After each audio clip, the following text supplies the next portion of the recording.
You've lived for 1,000 years without experiencing a single defeat. Create 10,000 cultivation techniques, dominate generations of prodigies. One could have taken the existing great path to condense celestial origins and achieve immortality. Yet you insist on going against all laws and principles, condensing the 9 great immortal sources into a taboo immortal. With supreme talent, he overcame the divine tribulation of the great Tao. But just as the immortal essence coalesced and the celestial light showered down, deep in the darkness, a pair of pupils slowly opened, glancing just once. Let the immortal essence you've just unified erupt in turmoil. The terrifying force shattered the body to pieces, transformed into countless energies scattering in all directions. Thus fell once a legendary figure. Over a span of 100,000 years, the immortal winner consumed countless rare treasures and precious artifacts, attempting to resurrect you, yet all efforts proved futile. Just when everyone thought you had completely vanished from this world, within a palace hall lay the scattered remnants of that once escaped energy, was continuously surging toward a man's body. At this moment, when you open your eyes again,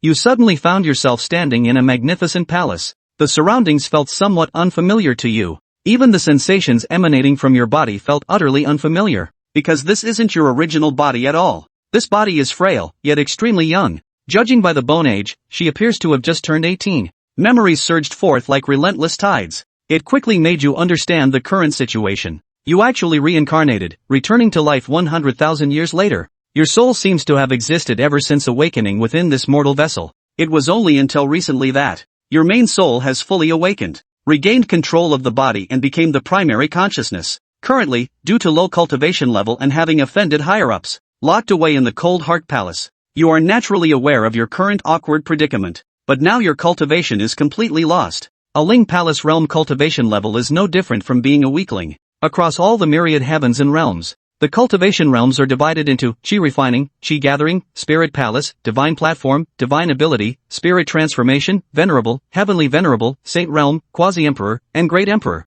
Each realm is divided into levels 1 through 9. Your current level doesn't even compare to the servants and guards of the longevity winners. Just as you were pondering, a cold mechanical prompt sounded in your mind, detected that the master has successfully traversed. Life choice simulation system successfully bound. Upon completion of the life simulation, you will receive a certain amount of cultivation feedback. You can also choose one reward from the post-life simulation rewards, cultivation techniques, physiques, or divine abilities. Please select your birth location. Option 1. The Celestial Emperor Clans, the Undying Ying family. Option 2. The other shore of the Boundary Sea, the Void Forbidden Zone. Upon seeing this simulation option, you was momentarily stunned. Is this option serious? Choose the birth location? You were born long ago, even lived a full lifetime already, and even became an ancestral elder of the undying victors. What does this system option mean now? The system arrived 100,000 years too late. Did you return to the moment right after I first transmigrated in my past life? System, are you malfunctioning?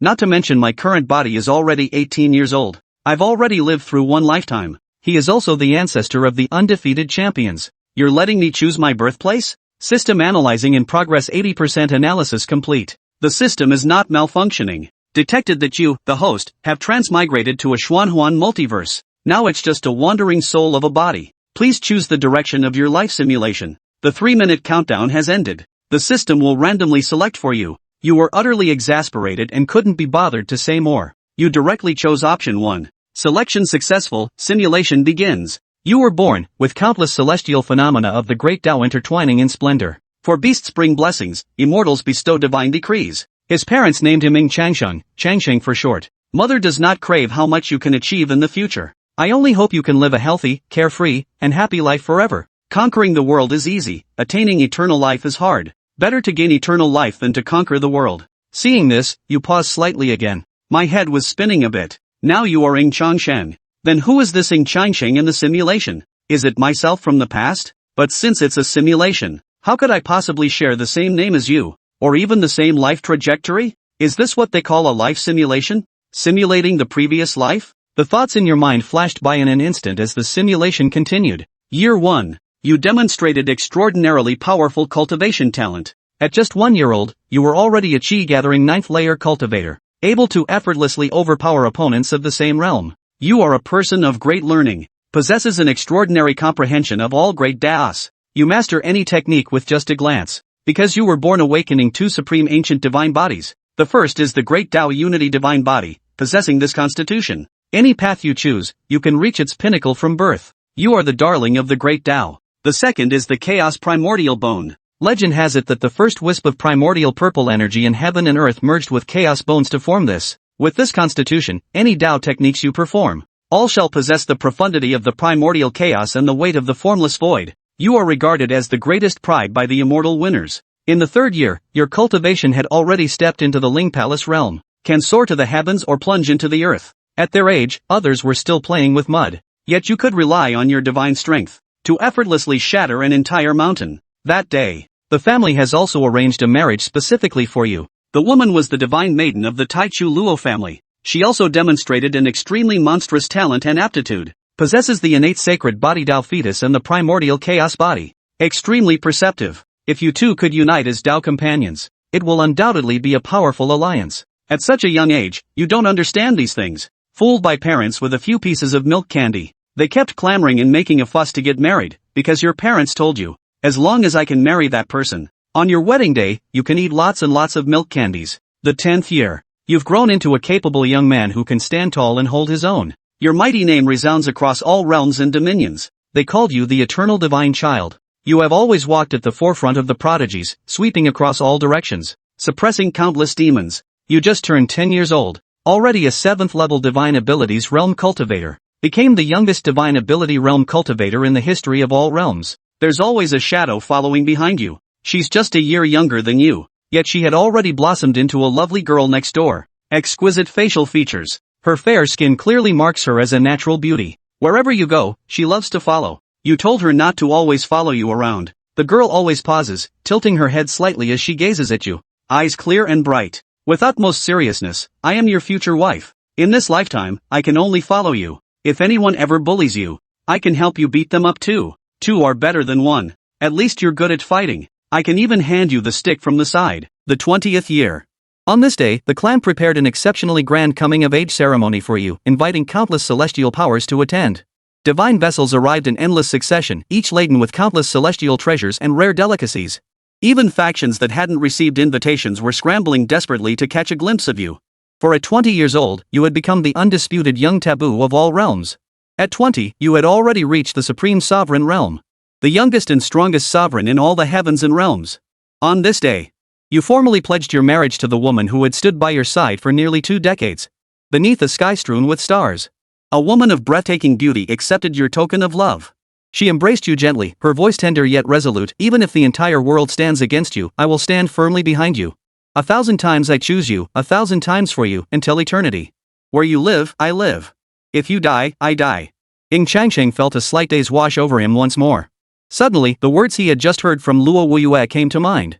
Shortly after news of his demise reached her, Luo Qingxian had rushed into the realm of immortals. Over 10,000 years had passed, and she had vanished without a trace. His palms clenched slightly. An indescribable emotion, even an impulse, spread through his heart. The simulation continued. Year 100. Having broken through to the sage realm, you journeyed for the first time to the battlefield at the end of the heavens, charging in and out 7 times amidst the alien lands. Countless alien prodigies fell by your hand. The alien races descended into utter madness, resorting to every possible means to hunt you down. They marked you as their ultimate target. Yet you emerged unscathed through perilous trials, inflicting devastating losses upon the alien races. The 1000th year. You have reached the pinnacle sought by countless cultivators throughout their lives, the title of Great Emperor. On this day, the entire multiverse erupted in fervor. Countless cultivators and beings bowed in reverence toward the same direction. For humanity had produced yet another legendary Great Emperor. You are revered as the Emperor of Eternal Life. Year 3280. Your power had reached the pinnacle of an emperor's might. Countless beings across the myriad realms of the heavens revered you ever more deeply. You have claimed the Celestial Emperor's crown. You are also the youngest Celestial Emperor in history. Year 7560. Your wife, Luo Qingxian, tells you she wants a child. Year 9508. With the aid of human traitors, the alien race's demons and demonic plants launched a coordinated assault against you. You fought 9 emperors alone and slew them all. Numerous Dao realms were submerged in this great war. The land of fallen emperors was born. Year 11807. You welcomed your first child, naming him Ying Tian. Year 12089. The alien races revolted, and the heavens fell. You led your armies to the edge of the heavens, sweeping through forbidden zones to reclaim lost human territories. Year 16801. The war that engulfed all realms finally ended. The alien races of the Forbidden Zone were driven across the boundless sea. You have finally attained the peaceful life you truly desired. Year 20,899. You sense you have transcended the limits of an emperor. By now, you have 3 children, your eldest son, Ying Tian, your second son, Ying Wuxuan, and your youngest daughter, Luo Qingxian. You feel your family is complete and seek an opportunity to ascend to the immortal realm. To search for your parents, missing for many years. Year 30,469. You resolve to walk a path unprecedented throughout the ages, a path no one before you has taken, and none after you will follow. You gathered the 9 divine origins, shattering the taboo to become the taboo itself. You successfully gather the 9 divine origins. Yet under the influence of some unknown force, your body cannot withstand this terrifying power. Your body shatters, your true spirit extinguished. No trace of you remains in this world. You are dead. Simulation ended. Achievement: the one who defied eternal laws and shattered taboos. Unlucky fate: heaven's envy, Dao's envy, all things envy. Evaluation: you lived a glorious life, becoming an immortal legend across all realms. Had fortune not deserted you in the end, your legendary journey would have only just begun. First simulation rewards: doubled a system perk for you, a greenhorn newly arrived in this mystical realm. Rewards as follows. Great Cultivation Infusion 4 rapidly breaks through cultivation barriers regardless of current level. Usage duration: 71 hours 59 minutes and 59 seconds. Dao Unified Divine Physique. Chaotic Primordial Dao Bone. 9 Transformation Forbidden Immortal Source. Heaven Piercing Divine Art. Please select 3 items from the above rewards as your simulation rewards. Ying Changsheng's pupils contracted. His gaze was instantly locked onto the labeled 9 Transformation Forbidden Immortal Source. His breathing grew slightly ragged. His entire previous life had been consumed by this peculiar object. His eventual downfall had also been caused by the 9 Transformation Forbidden Immortal Source. Yet in the end, fate had dealt him a cruel hand, and he failed utterly. Yet, to his utter astonishment, the system had actually designated this very item as a reward. Chapter 4, Awakening of Constitution. Could this be his reincarnation? Ying Changsheng glanced again at the other system reward options. The cultivation techniques he had created in his previous life or obtained through special secret realms. These were nearly useless to him now. The cultivation techniques resided within his mind, he could practice them anytime he wished. The 9 Transformations Forbidden Immortal Source was the most crucial. As for the other 2 options, the Great Enlightenment Cultivation was actually a decent choice. Unfortunately, it had a time constraint.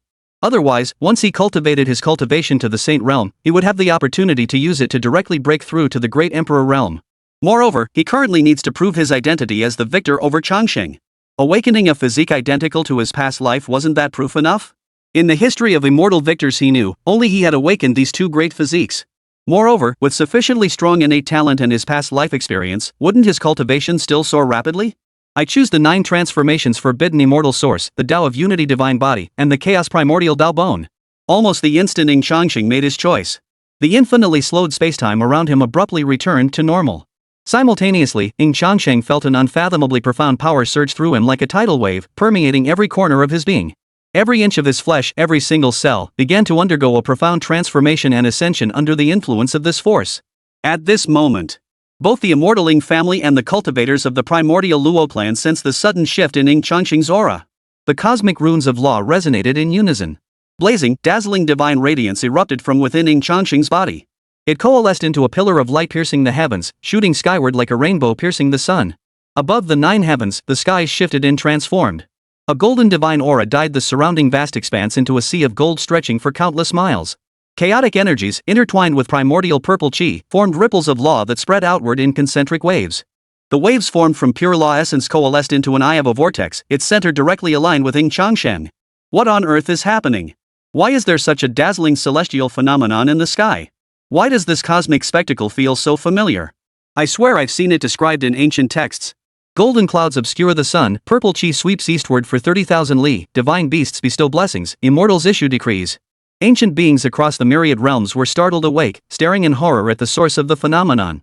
They murmured incessantly, when that immortal winner descended upon the world back then, it seemed to be just such a spectacle. Could it be that the immortal winner has produced another eternal heavenly emperor like the one back then? Impossible. The eternal heavenly emperor is dead. The immortal winner has been in decline these past years. How could another prodigy of the age suddenly emerge out of nowhere? Quick! Gather intelligence immediately. I need to know what exactly has happened to the immortal winner. Countless cultivators across the myriad realms were startled by the sudden phenomenon. They swiftly deployed their spies to investigate the immortal winner. However, they dared not act too openly. Though the immortal winner had maintained a low profile in recent years, it did not mean they were soft targets to be pushed around. On the contrary, due to their formidable foundations, countless factions across the cosmos still held a certain reverence for the immortal winners. Meanwhile, within the Grand Hall of the Immortal Winners, all the immortal winners and Taiyu Luo clan members who witnessed this scene were already frozen in shock, their faces drained of color. Their faces frozen in shock as they stared at Ying Changsheng, bathed in dazzling divine light, his entire being transformed into a surging golden ocean. Especially at close range, Ying Changsheng's emanating vital energy surged like an ocean vast and boundless. The vast quantities of celestial and terrestrial spiritual energies surrounding him were being voraciously devoured. His cultivation aura was rapidly intensifying. What on earth is happening? Isn't Ying Changsheng already 18 this year? Typically, only newborn infants can open their meridian sources and awaken their constitutions. I've never heard of a cultivator awakening their constitution after turning 18. Even the seasoned immortal elders of the Ying Clan, accustomed to grand spectacles, were now utterly horrified.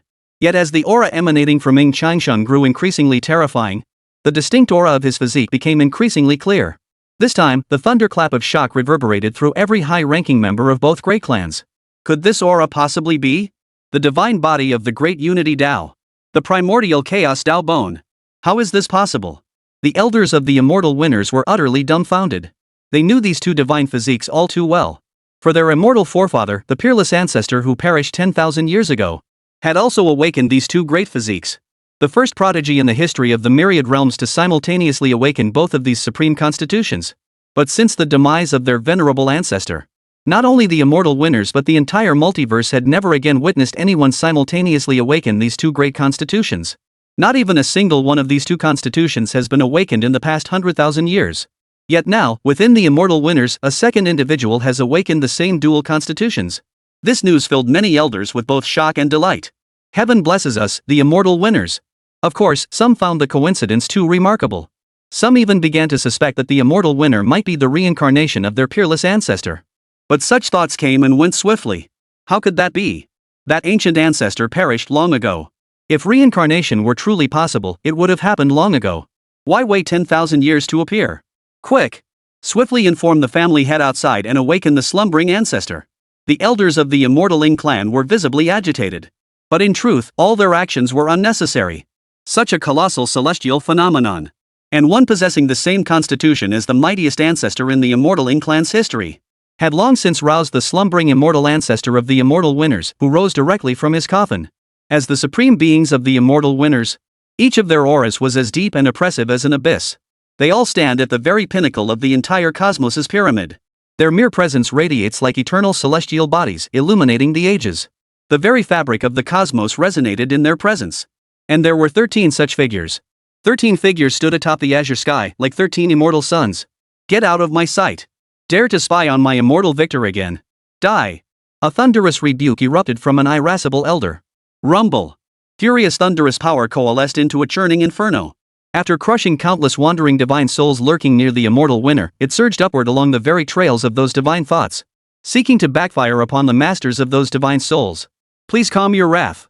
We harbor no ill intent. Terrified cries echoed from the depths of the cosmos. But what followed was a muffled groan.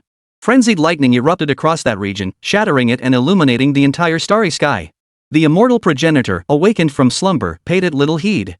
With a wave of his hand, he sealed off the entire realm, preventing any prying eyes from interfering with Ying Changsheng's awakening physique. Their burning gazes all locked onto Ying Changsheng.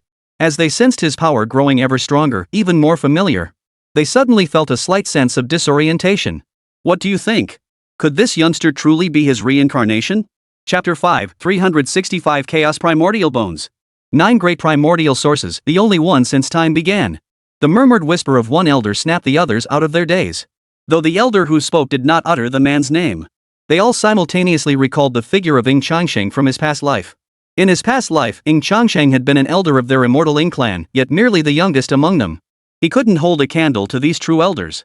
The Ying Changsheng of the past life was dazzling, a prodigy.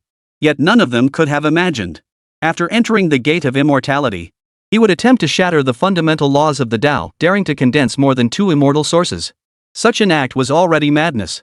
Yet Ying Changsheng still felt it was insufficient, even aspiring to condense 9 immortal sources. Though their distant ancestor received the news immediately and shattered the void barrier to rush to their aid, they arrived a step too late. Ying Changsheng, who had once risen triumphantly, forging countless legends along the way, had fallen. He fell on a path no one had ever walked before.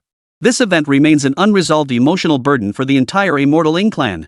Based on Ying Changsheng's performance in his previous life, he absolutely could have ascended to the immortal realm. He might even have carved out an unimaginably glorious legend there.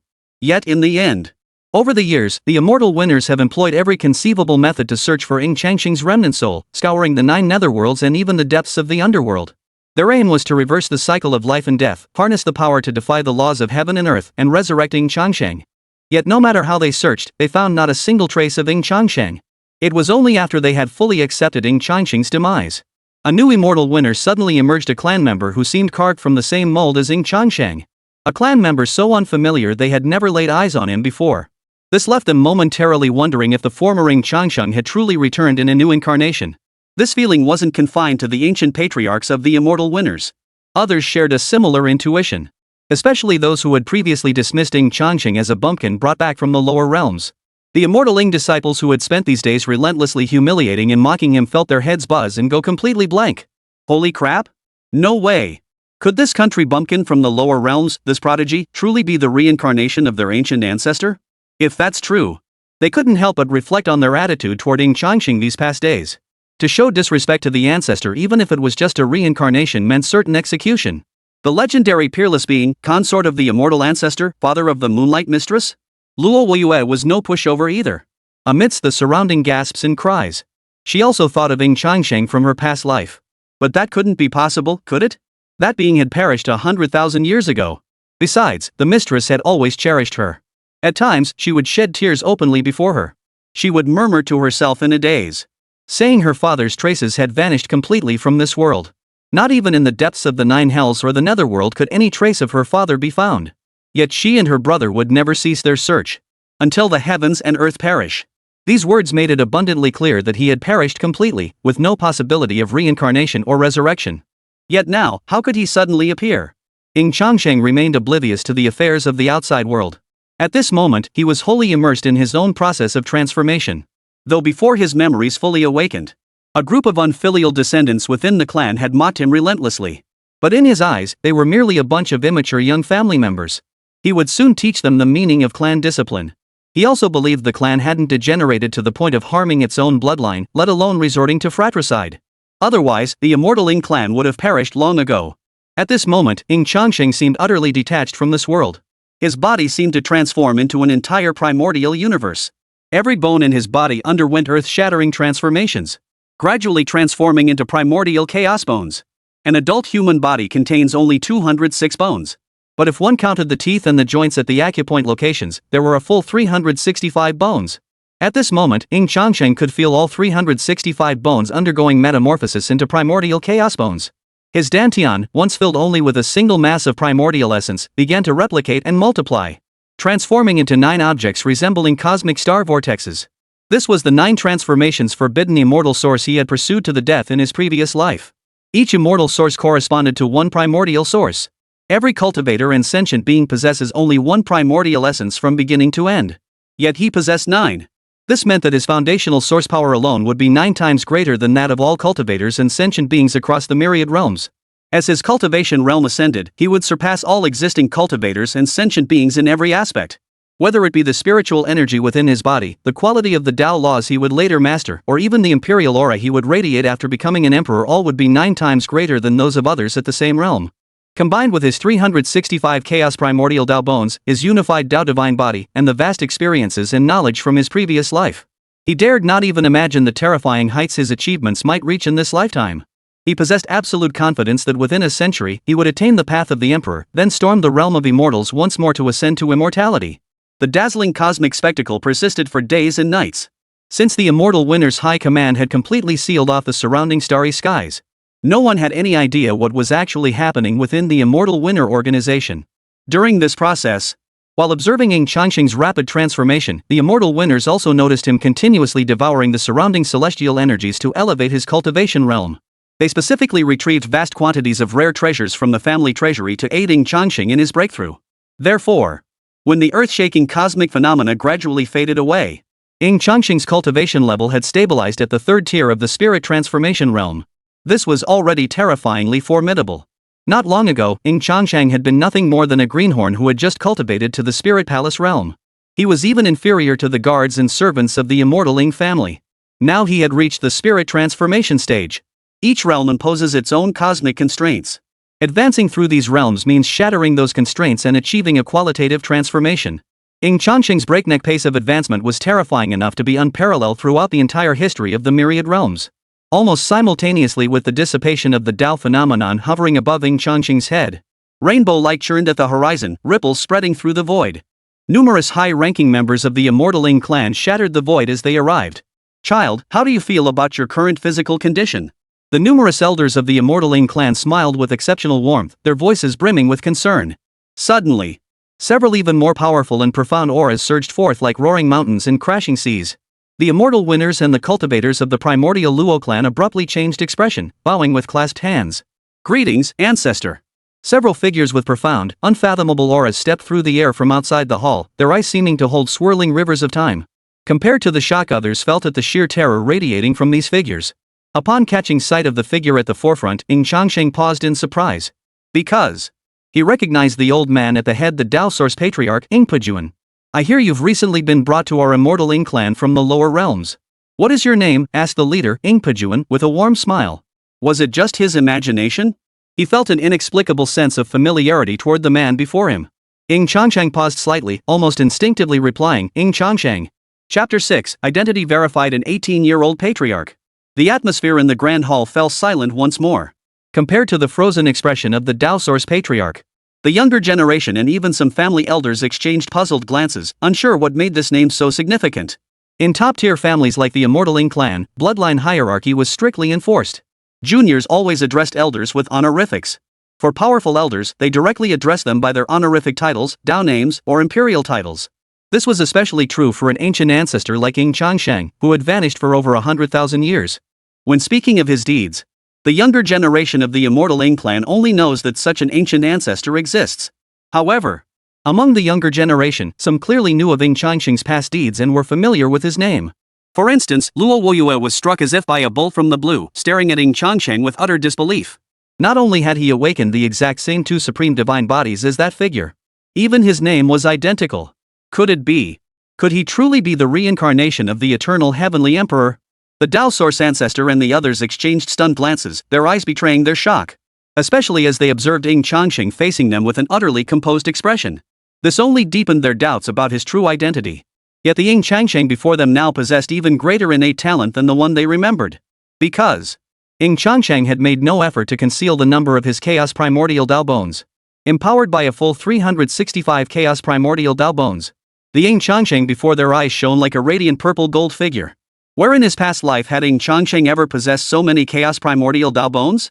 After a moment's consideration, the Dao Origin Patriarch casually made an excuse, dismissing the younger generation of the clan and everyone else. The vast hall was left empty, containing only the few old men and Ying Changsheng. The Dao Source Patriarch fixed his burning gaze upon Ying Changsheng. Direct, yet tinged with anticipation. "Changsheng, is it you who has returned?" He felt the question was rather foolish. It even felt unbecoming of his status as the patriarch of the Changsheng Ying clan. Yet this hope burned within his heart. If it really was him, how wonderful that would be. Ying Changsheng's lips curved upward slightly, revealing a confident yet gentle smile. "Grandfather Pajuan, I'm back." He was never one for affectation. Moreover, he had awakened the two major constitutions from his previous life. This was the best proof.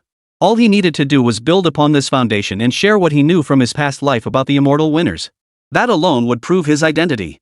After listening to Ying Changsheng's account, the Grand Hall had long since fallen silent. The pupils of the Dao Source Patriarch suddenly contracted. At that moment, he could only feel that the figure before him, Ying Changsheng, had completely merged with the one in his memories. For only that figure would address him as Grandfather Poju. "You really are." Even Dao Yuan Laozu, who had witnessed countless grand spectacles, felt momentarily dazed and disoriented. The events unfolding before him were too absurd, too far beyond his comprehension. The immortal winners had been searching for traces of Ying Changsheng all along, yet found nothing. Even their ancient ancestors had concluded that Ying Changsheng could never be reborn. Yet now, Ying Changsheng had suddenly appeared. The real deal. Ying Changsheng smiled faintly. He revealed more family secrets known only to him, recounting events from his time with the Dao Source Ancestor. As for why he had been reincarnated, he chose not to elaborate. The life choice simulation system was not only profoundly mysterious but also tied to his secret as a time traveler. There was no need to reveal it. Good. Even so, the Dao Source Patriarch accepted Ying Changsheng's identity. The legendary figure of the immortal winners had returned. At this moment, the Dao Source Patriarch, who appeared stern and unyielding to outsiders, burst into hearty laughter, radiating boundless joy. He even seemed a bit unrestrained. After all, he had watched Ying Changsheng grow up. Upon learning of Ying Changsheng's demise back then, he grieved for a long time, and to this day, it remains a deep wound in his heart. Heaven blesses the immortal Ying family. The other elders' eyes brimmed with delight. Not only had Ying Changsheng successfully reincarnated, but his innate talent and potential were even more terrifying than in his previous life. They believed that in this new golden age, Ying Changsheng would surely bring new miracles to their clan. Changsheng, I shall proclaim to all heavens and realms the news of your return. I hear that when you first returned from the lower realms, some of our clan's young upstarts mocked you relentlessly because of your background, didn't they? Ancestor Dao Yuan's face twisted with fury. What a bunch of good-for-nothings. I'll flay them alive and toss them into the heavenly thunder abyss to endure 49 thunder tribulations. These past days must have been hard on you, Changsheng. It's nothing. These are mere trifles. Ying Changsheng shook his head with a light chuckle, quickly grabbing Dao Yuan Laozu's arm. Moreover, I hope Grandfather Poju will keep my reincarnation a secret for now. Dao Yuan Laozu's brows furrowed slightly, puzzled. Changsheng, are you worried that if your identity is exposed, a bunch of scoundrels will come after you? Rest assured, the immortal Ying Clan's foundations are now strong enough. If any lowly scum dares to challenge us, we'll wipe them all out. Whoever dares to target you, I'll wipe out their entire clan first. Once your identity is revealed, I can directly appoint you as the new divine son of the immortal winner. The divine son position was created for you all along. Now that you've returned, it rightfully belongs to you. Ying Changsheng still shook his head. Grandfather Poju, I'd been reborn at the age of 18. I still count as part of the younger generation. This is like being reborn, living another lifetime. If I were to travel the multiverse as the immortal winner's patriarch, those I defeated would surely accuse me of bullying the weak, tarnishing the immortal Yingjia's reputation. Rather than relying on my status as the ancestral patriarch from my past life to secure various privileges within the clan, I would rather strive for everything as a young member of the immortal winner lineage to earn my place as the divine son of the immortal winner. I am essentially part of the younger generation of immortal winners. In truth, his actions were also for the sake of family harmony and stability. Just imagine a group of young upstarts down below, fighting tooth and nail for resources, each displaying their unique abilities, all to vie for the position of divine son and bask in boundless glory. Then suddenly, the old patriarch rises from his coffin, resurrected and reborn as a member of the younger generation. The clan, relying on his past achievements and innate talent, directly crowned him divine son. He would trample all the younger generation beneath his feet. Even if the family's young prodigies say nothing, a thorn remained lodged in their hearts. This was detrimental to the clan's future development. Better to embrace a new identity and integrate into the new era. Only the weak cling to the past. The strong conquer the new era. Chapter 7, Return immediately. Your father is alive. Upon hearing Ying Changsheng's words, Dao Yuan Laozu paused slightly, a flicker of relief appearing in his eyes. It seems I hadn't considered this thoroughly enough. Over 10,000 years had passed. The myriad realms had entered a brand new era, a golden age of prosperity unseen since time immemorial. Celestial prodigies and individuals blessed with great fortune emerged in endless succession. The Ying Changsheng he remembered was also a proud man. He must have been confident that in this new golden age, he would carve out his own legendary legacy once more. While the Dao Source Patriarch and Ying Changsheng conversed within the Grand Hall, the young generation of the immortal Ying Clan and the Taiyu Luo family were buzzing with speculation about the matter. What do you think? Could that Ying Changsheng truly be the reincarnation of the legendary immortal Ying Clan's eternal heavenly emperor? I don't think so. Historically, reincarnations always occurred within the domains of our immortal Ying Clan. I heard Ying Changsheng was brought back from the lower realms. The odds are just too slim. Besides, if he truly were the reincarnation of the eternal heavenly emperor, the ancestor wouldn't fail to recognize him. Perhaps we'll receive the latest news from the clan soon. Some young cultivators were thrilled and excited by this news. Yet a few harbored genuine unease. They recalled how they had treated Ying Changsheng before. If Ying Changsheng truly was the reincarnation of the ancestor, their earlier arrogance, even the open and covert insults and mockery, would amount to treason, a crime deserving death. Among the crowd, Ying Feng, clad in a blue robe, wore the most grim expression. Earlier, he had publicly sneered that Ying Changsheng was some disgraceful reject of the immortal Ying Clan, a worthless failure accidentally left behind in the lower realm. At this thought, Ying Feng's face grew even paler. Regardless of whether Ying Changsheng was the reincarnation of their immortal Ying family's ancestor, The talent he had displayed earlier would undoubtedly have earned him intensive cultivation from the immortal Ying Clan, even securing him a spot in their core ranks. At best, he was merely an ordinary prodigy in the immortal Ying Clan's ranks. But in an instant, the gap between him and Ying Changsheng had become as vast as heaven and earth. While the young cultivators of the immortal winners pondered endlessly, Luo Qingxian stared blankly at the grand palace whose doors remained firmly shut. Could it truly be him? She even felt a flicker of hope, even prayed that Ying Changsheng was that one's reincarnation. Because if so, the mistress would be overjoyed. The mistress had searched for him for far too long. Meanwhile, across the myriad realms of the cosmos, at the edge of the starry expanse, the land of the fallen emperor. Here, the laws lay barren, the sky dim, and all cosmic principles appeared fractured and incomplete. This realm was forged 12,000 years ago. Back then, the mighty of the alien races, demon clans, and demonic plant tribes laid a celestial net here, erupting into an epic-defining war against a human emperor. That battle shattered the heavens and split the earth, fracturing the void itself. Countless beings perished in the conflict. The ancient bell of the Tao tolled ceaselessly, while the blood rain phenomenon caused by the fallen emperor persisted for decades. The lingering resentment left behind by the fall of numerous great emperors has gathered here over the years, refusing to dissipate. The price of this battle was the complete submersion of this Tao domain and several surrounding ones. The rules were obliterated, and the essence of the Tao vanished. The air is saturated with this negative energy of resentment, capable of shattering the minds of any being below the Emperor realm who enters. They are utterly transformed into mindless husks. Thus, this land became a barren wasteland, a forbidden zone for all living beings. This forbidden zone became known as the Emperor's Fall. Deep within the Emperor's fallen land, a place that sent shivers down the spines of all across the myriad realms of the cosmos. A middle-aged man with a profound aura, clad in a platinum-white robe, strides along a path that seems to reach the heavens. With each step he took, the long dormant space trembled and roared. Even from countless miles away, one could sense the profound and colossal imperial might emanating from the middle-aged man. He was an emperor. An emperor who had reached the pinnacle of the emperor realm, stepping into the ultimate realm of the supreme emperor. He had once been a prodigy of unparalleled brilliance in his era. And now, he was the head of the renowned immortal Ying Clan, a name revered throughout all realms and domains. Chaos Heaven Emperor, Ying Tian. Though he is an extreme path great emperor, many supreme emperors had fallen here in years past. The lingering remnants of their demise have persisted for ages. Even when he ventures into this region, he remains susceptible to the negative energies, curses, and corrosive emotions that drift through the void. Yet he comes here every year at this time. For no other reason. He came only to pay homage to his father. It is worth noting that his father was also regarded by countless beings across the myriad realms as the chief culprit responsible for the formation of the Emperor's fall. The deeper one ventured, the negative energy drifting through the void grew increasingly dense. Countless vengeful spirits who had perished here once echoed like howling wails in his ears. Ying Tian ignored it all, his steps calm and resolute as he pressed deeper into the heart of the Emperor's fall. Gradually, in the depths of the shattered, desolate void, a colossal floating temple suddenly appeared. Forged from immortal celestial metal, the temple was intricately carved and painted throughout. Exquisite reliefs bore countless inscriptions of the great Tao. The descending staircase was likewise carved from supreme divine jade. With each step upward, the divine jade steps hummed and vibrated, erupting with dazzling divine radiance. Ying Tian ascended steadily, eventually reaching the vast interior of the temple. The temple was vast and silent, solemn and majestic. Within the vast palace, only three things were placed. A Tao platform, a bronze cauldron filled with incense ash, and an altar tablet placed upon the dais. Upon the spirit tablet were inscribed three large characters. Ying Changsheng. Father, your son has come to see you.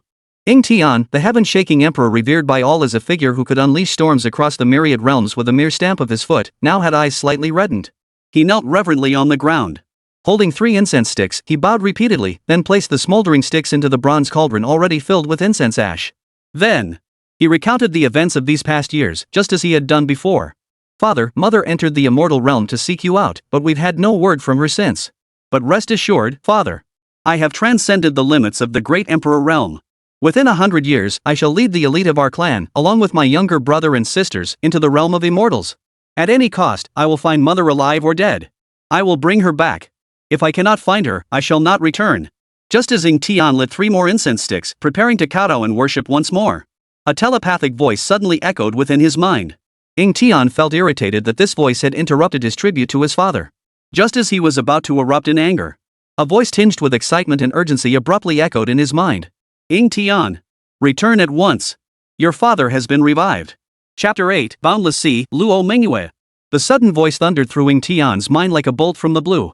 For a moment, he couldn't comprehend what had just happened. What's that supposed to mean? His father is alive? His mind went blank, then spun into chaos. His father, Ying Changsheng, had been dead for over 100,000 years. All these years, he had come here annually to pay his respects. Could it be that he had been paying respects to the wrong person, burning incense for the wrong soul? The voice in his mind gave Ying Tian no chance to recover, firing off a barrage of questions like a machine gun. Your father, Ying Changsheng, is alive. He has successfully reincarnated. He's become one of the young prodigies of the immortal winners. He just turned 18 not long ago. As for his identity, you needn't worry. We old fools have verified it. He is indeed your father, Ying Changsheng. The rest of the words. Ying Tian could barely make out the words anymore. His entire being grew increasingly hazy, increasingly vacant. Like everyone else. The moment he heard this news, he couldn't believe it. For years, he had repeatedly sought confirmation from the ancient patriarch of the Immortal Winners clan whether his father had any chance of successful reincarnation. From the highest heavens above to the depths of the 9 hells and the yellow springs below, not a single trace of his father could be found. Thus, he had fully accepted the reality that his father had perished completely. Then, over 100,000 years later, his father had suddenly succeeded in reincarnation. Was he dreaming? Come back here. Stop acting like an unfilial son, still paying respects there. If your father knew, he'd skin you alive. It wasn't until this voice abruptly echoed in his mind. Ying Tian's entire body jerked violently, finally snapping him back to reality. Boom! He unleashed a punch, instantly shattering the spirit tablet into a cloud of dust. He'd had his eye on that spirit tablet for far too long. Before leaving the imperial ruins, Ying Tian casually shattered the floating temple as well, then packed it all up and took it with him. Don't ask. The answer is he'd had his eye on that floating temple for ages too. At the same time, Ying Tian transmitted his voice to his own ancestor once more. By the way, do my younger brother and sister know about this? Especially my sister Mingyue. She's been acting like a madwoman these past few years. She's been obsessing over our father day and night. She's practically on the verge of losing her mind. When you tell her about this, make sure she doesn't get too worked up. I'll be back soon. The moment the transmission ended, Ying Tian unleashed the energy surging within him. A colossal river of time abruptly surged forth across the cosmic expanse. It swiftly guided its way toward the depths of the imperial ruin. Countless powerful beings who had been secretly observing Ying Tian gasped in shock at the sight. Has Ying Tian lost his mind? He's actually channeling the river of time directly into the Emperor's Fallen Land. The Emperor's Fallen Land was an extremely peculiar place. It had been utterly transformed into a barren wasteland. To casually channel the river of time, imbued with myriad cosmic energies, into this desolate wasteland, would cause the imperial ruins to collapse. Yet everyone knew. Ying Tian had established a divine tomb deep within the imperial ruins, dedicated solely to honoring his father. Therefore, no one dared to act recklessly within the imperial ruins, or even its vicinity. Much less attempt such a blatant act of channeling the river of time to descend upon it. By committing such a reckless act now, does he intend to dismantle his own father's tomb? What a devoted son. At this moment, another mysterious realm within the myriad realms of the cosmos. The boundless sea. Legend holds that during the cosmic reset, a great flood capable of extinguishing all existence will be unleashed, devouring everything in its path and annihilating all living beings. After all is ended, the floodwaters that destroyed countless cosmic realms will ultimately retreat back to their origin, forming the boundless sea. It is said that within every wave of the boundless sea lies a world. A world once swallowed and destroyed by the flood. Unless one possesses sufficient power, daring to venture into this region, even a single wave containing the power of a world could shatter them, obliterating both body and soul. Yet now, upon this vast, white-hued boundless sea, a striking figure in a crimson skirt strides forward, her jade-like feet bare.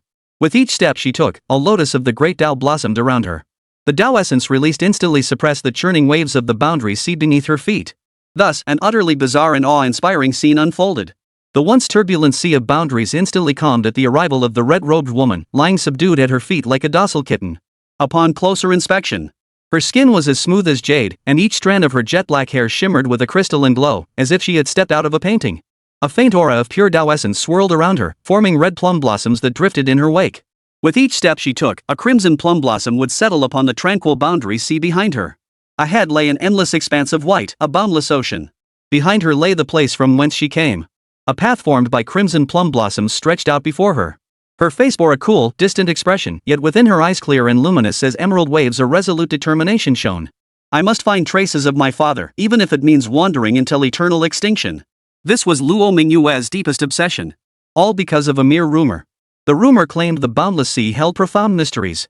It could reflect and replicate the primordial essence of every cultivator and living being who came here. Her father had once visited this place during his lifetime. Thus, over the years, she had frequently ventured far and wide across the boundless sea. She sought to uncover any traces her father might have left behind. Yet the boundless sea stretches endlessly. Each wave represents a world. Perhaps her father's imprint was scattered across these countless wave worlds. To find them was like searching for a needle in a haystack. How incredibly difficult. Splash. At that moment, a violent storm erupted from the depths of the boundless sea. Not far ahead, the sea surface bulged upward, transforming into a massive semicircular water curtain rising from the ocean's expanse. The water curtain shattered. Soon, an enormous creature's head emerged.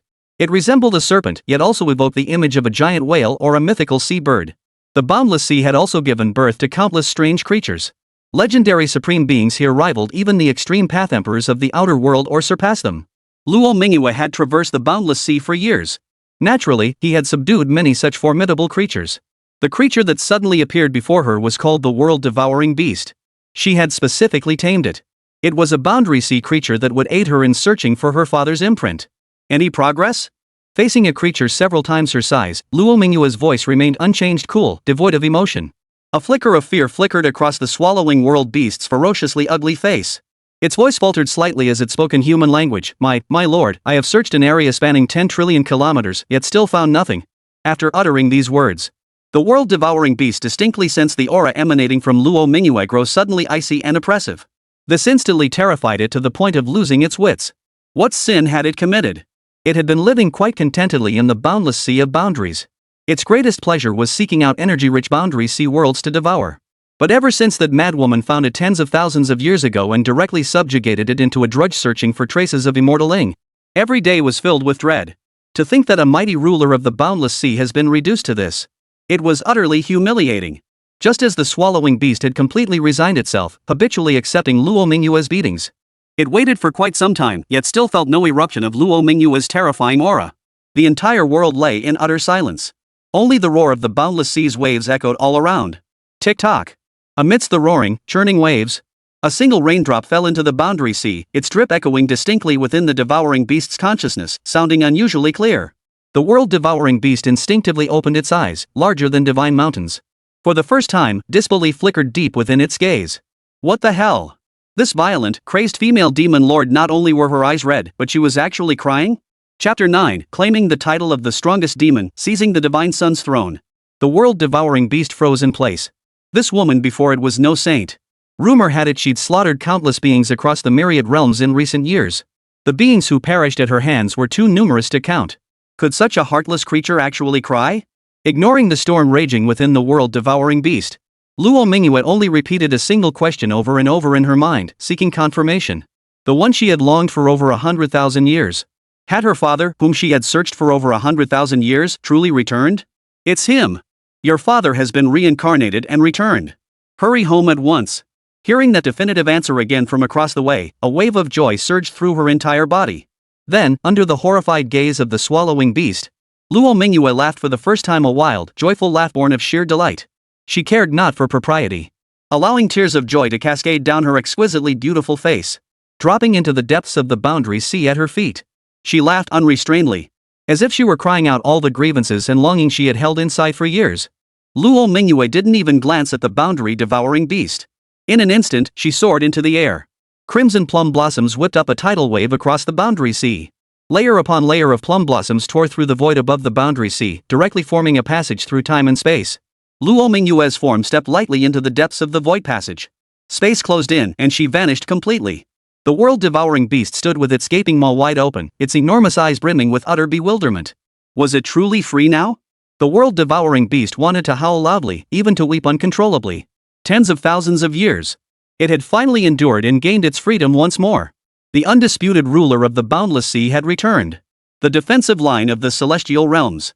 A man seated cross-legged atop the 9 heavens, surrounded by countless bolts of orderly thunder, clad in divine glow armor, with sword-like brows and starry eyes, suddenly opened his eyes. His aura surged to its peak in an instant. Ha ha ha ha! A thunderous roar of laughter erupted, shaking the heavens and the earth. It even pierced through the celestial Great Wall, a colossal structure forged from countless divine metals that obscured the sky, reaching the ancient emperors within the alien race's forbidden zone. That voice, is it Ying Wuxuan? Why is he suddenly laughing so heartily? Could it be he's made a breakthrough in his cultivation? Impossible. He reached the Supreme Dao Emperor realm years ago. Another step forward would make him unrivaled among Supreme Dao Emperors, perhaps even worthy of the title Celestial Emperor. Ying Wuxuang is already terrifying enough. If he becomes Heavenly Emperor, how could any of us possibly stand against him? Quick! Activate our spies within the human race immediately. Find out why Ying Wuxuang is laughing. Has he made a breakthrough? This sudden burst of laughter sent shockwaves through the Forbidden Zone's alien races, stirring inexplicable unease in their hearts.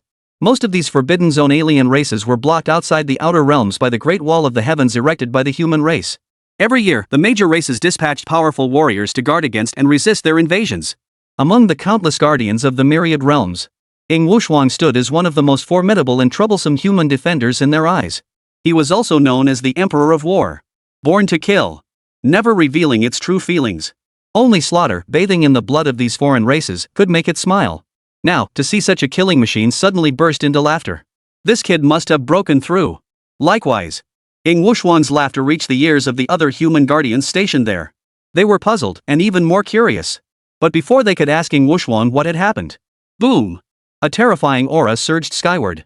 An overwhelming surge of vital energy, carrying a murderous aura, tore through space and time.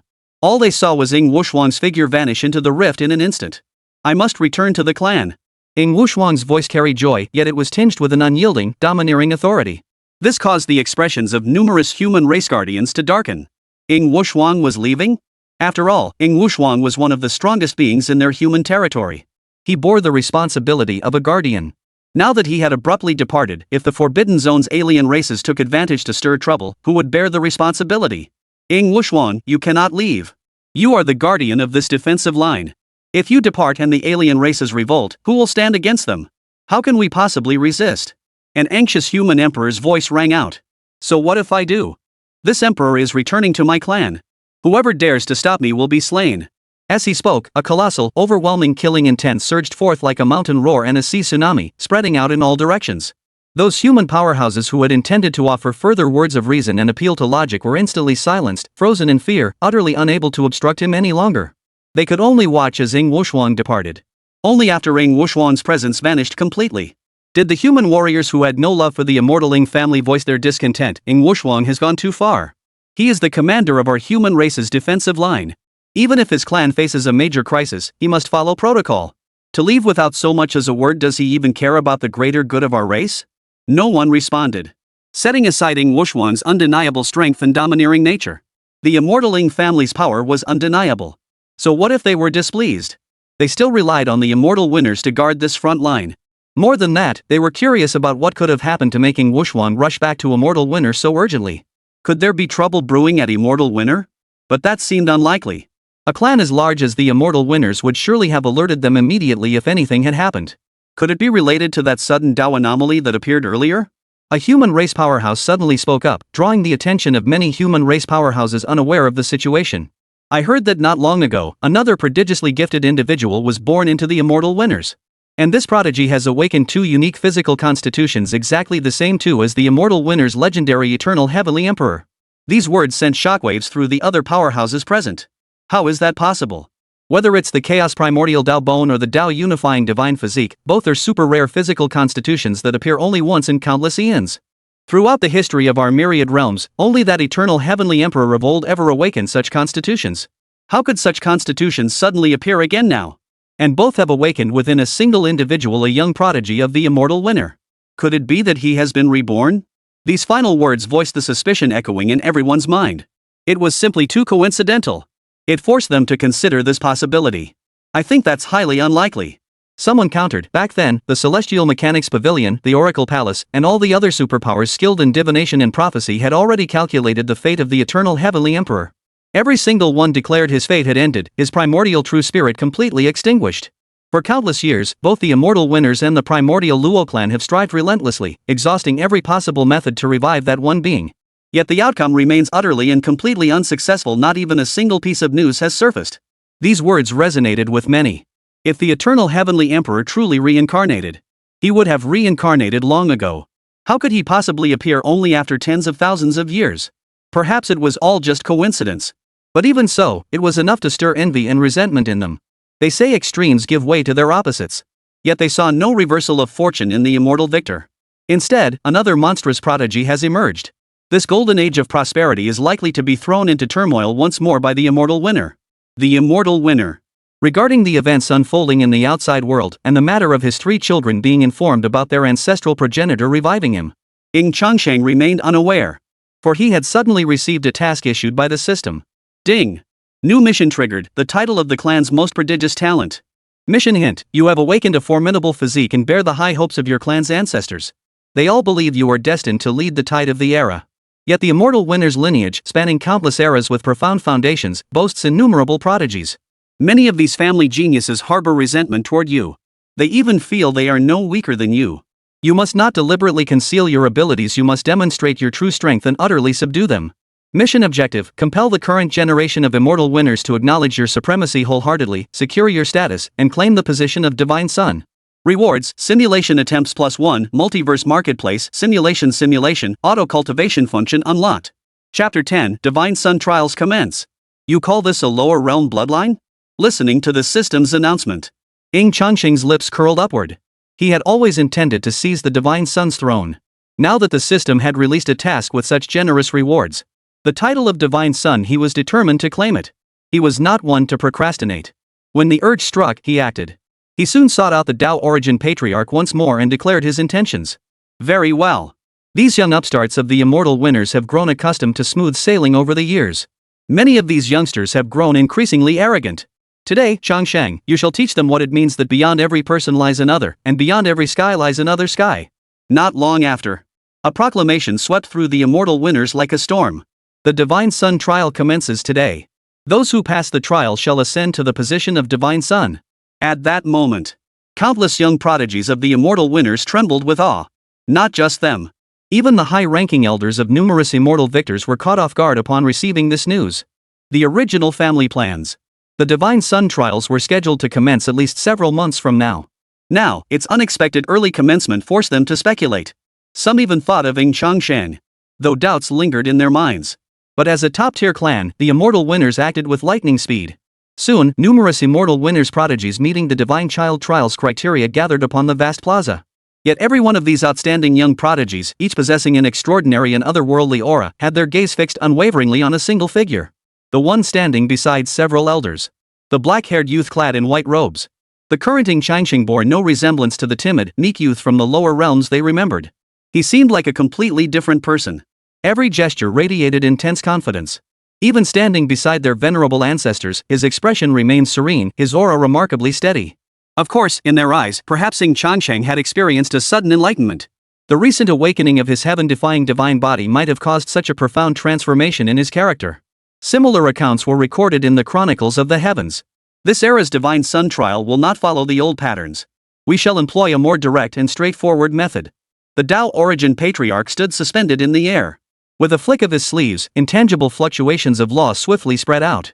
Boom! The earth trembled as myriad runes shimmered in harmony. Bronze divine pillars shot skyward, interconnected by luminous barriers, instantly forming a colossal arena. Meanwhile, the voice of the Dao Origin Patriarch continued to echo out. The rules of the trial are simple: might makes right. Those knocked off the stage or rendered unable to fight will be eliminated immediately.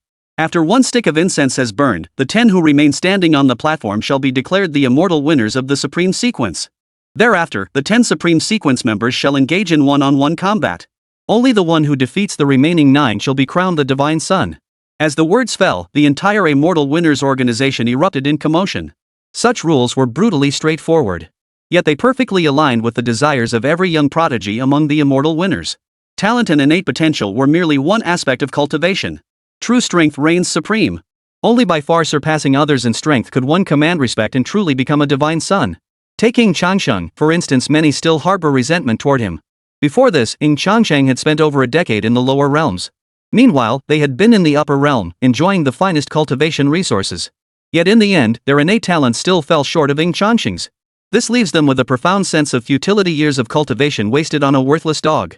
Ying Changsheng could naturally sense the piercing gazes of the many young prodigies from the immortal Ying Clan behind him, and he could guess what they were thinking. He paid them no mind. In this trial, he would reclaim his rightful position as Divine Son, along with the title of Immortal Winner and even the moniker of the most prodigiously gifted being across all realms. Thousands of eligible Immortal Winner prodigies were simultaneously hurled onto the colossal arena. The first round of trials had no rules whatsoever. It was pure chaos. Everyone except himself was an enemy. Only by defeating as many opponents as possible and securing advancement before the incense stick burned out could one be deemed successful. Kill! Several thunderous shouts erupted as the melee suddenly broke out. The immortal prodigies on the stage unleashed their divine abilities. Every conceivable divine technique was unleashed. A frigid blast pierced the air. Storms roared. A sea of fire engulfed the heavens. Ear-splitting roars echoed ceaselessly. Those eligible for the Divine Sun trial were all exceptionally young cultivators, each having attained at least the Huatian realm.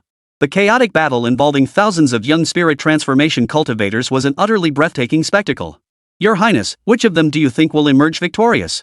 Luo Qingxian, observing the battle from outside the arena, did not respond immediately to her followers' inquiry. Her flawless, emerald eyes remained fixed, unblinking, on Ying Changsheng within the arena. She wasn't alone, countless eyes were drawn to Ying Changsheng. Ying Changsheng now resembled a primordial tyrannosaurus. Every punch and palm strike carried the power to split heaven and earth. Facing the immortal champion wielding divine artifacts and unleashing extraordinary divine abilities, he neither dodged nor retreated. A single punch erupted, shattering 10,000 techniques with sheer force. But the young immortal prodigy struck by his fist immediately spat blood, flying backward like a... He slammed hard into the distant arena's light barrier before slowly sliding to the ground, already unconscious. Moreover, Ying Changsheng showed no mercy whatsoever. Whether male or female, he sent them all flying with a single punch. From the start of the melee until now, the number of immortal champions he had knocked unconscious exceeded 17. Now it's 18. Another one sent flying. This. The prodigy from the primordial Luo clan, who had asked Luo Qingxian whom he favored, scratched his nose awkwardly. He suddenly felt like he'd asked a stupid question. Many immortal winners who weren't qualified to participate in the Divine Sun trial were left speechless in shock. Did Ying Changsheng just unleash the 8 Desolations Fist, my immortal victor's signature technique? One fist subdues the 8 Desolations, power capable of shattering 10,000 laws. This clearly represents the pinnacle of mastering our clan's 8 Desolations Fist. It's even more terrifying than the version Ying body and displayed. Are you sure he was just brought back from the lower realms? Never mind the immortal winners' prodigies. The elders of the immortal winners, unaware of the truth, stared in shock, their pupils dilated like copper bells, their faces frozen in disbelief. Their gazes turned unison toward their own ancestral patriarch. They hoped to receive an explanation from their own ancestor. Now even they refuse to believe that Ying Changsheng is merely an ordinary bloodline from the lower realms. They treat the immortal Ying Changsheng like a demonic pest to be crushed, and you call this a lower realm bloodline? Is this even reasonable? Chapter 11, The 9 Primordial Origins Revealed. Rebirth can even mutate? The leading Dao origin patriarch remained expressionless. Ahem. Our immortal winners have produced such a prodigy. This is a blessing. There's no need to dwell on it so much. Moreover, Changsheng reawakened his meridians at 18, awakening 2 divine physiques that alone is a miracle. Displaying such formidable innate talent is only natural. The Dao origin patriarch cleared his throat, casually brushing the matter aside. He certainly wouldn't make Changsheng's identity common knowledge. Otherwise, if word got out, wouldn't it seem like the patriarch was acting unethically, bullying a junior member of the clan? Upon hearing the Dao source patriarch's explanation, the other elders, though still harboring doubts, they accepted this explanation. Their gazes once again focused on Ying Changsheng atop the arena. Though it was a free-for-all, it was explicitly stipulated that young cultivators participating in the melee could not form alliances against opponents. For instance, dozens or even hundreds teaming up to eliminate the strongest opponents nearby before competing among themselves. Such behavior was strictly forbidden. Thus, the numerous immortal victors and young prodigies had no choice but to fight alone. Yet it resembled the tale of the Gord brothers rescuing their grandfather. Winner Changsheng unleashed a flurry of punches and palms, sending them all flying one after another. Half a cup of tea later, the number of young prodigies eliminated by Ying Changsheng had already surpassed 300. A vast clearing had even formed around him. The remaining immortal winners were so terrified they dared not approach his vicinity. Being eliminated by all manner of flashy supernatural abilities, at least they could cling to some psychological consolation. But to be knocked flying by a single punch or slap from Ying Changsheng? That was utterly humiliating. They were, after all, young prodigies of the immortal winners. In the end, they couldn't even withstand a single punch from him. And it was delivered by the very bloodline from the lower realms they had once looked down upon. If word got out, it would be utterly shameful. Let me see what you're made of. Not far away. A deep, thunderous voice swept through the air. A man clad in golden battle robes, radiating a powerful aura, strode forward with the grace of a dragon and the stride of a tiger, cutting through the air. This man was none other than Ying Padian, a formidable contender for the title of Divine Sun. Born with divine strength, he awakened the 9 transformations war god physique. The 9 transformations war god physique allowed his vitality and constitution to undergo a qualitative transformation after every life or death battle. After enduring 9 consecutive life or death battles, one could shatter their own limits and ultimately achieve the title of the unconquered war god. Before this, Ying Badian had already endured 3 life and death battles, advancing his 9 transformations war god physique to its 3rd stage. 3 transformations of physique and vitality. This naturally instilled him with profound confidence in his strength. Combined with his cultivation at the 7th level of the divine transformation realm, he was confident he could suppress and defeat even the strongest contenders for the divine sun position. Seeing Ying Changsheng display such ferociousness now, he too felt his competitive spirit stir. After swiftly eliminating and defeating the young prodigies near him, he sought out Ying Changsheng for a confrontation. Boom! To demonstrate his regard for Ying Changsheng, Ying Badian, descending from the heavens, revealed his mightiest form even as he approached. His entire body was instantly enveloped in crimson flames, while colossal vital energy formed an indestructible armor over his form. His already imposing frame swelled to several times its original size. Merely standing there, the sound of his heartbeat thundered like 9 heavens roar. The shock sent countless hearts trembling and nerves tingling. Witnessing this spectacle, countless young cultivators watching the battle were utterly exhilarated. They never imagined Ying Badian would unleash his full might right from the start. God of War Armor. The innate divine ability of the 9 transformations God of War Body. With this state's enhancement, Ying Boshan's overall strength will directly double. Previously, he possessed the combat power of a 7th-tier spirit transformation cultivator, but now he can unleash power far surpassing that of an ordinary revered cultivator. It feels like Ying Badian is taking advantage here. Ying Changsheng is only at the 3rd layer of the Huatian realm, having recently achieved a breakthrough beyond his level. His cultivation is still quite unstable. How could he possibly be a match for Ying Badian in his current state? The surrounding crowd murmured in heated discussion. Some could already envision the outcome of Ying Changsheng's defeat. Ying Changsheng had indeed shown remarkable strength. But the gap in cultivation levels was simply too vast. Defeating Ying Badian at this moment was harder than ascending to the heavens. My apologies. Under ordinary circumstances, I might suppress my cultivation to fight you. But today, I am determined to claim the position of Divine Sun. Therefore, I will hold nothing back. Ying Badian himself felt that relying solely on his cultivation advantage to defeat Ying Changsheng was somewhat dishonorable. Yet he could not allow any unexpected variables to arise. Even facing Ying Changsheng, he would not underestimate him, he would give it his absolute all. Upon hearing this, Ying Changsheng, however, remained utterly unconcerned. In fact, he held Ying Badian in high regard. Never underestimating any opponent, giving his all like a lion hunting a rabbit in any circumstance. This was precisely the mindset befitting an immortal winner and prodigy. But Ying Badian, who had already unleashed a punch, intending to instantly eliminate Ying Changsheng with his most powerful strike. Suddenly, an intense sense of danger surged through his entire body like a tidal wave. At that very moment, endless swirling purple chi of primordial chaos surged from Ying Changsheng's body. Layer upon layer, it coalesced into a boundless, infinite primordial chaos world. Multicolored chaotic light surged upward, while primordial purple mist engulfed and spread across the world. The entire arena seemed utterly enveloped by the light of chaos and the primordial purple mist. An indescribable, terrifying pressure weighed down upon every inch of their skin, every cell within their bodies. Such potent primordial chaos energy. The immortal elders of the victorious clan watching the battle sucked in their breath in unison. Even if, due to their clan's secrecy, they still did not know the name of that heavenly emperor ancestor from over 100,000 years ago. But secrets never stay hidden forever. They had already begun to suspect Ying Changsheng's true identity. Yet now, Ying Changsheng suddenly unleashed such profound primordial chaos energy. They began to doubt whether their suspicions were misplaced.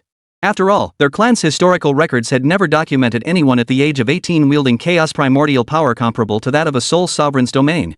Not even the legendary heavenly emperor ancestor of old could achieve such feats. Immediately, a blazing divine radiance erupted, illuminating the night like 9 brilliant suns in the heavens. All present stared in stunned silence as 9 colossal suns, radiating primordial energy. They appeared like mirages floating amidst the primordial chaos. What the hell is going on? Could this be the legendary manifestation of primordial essence? But every cultivator and sentient being known across the myriad realms of the cosmos, no matter how prodigiously gifted or defiantly transcendent, only possess one primordial essence. 9 primordial essences? What the hell? Some began to doubt their own eyesight. They rubbed their eyes vigorously. But no matter how hard they rubbed or blinked, 9 colossal projections of primordial essence still hung high above the primordial chaos, like a sun illuminating an eternal night. They hovered over the vast sea of purple chi, both real and illusory, radiating an aura that seemed to suppress the heavens themselves. This time, it wasn't just the elders of the immortal winners. Even the Dao Source ancestors who knew Ying Changsheng's true identity were stunned into horror, their jaws nearly dropping to the ground. No. Is this the Ying Changsheng they knew? They'd never heard of someone mutating after reincarnation. To directly condense 9 primordial cores upon rebirth and reincarnation. If this were true, they'd die now and reincarnate immediately. Chapter 12, all eliminated, the strongest divine son in history is born. How on earth did Changsheng manage to pull this off? 9 primordial cores. Even the venerable elders were so stunned they lost their composure, letting loose a string of expletives. It wasn't that he lacked knowledge. It was because he was too knowledgeable. For only ancient beings like them, who had lived tens of thousands of years, truly understood what the primordial essence truly represented. Throughout the history of the myriad realms, beings with dual primordial origins had indeed appeared. Take, for instance, the original progenitor of their immortal winner's lineage. This was one of the dual origin beings recorded in the annals of their multiverse. This primordial ancestor ultimately achieved an unimaginable level of power. He ascended long ago to the immortal realm, where he left behind a legendary tale. Now, Ying Changsheng instantly shattered their worldview. He appeared wielding 9 primordial sources from the start. Even those who love to fabricate stories in novels wouldn't dare write something so outrageous. Do you recall why Changsheng fell 10,000 years ago? The voice of the Azure Mystic Ancestor snapped the Dao Origin Ancestor and the others out of their stupor, while pulling their thoughts back to reality. It suddenly led them down a line of reasoning, prompting them to guess a conclusion. Are you suggesting? Dao Yuan Ancestor ventured cautiously, could it be that Changsheng, while attempting to subvert the Dao's laws and shatter the ancient taboos, had already successfully condensed the 9 divine origins? And now that he has suddenly succeeded in reincarnation, the 9 divine origins he once condensed have reincarnated alongside him? The divine source is the primordial essence. When cultivators of the human path reach their ultimate limit, during the process of ascending to immortality, their primordial essence transforms into immortal origins. Back then, Ying Changsheng also met his demise when attempting to condense a greater number of immortal origins, suffering backlash. When ascending to immortality, human cultivators can reshape their primordial realms. In a sense, they can cause their primordial world to split, giving birth to 2, 3, or even more primordial worlds.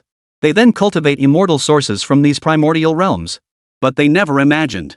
Ying Changsheng did not intend to condense 2 or 3 immortal sources. Instead, he intended to forge 9 divine sources in one fell swoop. Most astonishingly, this audacious feat was accomplished by Ying Changsheng after his rebirth. Ying Changsheng had previously awakened 365 Chaos Primordial Dao Bones, had already made them unable to fathom his future achievements. Now, with 9 primordial sources at his disposal, they dared not contemplate just how terrifying his future might become. The very name taboo seemed born solely for him. What happened today must be sealed at all costs. Even if Changsheng's true identity may be exposed soon. The 365 Chaos Primordial Dao Bones within him, along with the 9 primordial sources, these must never be exposed. This concerns the glorious future of my immortal victor. Once the trial concludes shortly, we shall jointly draft the Great Dao Edict. All must obey its decrees, they must bury this matter deep within themselves. The proposal from the Dao Origin Patriarch was accepted almost unanimously by the other patriarchs. The stakes involved were simply too immense. This incarnation of Ying Changsheng had grown stronger beyond their wildest imaginations. If it were this incarnation of Ying Changsheng, he would undoubtedly fulfill the greatest aspiration pursued by generations of the immortal Ying Clan. Surely our distant ancestors would rejoice upon hearing this news. Compared to the ancestral patriarchs, whose hearts were filled with boundless joy and excitement, the battle stage had long since become a one-sided spectacle. Chaotic primordial purple chi obscured the sky and blocked out the sun. The cosmic phenomenon summoned by the Dao Unified Divine Body added a touch of dazzling mystery to this sea of multicolored purple. 9 primordial divine suns flickered within, stirring the heavens and earth into resonance. The waves of primordial purple chi alone were sufficient to eliminate the majority of them. Add to that the 9 colossal primordial divine suns. Without a doubt. Once they plummeted down, absolutely no one could withstand them. Even the strongest contenders for the divine sun position would likely be crushed in an instant. The young cultivators from the 2 great clans watching this scene from outside the arena had earlier sympathized with Ying Changsheng. They had believed Ying Changsheng would suffer a crushing defeat at Ying Boshen's hands. But now, they were utterly stunned, their minds frozen in shock. The scene before them created an illusion. Ying Badian, who had previously been formidable and awe-inspiring, like a peerless war god. Standing before Ying Changsheng, he looked like a clumsy rookie soldier. Good. I admire your character, the kind that gives its all even when hunting rabbits. Since that's the case, I won't hold back either. Catch this. Ying Changsheng hovered midair, his black hair whipping in the wind, his white robes fluttering. A long sword, conjured from the very runes of the laws of the universe, appeared in his hand. The sword shot forth like a dragon. 10,000 blades resonated in unison. Sword energy swept across the heavens, descending like a torrent. 9 colossal primordial divine suns, enveloped by churning waves of primordial chaos and countless projections of the Tao, descended to crush the heavens. Having regained his senses from his dazed state, Ying Badian now wanted nothing more than to curse out loud. He regretted it. He regretted his own foolishness. Why had he insisted on giving his all, like a lion hunting a rabbit? And Ying Changsheng had clearly overestimated him. He was just an ordinary immortal prodigy. His 9 transformations war god physique was only at the 3rd transformation. He was only at the 7th level of the divine transformation stage. Yet Ying Changsheng opened with 9 primordial suns. That's ridiculous. It really can't be that bad. I'm just a lowly Karami. How could I possibly deserve such a full power attack from you? In that moment, all Ying Badian could manage before his consciousness plunged into utter darkness was a bitter complaint. Yet he grasped a profound truth. One must stay humble and learn to hold back one's strength. Those who go all out even when hunting rabbits are likely just reckless brutes. Boom! Sword energy, enveloped in primordial purple chi, crashed down with overwhelming force. Immediately following was an earth-shattering explosion. The entire arena transformed into a spewing volcano. The churning storm hurled countless fragments of the stage, talisman shards, and spatial debris high into the sky. Among those hurled into the air were many young immortal cultivators who had won their matches, now caught in this unforeseen catastrophe. Some resembled withered leaves and broken branches in the tempest, swept toward the heavens. Or like solitary boats in the primordial chaos of a world-ending tsunami, instantly engulfed. The colossal energy surge shook the arena's barrier, causing it to tremble violently as spiderweb-like cracks appeared across its surface. Everyone outside was blinded by the blinding light, unable to open their eyes. All that remained were gaping mouths, emitting continuous gasps of horror, the only way to express the shock within their hearts. This, what on earth? The cultivators of the primordial Luo clan who witnessed this scene had already leapt to their feet with a sharp thud. Their teeth chattered incessantly, utterly speechless from the shock. The outcome is decided. After a long while, Luo Woyue finally exhaled a breath of stale air, though the pounding in his chest had yet to subside. Gazing at the arena now completely engulfed by a vast sea of chaotic purple mist. At the center of the arena, among the immortal victors and prodigies, some lay fallen, others lay unconscious. Only one figure remained, standing tall and unmoving high above the arena. She felt even more dazed and disoriented. After a long while, the surging waves of law finally began to subside. The dust on the arena had completely dissipated. Though she had anticipated it. Upon seeing the scene of the immortal winner's prodigy lying sprawled across the arena, vast swaths of them unconscious. Everyone was still struck dumb with shock by the overwhelming impact. Apart from a dozen or so individuals, blood trickling from their mouths as they writhed in agony, struggling desperately with their gravely wounded bodies. Everyone else lay sprawled across the ground. The Divine Sun trial concluded in its very first round. Only Ying Changsheng remained standing on the arena. Everyone else had lost their ability to fight. At that moment, a single phrase echoed in the minds of the immortal winners. Their new divine child for this era had been born. The strongest divine heir in history. Chapter 13, Second Simulation, Great-Great-Grandson's Perspective. After a silence that lasted a full dozen breaths, the frozen atmosphere erupted like boiling water. Too powerful. A single individual instantly defeated thousands of prodigies from our immortal winners. He's a freak among freaks, a monster among monsters. More than that, what concerns me is whether the 9 primordial phenomena projected earlier by the immortal Son of Eternal Life were genuine or not. Didn't they say every being in the heavens possesses only one primordial essence? Some had already begun addressing Ying Changsheng as the Divine Son. With such extraordinary talent and overwhelming power, if he still couldn't be chosen as the Divine Son, then they truly have no idea. Who among the immortal winners' generation could possibly be worthy of that title? You're too kind. Ying Changsheng descended from the heavens, his smile radiant and confident. Then, with a sweeping gesture of his hand, numerous white porcelain bottles filled with healing pills immediately flew from his hand. Those who instinctively caught the flying porcelain bottles. Over a dozen immortal winners, barely holding themselves together and feeling pain throughout their bodies, stared at Ying Changsheng in stunned silence. Even through the porcelain, they could sense the potent medicinal energy within and the refreshing fragrance that permeated the air. These pills were undoubtedly extremely precious.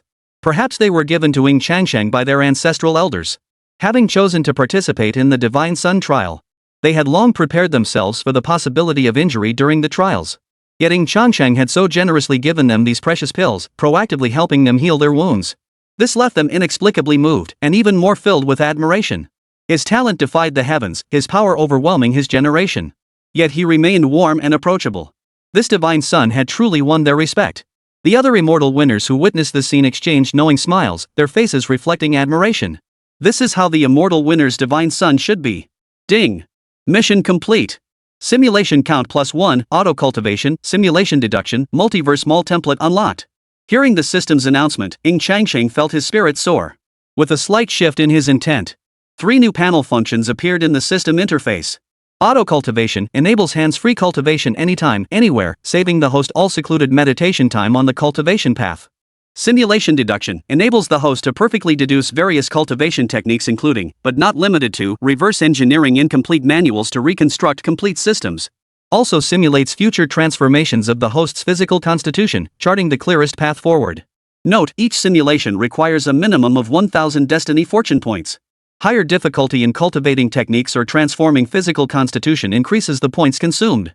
The Celestial Marketplace system interface is a veritable treasure trove. From various Taoist arts to even immortal techniques like 1 Qi transforms into 3 purities. Down to specific techniques like purple silver coil, everything is available. Even blind box gacha draws are available. Yet all require destiny fortune points for exchange. What exactly are heavenly destiny fortune points? As if hearing Ying Changsheng's inner murmur, the system's announcement continued to sound. Ding! Detection confirms the current era of the host is the golden age of prosperity, the most flourishing period across all realms. Celestial prodigies and protagonists of destiny emerge like bamboo shoots after rain, reaching the peak of heavenly mandate fortune in the history of countless universes. To truly stand out in this golden age, to become the one and only throughout the ages, and even to perpetuate your legend, you must continuously devour and hunt down those imbued with great destiny. Absorb all the heavens mandate fortune from them and imbue it into yourself. Therefore, the acquisition of destiny fortune points can only be obtained by the master from these individuals, the chosen ones who possess the great fortune of the age. Whether seizing opportunities, defeating them as enemies, or completing tasks assigned by the system, you will gain a certain amount of heavenly mandate fortune points. Upon hearing this, Ying Changsheng's mind cleared completely. So, he had become the antagonist? But he didn't care either. In the struggle for supremacy, there is no right or wrong. Only the survivor stands as the sole true victor. The Divine Sun trials had concluded. Numerous gravely injured and unconscious prodigies of various clans were carried away one after another. Once they were fully healed, and all family members abroad including the envoys dispatched by the primordial Luo clan had arrived, the Divine Child ceremony would formally commence. Ying Changsheng also returned to the great Dao temple his clan had prepared for him. After settling into the lotus position, Ying Changsheng murmured softly within his mind, "Simulation. Simulation initiated. Please select your landing location. The Eternal Dao Realm, Immortal Winner. Tianqing Dao Domain, Songnan Qin Clan." Hold on. Upon reading the first paragraph, Ying Changsheng couldn't suppress his confusion and asked, "Didn't I already reincarnate during the first simulation? Why is Immortal Winner listed as an option again? Can I be reborn again? Did you glitch?" System analyzing. Analysis complete. No issues detected. Please make your selection, host. Ying Changsheng rolled his eyes. Though he'd anticipated this response, it still felt like the system was brushing him off. After a moment's thought, he selected Immortal Winner. He'd never even heard of this so-called Sangnan Qin family. Moreover, he was curious to see what kind of simulation results the system would produce if he chose Immortal Winner again. Day 1. You were born into the Immortal Winner. Thanks to your grandfather, the Supreme Dao Emperor, you possessed exceptional innate talent. On your very first day, you awakened the double pupils. Your parents were overjoyed and named you Ying Xian. Year 1. When you turned 1 year old, your great-grandfather, Ying Tian, recognizing your potential, bestowed upon you a divine jade of the Dao. This sacred artifact cleansed your meridians, propelling you to new heights. Reading this, Ying Changsheng paused again. This time, the system had simulated an object that seemed to be his great-great-grandson. Ying Xian. Double pupils. He had a faint recollection. On the arena stage, the youngster had employed a special breath-concealing technique, sneaking up behind him to attempt unleashing the divine power of the double pupil physique directly. But he was spotted. His ancient ancestor swatted him away with a single palm strike, sending him crashing to the ground where he instantly passed out. Recalling the earlier scene of filial piety, Ying Changsheng felt a slight awkwardness. Simulation continues. Year 8. Your mother sneaks into your room. Ignoring your struggles and resistance, she cuts open your chest and extracts a blood-soaked golden bone, forcibly implanting it within your body. Your mother's expression is mad. Muttering incessantly, "Xianer, my dear, don't be afraid of the pain. This is the legendary Supreme Bone. With your innate double pupils and this Supreme Bone, you will surely become an emperor in the future." Amidst the excruciating agony, you felt a powerful force merge into your body. You fell into unconsciousness. Chapter 14, Dual Pupils are the path to invincibility. Why borrow another's bones? The 10th year. After a period of adjustment, you and the Supreme Bone within you have become one. You feel invincible, certain that with your dual pupils and supreme bone, you will surely become the clan's divine son. But today, the enforcers of the clan punishment hall have arrived. And before your very eyes, they subdued your mother. Release my mother. Seeing your mother harmed, you let out a hysterical roar. You lunged forward, biting relentlessly, hoping to rescue your mother. But the punishment hall's elite merely wore cold expressions, their terrifying aura instantly crushing you. The Grand Elder of the punishment hall, leading the group, gazed down at you coldly. Ying Xian. Cease interfering with the clan's enforcement. Your mother's heart deserves death. For her own selfish desires, she arbitrarily persecuted a female infant from a branch family who possessed the supreme bone, and forcibly extracted her supreme bone. Do you realize that the supreme bone you now possess was meant for your cousin, a girl you've never even met? The words of the punishment hall's Grand Elder struck like a thunderbolt, shattering every tender illusion you'd held about your mother. You never imagined the once gentle mother could commit such a vicious act, even harming her own kin. You were utterly devastated. Reading this, Ying Changsheng's brow furrowed even deeper. Back then, he too had participated in drafting the clan's rules and had refined several new ones. He had particularly emphasized that under no circumstances, anywhere or any time, should harm be inflicted upon fellow clan members. Ying Xian's mother had directly extracted the supreme bone from a newborn female infant within the clan. This was a grave violation. Year 13. It took you 3 years to emerge from the shadow of losing your mother. Because this embarrassing incident was exposed, you became the laughingstock of the clan's other young prodigies. They all pointed fingers behind your back. They treated you as the family's disgrace. They subjected you to constant humiliation and beatings. Because of this stain, your branch was exiled to the family's remote frontier lands, where you must now fend for yourselves. On the day of your departure from the clan, standing atop the immortal vessel, watching the land of the immortal Ying Clan grow ever more distant, your fists clenched in silent resolve. One day, you will rise to become a prodigy of the heavens. Once you regain the clan's esteem, you will return with honor and dignity. And you have never been a coward. The mistake your mother made, you vowed to atone for with your entire life. You swear it. You will find that infant girl, casually abandoned by your mother in some lower realm. Then you will retrieve the supreme bone and return it to its rightful owner. You slowly turn back, striding toward the unknown ahead. Your voice drifts on the cold wind, resolute and confident. The path of the twin pupils is already invincible. Why borrow another's bone? Without the supreme bone, I shall still become an emperor. Year 16. You have firmly established your lineage's roots within the Mountain Sea Dao realm.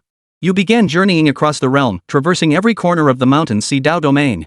You ventured into perilous lands where death lurked at every turn. You plunged into them without hesitation, seeking only to seize opportunities from these perilous treasures and grow ever stronger. You returned to your clan with honor intact. Year 20. Your cultivation has now broken through to the divine power realm. Having faced countless life or death crises over the years, you have forged an indomitable spirit. Combined with your dual pupils and supreme bones, you now possess the confidence to face even ordinary divine transformation cultivators in battle. The only regret you harbor is that it has taken so many years? You still haven't found any clues about that cousin. You keep encouraging yourself daily, vowing to fulfill your promise. You must find that cousin you owe so much to. Year 28. This year, you've broken through to the 5th level of the spirit transformation realm. You have mastered the dual pupil supreme bone to its absolute limit.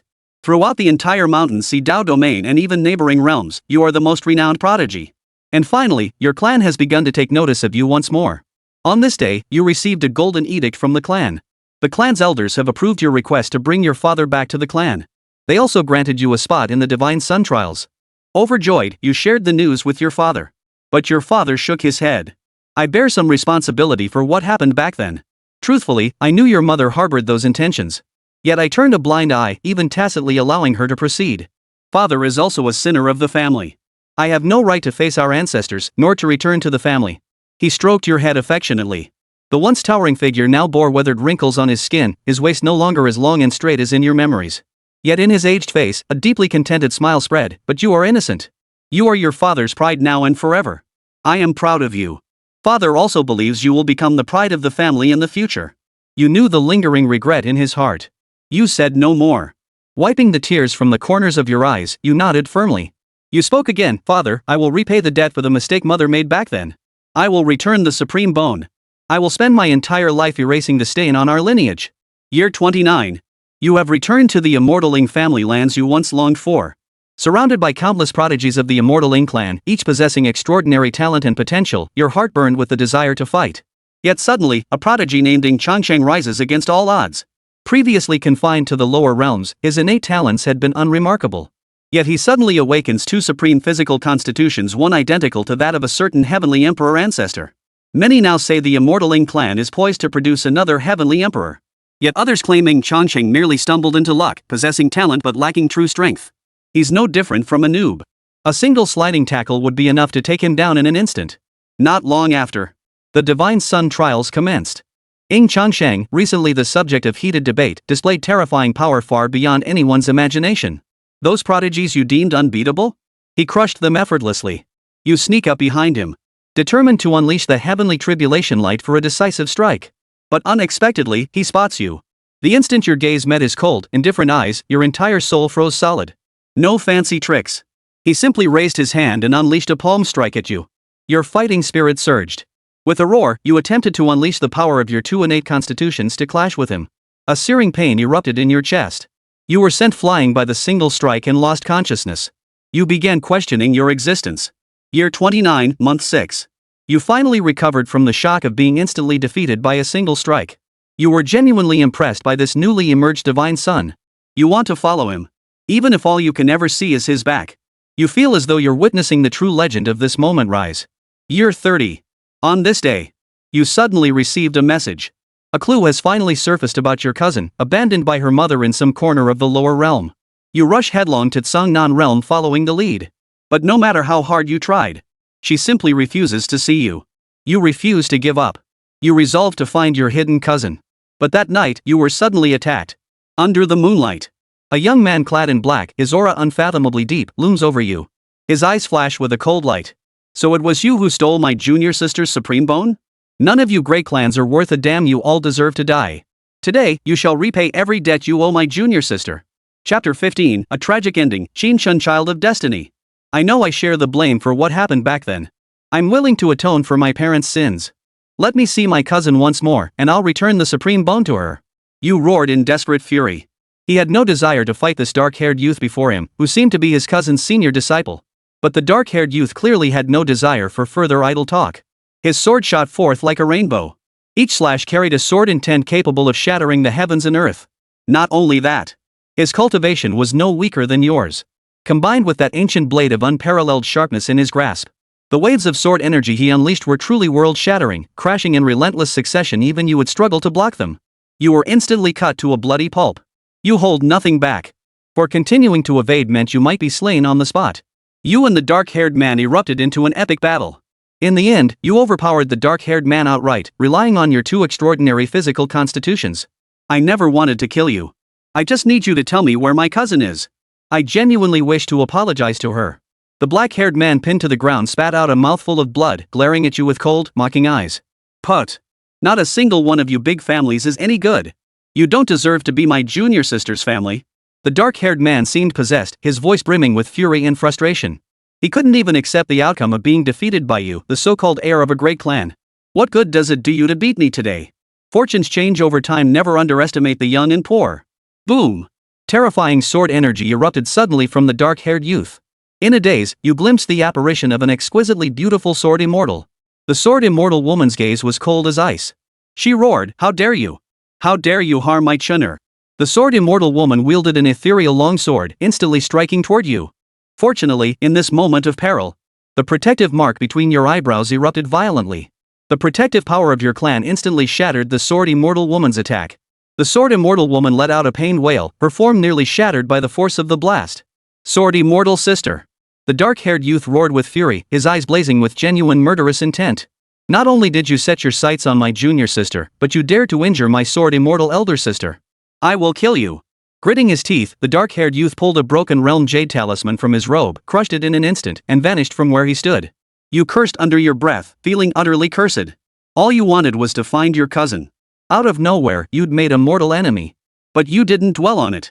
After all, a defeated foe remains a defeated foe. You don't want to deal with such people. You only want to find your cousin. Year 31. While engaged in your daily meditation practice, you suddenly received a bounty warrant issued by your clan. The clan's prodigy, Ying Feng, betrayed vital family intelligence to the demon clan's ancestral Phoenix Mountain. He defected to ancestral Phoenix Mountain. The clan has issued a kill order. Whenever you encounter Ying Feng, kill him at any cost. Receiving this news, you are consumed by rage. You'd give anything to drop everything right now and hunt down that damn traitor, Ying Feng. However, remembering you still need to find your cousin, you suppress this urge for now. Once your current task is complete, you will hunt down that damn traitor and settle the score. Ying Changsheng narrowed his eyes upon reading this. Ying Feng, he remembered this young man. Before his memories awoke, he seemed to be the young prodigy most hostile toward him within the entire immortal Ying Clan. But as the patriarch of the immortal Ying Clan, he saw no need to dwell on such petty matters involving a junior. Yet he never imagined this kid would become a traitor in the future, defecting to Zhuohuang Mountain. Zhuohuang Mountain, one of the demon clan's top powers. They also shared a long-standing enmity with the immortal winners. A cold gleam flashed in Ying Changsheng's eyes. In his eyes, Ying Feng was already a dead man. Year 32. For over a year, you remained in Sungnan realm, searching for your cousin's whereabouts. Just as you finally pinpointed her exact location and prepared to have a proper talk with her, the black-haired youth you had defeated over a year ago reappeared. Without a word, he charged at you once more. Fortunately, your own strength had also broken through. Though shocked by the dark-haired youth's formidable power, you managed to hold your own against him. You were utterly enraged. You felt the dark-haired youth was a complete lunatic. You never once intended to be his enemy. The dark-haired youth seemed no match for you, fleeing frantically all the way. You relentlessly pursued him. But when you finally cornered him in a valley, you realize you've fallen into a trap. Runes surged from the sky all around, weaving one powerful formation after another. Within them, the forces of wind, rain, thunder, and lightning boiled and roared. And you, like a lone boat adrift in this storm, stood utterly isolated and helpless. The dark-haired youth reappeared. He gazed at you coldly, his eyes flickering with icy murderous intent. Oof. I said I would kill you. A worthless piece of trash like you? You dare to meet my junior sister? To die by the ancient sword formation I meticulously prepared for you, you should consider yourself fortunate. Kill. The dark-haired youth formed a sword seal with his fingers. His index and middle fingers pressed together to form a sword finger, then he simply raised his hand and pointed at you. Boom! In an instant, the power of countless surrounding sword formations erupted completely. A torrent of sword energies swept toward you like a mountain roaring and a sea raging. You frantically defended yourself, constantly drawing upon the power of the supreme bone and the twin pupils. Yet, facing the seemingly endless onslaught, you still have the will but not the strength. The spiritual energy within you grows ever scarcer.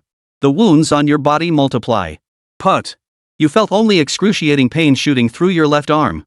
Your entire left arm was severed by the sword chi manipulated by the dark-haired youth. In a mere moment of distraction, you were struck by several more sword chi strikes in quick succession. Your right hand was completely shattered. Countless horrific wounds now mar your chest. You were utterly incapacitated. Is this the prodigy of the immortal winners? Nothing special, just a worthless piece of trash. The dark-haired youth wore a cold smile on his face. He strode toward you step by step. Simultaneously, a golden dagger appeared in his hand. Thud. He plunged the blade directly into your chest, mercilessly extracting the supreme bone from your ribcage. He weighed the golden supreme bone, still dripping with your blood, in his hand. The dark-haired youth gazed into your eyes once more, a cold smile curling his lips. The dual pupils aren't something a worthless piece of trash like you deserves to possess. Consider this a case of making use of waste. Rest assured, I'll carry your double pupils to the pinnacle of all realms. Then, I'll crush the immortal winners and avenge my junior sister. You seethed with fury, desperate to detonate your core essence. But you're too weak to even do that. And your guardian mark is suppressed by that sword immortal woman, who seems to have recovered considerably. Amidst excruciating pain, the dark-haired youth directly gouged out your double pupils. Clutching intense resentment and agony, your consciousness gradually plunged into darkness. But before your consciousness vanished completely, you heard a furious voice suddenly echo from the horizon. Xin Chen. Who gave you permission to kill him? The voice was ethereal and melodious, yet now it carried boundless fury, even murderous intent. The black-haired youth named Ying Chen grew visibly flustered upon hearing these words, urgently protesting, No. Listen to me. I did it all for your own good. How dare you? This is my own family affair. Who gave you the right to meddle? Your consciousness grew increasingly dim. You tried to open your eyes, but all you could see was darkness. You are dead. Simulation ended.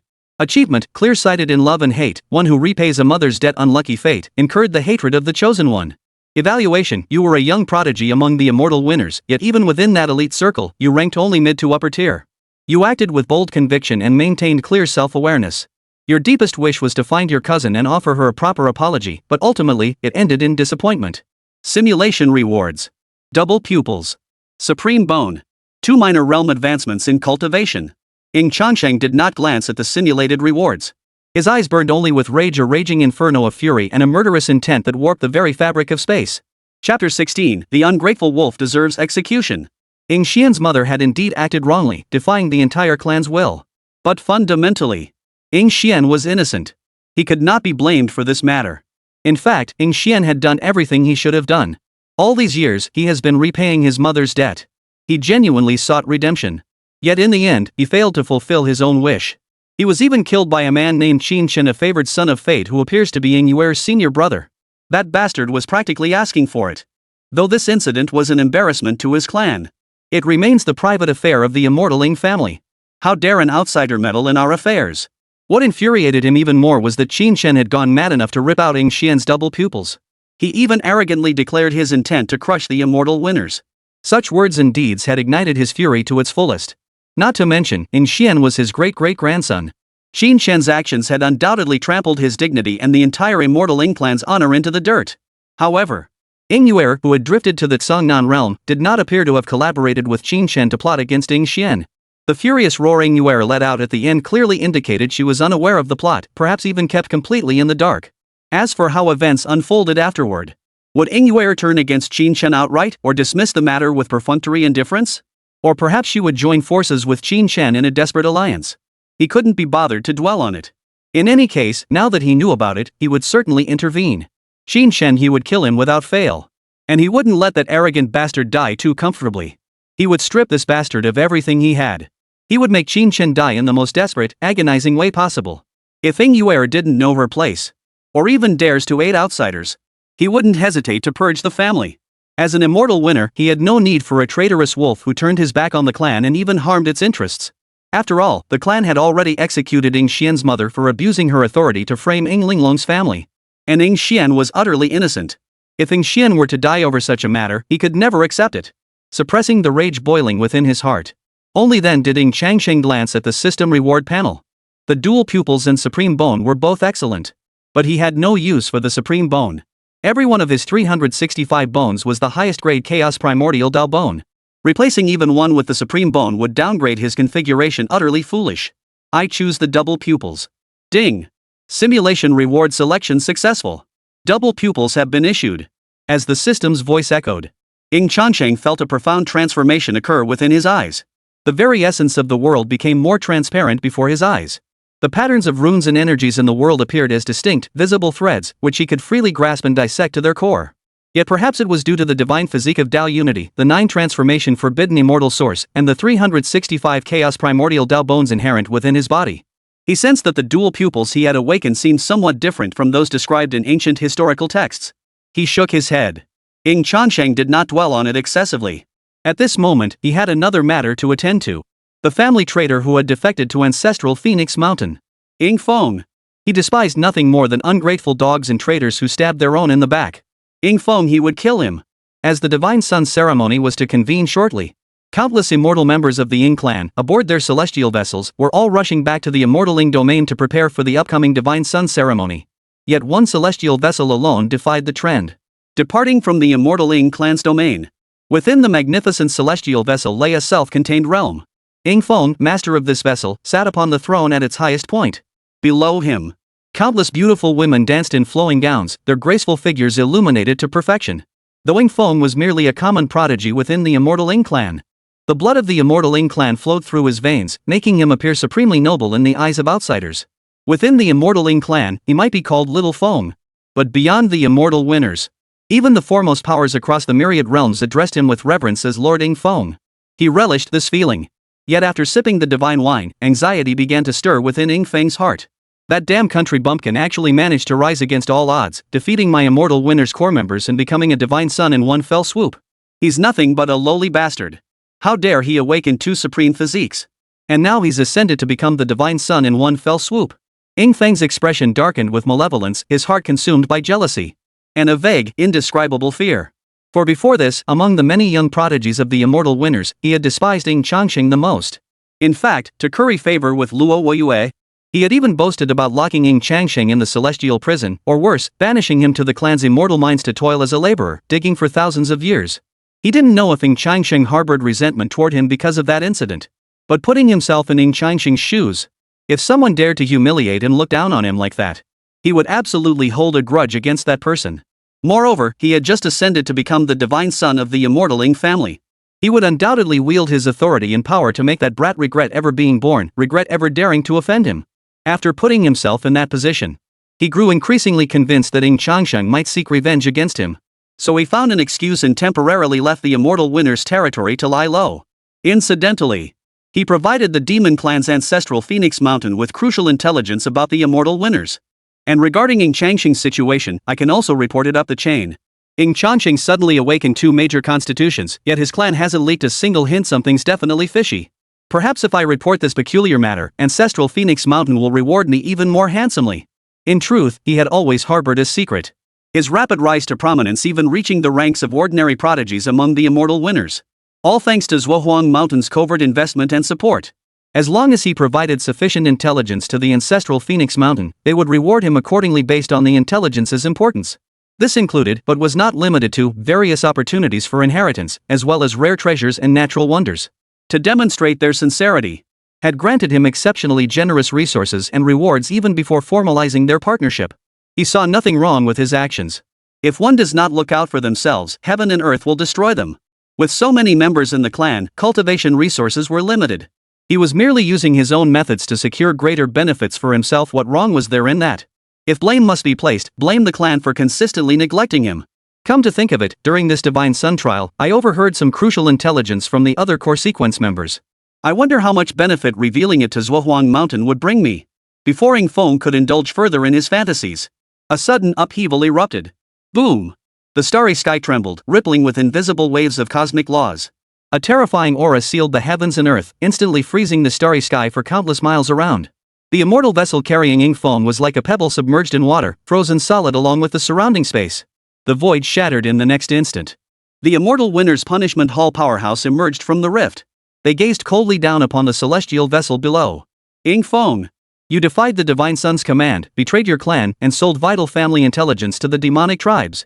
For this crime, you shall be executed. Chapter 17, Slaying Ying Feng, The Curse of the Admonition. Ying Feng's face turned as pale as paper, his heart ceasing to beat in that instant. Why was this happening? He had only recently made contact with the ancestral Phoenix Mountain. And he had been extremely cautious. He had considered the possibility of being detected by the powerful figures of his clan's punishment hall. But that should only happen after he formally betrayed the clan's intelligence. He had only just accepted the goodwill gesture from Zhuohuang Mountain before formal cooperation began. He hadn't even had time to betray the clan's secrets. How had he been discovered? What was even more unbearable was this. The punishment hall's elite were acting on the Divine Sun's orders. Hadn't Ying Changsheng only recently returned from the lower realms? How could he possibly think there's something wrong with him? Honorable elders, this is a grave injustice. I've always been loyal to the clan. Without the clan, where would I be today? How could I possibly betray it? I know. It's Ying Changsheng deliberately framing me. Ying Feng feigned a hysterical frenzy. I offended Ying Changsheng before, so now that he's become the Divine Sun, he can't wait to frame me. Does being the Divine Sun grant him free reign to frame others? Before Ying Feng could finish his sentence. How dare you? You criminal! How dare you show disrespect to our clan's Divine Sun? The leading elder of the punishment hall extended his massive hand, instantly crushing the divine vessel. It also crushed Ying Feng's body. Only after reducing him to a mere fragment of a soul did they employ special methods to conduct a direct soul search.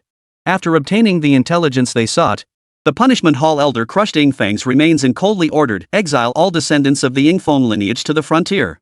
They shall cultivate the wilderness for 30,000 years.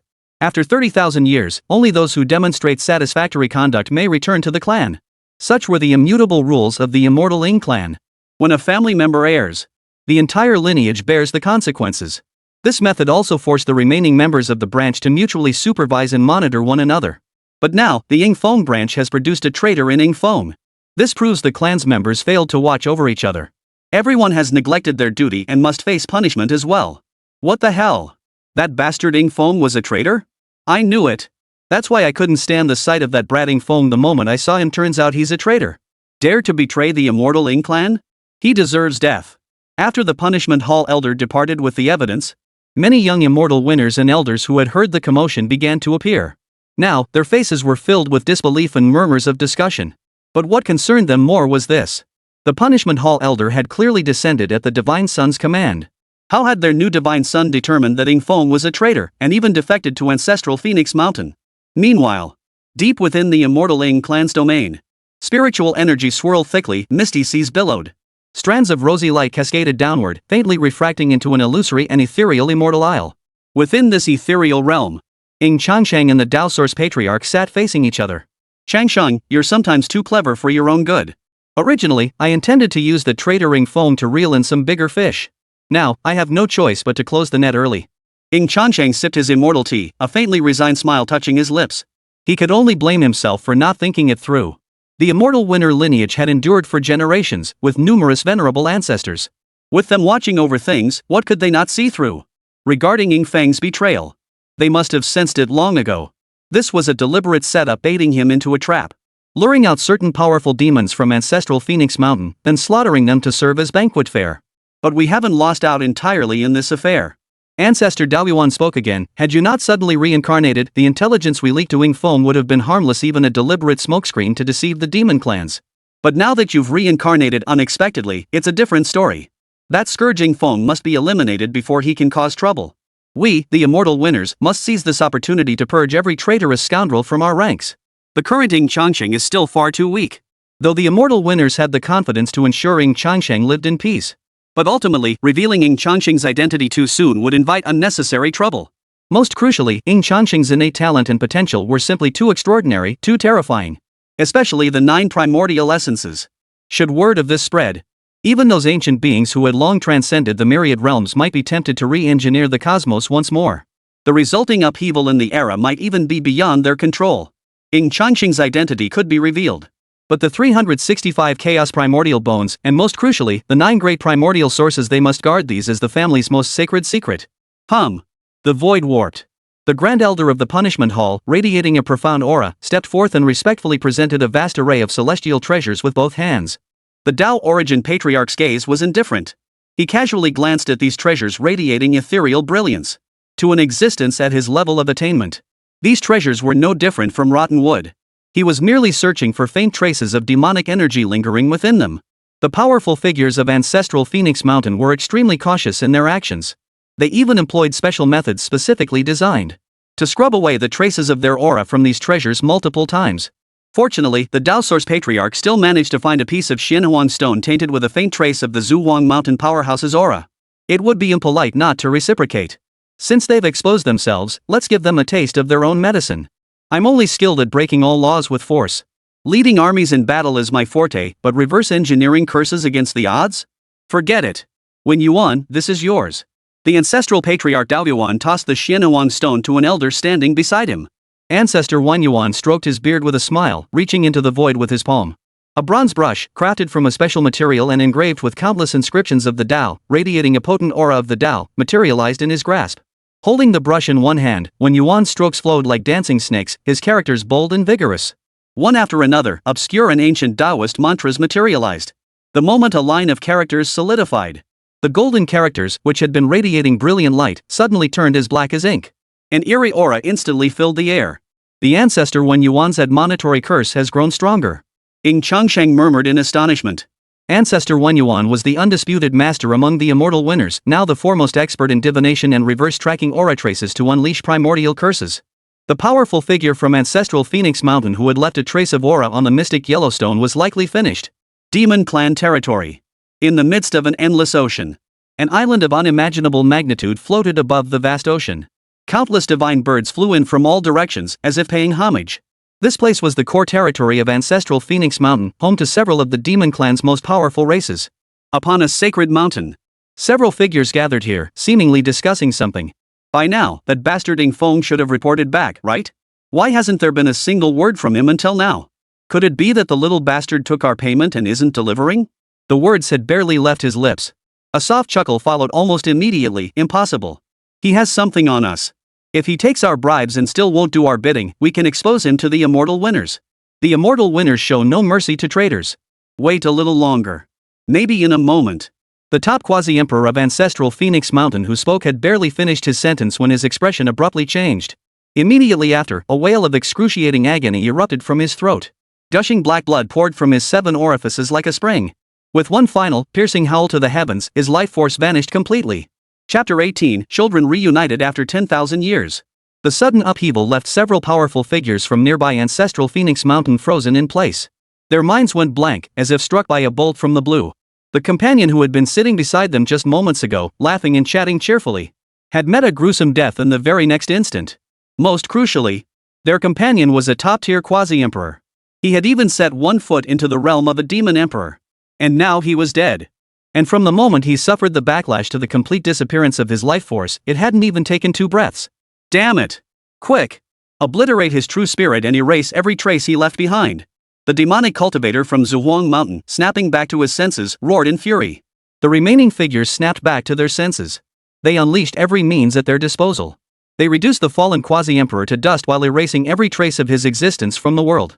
After completing this task, these elite warriors standing at the pinnacle of the demonic hierarchy felt their scalps tingle, their bodies drenched in cold sweat.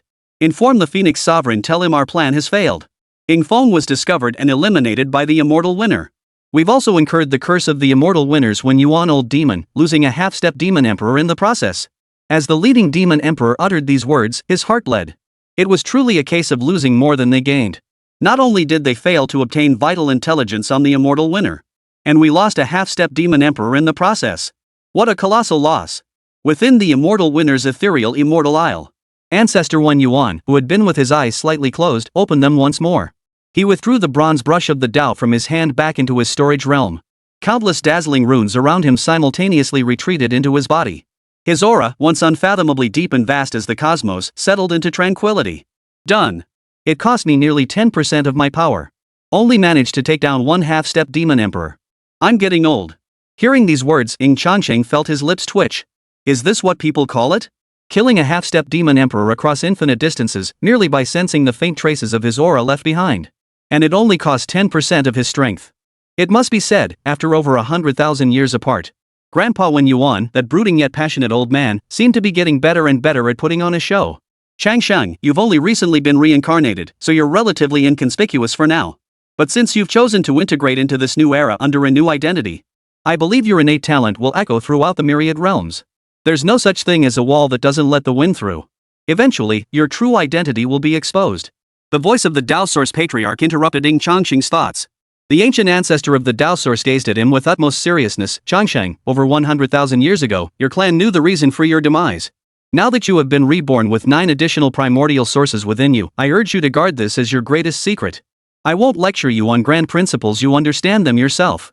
Truly invincible masters excel at concealing themselves and masterfully holding onto their trump cards. Ying Changsheng understood his ancestor's meaning perfectly and nodded solemnly in return. 9 primordial sources were too godlike. All cultivators and living beings possess only one primal essence. History records only dual origins, and only for him, the founder of the immortal Ying lineage. If he were to recklessly display his 9 primordial sources before outsiders, put yourself in his shoes. If he, at the peak of his power, encountered such a forbidden prodigy, one who not only had poor relations with the immortal winners but was outright hostile to them, as the patriarch, he would undoubtedly think, this one must not be spared. He might even resort to unscrupulous means to eliminate him. After all, such a heaven-defying existence, if not eliminated, would undoubtedly become a grave threat to his immortal victor lineage. Even his own descendants would never rise to prominence in this era. Even if branded as bullying the young or exploiting seniority, he would care not a whit.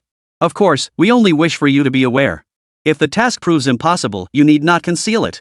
The corner of Dao Yuan Old Ancestor's mouth curled slightly as a torrent of bloodthirsty aura surged from his entire being. It felt as though one could see a sea of corpses and blood. We immortal winners may lack many things, but we have no shortage of ancestors. If push comes to shove, I'll emerge wielding the supreme Dao imperial weapon. I'll fight for your immortality, shattering the myriad realms of the heavens. I'll make sure no one dares lay a finger on you. The Dao Source Patriarch spoke with unwavering confidence. After all, it boiled down to that one phrase. If the myriad realms of the heavens cannot accommodate even one prodigy from the immortal winners, then what use are the myriad realms? Ying Changsheng felt both dazed and deeply moved. He felt less like a broken-down old warrior and more like that peerless emperor of yore, a man whose boundless ambition could single-handedly hold back 1,000 armies. Of course, our primary purpose isn't really to speak with you. The Dao Source Patriarch shifted the conversation again. I know you wish to conceal your identity for now, but surely you cannot hide from your own children? They've been waiting for you for a very, very long time. Especially your youngest daughter. She's nearly lost her mind these past years. She's been dashing to the boundless sea day after day. Neither my immortal winners nor the primordial Luo clan could stop her. She's determined to find the traces you left behind in that boundless sea, then resurrect you with supreme transformative arts. Ying Changsheng froze once more. Over 100,000 years had clearly passed. Yet the memories etched in his mind remained crystal clear. Luo Qingxian had been his cherished treasure. He owed her deeply. He had spent a great deal of time with both of his sons. But Luo Qingxian, he only stayed by her side until she turned 18. Then he hurried off to the realm of immortals to become one himself. He remembered it all too clearly. Before heading to the realm of immortals, he had made a solemn promise with his daughter Luo Qingxian. He vowed he would succeed, that he would return. Then he would take her to travel across all the heavens and realms. Take her to the shores beyond the boundless sea. In the end, he did not break his promise. But he was over 100,000 years late. As for his other two sons, he felt equally indebted to them. Though he had once been a heavenly emperor who ruled across the myriad realms of the heavens. Yet when confronted with the sons and daughters he had failed. He found himself at a loss, even hesitant to confront them. He feared his children would resent him, seeing him as an unworthy father. Ying Changsheng's thoughts churned. Just then. Boom! Outside the immortal winner's domain, thunderous roars shook the heavens. 3 familiar auras spread out from different directions. The person hasn't arrived yet. The voice came first. Father. 3. Chapter 19, The Supreme Dao Emperor's Children, the Best Father. All 3 siblings were overcome with emotion. So much so that they cried out in a somewhat unrestrained manner. But as the Supreme Emperor of the Ultimate Path, and having traversed the vast distances of the River of Time at any cost, his presence was immense. Thus, what everyone heard most distinctly was the roaring, churning sound of the River of Time itself. The word father uttered by the siblings was not clearly discernible. However, Ying Changsheng, inexplicably, heard it crystal clear.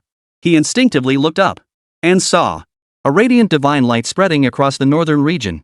A middle-aged man clad in a golden Taoist robe, his features bearing traces of hardship, stepped forth from the light, his face radiant with delight. Ying Changsheng recognized the man at a glance. It was his eldest son, Ying Tian. In the eastern region, however, a torrent of blood energy churned and surged, vast and overwhelming, obscuring the sky and blocking out the sun. Amidst thunderous roars, it seemed as though 1,000 armies were charging, spreading a suffocating aura of slaughter. A burly man clad in armor, his skin slightly coarse and dark, stepped forth. He bore no resemblance to the scholarly, bookish youth from Ying Changsheng's memories. Even Ying Changsheng felt a sense of unfamiliarity toward the man before him. After all, his second son, Ying Wuxuan, had once been a bookish, artsy youth who loved reading newspapers and magazines. The first time he took him to the outer realm for trials, they slew several savage beasts. Claiming he'd committed bloody sins, he'd burn incense and worship Buddha whenever he could. Now, however, he had truly lived up to his name. He had become an invincible general, unmatched on the battlefield, undefeated in every campaign. Western Realm. Countless crimson plum blossoms spread across the entire spacetime, casting the heavens and earth in an incredibly beautiful and dreamlike glow. Amidst the swirling crimson sea of blossoms, a gracefully slender woman emerged, bearing an uncanny resemblance to his wife as if carved from the same mold. At this moment, the corners of her eyes were slightly swollen, still bearing traces of tears.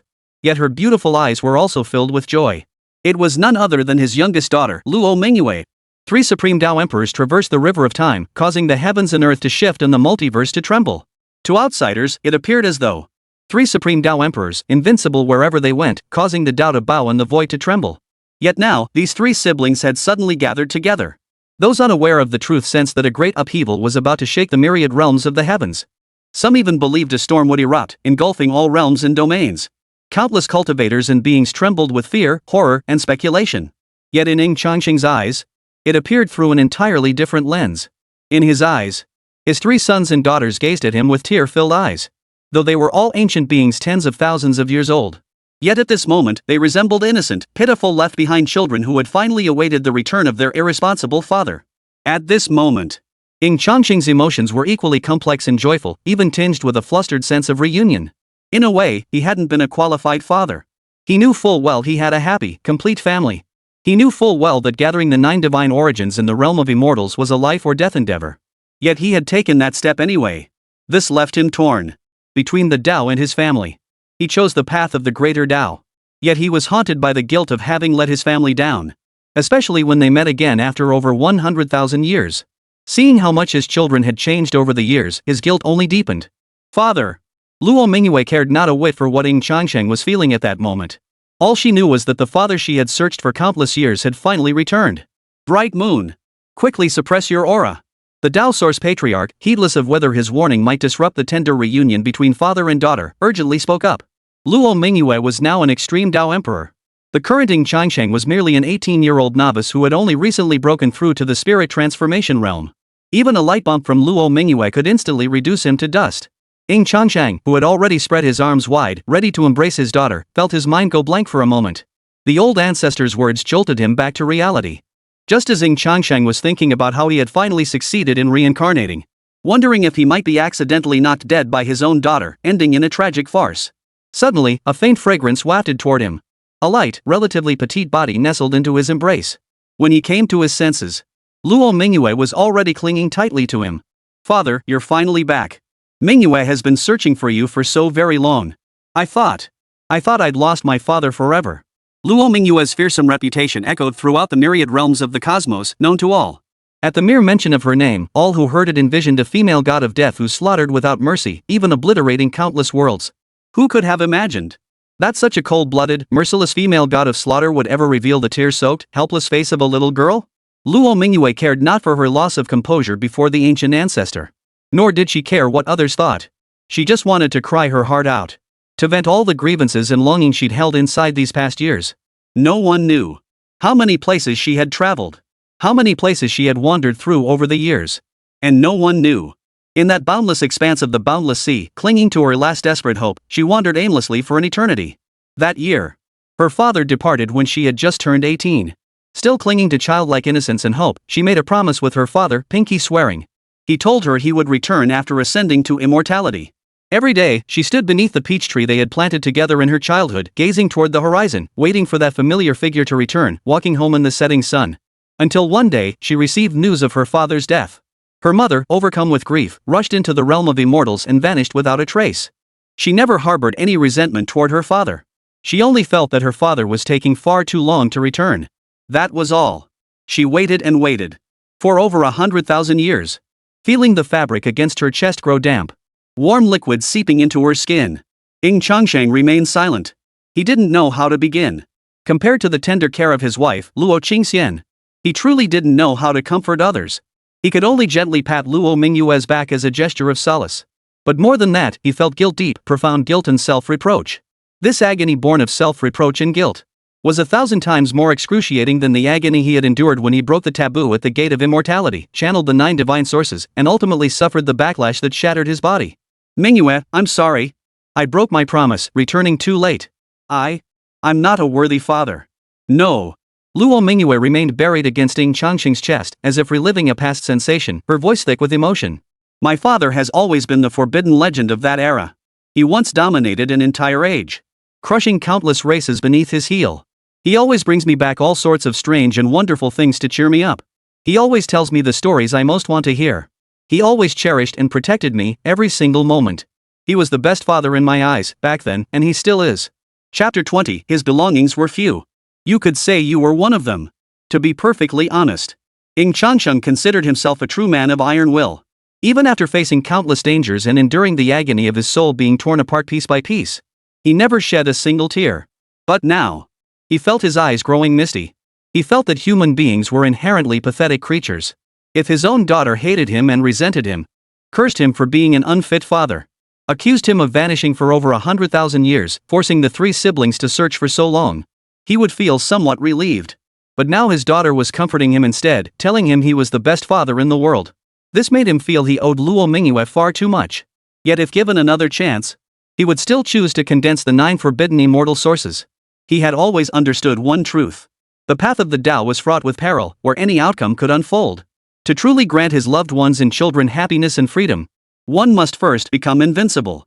Only by possessing the power to overturn everything, the power to dictate all rules, only then could his family achieve true peace.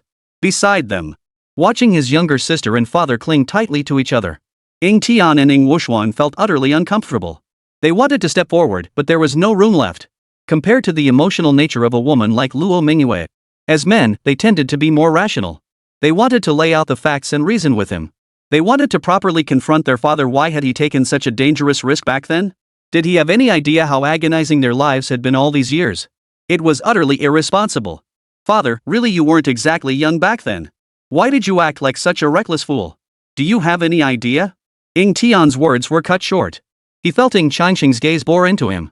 Though he remained silent, He could almost hear Ying Changsheng scolding. What?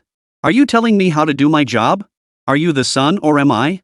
Ying Wuxuan, who had also been about to speak up, was glad he kept his mouth shut. He awkwardly scratched his head. He glared at his older brother, but don't dare glare at me, okay? Father. Do you realize how reckless you were back then? You have a family now. If you ever do something like this again, could you at least think about us first? Or at least tell us first. Mingyue's right. It's all father's fault. There, don't cry. Ying Changsheng hurriedly chimed in, gently stroking Luo Mingyue's head as he spoke softly. Witnessing this scene, Ying Tian and Ying Wuxuan were so enraged by Ying Changsheng's blatant double standard that they felt like spitting blood. They wanted to speak up and comfort their old father, but that would be disrespectful, a grave offense teaching their father how to act. Yet when their little sister comforted their father, it was deemed sensible and the truth. Though they felt a bit resentful inside. Yet the two shared a knowing smile.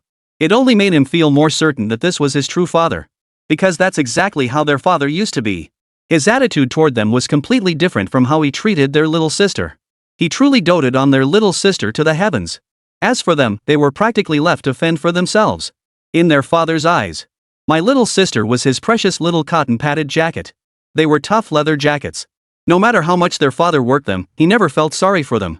But they never saw anything wrong with this, nor did they think their father was playing favorites. Compared to the two of them, father spent only 18 years with the youngest daughter. They, however, had been by his side for at least several thousand years, and at most over 10,000 years. If their father hadn't favored the youngest sister, they would have seen him as unfair. Several hours passed. Luo Mingyue's emotions finally settled. The longing pent up over countless years had finally found release. Yet she still refused to leave Ying Changsheng's embrace. The peerless empress had truly become a child who never grew up. Ying Changsheng, however, did not mind. This was something he owed Luo Mingyue. After gathering his thoughts, Ying Changsheng finally decided to broach a somewhat heavy topic. By the way, your mother. In truth, over the past few days, he had also heard news about his wife Luo Qingxian from his own ancestor. But it was practically nothing. All he knew was that after Luo Qingxian entered the realm of immortals, she vanished without a trace. After receiving news of your demise, Mother underwent a profound transformation. She pleaded with the ancient patriarch of the Taiyu Luo clan, employing every possible means to search for your traces, yet to no avail. After that, Mother left behind a letter and entered the immortal realm alone to search for you. At this point, Luo Mingyue suddenly seemed to recall something. She retrieved a letter from her storage space, its neat and elegant handwriting still visible. Due to the letter's unique nature, and having been preserved in a near-time stopped realm, even after over 100,000 years had passed, the letter remained as pristine as the day it was written. Ying Changsheng pursed his lips as he took the letter. He could even catch the familiar scent of his late wife lingering on its pages. With a heavy and complex heart, he unfolded it. The familiar handwriting came into view. Tianer, Wuxuan, Mingyue, by the time you read this letter, your mother will have entered the realm of immortality. Forgive me for leaving without a word. These past days, I pondered countless things, yet my heart could find no peace. Your father was my entire world. I never imagined that such a brilliant legend as he would one day fall. The news came too suddenly. I couldn't believe it, nor could I accept it. The only way I can see him now is in illusions, in dreams. Ying Changsheng instinctively wanted to clench the letter in her hand, yet feared creasing the paper that still carried his scent. Even after 10,000 years apart, he still remembered his wife a perfectionist down to the smallest detail. His gaze drifted downward. For the first time, his eyes grew utterly misty. If he lives, I live. If he dies, I die. Therefore, mother must go find your father, even if this journey leads to a dead end. Live well, and do not come looking for me. This is the path I have chosen. His possessions are few, but you are one of them, his most treasured possession. Chapter 21, The Divine Sun Ceremony begins. Authority transcends the family head. Father, mother's jade token hasn't shattered. She must be safe. Ying Tian's voice broke the slightly heavy and oppressive atmosphere. Ying Changsheng took a deep breath and nodded. He knew Luo Qingxian better than anyone. He knew her capabilities well. He had complete confidence in his wife. In that era long ago, he was peerless among the male prodigies of the myriad realms. And Luo Qingxian was the peerless female prodigy among all realms and domains. Even a reckless fool like himself had experienced a miraculous twist of fate, unexpectedly reincarnating into a new life. In his memories, Luo Qingxian had always been exceptionally fortunate. She certainly wouldn't meet with misfortune. Seeing their father's mood improve considerably, the Ying Tian siblings breathed a slight sigh of relief. Ying Wuxuan chimed in, Father, all three of us have now broken through to the Supreme Emperor realm. We plan to lead the clan's elite forces into the immortal realm within 100 years to find Mother. Father, rest assured we will bring Mother back. However, Ying Changsheng shook his head. There's no need for such trouble. Within 100 years, I too shall enter the realm of immortals. Hearing this, the three siblings froze momentarily, exchanging bewildered glances. They never doubted their father's innate talent. He had once been an unrivaled prodigy who dominated an entire era. To achieve the status of an extreme Dao Emperor within 100 years, then ascend to the realm of immortals. That was simply too extravagant. Don't you dare doubt it. The Dao Source Patriarch interjected with a smile. In terms of innate talent, even all of you combined couldn't hold a candle to a single finger of your father. Ying Changsheng could see the skepticism in his children's eyes. He merely smiled faintly, saying nothing more. Moreover, this place was deep within the immortal Ying family's ancestral lands, where no one could spy or detect them. Boom! A colossal, boundless aura erupted from within Ying Changsheng. In that instant, he shed all pretense. The Chaos Primordial Dao Bone was fully revealed to all. These are all Chaos Primordial Dao Bones. 1, 2, 3. 365 pieces of Chaos Primordial Dao Bones. Ying Tian subconsciously began counting the Chaos Primordial Dao Bones on Ying Changsheng's body. By the time he reached the 365th piece, his entire being went numb. Luo Qingxian and Ying Wushuan were equally struck dumb, frozen solid in place. But then, a scene even more mind-shattering unfolded. 9 primordial projections, each seeming to carry the essence of eons, materialized before their eyes. Even they, who had seen countless grand spectacles, couldn't help but widen their eyes in disbelief, their jaws nearly dropping to the floor. 9 primordial essences. How could their father have mutated after reincarnation? Could this truly be their father? It took them a long while to finally snap out of their stunned daze. Only now did they grasp the true weight of their father's earlier words. Such extraordinary innate talent. Attaining immortality within a century was absolutely within reach. In a daze, they even felt a glimmer of hope. Then, the four of them, father and sons, would journey together to the realm of immortals to find their mother. What would their mother think upon seeing their father return, stronger than ever? Time gradually passed. In the blink of an eye, half a month had passed. Countless disciples from Immortal Winter and the Primordial Luo Clan, along with countless beings across the myriad realms, were speculating. Why had the three siblings of the Ying Tian family suddenly returned together to the Immortal Winter clan? This was utterly shocking.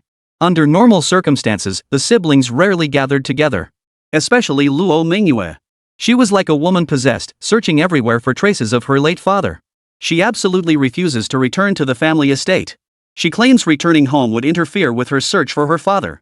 Now she suddenly appeared at Immortal Winter. This has sparked speculation among many. No way? Could the rumors be true? Has that Immortal Winter truly been reincarnated? No secret stays hidden forever. Everyone learned that Ying Changsheng had suddenly awakened 2 unique physical constitutions identical to those of a legendary supreme ancestor from the Immortal Winter's history. Compounded by certain individuals deliberately spreading rumors about Ying Changsheng's past life. Similar rumors only grew more intense. Yet, since neither the Immortal Winter nor the Primordial Luo Clan had responded in any way, many clung to the notion that it was merely a coincidence. Nevertheless, this did not prevent all eyes from turning toward the Immortal Ying Clan. For today marks the Immortal Winter's Divine Son ceremony. The Immortal Winter's new Divine Son, Ying Changsheng, would ascend to the position of Divine Son today. The Divine Son ceremony is a grand event for the entire Immortal Winter faction. Even though they did not extend invitations to all the celestial powers, numerous factions seeking to curry favor with the Immortal Winters have dispatched envoys bearing precious treasures. Especially the Primordial Luo Clan. Whether they had received some hint or had other reasons, the Luo Clan of the Primordial era sent none other than their patriarch to attend this Divine Son ceremony. As the Divine Son ceremony drew near, countless members of the Immortal Victors clans gathered upon the boundless Divine Domain Plaza, buzzing with lively chatter. Have you heard? This Divine Son investiture ceremony is exceptionally unique, setting a precedent. Our Immortal Winners have even summoned the will of an ancient ancestor who ascended to the Immortal Realm long ago to personally confer the title of Divine Son upon Ying Changsheng. No way! Didn't the clan head traditionally confer the Divine Son title? Why summon an ancient ancestor's will this time? I've heard such wills only descend during a clan's greatest crises. Perhaps Changsheng's divine talents are truly beyond compare, and the clan is showing their utmost respect? Rumor has it that this generation's Divine Son of the Immortal Winners holds a status even higher than the family head. Only the ancient ancestors rank above the Divine Son. The family head will now have to obey the Divine Son's commands. Such rumors sent shockwaves through the Immortal Winter clan. They felt as though they were hearing tales from Arabian Nights. After all, the Divine Son was merely a prodigy yet to reach full maturity. Being on equal footing with the family head was already outrageous enough. Now his authority was said to surpass even the family heads. This is absurd. Did they truly fear no resentment from their clan? Their family head is an extreme Dao Emperor. An emperor must not be disrespected. How could their patriarch tolerate some young upstart ting and pissing all over him? Yet. Brilliant. Absolutely brilliant. I wholeheartedly approve. Anyone who dares to object shall be treated as a traitor. Ying Tian, the current head of the Immortal Winter clan, spoke with palpable excitement. He had no intention of courting disaster, let alone being branded as unfilial. The son bestowed the title of Divine Son upon his father. The Divine Son held equal standing with the family head, or rather, the family head held sway over the Divine Son. Wouldn't that completely disrupt the proper order of seniority? Surely he couldn't become a son who addressed his father as a son? He'd rather die than do that. Therefore, when the ancient ancestor descended to personally confer the title of Divine Son upon his father, even elevating his authority above his own, he wholeheartedly welcomed it. Watching Ying Tian's eager attempts to prove himself a model filial son, the ancient ancestors exchanged knowing smiles. Since that is the case, let us not waste any more time. Proclaim it. The Divine Son investiture ceremony now begins. Chapter 22, 24 Emperors, Ancient Ancestor illuminates the heavens. A deep, resonant voice echoed throughout the entire Immortal Winter's domain. The instant the words fell, divine beasts from all directions raised their heads to the heavens, letting out long cries.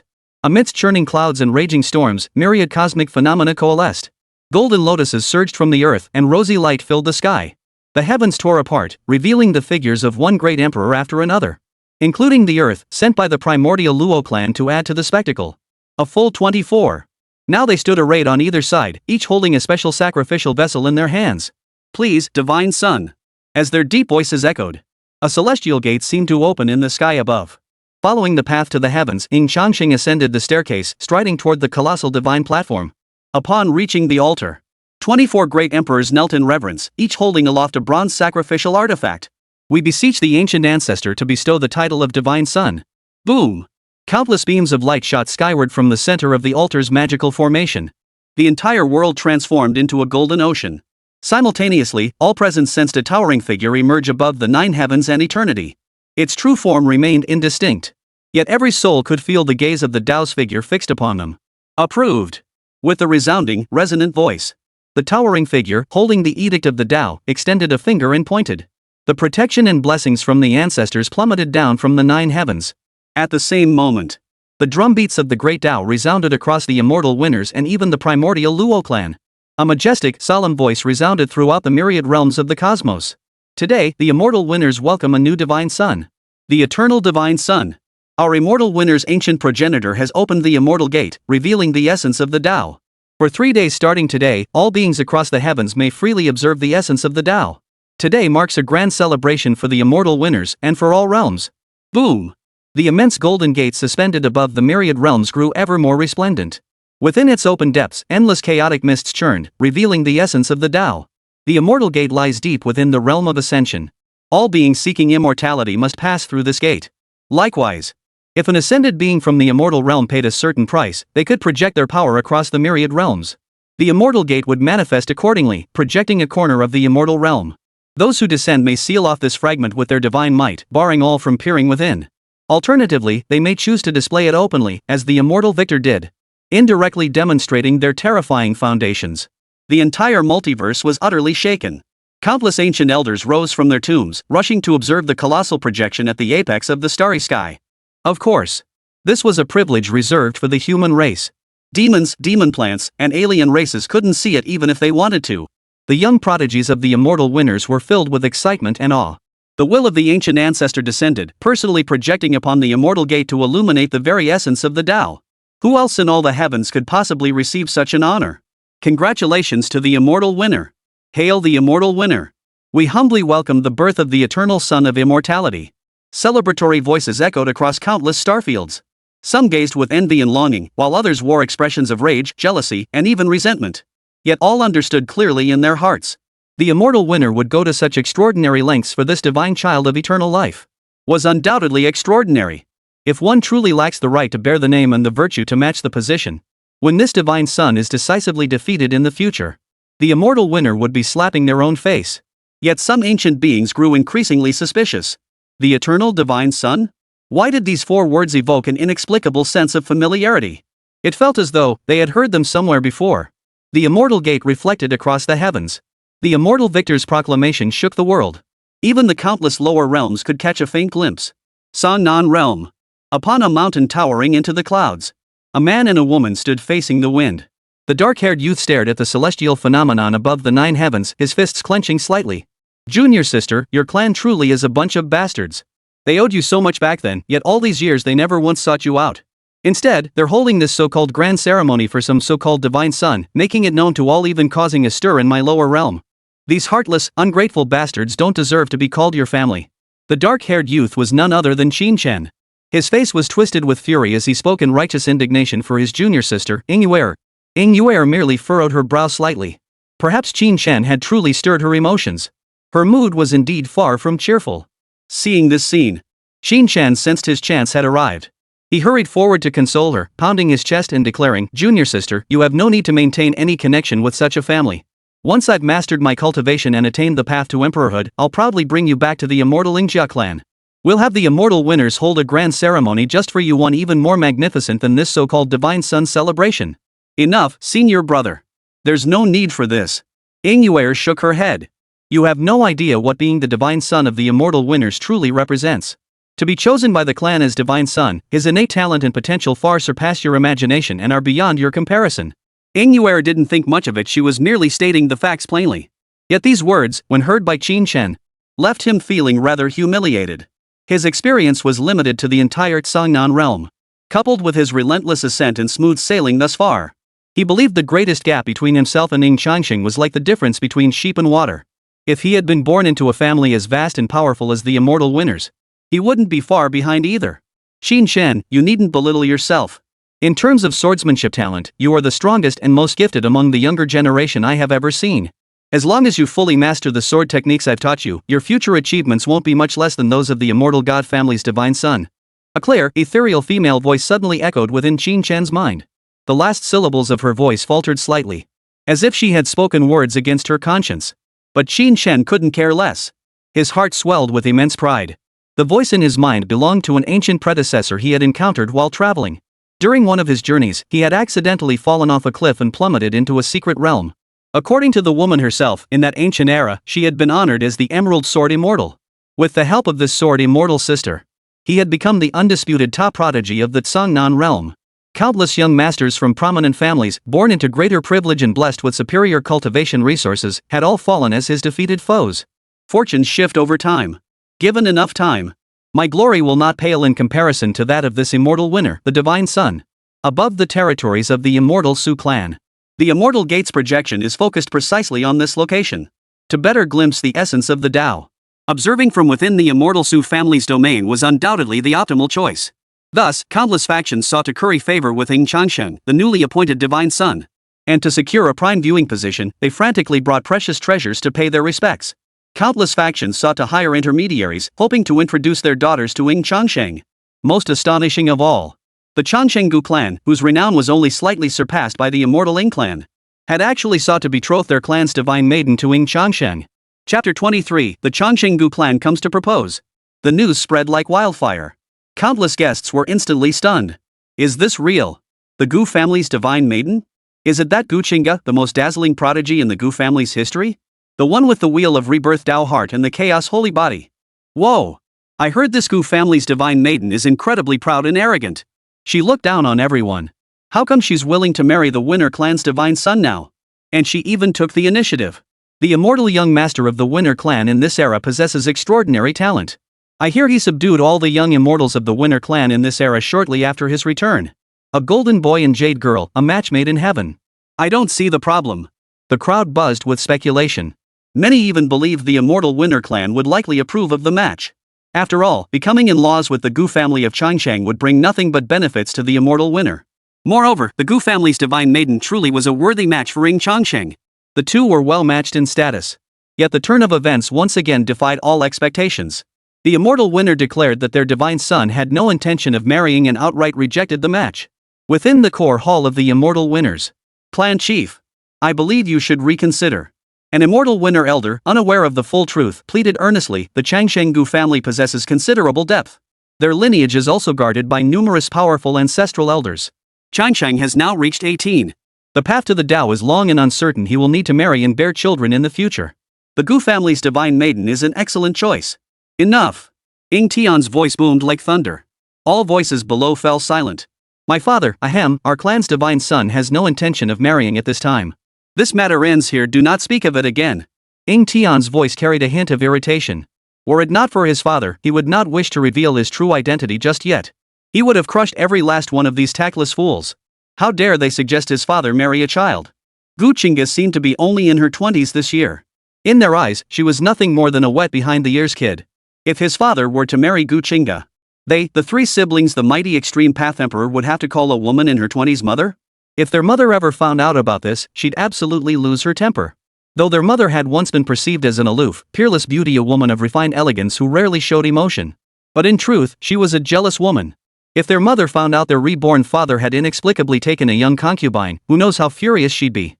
Meanwhile, at the heart of the divine wasteland Dao domain, amidst the boundless expanse of the azure sky, celestial mountains and divine temples floated amidst the depths of the sea of clouds.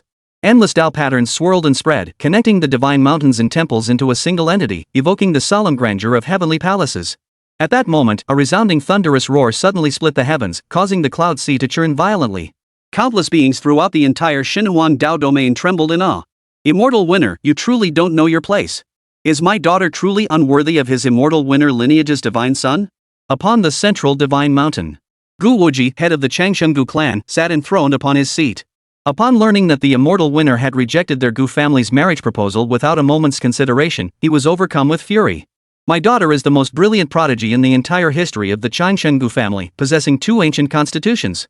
In terms of innate talent, she's no less gifted than that divine son of his. Now that my daughter has offered herself to them, they've rejected her so utterly. The crowd below fell silent. Some frowned in anger, others were drenched in cold sweat. Though they were also top-tier clans, they still fell short compared to the immortal winners. They could vent their frustration with verbal sparring within their own clan. They feared their own hot-tempered patriarch might recklessly storm into immortal winner's territory to make a scene, or even demand an explanation face-to-face that would be disastrous. Still, they could understand their clan leader's feelings. The patriarch had always doted on the divine maiden. He truly cherished her as if she were a precious jewel, afraid to let her melt in his mouth or shatter in his palm. In the clan leader's eyes, no one in this current era was worthy of becoming his son-in-law. Had it not been for their divine maiden's sudden, repeated insistence that she must marry this era's immortal winner's divine son, the clan leader would never have considered Ying Changsheng. Yet in the end, they humbled themselves, seeking to forge an alliance through marriage with the immortal victor, only to be flatly and decisively rejected. The excuse offered was nothing short of perfunctory. The divine son simply did not wish to marry. What does that mean? Does that mean the Gu family's divine maiden is unworthy of that immortal winner? A marriage alliance between their 2 families would bring nothing but benefits. What possible benefit could refusing this alliance bring to their immortal Ying Clan? I'll go ask them myself what makes my daughter unworthy of that Ying Changsheng. Gu Wuji grew angrier the more he thought about it, immediately preparing to confront the immortal winners for an explanation. Father, please calm down. Just then, a clear, pleasant voice rang out. All eyes turned toward the source. A vision of ethereal beauty, dreamlike and divine, glided toward them with a swaying grace. Her skin was milky white, smooth as silk, and her exquisite features were masterfully crafted. Every smile and frown radiated an alluring charm. Her peerless beauty, coupled with extraordinary talent. This made their divine maiden never lacking in admirers. Over the years, even several other top-tier families had openly or covertly sought to form alliances through marriage with their divine maiden. This matter was entirely my daughter's rash and presumptuous overstepping. Besides, marriage is a major life event, and it should be a matter of mutual consent. Since the immortal son of longevity refuses, then let it be. Why force the issue and complicate matters further? Even if the alliance falls through, it's no great loss. Let's not jeopardize our relationship with the immortal winners over such a trivial matter. Gu Qingga's lips curved upward, her radiant smile as dazzling as starlit jade, mesmerizing all who beheld it. Hearing this, the elders of the Gu family of the immortal realm breathed a slight sigh of relief. The immortal winners were no small clan.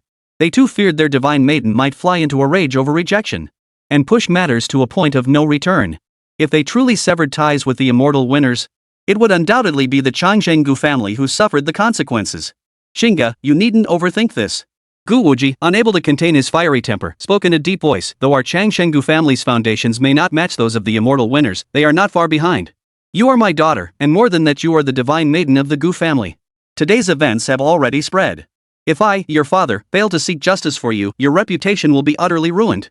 Even our Gu family would be branded as fools for offering warmth to a cold shoulder, becoming a laughingstock. Father, let this matter end here.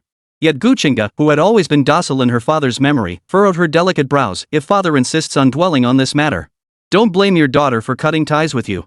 She knew she was acting overly feminine, almost like an immature daughter making childish threats to her own father. But she knew her father was the type to fall for such tactics. Moreover, she couldn't let the family fall out with the immortal winners. And she absolutely couldn't offend Ying Changsheng. For if she did, the Gu family in Changsheng would face catastrophic disaster. The most direct and efficient solution was to befriend this era's immortal winner, the Divine Son. Chapter 24, A Message from the Future. The Dao heart of reincarnation she possessed was profoundly mysterious. It involved the power of yin-yang reincarnation. Just a few nights ago, she suddenly had a dream. She dreamed of her future self. In the dream, she was covered in blood, utterly battered and broken. Her future self burned all the power of the Wheel of Rebirth's core, and transmitted a message into her mind through the dream. Past me, listen carefully to what I'm about to say. A terrifying upheaval will occur in the future era. The heavens will collapse, and all living beings will suffer. My Changsheng Gu family will face its greatest catastrophe. With the strength of my Changsheng Gu family alone, we cannot possibly survive this ordeal. The most direct and effective solution lies in befriending the immortal winner. Especially the immortal winner's divine son of this era. He is the key to everything, the ultimate solution to this predicament. If you can win his favor, my Gu family of Changsheng will not only have a chance to survive, but also an opportunity to rise even higher. Remember this, never, ever offend the immortal winner, especially the immortal winner's divine son of this era. After uttering those baffling words, the one who claimed to be from the future once again invoked the power of reincarnation, implanting a blurred vision and fragments of memory into her mind. Like a prophetic dream, she could vaguely discern glimpses of the future and major events that might unfold.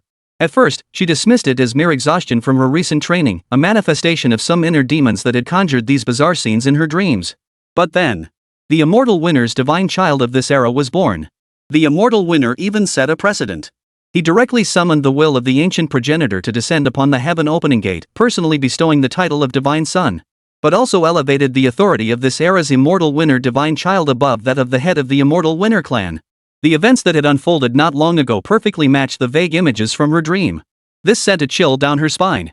She now believed the words of her so-called future self in the dream even more firmly. Thus, she began her plan. She sought to deepen her relationship with the immortal winner, even to forge a complete bond with Ying Changsheng. The most direct and effective way to do so was to become husband and wife. Thus, she repeatedly urged her father to go to the immortal winners to propose marriage. She had assumed that with her beauty and innate talent, the immortal winners and Ying Changsheng would not refuse. But to her utter surprise, she was utterly rejected. But that's how it should be. Focusing on building your empire and not getting lost in romantic entanglements, that's the true path to greatness. Once you have the kingdom, why would you worry about lacking beauties? Plus, rumors are circulating that this generation's immortal winner divine son possesses extraordinary talent, surpassing all the young prodigies of the winner clan. His future achievements are beyond imagination. Gu Qingge felt little regret in her heart. Instead, her admiration for Ying Changsheng only deepened. Truthfully, a successful marriage alliance would undoubtedly benefit the family. With the connection of her maternal family, Ying Changsheng would undoubtedly dedicate himself to helping her preserve the Gu family legacy. Even if the alliance failed, it wouldn't be a major issue. After all, there were other ways to cultivate a relationship with Ying Changsheng besides marriage. At worst, we'll find ways to become close confidants.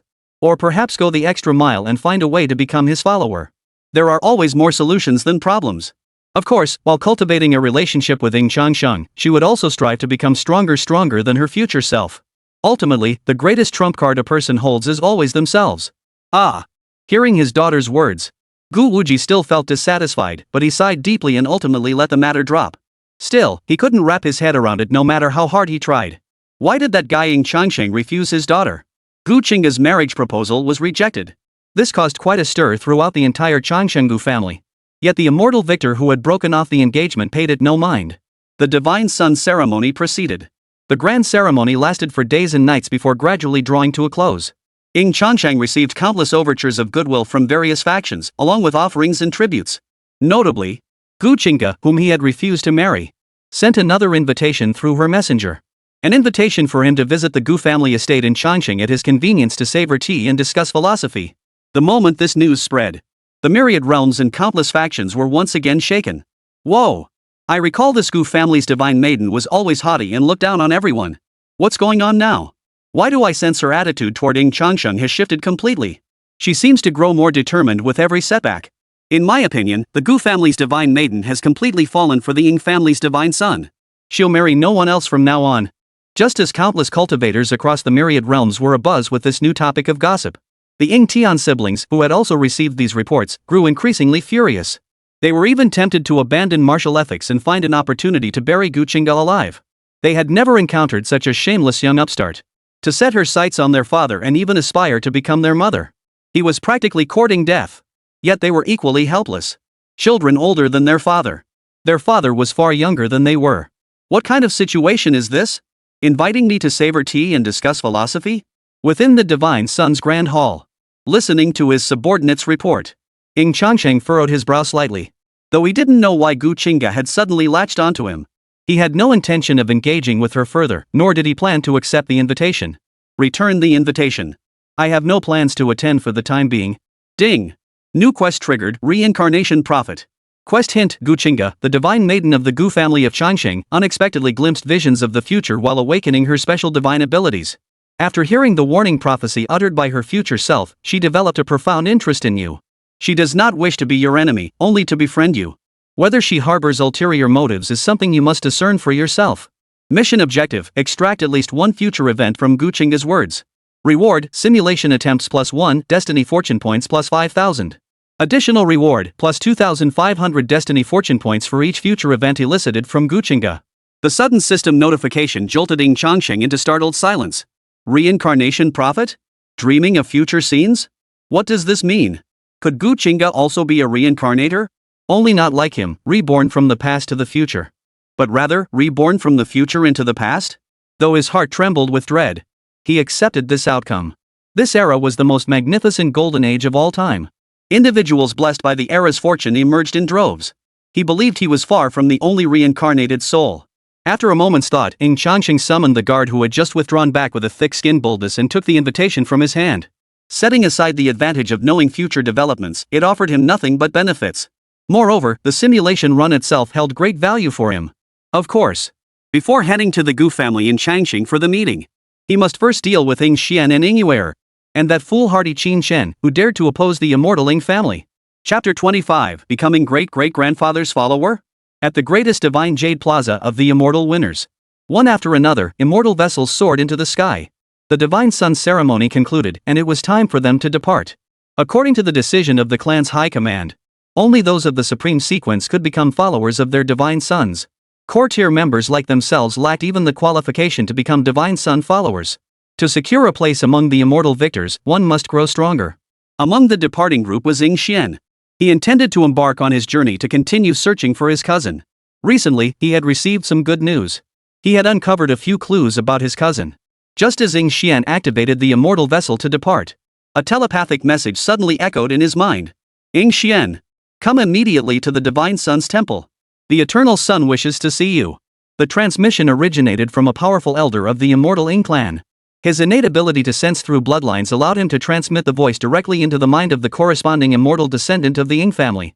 Ying Xian paused in surprise. The Eternal Divine Sun actually wanted to see him? This left Ying Xian utterly unprepared, overwhelmed by the unexpected honor. Immortal Ying, where even prodigies worship the strong. He was no exception, perhaps even more so than others. The talent and prowess Ying Changsheng had displayed during the Divine Sun trials proved him to be a powerhouse among powerhouses. Guided by the elders, Ying Xian swiftly entered the core region of the immortal winners. He arrived at the Divine Sun's temple, a structure carved from a single, entire immortal divine realm.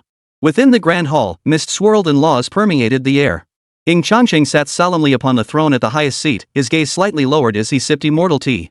Greetings, Divine Sun. Ying Xian dared not be presumptuous, hastily bowing with clasped hands. Ying Changsheng gave a slight nod, about to speak. The system's announcements sounded once more. Ding! New mission triggered, redemption of the debt repayer. Mission hint: through simulation, you have learned of the predicament currently facing your great-great-grandson, Ying Xian. As his great-great-grandfather, you approve of his courageous decision to take responsibility and atone for his mother's sins, and wish to assist him. However, this matter is not as straightforward as you imagine. Mission objective: helping Xian resolve his emotional turmoil, bridge the rift between Ying Yuer and Ying Xian, and successfully bring Ying Yuer back to the immortal winners. Reward: simulation attempts +1, destiny fortune points +5,000. Ying Changsheng's eyes lit up. The system sure is generous today. It actually triggered 2 consecutive system quests. He could never have enough simulation attempts. The more simulations he ran, the greater the benefits he gained. In high spirits, Ying Changsheng cut straight to the chase. Ying Xian, I know about your situation. And I know you've been searching all these years for your cousin, the one whose supreme bone you indirectly took. Ying Changsheng's sudden voice caused Ying Xian's expression to shift abruptly. Ying Changsheng continued, I admire your character. A true man born under heaven dares to act and take responsibility, courageously owning his mistakes. This is the spirit befitting an immortal winner, a true prodigy. Your innate talent is commendable. Had you devoted more time to cultivation instead of searching for heir, you could have advanced even further. Changsheng Divine Son. I have been diligently cultivating while searching for heir. Ying Xian feared Ying Changsheng would use this as an excuse to make him abandon his search for heir, and hurriedly spoke up anxiously. But Ying Changsheng's tone shifted abruptly. I told you, I admire you. So, I can help you find your cousin and fulfill your wish. The moment these words left his lips, Ying Xian was struck again as if by a bolt from the blue. He never imagined that the Divine Son, so cherished by their entire clan, would personally help him find someone and even fulfill his deepest wish. This left Ying Xian even more overwhelmed and flattered. Yet he feared burdening Ying Changsheng. Divine Son Changsheng, I deeply appreciate your kindness. Your cultivation is equally important. This matter is entirely my fault. Please. Enough. My decision is final.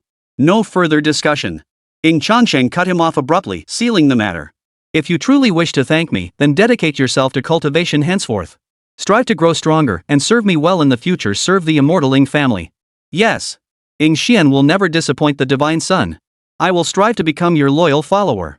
Ying Xian was overjoyed and hastily clasped his hands in a bow. Hearing this, a slight twitch flashed across Ying Changsheng's lips. If that brat Ying Xian ever found out he was his great-great-grandfather, who knew what he'd think? A great-great-grandson aspiring to become his great-great-grandfather's follower. Wasn't that a complete reversal of generations? Meanwhile, news of Ying Changsheng swept through the myriad realms like a storm, reaching every corner of the cosmos and every major race. Demon realm territory. The rulers of top demonic factions Zuwan Mountain, the ancestral dragon's lair, the Qilin kingdom had all gathered in one place, now engaged in discussion. Ying Changsheng, the same name, the same constitution as that fellow. What do you think? Could he be that fellow's reincarnation? The Phoenix sovereign of ancestral Phoenix Mountain, a splendidly dressed beauty adorned with exquisite feathers and bearing a flame mark upon her brow, was the first to break the silence. The leaders of the other major demonic factions remained silent. But they all understood exactly who the Phoenix Lord referred to. The probability is very low. The dragon sovereign of the primordial dragon's lair spoke in a deep voice. Not a single word has been heard from the human factions that attended the immortal winner Divine Son ceremony. The human race isn't a monolithic entity. They must have long been curious about the identity of that immortal winner. They've likely attempted to deduce it themselves. Since no information has surfaced from the human factions linking Ying Changsheng to that individual, it means we've been worrying needlessly. The other demonic rulers nodded in agreement, feeling a slight sense of relief. The demonic race's relationship with the immortal Ying Clan was far from amicable. If that long-fallen supreme ancestor of the immortal Ying Clan had truly succeeded in reincarnation, and become this generation's Ying Changsheng, it would spell disastrous news for the future of their demonic race. The other human factions shared similar concerns. Even the most skilled diviners across the myriad realms declared that Ying Changsheng had lost his true spirit and exhausted his fate. How could he possibly be reborn? All of this was merely their own overthinking. Perhaps the two shared the same name, yet were entirely unrelated? At that moment, the immortal vessel carrying Ying Changsheng pierced through layer upon layer of stellar barriers. It arrived above the skies of Tsangnan realm. Chapter 26, The Three-Polar Dao Emperor Defends the Dao. The Tsangnan realm was situated within the Tianshao Dao domain. It was an utterly unremarkable lower realm within the Tianshao Dao domain. Countless worlds like this one existed throughout the myriad realms of the heavens. As spatial ripples undulated through the void, a colossal immortal vessel materialized from the void. However, thanks to the reinforcement of special laws and restrictions, the entire vessel vanished into the depths of the void, formless and intangible. Not even the guardians of the Tianshao Dao domain detected its presence. Within the celestial vessel, Ying Changsheng instructed Ying Xian, according to my intelligence, Ying Yuer is right here within the Tsangnan realm. However, I lack her precise location. You must find her yourself. Consider this a test for you. Yes. Thank you for your kindness, Divine Son. Ying Xian saw nothing amiss in this. He remained deeply grateful. After all, the Divine Son had at least pinpointed a general location for him. He had been searching for Ying Yuer for so many years. Now he only needed a few days to uncover clues about his cousin. This was already a tremendous blessing. Watching Ying Xian's retreating figure as he left the celestial vessel, Ying Changsheng fell deep in thought. He was actually lying. Through prior simulations, he knew Ying Yuer's exact location. Yet his most crucial purpose in coming to Tsangnan realm this time was to bridge the rift between Ying Yuer and Qingxian, thereby completing the system quest and earning simulation attempts. In previous simulations, he had long understood that the rift between them stemmed from tragedies mirroring those in the simulations. It was all because Qingxian, that favored son of fate, had interfered. He could have acted decisively and instantly eliminated Qingxian. But no secret remains hidden forever. If word of this reached Ying Yuer's ears, if he killed Qingxian without any justification, it would only deepen Ying Yuer's resentment toward the clan and Qingxian. The one who tied the bell must untie it. Therefore, he must use Qingxian as the catalyst to set a trap of that brat Qingxian. Soon. 4 days had passed since Qingxian descended upon Tsangnan realm in search of Ying Yuer. He continuously spread various missing person notices. It seemed as though a hidden hand was sabotaging his efforts. Every lead vanished without a trace, yielding not a single response. Until this day. He suddenly received a reply from Ying Yuer. She invited him to meet at a certain location. This news filled Qingxian with overwhelming joy, and he hurried to the appointed place. Meanwhile, at the summit of the first sword peak, Sangtian sword sect. Junior sister, those people don't deserve to be your family. Why must you involve yourself so deeply with that trash? If you can't bear it, the senior brother will stand up for you. Qingxian stood before her, his emotions running high, his righteous indignation palpable. Ying Yuer's delicate brows furrowed slightly. The secret of her origins had been accidentally revealed to Qingxian during a chance incident. Originally, she hadn't cared. But now, Qingxian, claiming his seniority as her senior brother, and insisted on taking up her cause despite her resistance. This left her feeling rather displeased. After all, this matter was fundamentally her own family affair, ultimately having nothing to do with Qingxian. I know what I'm doing. No need for senior brother to trouble himself. Ying Yuer shook her head again. She had already gathered intelligence on Qingxian through various channels. Because of what happened back then, the entire branch of the Ying family had been implicated. His mother had been executed. Others were exiled to the barren frontiers of the immortal Ying Clan to clear land. Even Qingxian himself now lived in hardship. Yet he still spared no expense in searching for her. She had harbored some resentment in her heart. She had no desire to meet Qingxian at all. But ultimately, the past had nothing to do with Qingxian. The fault lay with Qingxian's mother. Not Qingxian. The true culprit had been punished. Since that is the case, then let us seize this opportunity to sever all ties with this matter once and for all. As for the immortal winner, she would never return. Seeing his junior sister's obvious displeasure, the reluctant Qingxian sighed and said, "Since you've made your decision, junior sister, I shan't say more. In that case, tell me where you plan to meet. I'll accompany you to keep an eye on things. After all, I am your senior brother. I wouldn't want my junior sister to be deceived." Ying Yuer paused slightly, but without further thought, she relayed the agreed-upon location to Qingxian. However, as Qingxian descended from the first sword peak, the contemplation on his face vanished instantly. A flicker of madness and sinister intent flashed in his eyes. My junior sister is still too naive, far too easily deceived. As her senior brother, I absolutely cannot stand by and watch her walk straight into the fire pit. That bunch of trash doesn't deserve to be my junior sister's family. They think a simple apology can erase all the suffering they've inflicted on my junior sister? Qingxian harbored an almost pathological possessiveness. In his eyes, Ying Yuer would be his sooner or later. The hardships his woman had endured. As a man, he had both the right and the duty to seek justice for her. Of course, there was another reason. He wanted to become stronger. He'd heard that Qingxian possessed not only his junior sister's supreme bone, but also bore the mark of dual pupils. This time, the brat had come to Tsangnan realm alone, without any guards. If he could slay him and claim those twin pupils, he would surely advance to the next level. Even if the opponent had hidden cards up his sleeve, he fears nothing, for he too possesses a hidden card. Sword Immortal Sister, tonight's matter is also entrusted to you. Qingxian transmitted his voice through a special divine thought in his mind. Rest assured. Though this matter is rather risky. An ethereal, melodious voice immediately responded within his mind, but it holds immense benefits for both you and me. Sword Immortal Beeching also felt a stir of interest in tonight's operation to suppress Qingxian. She was far too weak now. She was merely a fragment of a soul. To recover, she needed vast quantities of rare treasures. Though Qingxian had been expelled and held little standing among the immortal winners. But he was, after all, a prodigy of the immortal Ying Clan, and undoubtedly possessed considerable reserves.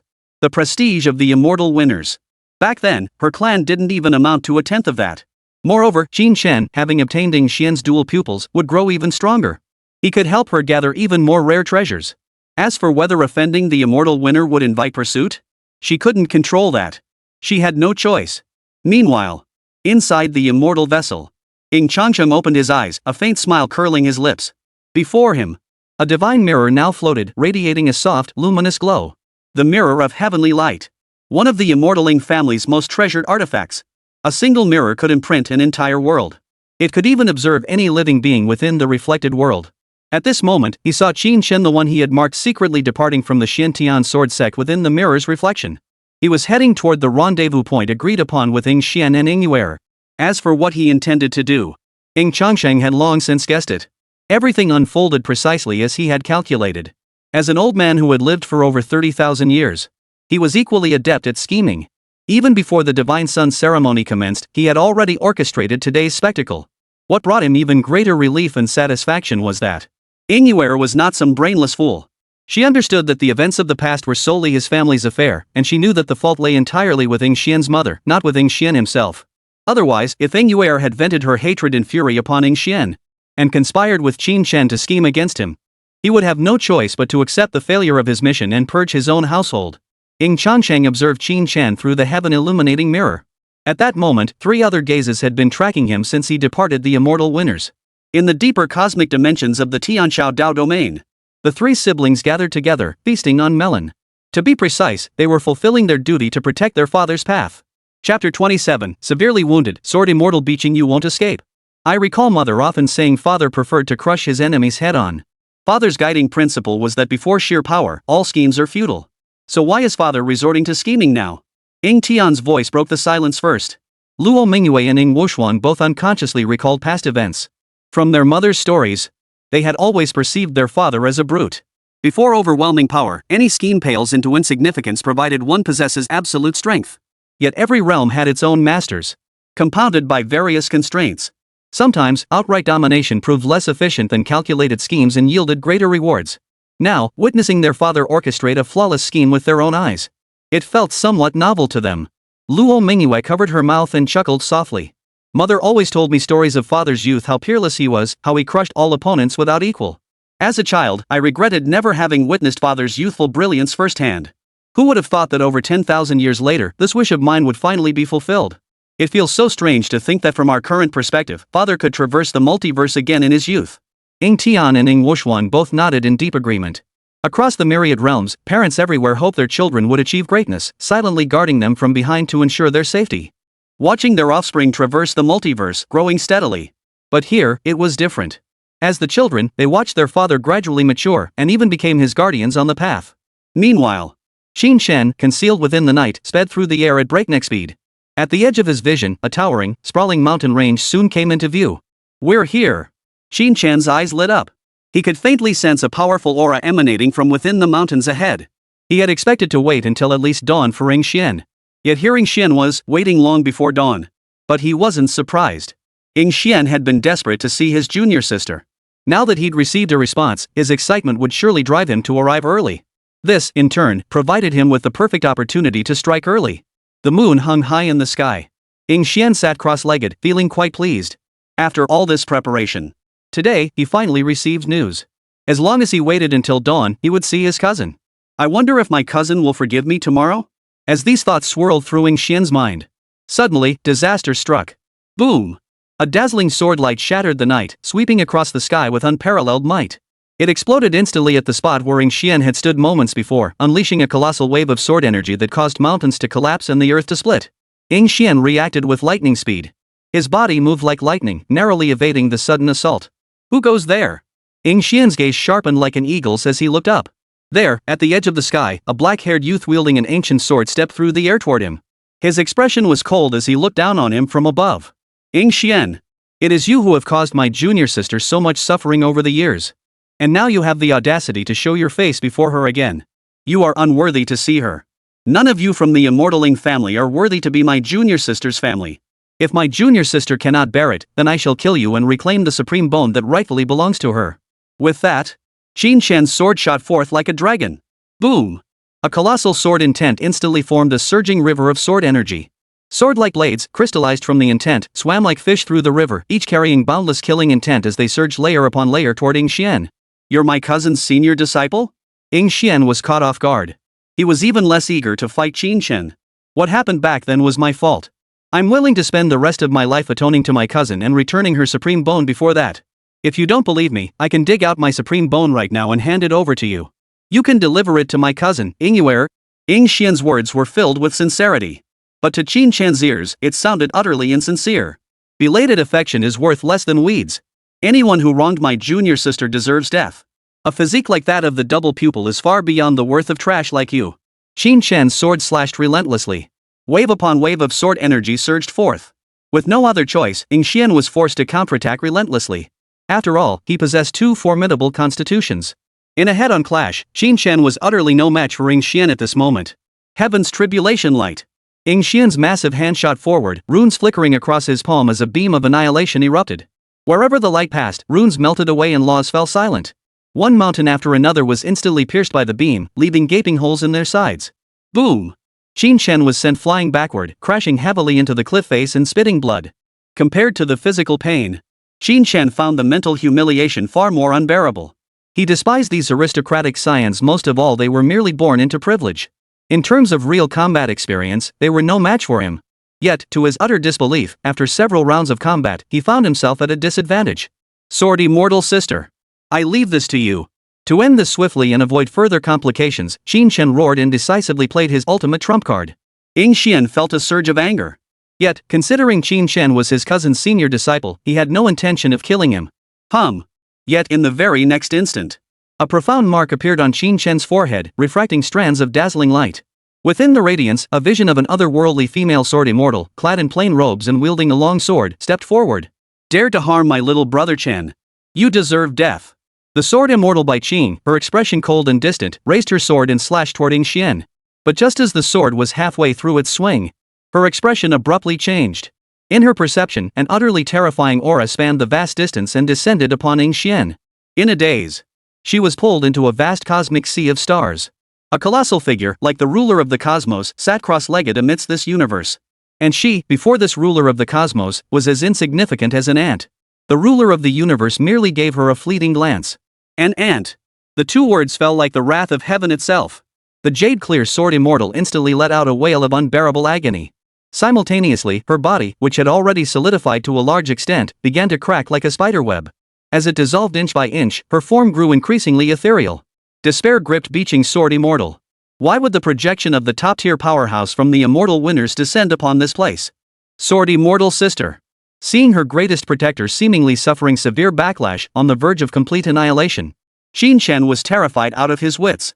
He couldn't even comprehend what was happening. Ying Xian. You just wait. Dare to harm my sword immortal sister? This isn't over. Qin Chen instantly sensed something was terribly wrong.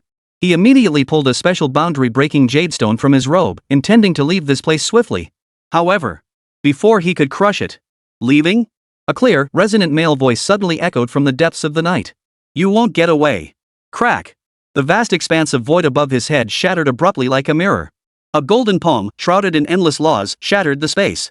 With a force that could blot out the sky, it reached out to grab him. Before this colossal hand, he was as insignificant as a flying insect. He could neither resist nor stand against it. Chapter 28, Suppressing Qin Chen, Chaos in Sun Non Realm. Qin Chen possessed formidable innate talent and strength. Yet he remained an unripe chosen one, his combat prowess still limited. His greatest trump card, the azure clear sword immortal. Now, he has been directly crippled, his life hanging in the balance. Now, facing this colossal golden hand, Qin Chen could only roar in bitter defiance before being instantly crushed and captured by the palm. The divine sun? Feeling that powerful yet familiar aura, Ying Xian felt a wave of dizziness wash over him. Centered upon this mountain range, the entire night sky transformed into a dazzling expanse of gold. A celestial vessel radiating brilliant golden light descended across dimensions, like a moon emerging from clouds. Upon the deck stood a youth clad in white, his posture erect. His left hand was clasped behind his back. His outstretched right hand gripped Qin Chen, who was struggling frantically. Qin Chen, who had previously posed a slight challenge to him, now seemed as insignificant as an ant in the hands of the divine sun. After the initial shock, Ying Xian felt a bit puzzled. The divine sun had explicitly stated this matter was his to resolve alone, meant as a trial for him. Why had he suddenly intervened? Come up. To the celestial sword sect. Ying Changsheng offered no further explanation, merely casting a faint glance at Ying Xian. His primary objective had been achieved. Now that the bait had taken the hook, it was time to reel in the net. Ying Changsheng's actions caused quite a stir.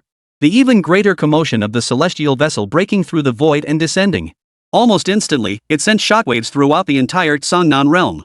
The stillness of the night was shattered. Countless beings emerged from their secluded cultivation caves, gazing skyward in terror. Clearly visible was the divine vessel, suspended like a great sun in the night sky, illuminating the entire night canopy in a golden glow. What an enormous celestial vessel! What a terrifying aura! Has some great figure from the upper realm descended? The distinction between the upper realm and the lower realm had long been common knowledge. The upper realm is the lifelong pursuit of countless cultivators in the lower realm. Unless one possesses a noble lineage with blood ties to certain upper realm families, or unless one's innate talent is dazzling enough to be recognized and taken in as a servant or disciple by certain upper realm families or sects. Otherwise, without formidable strength and dazzling talent, daring to venture into the upper realm on one's own accord, the inevitable outcome is being subdued and forced to mine for the rest of one's life. Excessive power and profound foundations naturally instilled awe in those from the lower realms toward those from the upper realms. Ying Changsheng made no effort to publicize his identity, merely steering the immortal vessel toward the northern regions of Xiangnan realm with great fanfare. This only heightened the unease and dread among the countless factions of Xiangnan realm. After all, it was not uncommon for upper realm powerhouses to suddenly fly into a rage and slaughter an entire lower realm. This left them deeply anxious, fearing the suddenly arrived upper realm powerhouse might unleash his wrath upon the entire Xiangnan realm. Sanctian Sword Sect. All the high-ranking figures of the sects had gathered here. At this moment, each wore an expression of panic and unease. Their minds were already reviewing every misstep they had made over the years. Had they ever failed to recognize a mountain when it stood before them, unwittingly offending someone of extraordinary origin? The reason was simple. For this celestial vessel that had suddenly descended upon the Xiangnan realm was now tearing through the skies, heading straight for their Sanctian Sword Sect. This was no mere overreaction.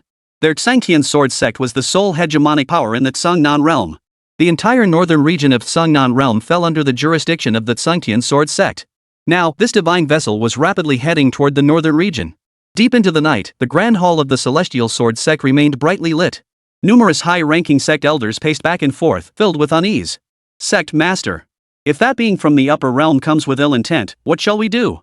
Alas!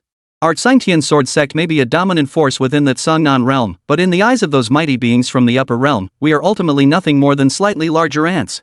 What if they seek to annihilate our sect? How could we possibly resist? Perhaps we should be more realistic and surrender first? As these words fell, the senior members of the Celestial Sword Sect grew even more unsettled, some of them tempted. Compared to the survival of the sect, they valued their own lives more. In my opinion, you're all being overly sensitive. A senior elder clad in a blue robe and black cloak snorted coldly. Don't forget our Sanctian Sword Sect has connections to the Heavenwind ancient city in the upper realm. With that backing, no unknown entity would dare threaten our sect. At these words, the eyes of the Sanctian Sword Sect's high-ranking members lit up. Indeed. How could they have forgotten this trump card? The Skywind ancient city was an upper realm power they had worked so hard to curry favor with. Rumor had it the clan was protected by a heavenly sovereign-level powerhouse. Worth mentioning is that Sanctian Sword Sect also shares a tenuous connection with the immortal winners. Because the Tianfeng ancient city they've been currying favor with is actually a subordinate faction of an immortal winner affiliate. You could call it the henchmen of the henchmen. Star Peak Master, I hear your disciple Qin Shen shares a close bond with the young lady of Skywind ancient city even as soulmates. Peak Master Tianxing, might we trouble you to speak to your disciple? Our sect's very survival hangs in the balance. As these words fell, all eyes turned to the elder clad in green robes and black cloak who had spoken. That man was none other than Qin Shen and the current master of Yingguer Lin Changye, the peak master of the Starry Sky Sword Peak, one of the 9 great sword peaks of the Celestial Sword Sect. Rest assured, as a member of the sect, I would never allow it to face peril. Lin Changye seemed to relish the eager, fawning glances around him as he declared solemnly, that boy Qin Shen has always listened to me. I shall inform him of this matter immediately. After reassuring everyone, Lin Changye then planned to contact Qin Shen through the jade. He couldn't get through to him at all. This stirred a wave of doubt within him. Where was his disciple? Where had his disciple gone? At the same time, Tianqing Sword Peak. The tremendous commotion of the celestial vessel's descent also roused Yingguer. Standing atop the mountain peak, she gazed toward the horizon and saw the immortal vessel descending into eternal stillness. Yingguer clenched her fists slightly, pressing them against her full chest in an attempt to quell the inexplicable restlessness and unease stirring within her heart. For just moments ago, she had suddenly sensed an intangible yet overwhelmingly potent bloodline aura calling out to her. The being aboard that immortal vessel. Could it be a great figure from the immortal Ying Clan? She had learned of her origins around the age of 7. Born into a branch lineage of the immortal Ying Clan, she had awakened the Supreme Bone at birth. Yet due to the darkness within her clan, her Supreme Bone was forcibly extracted. Her parents were also killed. It was her parents' former followers who risked their lives to smuggle her out. They raised her until their dying breath, when they finally revealed the full truth to her. From that day forward, she harbored an unyielding hatred for the immortal winners. She despised this bloodline. Using a forbidden technique, she sealed this bloodline away completely. Now, the sealed bloodline of the immortal winner within her body resonated. She was almost certain. The entity that had descended was most likely someone from the immortal winners, and a terrifying one at that. They have come to eliminate witnesses. Or to seek her out. Ying suddenly thought of Ying Xian. But that couldn't be possible. Ying Xian holds little standing among the immortal winners now. He couldn't possibly have such an immortal vessel as his mount. Moreover, a clan as grand as the immortal winners boasts countless prodigies within its ranks. How could they possibly care about her, a mere branch lineage member and a worthless one at that, having lost her Supreme Bone? Have you heard anything from your senior brother? Just then, the voice of her master suddenly echoed in Ying mind. Your senior brother is missing. Chapter 29, the young master of the upper realm, rising swiftly. The sudden transmission startled Ying into a momentary freeze. A deeply ominous foreboding surged within her heart. Truthfully, she found it difficult to judge this senior brother of hers. She had spent many years alongside him. When she joined the Celestial Sword sect at 12 and became a disciple under their master. And she had known this senior disciple since then. She could sense it too. Qin Shan harbored a peculiar affection toward her. Though she had made her refusal clear, Qin Shan persisted relentlessly. Even though she often felt this senior brother had no sense of boundaries. He was still her senior brother. Moreover, not long ago, Qin Shan had inquired about the meeting place she had arranged with Ying Xian. And considering his meddlesome nature, the ominous foreboding in her heart grew ever stronger. Senior brother, don't do anything foolish. Ying Yuer's face darkened as she flew toward the sword's edge on her sword. We humbly welcome your arrival, honored guests. May we ask if there is any way we might be of service to you? If I have offended any of you, please speak plainly. The many powerful figures of the Celestial Sword sect found it truly difficult to suppress the fear in their hearts. After much deliberation, they decided to collectively go out to greet them outside the Tsuntian Sword sect. But as they neared the divine vessel, their faces, filled with trepidation and reverence, froze in an instant. The reason was plain. Accompanying the divine vessel was a squadron of soldiers mounted on various exotic beasts, serving as its guards. Earlier, the distance had been too great, and the shielding array emitted by the divine vessel itself had obscured their true perception. Now, experiencing it up close, every single one of them was terrified out of their wits. Every guard accompanying the celestial vessel possessed cultivation at least on par with the supreme sovereign, the patriarch of their own Tsuntian Sword sect. The commanders at the forefront were even more astonishing. They were heavenly lords, far beyond their wildest imaginations. Even the high-ranking members of the Celestial Sword sect, who prided themselves on having seen it all. Now, their scalps tingled with shock. Existences reaching the realm of the Tsuntian Sword sect master were few and far between across the entire Tsunnan realm.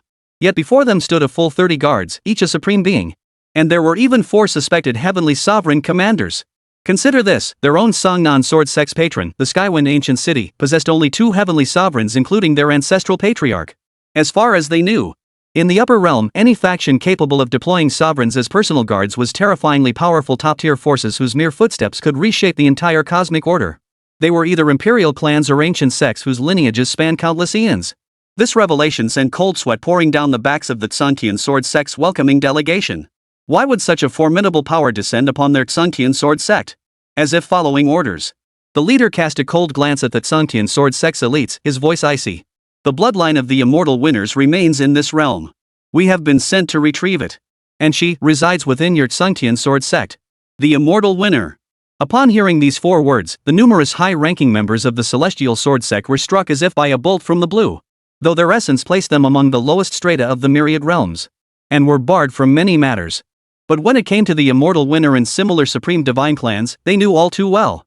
The immortal winners were titans among titans. Following their natural life trajectories, even if they ascended to the higher realms, they would never encounter members of such a colossal clan throughout their entire lives. Yet now, a great opportunity has fallen from the heavens. A golden opportunity lies before them. The same thought flashed through every mind. At any cost, they must earn the favor of these supreme beings before them. This way, they might seize the chance to rise to the top. Boom! The colossal divine vessel tore through the sky, bearing directly toward the Tsuntian Sword sect. The night surrounding the sect was completely illuminated. Under the stunned, horrified gazes of countless Changtian sword sect cultivators and disciples. The elders and even the sect master they revered wore fawning, awkward grins. Like humble guides, they walked respectfully ahead of the divine vessel, ushering its occupants down to the sword sect of the azure sky. But as over 30 guards clad in pitch-black battle armor, wielding divine spears and sharp swords, descended alongside the divine vessel, those young, impetuous cultivators who had harbored discontent and felt even more humiliated fell utterly silent. 30 sovereigns. 5 heavenly sovereigns whose power dwarfed even their own sect masters and ancestral elders. What on earth was the origin of this formidable force before them? Ying Yuer, come here at once.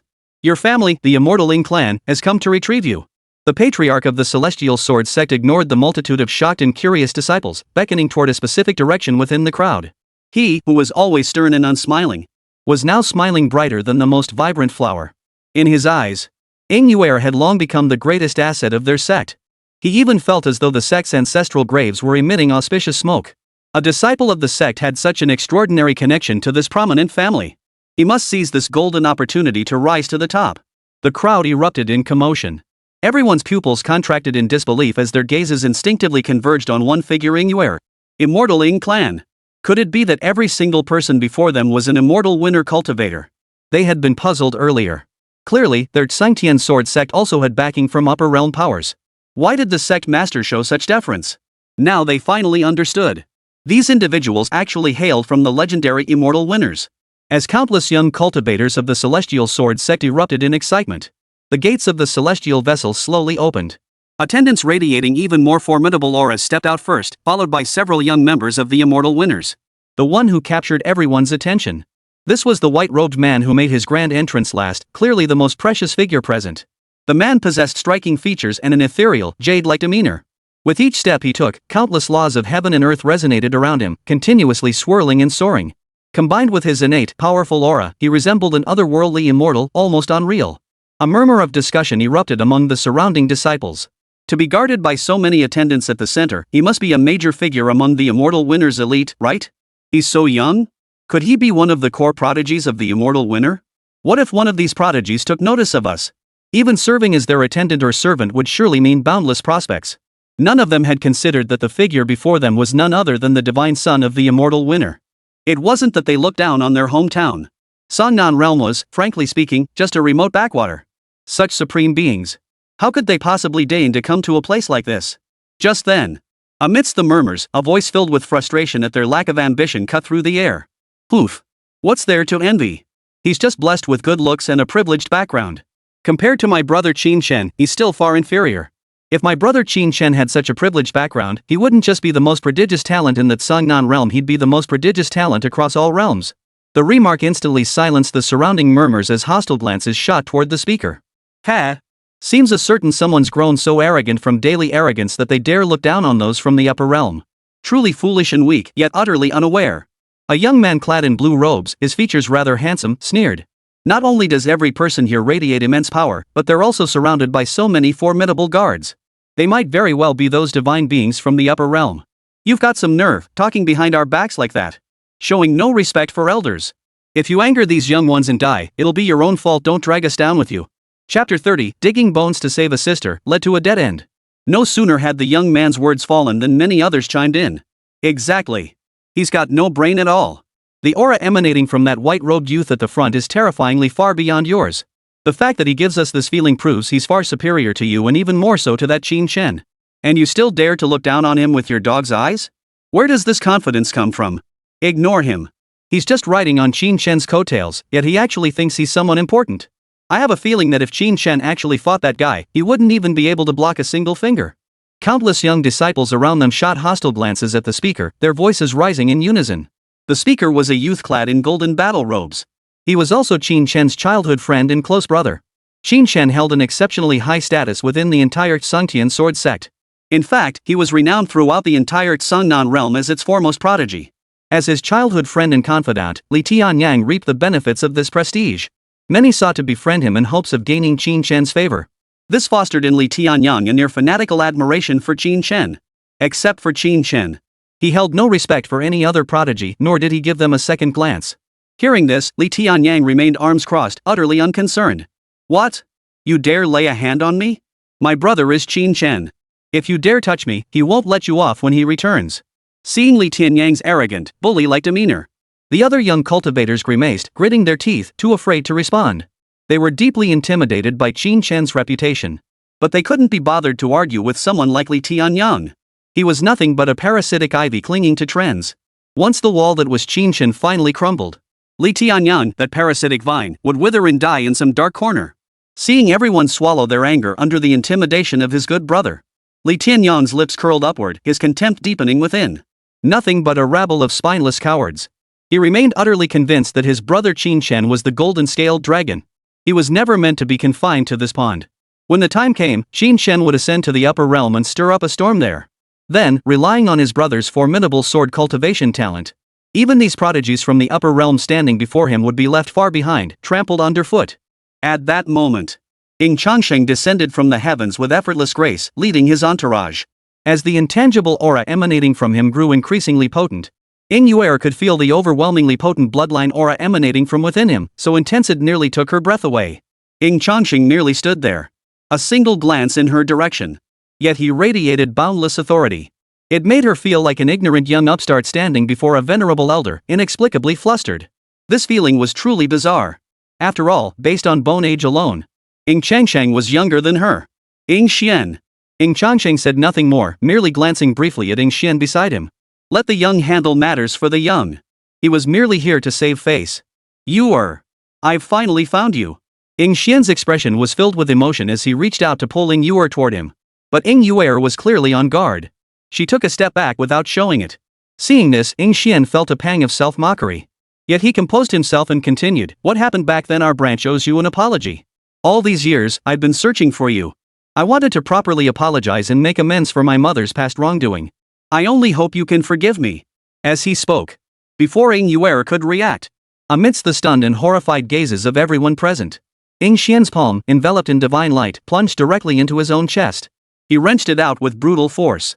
Amidst the bone-chilling sound of flesh being torn apart, a bone radiating a faint golden glow was wrenched from his chest. Ying Xian's vital energy was now extremely weak.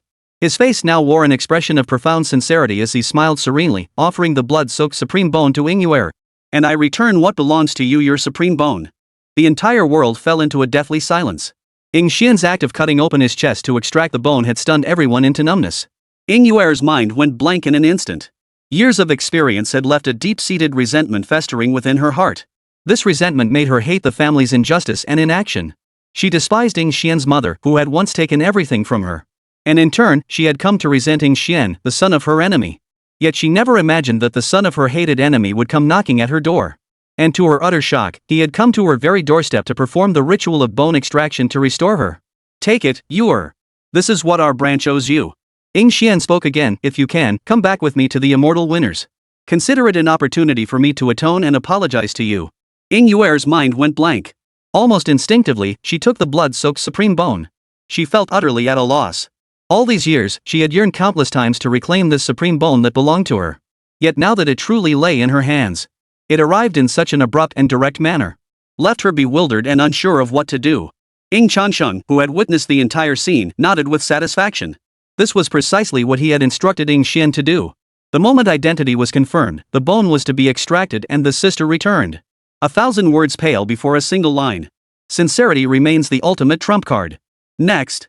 Ying Changsheng raised his hand once more and waved. The next moment, amidst the astonished stares of everyone present, a familiar dark figure was hurled directly from the immortal vessel. With a thud, it slammed onto the stone floor, head bloodied and shattered. Whoa! The moment they recognized the figure, everyone's pupils contracted, and they sucked in cold air. This person was none other than Qin Shen, the foremost prodigy of their own celestial sword sect. How could Qin Shen have been thrown off the divine vessel? And now, covered in blood and bound like a prisoner, he lay bound and gagged. The high-ranking members of the celestial sword sect, who had hoped to climb onto the immortal winner's powerful back by relying on Ying Yuer, felt their hearts nearly stop the moment they saw Qin Shen. It's over. This idiot Qin Shen ended up like this. He must have offended the immortal winner and been crushed outright. What on earth did that brat do? Couldn't he seize such a golden opportunity? Was he going to drag their entire sect down with him? Chapter 31, Qin Shen's downfall at worst, clean house. Qin Shen's bones were shattered, his aura feeble, his body utterly drained.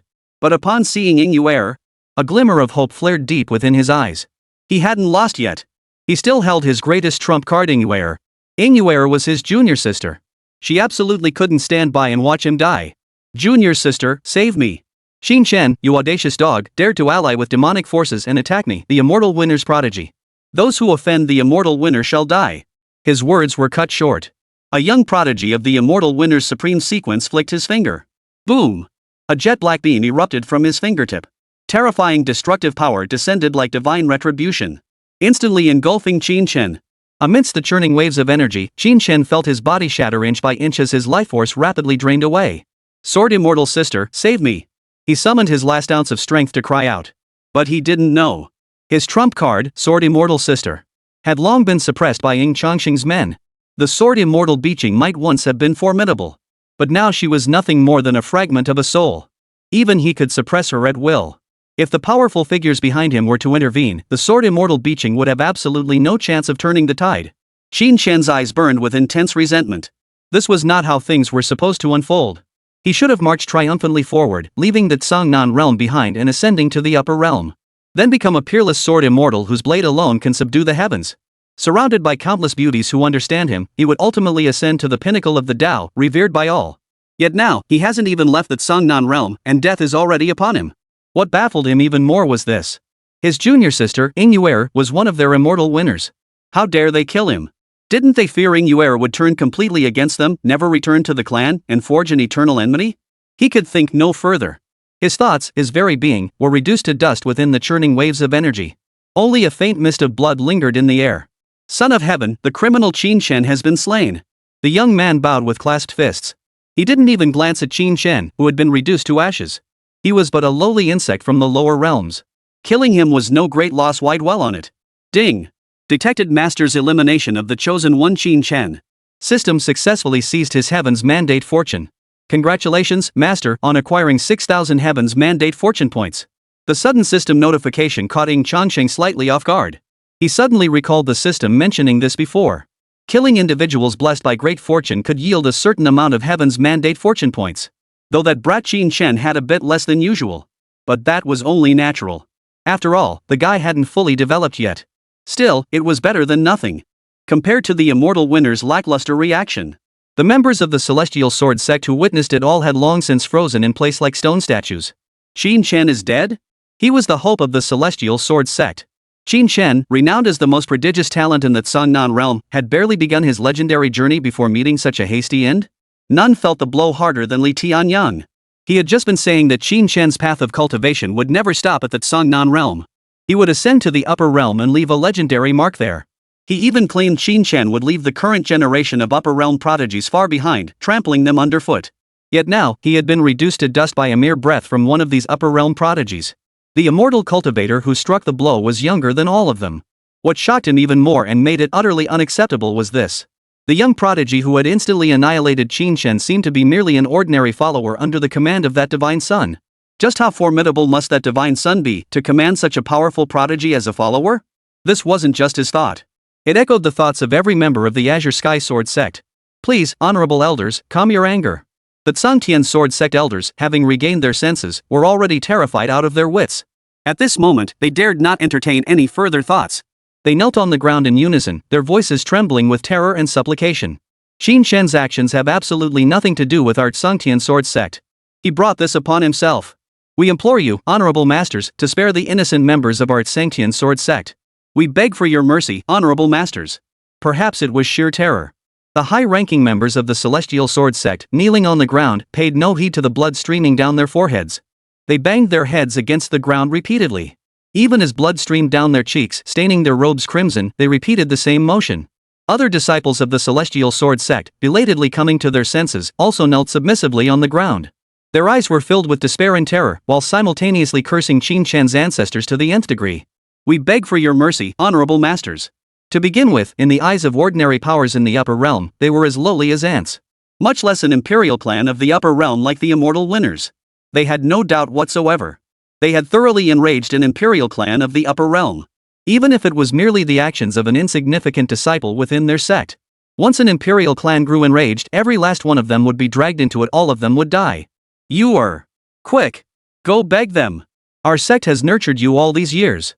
You can't just stand by and watch the immortal winners vent their fury upon us, wiping out all 9 branches of our clan. Numerous high-ranking members of the Celestial Sword sect secretly transmitted their voices to Ying. They hoped she would intercede, pleading for a path to survival. However, Ying's mind went blank as well. As if compelled by some unseen force, she blurted out, Why did you kill my senior brother?" Before her emotions could erupt, Ying Changsheng coldly tossed a shadow-capturing jade talisman. The jade talisman descended before Ying, refracting rays of light. The scene it revealed showed the very moment not long ago when Qingxian had attacked Ying Xian. Especially when Qingxian uttered those words, "If my junior sister cannot bear it, then I shall kill you both in her stead." Ying instantly pieced together the entire truth. The worst possible outcome had indeed come to pass. Her senior brother, with his self-righteous meddling, had cost himself his life. But Ying felt a surge of resentment and anger, ready to speak up this time. Yet she was silenced by Ying Changsheng's cold voice. "Ying, the family did wrong by you back then. But this was between the family and you. How could outsiders be allowed to meddle? Not to mention that Qingxian dared to lay a hand on the immortal Ying family's prodigy. He deserves to die 1,000 deaths." Ying Changsheng's voice grew colder, a powerful aura erupting around him. "Yes, our clan did wrong you back then. But that is not your justification to use this as leverage in negotiations with the clan. Do you have any idea how much time and effort Ying Xian has spent searching for you all these years? After finally locating you, Qingxian repeatedly interfered and even had the audacity to attempt to kill Ying Xian.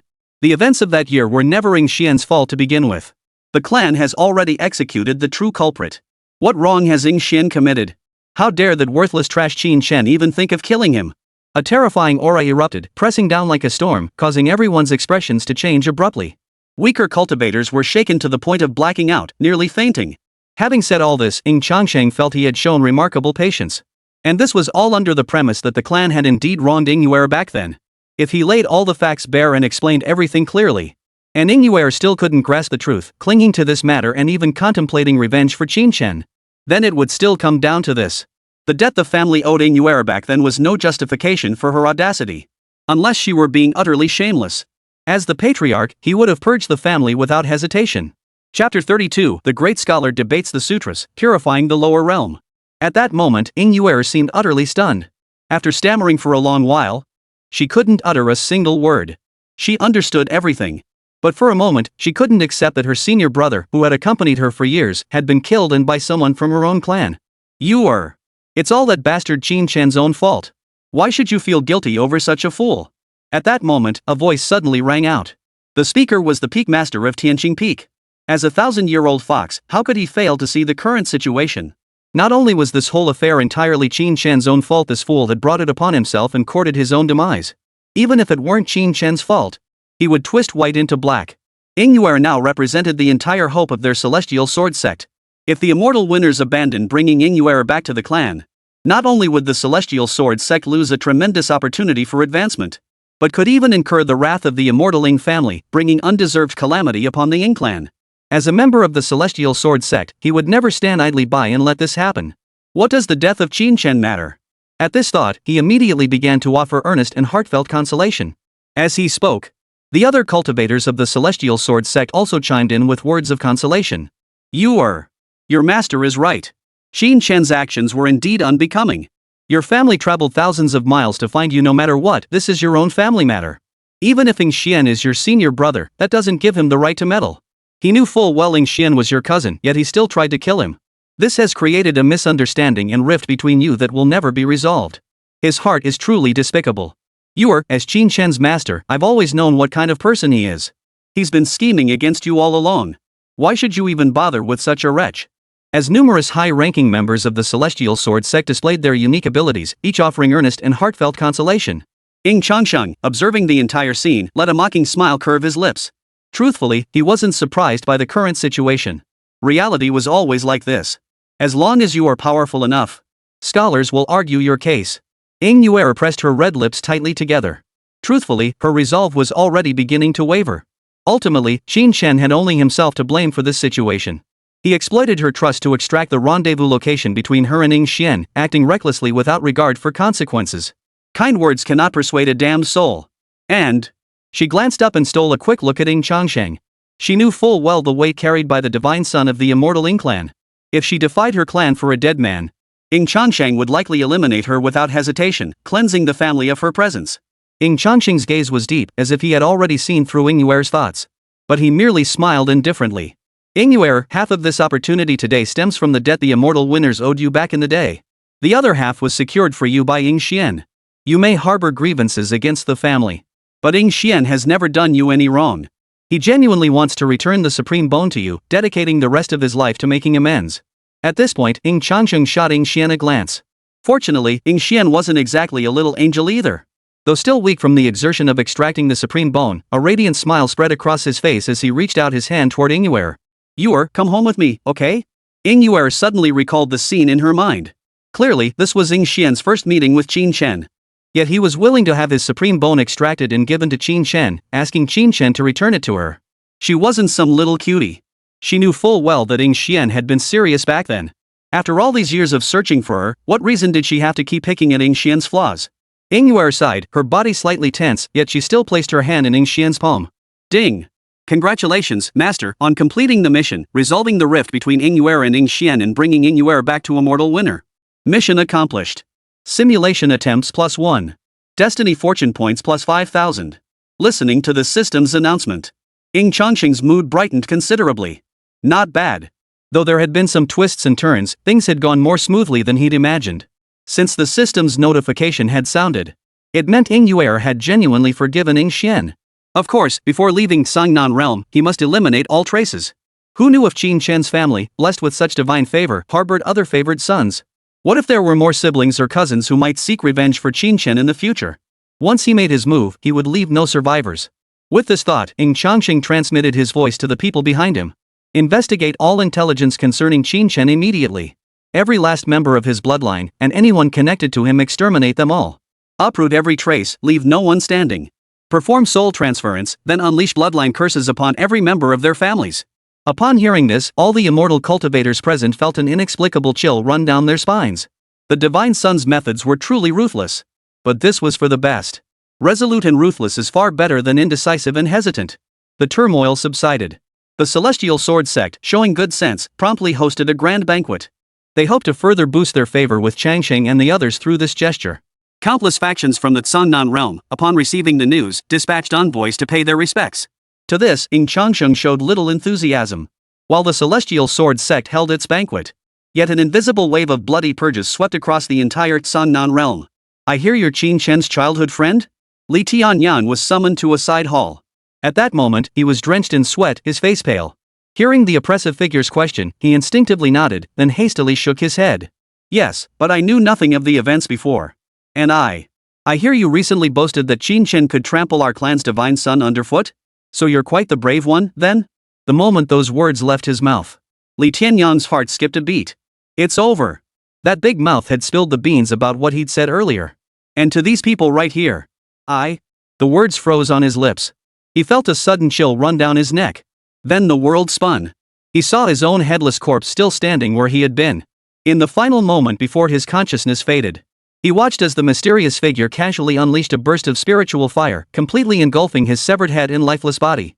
The voice dripped with contempt. "A mere lowly insect from the lower realms, not even worth a single hair on my clan's divine son. To dare insult our clan's divine son, truly deserving of death. Continue the purge. Every ant connected to Qin Shen must be exterminated." Chapter 33, Catastrophe, Third Simulation. Sangnan Realm, Eastern Wasteland Domain. Xianfeng City. Years ago, this place had been a relatively backward city. But not long ago, with the rapid rise of the Qin family of Sangnan, the entire Xianfeng city was revitalized. I can't shake this uneasy feeling as if a great calamity is about to befall our Qin family. In the Qin family garden, a beautiful woman furrowed her brow, her voice thick with worry. "You're overthinking things. Our Sangnan Qin family is at its zenith now. Who dares to offend us? Who dares to oppose us?"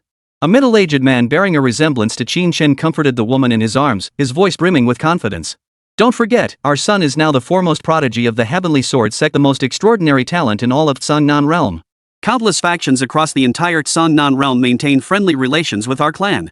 Not to mention, with Qin Shen's assistance over the years, our clan's strength and foundations have surged dramatically. Including myself, we now have 3 divine transformation cultivators. Those who dare offend the Qin family, no matter how far they flee, I will." Before she could finish, the sky above the Qin clan of Sangnan, which had been as clear as washed blue, suddenly darkened. As several bolts of thunder flashed, Several figures emerged from the lightning, their auras thick and unfathomable, clad uniformly in pitch-black divine armor. Their cold, indifferent eyes looked down with utter disdain upon the Qin family of Tsangnan below. Who dares trespass upon the grounds of the Tsangnan Qin family? A deep, resonant voice echoed from the depths of the Tsangnan Qin family compound, accompanied by a surge of divine aura. Depart immediately, or else. The leader in battle armor seemed to ignore their warnings entirely. His expression remained icy as he extended a massive hand, infinite laws of power coiling around each finger. With a casual flick of his hand, boom! The void erupted with a deafening crack as the air compressed to its breaking point. Vast swaths of space shattered like mirrors, collapsing in an instant. A heavenly hand, bearing unimaginable might, descended like a divine mountain, crushing down upon the Qin family of Tsangnan below. You, Qingxian of the Tsangnan Qin clan, dared to assassinate my immortal winner bloodline. For this crime, your clan shall be annihilated. The Qin family of Tsangnan, struck by this inexplicable calamity, plunged into the depths of despair upon hearing these words. The mere utterance of immortal winner extinguished their last shred of courage. All seemed to have their souls ripped from their bodies. Their faces drained of color as they collapsed to the ground. That was an empire among empires in the upper realm, a dynasty feared and revered by countless beings across the myriad realms. How dare Qingxian attempt to assassinate the bloodline of such a clan? This would bring utter ruin upon their entire clan. In the final moment before consciousness faded, they felt no dread of their impending annihilation. Nor did they harbor hatred toward the immortal victor, the true culprit behind it all. There was only one thing rage toward that fool Qingxian. Qin Wuya! You bastard! Look at the son you've raised! You are utterly unworthy of being the head of the Qin family. Both you and your son are traitors to our clan. Someone cursed Qin Wuya, Qingxian's father, with their dying breath. If only Qin Wuya hadn't raised such an idiot as Qingxian, they wouldn't have suffered this undeserved calamity. Boom! As a colossal palm crashed down, the earth cracked open, reducing everything to dust and nothingness. The attackers' control over their power seemed utterly precise. Such earth-shattering might precisely obliterated the entire ancestral lands of the Qin clan of Tsangnan. The adjacent neighborhoods remained completely untouched. Looking down from high above, a massive crater suddenly gouged the heart of the bustling town center. Beyond the crater, the streets remained bustling and untouched, not a single building collapsed. By the time the other cultivators of Qianfeng City and even the city lord's mansion realized what had happened, it was all over. Lord City Master, shouldn't we intervene? I hear Qin Wuya is your brother. Not long ago, you told him we share blessings and bear hardships together. Standing before the colossal pit, a confidant from the city master's residence spoke up. You're talking nonsense. The lord of Qianfeng City lashed out, slapping his confidant across the face. Did I give you too much face? How dare you slander and defame me? Guards! Take him away and throw him in the dungeon. Behead him publicly at noon tomorrow to make an example of him. Lord Qianfeng is no pushover. He too had heard the sound emitted when the immortal victor descended. They were to be utterly exterminated, along with every single person connected to the Tsangnan Qin family. This fool actually dared to associate himself with the Tsangnan Qin clan? He was practically begging for death.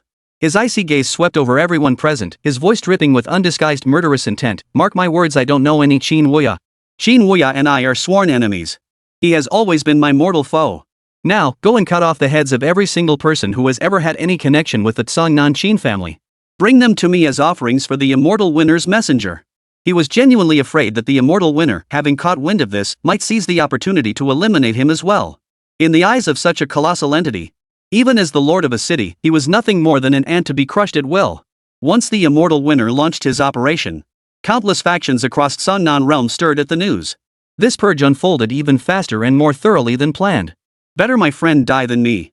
If the death of a fellow cultivator could win the favor of the gods, they would naturally spare no effort to act. Not long after, within the celestial sword sect's imperial residence, reporting to the divine sun, Qingxian's clan, the Tsangnan Qin family, has been utterly annihilated. As he listened to his subordinate's report, a peculiar gleam flickered deep within Ying Changsheng's eyes. The Qin family of Tsangnan? He suddenly recalled the options from the earlier simulation. There seemed to be a Tsangnan Qin family. So this so-called Tsangnan Qin family was Qingxian's clan. Could it be? In the published simulation options, aside from his immortal winner path, were all the other choices the life trajectories of the chosen ones? And could this chosen one of destiny even intersect with his immortal winner path? Fortunately, the matter concerning Qingxian had been completely resolved. With nothing else to do, he could begin the third simulation. After dismissing everyone, the grand hall quickly fell silent. Simulation. The soft command echoed. The familiar light screen of laws materialized once more. Simulation commencing. Please select your landing location. 10,000 Eternity Dao Domain, Immortal Winner. Tianxian Dao Domain, Ancient Wasteland Village. Gazing at these strikingly similar yet subtly different simulation options before him, Ying Changsheng narrowed his eyes. Another option featuring his Immortal Winners faction. It seemed this so-called individual born in Ancient Wasteland Village was likely the chosen one of destiny, possibly connected to one of his Immortal Winner descendants. After a moment's contemplation, he decided to switch paths for this simulation. Selection successful. Day 1. You were born in the Tianxian Dao Domain, Wasteland Sea Realm, Ancient Wasteland Village. Your parents are ordinary villagers with little education.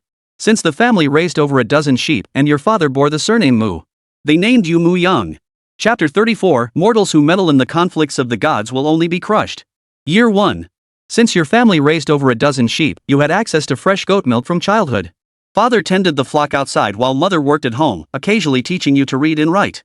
Life was peaceful and harmonious. Year 3. Your father returned from tending the flock with an old Taoist priest, dressed oddly and covered in dust. It turned out this Taoist was a wandering ascetic who happened upon your father while seeking a bowl of water. Kind-hearted, your father brought him home.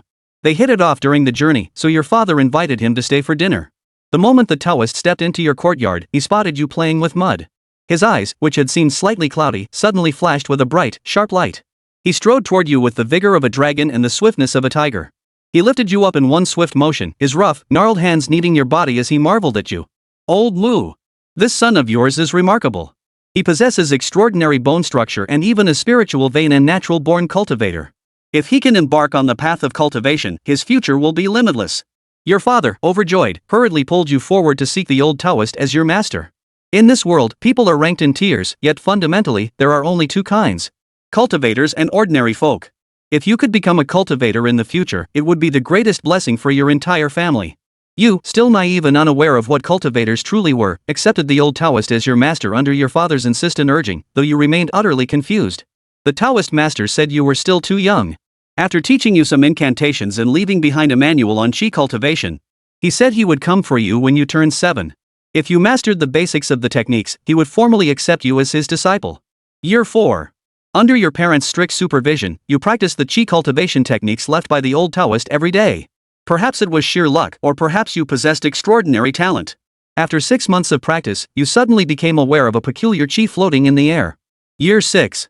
You can now fully sense the chi in the air and even draw it into your body, slightly enhancing your physical constitution. Year 7. The old Taoist arrived as promised, though he appeared far more aged than before, his aura now tinged with a palpable, heavy deathly chill. Yet upon seeing you, his eyes brightened once more, as if witnessing the continuation of hope. Xie, you've actually managed to draw chi into your body. Overwhelmed with excitement, the old Taoist grabbed your arm. Then he burst into laughter, looking up at the sky. Good. Good. Good. When man defies heaven, heaven never completely abandons man. I knew it. My lineage once shone so brightly, how could its legacy truly be extinguished? Now, to encounter such a prodigiously gifted one, my lineage's fortune endures. Even if you cast curses of misfortune, you cannot stem the surging tide of destiny favoring our sect. Listening to the old Taoist spout a string of incomprehensible words, you were utterly bewildered, fear gripping your heart. Yet the old Taoist gripped you tightly, his eyes burning with intensity. Are you willing to take me as your master? If you accept, I guarantee your name shall be inscribed among the future's mightiest in the annals of the cosmos. In a daze, you performed the initiation rites, formally becoming the eccentric old Taoist's last disciple. The very next day, you bid farewell to your parents and followed the old Taoist, embarking on the path of cultivation. Year 8. Though your master was peculiar and possessed no discernible cultivation, yet possessed an understanding and insight into the Tao far surpassing ordinary people. Under his guidance and nurturing, you progressed at an astonishing pace, soon attaining the rank of Chi Cultivation Cultivator. Year 12. Your cultivation advanced at an astonishing pace, reaching the 8th level of Chi Gathering Realm. Year 14. On this day, you had ascended to become a Spirit Palace Cultivator. At the same time, your master, Ying Changsheng, was nearing the end of his life. Kneeling before his bed, you await his final instructions. Only now did you finally learn the secret hidden in your master's heart. Mu Yang, our lineage once shone brightly. We were the renowned Nine Sons divine sect of the upper realm. But due to a single misguided choice, we placed our bets wrong, standing against the immortal victors. Our supreme power was annihilated, and our 9 young divine sects suffered a devastating blow. Though our sect paid an immense price to preserve the last spark of the Nine Sons divine sect, we were cursed with a fate of bloodline and fortune. Listening to his master's tale, you clenched your fists in silence, vowing to avenge your master someday. Yet your master seemed to read your thoughts, merely shaking his head gently. The might of the immortal victors far exceeds your imagination. Do not entertain thoughts of vengeance. I tell you this only as a warning. The might of the great powers in the upper realm far exceeds your comprehension. With your talent, you will surely ascend there. When that time comes, many from the upper realm will seek to recruit you. Do not mistake them for true allies. They will only use you as a tool, dragging you into their conflicts. Remember this, never involve yourself in their struggles. Your master, myself, and the 9 young divine sector living proof of that. Do not repeat our mistakes. Mortals who meddle in the conflicts of the divine will be crushed. Your fists clenched tighter. Resentment surged within you. Why should those great powers be born to rule from on high? While you cultivators, struggling at the bottom, are treated as mere pawns on a chessboard? The chessmaster loses nothing. Yet you pawns are the ones plunging into the abyss, left with nowhere to bury your remains. You vowed to grow stronger, and when the time came, you would avenge your master and your sect. Your master is dead. But before his final breath, he asked you to bury him in a special cemetery. He was to be laid to rest alongside his senior and junior disciples and his own master, and guard his tomb for 10 years. In return, you will receive unimaginable rewards. Year 15. This marks your first year of tomb guarding. You built a thatched hut near the burial grounds. While guarding the tomb, you never neglect your cultivation. Year 20. Your cultivation advances at an astonishing pace, and you have now reached the divine power realm. Year 24. One day, a mysterious figure suddenly sought you out. His entire face was concealed within the shadows of a black cloak, his voice neither distinctly male nor female, hoarse and ominous. I have found you, guided by the revelations of fate. I know you seek vengeance against the immortal winner. I can help you achieve it all. You grow wary, gripping the sword at your waist. Who are you? Why would you help me? My identity matters little. Know only that our interests align. The immortal winner family has committed countless atrocities, ruling with tyranny and cruelty. Such a clan must be destroyed. It defies the very laws of heaven. The mysterious figure waved a hand. A mysterious token appeared in his hand. Entwined upon it were the roots and stems of some peculiar plant, faintly emitting an alluring yet intoxicatingly strange fragrance.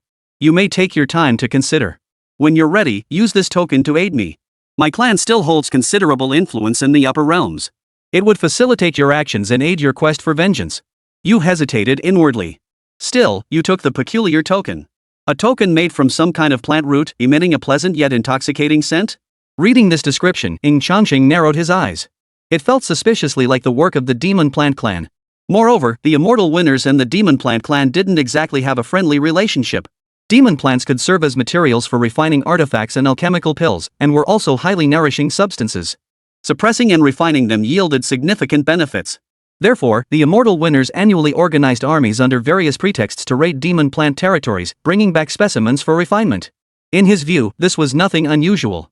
After all, this was the tacit understanding among the major races: survival of the fittest. If you are weaker than others, everything you possess becomes nourishment for other races. The Tianxian Dao domain happened to lie not far from one such demonic plant territory. Perhaps they were the ones stirring trouble from within. This is getting more and more interesting. Ying Changsheng's lips curled upward. Not only had he encountered a chosen one, but he might have also hooked a big fish from the Demon Plant Clan, truly killing 2 birds with 1 stone. Chapter 35, The Demon Plant Clan's Hunt, the Unique Chosen One. Simulation continues. Year 25. You finally fulfilled your promise to guard your master's tomb. On this very day, the sky suddenly erupted with thunder and lightning. A mysterious, powerful force erupted from the desolate graveyard. 9 tombstones each radiated brilliant divine light, eventually coalescing mid-air into solid, dazzling spheres roughly the size of watermelons. Each orb emitted a distinct flame: red, orange, yellow, green, blue, indigo, violet. The 9 flaming orbs burned and boiled, surging toward your body to merge within. You did not resist. You accepted this power with your entire being. You clearly sense a powerful force awakening within you. The concept of the heavenly spirit fire has even taken root within your mind.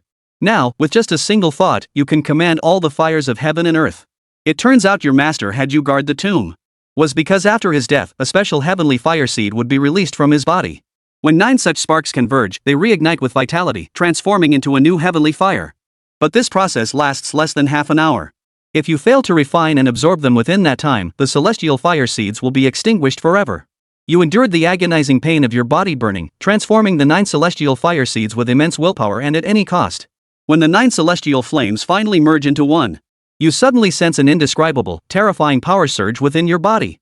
Your physique, too, underwent a peculiar transformation. You awoke to a physique akin to that of the legendary founder of the 9 Sons Divine Sect, the 9 Sons Divine Body. Those blessed with this physique inherently command all celestial and earthly flames, destined to become titans of fire. Year 26. Having awakened this physique, you devoted yourself to cultivating and mastering the way of flames.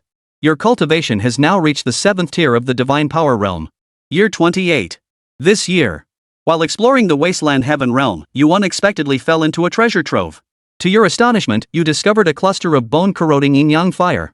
According to the Divine Fire Compendium left by your master, this flame ranks among the top 50 rarities across all realms and domains, an exceedingly rare treasure. You were overjoyed. Alas, the fire seed requires several decades to fully mature. Since this treasure has yet to reach maturity, it seems destined not to be mine. In that case, it's best to let it go to someone destined for it. After much deliberation, you decided to use this intelligence to seek an opportunity from the Refining Heaven sect. Year 28, Month 6. You have now attained the stage of a spirit transformation cultivator. On this day, having made thorough preparations, you finally resolved to ascend to the upper realm. After successfully breaking through the shackles binding heaven and earth, you finally arrived at the upper realm you had longed for. You possess complete confidence in your current strength. You could incinerate any foe to ashes with the flames within your body. You also felt you now possessed the strength to avenge your master. You begin investigating information about the immortal winner. Yet the more you dig, the deeper your despair grows. Immortal winners supreme are as common as dogs. Above them, celestial sovereigns are equally countless. Not to mention the holy realm, a realm you dare not even dream of, and even the existence of great emperors. They are a true pantheon of celestial deities. Suddenly, you understood why your master forbade you from seeking revenge. You sighed, your heart filled with fierce resentment yet also deep despair and helplessness.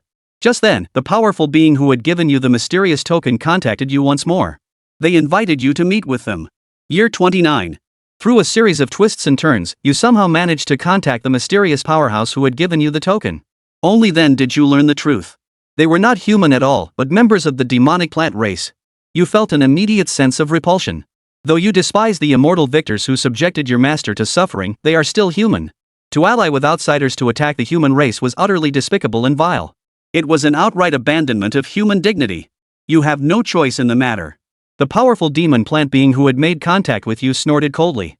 With a wave of his hand, the void shattered instantly, and eerie vines extended from the rupture. And the people wrapped within those vines were none other than your parents. And your little sister, who's only a few years old. Your eyes widened in fury, desperate to rush in and save them. But in the end, fearing you might harm your family, you swallowed your frustration and held back. Rest assured, once you complete the task for us, we will release your parents and family. Our clan has always valued integrity. The demon plant clan warrior tossed you a jade talisman and continued, soon, the immortal winner will organize a group of prodigies for the autumn hunt here. All you need to do is find a way to become a follower of the immortal winner, Ying Tang. Then, during the hunt, figure out how to activate this item. A peculiar seed suddenly appeared in your hand, shrouded in dark red thorn vines. A profoundly dangerous aura emanated from it. Ying Changsheng narrowed his eyes. The immortal winners indeed had a custom of enjoying autumn hunts. Their primary targets were demonic beings or demonic plant tribes. This involved sending the younger generation to special starry battlefields bordering the territories of these two races for training hunts. After all, both races provided excellent materials for alchemical refinement. Ying Tang also had some recollection. He seemed to recall him as a top-tier core sequence member. Had he not been defeated in the competition earlier, he likely could have ascended to the supreme sequence. In terms of innate talent and potential, he surpassed Ying Xian by a significant margin. Those demon plant creatures actually planned to assassinate Ying Tang. How dare they employ such despicable, underhanded methods to assassinate the immortal champion of the Ying Clan? A cold glint flashed in Ying Changsheng's eyes. Yet he suppressed the murderous intent welling within him. The demon plant clan must have been planning this for a long time. Mu Yang was merely one of the pawns they had selected. There were undoubtedly other pawns and traitors involved, and they might even have additional plans in motion. Sure enough, the subsequent simulation confirmed Ying Changsheng's suspicions. Year 29, Month 4. You were ultimately forced into a corner and struck a deal with the demon plant clan. Following your prior plan, you smoothly became a follower of Ying Tang during the autumn hunt. Seizing the perfect moment, you suddenly lashed out. With a small knife, you cut a wound in the palm of your hand. You let the blood drip onto that strange seed. The tiny seed instantly swelled and grew, sending countless thorn vines sprawling outward. In an instant, they transformed into a sea of thorn vines, surging toward Ying Tang and his companions. At the same moment, the other prodigies of the immortal winners suffered attacks of equal intensity. It turned out the demon plant clan had subdued the other human prodigies through a special method, now employing the same tactic against the remaining immortal winner prodigies. You planned to strike amidst the chaos, taking Ying Tang's head to report to the Demon Plant Clan's strong ones while also reclaiming interest for your master. Fortunately, Ying Tang was severely weakened by a potent poison, his combat strength reduced by nearly half. Combined with the power of the Nine Revolutions Divine Body, you managed to inflict severe injuries upon him. At that very moment, a powerful force descended within Ying Tang's body. It seemed his guardian mark had been activated. Let matters between the young be settled by the young. Allow this old man to exchange blows with you. Soon, an aged voice echoed from the horizon. A colossal willow tree projection materialized. Upon its trunk, thicker than an entire world, grew a colossal human face. Now, it lashed out with a storm of willow branches, seemingly attempting to block the arrival of a powerful figure from the immortal winners. Quick! Kill him! Aren't you seeking vengeance for your master? Kill him, and you'll not only avenge your master, but also bring back your parents and your sister. Hearing the threats echoing in your ears, you clenched the battle blade in your hand. Oof! To think that I, Ying Tang, once unrivaled in battle, should now die by the hand of a human traitor. Truly the greatest stain upon my life. Ying Tang stared at you with utter contempt. You traitorous scoundrel! Had you faced me in fair combat, what chance would a worthless piece of trash like you stand against me? Before you stood an immortal champion, a peerless prodigy you'd never laid eyes on before, yet now forced into enmity for reasons beyond your control. He stared at you with utter disdain. He even called you a traitor to the human race. A surge of nameless fury rose within you. Shut your mouth. Your eyes reddened as you roared in fury. A blade slashes down. Clang. A sharp clang echoed. That pride in your heart still made you shift slightly at the last moment. Your blade struck the ground beside Ying Tang, sending sparks flying. Gritting your teeth, you declared, "Fine. I'll give you a chance. The master's vengeance, the master's grievance, you will repay them. But one thing is one thing. You consider yourself a member of the human race first, and only then a disciple of your master. Avenging your master is no excuse to abandon human dignity by joining foreign tribes and hunting down human prodigies with despicable tactics." Witnessing this scene, Ying Changsheng's eyebrow arched slightly. He was somewhat surprised. He hadn't expected Mu Yang to be a man of principle after all. But soon, he dismissed the thought. Mu Yang had humble origins. Without extraordinary circumstances, his life path would have been shepherd boy, shepherd youth, shepherd middle-aged man, shepherd elder. Such people were inherently honest and straightforward, deeply attached to their bonds of loyalty. The mere fact that Mu Yang, having heard only from his master about the grudges between the Nine Revolutions Divine Sect and his immortal victor, his willingness to risk everything to avenge them revealed him as a deeply loyal and upright man. Mu Yang's final choice only further confirmed this truth. In today's world, countless humans collaborate with alien races. Those like Mu Yang, who first identify as human, and still uphold the dignity of the human race. Chapter 36, Pawns Until Death, Hunting the Ancestral Demon Plant. Simulation continues. The colossal willow demon flew into a rage upon seeing you abandon the golden opportunity to kill Ying Tang. Mu Yang, what are you doing? Do you want to watch your family die out before your very eyes? The shrill voice pierced your ears. You roared back, "I don't need you telling me what to do. I, Mu Yang, despise such underhanded tactics. I will defeat him fair and square, then kill him." How noble. A clear voice suddenly echoed from the horizon. Space warped, and a figure clad in white stepped forth. He possessed divine features and a graceful bone structure, his posture tall and upright, yet he appeared barely 18, a hint of youthful innocence still lingering on his face. Then I'll give you a chance. The white-robed youth chuckled lightly, raised his hand, and tossed a white porcelain bottle filled with pills toward you. I won't take advantage of you. Take these pills to restore your energy to its peak. Then we'll fight fairly. Whoever loses, dies. Staring at the white-clad youth who had suddenly emerged from the void rift, your heart skipped a beat as an overwhelming sense of danger surged within you. It was the divine son of that immortal victor he had descended. With matters having reached this point, you knew there was no turning back. Then why not stake everything you have and fight to the end? You ignited every last bit of heavenly spirit fire within your body. The Nine Suns' divine body erupted without restraint. Raging flames transformed into an endless sea of boiling fire, devouring heaven and earth, engulfing all. Scorched heaven's embers. You roared, unleashing every ounce of your power. In your mightiest form, unleashing your most devastating strike. You'll see just how formidable this white-robed youth hailed as the god among gods truly is, a being that even countless celestial prodigies of the upper realm hold in awe. Boom! A sea of flames, vast enough to engulf the entire world, rolled forth like a seething inferno, swallowing the space hole. The entire world transformed into a raging crimson inferno. The twisted, swelling heat alone was enough to reduce countless living beings to charcoal. Did it work? You, having unleashed all your power, felt weak and breathless. You had just begun to think your attack might have some effect, perhaps even gravely wounding your opponent. Yet, before the boiling inferno could subside, a far more terrifying aura erupted like a storm from the depths of the inferno. Blinding beams of divine light pierced and tore through the entire sea of fire. Ying Changsheng still stood suspended in the void. Your pupils contracted, your mind went blank, utterly unable to comprehend the scene before you. Because your full power attack hadn't even singed the hem of his robe, let alone wounded him. Ying Changsheng's breathing remained steady. He shook his head and reached out his hand without a second thought. It's over. With that, all you saw was a fist colossal enough to shatter the heavens and earth, smashing toward you. Before this force, all your vaunted techniques proved utterly useless. Your bones shattered completely, your meridians reduced to dust. Like a kite whose string had snapped, you plummeted from the heavens. You plummeted relentlessly, your life force steadily fading. In the final moment before consciousness plunged into darkness, you see Ying Changsheng sweep past you, like a tiger among sheep, unleashing an even more terrifying bloodbath among the demon plant clan's prodigies. Run! Run for your lives! Countless demon plant elites let out piercing, terrified screams. Only now did you suddenly realize how laughable your own words had been, how you'd once vowed to avenge your master and make the immortal Ying family pay. Moreover, from the very start of your battle, Ying Changsheng seemed to have held back. Even at your absolute peak, you hadn't earned the right to force him to unleash his full power. I'm sorry, Master. I think I've done something foolish. Your eyes stung with tears. You had failed to avenge your master, not only sacrificing your own life but also leaving your family in the hands of outsiders. Are mortals destined to be nothing more than pawns in the gods' games? Resentment and coldness consumed your entire being. Mother, father, sister. I'm sorry. You died. Simulation ended. Achievement, Fate's underdog, principled one born lowly yet blessed with extraordinary destiny, you defied heaven's will to rise. Yet your limited experience and insight left you vulnerable to foreign schemes. Until your final breath, you remained but a pawn bound to the chessboard, destined to shatter upon it.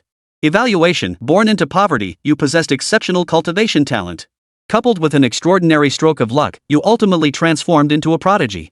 Upright and fiercely opposed to evil, you cherished deep bonds of loyalty. Upon learning of your lineage's suffering, you harbored bitter resentment toward the immortal victor who stripped your master of everything. Alas, you lacked the wisdom and pragmatism to navigate the world, severing your path to legend before it even began. Simulation rewards. 9 Young Divine Physique. Thorned Inferno Seed 1. Bone Eroding Yin Yang Fire Seed. 3 Minor Realm Advancements. Ying Changsheng fell deep in thought.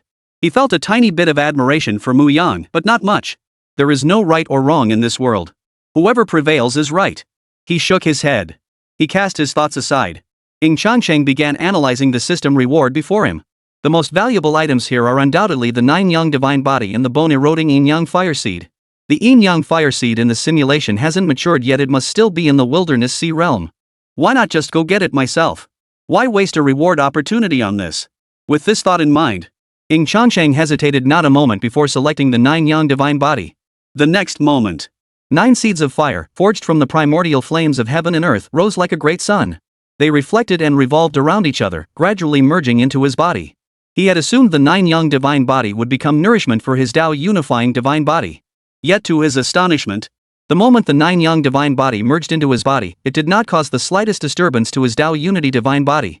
Instead, it seemed suppressed, becoming an integral part of the Dao Unity Divine Body. It could also be understood that his Dao Unity Divine Body gained a new branch, one capable of wielding power akin to the 9 Suns Divine Body. Interesting. Ying Changsheng's lips curved upward. His large hand opened slightly, and within his palm, spiritual energy boiled, instantly transforming into a ball of 9-colored divine fire, radiating an unbearably scorching heat. Under the scorching pressure of this force, he could faintly hear the wails of the laws within the air. The 9 Young Divine Fire was also a unique flame that the 9 Young Divine Body could condense. In terms of destructive power, it fell far short of the terrifying heavenly divine fires. Yet its greatest trait lay in its ability to suppress and confine other celestial and earthly spiritual flames, even commanding myriad heavenly fires for its own purposes. It functioned as an auxiliary tool specifically designed to capture and suppress celestial flames while comprehending the Tao of fire. After testing the power of the 9 Young Divine Body, Ying Changsheng once again fell into deep thought. 4 months before the autumn hunt, the Demon Plant Clan will seek out Mu Yang.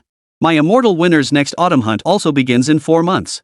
Converted to simulated time, Mu Yang should have already departed the Wasteland Sea realm, perhaps even made contact with the Demon Plant Clan. He didn't wish to interfere excessively, altering the course of the future. The Demon Plant Clan was already hostile toward them, the immortal winners. If he could exploit their current intelligence advantage to turn their own schemes against them, he was confident he could inflict a heavy loss upon the demon plants. Even Ying Changsheng recalled the great willow tree from the simulation.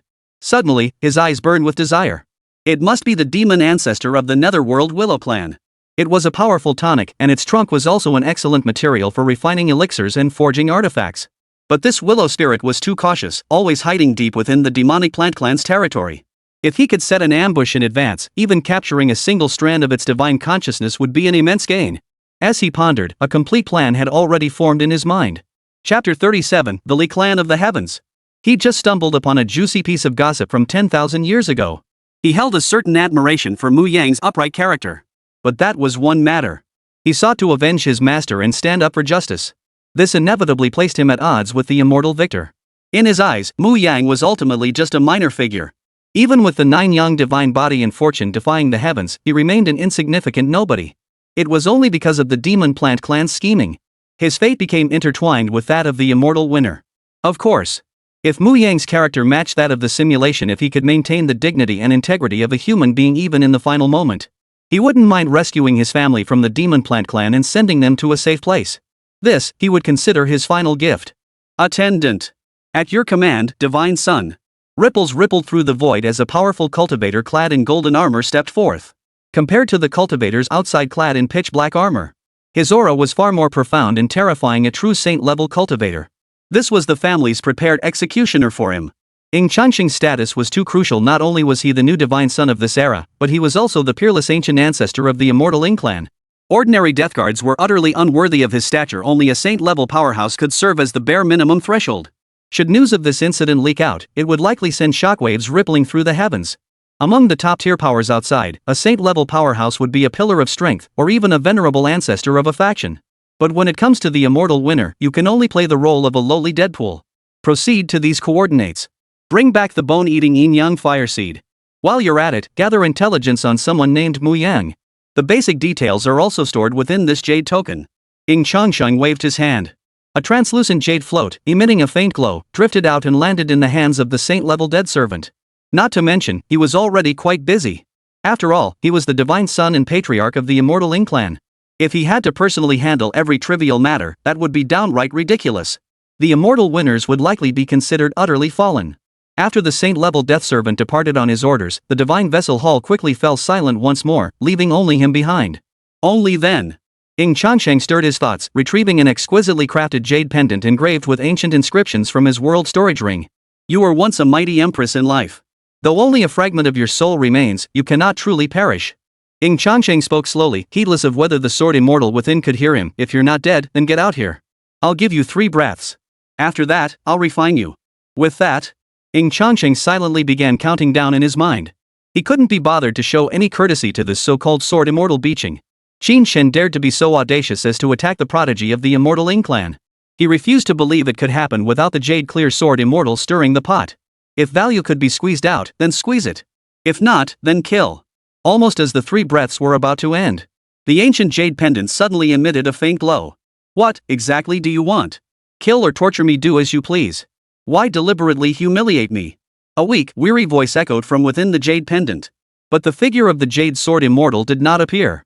She was utterly drained. The immortal victor who had descended earlier was too terrifying. A single glance nearly obliterated her soul imprint entirely. Merely uttering a sound now required every ounce of her strength. As for projecting a law projection, that was utterly beyond her reach now. Ying Changsheng's lips curved into a faint smile. Paying no heed to whether the jade pendant's guardian, the sword immortal by Qing, felt nauseous or not, he tossed it like a coin in his hand, playing with it. Tell me. Your origins. Why you became this way. Why you're mixed up with Qingxian. Think carefully before answering. Don't even think about lying to me. Because your life or death rests entirely on my whim. Hearing these words, the jade-clear sword immortal's expression darkened further. Ying Changsheng's words were a blatant threat. Yet she was utterly powerless to resist, lacking even the standing to negotiate. She was too weak. Only a faint thread of her soul's consciousness remained. The slightest disturbance would cause her to vanish completely, body and soul. Her vengeance remained unfulfilled. How could she possibly accept death so easily? Well, circumstances dictate our fate. At worst, I'll simply be reduced to nothingness. With this thought, beaking the sword immortal suppressed her emotions and began recounting her past. My name is Li Wanqing, from the Li Clan of the multiverse. The very first words spoken by the sword immortal beaching piqued Ying Changsheng's keen interest. The reason was simple. The Li Clan of the multiverse could barely be called an immortal lineage. Their domain once spanned the northern regions of the myriad realms. But the Li Clan of the multiverse no longer existed. Over 100,000 years ago, the alien Forbidden Zone invaded, plunging the multiverse into ruin. The northern region of the Myriad Realms suffered the most devastating blow. Compared to the central region where the immortal winners resided, the northern regions were comparatively barren, mostly consisting of desolate worlds. They produced fewer celestial treasures and natural resources, and cultivation resources were relatively scarce. Consequently, powerful Dao traditions were also less common. Moreover, the northern region borders 5 of the 9 most formidable Forbidden Zones. The result was inevitable devastation, with emperors falling like rain. Numerous powerful local factions were utterly annihilated. Among them was the Li clan of the multiverse. Memories surged back. New intelligence about the Li clan of the multiverse filled his mind. The Li clan of the multiverse, a family renowned for their mastery of the sword path. According to their customs, the 3 strongest members of the clan could attain the title of Sword Immortal. No wonder Li Wansheng had such a flashy title as the Emerald Sword Immortal. So that's where it came from. You call yourself the Sword Immortal of Emerald Purity? Ying Changsheng's lips curled into a cold sneer. Didn't your clan perish completely during the Age of the Fallen Heavens? Back then, all 3 of your Li family's great sword immortals perished in battle: Dangtian Sword Immortal, Bisui Sword Immortal, and Taiching Sword Immortal. I've never heard of any sword immortal named Biqing. Are you mocking me? Li Wansheng's heart skipped a beat. She was utterly horrified, her face frozen in disbelief. The man before her was so young. How could he possibly know the names of the 3 great sword immortals of the Li clan of the heavens? Over 100,000 years had passed since that era. Not to mention, she was now in the central region, infinitely distant from the northern territories. How could anyone possibly know the names of her clan's 3 great sword immortals? It was only when Ying Changsheng's icy killing intent surged, and his hand tightened relentlessly, threatening to crush the entire jade pendant to pieces. She snapped back to her senses and shouted urgently, "I'm not lying. The Sword Immortal of Azure Waters and the Sword Immortal of Supreme Purity are my parents. I merely inherited their combined title." Beaking. Ying Changsheng frowned again. A trace of doubt flickered across his face once more. He had once met these 2 briefly. If he remembered correctly, they should be cousins, right? Both were quiet types, and on the surface, they didn't seem particularly close. Yet somehow, without the clan knowing, they'd quietly produced a daughter? Ying Changsheng's mouth twitched. Who among the family understood? After tens of thousands of years. And now, he actually got to hear the juicy gossip about 2 prodigies who once shared the same era. What a pity. Both of those bastards are dead. Otherwise, with this leverage in hand, I could have them wrapped around my finger. Chapter 37, The Li Family Treasure Vault of the Multiverse, The Sword Immortal's Revenge. A look of shock and suspicion flickered across his face. Ying Changsheng couldn't quite control his expression, revealing a hint of surprise. Li Wanqing was no ordinary person to begin with. Add to that her nature as a sword cultivator who instinctively observed details. She instantly caught that flicker of unease on Ying Changsheng's face. No way. Her heart skipped a beat, her mind going blank for a moment. If Ying Changsheng had known about the 3 great sword immortals of the Li family of the Myriad Heavens earlier, she could have offered the plausible explanation that he'd learned it from ancient historical texts. But just now, when Ying Changsheng heard she was the daughter of those 2 figures, the fleeting look of shock and bewilderment that flashed across his face, even the subtle tremor that shook his very worldview. That could only mean Ying Changsheng likely knew the true nature of her parents' relationship. The Great War had erupted too suddenly. With the entire multiverse plunged into chaos and crisis, who would have the leisure to record trivial details like her parents being first cousins? You. Li Wanqing stammered for a long while, unable to form the rest of her sentence. Her logical thinking had begun to unravel. Isn't this the newly crowned divine son of the immortal winners? She had also inquired about related intelligence. It was said this divine son had been brought back from the lower realms, and due to his unparalleled talent, he had been exceptionally appointed as divine son. How could he possibly know these ancient secrets? And even know the relationship between the parents of the tower pusher? Delusion. It must all be her imagination. Ying Changsheng couldn't care less about what Li Wanqing thought. Even if it meant social death, he couldn't care less. After all, it wasn't him who was dying. To verify his suspicions, he fired off another barrage of questions. Did your father, the Taiching Sword Immortal, have any peculiar little quirks? Like cutting a lock of hair from defeated opponents, tying it into a sword tassel, and hanging it on his sword hilt as an ornament? Does your mother have an almost obsessive fixation on hard objects? This couldn't be blamed on him being overly cautious. If he could truly confirm Li Wanqing's identity as the heir of the Li family across the multiverse, perhaps he could use this as an opportunity to locate the Li clan's treasure vault?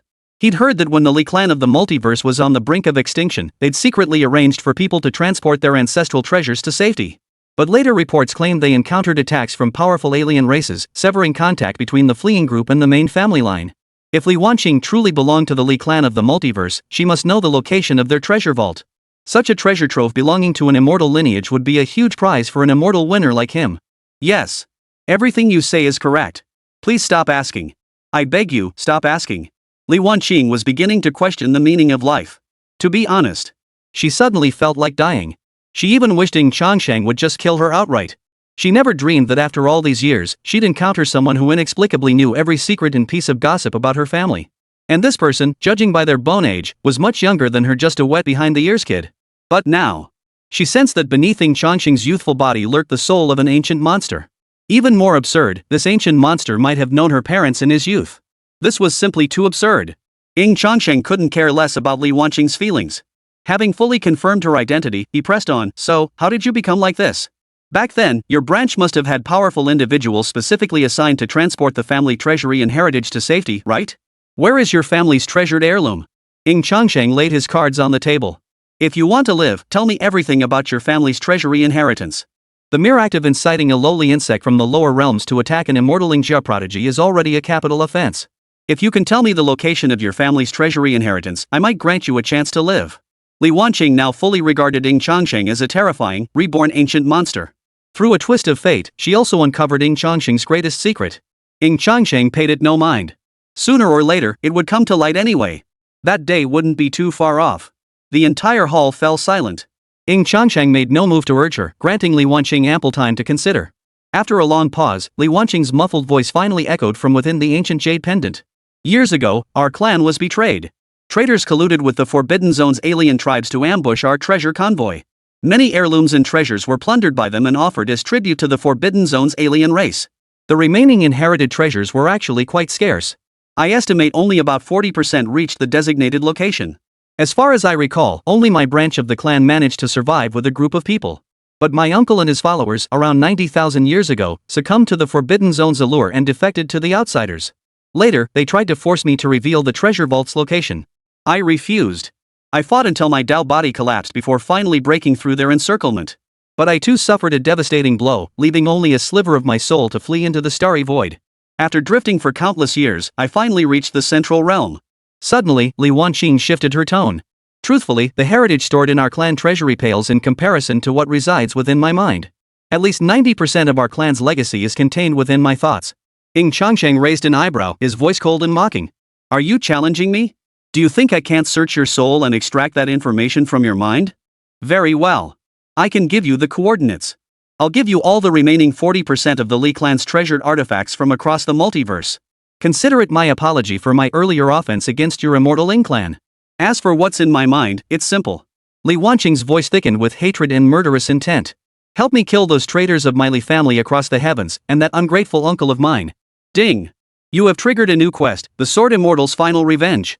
Quest hint: after slaying Qin Shen, you subdued and captured his greatest patron, Sword Immortal Bai Qing. During your conversation, you learned her origins and the roots of her hatred. She proposed a deal to you. But the northern realms of the Myriad Heavens are now riddled with alien infiltration. The remnants of the Li clan of the Myriad Heavens are merely tamed pawns in the hands of these alien forces. One day, they will use these pawns to rise again, threatening the entire multiverse. The Li clan's treasure trove is tempting, but risk and reward go hand in hand. Mission objective: annihilate the remnants of the Li clan across the multiverse and eliminate the sole surviving emperor. Li Xiuheng external assistance permitted. Mission rewards: simulation attempts +1, 15,000 destiny fortune points, 1 random prize draw. Chapter 38, Scheming across the northern realm of the multiverse. This treasure belongs to the victor. Gazing at the suddenly appearing system task, Ying Changsheng couldn't help but chuckle. External forces permitted? Wasn't this essentially handing him a free gift? He immediately dispatched his 3 extreme Dao Emperor offspring to handle the matter. He refused to believe the few rotten fish and shrimp left of the Li clan across the heavens could stand against them. Truthfully, even without this system quest, he'd have had the same idea. The alien race Forbidden Zone was their common enemy. Back then, the alien race Forbidden Zone had slaughtered countless immortal winners among his kin and friends. Worse still, a group of them had once plotted to abduct Luo Qingxian to threaten him and the entire immortal winners. He harbored not a shred of goodwill toward the alien race Forbidden Zone. Once discovered, he would utterly annihilate them. Traitors like the remnant branch of the Li clan of the multiverse deserved death even more. Moreover, the immortal winners had long harbored ambitions to expand their influence northward across the myriad realms. They just hadn't found a suitable pretext. Now that such an opportunity had presented itself, the justification was finally at hand. By then, even those self-proclaimed guardians of order across the myriad realms would find little to criticize. To be safe, preparations must be made. Dropping a few Supreme Dao Emperors right off the bat? Some of those sensitive, thin-skinned types would likely be scared to death on the spot. The alien race Forbidden Zone isn't some cute little place. The immortal winners would surely have prepared for an unexpected emperor's arrival, maybe even evacuated in advance. But he couldn't care less. A bunch of rats hiding in sewers won't make much of a splash. Fine. Even if you hadn't said it, I would have done this. Ying Changsheng nodded slightly. Traitors within the alien race Forbidden Zone deserve death. Hearing this, Li Wanqing breathed a slight sigh of relief, feeling fortunate. Without giving it much thought, she readily shared the coordinates of several Li family treasure vaults across the multiverse with Ying Changsheng. She wasn't afraid that Ying Changsheng would break his promise, or even deliberately deceive him. Heirs of such prominent clans placed great importance on their word and valued their reputation. Moreover, she was now nothing more than a faint, flickering remnant soul, her life force nearly exhausted. Even if Ying Changsheng chose not to kill her, she could only hold on for another year or two before fading away on her own. She could no longer seek vengeance herself, only through external means. Actually, I'm curious, who exactly are you? Your true age isn't really 18, is it? You even seem to know my parents. Before the silence fell, Li Wanqing asked one last question. But Ying Changsheng merely smiled indifferently, offering no reply. Instead, he uttered a baffling remark. Me? Merely a witness to history. At the same time, in the Tianqian Dao domain, within the Wasteland Sea realm, a colossal volcano stood majestically between heaven and earth. Centered around this volcanic mass lay a desolate wasteland, the air warping and distorting in waves from the intense heat. The gaze fell into the volcano's interior. Lava churned violently, while countless searing flame runes danced and boiled within the air. Father, though we have infused numerous divine fire spirit crystals to accelerate the growth of the bone-eroding yin-yang fire, it will still require at least 2 or 3 more years for it to fully mature. A young man stood before an elder, reporting respectfully. A hint of mockery flickered in his eyes as he added, "That fool really is an idiot, if you ask me. How short-sighted of him, failing to recognize the importance of such a heavenly divine fire.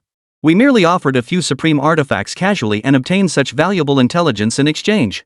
Father, should we intensify our search and track down the one who traded with us?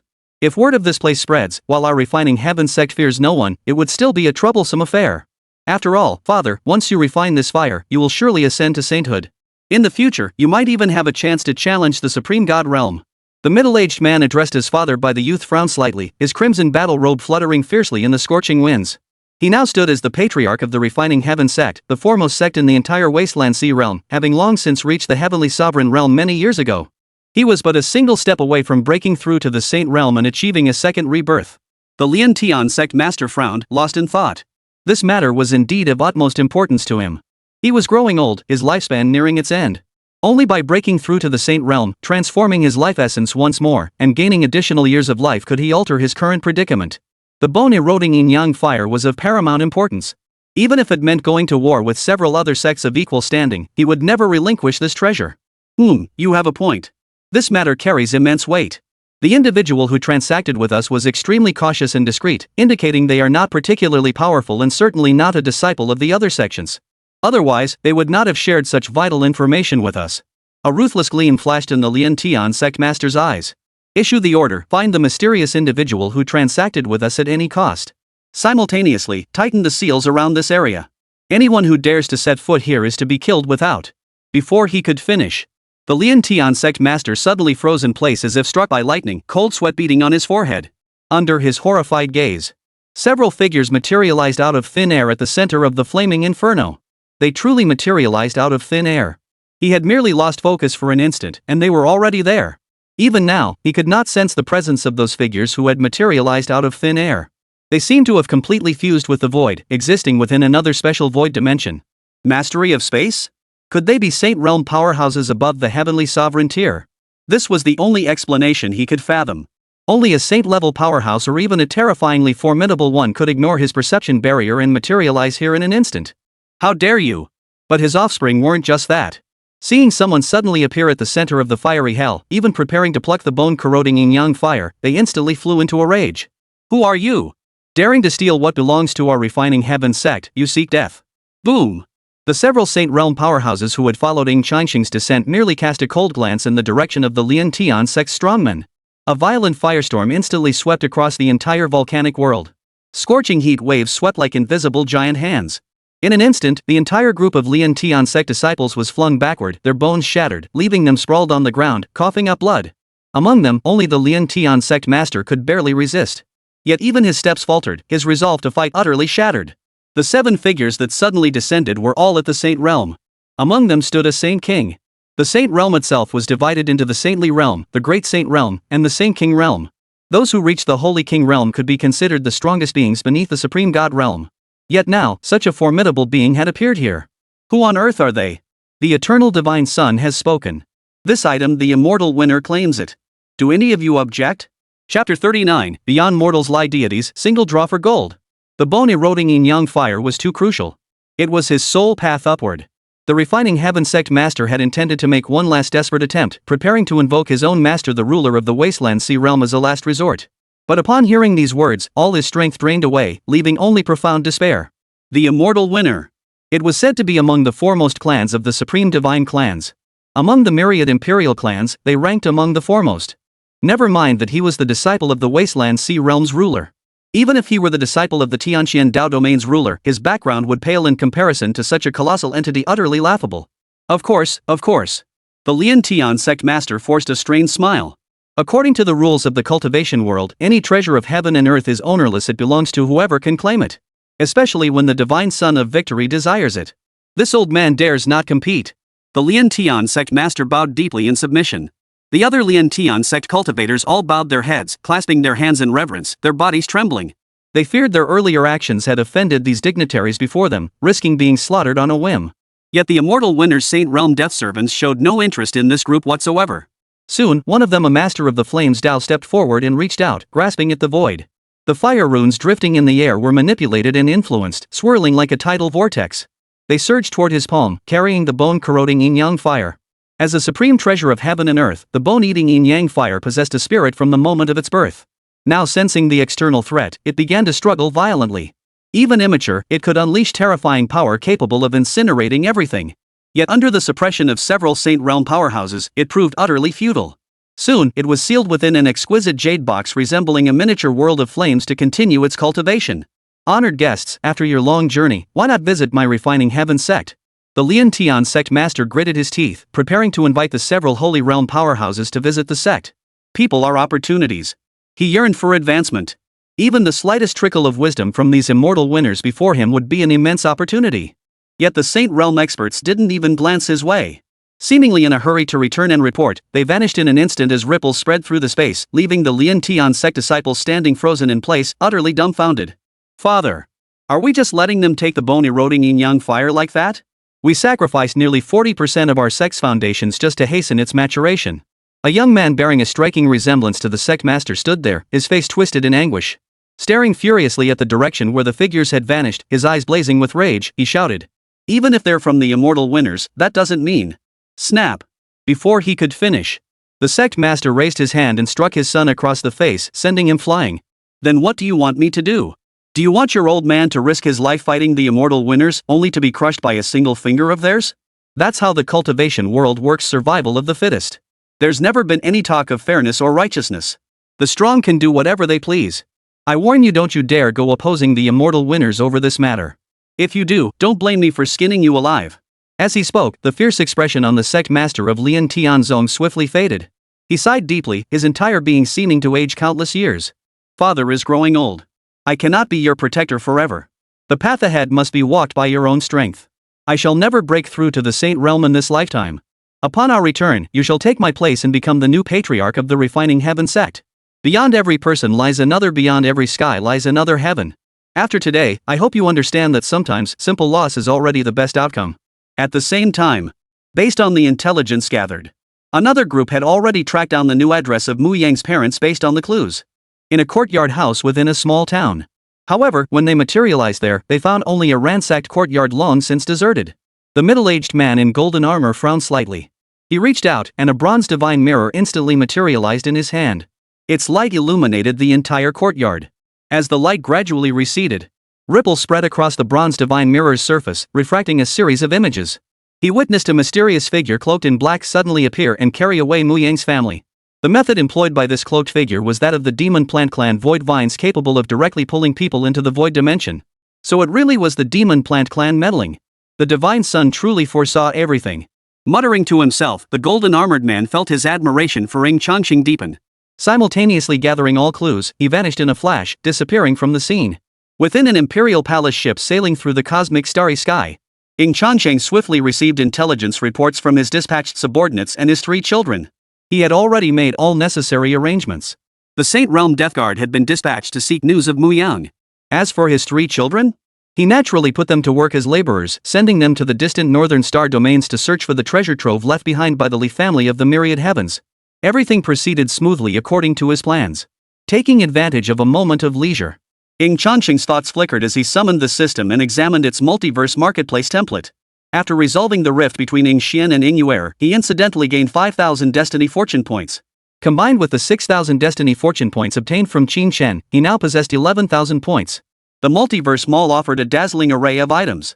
Ordinary cultivation techniques and treasures held no interest for him. Slightly higher tier cultivation techniques and treasures were also available in his immortal winner's treasury. As for those unique, special divine artifacts, they started at several million destiny fortune points each, far beyond his means for now. Therefore, the most cost-effective option was. Ying Changsheng's gaze swept across the selection.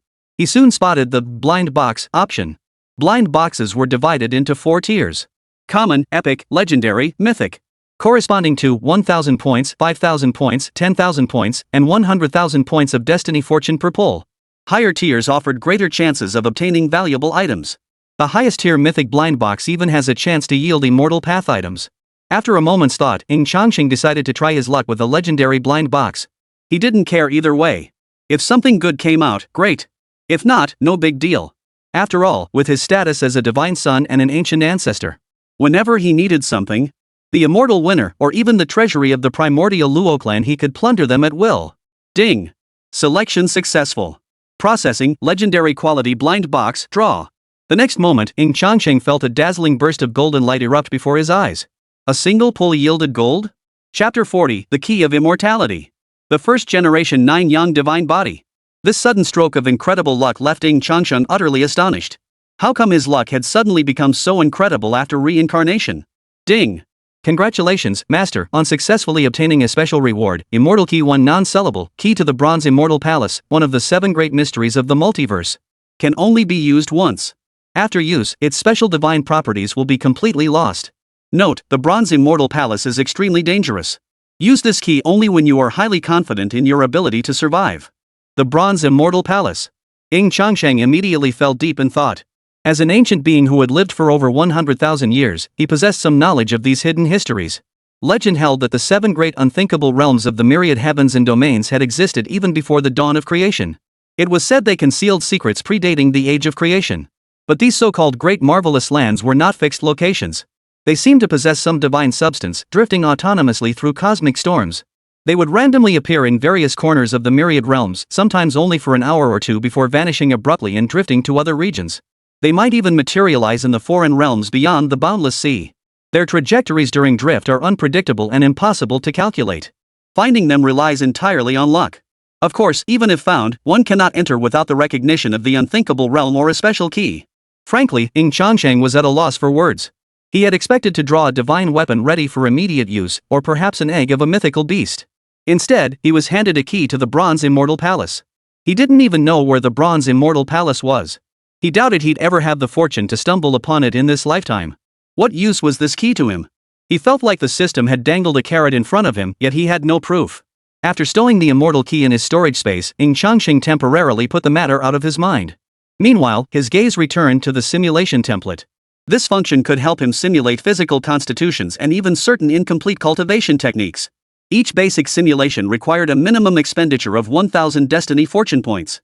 He happened to have exactly 1,000 points left, might as well use them. Simulation initiated. Please select your simulation direction. Technique. Constitution. After a moment's consideration, Ying Changsheng selected Constitution. He didn't need cultivation techniques just yet. Please select the physique you wish to simulate. Selection successful. Simulating the Primordial Dao Bone. Insufficient destiny fortune points. Minimum requirement is 50,000 points. Please replenish promptly. Ying Changsheng frowned slightly. The system notes had mentioned that each simulation required a minimum expenditure of 1,000 destiny fortune points. The required points would increase based on the uniqueness of the physique and cultivation technique. He hadn't expected the Chaos Primordial Dao Bone to demand so much. But it was actually quite a bargain considering he possessed a full 365 pieces of the Chaos Primordial Dao Bone. He made repeated attempts. It wasn't until he selected the newly acquired 9 Yang Divine Body that he finally succeeded. Consuming 1000 destiny fortune points, simulating the 9 Yang Divine Body. Day 1.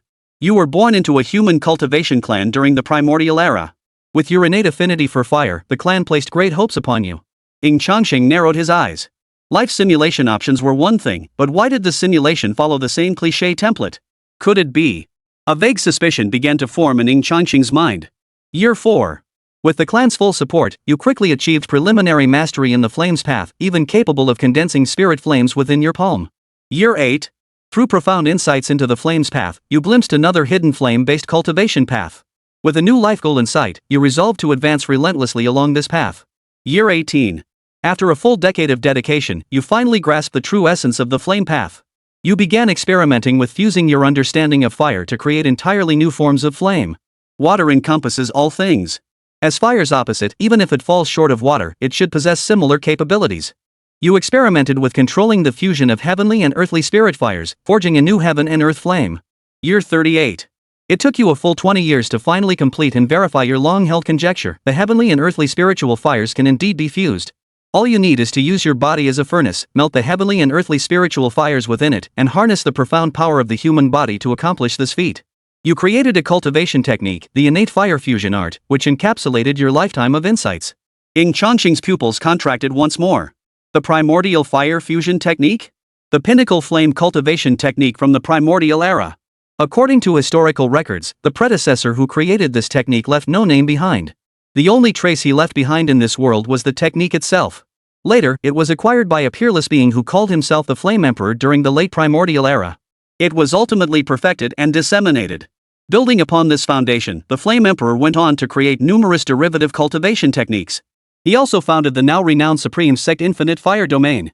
Simulation continues. Through your relentless research, you discovered that mastering this cultivation technique requires a corresponding physical constitution. Constitution forms the foundation of cultivation. With a powerful and compatible physique, cultivating this technique or even the Flames Dao can yield twice the results with half the effort. Year 45. Using the innate fire fusion technique, you have fused numerous celestial and terrestrial spiritual flames as energy, altering your own constitution. You have finally awakened an entirely new constitution. You decide to name this physique 9 Yang Divine Body. A minimum of 9 types of heavenly divine fires must be fused, and extremely high intuition is required to awaken such a physique. There is no upper limit to the number of heavenly divine fires that can be fused. The more divine fires, the stronger the 9 Yang divine physique becomes. Ying Changsheng felt no surprise whatsoever. In fact, he had anticipated precisely this outcome. Indeed, the system was now simulating the perspective of the first cultivator in all realms to awaken the 9 Yang divine body. Legend held that the 9 Yang divine physique was the ultimate physique of the ancient primordial era. The simulated timeline aligned perfectly. Year 46. You have used the 9 Yang divine body as a foundation to comprehend a new Flames Dao, further transforming your physical constitution. As the system's voice echoed continuously, Ying Changsheng felt countless ancient images suddenly flood his mind. It was as if he had journeyed back to the primordial era. Merging with the first cultivator to awaken the 9 Yang divine body, he felt the insights gained during that ancient one's physical cultivation. Countless insights into the Dao and vast knowledge surged madly into his mind. With the aid of such profound power, his 9 Yang divine body was gradually undergoing a special transformation. Chapter 42, A Heavenly Secret. Is the goddess a lick dog? At this moment, Ying Changsheng felt as though he were immersed within the primordial flame Dao. His 9 Yang divine body resonated ceaselessly with this formless Dao of flames. Simultaneously, the 9 transformations forbidden immortal source, the Chaos Primordial Dao Bone, and the Dao unifying divine body all resonated together. These 3 supreme divine physiques could resonate with all Dao. They could also aid his cultivation invisibly. The only regret was 1,000 points of heavenly mandate fortune were far too few. The duration of his enlightened state was limited. Before long, he emerged from it. What a pity. If only I could have expended a few more destiny fortune points.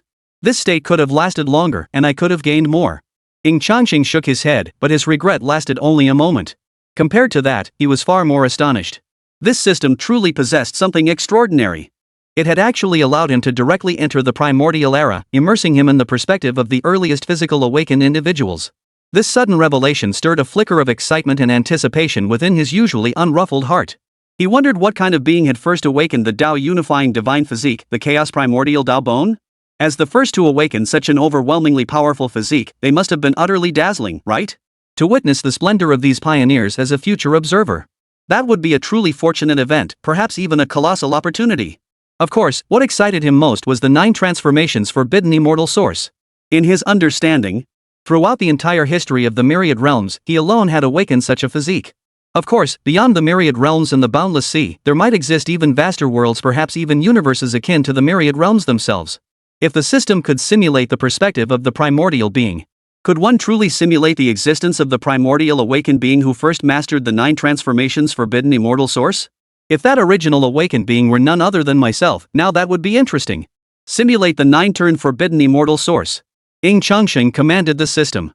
He merely wanted to gauge how many destiny fortune points this simulation would require to prepare himself mentally. The system seemed to pause for a moment. The prompt finally continued. Master currently possesses no destiny fortune points. Simulating the 9-turn forbidden immortal source requires a minimum of 500,000 destiny fortune points. Please strive to acquire destiny fortune points. 500,000 destiny fortune points? And that's the minimum requirement? Ying Changsheng sucked in a sharp breath, his entire being momentarily numb. Could there truly be someone who had awakened the 9 transformations forbidden immortal source from the very beginning? Suddenly, a flash of insight struck his mind. He recalled a faint voice he had heard when he perished in his previous life. It was faint and indistinct, and he wasn't sure if it was merely an auditory hallucination. The voice seemed to say, "What a pity you were born in the wrong era. Otherwise, you could have joined our ranks." Ying Changsheng felt his mind growing chaotic. The memories before his fall were becoming hazy. If such an entity had truly spoken those words, it meant that within the vast multiverse, there truly existed beings who had awakened the 9 transformations forbidden immortal source, and they had done so before him. He couldn't shake the feeling that he had somehow stumbled upon a colossal secret. Ying Changsheng's heart surged with excitement. The passion that had lain dormant for untold years now blazed fiercely once more. It seemed he must find a way to acquire more Heaven's Mandate fortune points as soon as possible. Speaking of which, he had another task. He needed to engage in tea ceremonies and philosophical discussions with Changsheng-gu's divine maiden, a suspected future reincarnator, and extract at least one piece of future-related intelligence from her. Success would grant him 1 simulation attempt and 5,000 destiny fortune points. Plus, there was a special bonus reward. Each piece of future intelligence extracted from Guchinga would net him an extra 2,500 destiny fortune points. This was practically a goldmine. Depart. Head to the Gu family of Changsheng immediately. As the order was given, Ying Changsheng retrieved the invitation letter Guchinga had given him from his storage space once more. He decisively activated it, confirming his attendance at the gathering. At the same moment, the Changsheng Gu family divine islands floated in the sky. Crystal clear lake waters cascaded down the islands like a starry waterfall, splashing into shimmering rainbows. Within a garden that seemed divine, a sea of blossoms bloomed brilliantly, petals drifting in a dazzling shower. Today, Guchinga, clad in a white silk gown, practiced swordplay slowly within the courtyard. Her movements were slow and gentle, yet every gesture radiated an arcane and terrifying sword intent. Suddenly, her movements abruptly halted as an inexplicable sense of foreboding welled up within her. It felt as though she had been targeted without warning. What lowly scoundrel dared to target her, the revered Gu family's divine maiden? At that very moment, as if sensing something, she pulled a letter crafted from a special material from her bosom. This is... Guchinga was both surprised and delighted. Ying Changsheng had actually accepted her invitation to savor tea and discuss philosophy. And he was preparing to come right now. Guchinga's mood instantly brightened. Not only could she use this chance to boost her favorability with Ying Changsheng, if she could leave a favorable impression on him or even forge a connection with him, this would be a tremendous blessing for her and the entire Gu family of Changsheng. Quick! Convey my command, this divine maiden intends to savor tea and discuss the way with the immortal winner's divine son today. Bring the Enlightenment Pavilion and the finest Enlightenment tea leaves, all of them. Fine, I'll just ask my father for the Enlightenment tea. Her father was the head of the Changsheng Gu family, so he naturally possessed many valuable items. If she remembered correctly, only her father possessed several leaves of that supreme Enlightenment tea. He had ascended to the rank of Great Emperor. The Enlightenment tea holds little effect for him now. At most, it might extend his lifespan or slightly enhance his cultivation aptitude. Besides, father would live for ages anyway. Why not use these supreme Enlightenment tea leaves to win Changsheng's favor? Would Enlightenment tea alone truly express my sincerity? At this thought, Guchinga's delicate brows furrowed slightly, a hint of worry flickering in her beautiful eyes. After all, Ying Changsheng was the divine son of the immortal Ying Clan, whose authority in certain matters even surpassed that of the current clan head. His resources and influence had already reached the pinnacle among the young generation across all realms. If he desired them, he certainly wouldn't lack for any top-grade enlightenment tea. So how could she better express her sincerity? The personal maid and steward standing nearby exchanged glances, their brows furrowed in deep concern. Wait. The finest enlightenment tea and the enlightenment pavilion had already been brought out. Wasn't that sufficient to demonstrate the Changsheng Gu family's sincerity toward Ying Changsheng? Could the divine maiden possibly expect them to open the Gu family treasury? Unwanted thoughts began to surface in their minds.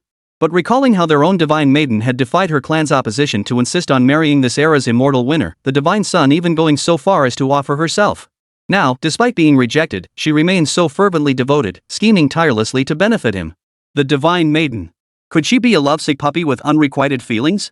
Chapter 43, using her own created technique against herself? Ying Changsheng's imperial palace was engraved with top-tier spatial runes throughout. Even when traversing the Dao domain and encountering spatial cosmic storms that even emperor-level experts feared, the imperial palace could cut straight through them. It took almost no time at all. They arrived at the borders of the Changsheng Gu family's domain. Welcome, divine son of Changshan. Numerous members of the Changsheng Gu family stood respectfully outside to greet them, though their previous marriage proposal had been rejected. And their family's reputation had suffered. Yet Ying Changsheng's status and standing were undeniable, backed by the entire immortal winner clan. They dared not neglect proper etiquette. To antagonize the immortal Ying Clan over such a trivial matter would spell catastrophic loss for their family. Divine son Changsheng, the divine maiden has been waiting for quite some time. Please follow me. Thank you for your trouble. Ying Changsheng gave a slight nod, just as he was about to follow Gu Qingga's personal maid into the Changsheng Gu residence. You are Ying Changsheng, the current divine son of the immortal Ying Clan? Suddenly, a voice tinged with defiance echoed from the horizon. Ying Changsheng instinctively looked up. There, riding the clouds and mist, approached a black-haired youth roughly his own age. He landed precisely not far from him. I hear you were brought back from the lower realms by the immortal winners. Because your talent and power are both beyond compare, you were exceptionally promoted to become the immortal winner's divine son? The youth appraised Ying Changsheng from head to toe, the defiance in the corner of his mouth growing more pronounced. I've long heard of the immortal winner divine son. Since you've come to visit today, why not spar with me? I'm also curious to see just how arrogant the divine son of Changsheng truly is, so arrogant he wouldn't even give my sister the time of day. Ying Changsheng raised an eyebrow. That last remark revealed the man's true intentions. This man must be very close to Gu Qingga, the sister. Upon hearing that his sister had proactively sent envoys to propose marriage, only to be met with his ruthless rejection, he felt indignant on her behalf. Now, upon seeing him, certain thoughts began to form. Young master. The divine maiden is awaiting the eternal life divine son for a discussion of the way. An elder of the Gu family of Changsheng hurriedly stepped forward to smooth things over. Let's postpone the exchange until next time. They knew their young master Gu Ming's temperament all too well. But they're notorious for their wild and unrestrained ways. From childhood, she idolized their divine maiden. She was even more determined to surpass the goddess, using her as a role model. Because the two had been close since childhood. After hearing that his sister's marriage proposal had been rejected, Gu Ming grew increasingly enraged and humiliated. He even publicly declared that Ying Changsheng was ungrateful and utterly unworthy of his sister. Now they feared that Gu Ming, this hot-blooded youth, might accidentally provoke Ying Changsheng and cause unnecessary trouble. It's unnecessary. The sparring will be over quickly, it won't take much time. At that moment, Ying Changsheng spoke calmly. After the sparring match, I can still go see the divine maiden Qingga. He had come here with his own entourage as well. After all, he was a venerable elder who had lived for over 100,000 years. He naturally understood that interactions between great clans, it relied on both overt and covert capital intimidation. If he could demonstrate capabilities far surpassing the expectations of the entire Gu family regarding this divine son of the winners, he might be better positioned to extract intelligence from Gu Qingga. Oomph. Gu Ming narrowed his eyes slightly, displeased by the slight. The divine son seems confident indeed. Then I beg your indulgence to demonstrate your skill. Meanwhile, Gu Qingga had everything prepared. She had also brewed a pot of premium enlightenment tea. Just as she was about to wait for Ying Changsheng to arrive for their meeting, a message arrived first. Lady Goddess, it's terrible. The young master has challenged the immortal son Changsheng to a duel and has already proceeded to the martial arena for combat. What did you say? The moment Gu Qingga received the news, she leapt to her feet in shock. Her younger brother was going to fight Ying Changsheng? Wasn't this courting disaster, inviting humiliation? Since her future self had sent this message, Ying Changsheng was the pivotal figure in all the shifting circumstances, the key to everything. It proved his strength was formidable, not weak. Even among the current generation of young talents, he ranks among the absolute elite. This foolish younger brother of mine is far too reckless.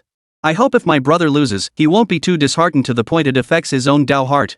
Gu Qingxian sighed and hurried toward the martial arena, breaking through the air. Her brother had been pampered all his life. He'd never endured any real hardship. Plus, he was genuinely gifted. He'd practically grown up surrounded by others' praise. Even when sparring with the clan's prodigies, he'd racked up one victory after another. If he were to lose to Changsheng in a humiliating defeat, she genuinely feared her brother might lose his composure. Within the Changsheng family's martial arena, towering bronze pillars rose from the earth, forming a colossal bronze battle platform. After a brief warm-up, the two stepped onto the platform. Simultaneously, numerous high-ranking members of the Changsheng clan received word. Gu Wuji, the family patriarch, appeared deep within the void, preparing to observe the upcoming contest between his son and Ying Changsheng. Though Gu Qingxian's pouting he had calmed down considerably. He still harbored little affection for Ying Changsheng. Very well. I'll see just where this Ying Changsheng gets his arrogance from, thinking he's too good for my daughter. Don't let him end up unable to even defeat my youngest son. The other senior members of the Gu family shook their heads helplessly. It seemed the patriarch, ever the doting father, still harbored considerable resentment toward Ying Changsheng. Their gazes also fixed upon the arena. They too were curious, just how powerful was this new era divine son, whose rise had been paved by several precedents set by the immortal winners. Gu Ming and Ying Changsheng were of comparable cultivation levels. Both were at the spirit transformation stage.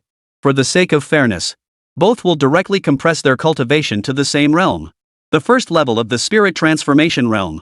This contest is primarily a friendly sparring match. Deliberate injury is prohibited. Stop at the first sign of contact. The contest begins. As the presiding elder's words fell, Gu Ming made the first move. To be precise, Ying Changsheng didn't move at all, merely standing in place. Arrogant. Gu Ming was visibly annoyed. Ying Changsheng letting him strike first was tantamount to deliberately yielding to him, even going easy on him. You'll pay for your arrogance. Void treading step. In that instant, Gu Ming transformed into a pitch-black spatial thunderbolt. His speed surpassed the speed of light, reaching a point where neither the naked eye nor spiritual perception could track him. He resolved to end the contest with a single strike to annihilate Ying Changsheng with thunderous force. The young master's innate talent is truly peerless. His mastery of the ruin treading step has reached perfection. A single stride can now activate the laws of space. Arriving without a trace, departing without a shadow. Admiration flickered in the eyes of the Gu family elders. The ruin treading step was a supreme body technique passed down by one of their Gu family's ancient ancestors, even considered a top-tier imperial divine ability. Incidentally, this technique shared a connection with the immortal winner. Back in the day, when their ancestor was young and developing this technique, he had received guidance from one of the immortal winner clan's most powerful ancestors during his youth. Now that their young master had unleashed this technique, perhaps there was deeper meaning behind it. The ruin treading step? Ying Changsheng raised an eyebrow. He knew this cultivation technique all too well. For no other reason. It was under his guidance. The prodigy of the Gu family, Changsheng, who created this technique, gained the inspiration and opportunity. Its very creation owed much to his contributions. Now they were using a cultivation technique he had indirectly created to oppose him. How amusing. Chapter 44, Defenses Shattered. Generations hold their own. The dazzling black light refracted by the brilliant dark glow dimmed the surrounding space, even distorting the passage of time under its refraction. It's over. A hint of mockery flickered in Gu Ming's eyes. So this was the so-called immortal winner, the divine son. He now stood behind Ying Changsheng. Ying Changsheng stood with his back to Gu Ming, his entire body riddled with vulnerabilities. A single strike would be enough to eliminate him. Boom! Without hesitation. His fist shot out like thunder, slamming viciously toward Ying Changsheng. However, the scene he imagined Ying Changsheng being sent flying by his punch did not materialize. The smile on his face froze completely. His punch had completely missed its mark. No! He wouldn't make such a rookie mistake. Given the sheer power and speed of that punch, forget about Ying Changsheng. Even a stronger venerable cultivator present would have been utterly unable to dodge it. Yet he missed. It felt like he just experienced an illusion as fleeting as a mirage. Suddenly, Gu Ming's body tensed. His figure vanished once more, spinning violently as he unleashed a barrage of punches. Ying Changsheng had materialized behind him out of nowhere. Fist light blasted forth relentlessly like a raging storm. Boom! Boom! The void boiled, runes shattered. Yet no matter how many fists he unleashed 100, 1,000, even 10,000. None could land on Ying Changsheng, who stood mere inches away. He seemed to have fused completely with the passage of time, ethereal and elusive, his whereabouts impossible to pin down. Though he stood there clearly, no matter how fiercely he struck, not a single blow could harm him. Even amidst his relentless barrage of attacks. Ying Changsheng, hands behind his back, strolled toward him with the leisurely pace of someone taking a stroll in the garden. His figure would vanish just as the fist's aura was about to strike. Then he would reappear where the fist had struck empty air, or in a gap that had momentarily evaded his attack. At that moment, Ying Changsheng seemed like a mirage, an illusion. Every single one of his attacks proved utterly useless. How is this possible? Is Ying Changsheng using footwork techniques? Among the younger generation today, someone has mastered footwork to such an extent? The high-ranking members of the Gu family watching the match were utterly stunned, as if struck by 9 bolts of lightning. At this moment, Ying Changsheng seemed to merge with the void itself, becoming one with the dimension. That was why their young master, no matter how fiercely he attacked, couldn't land a single blow on Ying Changsheng. This must require mastering body movement techniques to their absolute pinnacle, right? The mastery of martial arts techniques is categorized as follows: glimpsing the whole from a fragment, achieving minor accomplishments, entering the inner sanctum, reaching consummate skill, attaining the pinnacle, and returning to simplicity. For the younger generation to cultivate a single technique to mastery was already a prodigy among prodigies. As for the pinnacle level, well, in this current era, they haven't encountered anyone yet. After all, this golden age has only just begun. Not witnessing it is actually the most natural thing. But now, Ying Changsheng had delivered a profound lesson. Gulp! A senior member of the Changsheng Gu family swallowed hard, finally suppressing the shock within. Simultaneously, a deep sigh escaped their lips. The gap is too vast. Young master, he's no match for the immortal sun. As if echoing their thoughts. Boom! Amidst Gu Ming's relentless barrage of attacks, Ying Changsheng strolled effortlessly before him. With an utterly casual grab, he caught the fist that had been swung out. Gu Ming's expression changed abruptly as he instinctively tried to pull his hand back. Yet his right fist, now firmly grasped, felt as though it had sunk into an abyssal quagmire. No matter how hard he strained, he couldn't budge an inch. At that very moment, Ying Changsheng had already clenched his fingers into a fist. His entire body surged with the roaring power of a dragon and an elephant. Even before Ying Changsheng had fully swung his fist, the surging force of his chi and blood had already slammed into him, leaving him utterly breathless. He had a premonition: if Ying Changsheng unleashed this punch at full force, everything within countless miles would shatter and vanish, and he himself would be reduced to dust. I surrender. He forced out the words through sheer will, his voice strained by fear. Ying Changsheng felt a hint of regret. He had only just gotten into the zone. He hadn't even landed a single punch yet. How could he surrender so quickly?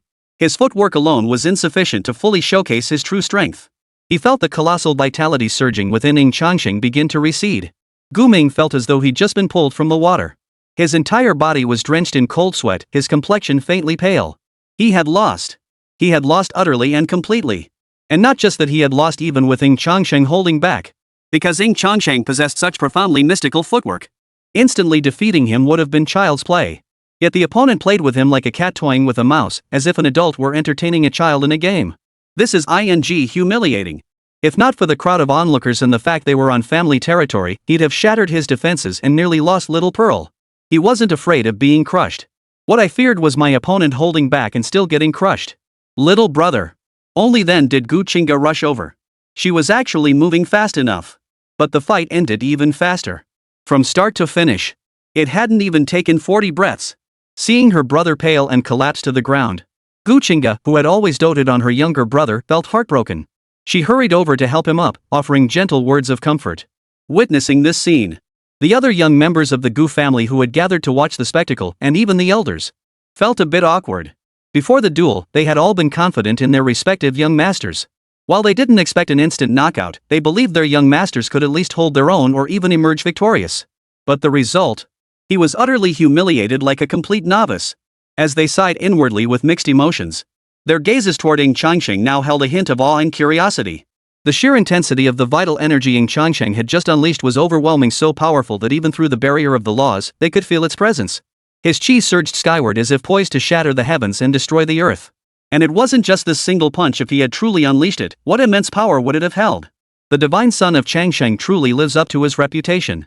At that moment, Gu Wuji, the head of the Changsheng Gu family, descended slowly from the heavens alongside the family's high-ranking elders. His eyes held a complex mix of emotions. He had even begun to come to terms with it. No wonder the other party had rejected his daughter's marriage proposal. To effortlessly dispose of his son, whom he held in such pride. Even if his more accomplished daughter were to face Ying Changsheng, the gap between them would likely be just as vast. Demons had their own pride. And what of the most exceptional among them? Greetings, esteemed senior. Ying Changsheng clasped his fists slightly, finding it somewhat difficult to utter these words. Yet his tone remained perfectly composed. At that moment, he suddenly felt an urge to abandon all caution and reveal his true identity outright. enough with the pretense he was the ancient progenitor of the immortal winners. Using honorifics, even addressing someone as senior toward a junior who was actually much younger than him? That would be a complete mess of seniority. From now on, titles would be strictly adhered to. The younger generation would address him as the Divine Son. The elders would address him as Senior or Ancestor. Each speaks for themselves. Chapter 45, The Primordial Chaos Bell can't possibly ring 10 times? One punch, 32 rings. Gu Wuji remained unaware of what Ying Changsheng was thinking. After the recent battle, he felt a hint of goodwill toward Ying Changsheng, even admiration. Earlier, his anger at Ying Changsheng rejecting his daughter's marriage proposal was because he hadn't understood Ying Changsheng's true capabilities. Now that he had a clearer understanding, he actually felt his daughter was somewhat beneath Ying Changsheng. He even felt ashamed and flushed with embarrassment at his own petty-mindedness as a senior who had inexplicably harbored hostility toward a junior. Ying Changsheng, your prowess is formidable. Since you have traveled thousands of miles to my Changshenggu family, as your elder and host, I cannot be stingy. Today, I shall bestow upon you an opportunity. As he spoke, Gu Wuji glanced at the elders beside him. Go. Bring forth the primordial chaos bell. At these words, the expressions of several Gu family elders shifted subtly. Ying Changsheng raised an eyebrow slightly. No explanation from the Gu family cultivators was needed. He knew exactly what the primordial chaos bell was. He had heard it was a supreme artifact from the primordial splendor era. It had been obtained by one of the Gu family's ancient ancestors while traversing the boundless sea. Upon accidentally stumbling upon a lost continent, the ancestor discovered it within a peculiar ancient ruin. This artifact was passed down from a supreme sect of the primordial era known as the Chaos Cavern Heaven. The primordial chaos bell was the mightiest artifact within the Chaos Cavern Heaven. Not only could it generate primordial chaos energy, it seemed to form its own unique realm. It is said that young cultivators with bone ages under 30 strike the primordial chaos bell. If one can make the primordial chaos bell resonate and produce at least 5 distinct chimes, they would receive a special reward bestowed by the primordial chaos bell. The reward might be the inheritance of the Chaos Cavern Heaven, or perhaps some ancient and rare celestial treasures. According to analysis by cultivators from the Gu family of Changsheng, these treasures and inheritances are all concealed within the primordial chaos bell's inner space. To retrieve these treasures, brute force is ineffective. One must earn the primordial chaos bell's recognition for it to bestow them of its own accord. As these thoughts unfolded, over a dozen powerful elders of the Changshenggu family, bearing a massive, weathered bronze ancient bell, floated in from the horizon. Ying Changsheng's expression flickered with surprise once more.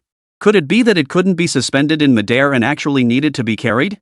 After all these years, the Gu family of the Changsheng lineage still hadn't secured a master for the primordial chaos bell? Ahem. Seeming to discern the thoughts lurking in Ying Changsheng's eyes, Gu Wuji cleared his throat awkwardly before speaking. Divine Son Changsheng, you may not be aware that the primordial chaos bell is immensely profound and mysterious. It is a supreme artifact from that glorious era of primordial times. Achieving mastery over it is an exceedingly difficult feat. Based on my analysis, the more times the primordial chaos bell is struck, the greater the chance of successful recognition. For generations, our clan has only ever made the primordial chaos bell ring 9 times. If we could make it sound 10 times, perhaps there would be a chance for it to recognize a master. In truth, his presentation of this artifact served not only to further cultivate his relationship with Ying Changsheng, but also harbored a small measure of personal ambition.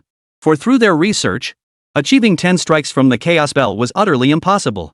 Throughout the countless years of the Changshenggu family, they had produced many brilliant prodigies, yet the most any had achieved was sounding the primordial chaos bell 9 times. They had even invited prodigies from top-tier factions with whom they maintained close relations to strike the primordial chaos bell. Yet no matter how they tried, it always rang only 9 times. Therefore, they were certain no one in the world could make the primordial chaos bell ring 9 times. Thus, they held no concern that Ying Changsheng could establish a master-servant bond with the primordial chaos bell. Ying Changsheng felt a surge of interest. Back when he first learned of the primordial chaos bell, he was already thousands of years old. It was utterly impossible for him to succeed in having it recognize him as its master. Yet now, having lived a second life, he unexpectedly gained this opportunity. Though he knew nothing of the power of the primordial chaos cavern that had forged the bell, he could feel the primordial chaos essence within his body surging with excitement. It urged him that the object before him was a treasure, one he absolutely must obtain. Perhaps it would prove crucial to his cultivation. A determined gleam flashed in Ying Changsheng's eyes. He must possess this object.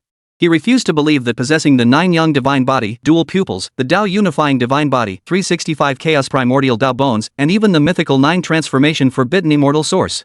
Yet he still couldn't make it recognize him as its master. The colossal primordial chaos bell sat before Ying Changsheng like a towering mountain. The flowing light of chaos radiated an overwhelming sense of pressure. Before it, Ying Changsheng's form seemed utterly insignificant.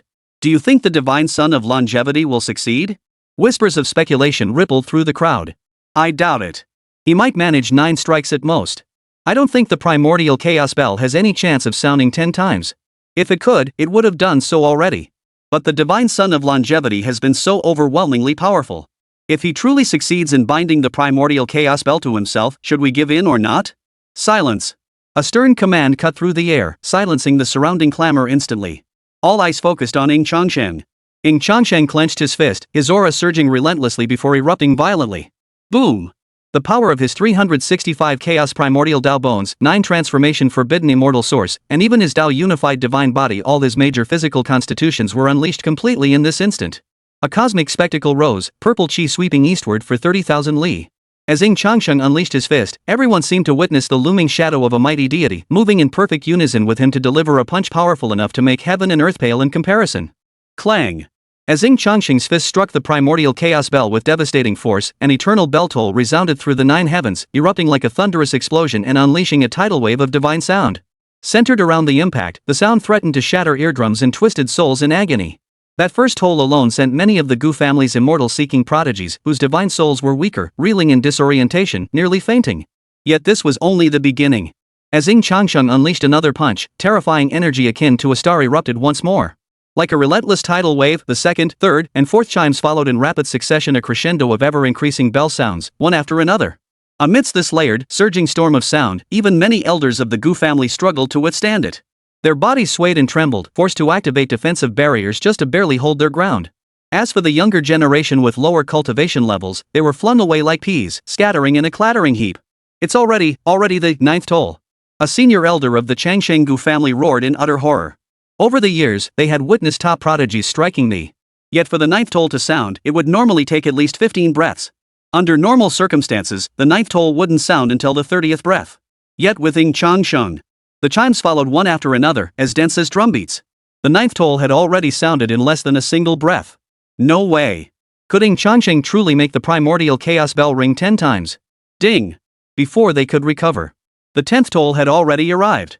Chapter 46. Theoretically, the chaos bell could ring forever. Could someone here truly make the primordial chaos bell ring 10 times?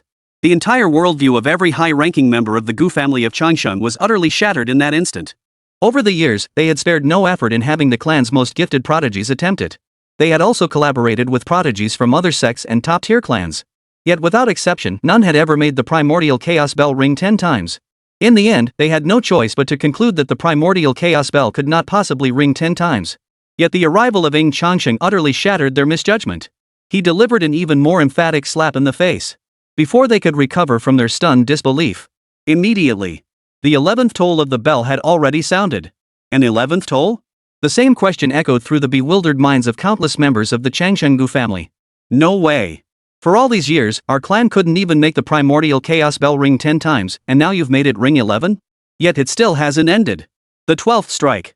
The 13th toll continued to ring out. Ying Changsheng suddenly realized. He seemed to realize he didn't need to strike the primordial chaos bell at all to make it resonate with its vast, echoing tones.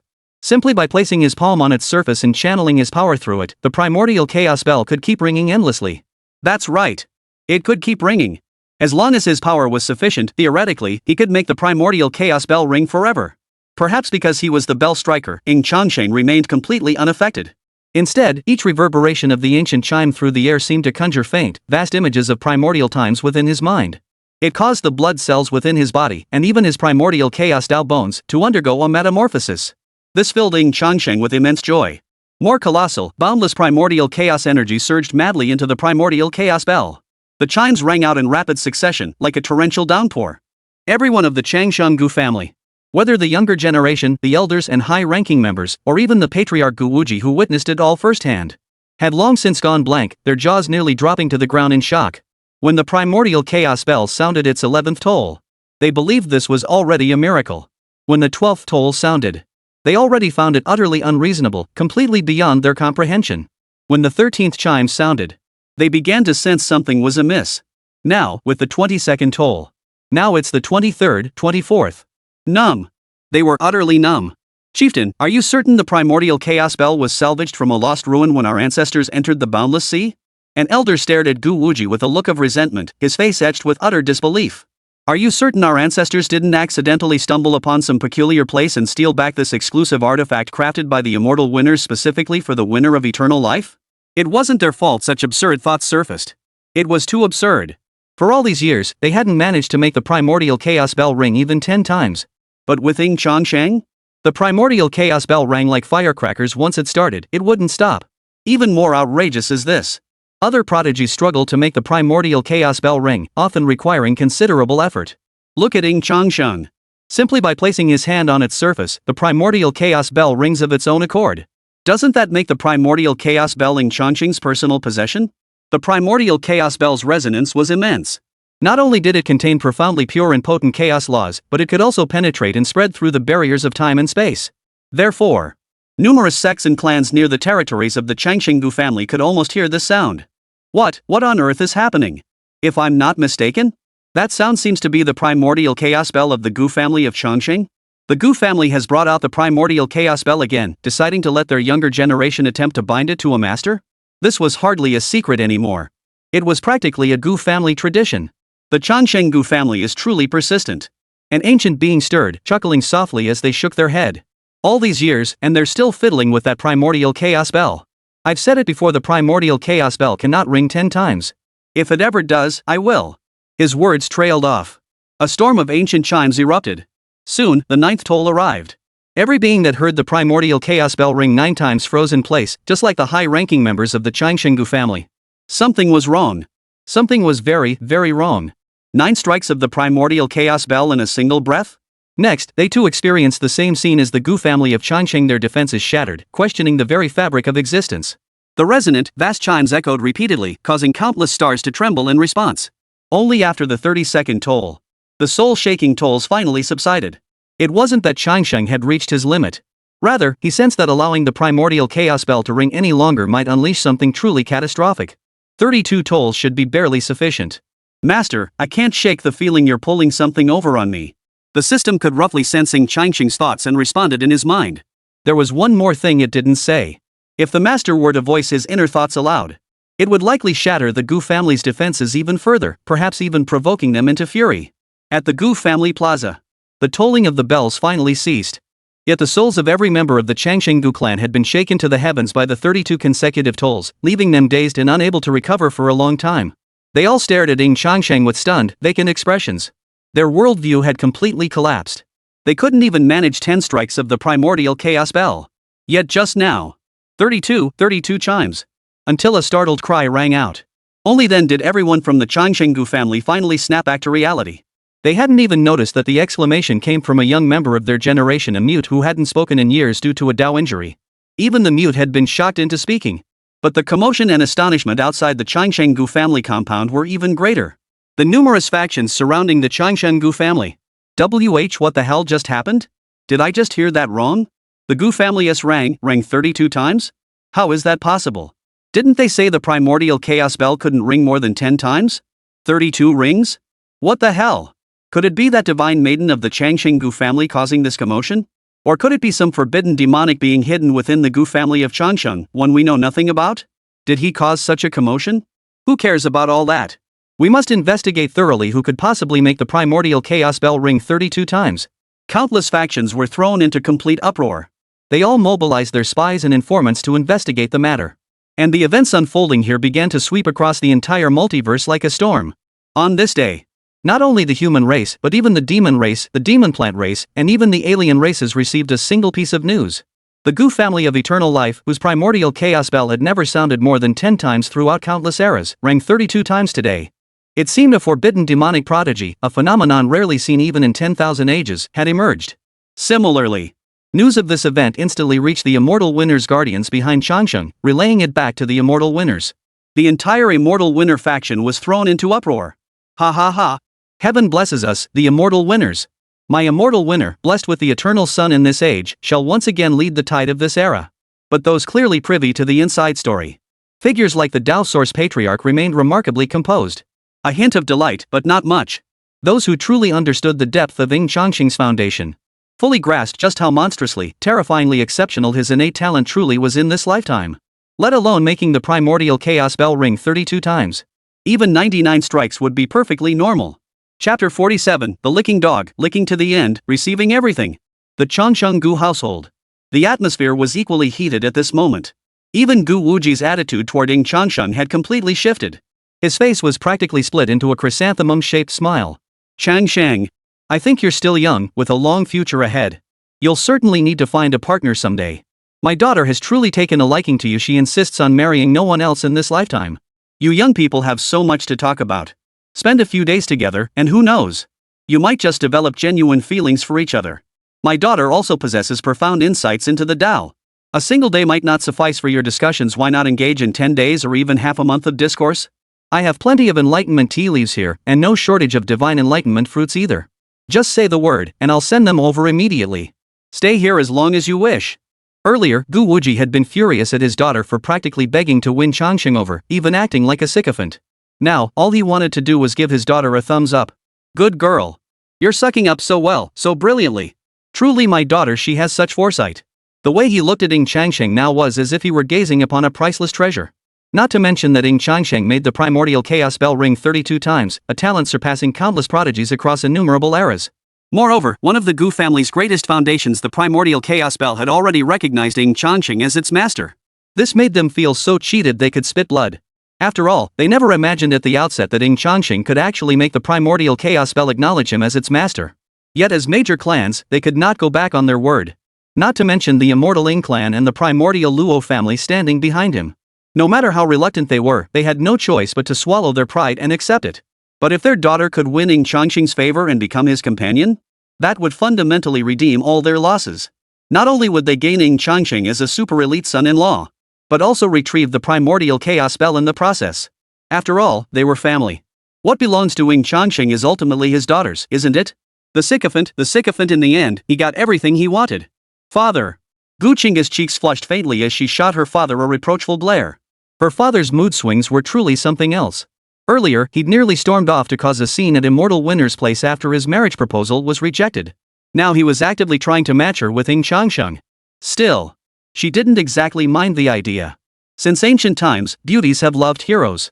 Especially someone like Ying Changsheng, a demon among demons. Moreover, he holds the key to averting the Gu family's impending clan annihilation.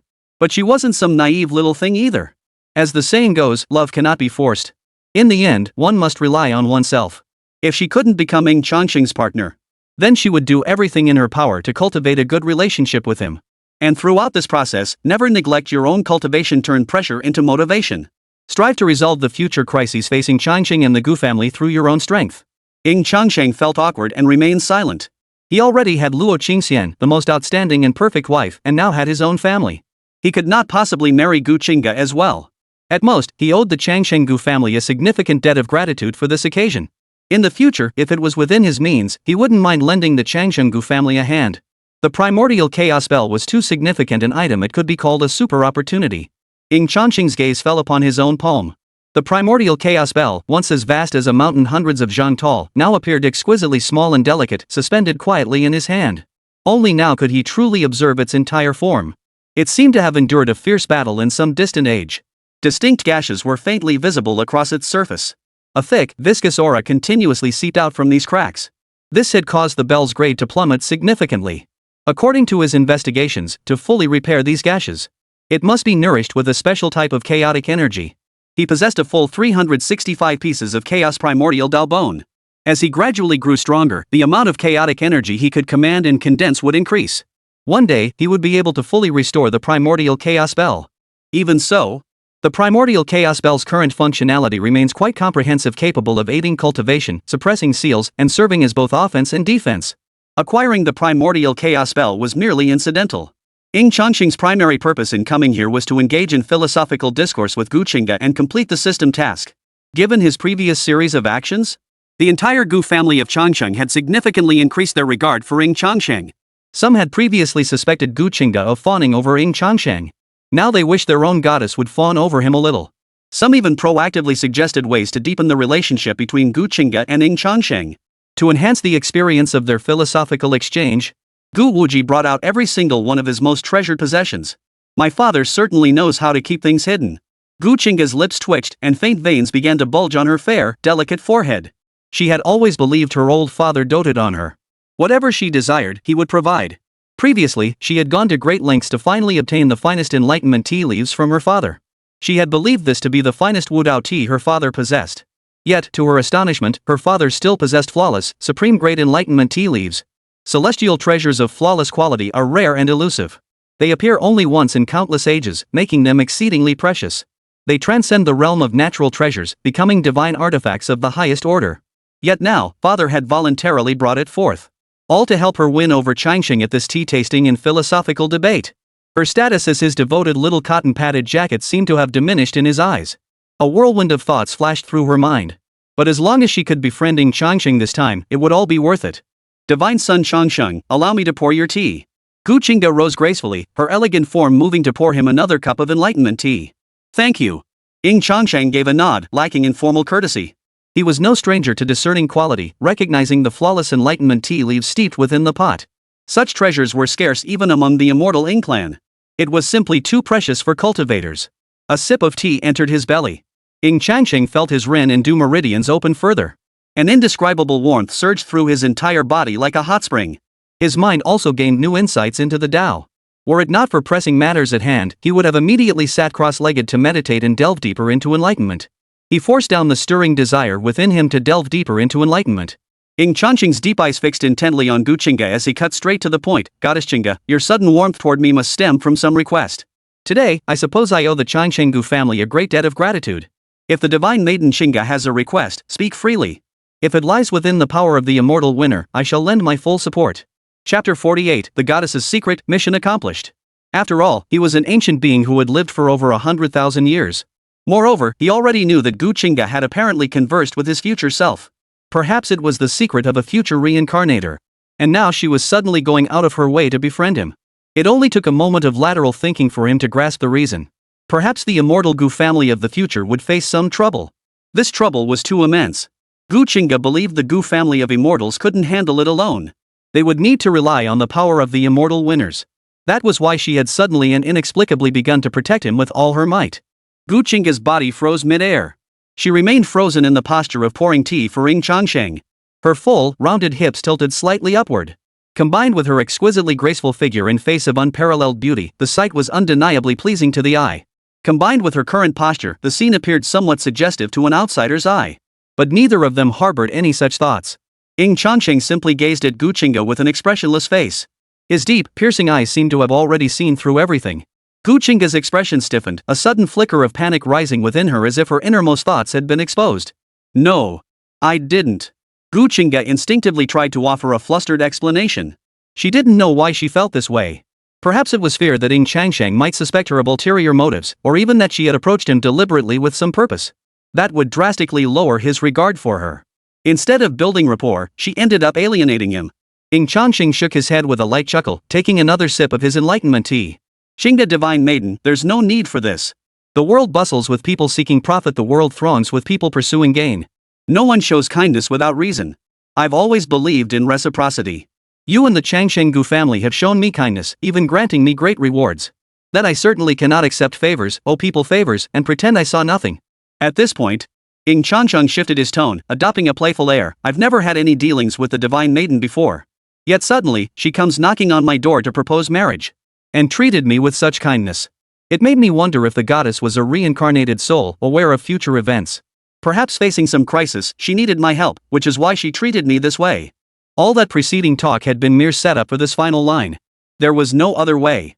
The loopholes in the system's quest were too wide. The system tasked him with extracting at least one piece of intelligence about the future from Gu Qingga.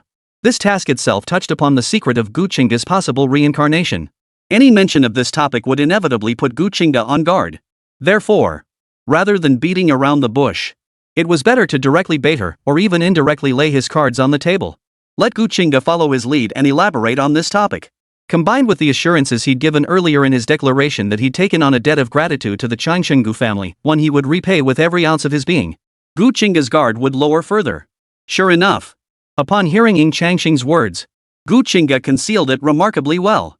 A flicker of disconcerted panic flickered deep within her eyes. as if her secret had been completely exposed. Even though she concealed it well, Ying Changsheng had clearly detected it. A storm of turmoil churned within Guqingga's heart, and she instantly felt conflicted. She had been too rash after all.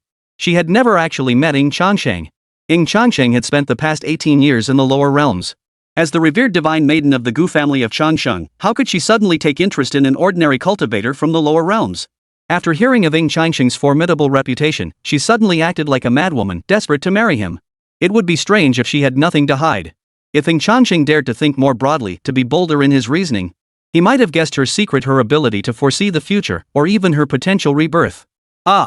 Guqingga sighed deeply within. She had made an incredibly foolish mistake. From the very beginning, she had driven herself into a corner. She quietly raised her eyes to steal a glance at Ying Changsheng. Seeing no signs of anger or fury on his face, she breathed a sigh of relief. In the end, she made her choice. Divine Son Changsheng, will you keep my secret? The question was actually rather foolish. But she had no other choice. Because things had come to this. She had only two paths. 1. Brush it off, keep hiding the truth, and continue deceiving Ying Changsheng. 2. Boldly confess and reveal her true predicament. The first path would preserve her deepest secret. It might cause Ying Changsheng to harbor deep resentment. It would create a vast, invisible barrier between them. Even if Ying Changsheng owes the family a great debt of gratitude, this rift would inevitably limit their future interactions. As for the second path, beyond sacrificing himself and exposing his deepest secret, everything else would be advantageous. Perhaps Ying Changsheng would even come to admire his honesty and candor. Combined with the great favor his family had previously extended, it should further endear Ying Changsheng to me and perhaps even my entire clan. Perhaps in the future, they could leverage this connection to forge an alliance between the Changsheng Gu family and the immortal winners. Of course. Ying Changsheng's lips curved slightly as he nodded. I've always valued my word. I dislike revealing others' secrets without cause. His expression remained calm on the surface. But inside, he was overjoyed. It seemed the plan was proceeding even more smoothly than anticipated. After a moment's pause, Guqingga continued, truthfully, I am not a reincarnated soul. It was only recently that I dreamt of my past life self, who, through a special power of reincarnation, sent me a prophetic dream. It conveyed to me, through the transmission of dreams, certain events that would unfold in the future, along with corresponding visions. To be perfectly honest, a colossal upheaval will occur across the heavens in the future, and my immortal Gu family will face a grave crisis. I believe my Gu family alone cannot overcome this crisis. My future self told me that you hold the key to everything. Only by forming an alliance with you will our Gu family have a chance to weather this storm and perhaps even rise to greater heights. That is why I abruptly came to propose marriage earlier. At this point, a faint blush once again tinged Guqingga's fair ears. However, Ying Changsheng no longer cared much. Because he had already heard the system's notification tone signaling mission success. Ding! You have successfully obtained crucial future intelligence from Guqingga. Mission complete. Congratulations on receiving your reward, plus 5,000 destiny fortune points, plus 1 simulation attempt. Additional condition unlocked, within 1 hour, each additional crucial piece of future intelligence obtained from Guqingga grants plus 2,500 destiny fortune points. Chapter 49, The Corrupted Immortal Gate, Cataclysm of the Era. Ying Changsheng was overjoyed. Things were going even more smoothly than he had imagined. But then again, it made sense. Rebirth, coupled with the impending cataclysmic changes across the multiverse, meant the Gu family of Changsheng faced imminent peril. It was also a secret he'd gleaned from Guqingga's lips. The system had deemed the task complete perfectly logical. Next, he needed to devise a way to extract more secrets from Guqingga to unlock the additional rewards. I see. Ying Changsheng nodded earnestly, his face breaking into a reassuring smile. Does Guqingga know more about the events that will unfold in the future? Since I've already learned of this matter, and I do owe your Changsheng Gu family a significant debt of gratitude. If Guqingga doesn't mind, I could help ease your burden a little. The best way to extract information is to position oneself as a listener. Guqingga's desperate attempts to befriend me show how immense the pressure from this impending crisis is weighing on her. Pressure. It must be alleviated first. Therefore, he need only assume the role of a listener. And he could smoothly obtain the intelligence he desired. The hardest part is getting started. Guqingga had already revealed that she knew the secrets of the future world's development. Thus, she felt little resistance toward Ying Changsheng's proposal. Since Ying Changsheng was willing to help her, the more intelligence he could gather from her, the better.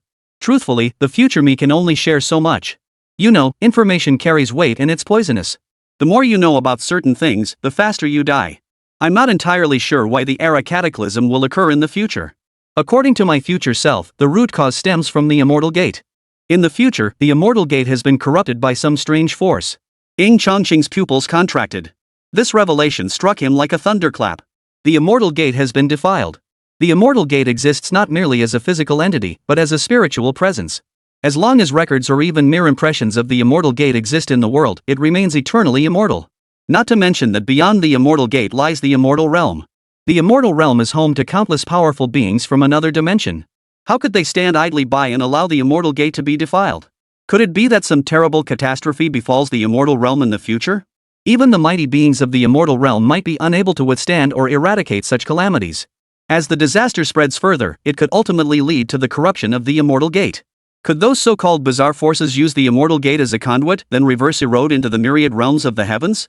Ying Changsheng's mind was exceptionally active. Combined with his penchant for divergent thinking, he quickly pieced together numerous possibilities from a single detail. Compared to the Immortal Realm, he worried whether it might be corrupted by these strange forces in the future. What troubled him more was whether the land of immortality itself would be affected. His wife was still in the Immortal Realm. If even the Immortal Gate, an entity nearly immortal and indestructible on both material and spiritual planes, could be corrupted and decayed, the Immortal Realm itself would surely not escape contamination. Ying Changsheng's gaze flickered, a hint of profound depth flashing in his eyes. What exactly do you know? For instance, have you witnessed the future state of the Immortal Gate after it's been corrupted? How does it differ from the ordinary Immortal Gate? Or are there any unusual entities emerging from within the Immortal Gate, eroding the myriad realms of the heavens in reverse? Ying Changsheng fired question after question. Gu Qingge clutched her head, her entire body twisted in agony. I don't know. The future me has transmitted much information, but much of it seems shrouded in an invisible substance. It's as if I can only glimpse the world beyond through a frosted glass. She said my current self isn't strong enough. The more I learn, those strange entities will sense me, even reversing time to come back and kill me completely. At that point, no one will be able to save me. As she spoke, Gu Qingge continued to struggle to recall. She was also deeply curious about the state of the Immortal Gate after its corruption. The impending crisis threatened not only the Gu family of the Immortal Realm but the entire multiverse. If she could uncover more intelligence, the higher her chances of surviving the calamity of the era. Gradually, Gu Qingge entered a peculiar state between sleep and wakefulness. Her future self's voice continued echoing within her mind. The Immortal Gate has been corrupted. Flesh tumors and tentacles have sprouted everywhere. The tumors are covered in countless crimson eyes. Unseeable. Unenterable. The voice of the future, her, was distorted by some peculiar interference, growing increasingly muffled and intermittent. The cosmic fortune of the Great Thousand Universe is exhausted. Only by finding the best of times, the worst of times, the unthinkable realm exists. Beware the alien forbidden zone, Gu Qingge felt her agony intensify, as if every cell in her body was emitting a piercing, agonized wail. Some inexplicable, eerie force. It seemed to use the information she possessed as a conduit, seeking her out, intent on descending to tear her soul apart completely. Just as Gu Qingge felt her spirit could bear no more, on the verge of collapse, a warm yet powerful hand suddenly rested upon her crown. Be still. The command became prophecy, the words carrying the weight of law. A profound power spread steadily from the palm of Ying Changsheng. Like warm spring water, it enveloped her entire body. Fear gradually dissipated. The pitch-black abyss she inhabited was pierced by rays of sunlight, transforming into a place of birdsong and blossoms, lush with green grass. While soothing Gu Qingge's emotions, it also steadied her spirit, which had been on the verge of collapse. Seeing Gu Qingge's state gradually calm down, Ying Changsheng breathed a slight sigh of relief. If Gu Qingge truly had a mental breakdown in front of him, the Gu family of Changsheng and Gu Wuji would likely come after him with deadly force. At the same time, a trace of gravity flickered in his eyes. As an ancient being who had lived for over 100,000 years, he understood the meaning behind the saying, information is toxic and it carries weight. Many entities far beyond imagination. They need do nothing. The mere mention of their names or designs would cause the world to resonate with their presence. Gu Qingge merely recalled the memories in his mind. Yet the backlash threatened to shatter him. This signaled that the impending crisis might be far more terrifying than he could ever imagine. Far from merely a crisis for the Gu family seeking immortality, it involved dangers affecting myriad realms, the vast multiverse, and even the entire immortal realm. Ding! You have successfully gleaned 5 crucial pieces of future information from Gu Qingge, the reborn prophet. The cataclysm of the Great Thousand Universes and the Immortal Realm era. The corrupted immortal sects. The era of exhausted destiny. The secrets of the unthinkable realm. Plots within the forbidden realm of alien races. Congratulations on completing the bonus quest. You have earned 12,500 destiny fortune points. Listening to the system's announcement, Ying Changsheng felt no joy whatsoever. He would rather forego these destiny fortune points than witness the impending disasters of the future. He hadn't even reached the immortal realm yet. Yet he already knew that a terrifying epical catastrophe would strike the immortal realm in the future. Even the immortal gates had been corrupted. What was he to do? Is this path to immortality meant to be achieved, or not? Chapter 50, Another Simulation. You were born, a girl. Ying Changsheng sighed deeply. The answer had long been settled in his heart. Becoming immortal. She could protect herself and those around her in future crises. Failure to ascend. Only await death. Possessing such extraordinary innate talent, if he didn't become immortal, he'd be no different from a worthless. But what do those fragmented pieces of information truly signify? What secrets lie hidden within the 7 unthinkable realms of the multiverse? What role would the forbidden zone of alien races play in the future cosmic calamity? All of this remained utterly beyond his comprehension now. Perhaps even at his peak, he would not have been fully qualified to know. After all, this concerns the immortal realm. Perhaps, the ancient ancestors and distant forebears who ascended long ago to the immortal realm might possess some knowledge of these matters. Thoughts churned in Ying Changsheng's mind. But even if his own ancient ancestors and distant forebears possessed this knowledge, his strength was insufficient. Ultimately, he had no right to participate. Therefore, the root cause still lies in the need to grow stronger as quickly as possible. He must even break through to the Supreme Dao Emperor realm as soon as possible, then enter the realm of immortals to find Luo Qingxian. At the very least, he must bring Luo Qingxian out before the calamity descends. Moreover, through those few blurred messages just now, he even suspected that the so-called Golden Age of Prosperity, where individuals of great destiny emerged in droves, might be a last gasp before the impending calamity of the era. The thick, concentrated force of destiny now present might be the will of the myriad realms attempting to make amends. It sought to birth more heaven's mandate bearers, securing additional trump cards for itself when the great calamity struck in the future. However, he too needed to harness this divine fortune to grow stronger. Thus, it had no choice but to play the villain, gathering all these scattered destinies and fortunes onto itself. This gathering of tea and discourse lasted less than a day. After confirming that Gu Qingga had fully recovered, nearly feeling slightly fatigued with no other complications, Ying Changsheng finally left with peace of mind. Before departing, he handed over a token of his own. Once Gu Qingga grew stronger and could access more messages from the future, she was to share the intelligence with him immediately. Sis, how'd your chat with Changsheng the Divine Son go? Did your relationship progress any further? Gu Ming flashed a mischievous grin and nudged Gu Qingga with his elbow. Ying Changsheng's prowess had long since won his respect. Their earlier sparring match had left him thoroughly defeated. Now he felt that no one in this world but Ying Changsheng deserved to be his sister's husband. So he actually hoped his sister would step up her offensive, preferably to completely win Ying Changsheng over. Beside them, Gu Wuji shook his head regretfully. Ah, that lad is simply too ungrateful. I even brought out my finest, flawless enlightenment tea leaves. How long did he stay before walking out? Daughter, you've got a long road ahead on your path of flattery. Gu Qingga shot her brother and father a disapproving glare. But when she inadvertently recalled the intelligence she'd just uncovered, a chill ran down her spine. If these messages were all true, what would become of them in the future? Could they truly weather the storm? Suddenly, she recalled the first message left by her future self. The turning point and key to everything lies in defeating Changsheng. Since her future self had specifically left this message, even emphasizing it repeatedly, it suggests that once Ying Changsheng becomes truly powerful in the future, it should be able to bring about an unimaginable shift in the future era's calamity, right? Pressure breeds motivation. Gu Qingga exhaled a breath of stale air, a flicker of resolve flashing in her eyes. I, too, must grow stronger and more exceptional. I will protect my family and the entire Changsheng clan. The celestial vessel carrying Ying Changsheng did not return to the immortal winners. Instead, it tore through the void toward the direction of the primordial Luo family. The Changsheng family was not too far from the Taiyu Luo family. Completing the system quest before visiting the Taiyu Luo family was a plan he had long since decided upon. Now, his wife Luo Qingxian had vanished. His in-laws must have been worried for quite some time. Having returned through rebirth, he felt it was only right to pay them a visit. But the journey ahead was still quite long. He could continue his seclusion in cultivation during this time. With greater pressure now weighing on his shoulders, he also desires to grow stronger as quickly as possible. Currently possessing 17,500 destiny fortune points. This allows him to further simulate and refine his cultivation techniques or physical constitution. But after much deliberation, he ultimately decided to simulate life choices first. This approach offered greater and more substantial benefits. Simulation initiated. Select your birth location.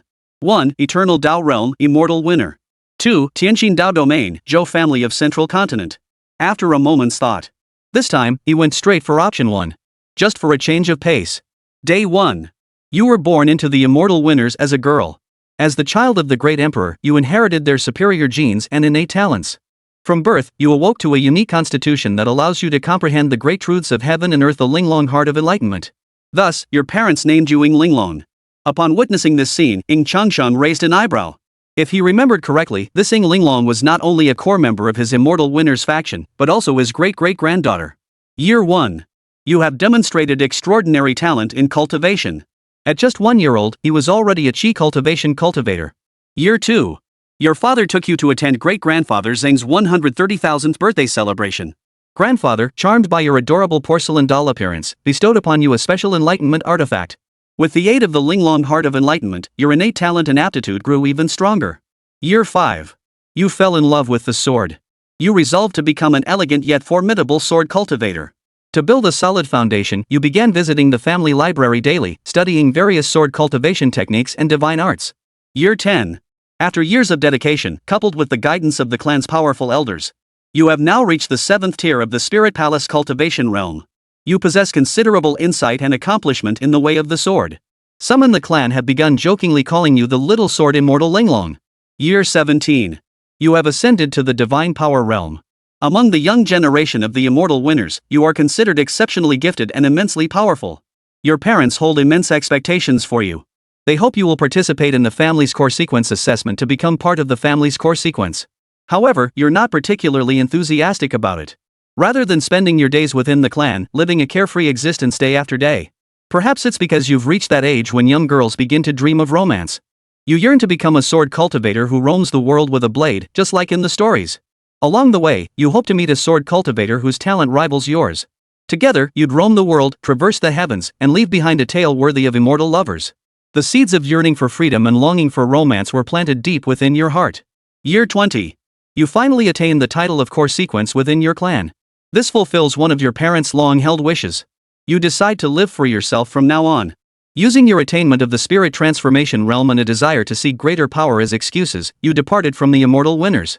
After wandering far and wide, you arrived at the Tianqin Dao domain, within the Central Continent domain. Here, you finally found the love of your life. She hailed from the Zhou family of Central Continent, a peerless prodigy whose swordsmanship talent rivaled your own. Chapter 51, the great-great-granddaughter of Elixbit?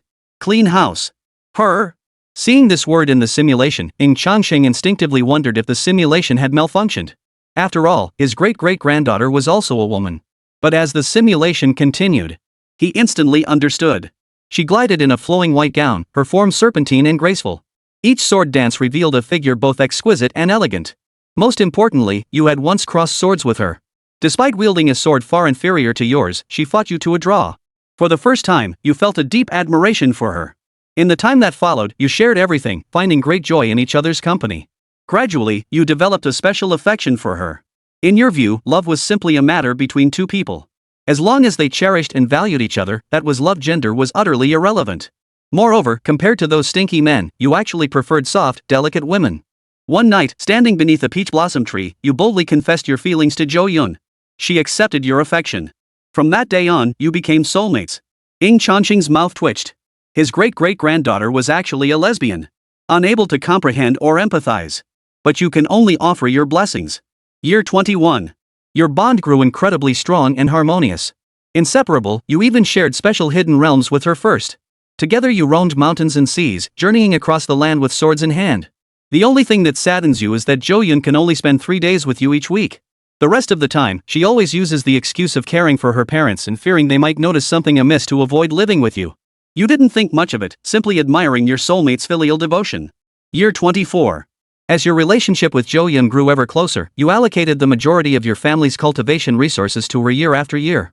This year, Zhou Yun's cultivation finally broke through to the spirit transformation stage. Overjoyed, you wished to take her away from the Tianqin Dao domain to travel elsewhere. However, she refused, insisting the time wasn't right yet and asking for 2 more years. Though puzzled, you agreed nonetheless. Each night, you would channel the power of your Linglong Heart of Enlightenment to aid Zhou Yun in her cultivation. You felt your very existence had become utterly intertwined with hers. Year 26. The family's prodigy nearly perished due to the Demon Plant Clan's treachery. The clan erupted in fury, preparing to dispatch armies to punish the Demon Plant Clan, shaking the heavens. For you young generation, this crisis presents an opportunity. For if you choose to join the clan's campaign, you'll not only temper yourselves in battle but also earn vast military merits. These merits can be exchanged for abundant cultivation resources. You seek out Zhou Yun once more, hoping to persuade her to join this endeavor. You plan to help her infiltrate the clan's punitive expedition, aiming to secure greater cultivation resources from the clan. Ying Changsheng's brow instantly furrowed. The reason was simple.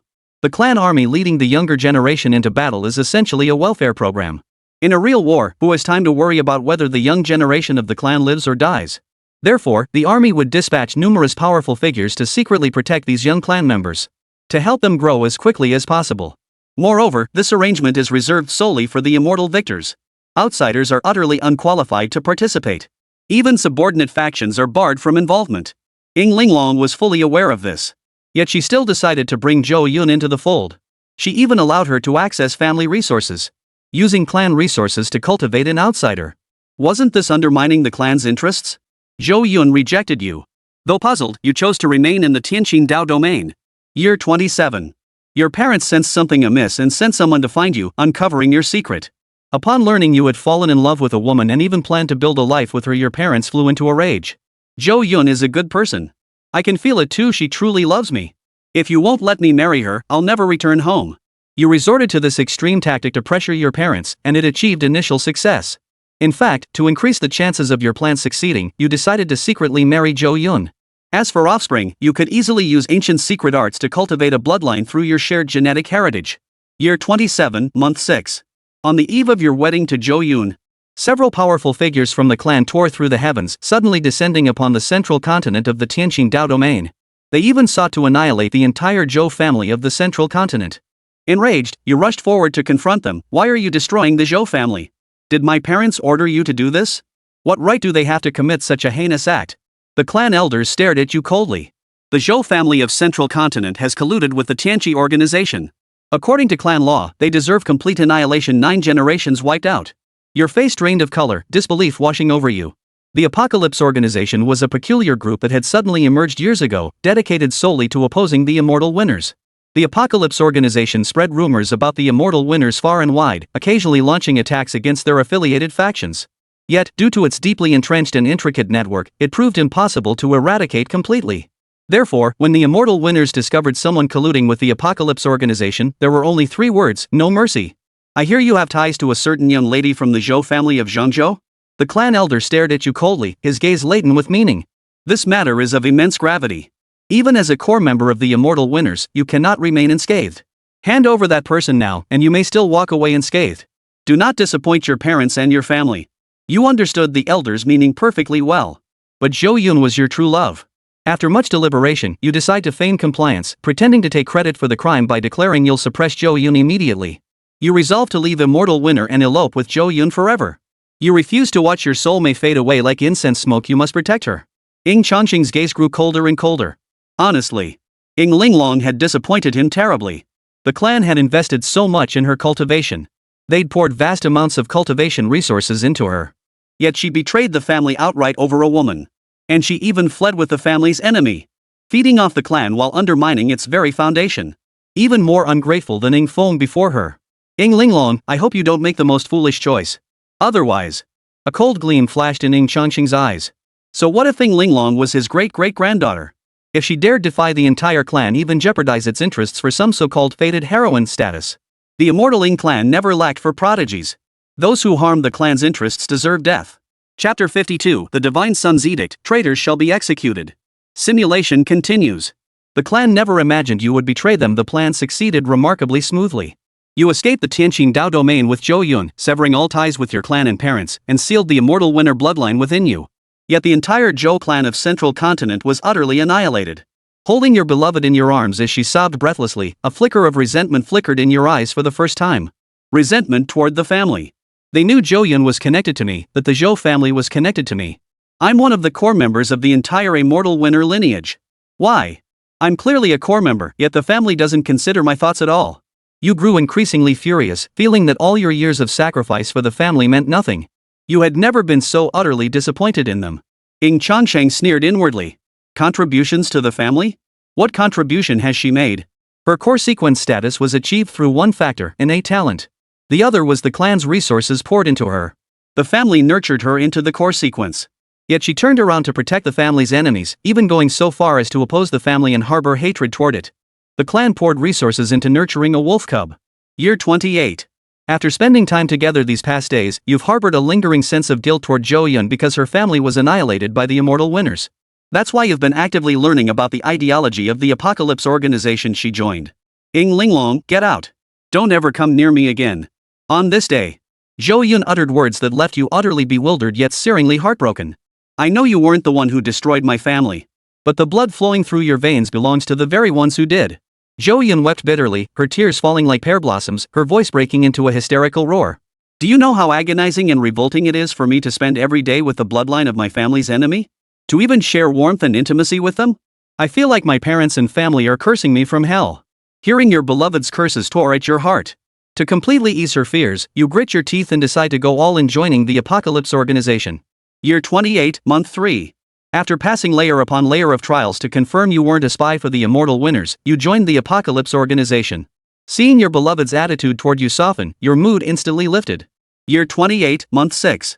That day, Zhou Yun sought you out again. Her eyes flickered with sorrow yet held a glimmer of hope. Linglong, do you truly love me? Are you truly willing to sacrifice everything for me? Though confused, you pounded your chest and vowed, of course. For you, I've even severed all ties with my past. I'll do anything for you to prove my love. You're so kind. Zhou Yun was deeply moved and hugged you tightly. But she quickly changed the subject. Linglong, if you truly love me and want to help me, then. Put. Blood splattered everywhere. Before your stunned eyes, Zhou Yun plunged a dagger straight through your chest. The tenderness in her eyes vanished completely, replaced by a glint of madness. Since you love me, then die for me. Sacrifice everything for me. The bloodline of the immortal victor flows through your veins. The bishop said that by sacrificing you as an offering, we might cast a bloodline curse upon the immortal winner. Even if the odds are slim, there's still a chance of success. So die for me. Incredulity spread across your face as agony surged through your body. You seethed with rage, desperate to resist. Linglong, didn't you say you loved me? Yet you see Zhou Yun weeping bitterly, her tears falling like pear blossoms. If you truly loved me, then you should offer your life for me, shouldn't you? Linglong, please, I'm begging you. I just want to avenge my family. Go ahead without me. Once I've finished this, I'll kill myself and join you. A flash of self-mockery flickered in your eyes, followed by a hint of reluctance. Sighing, you relinquished your resistance, allowing the darkness to swallow you whole. A flicker of pain and reluctance crossed your eyes. You didn't blame Zhou Yun for making this choice. Reaching out, you gently stroked her hair, your face softening with tenderness. It's not your fault. It's my family. It's this world. I must go down first to atone for myself, for my family. Your consciousness plunged into utter darkness. You are dead. Simulation ended. Achievements: Rising Star of the Sword Path, Unwavering Loyalist, Clan Renegade possessing innate, extraordinary aptitude for the sword path coupled with a lineage unmatched in prestige, he is destined to become a colossus of the sword arts across all realms. Evaluation: In pursuit of true love and romantic freedom, you willingly abandoned all that should have been glorious, even turning against your own clan. In the annals of the multiverse, you may be hailed as one who clung to his true heart until death. Yet from another perspective, you are merely a one-sided, pitiable, and laughable sycophant and traitor. Simulation rewards: Sword Path Insight elevated to supreme level. Heart of Enlightenment. Sword Heart Illumination. Ying Changsheng slowly opened his eyes, his gaze already frozen with icy coldness. Ying Linglong's actions filled him with profound disappointment and ignited a fierce desire to kill.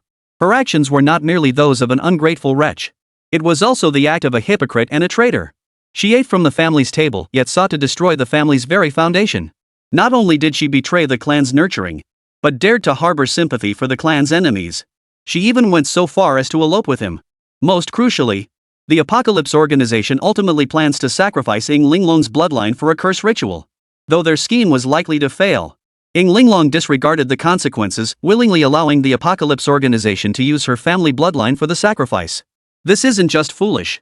It was wicked to the core. For the sake of so-called true love, she willingly allowed the enemy of her clan to jeopardize the entire family's interests. He deserves to die.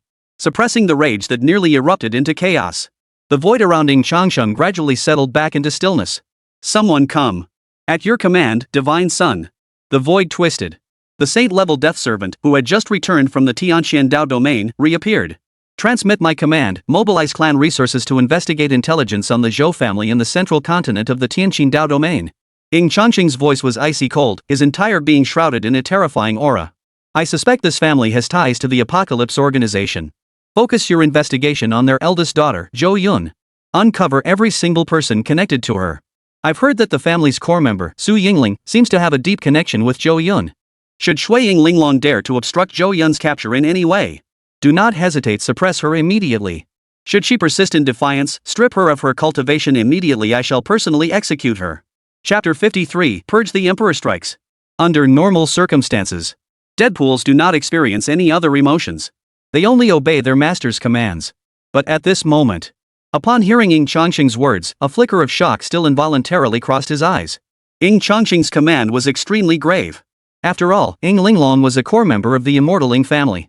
As a pillar prodigy of the younger generation, she held considerable influence within the entire immortal Ying clan. Not to mention, her parents hailed from the family's main lineage. Her great-grandfather on her father's side was none other than their clan head Ying Tian. Now, their divine son had issued an order: should Ying Linglong dare to obstruct the clan's enforcement in the slightest, she would be suppressed immediately, her cultivation stripped away. This constituted an extremely severe punishment. The Saint Realm Death Servant instinctively glanced up at Ying Changsheng. But upon meeting those abyssal pupils, seemingly churning with dense killing intent, his scalp instantly tingled with dread, and he hastily accepted the order and withdrew. After the Saint Realm Death Servant departed, the imperial palace of the immortal vessel returned to calm. Regarding the order to disinherit his great-great-granddaughter and personally execute her, Ying Changsheng showed not a flicker of emotion. A sycophant licking until he had nothing left. If he deserved to die, so be it. But to betray the clan and jeopardize its interests? As the great-great-grandfather of Ying Linglong, he had, in a way, given the real-life Ying Linglong a chance. All he saw was a simulated scenario. If the real-life Ying Linglong changed her ways, a reformed woman, and severed ties with Zhou Yun by her own hand, he wouldn't mind having her face the wall for a few thousand years to reflect on her actions. Once her mindset was thoroughly reformed, he'd be willing to let the matter rest. But judging by the timeline, Ying Linglong had known Zhou Yun for over 2 years. If she insists on repeating the simulation's path, in pursuit of so-called true love and romance, betraying the family and harming its interests, he would kill her. Only then did Ying Changsheng glance at the system rewards after the simulation concluded. After a moment's contemplation, he directly selected the Linglong Heart of Enlightenment. This great physique could greatly improve a cultivator's aptitude for cultivation. Especially during meditation for enlightenment, with the Linglong Heart of Enlightenment's enhancement, it becomes easier to attain some form of Dao inspiration. Dao inspiration was a rather esoteric phenomenon. Once it manifests, it's not uncommon for one to break through a realm overnight, achieving a sudden surge in power. What a pity! With such a physique, he would surely one day stand atop the clouds and become the foremost cultivator here. Yet he made the most foolish decision imaginable. While merging with the Linglong Heart of Enlightenment, Ying Changsheng raised his hand, summoning the bone-corroding yin-yang fire seed from the void once more to begin its cultivation and refinement. At the same time, Tianqin Dao Domain, Central Continent. Across all realms and domains, the Tianqin Dao Domain ranked only in the lower middle tier in terms of overall strength. Central Continent was the region within the entire Tianqin Dao Domain boasting the most ancient heritage. Zhongzhou City bustled with traffic on streets paved with white jade, its air thick with the vibrant hum of human activity. Coincidentally, whether in inns or taverns, cultivators everywhere discussed the same topic. Have you heard? The Zhou family's rapid rise is because they've hooked up with a powerful patron. Rumor has it this powerful ally hails from the immortal winners. Even our Zhongzhou's greatest power, the Tianqin Imperial Dynasty, must give them some face. These words immediately drew murmurs of astonishment from the surrounding cultivators. I knew it. The Zhou family used to be nothing but a third-rate power in all of Zhongzhou City. Lately, who knows what's going on? They've suddenly surged ahead, expanding rapidly. Even factions that were once hostile to the Zhou family have quietly disappeared. So they've latched onto the immortal winner's golden leg? Won't they now ascend effortlessly, perhaps even becoming the foremost family in Central Continent, or even the entire Tianqin Dao Domain? Many cultivators and commoners shared this belief. The immortal winner's reputation reverberated throughout the myriad realms like thunder. Even a single prodigy from the immortal winner clan possessed the power to reshape the balance of an entire world. And now, within the Zhou family manor, the object of countless envious whispers and discussions, a grand banquet was underway. The reason? After Ying Linglong's repeated reassurances and promises to allocate more resources to support the Zhou family, Zhou Yun finally agreed to bring Ying Linglong to meet her parents today. At the banquet, every relative and friend of the Zhou family wore radiant smiles, each offering heartfelt blessings.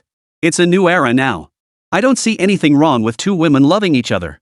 As long as two people truly love each other, what does it matter if they're of the same sex? Absolutely. You're so right. To this day, I raise my glass to you both. May you marry soon and enjoy a lifetime of happiness together. Numerous cultivators from the Zhou family offered toasts, their faces radiant with sincere, warm smiles. Uncle, auntie, you all. Witnessing this scene, Ying Linglong was deeply moved. In the eyes of the world, same-sex love rarely receives blessings. Yet, unexpectedly, this was merely her first meeting with Zhou Yun's family. Yet everyone was offering their blessings for her in Zhou Yun. Admittedly, this might be partly because she had provided numerous resources these past days, helping the Zhou family rise further. But regardless, it was all worth it. The banquet concluded. Ying Linglong promptly pulled Zhou Yun, her cheeks now flushed with color, toward the palace kitchen to wash dishes. After confirming that Ying Linglong seemed oblivious to the commotion on their side, the atmosphere in the grand hall gradually cooled. The smiles vanished completely from everyone's faces. Instead, a faint, mocking sneer appeared. It seems heaven favors our Zhou family. That we should encounter such a naive, almost foolish heir to the immortal winner lineage. Zhou Yun's father, Zhou Changfeng, wore a greedy smile. Now, not only can we use her to elevate our family's prestige. Once we've completely drained her value, we might even present her directly to the divine messenger in exchange for numerous benefits. I don't think we need to rush this matter. The speaker was Zhou Yun's older brother, Zhou Yunlong. Setting aside that she's the heir to an immortal winner, she must possess some life-saving trump cards. Acting now would not only alert her but also cause us to miss better opportunities for development. Let my sister keep her steady for now. We'll wait for the right moment to strike. Beside him, the beautiful woman's eyes glistened with tears, yet a murderous intent flickered deep within her gaze. Poor daughter of mine, forced to do that sort of thing every day with that female demon. Zhou Changfeng's expression turned cold as he quickly snapped, "Shut your mouth. Don't let her hear you." While the family secretly gossiped and mocked Ying Linglong behind her back, they were utterly unaware. Deep within the night sky above the Zhou residence, subtle, imperceptible spatial ripples were now stirring.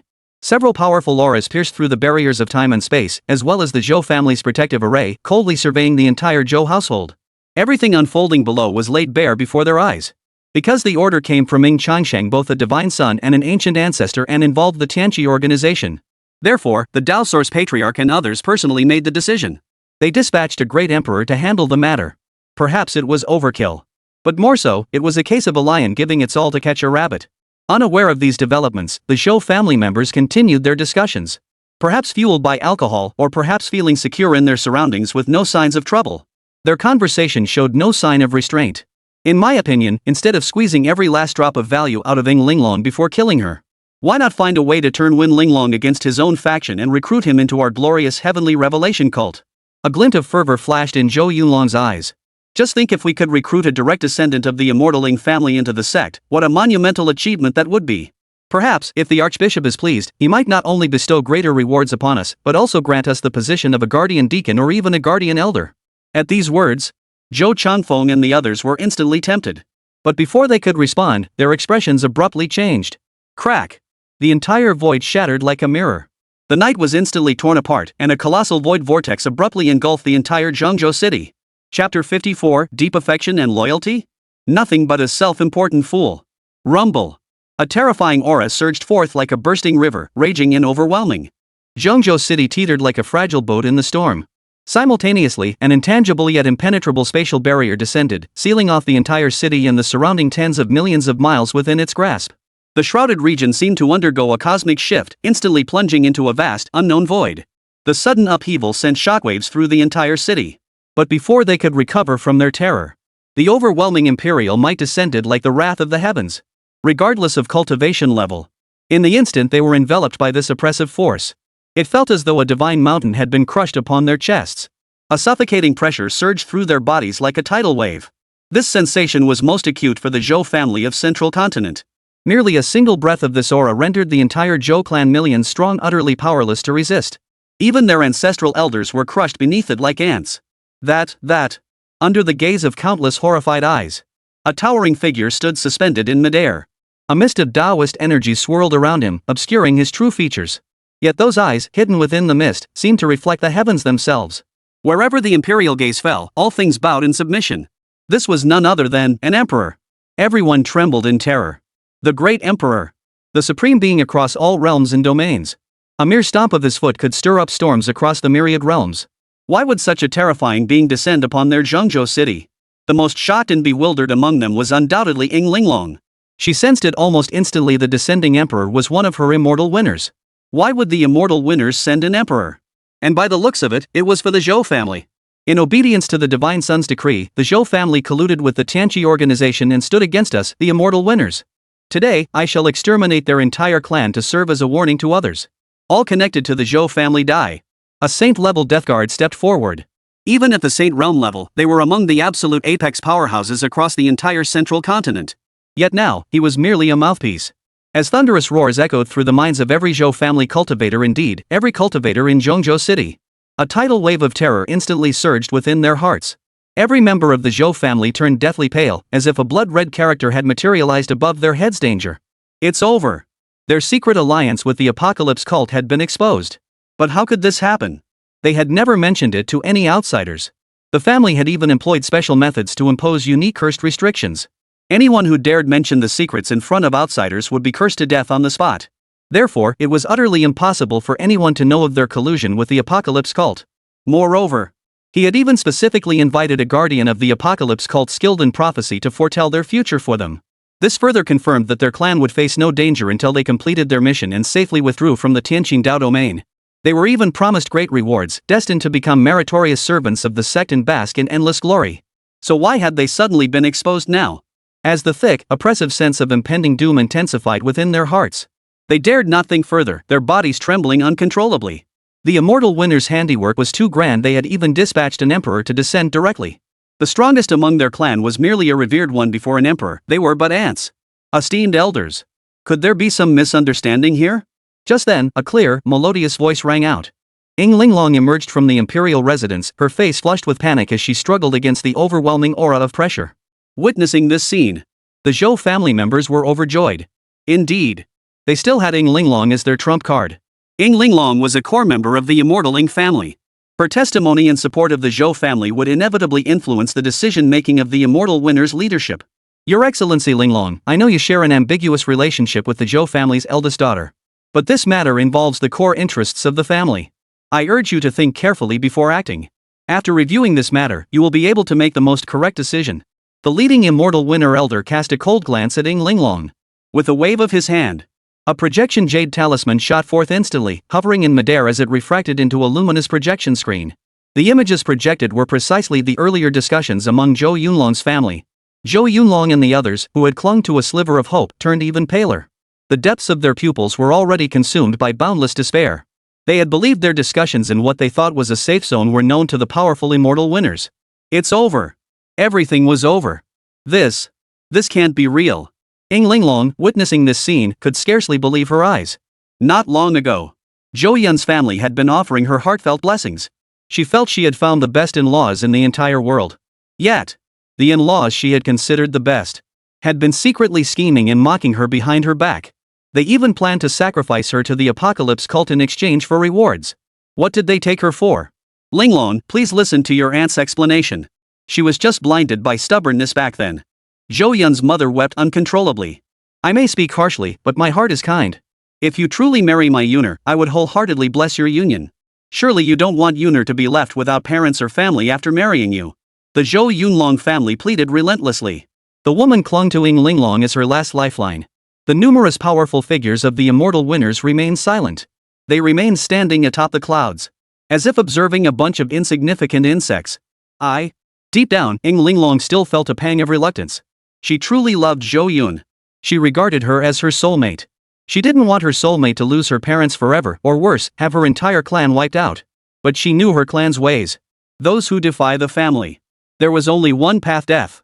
Why? Why must such agonizing choices be thrust upon her?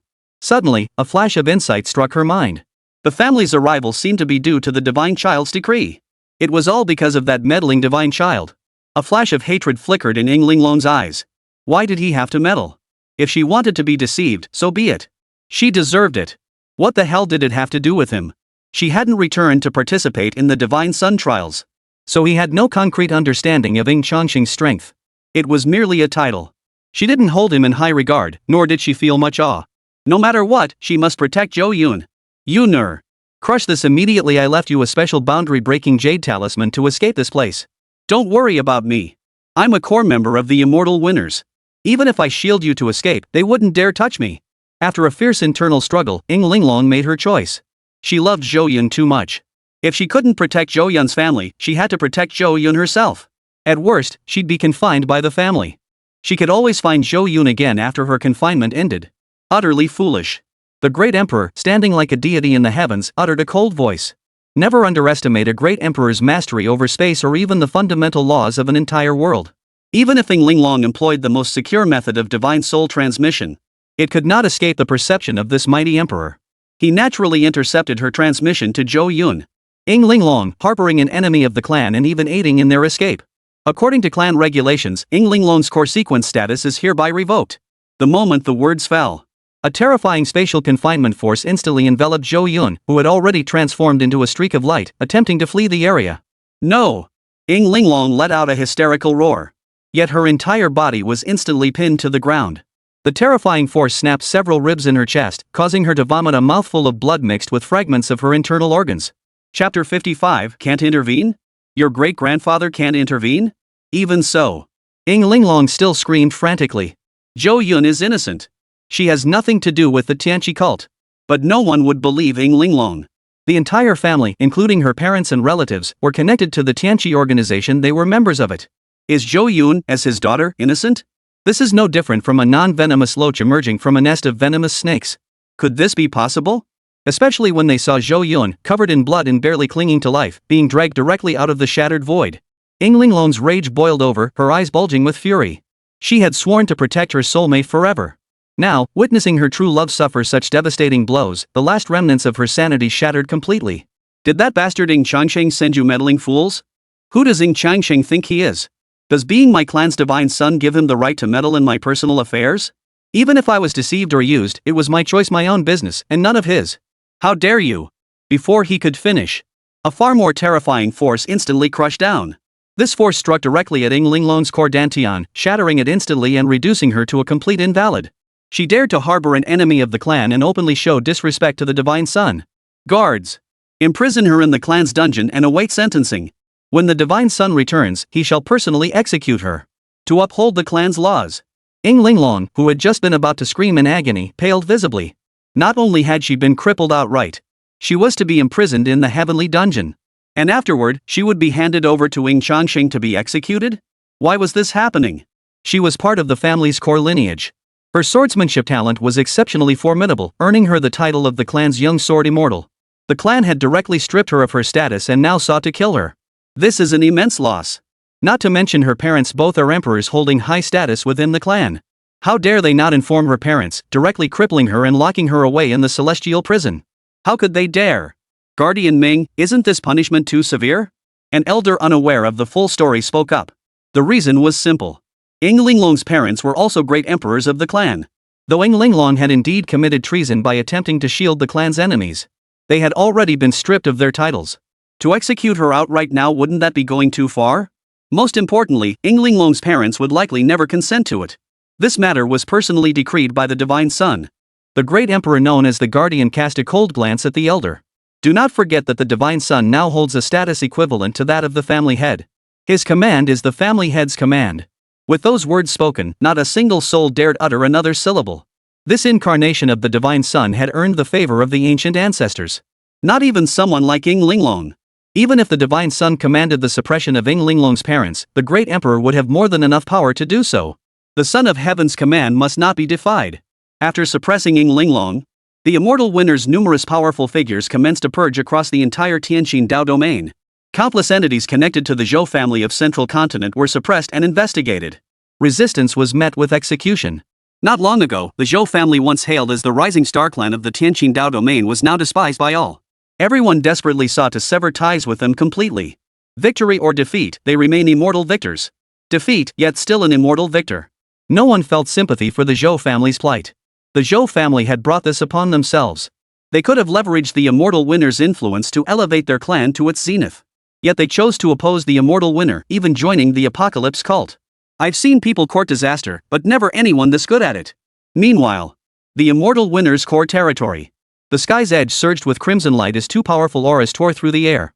They materialized into two figures radiating immense power. One male, one female.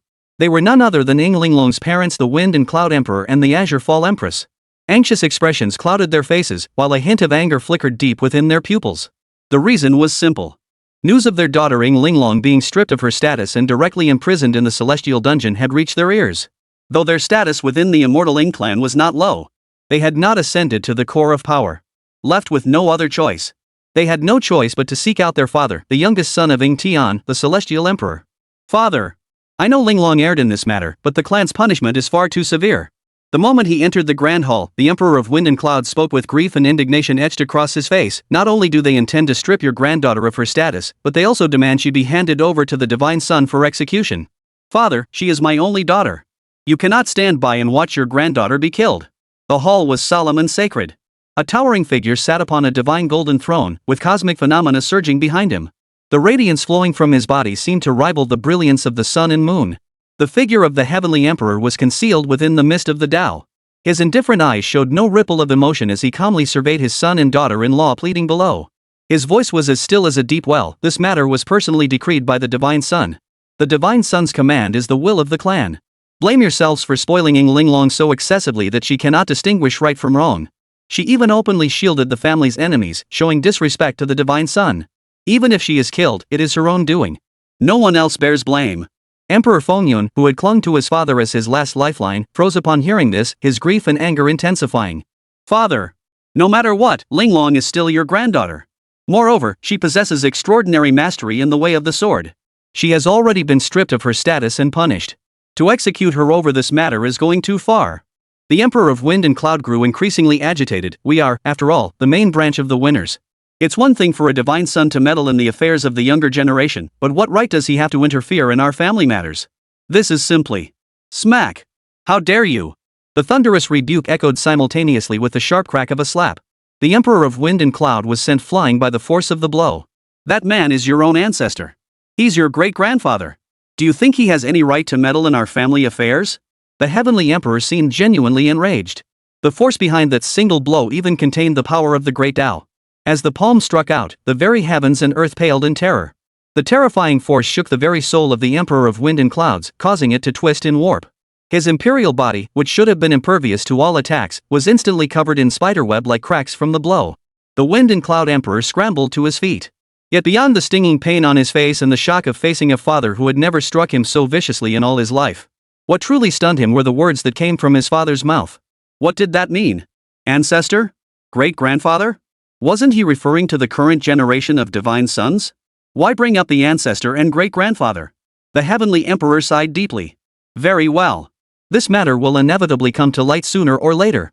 To prevent you, my wayward son, from doing anything unnecessary or even treasonous. Today, your father shall reveal a secret to you. The current divine son of the immortal winners is none other than the reincarnation of the legendary eternal Heavenly Emperor from our immortal winners lore, your great-grandfather. He has returned. Chapter 56, The Sky Has Fallen. The Divine Sun is Grandpa Zhang. Those who knew Ying Changsheng's true identity, besides the clan's ancestral patriarch, were those descendants who shared some connection to Ying Changsheng. Originally, according to the clan's plan, it was only meant for the second generation to know his true identity. That was sufficient. There was no need for the third or fourth generations to know.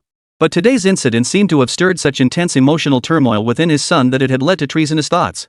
Therefore, after obtaining the consent of the clan's patriarch, he revealed Ying Changsheng's true identity. Boom! Yet when the Wind Cloud Emperor and the Azure Fallen Empress heard these words, it was as if 9 thunderbolts struck them simultaneously. Their minds went completely blank. What the hell? The current divine son was their great-grandfather, the legendary supreme ancestor who perished in the land of immortals.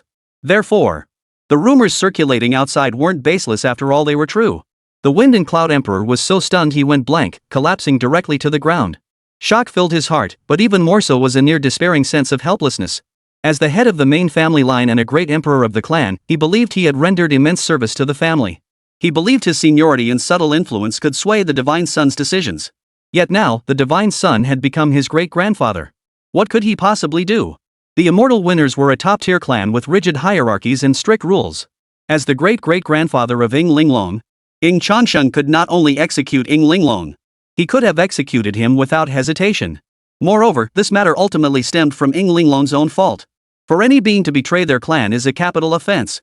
The Emperor of Wind and Cloud and the Empress of Azure Void were utterly drained, their entire beings seeming to age countless years. They knew this matter must end here. As the great-grandson of Ying Changsheng, he dared to instruct his great-grandfather on how to act, even questioning his decisions. This was not merely defying the heavens. It was also an act of filial disrespect. It was nothing short of courting death. Now, do any of you still harbor objections to this command? The voice of the Celestial Emperor resounded once more. It snapped the two souls, whose minds had drifted far away, back to reality.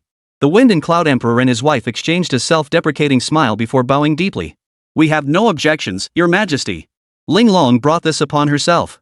We, as her parents, have been too indulgent and failed to discipline her properly. Grandfather Zhang's punishment according to our family rules is only right and just. Once this matter is resolved, we shall humbly bear the thorns of shame and apologize to Grandfather Zhang. The Heavenly Emperor nodded in satisfaction. Regarding this matter, he held no further opinions. He had witnessed the entire process of the clan's elite enforcing the law. He had witnessed Ying Linglong, even with the clan's elite present, shielding the clan's enemies. She even showed disrespect toward his grandfather. With multiple offenses piled upon one another, her death was well deserved. The immortal winners had endured countless ages. What it lacked least were so-called prodigies. Losing one Ying Linglong. Stronger, more brilliant prodigies would always rise to fill her place. She was not irreplaceable. But the Heavenly Emperor clenched his fists slightly. Within the depths of his piercing imperial gaze, a world seemed to shatter under the weight of his fury. Zhou Yun, scum among scum, the worst of the worst. She ruined my granddaughter. Within the Celestial Emperor's palace, Ying Changsheng emerged from his state of enlightenment meditation. With the system's auto-cultivation template assisting him, his cultivation speed was already extraordinary, and combined with his own active cultivation, it proved doubly effective. He had now reached the 6th stage of the spirit transformation realm. As he neared the borders of the Taiyu Luo clan's territory, he received a response via echo transmission. Son of Heaven, all matters you commanded have been settled. The Zhou clan was indeed entangled with the Tianqi organization. At this moment, all 9 branches of their clan have been utterly annihilated.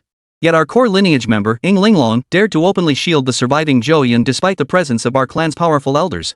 She even showed disrespect toward you, Divine Son. We have followed clan regulations to strip her of her cultivation and imprisoned her in the celestial dungeon. After the transmission ended, a special law manifested, projecting the scene directly into Ying Changsheng's mind. After reviewing every detail, Ying Changsheng merely furrowed his brow slightly. His deep eyes swiftly returned to their former state of profound stillness.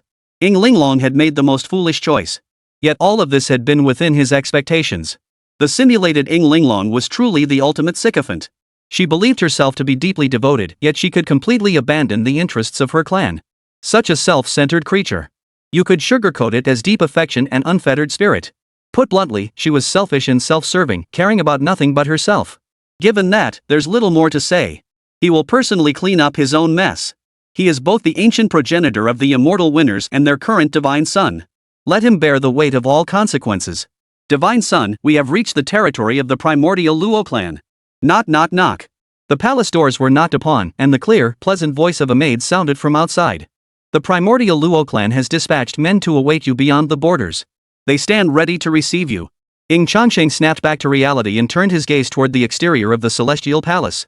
The Taiyu Luo clan's domain was shrouded in swirling stellar currents. Curtains of aurora stretched like inverted Milky Ways across the cosmic expanse, breathtakingly beautiful. Even after over 10,000 years of absence, the domain of the primordial Luo clan in his memory remained remarkably similar to the scene before him. Suddenly, he recalled the moment he had proposed to Luo Qingxian. Rainbows stretched across the entire star domain. Scarlet silk veils like ribbons of the Milky Way, cherry blossoms falling like rain, scattering across the entire expanse of time and space. Each time he had visited the primordial Luo clan before, a breathtakingly beautiful figure, ethereal as a dream, would stand upon the celestial vessel. She would greet him with a smile of unparalleled grace, captivating the world. This lifetime. Ying Changsheng shook his head. He suppressed the thoughts welling up within him. His innate talent in this lifetime was enough to defy the heavens. Within 100 years, he would surely enter the realm of immortals. We humbly welcome the arrival of the divine son of Changsheng. Numerous cultivators from the primordial Luo clan, stationed here specifically for this occasion, stepped out of the immortal vessels. They bowed their hands in a respectful salute toward Ying Changsheng. Ying Changsheng emerged from the imperial palace of the immortal vessel and returned the courtesy. His gaze drifted about. Yet amidst the crowd, Ying Changsheng spotted a woman bearing a striking resemblance to his youngest daughter. She even bore an uncanny resemblance to Luo Woyue, whom he had met before, yet possessed an entirely different aura. His youngest daughter had already married. Yet he had yet to meet his son-in-law. The reason was simple. Years ago, his son-in-law had joined an advance team formed by the Changsheng family and the Taiyu Luo clan, venturing into the immortal realm to search for Luo Qingxian. Could the figures before him be his grandchildren? Luo Zhaoi greets the immortal son of Changsheng. The young woman seemed to sensing Changsheng's gaze and bowed slightly in greeting. Simultaneously, her large, doe-like eyes, brimming with curiosity, stared intently at Ying Changsheng without blinking. Ying Changsheng gave a slight nod in response, about to speak. A faint, ethereal voice suddenly echoed deep within his mind. She is your granddaughter, the twin sister of Luo Qingxian, who previously went to your immortal Ying family. I hear that before coming to my Taiyu Luo family, you also visited the Changsheng Gu family to discuss the way with that renowned Gu family divine maiden. What? Seeing my daughter vanish without a trace in the realm of immortals. You couldn't wait to marry a concubine? Ying Changsheng, you're quite bold. The sudden voice echoing in his mind startled Ying Changsheng. It was none other than the voice of his father-in-law, the divine wasteland emperor. Chapter 57, The Man in the Painting Came to Life. Ying Changsheng's face flushed with embarrassment. Fathers are all like that. When their precious daughter gets married, especially when both families are equally well off, fathers often tease their sons-in-law with playful jabs. But this usually signifies a good rapport between them. Being overly polite just feels stilted. Oomph. You old codger, stop trying to drive a wedge between my daughter and Changsheng. A voice that clearly belonged to a woman still in her prime chimed in. Changsheng, don't take your father-in-law seriously. He's always been like this. We're just glad you're back. We always knew Qingxian would be fine. She'll surely be overjoyed to see you when she returns. Though they hadn't yet met this father-in-law and mother-in-law, the three of them had already begun communicating through soul transmission. The two groups converged. The naturally lively Luo Jiaoyi bounded into Ying Changsheng's celestial vessel palace. Her bright, large eyes stared intently at Ying Changsheng without blinking. She possessed an exceptionally unique physique. This constitution granted her an incredibly acute perception of any fluctuations in the aura of the Tao.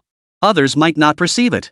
Yet she could sense a peculiar fluctuation emanating from Ying Changsheng's divine soul space. This indicated he was performing a special form of soul transmission.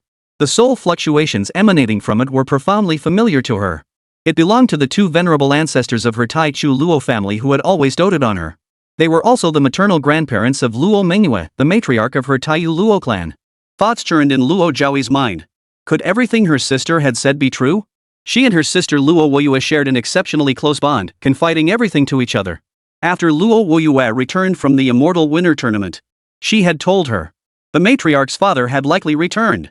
Her sister suspected that the mistress's father was none other than the man before them, Ying Changsheng. If that's true, it would be absolutely wonderful. Luo Jiaoyi's beautiful eyes curved into crescent moons. There was no other reason. Her mistress loved telling them stories about her father in his youth. They were both heavenly born princesses. Only a more dazzling celestial prince could captivate such heavenly maidens. The mistress's father, Ying Changsheng, was the most favored son among the favored sons. Having grown up hearing tales of Ying Changsheng since childhood, meeting the man from the portrait naturally filled her with excitement. Oh, wait. Not long ago, the mistress had made a special trip back and hurriedly burned all the paintings depicting her great-great-grandfather. Fortunately, she had kept a few collector's edition pieces. If the man before her truly was her great-great-grandfather, she could have him sign this very painting. Many in the Tai Chu Luo family still held profound admiration for her great-great-grandfather. Selling these autograph paintings on the secondary market would surely grant instant financial freedom. She truly was a little business genius. As Ying Changsheng entered the Tai Chu Luo family, following Ying Changsheng's instructions, the three siblings tasked with locating the Li family treasure vault in the northern realm of the multiverse had also arrived near their designated coordinates. Crack! The void shattered like a mirror. Crimson plum blossoms swept outward, engulfing the entire expanse of time and space. Luo Qingxian stepped onto a dazzling river of time, emerging slowly from the void passage. A pair of beautiful eyes reflected the entire void. After a brief search, she seemed to have finally found her target. She extended her slender, fair jade-like hand and gently grasped at a point in the void. Boom! The vast void trembled and hummed violently. Luo Qingxian's palm possessed a unique temporal spatial quality, effortlessly piercing the barrier of time and space to plunge deep into the void dimension. When her palm withdrew from the void, a miniature golden mansion now rested in her palm. Is this the treasure vault of the Li family of the myriad heavens? Quite a collection of treasures, I must say. I wonder if brother and the others have found the treasury yet. The same scene unfolded simultaneously in two other regions of this star domain. Compared to Luo Qingxian's relative calm, Ying Tian and Ying Wuxuan's actions were far more ruthless. A single punch shattered space itself. They directly harnessed the river of time, dragging out two void mansions concealed within. Such immense commotion instantly sent shockwaves through the nearby New Repute, causing panic among its numerous powerful figures and factions. What's happening? Why are top-tier emperors intervening? Those are the three from the immortal Ying family. How did they end up here? Countless cultivators and factions instantly grew wary. The immortal winners were a force to be reckoned with. Across their entire northern domain, they reigned as absolute overlords. The central region of the myriad realms was nothing short of a den of monsters. Pick any faction at random, and they could dominate any other region. The immortal winners, who had risen to dominance even among such titans. One could only imagine the terrifying depth of their foundations. Meanwhile, the commotion unfolding here reached the ears of the remnant branches of the Li clan across the multiverse factions that had been tamed into spies and pawns by the alien forbidden zones. though the three siblings' actions made quite a commotion. They had isolated themselves from surrounding surveillance. Thus, they remained unaware of what the siblings were specifically retrieving from the shattered spacetime. At this moment, the remnant branches of the Li clan across the heavens all received a divine decree from the Forbidden Zone's ancestral god they worshipped. Immortal Winner's supreme power has descended. Northern Star Domain situation unstable. Plan suspended. Await further instructions. This left the numerous powerhouses of the Li clan of the multiverse utterly unconcerned. Some even felt these Forbidden Realm ancestral gods were being overly cautious. They had concealed themselves so deeply. He refused to believe that the immortal winners, whose forces were concentrated in the central region, could possibly know they were traitors. Having already entered the core territory of the primordial Luo clan, Ying Changsheng suddenly received telepathic messages from his 3 children. You've already secured the Li clan's treasury relics from the multiverse? It seems things are going even more smoothly than I anticipated. Ying Changsheng fell into deep thought. According to his original plan, he had intended to personally journey to the Northern Star Domain. But now, the clan's autumn hunt might be initiated earlier than anticipated. The Demon Plant clan might also make their move sooner. He couldn't spare the time to head to the Northern Star Domain for the moment. In that case, he would simply have to fight on 2 fronts simultaneously. After all, the system prompt indicates external assistance is permissible. As their father, relying on his own children as enforcers, that's perfectly reasonable, right? The mainstream trend among second-generation immortals today? Competing through their fathers. As an old-school second-generation figure, he'd compete through his children. As he pondered this, Ying Changsheng had already utilized the Changsheng family's internal teleportation array, traversing through layers of mist-shrouded outer islands to reach the core of the inner island. A magnificent and imposing hall stood majestically within his sight. Changsheng, have you truly returned? A warm, melodious woman's voice echoed from within. Chapter 58, The Great-Great-Grandson's Disguise is Exposed. Simulating the twin pupils. The palace resembled an ancient celestial gate fallen to earth, with myriad cosmic phenomena surging forth. The void, the cosmos, heaven and earth, the profound and the mundane all revealed in this instant. At that moment, 2 figures, one male, one female, stood at the palace entrance as if awaiting his arrival. His in-laws were roughly the same age as his own parents. They were already over 200,000 years old. Yet what appeared here were merely the projections of their consciousness left behind across the myriad realms. Their true forms had long since ascended to the immortal realm. Changsheng, come here quickly. Let your mother-in-law have a good look at you. Luo Qingxian's mother, Qin Mengdai, was dignified and elegant, with an innate gentleness radiating from her very core. This trait was somewhat reminiscent of his own birth mother. The mother in his memories had also been a very gentle person. Oomph. Back then, it was you irresponsible young man, who acted on a sudden impulse and did that thing. Beside them, the middle-aged man Ying Changsheng's father-in-law, Luo Wudao, crossed his arms and snorted coldly. If back then, you hadn't acted like a brute and made such an impulsive move, but instead diligently cultivated to become an immortal, my daughter Qingxian. Before he could finish, Luo Wudao was sent flying by Qin Mengdai's backhand strike. His body shot backward like a... Qin Mengdai, having delivered the blow, maintained her gentle and dignified smile. Changsheng, don't take it personally with your father-in-law. What happened back then wasn't your fault either. After all, you were the peerless prodigy of that era. Put yourself in my shoes. If I were you, I would have tried to push further too. This world is treacherous and unfathomable. Ascending to the immortal realm offers no absolute safety nor true freedom. Only by gaining greater power can one truly reign supreme. I've heard from Manhwa that you're incredibly powerful now. All of them combined, in terms of innate talent and potential, are no match for their old father. Qin Mengdia's smile faded slightly as she spoke earnestly. After you vanished, Qingxian plunged headlong into the immortal realm to search for you. So I hope, whether now or in the future, you never disappoint my daughter's sincere feelings. Rest assured, mother-in-law. Ying Changsheng hastened to assure her earnestly, even if it takes all my time and energy, I will enter the immortal realm to find Qingxian no matter the cost. Hearing this, Qin Mengdai finally revealed the same gentle and dignified smile as before. She took Ying Changsheng's hand and began reminiscing about old times. Night fell silently. The entire Taiyu Luo family hosted a grand welcome banquet especially for Ying Changsheng. Guests gathered in droves, cups clinking and toasts exchanged. Not only did numerous high-ranking members of the Taichu Luo family greet Ying Changsheng warmly, but some even showed him the utmost respect. A simple welcome banquet. Even some of the dormant ancestral elders of the Taiyu Luo clan had specifically emerged from their Daoist divine coffins to pay their respects to Ying Changsheng. This sight caused many cultivators of the primordial Luo clan to stare in astonishment. Especially the younger generation who had recently followed Luo Wuyue to the immortal Ying family. Their worldviews felt shattered to pieces. The most brilliant prodigy the primordial Luo clan had ever produced had emerged. Yet none had ever received such treatment, not even the revered ancestors who had slumbered for millennia had deigned to emerge personally for an audience. Was this youth the divine son of the immortal winners, or the divine son of their own primordial Luo clan? Compared to the bewilderment of the Taiyu Luo clan cultivators, who clearly knew nothing of the truth. Luo Zhaoi, who had long suspected something, flashed a gleam of insight in her eyes. It's confirmed. My sister's guess must be right. 8 or 9 times out of 10, Ying Changsheng is the reincarnation of grandmother's father. To outsiders, her thoughts might seem absurd. Yet the ancient ancestor who had slumbered for millennia, even the one who ascended to the immortal realm, had deigned to send down a projection just to meet Ying Changsheng. Wasn't that proof enough? The banquet concluded. Just as Ying Changsheng was about to head to his own palace, a voice from behind suddenly called out to him. Changsheng Zhang. Changsheng, divine son, wait. Ying Changsheng instinctively turned around. There stood Luo Zhaoi, trotting over eagerly. Divine son Changsheng, I've always admired you. Could I get your autograph? Ying Changsheng was utterly baffled. He'd only been named divine son not too long ago, right? Already had a little fangirl? But when Luo Zhaoi unfolded and laid out before him a series of portraits engraved with his image from his previous life, he froze for a moment, suddenly understanding something. Before him, Luo Zhaoi blinked her large, watery eyes as she stared intently at him. A hint of mischief flickered in her eyes. Her gaze seemed to speak volumes. I knew it was you. Ying Changsheng chuckled softly and shook his head.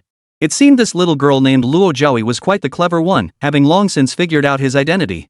Anyway, his identity would be revealed in the future, so it didn't matter whether it was exposed now or not. With a few swift strokes, Ying Changsheng flicked his finger. A light sphere, imbued with a peculiar aura, settled into Luo Zhaoi's mind. It seemed to contain cultivation insights regarding innate Dao bodies. His wife, Luo Qingxian, possessed a. In some respects, it bore a striking resemblance to the innate Dao physique. Therefore, he offered Luo Zhaoi some constructive guidance. Sister Zhaoi, what just happened? Several other young cultivators from the primordial Luo clan who had sensed the commotion gathered around. They gazed at Luo Zhaoi with curiosity. Only then did Luo Zhaoi come to her senses. She clutched the hanging scroll in her hands a little tighter, a smirk curling her lips as pride filled her face. I just made a huge deal. Before long, I'll be completely financially free. After returning to the imperial residence, Ying Changsheng wasted no time. He commenced a new round of simulations. This time, he selected the dual pupil physique. It is said the double pupils are an ancient supreme physique, even older than the Nine Yang divine physique in terms of time. Legend tells of the first bearer of the double pupils, whose power reached the heavens. When their eyes opened, the world was revealed. When closed, it vanished. Indeed, the peak power of the double pupils was so terrifying that it incurred the curse of some unknown, sinister entity. Consequently, the double pupils passed down through generations. Even those awakened naturally are now incomplete and shackled by inherent constraints. Thoughts swirled. Ying Changsheng felt a surge of anticipation.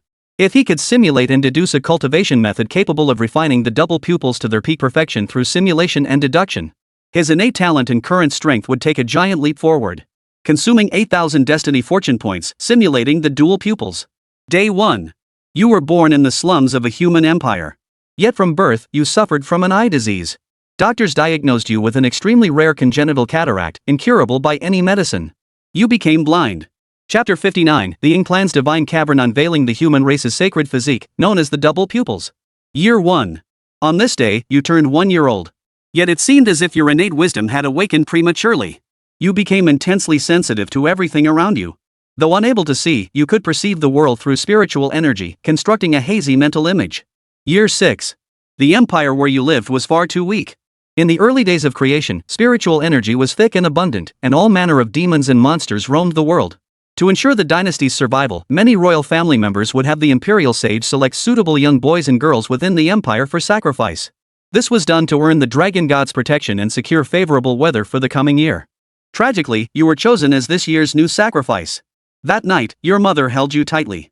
Her hands, thick with calluses, caressed your cheeks as tears fell drop by drop onto your face. Mother is useless, just an ordinary person, unable to protect you. But rest assured, you are my child. Mother will never let anyone hurt you. Mother wanted to take you and flee under cover of night. But she was just an ordinary person. Before they could leave the city, your mother was captured. Amidst your wails, a cold voice pronounced her death sentence. How dare you? To even attempt to take away the sacrificial offering presented to the gods by our great Ying dynasty.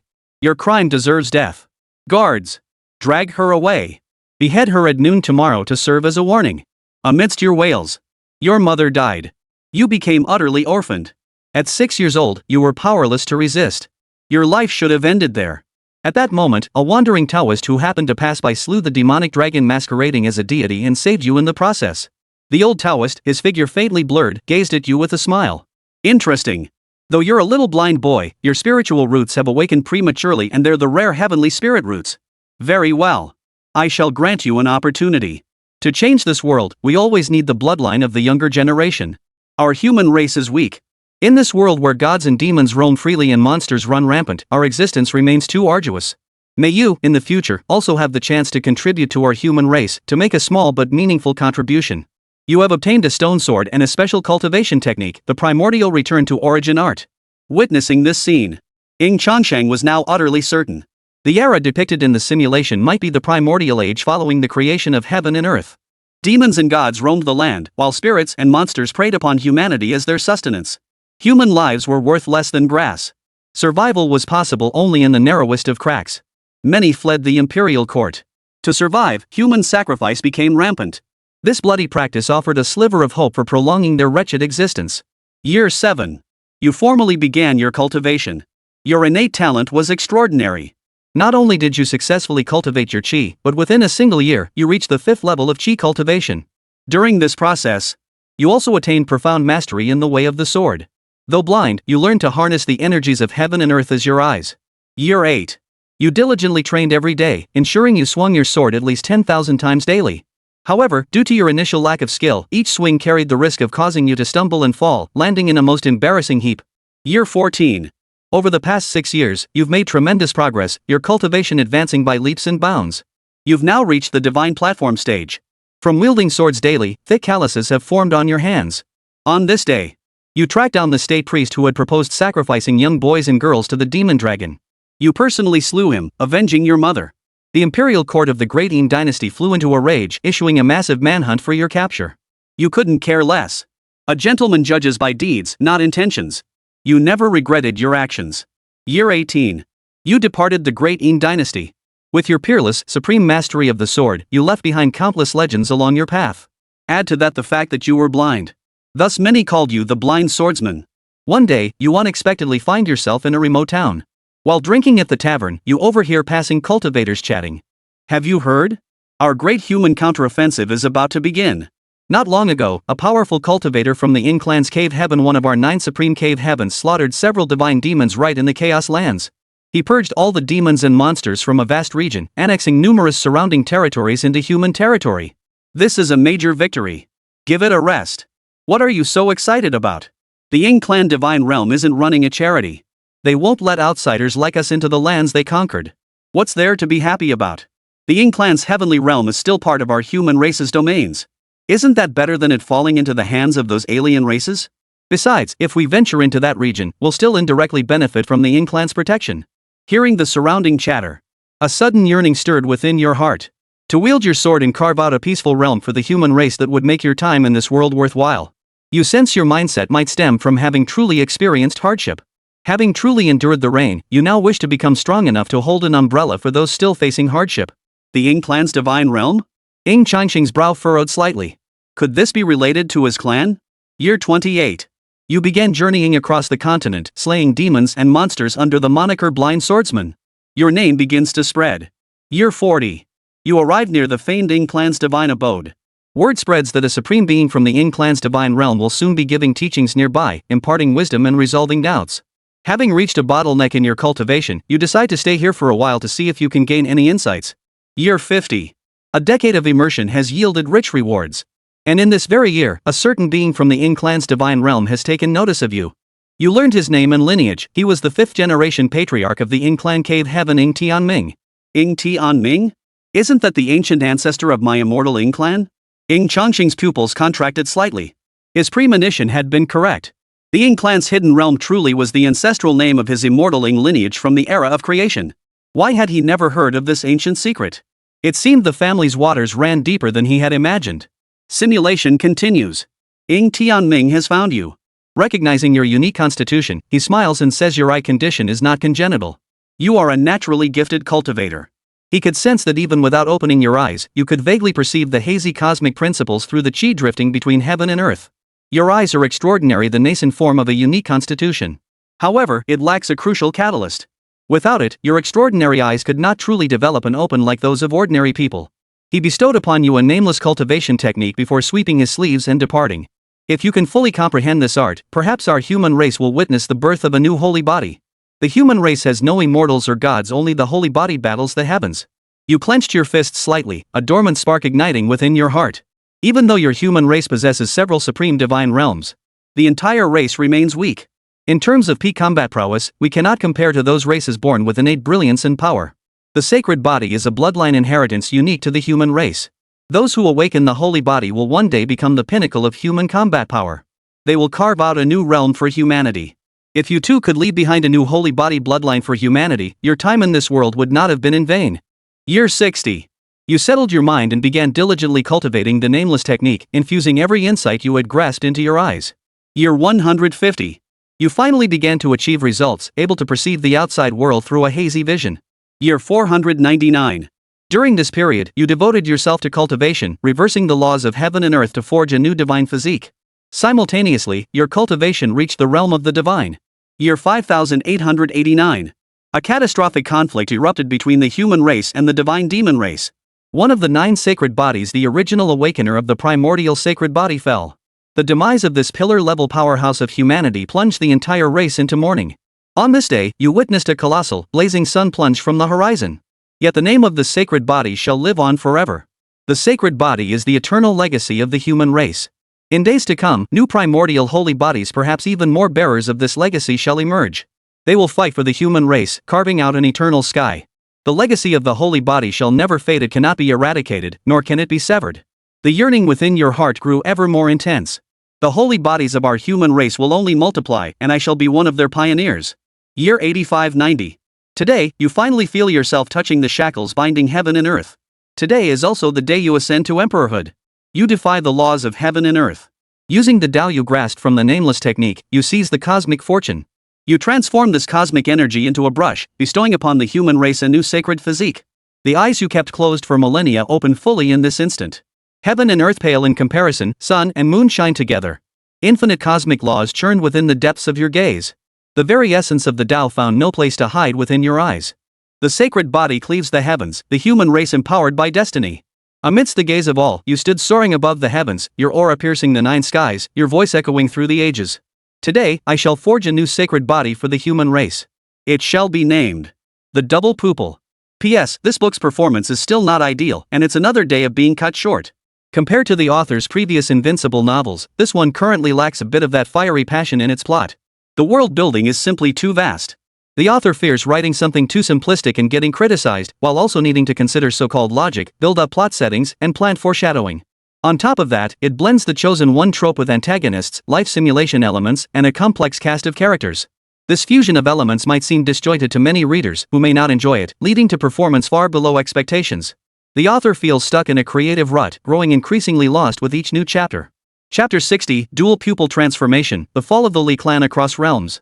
At this moment, Ying Changsheng no longer felt like a bystander to history. He had become a participant, an experiencer of it. He felt as if he had dreamt back to that primordial era of creation. Witnessing the legendary human who broke through the shackles of heaven and earth, establishing a new sacred bloodline for mankind. Countless Dao energies surged and churned around him. Within this scene, he seemed to see one after another of the dual pupil bearers since the first generation defying heaven itself in battle, their blood staining the myriad races across the cosmos. When the double pupils open, the heavens and earth perish. Where the double pupils reached, there the human race's domain extended. One by one, past bearers of the double pupils appeared within his vision. They stood arrayed on either side of the temple of time. Old and young, male and female, they seemed to step out vividly from the depths of historical time. At this moment, their gazes all converged upon Ying Changsheng. Their legends may have long been buried by the sands of time. Yet Ying Changsheng, this witness from the future, bore witness once more to the legendary lives they had once lived.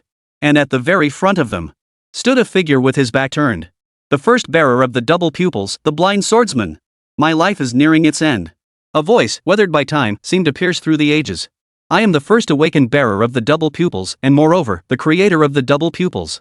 After my demise, I shall sacrifice all that I am to merge with the cosmic laws. All celestial human tribes shall then have the opportunity to awaken this new sacred physique, the double pupils. All future generations of humanity may borrow its power. O descendants, have you overcome them? Peril lurks everywhere. If you still find yourselves in danger, would you be willing to follow our path and unlock another great sacred body for humanity? Ha ha ha ha. The blind swordsman let out a hearty laugh. No need for gratitude. Some things must be pioneered. The radiance of the sacred body shall never fade. May future generations fully cultivate my dual pupils, becoming me, surpassing me. Endless insights into the Tao surged madly toward Ying Changsheng. He felt an intense throbbing pain in his eyes. His vision of heaven and earth began to blur. Ding. Continuous simulation in progress, consuming 5,000 destiny fortune points. Continuous simulation in progress, consuming 5,000 destiny fortune points. The system's announcements sounded repeatedly. Ying Changsheng felt countless insights about the first dual pupil practitioner's cultivation experiences surge into his mind. Paths of enlightenment unfolded before him, dissecting the essence of this power with the precision of a butcher carving an ox, utterly clear and precise. Merely observing them allowed him to fully comprehend the essence of the double pupils. Ding. Destiny fortune points insufficient. Simulation concluded. As that wondrous power gradually faded away, Ying Changsheng began to slowly emerge from that extraordinary state of sudden enlightenment. Yet, just before his thoughts fully returned, in a daze, he seemed to glimpse a towering figure standing atop the divine mountain. A gaze directed straight toward him. It was the mighty figure who had bestowed the nameless technique upon the first awakened dual pupil, and more likely his ancient ancestor Ying Tianming. It was clearly just a historical snapshot. Yet he felt as though he saw himself reflected within it. A momentary startled pause, a faint smile flickering deep within his eyes. His lips parted, as if speaking to him across the vast expanse of time. Within the grand hall of the Taiyu Luo family, Ying Changsheng emerged from his state of enlightenment. A searing pain shot through his eyes. The agony reached deep into his very soul. He gritted his teeth and endured it through sheer willpower. As the agony gradually subsided, Ying Changsheng felt his eyes indeed, the entire world become crystal clear and utterly transparent. Certain cosmic laws he had never even noticed before were now laid bare before him with startling clarity. He could even perceive the special aura of the Tao drifting outside the grand hall. These emanated from each member of the primordial Luo clan. Through these unique cosmic energies, he could effortlessly discern everything about them, their cultivation level, origins, and identities. Even the shadow guards of the primordial Luo clan, who had cast special concealment spells to hide within the shadows. He could see them clearly with his own eyes. Everything in the world seemed to become completely transparent in his eyes. Not only that, Ying Changsheng slowly closed his eyes. To his utter astonishment, he could discern the shapes and contours of all things in the world without needing his sight. All things in heaven and earth had transformed into crisscrossing strands of white thread. From this godlike perspective, he could survey everything within tens of thousands of kilometers at any moment. Beyond that, he also grasped an ancient divine power of the double pupils. It seemed to be a domain-based divine power. It could pull those he gazed upon into an entirely new realm. It might be a peculiar void dimension, or perhaps a near-real illusionary realm. But it must be said, his gains this time were immense.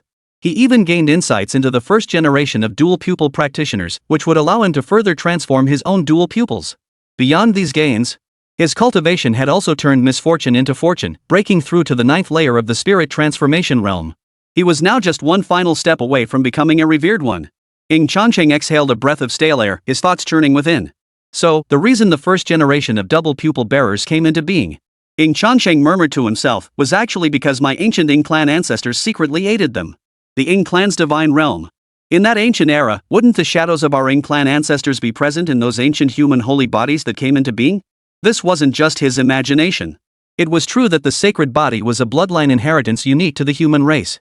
But not every human could awaken it. The reason the immortal Ying Clan became a renowned family across all realms and domains was precisely because the Ying Clan produced an exceptionally high number of sacred bodies. In every era, they consistently produced more holy body prodigies than any other major clan or power.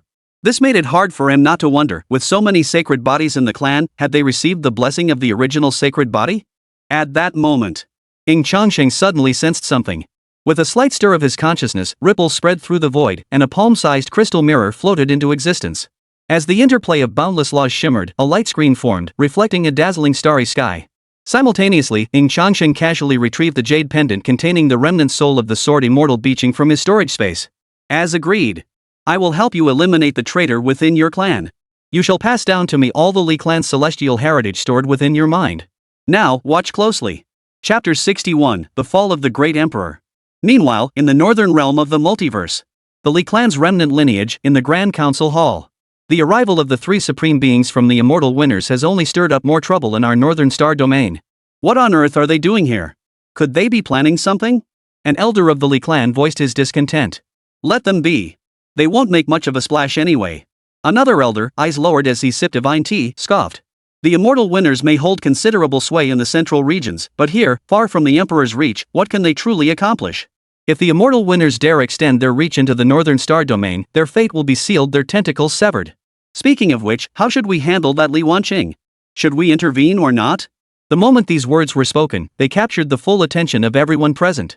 Though the Li family's foundations across the multiverse had dwindled to a mere fraction of their former glory, they still possessed basic intelligence-gathering capabilities.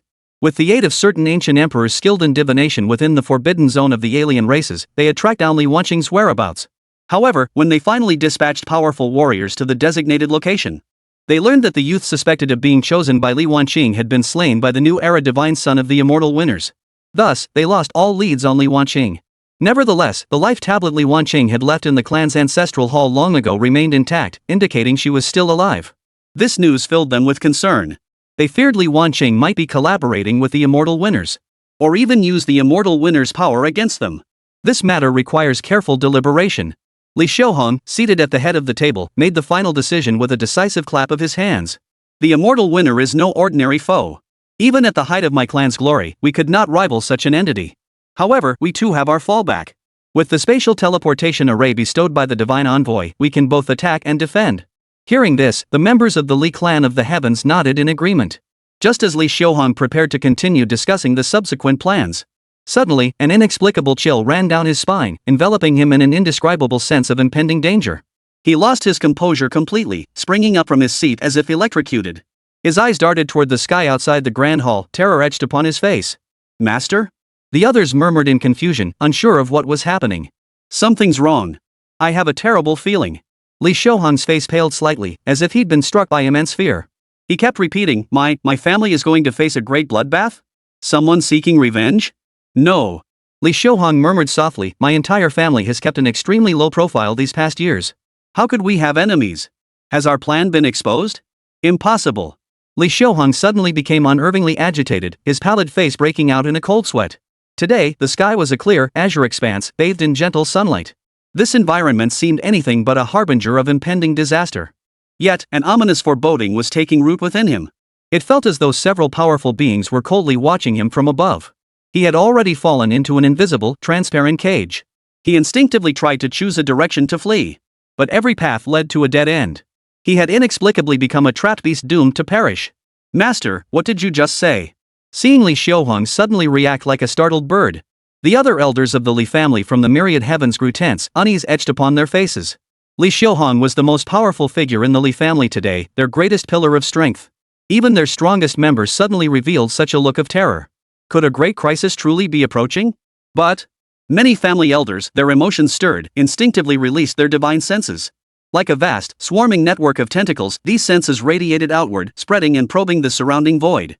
Yet they detected nothing amiss. Master, have you been overworking yourself lately, causing you to feel? The words trailed off. Damn it! Quick! Activate the spatial teleportation array, immediately leave. Li Xiaohong's intense unease and alertness instantly ignited.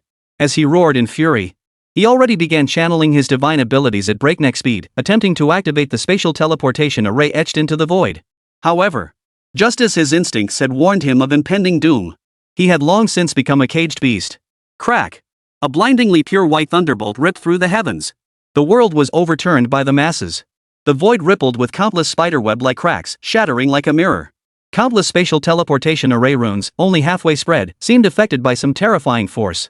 They twisted and distorted rapidly, then vanished like watercolor paintings, forcibly erased by an unknown, indescribable force. The sky, once clear blue and bathed in gentle sunlight, now transformed into a suffocating void of pitch-black nothingness. A sky-splitting fissure millions of miles long abruptly formed. 3 figures stepped forth, treading upon the surging river of time. 2 men and 1 woman, their forms entirely concealed within the depths of the churning river of time. The constantly rising fragments of time distorted their features and shielded most of their own destinies and karmic ties, compounded by the fact that their cultivation realms were clearly superior to his. Even Li Xiaohong, a fellow great emperor, could not fathom their true depth. He had a feeling. No matter which one of them he faced, he would be beaten until his Dao body collapsed and his true spirit was extinguished. Supreme Dao Emperor. And not just any Supreme Emperor, but one of the absolute pinnacle. How could a mere fourth transformation emperor possibly warrant the intervention of three such terrifying beings? End this swiftly. Let's not keep father waiting. The first voice to echo was a cool, feminine tone. As her voice fell, the winds of the entire world seemed to have ceased. A blood-red plum blossom pattern, reflecting time and space, quietly blossomed. The mysterious woman, her robes billowing, stepped away. One step, and the heavens shifted. The endless river of time roared into a boiling frenzy. Surging waves of time scattered like plum blossoms blown by the cold wind, petals as vast as a torrent blanketing the entire world. No! Countless cultivators of the Li clan across myriad realms let out the most desperate, heart-wrenching cries of ants facing their demise. Faced with such a beautiful technique, they were utterly powerless to resist. They could only watch helplessly as the sky-filling plum blossoms swallowed them whole. There was no pain, nor any chance to struggle. In the instant the tumbling plum blossoms enveloped and drowned them.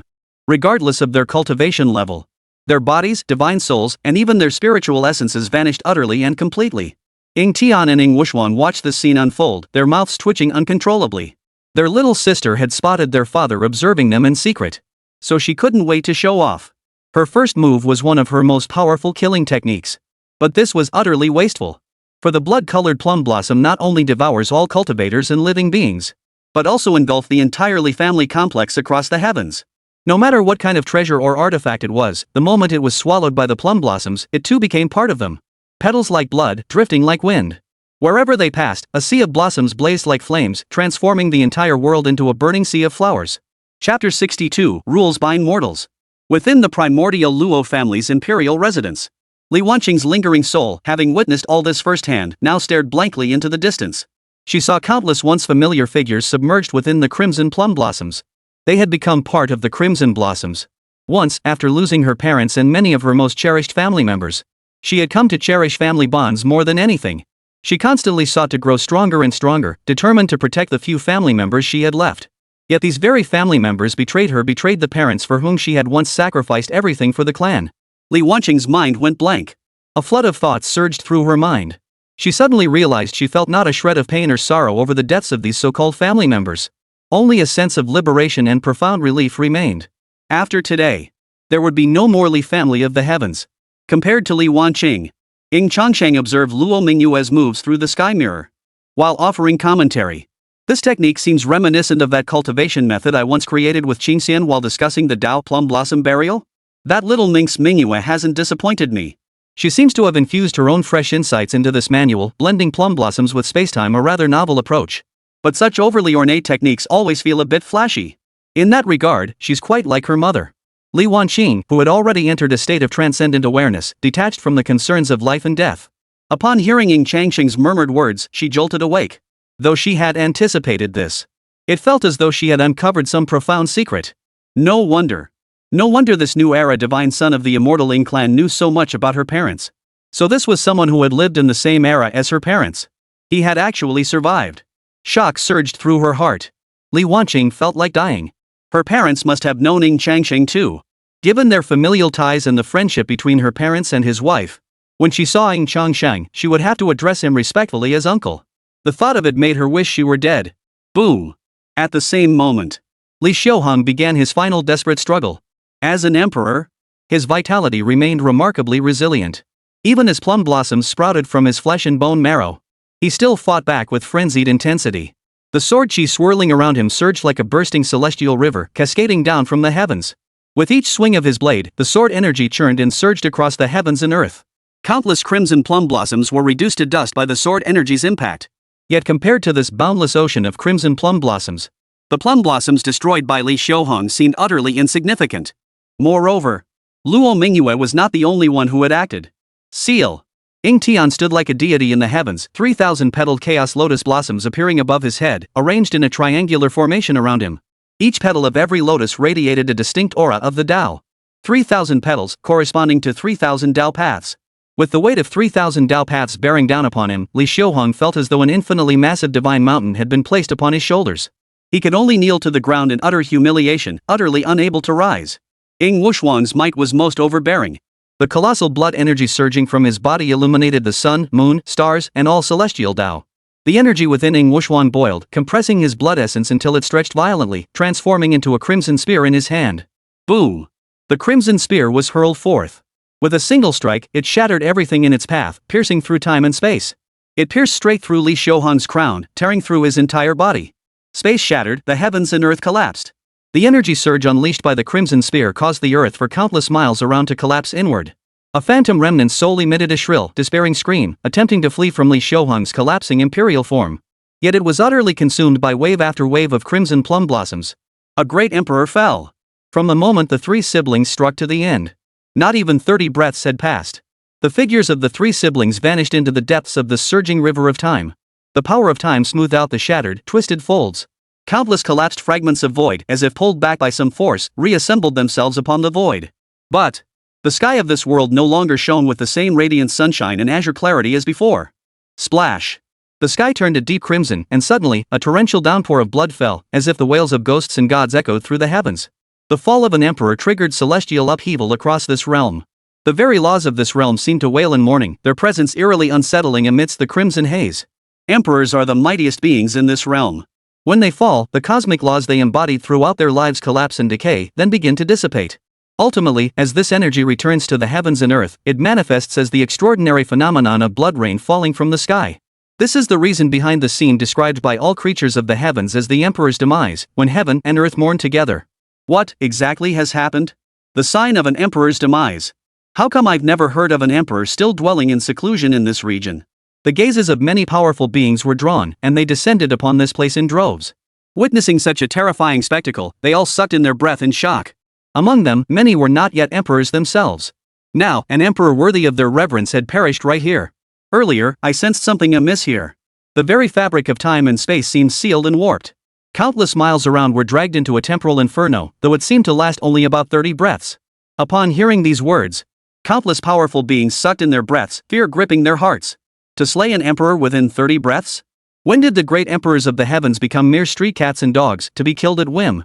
You think, could it be those three? One powerful figure, as if having guessed something, suddenly spoke up. Shoo! The speaker hastily covered the mouth of the powerful figure beside him. Certain words carry their own karmic consequences. We absolutely must not speak recklessly. Truthfully, everyone already knew the answer deep down. Once upon a time, the northern star domains of the myriad heavens remained peaceful and quiet. Until those three suddenly arrived, and one great emperor fell. You dare say they had nothing to do with it? But even if they were involved, what difference would it make? Order is established by the gods, not by men. Rules may bind men, but they cannot bind the gods. At the same time, within the primordial Luo family's imperial residence, Ying Changsheng received the system's notification. Ding! The remnant branch of the Li clan across the multiverse has been eradicated. The sole emperor, Li Xiuhong, has fallen. Congratulations, Master, on completing the system quest. Rewards: Simulation Attempts +1, 15,000 Destiny Fortune Points, Random Draw 1. Chapter 63, Gambling with the Forbidden Zone, Sealing the Dao Domain. Listening to the system's announcement, Ying Changsheng's lips curved into a faint smile. Things were proceeding even more smoothly than he had anticipated. As he raised his hand and pointed, the sky mirrors suspended before him rippled like water. Then, the beautiful face of Luo Mingyue appeared once more. Father, how did I do just now? Did I disappoint you? Luo Mingyue fluttered her lively, beautiful eyes, their depths hinting at a longing for praise. Li Wanqing, who had long suspected this outcome, was nonetheless stunned into numbness by the sight. She never could have imagined that the figure who had just dominated the battlefield in the vision, the bloodthirsty Grim Reaper who slaughtered her Li clan kin like chickens and dogs, now had a hint of cuteness in her eyes. Ying Changsheng's smile deepened, a hint of satisfaction flickering in his eyes. Well done. However, you must remain in the northern realm for now. The remnant branch of the Li clan of the multiverse is merely one of the pawns tamed by the forbidden zone of the alien race. The entire northern realm of the multiverse has long been completely infiltrated. This presents a perfect opportunity for us, the immortal winners, to extend our influence across the northern realm of the multiverse. Don't worry about those old fools. At worst, we'll just stir up the waters. The worst case scenario is them flipping the table. Ying Changsheng swiftly arranged the follow-up plans. Though the northern realm of the multiverse was somewhat barren and impoverished compared to the central regions, it possesses its own unique resources. Take the legendary star sand, for instance. Most of it originates from the northern realm of the multiverse.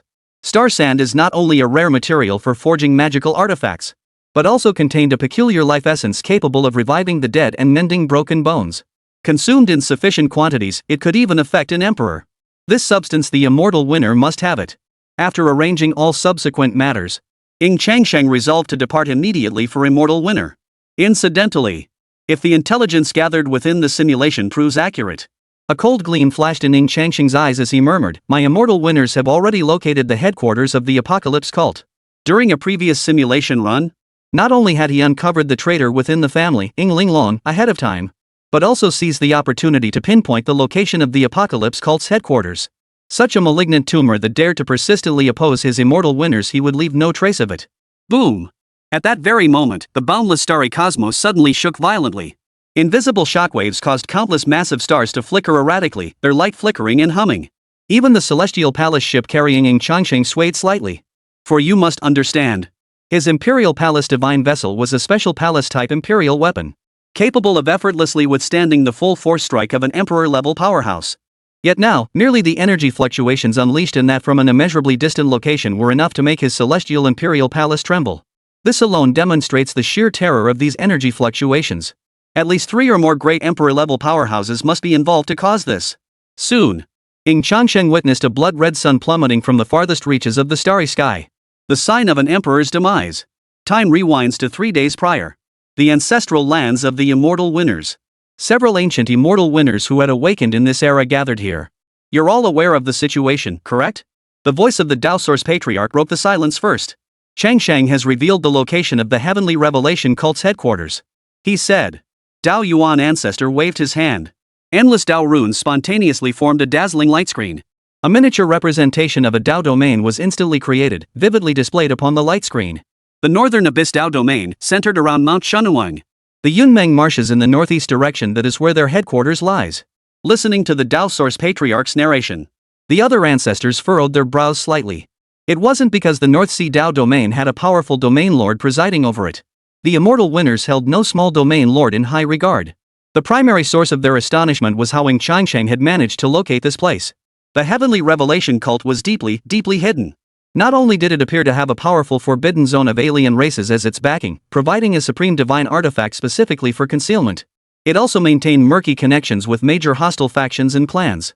Therefore, whenever the immortal winners prepared to launch large-scale operations, these scoundrels become as alert as thieving rats, vanishing without a trace in an instant. Moreover, their methods are exceptionally ruthless. Those who might leave behind hidden dangers or even traces of their presence, they would eliminate them all without hesitation, even if the target is a core member of the Apocalypse cult. Moreover, the immortal winners didn't hold the Apocalypse cult in high regard. Dispatching such massive forces to hunt down a single rat was simply not worth the effort. But they never imagined. This time, their clan did nothing. Ying Changsheng had actually handed over the location of the Apocalypse cult's headquarters. Everyone has their secrets. The Dao Source Patriarch seemed to read the thoughts of the other elders. Changsheng's resurrection itself is the greatest miracle and wonder. That he might possess certain unique secrets as a result is hardly surprising. In any case, Changsheng is the divine son of our immortal victors, an integral part of our immortal victors. That is enough. Upon hearing this, the other elders rolled their eyes in unison. Are we some idle old fossils with nothing better to do than pry into the secrets of our juniors? We're merely concerned whether Changsheng employed some special means of foresight and whether such foresight might drain his primordial essence or cause other adverse effects. The elders exchanged a few sharp retorts. Yet they harbored no doubt regarding the intelligence on Ying Changsheng. They immediately dispatched the clan's great emperor to lead a force of elite warriors to wipe out the headquarters of the Heavenly Awakening cult, the Northern Abyss Dao domain. Among all the myriad realms of the cosmos, it ranked at best in the lower middle tier of Dao domains. Yet, with its ruler being a second transformation emperor, the sheer terror of such a formidable presence kept order in the entire Beiming Dao domain remarkably harmonious. Today, the entire North Sea domain lord's residence was exceptionally bustling. It seemed as though a grand banquet was underway. The North Sea domain lord, surrounded by a crowd paying him homage, was engaged in lively conversation with an old friend. Yet in the very next moment, his entire body froze rigid in place. Then, his complexion paled visibly before their eyes. Even the numerous cultivators standing beside the Lord of the Northern Abyss could clearly see the cold sweat beating on his forehead. Your Excellency, the domain lord. The cultivator beside him didn't finish his sentence. Boom! A terrifying aura erupted from Lord Beiming, propelling him skyward like an arrow released from its bowstring.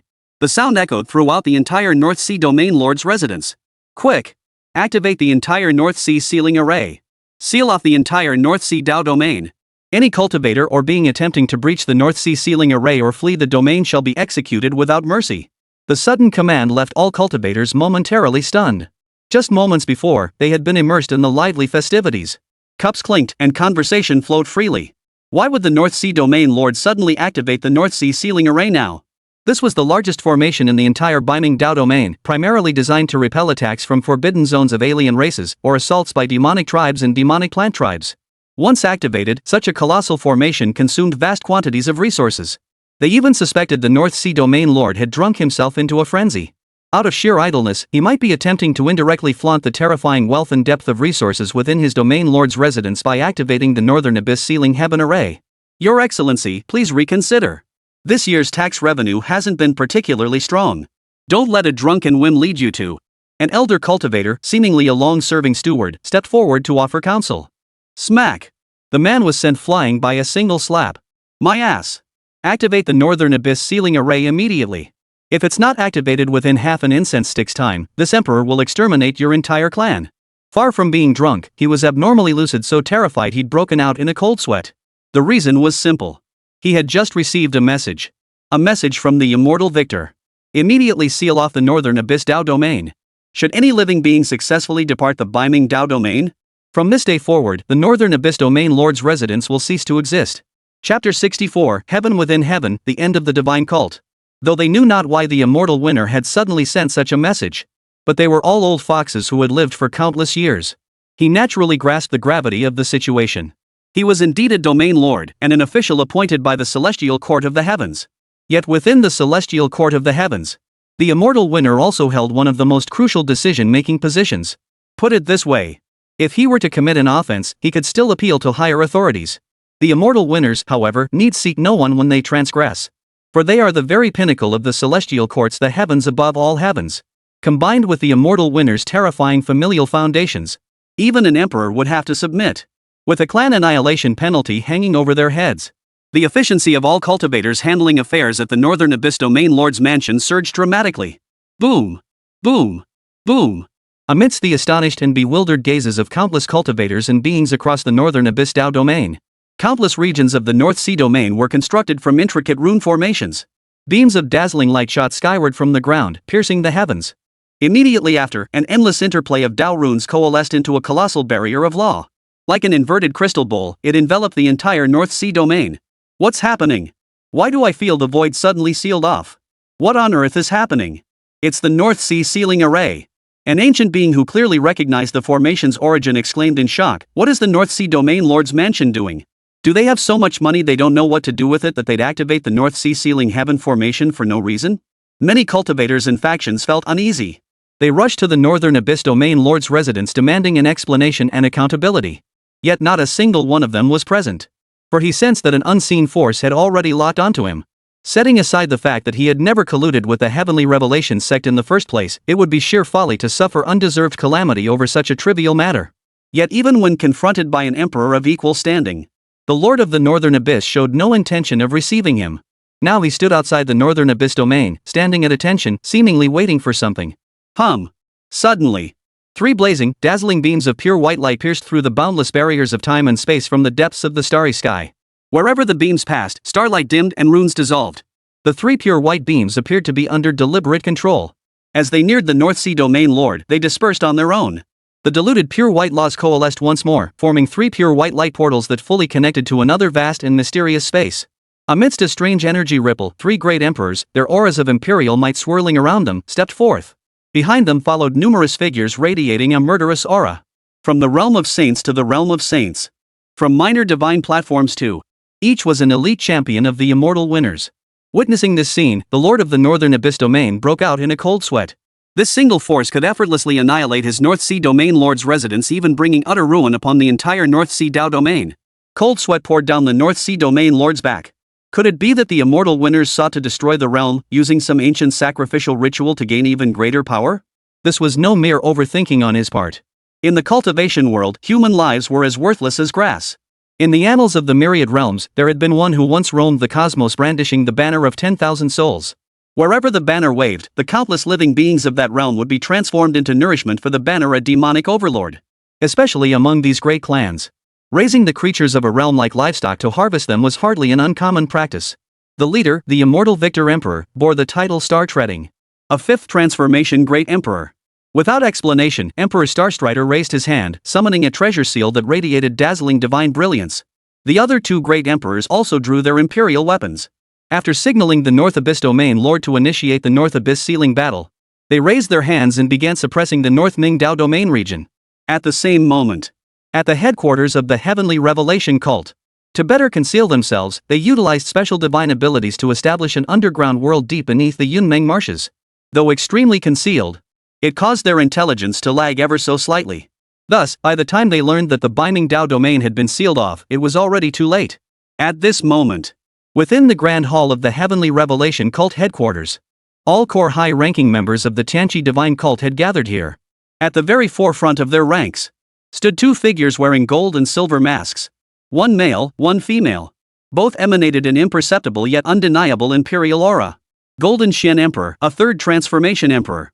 The Silver Xian Emperor, a second transformation emperor. They were also the most formidable combat forces within the entire Tianqi Divine Cult. At this moment, the Golden Xian Emperor was adjusting a jade compass in his hand. Yet no matter how he channeled his power, the directional divination positions on the jade compass remained utterly still. Jin Xian. Is the sacred artifact bestowed by the ancestral deity still unusable? I have this ominous feeling in my heart, Emperor Ying Xian said uneasily. This jade compass was a special divine artifact bestowed upon them by the formless forbidden zone, the void compass. Though its uses were limited, as long as it was recharged regularly each time, it could facilitate spatial transfers for the entire Heavenly Revelation cult. Teleporting hundreds of thousands or even millions of miles posed no difficulty. Yet with the sudden activation of the Northern Abyss sealing array, the laws of space and time were completely sealed off, rendering the void compass utterly ineffective. Without a fallback escape route. What if a formidable enemy came knocking? They're all doomed to die. What? Worried the immortal winner might find us now and strike? Emperor Jin Xian's mood was also growing irritable, and he snapped back immediately. The immortal winner isn't stupid. To him, we're probably just a slightly larger rat. They won't expend much effort hunting us down. You're just. His words trailed off mid-sentence. The Emperor of Golden Mysticism's expression abruptly changed. The same change swept across the face of the Silver Emperor beside him. Oh no! Boom! A terrifying force shattered the earth itself. The entire subterranean realm suffered a devastating shockwave, collapsing at a visible pace. Countless followers of the Apocalypse cult were crushed into pulp by collapsing boulders before they could even scream. From an outside perspective, all who witnessed it saw a colossal mountain river seal, shrouding the sky and radiating endless streams of light plummeting from the heavens. Like a descending meteorite, it compressed the air until it glowed crimson, trailing a brilliant fiery tail. It plummeted straight toward the Yunmeng Marsh region. Even before it fully descended, the terrifying pressure and shockwave it unleashed caused the lake to boil, instantly cooking countless aquatic creatures. Boom! The moment the golden treasure seal crashed down like a meteorite, a colossal shockwave erupted skyward, shattering the heavens and earth, collapsing mountains and rivers. Countless lakes were transformed into white clouds of steam by the raging, scorching flames. When some resilient followers of the Apocalypse cult, after exerting every ounce of strength, finally crawled out of the collapsed gas world, before they could even show a trace of joy at surviving the catastrophe, their expressions froze in place. People. Across the entire sky stood figures radiating terrifying auras, thick with a murderous intent. The immortal winner's people. Chapter 65, The Imperial Weapon Emerges, the Execution Platform. Witnessing this scene, the minds of all surviving Heavenly Revelation cult powerhouses buzzed, completely blank. Why is this happening? Why have two immortal winner emperors descended upon this place? It's over, everything is over.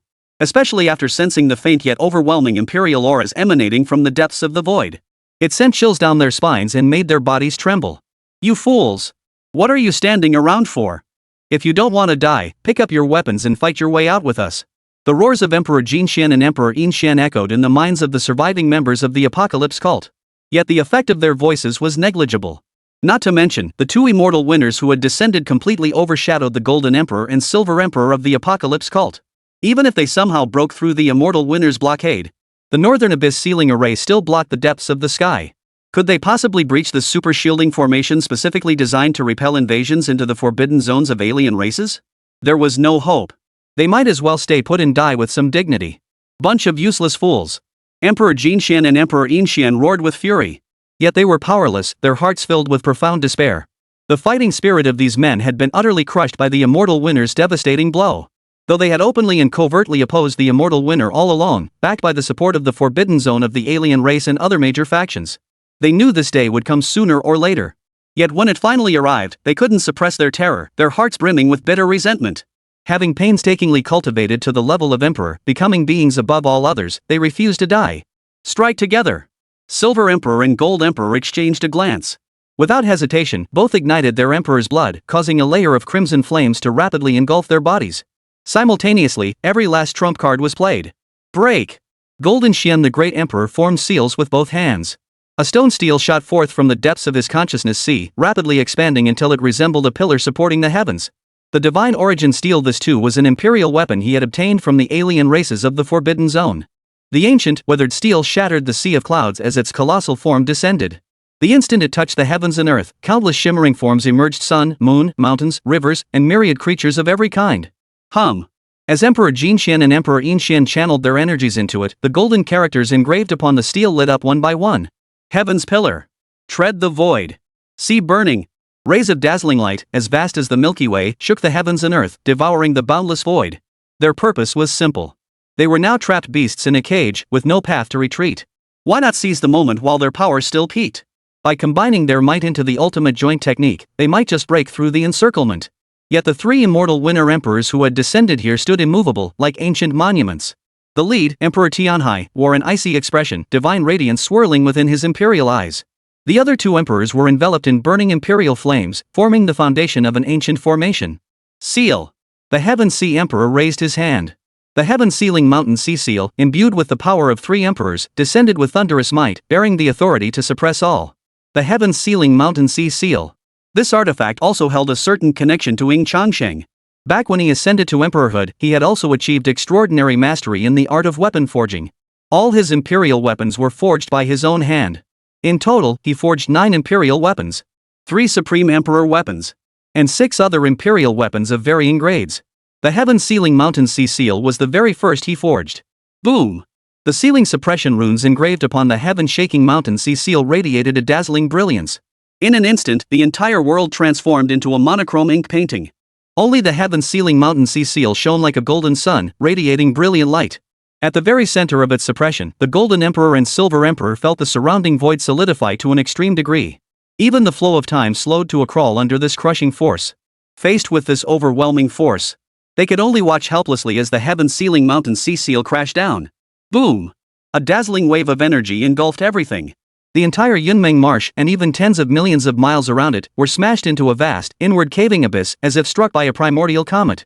Cracks like spider webs radiated densely across countless miles. Were it not for the North Sea sealing ceremony stabilizing the void during its activation, this single strike alone could have utterly reshaped the celestial environment of the Northern Abyss Dao domain. The 3 great emperors dispatched by the immortal winner surpassed both the Golden Xian Emperor and the Silver Xian Emperor in power. Combined with the imperial weapons forged by Ying Changsheng at the peak of his power, the sheer terror of this strike was truly earth-shattering. Dead, dead. As the terrifying void storm that had shaken the heavens and earth gradually dissipated, the Lord of the Northern Abyss, who had been observing from the shadows, barely steadied himself. His gaze immediately darted toward the direction of the Yunmeng marshes. His breath caught in his throat, his heart nearly stopping. 2 auras, no weaker than his own, perhaps even vaguely stronger. The life energies clearly belonging to the 2 emperors of the heavenly revelation cult had vanished. Such an outcome could only mean 2 things. 1, they had escaped. This was naturally impossible. Therefore, these 2 emperors had fallen without even withstanding a single strike. Crash! A crimson cloud surged upward, shrouding the entire Biming Dao domain. After a flash of lightning and a clap of thunder, a bone-chilling torrent of blood rain poured down. In a daze, everyone seemed to witness 2 colossal blood-red suns streaking across the stellar horizon, plummeting one after the other. This signified the successive downfalls of 2 great emperors. This is the omen of an emperor's demise. Countless powerful figures from various factions were startled, all gazing toward the Northern Abyss Dao domain in terror. Are the heavens about to descend into chaos once more? 2 great emperors, who hadn't fallen in millennia, have now perished together. Emperors are no ordinary beings. Even those who had only recently ascended to emperor rank stood at the pinnacle of the pyramid. Yet now, 2 have fallen simultaneously. How could this not send shockwaves through the realm?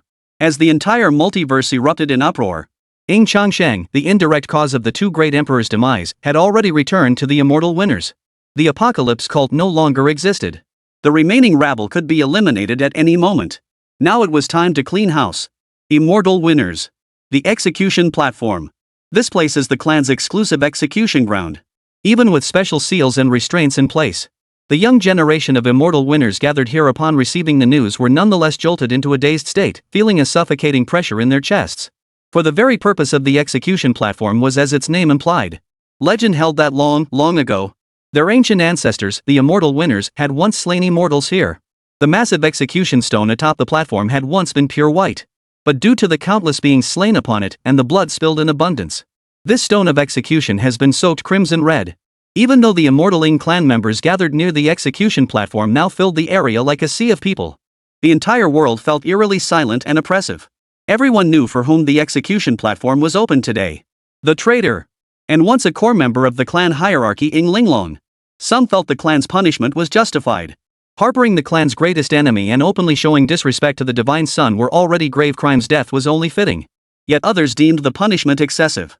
After all, Ying Linglong merely initiated the act. The clan's interests remained unharmed. The eternal divine son has arrived. As a majestic and solemn voice echoed from the horizon, all murmurs abruptly ceased. Every pair of eyes turned in unison toward a single point. Ying Linglong, already bound upon the execution platform, visibly flinched. Tears streamed from her swollen, reddened eyes. Father. Mother. I know I've done wrong. I truly know I've done wrong. Ying Linglong had been subjected to a special restriction, rendering her unable to speak. Yet now, tears streamed down her face. Her mouth opened in a silent plea. Yet she discovered with utter despair. Among the crowd, her parents who had once cherished her so deeply were all turning their heads away. Though their eyes held unbearable sorrow, they remained utterly silent. Chapter 66, The Death of Ying Linglong and the Emperor's Grandson Comes Calling. Ying Linglong's heart instantly turned to ashes. Her heart burned with fierce resentment and utter disbelief. Why had it come to this? She was their daughter. Moreover, both her parents were great emperors. Could two emperors really not sway the decisions of this so-called divine son? The reason she dared to openly shield Zhou Yun earlier was precisely because she relied on her parents being emperors. In a sense, they could influence the divine child's decisions. She even believed her parents could save her entirely. Yet the reality turned out to be even more absurd and cruel than she had imagined. She was abandoned by her parents. It could also be understood that even her imperial parents could not influence the divine child's decisions. Why is this so? Greetings, divine child of eternal life. As the colossal celestial vessel palace swept forward unimpeded, it descended directly above the execution platform. Countless immortal Ying Clan members bowed with clasped hands, their voices shaking the heavens. Ying Changsheng descended from the heavens. Though he wore his customary white robes today, his expression unchanged. His entire being radiated an indescribable aura of grim resolve, sending shivers down everyone's spines. Simultaneously, ripples of cosmic laws rippled through the void behind him. The figures of the ancient ancestors of the immortal Ying Clan emerged from within. They said nothing, merely following behind Ying Changsheng. Yet their actions spoke volumes. Everything Ying Changsheng did today was the will of the entire immortal Ying Clan. This scene struck every immortal Ying family prodigy present with profound awe. The ancient patriarchs of the immortal Ying family were now rallying behind Ying Changsheng. There were no superfluous gestures, no unnecessary words. Ying Changsheng's stride was steady and resolute. The sound of his footsteps on the white marble slabs echoed like death knells, each toll pronouncing a sentence of execution upon Ying Linglong. Divine Son. The Grand Elder of the Punishment Hall, who had been waiting for a long time, knelt on one knee as soon as Ying Changsheng arrived. He raised a long sword above his head with both hands, a blade that emitted a fierce, icy glint and seemed to radiate a faint, sky-piercing aura of blood. Ying Changsheng gave a slight nod, still saying nothing, and grasped the blade's hilt. He strode toward Ying Linglong, who knelt on the execution platform. Ying Linglong knelt on the ground. Her hands and feet were bound by the immortal binding chains. She could only gaze up at Ying Changsheng in an utterly wretched posture. This was also the first time she had ever seen Ying Changsheng. Ying Changsheng appeared even younger than she had imagined. That handsome face, if he were to smile, it would surely feel like a gentle spring breeze, wouldn't it? As Ying Linglong studied Ying Changsheng, Ying Changsheng was also looking down upon Ying Linglong, facing this great-great-granddaughter connected to him by blood. A fleeting flicker of reluctance crossed his eyes. But it was swiftly replaced by murderous intent. Yes. As the ancient progenitor and divine son of the immortal Ying Clan, he possessed both the authority and influence to pardon Ying Linglong's transgression. Yet she had committed the gravest crime of all, treason against her own clan. He had already given Ying Linglong a chance before. The clan emperor had likewise granted her a chance when descending upon central continent. Yet knowing Zhou Yun was a member of the Apocalypse cult, she stubbornly insisted on upholding her so-called deeply romantic persona and released Zhou Yun. If the clan pardoned her crimes, what would the other clan members think upon learning of this? Would their convictions be shaken? Worse still, it could encourage more of the younger generation to cross this family red line, leading to even more severe consequences. Therefore, Ying Linglong must die. Ying Linglong, this is our first meeting. Ying Changsheng's voice was devoid of emotion. You are exceptional. You have the potential to become a figure like the Li family sword immortal of the myriad heavens. But family rules must not be broken. Family boundaries must not be crossed. With that, the blade fell. A dazzling blade arc traced a graceful curve, slicing through the void. It also severed the woman's beautiful body. The blade's trail of flame, piercing through her body, left a trail of spattering, blooming blood. The blossom faded in the air, signifying the end of Ying Linglong's life. Thud. Two dull thuds echoed in succession. Ying Linglong's headless corpse collapsed to the ground. Her severed head, flung high into the air, crashed back down. Those eyes, still streaked with tears, held the disbelief of the dying moment and a profound, bitter regret. Imprison Zhou Yun, the chief instigator who seduced our clan's prodigy, within the insect abyss. After enduring 10,000 years of insect torment, execute her. Ying Changsheng's voice was cold and indifferent, effectively pronouncing Zhou Yun's death sentence. Zhou Yun was also an indirect instigator of all this. Death was nothing but a release for such scum. As the patriarch of a great clan, his vision was for his kin. Bloodshed was reserved for enemies. Silence enveloped the surroundings. At this moment, every immortal member of the Ying Clan, especially the younger generation, felt a chill run down their spines, and endless cold seeping into their hearts. Today, I carry out this execution in public to make it clear to all of you, whether you are of the core sequence or the supreme sequence, even if it is me. Those who infringe upon the family's core interests or undermine its foundations shall be executed. Let today's events serve as a warning to deter others. Take heed. Ying Changsheng's voice boomed with unparalleled depth. The power of his major physical constitutions erupted with a thunderous roar. Especially after his dual pupils underwent a transformative change. Those eyes now radiated an unparalleled power to shatter illusions, as if capable of piercing through all barriers and deceptions, penetrating directly into the very core of a cultivator's being. The intangible intimidation made everyone's scalps tingle, unable to meet his gaze. Having completed this task without the slightest hesitation, Ying Changsheng departed the execution platform. Only then did that intangible aura vanish from the heads of the young generation of immortal winners. Everyone collectively breathed a sigh of relief. The aura that Divine Sun just released was terrifying. It seems he's broken through again. What kind of power is that? When the Divine Sun first arrived in my realm, he was merely at the Spirit Palace stage. Now, even I at the 7th stage of spirit transformation feel my heart race in his presence. I feel like a mere chick. But I must say, the Divine Sun showed incredible resolve just now and he looked so dashing. That's exactly how the Divine Sun of our immortal winners should be. If we shield parasites out of clan loyalty, immortal winner will only decline further. These words resonated with many. Becoming their family's Divine Sun requires more than just combat prowess. One must act with discretion and possess the proper bearing and vision. A Divine Sun who only knows how to fight is nothing but a brute. Witnessing this scene, the elders exchanged glances and simultaneously let out a smile. The repercussions weren't as bad as anticipated. In fact, they yielded an unexpected outcome, further solidifying the younger generation's recognition of Ying Changsheng. It could be considered a win-win outcome. Grandfather, are you free now? Ying Changsheng had intended to head to the family affairs hall to prepare for the upcoming autumn hunt. But suddenly, a voice rang out beside him. The use of the word grandfather in particular made him pause in surprise. What is it? After receiving Ying Changsheng's permission, a ripple finally rippled through the void. A phantom light gate materialized. The gate opened, and the figure of the celestial emperor slowly stepped through. Ying Hai, paying respects to grandfather Changsheng. Ying Hai had actually met him before. Before descending to the lower realms, he had taken the time to meet with his grandchildren. He had 5 grandsons and 3 granddaughters. Each one was an emperor. Compared to Ying Hai, what captivated Ying Changsheng more were the 2 figures standing behind Ying Hai. They were none other than the Emperor of Wind and Cloud and his consort. Especially since he could sense a faint kinship within the Wind Cloud Emperor's body. This seemed to be his own great-grandson. Ying Fengyun greets his great-grandfather. Seeing Ying Changsheng looking over, Ying Fengyun and his wife, the great goddess Biluo, hurriedly clasped their hands in a bow, their speech stumbling slightly. They, too, had grown up hearing the legendary tales of Ying Changsheng.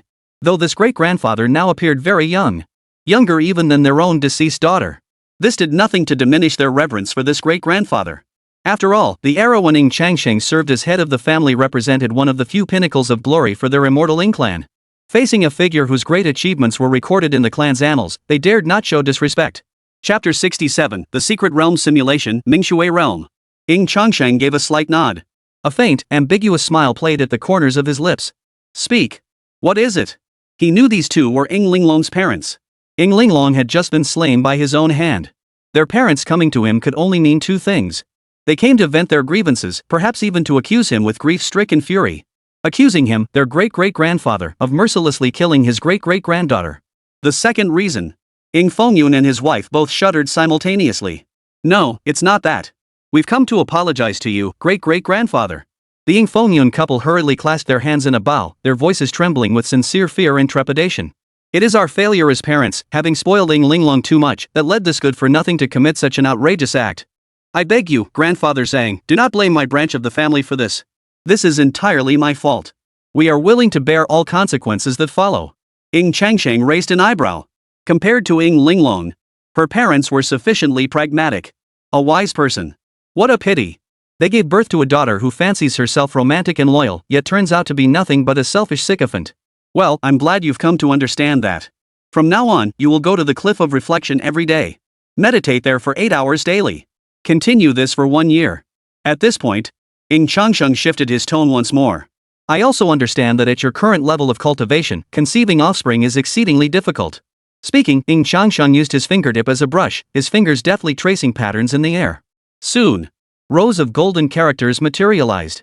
This was an ancient cultivation technique. More precisely, it was a technique designed to enhance the human race's ability to conceive offspring.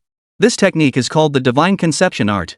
When the time comes, you may seek out rare treasures or artifacts from the family treasury that enhance fertility to aid you. Conceiving a second child will not be a problem.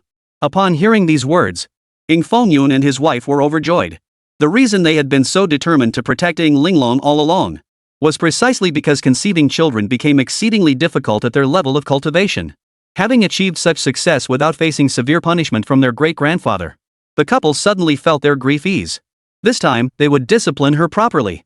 Meanwhile, as the Immortal winner announced the news, this year's autumn hunt commenced earlier than scheduled. The Demon Plant Clan, which had long been secretly laying plans, stirred with turmoil. Demon Plant Clan territory. Viewed from high above, ancient trees towered majestically, their verdant foliage stretching to the sky. Towering divine trees pierced the heavens. Their immense canopies stretched endlessly, forming a boundless sea of green. At this moment, at the very heart of this verdant expanse, several beings gathered here, each with distinct forms yet bearing obvious botanical traits, some resembling giant trees, others colossal flowers. According to the intelligence we've gathered, the autumn hunt of the Immortal winners will commence in half a month. Though it's a bit abrupt to announce it early, our preparations are nearly complete. As the divine son of the Immortal winners, Ying Changsheng undoubtedly possesses numerous life-saving trump cards. Hunting him down requires careful planning. Therefore, our primary targets remain unchanged. The young prodigies of the Immortal winners, such as Ying Tong, shall be our first prey. These words immediately gained the approval of the other Demon Plant Clan demon emperors. Their relationship with the Immortal winners had long reached a point of irreconcilable enmity. Every year, the Immortal winners organized their younger generation to attack the Demon Plant Clan's territories, using their kin as materials for forging artifacts and refining elixirs. Their hearts were truly deserving of punishment. They truly think we're sickly cats. They truly took us for sickly cats. This time, they would hunt down Ying Tong and his group directly, inflicting massive losses upon the entire Immortal winners. Since the plan must be advanced, we shall awaken those two sooner. The colossal demon Willow Emperor declared, this is not only our Demon Plant Clan's hunting feast, but also a prime opportunity for those two to make their mark. Indeed. Let the blood of Immortal winners' core prodigies proclaim the birth of our clan's forbidden child. Another demon emperor's voice boomed with unbridled fervor. This era was a grand epic within a grand epic. Every race was pouring all their efforts into cultivating the trump cards within their young ranks. The Demon Plant Clan's trump card lineage was known as the Forbidden Children. The so-called divine son of the Immortal winners was shrouded in mythical lore. Yet ultimately, they possess no truly dazzling battle achievements. Rumor has it they ascended from the lower realms, likely nothing special. Though their primary targets are core members like Ying Tang. But rest assured, their forbidden child possesses the confidence to hunt down Ying Changsheng as well. Immortal winners. Within the Divine Son's Hall, the autumn hunt was about to commence. He too intends to seize this opportunity to reap a massive harvest from the Demon Plant Clan. Before that, he must naturally convert all the resources currently in his possession into raw power. Ying Chang's thoughts flickered. He looked at the system rewards he had previously obtained.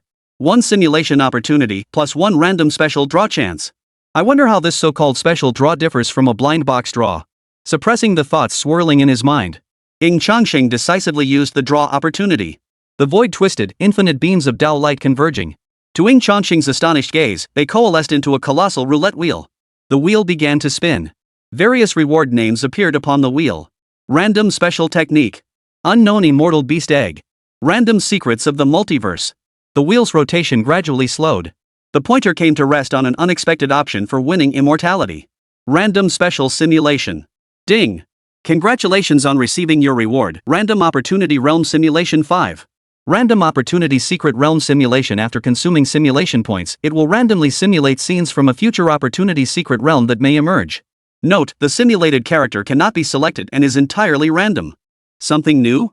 Ying Changsheng's eyes narrowed slightly, piqued by curiosity. With 5 chances available, he decisively chose to initiate one simulation.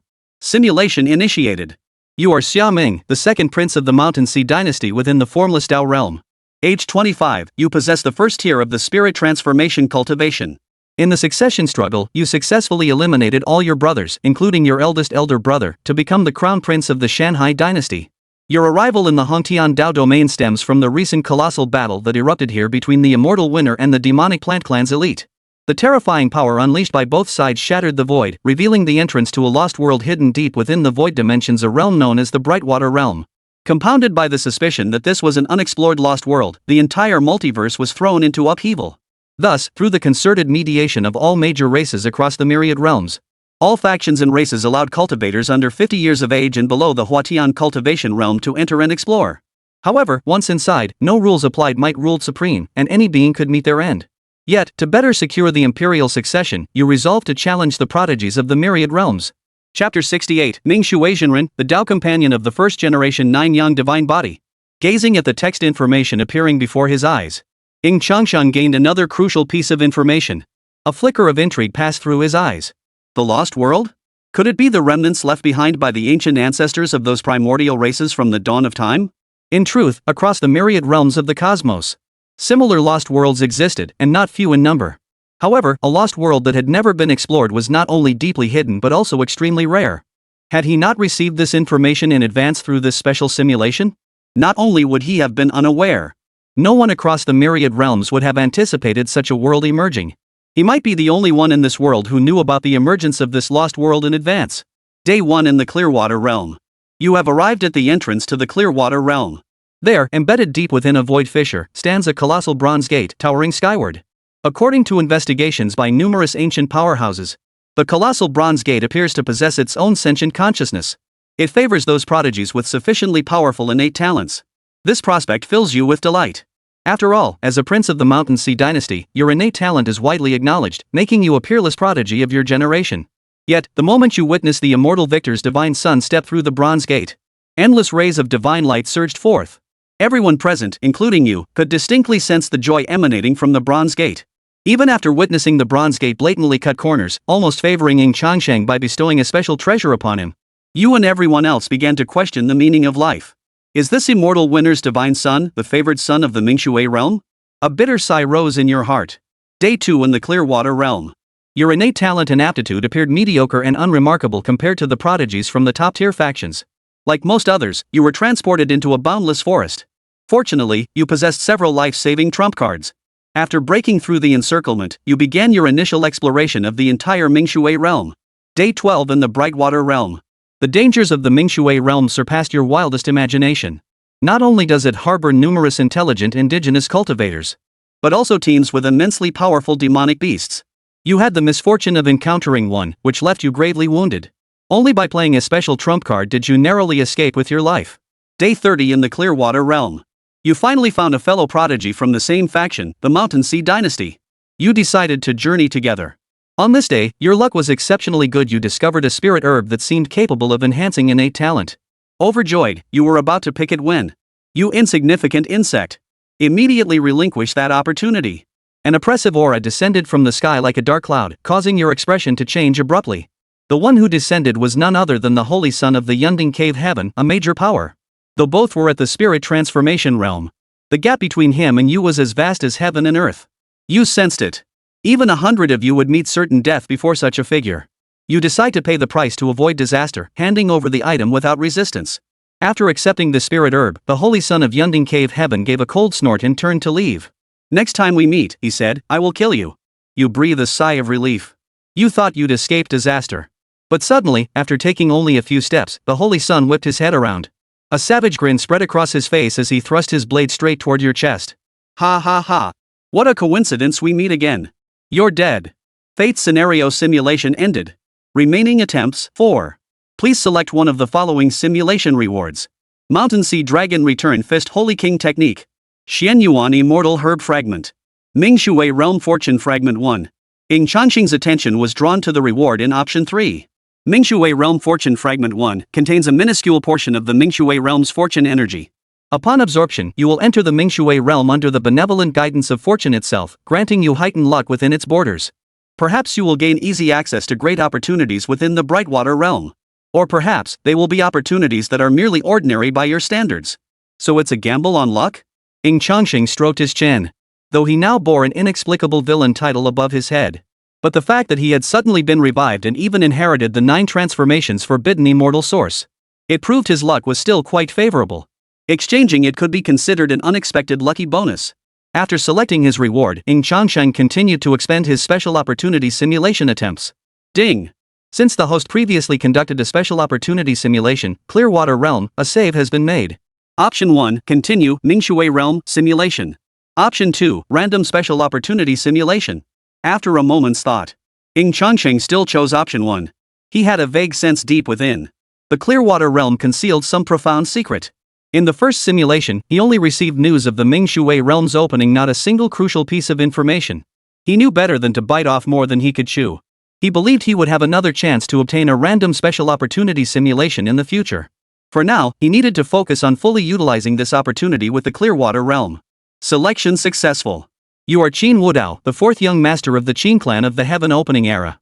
Your clan attaches great importance to the opening of the Clearwater realm. According to your clan's most ancient historical records, the Clearwater realm is suspected to be a cave dwelling opened by the Clearwater Immortal, a peerless being among the human race. An ancient ancestor of your clan once knew this Ming Shui celestial lord. Thus, they possess detailed knowledge about the Ming Shui Immortal. The entire Ming Shui realm may well be the spiritual legacy left behind by this Ming Shui Immortal. The family places immense importance on this legacy. You must obtain it at all costs. Additionally, you are instructed to pay close attention to several individuals who may significantly impact the family's plans. The Gu family of Chanshang Gu Qingga. Shinhao Ming Daozi. Immortal winner Ying Changsheng. Ming Shui Jinren? Ying Changsheng's eyes lit up at the sight of these 4 characters. At last, he had gathered some useful information. Having reached this realm, he had long mastered the art of multitasking. While keeping one eye on the simulation, he raised his hand and beckoned. A golden ancient book radiating boundless brilliance appeared in his hand. The Book of the Great Way. This was his special treasure as an immortal victor, directly connecting him to the library of immortal victors. Any cultivation technique, historical text, or ancient knowledge. Simply infuse a thread of one's intent into the Book of the Great Way. The Book of the Great Way would then draw upon the myriad secrets recorded within the immortal winner's library to provide him with all the knowledge he sought. Look up useful information about Master Ming Shui. The Book of the Great Way rippled with golden waves. Soon, waves of information flooded his mind like a tidal surge. Yet the very first sentence imprinted upon his mind caused him to start in surprise. Ming Shui Jinren Empress Ming Shui, one of the 6 ancient emperors of the Water Cavern Heaven, consort of Zhouyang Jinren. Master Zhouyang? Ying Changsheng's heart skipped a beat. The first awakener of the 9 Suns Divine Body? Chapter 69, If you can't handle losing, don't play. After simulating the perspective of the 9 Yang Divine Body's first awakener earlier, he had specifically sought out related intelligence. He had learned of the 9 Yang Immortal, this ancient emperor. But he never imagined. The founder of the soon-to-emerge Ming Shui realm was none other than the 9 Yang Immortal's Dao companion. Now, he had effectively received the true teachings of the 9 Yang Divine Body. In a sense, the 9 Yang Immortal could also be considered his teacher. So now he had encountered his master's consort? What a pity. The family library does contain some records of the deeds of Master Ming Shui and the 9 Yang Immortal. There was little documentation concerning the Ming Shui realm. It merely noted that after the demise of the true immortal of Zhouyang, the true immortal of Ming Shui underwent a profound change in temperament. He later departed from the Zhishui cave heaven, vanishing to pursue some unknown endeavor. Day 1 in the Ming Shui realm. You were born radiant, an existence admired by countless others. The purity of your bloodline, measured by the family's hierarchy, has already reached over 95%. Only your 2 elder siblings surpass you. The clan believes that with a few more years of cultivation, your bloodline purity will reach 98%, making you the most prodigiously pure-blooded prodigy in the entire history of the Ying Clan of Kaitian.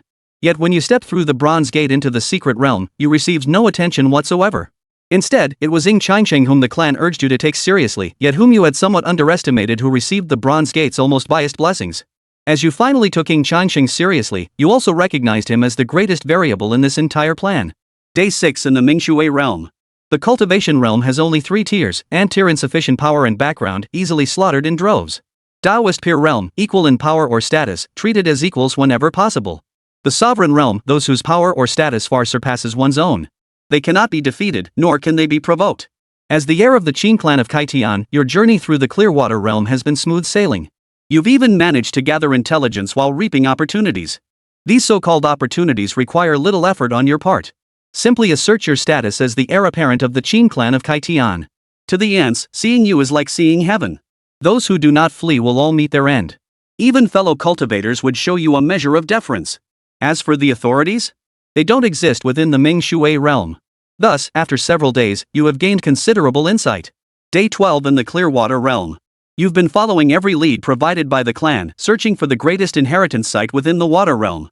And on this day, you finally gained a clue.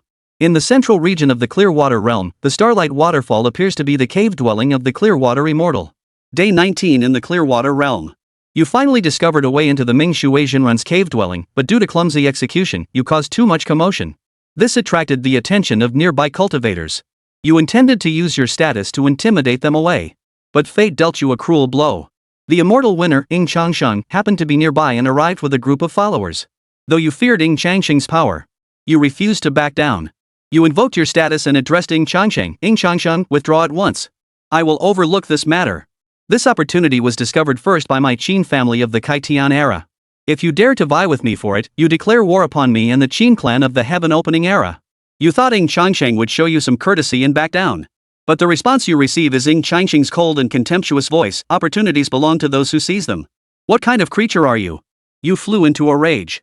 You felt Ying Changsheng was showing utter disrespect. You immediately charged forward with your men. You'd see just who this Ying Changsheng was to dare disregard you. You fought him fiercely. You didn't win, so you fled. Day 20 in the Mingshui realm. Yesterday's defeat against Ying Changsheng left you seething with rage. Worse still, Ying Changsheng appears to have obtained crucial intelligence within Mingshui Jinrun's cave abode. Damn Ying Changsheng. What goes around comes around. We'll see about that. Yesterday's defeat left you in a foul mood. This was the first time you'd ever been beaten so badly. Even your front teeth were knocked out. On top of that, the mission your clan entrusted you with might fall through because of Ying Changsheng, making you even more anxious. Suddenly, you recall that both the Demon Plant Clan and the Demon Clan recently suffered heavy losses at the hands of the immortal winners. You decide to pit them against each other, promising benefits and encouraging both races to target Ying Changsheng. You seize this opportunity to accelerate your exploration and search. Day 23 in the Clearwater realm. It took 3 days and significant sacrifices before you finally persuaded the 2 tribes, already harboring grudges against the immortal winners, to act. During this period, you finally located the site of the Brightwater realm's greatest inheritance. But alas, you must wait a while longer for the inheritance site to open on its own. Day 31 in the Clearwater realm. Seeking greater rewards, you began leading numerous prodigies of the Qin clan of Kaitian on a large-scale quest to gather opportunities within the Clearwater realm. Your luck runs out again as you encounter Ying Changsheng. Another clash erupted between you and him. You were beaten again, unable to prevail, and fled. Day 39 in the Clearwater realm. You encountered Ying Changsheng yet again. You got beaten up yet again. You couldn't fight back, so you ran away. You gained a new title, Professional Runaway Qin. Ying Changsheng's mouth twitched slightly at this. You gotta hand it to this Qin Wudao, he's got something special. He'd managed to escape his grasp 3 times in a row. Seems he has quite a few survival tricks up his sleeve. Day 59. You finally witnessed the emergence of the inheritance site. Having foreseen this long ago, you were among the first cultivators to enter the inheritance ground. You vowed within your heart to seize this opportunity at all costs, to dominate the entire Mingshui realm. And to bury that Ying Changsheng who has brought you such profound humiliation time and again deep within this very place. Day 63. After days of battling through trials, you've passed layer upon layer of tests and finally reached the final trial ground. But unfortunately, The prodigies from other top-tier factions, including Ying Changsheng, have also arrived here one after another. Ying Changsheng himself has become your greatest rival. You once again pledged immense rewards, forging contracts with the two great races. They now relentlessly pursue Ying Changsheng. Amidst the chaos of the ensuing battle, he drew a peculiar white jade fragment from his robe and inserted it into a portal. As the dormant runes upon the gate gradually ignited with light, the massive gate slowly swung open. Beyond the gate, azure light surged forth like a tidal wave, radiating an ancient and boundless aura. As the light faded, you beheld a colossal altar. Upon the altar lay two objects. A strange egg, its surface shimmering with endless azure radiance, as if encircled by emerald waters. And a sacred-looking token. A token capable of controlling the entire Ming Shui realm. Ha ha ha ha. I'm the first to complete the trial. Everything is mine. The legacy of Ming Shui Zhenren, the Ming Shui realm is mine. Ying Changsheng, you're dead meat. Your face contorted with maniacal joy, convinced all was settled, you were the ultimate victor. But in the very next moment, disaster struck. A vast, profound aura suddenly stirred within the altar. Amidst swirling mist, it slowly solidified into a beautiful, ethereal figure. It seemed to be the lingering will of Master Ming Shui. Yet, Master Ming Shui didn't even glance at you, the trial passer. With a flick of his sleeve, he unethically blasted you flying. She transformed into a stream of water that swept past you. Caught completely off guard. Your body lost its balance and was flung directly beyond the altar, plunging toward the depths of the bottomless, all-consuming weak water pool below the altar. You were horrified, your face etched with despair. Legend holds that the formless weak water is tied to the origin of the boundless sea. This force can devour all laws and matter, you cannot withstand its erosion. Before being completely swallowed by the formless weak water, you witnessed something utterly shattering. Ming Shui Zhenren had landed before Ying Changsheng, who was under siege. His voice brimmed with hope, tinged with an indescribable tenderness. Is it you who has returned? Damn it, if you can't handle losing, don't play in the first place. You felt like you'd been set up. Master Ming Shui was actually suspected of having an affair with Ying Changsheng. You feel like you're just a pawn in their game. With your last ounce of strength, you raised your middle finger, venting that stubborn, unwilling resentment. You died. Chapter 70, 10,000 Years Sealed Domain, True Dragon's Essence Blood. Select one simulated reward below. Heaven-splitting Immortal Art, Upper Volume Emperor Level Technique. Fragments of Ming Shui Realm's Destiny 2. Fragmented Celestial Illusion Treasure Pearl. Gazing at the simulated rewards floating before his eyes, Ying Changsheng fell deep in thought. Compared to the rewards, what truly preoccupied him was the meaning behind the final words spoken to him by Master Ming Shui. As if they were old acquaintances. He had no recollection whatsoever. Unfortunately, the randomness of the special opportunity simulation was too great. The information he could obtain was relatively limited. Still, it wasn't entirely fruitless. According to the normal plot progression, Jin Wuda would most likely ally with the demonic and demonic plant tribes to oppose me. Rather than passively waiting for trouble to come knocking, it would be better to take the initiative and eliminate the trouble before it arises. Ying Changsheng had made his decision. Upon entering the Ming Shui realm, he would first subdue Qin Wudao. Not only would this resolve the threat early, but it would also yield valuable intelligence, killing two birds with one stone. His mind made up. Ying Changsheng decisively chose option 2's reward. The heaven-splitting immortal art was one of the core cultivation techniques of the heaven-splitting Ying Clan. His system can simulate and deduce cultivation techniques, even reverse engineering complete systems from fragments. While the Ying Clan of Kaitian may lack the depth of heritage compared to the immortal winners, but they must have their merits. 3 opportunities remained. Ying Changsheng chose to continue developing the simulation for the Ming Shui realm. Simulation initiated. You are Long Badian, the true heir of the True Dragon realm, one of the 9 royal clans of the Demon realms. Both your parents are true dragons of the Dragon Clan and members of the True Dragon Hall. Thus, you were born extraordinary, possessing exceptionally pure true dragon blood. Your bloodline even exhibits ancestral traits. In terms of physical prowess, you have few equals among those of your realm. Moreover, once you ignite the dragon blood within your veins, you can unleash double your combat power. This time, you and several powerful successors from the True Dragon realm have come to the Clearwater realm. You are determined to claim its inheritance, and to exact vengeance upon the immortal victor who inflicted the profound humiliation upon your True Dragon realm. True Dragon realm? Ying Changsheng raised an eyebrow.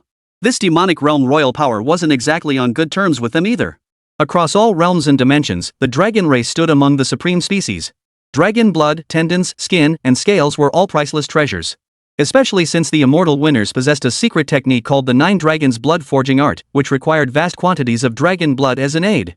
Thus, the immortal winners upheld a long-standing tradition, capturing dragons, hunting dragons, and taming dragons. When he ascended to become the Celestial Emperor, he captured 3 dragon emperors from the True Dragon realm to serve as his blood banks. This act ignited a great war between him and the True Dragon realm. Ultimately, the True Dragon realm suffered devastating losses and declared 100,000 years of seclusion, vowing never to emerge again. Now, after over 100,000 years of peace, this fellow dares to stir up trouble and defy the immortal winners. Very well. Ying Changsheng's lips curved upward slightly. This will also provide a convenient opportunity to replenish the True Dragon blood pool for the clan. Day 1 in the Clearwater realm. Before entering the bronze portal, you witnessed Ying Changsheng, the divine sun, crowned with boundless hope by the immortal winner, and received a special, mysterious reward bestowed by the bronze portal. Though you knew not what it was, yet boundless greed and desire surged within your heart. Others looked on with envy. But you remain unconcerned. In your eyes, Ying Changsheng was merely holding something that rightfully belonged to you. Ying Changsheng, is it? Hands clasped behind your back, you knew nothing of rivals. He has some talent, but not much. No matter how strong the talent, it's still just talent. True strength reigns supreme. Golden light blazed deep within your eyes as dragon energy surged through your body. Under your command, a phantom true dragon descended toward Ying Changsheng. This is the unique divine power mastered by your clan, the True Dragon Mark. You resolve to leave your mark upon Ying Changsheng. Upon entering the Clearwater realm, your first task is to find Ying Changsheng, subdue him, and then seize his treasures and his life. But what puzzled you was this. Ying Changsheng clearly sensed your attack. Yet he did nothing, his figure vanishing completely through the light gate. He did glance back at you, though, a faint, ambiguous smile playing at the corners of his lips. Day 4 in the Clearwater realm. You found Ying Changsheng. You stood towering over the heavens, your aura surging relentlessly. You resolved to unleash your ultimate power the moment you stepped forward. The fourth Dragon King of the True Dragon realm, Long Badian, is here. Ying Changsheng, if you do not cultivate, you will see me as a frog at the bottom of a well, gazing up at the moon. If you cultivate, you'll see me as a speck of dust, glimpsing the blue sky. Today I. Enough of your nonsense. Before he could finish his sentence, Ying Changsheng erupted suddenly, unleashing a boundless expanse of primordial chaos that pressed in with overwhelming force. In a daze, you witnessed 9 colossal suns, each large enough to obscure the sky, rising from the purple ocean. When you finally realized it, Ying Changsheng appeared before you out of nowhere. He unleashed a punch that made the heavens and earth tremble. Your soul nearly left your body, your mind frozen in shock. But the pride within you still made you roar out loud. Wait! I'm not ready yet. You are dead. Simulation ended. Ying Changsheng's mouth twitched, his face darkening. This Long Badian must be some clown sent by the monkeys, right? This guy acts like he's the second in command to the heavens themselves. He always gave off this inexplicably familiar vibe. He seemed to have slain a similar dragon before. Something like Long Outyen, if memory served. I wonder what the connection is between this dragon overlord and that dragon overlord. Select one simulated reward below. Increase cultivation by 1 minor realm. True Dragon Essence Blood 80% concentration. True Dragon Treasure Technique Fragment. Ying Changsheng's eyes lit up slightly. This reward actually contained 2 quite valuable items. True Dragon Treasure Arts represented the pinnacle of Dragon Clan cultivation techniques. The Dragon Clan's lineage was incredibly ancient, even older than the Qin family that had opened the heavens. He had always coveted this cultivation technique. Though the Dragon Clan had now fallen into decline, far less powerful than in days past, they still possessed the pride befitting their lineage. Those creatures would rather die, or endure eternal torment, than surrender any part of the True Dragon's sacred art for freedom. True Dragon Essence Blood is also quite valuable, especially at an exceptionally high concentration of 80%. He had heard that within the vast domains of the demonic tribes, certain special legacies left behind by ancient dragon clans remained hidden, but they required True Dragon bloodline to unlock. If he absorbed this drop of True Dragon Essence Blood, he might one day gain access to the opportunities left behind by these ancient true dragons. Legend had it that at their peak, these primordial true dragons could devour even powerful immortals as mere snacks. The legacies they left behind must be utterly extraordinary. But, Ying Changsheng murmured thoughtfully, the True Dragon Treasure Technique is a tangible benefit I can gain, but ultimately, it's just a body-forging cultivation method. Even if True Dragon Essence Blood could enhance my current physique, it wouldn't improve it by much. As he wrestled with this dilemma, Ying Changsheng suddenly recalled his system.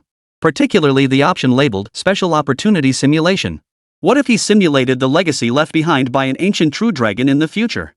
Or even uncovered crucial information? But if he had to abandon it all just because he lacked true dragon bloodline, wouldn't that be a huge loss? Moreover, that dragon Beixiang fellow seems to possess exceptionally potent ancestral bloodlines. After the Ming Shui realm opens, numerous prodigies from the True Dragon domain will enter. If I were to extract the blood of all these True Dragon domain prodigies and use it as nourishment for this drop of True Dragon Essence Blood I obtained, might there be a chance to elevate its bloodline purity to 100%? True Dragon Essence Blood at 90% concentration.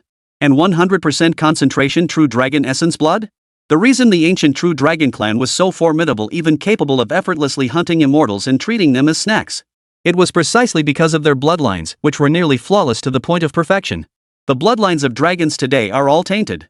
The higher the bloodline concentration, the more complete their lineage. I choose true dragon essence blood, Ying Changsheng declared without hesitation.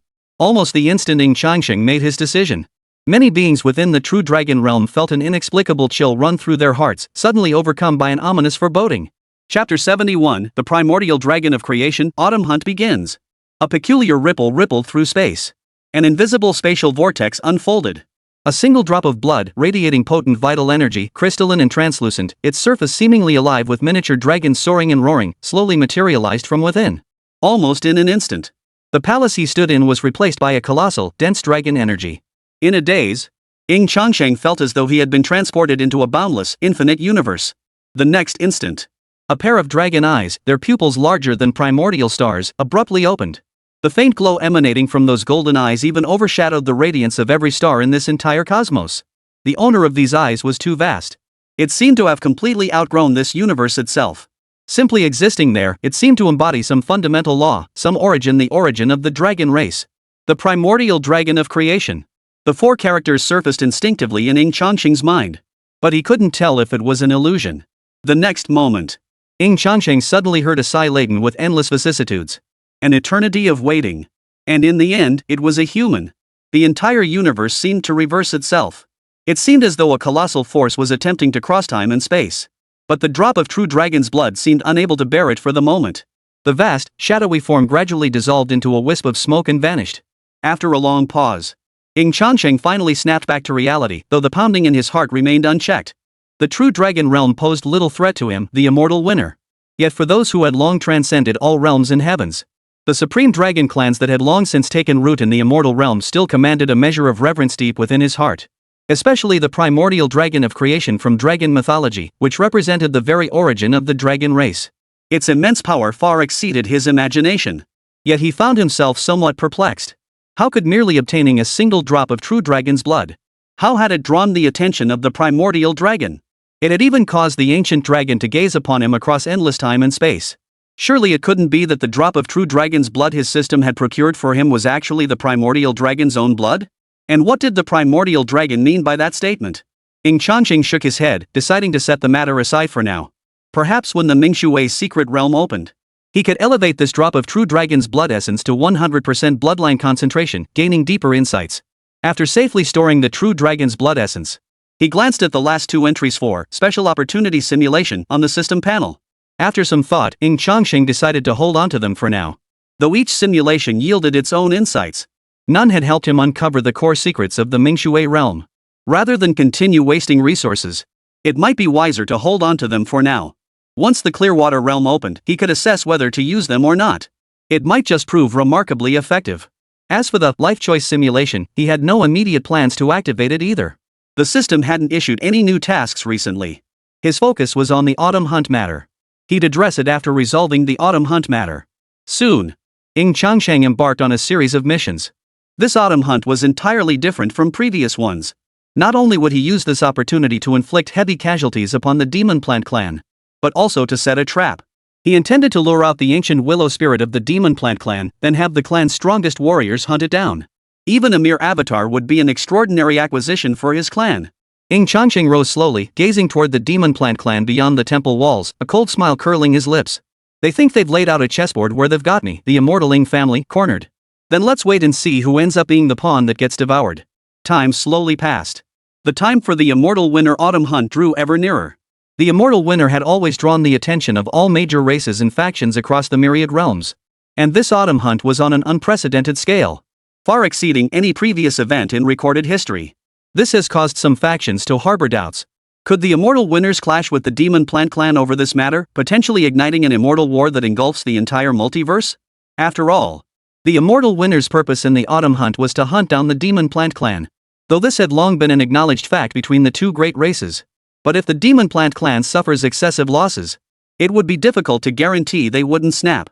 At the heart of the Demon Plant clan's domain, ancient trees towered skyward, imbued with the essence of cosmic laws. The immortal winners have gone too far in their arrogance toward us. A roar filled with boundless fury erupted suddenly. Not only did the roar erupt, but the demon emperor who uttered it was consumed by fury. The other demon emperors were equally enraged. They truly feared the immortal winner. Thus, regarding the immortal winner's so-called autumn hunt, they harbored resentment yet dared not completely sever ties. Yet this time, the immortal winner had shown utter contempt for them.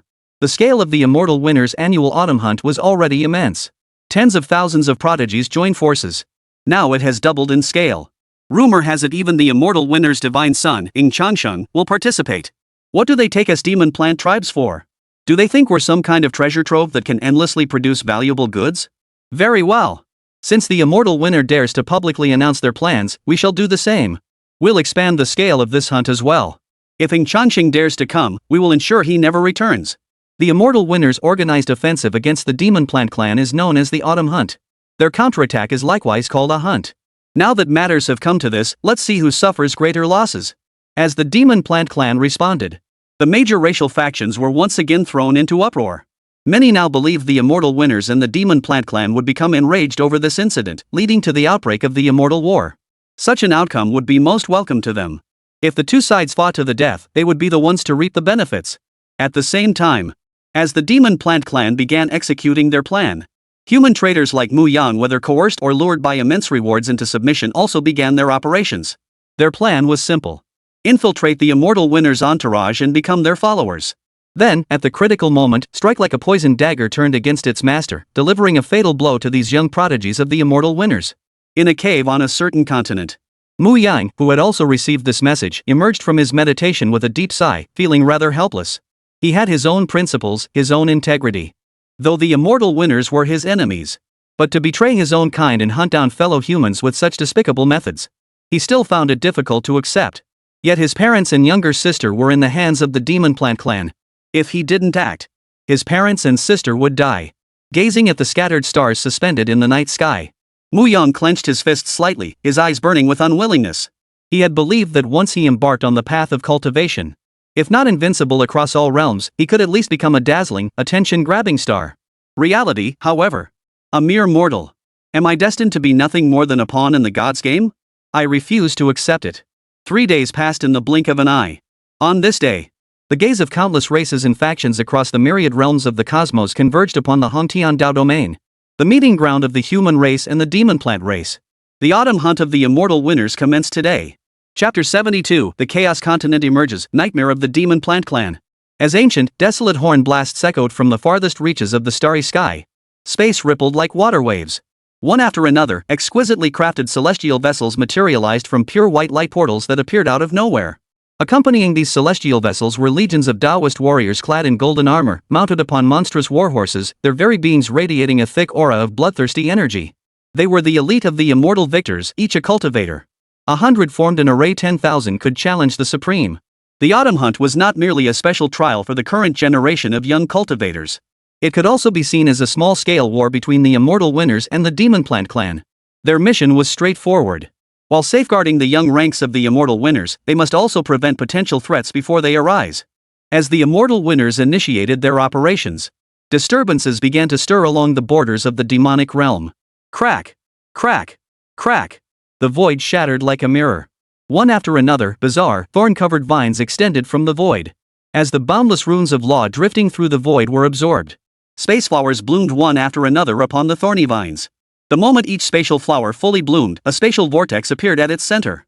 One after another, creatures of the demon plant clan emerged in single file, deploying their forces along the clan's borders.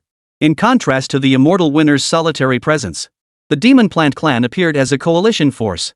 Wave after wave of these beings hailed from diverse species, tree spirits, flower spirits, and more. Deep within their stronghold, a colossal void divine tree swelled and expanded. Its immense canopy obscured the sky, while its constantly twisting vines and roots swiftly constructed a palace of trees. At this moment, within the tree palace, 4 demon plant prodigies, each youthful in appearance yet distinct in form, gathered together. Gazing at the immense light projected into their field of vision, all 4 young men and women wore defiant expressions. The immortal winners are certainly making quite a spectacle this time. This clan remains as arrogant as ever, truly believing they can dominate our kind. They're not afraid of breaking a tooth. The green-haired youth at the forefront was Luo Qingxian, the forbidden child selected by the evil Willow clan. Despite his youth, he had already reached the 8th layer of the spirit transformation realm. Soon, he would break through directly to the 9th layer of the spirit transformation realm, preparing for his ascension to revered one. Ha! Brother Wuxie, if you can successfully obtain the essence blood from the immortal winner's prodigy within this time, and use it to bathe the tree spirit's heart, Brother Wuxie, you will surely become a top-tier titled revered one, forever cementing your place at the core of our demon plant clan's forbidden lineage. A laugh as clear and pleasant as a silver bell rang out. Simultaneously, a pair of arms as white as lotus roots gently encircled Luo Wuxie, 2 snow-white mounds pressing tightly against his back in an exceptionally intimate gesture. Upon closer inspection, it was a flowered demon woman. Her figure was incredibly graceful and sensual. Snow-white skin wrapped around floral stems and vines. Her left eye, however, was replaced by a blooming crimson lotus. Such an eerie sight did not diminish her beauty but instead heightened her aura of mystery and allure. She was the forbidden child chosen by the Blood Lotus clan Lian Hongyue. She was also Luo Wuxie's childhood friend. Though the other 2 forbidden children stood with arms crossed, they offered no objection to Lian Hongyue's words. Titles of revered sage were exceedingly rare in any era. Those who earned such titles were invariably the most dazzling, elite beings. In this hunt targeting the young generation of the immortal winners, they too regarded Luo Wuxie as their leader. A faint smile played at the corners of Luo Wuxie's lips. As he reached out to encircle Lian Hongyue's slender waist, his emerald green eyes fixed intently on a void continent ahead, his expression radiating absolute confidence. The demon plant clan's forbidden child is merely my starting point. It's a pity those stubborn old fools in the clan are far too cautious and timid. I believe we could have seized this chance to hunt down the so-called divine son of the immortal winners. The blood of a divine son would surely grant me far greater gains. Luo Wuxie shook his head and sighed. These old fogies may seem cautious, but they're actually cowards. No wonder our demon plant clan has always lagged slightly behind the demon clan in overall strength these past years. Brother Wuxie speaks wisely. I hear that immortal winner's divine son merely ascended from the lower realms. Lian Hongyue covered her mouth with a soft laugh, her alluring face brimming with disdain. Even if his talent is beyond compare, an ascended ant from the lower realms has never experienced a proper battle for supremacy. Unlike you, Brother Wuxie. You've swept through obstacles like a whirlwind, slaying gods who stood in your way and Buddhas who blocked your path, fighting your way to where you are now. That so-called divine son wouldn't stand a chance against Brother Wuxie. Their conversation revealed not a shred of regard for Ying Changsheng. It was better that Ying Changsheng hadn't come. If he dared show his face, they wouldn't mind taking him down as well. Within Ying Changsheng's exclusive celestial vessel, the Imperial Palace, mist swirled and laws permeated the air. Ying Changsheng sat cross-legged atop the Dao platform, surrounded by laws surging toward him like relentless tides. The autumn hunt of your immortal Ying clan is about to begin, isn't it? Aren't you planning to participate? Li Wanqing's voice echoed from within the jade pendant. Ying Changsheng slowly opened his eyes, casting a cold glance at the jade pendant. The intangible pressure emanating from him caused Li Wanqing's lingering soul to tremble involuntarily. She understood perfectly well the meaning behind the look in Ying Changsheng's eyes. Whether it was due to their familial hierarchy, or from her parents' past dealings with Ying Changsheng, she was bound to address Ying Changsheng as uncle or senior. Yet, she couldn't help but feel awkward. Calling someone barely 18 in bone age uncle felt inexplicably difficult to utter. But then she remembered she was merely a fragment of a soul, destined to dissipate within a year. And that Ying Changsheng and the immortal winners still needed the legacy within her mind. She stubbornly stuck her neck out. Even if it meant death, even if it meant plunging off burial cliff, she would never call Ying Changsheng uncle. She couldn't be bothered to argue with that brat Li Wanqing. Ying Changsheng withdrew his gaze indifferently, his voice cold as ice. My departure signifies the end of the autumn hunt. Li Wanqing froze for a moment. When she snapped back to her senses, her mouth twitched. He truly spoke the most pretentious words with the calmest, most indifferent tone. Ying Changsheng paid no heed to Li Wanqing's thoughts. This wasn't arrogance, he was merely stating the facts. Everyone believed he lacked real combat experience. But let's not forget he was once the Heavenly Emperor himself, who had reigned supreme for over 20,000 years. He had endured countless major battles. Drawing upon the wisdom of his past life, he could fully harness his innate talents in this life, even surpassing his potential by 200%. If he had entered the fray from the start, all the prodigies of Immortal Winner need only lie back and relax. He would be the one to carry them to victory. Most crucially, his other objective was to hunt down the Demon Plant Clan's forbidden child. Had he entered the fray from the start? Given how the Demon Plant Clan treats these forbidden children like treasured possessions, they would undoubtedly withdraw them immediately. Wouldn't his plan be wasted? I wonder if the Demon Plant Clan will send any forbidden children this time? Ying Changsheng murmured to himself. Ding! You have triggered a new quest, the Demon Plant Clan's Forbidden Nightmare. Chapter 73, Hunting the Forbidden Child, Blood and Fire. Quest hint: the Immortal Winners and the Demon Plant Clan have long harbored deep-seated resentment. You hunt their kind as prey. They, in turn, have marked you as their prey. To avenge past wrongs and exact their due. The Demon Plant Clan has not only planted traitors within your human ranks, ready to betray you at the critical moment. They have also dispatched 4 forbidden children at once, determined to deal a crushing blow to the immortal winners and make you suffer deeply. Yet each forbidden child of the Demon Plant Clan is a 1 in a million existence, possessing numerous life-saving trump cards. As the Demon Plant Clan's prized possessions, each one you slay will draw more of the Demon Plant Clan's wrath, potentially driving them mad and prompting them to commit insane acts against you. Mission objective: slay the Demon Plant Clan's forbidden children, so that the mere mention of your name strikes terror into their hearts. Quest rewards: Condition 1, slay 1 forbidden child of the Demon Plant Clan to gain 15,000 destiny fortune points and +1 simulation attempt. Condition 2, slay 2 forbidden children of the Demon Plant Clan to gain 30,000 destiny fortune points, +1 simulation attempt and 1 special lottery draw. Condition 3, slay 3 forbidden children of the Demon Plant Clan to gain 45,000 destiny fortune points, +2 simulation attempts and 1 special lottery attempt. Condition 4, defeat all 4 Demon Plant Clan forbidden children to obtain 60,000 destiny fortune points, +2 simulation attempts, 1 special draw attempt and 5 random secret realm opportunity simulation attempts. Ying Changsheng's eyes lit up. He couldn't hide his excitement. This was the most generously rewarded system quest he had ever encountered. The Demon Plant Clan had certainly gone all out. They'd actually dispatched 4 precious darlings at once. We absolutely cannot let them return. We must slaughter every last one of these creatures. While his heart raced with excitement, Ying Changsheng couldn't help but feel a pang of regret. The Demon Plant Clan was being far too stingy. How could prodigies grow without experiencing blood and fire? They actually sent 4 forbidden children. If only there had been more. Even just 1 more. He might have gained an even more generous reward to choose from. Divine Son. At that moment, the void rippled with a sudden disturbance. A Saint Realm assassin stepped forth from the void. With reverent demeanor, he knelt on one knee before Ying Changsheng.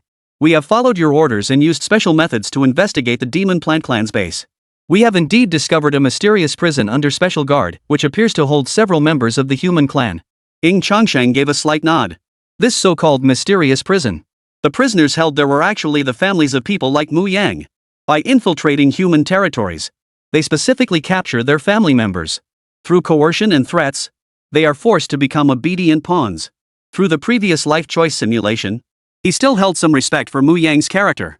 In any case, he intended to use this opportunity to eliminate all the demon plant tribes that had descended upon this land. If possible, he wouldn't mind rescuing Mu Yang's family along the way. As a final gift for Mu Yang's character. If it proved impossible, he wouldn't jeopardize his clan's interests by sending them into danger for a rescue mission. After all, they are my human kin. If it can be saved, then save it. If it cannot be done, then abandon it. After issuing that command, Ying Changsheng's gaze turned toward the imperial palace, where he stood facing the wind. His gaze pierced through the ethereal starlight, settling upon that vast continent. The Chaos Continent. This was the buffer zone between the human realm of Hongtian Dao Domain and the demonic plant tribe. It was also the battlefield between these 2 great races. At this moment, as cultivators from both sides transformed into streaks of light, like falling comets, they began descending toward the Chaos Continent. The autumn hunt had officially commenced. Simultaneously, Ying Changsheng's thoughts stirred slightly. A bronze bagua compass hovered in his hand. As he placed a piece of cloth imbued with a unique aura into the compass, each trigram position began to burst forth with dazzling golden light. Ying Changsheng held the bronze bagua compass aloft in his left hand while swiftly forming seals with his right, chanting incantations. His eyes gradually turned a deep golden hue. In that instant, the entire world became hazy and indistinct. He felt as though he had stepped into the legendary river of destiny. With the aid of the bronze bagua compass in his hand, his eyes could capture every strand of fate's causal force drifting through the void. His divine consciousness spread and expanded, finally locking onto one strand of fate's causal energy. Ying Changsheng swiftly raised his hand and casually pinched at that thread. The elevated perspective steadily descended, as if plummeting from the heavens to the mortal world. Soon, a scene unfolded before his eyes. A young man charging toward the center of the battlefield alongside an immortal victor cultivator. Ying Changsheng's lips curved slightly. Found you, Mu Yang. Kill. For each demonic plant tribe member below the Spirit Palace realm you slay, you'll earn between 100 and 500 battle merits. If you can slay a demon plant clan member at the Spirit Transformation realm, you'll not only receive at least 20,000 battle merits, but also special rewards. You are fortunate. If you shine brightly here, the immortal winners will never shortchange you. To become prodigies, you must endure trials of blood and fire, not remain mere greenhouse flowers forever. One by one, commanders atop their warhorses raised their spears and swords, bellowing fierce cries. This had long been the tradition of the immortal winners. Upon first arriving on the Chaos Continent, they first organized themselves and launched a probing attack against the Demon Plant clan's territory. Though such assaults exacted heavy tolls, the gains were even greater. For once a single line of the Demon Plant clan's defenses was breached, a vast number of Demon Plant corpses would be left behind. Demons born from plant spirits are naturally the finest materials for alchemy and artifact forging. At the forefront were cavalry units mounted upon various ferocious beasts. Roaring and surging forward, they pierced into the flesh and blood of the demonic plant tribe like a sharp blade. Following the cavalry were cultivators practicing diverse paths of cultivation. Formations of symbol cultivators, sword cultivators, physical cultivators, and practitioners of other Dao paths surged forward amidst roaring cries. Boom! A deafening roar shook the heavens above. Beams of blinding light, carrying boundless destructive power, crashed down upon the demon plant army. Upon closer inspection, they were enormous crossbow bolts, each hundreds of zhang in length, their surfaces engraved with countless inscriptions. Each arrow was launched from a crossbow carriage forged from immortal iron. The laws woven into the arrows were potent enough to pierce heaven and earth, crushing all in their path. As the colossal arrows descended, unleashing a wave of explosions. Kill! Amidst a chorus of furious roars, countless Taoist soldiers wielding long spears channeled their strength into their weapons. Swinging their arms in wide arcs, they unleashed bursts of vital energy, hurling wave after wave of divine spears into the fray. Divine spears, some interwoven with dazzling thunder, others encased in biting frost, pelted down like a torrential storm. The chaotic continent, weathered by countless vicissitudes, shook to its foundations. The heavens seemed to split apart. Slaughter these humans! The demonic plant tribe launched a frenzied counterattack. Towering trees with metallic sheen on their bark rose from the ground. Each leaf resembled a dagger. As the massive trunk swayed, countless metallic leaves rained down in a torrent, forming a relentless storm of gleaming metal. Among them were bizarrely shaped plants resembling catapults. They continuously hurled bizarrely shaped fruits. Some fruits detonated instantly, obliterating the surrounding world into nothingness. Others carried a sinister, cursed power that could absorb human lifespans as nourishment, then transform into colossal tree giants that darkened the sky, rampaging across the battlefield. From the very start, both sides clashed in close combat, plunging instantly into a white-hot frenzy. Blood spattered everywhere, mingled with the spurting green sap of trees. Burning warships exploded mid-air, showering the sky with fiery debris. Countless giant tree warriors of the Demon Plant clan were cleaved in two at the waist, letting out final cries of agony before shattering into fragments on the ground. Yet overall, the tide of battle remained unchanged. The immortal victors maintained their overwhelming dominance. Yet this was merely the beginning. Both sides were merely probing each other. When the time was right, the young prodigies of both sides would clash in battle that would be the true trial of blood and fire. Chapter 74, Mu Yang. Shepherding. The battlefield was already thick with smoke. Earth-shattering explosions reverberate everywhere. Even cultivators were jolted into a dazed stupor by explosions countless times louder than thunder. This was especially true for the many independent cultivators who had joined the battle as followers of the young generation of immortal victors. Many, having never witnessed such a colossal spectacle before, had already been terrified into a state of mental collapse, running wildly across the battlefield. The wars of the cultivation world were inherently far more brutal than anyone could imagine. The moment their minds shattered, their fate was sealed. Similarly, Mu Yan, forced into the role of an assassin by the demonic plant tribe, was also somewhat bewildered amidst this chaotic melee. He couldn't find words to describe the scene before him. The sky seemed to be collapsing. The earth kept cracking open, radiating fissures like abysses. He even witnessed countless people falling into the abyssal fissures created by the great battle, their fates unknown. In the wasteland's sea realm, he had become the most dazzling prodigy. At such a young age, he had already broken through to the spirit transformation stage. He ascended to the upper realm he had long yearned for. Yet, just like countless others across the myriad realms who pursued eternity and ascended to the immortal realm, they always believed themselves to be the protagonists of their era. Yet upon finally reaching the higher dimensional world they'd longed for, they discovered with horror, they were nothing but insignificant specks. Forget protagonists. They weren't even supporting characters. At best, they were just insignificant grunts. Or even pitiful mining slaves. Mu Yang flashed a self-mocking smile. Before this, he had foolishly believed that, after ascending to the upper realm, he would leave behind a legendary legacy, then be fiercely contested by countless major powers, treated as a guest of honor. And what was the result? Within the first month of ascending to the upper realm, he was forced to become a pawn of the Demon Plant clan. He was ruthlessly thrust onto the chessboard of a colossal game against the immortal victor. His body trembled, his eyes gradually turning crimson. Was it fear, or rage and resentment? Why the hell should I? Boom! A blazing inferno erupted from his body. The rolling flames roared fiercely, distorting the surrounding void itself. As Mu Yan unleashed a punch, It was as if a miniature sun had exploded. The unfurling firestorm, instantly engulfing a group of demon plant warriors who were roaring toward him. Not to mention that demonic plant tribesmen were inherently afraid of fire flames were their natural nemesis. The Nine Revolutions Divine Body further amplifies its might as he wields the way of flames. The flames blazed fiercely, scorching the heavens and obliterating the earth. As the surging waves of energy gradually subsided, the encircling group of demon plant warriors lay sprawled on the ground, reduced to charred heaps of carbon. "Good job, kid!" Cheers erupted from the surrounding crowd. They were a group just like Mu Yang. For various reasons. Some sought to carve out a future, others pursued simple gain, while still others were wandering cultivators sharing his same purpose. All cast a mix of awe and respect toward Mu Yang. Perhaps the surrounding voices had given him courage. Or perhaps that single strike had made him realize these demon plant tribes weren't so formidable after all. Mu Yang erupted with frenzied power. Swarms of flames surged up around him, spreading relentlessly with his movements.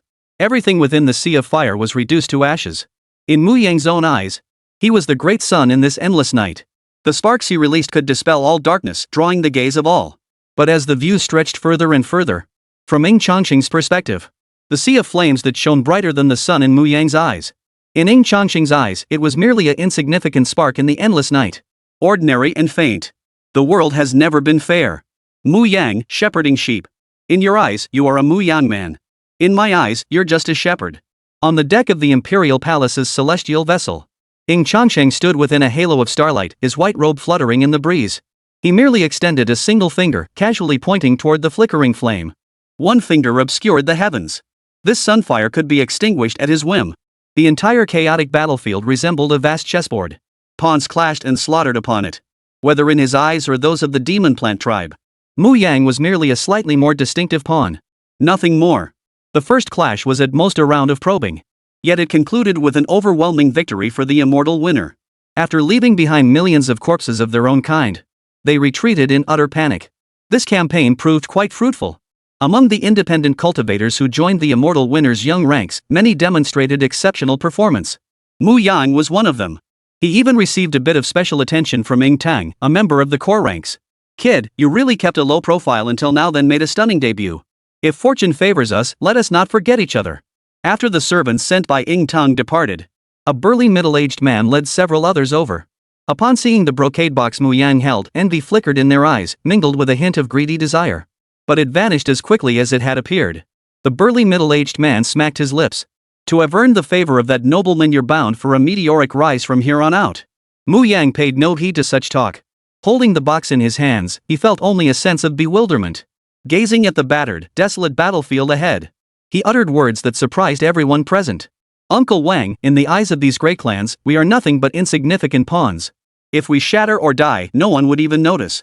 Cultivating the way, what we cultivate is freedom, what we cultivate is self-mastery. Have we cultivated to this realm only to become pawns in someone else's game? You're out of your mind." The burly middle-aged man named Uncle Wang paled visibly, hastily covering Mu Yang's mouth. Simultaneously, he glanced around in utter terror, seeing that no one seemed to have noticed them. Only then did he breathe a sigh of relief. He gave Mu Yang a light but firm tap on the head. Some things just aren't meant to be spoken aloud. After delivering this fierce warning, Uncle Wang sighed deeply once more. In his eyes, Mu Yang had already reached the 4th level of the spirit transformation realm at such a young age. He was undoubtedly a prodigy of the highest caliber in this realm. How could such a prodigy not be filled with ambition and pride? Now he was being treated like cannon fodder on the battlefield, driven around at will, not even knowing when he might lose his life. It was only natural that he felt resentful. "Kid, I know what's on your mind." The middle-aged man produced a bronze pipe, took a deep drag, and exhaled a cloud of smoke. "I was just like you once. I thought I was the protagonist of this world. Believed the path would unfold beneath my feet whenever I chose to walk it. But it was all bull.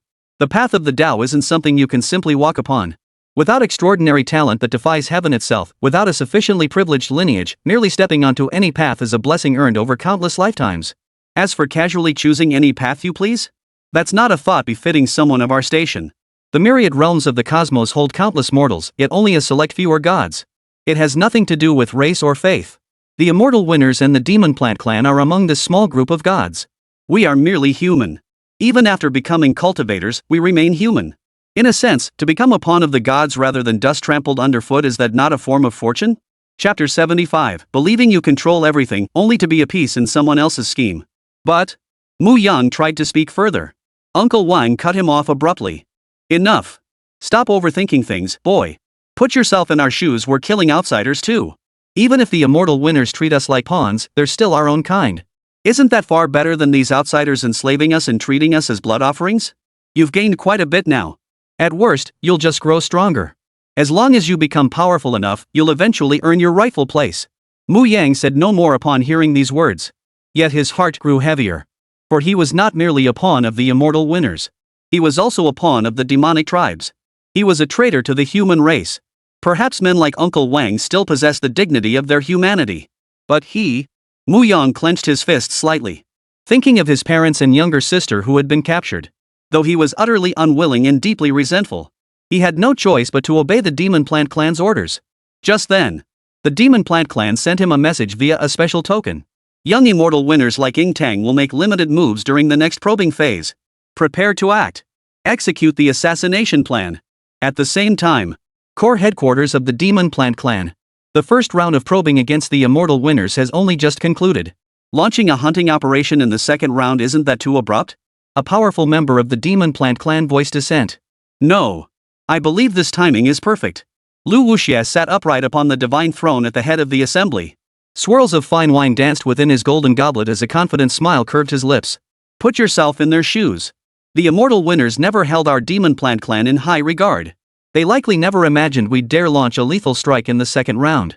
Under these circumstances, even if the immortal winner has defenses, they won't be extensive.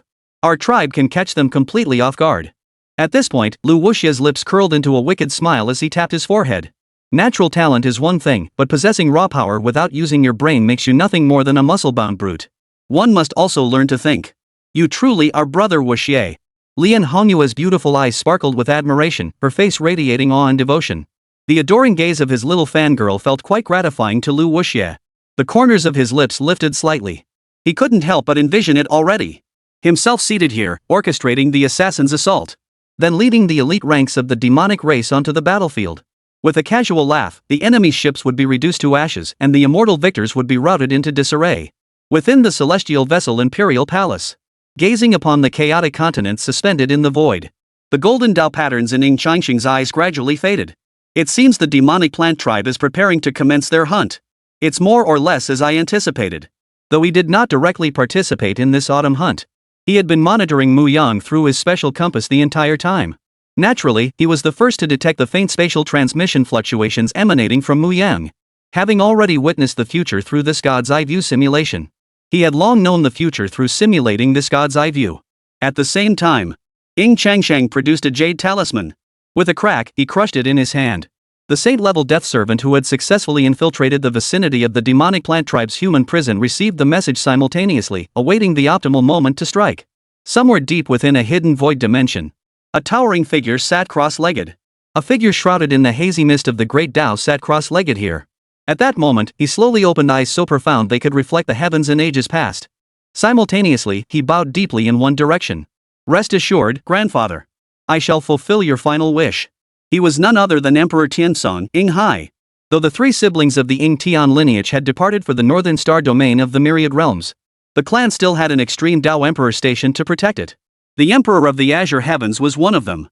This time, the immortal Ying family not only sought to hunt down the forbidden child of the Demon Plant Clan, but also the Demon Willow Emperor who would strike suddenly afterward. The plan to hunt down the evil Willow Demon Emperor falls to him. As the immortal winners formally began their gambit against the Demon Plant Clan, the younger generation of the immortal winners on the Chaos Continent also began to assemble. Countless independent cultivators who had become followers of the immortal winners' young factions during this battle now converged within the major young faction camps. You must be Mu Yang? Surrounded by a group of guards, Ying Tang, youthful in appearance yet radiating formidable power, approached Mu Yang.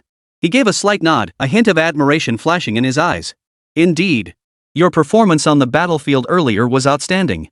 Once your cultivation breaks through to the 5th level of the spirit transformation realm, then you may come find me, and I shall make you my follower. No one perceived Ying Tang's words as condescending. On the contrary, many nearby cast envious and jealous glances toward Mu Yang. Ying Tang, he was part of the core sequence of the immortal Ying family, second only to the Divine Sun and the Supreme Sequence. He was truly a figure of great stature. To have the honor of becoming his follower, it fully represented Mu Yang's leap across social classes. His entire family would rise to prominence overnight, benefiting everyone connected to him. Thank you, Lord Ying Teng. Mu Yang appeared overjoyed and thrilled on the surface. But his heart was filled with mixed emotions. He and Ying Teng had no particular grudges against each other. Not long ago, the other party had even bestowed some favors upon him.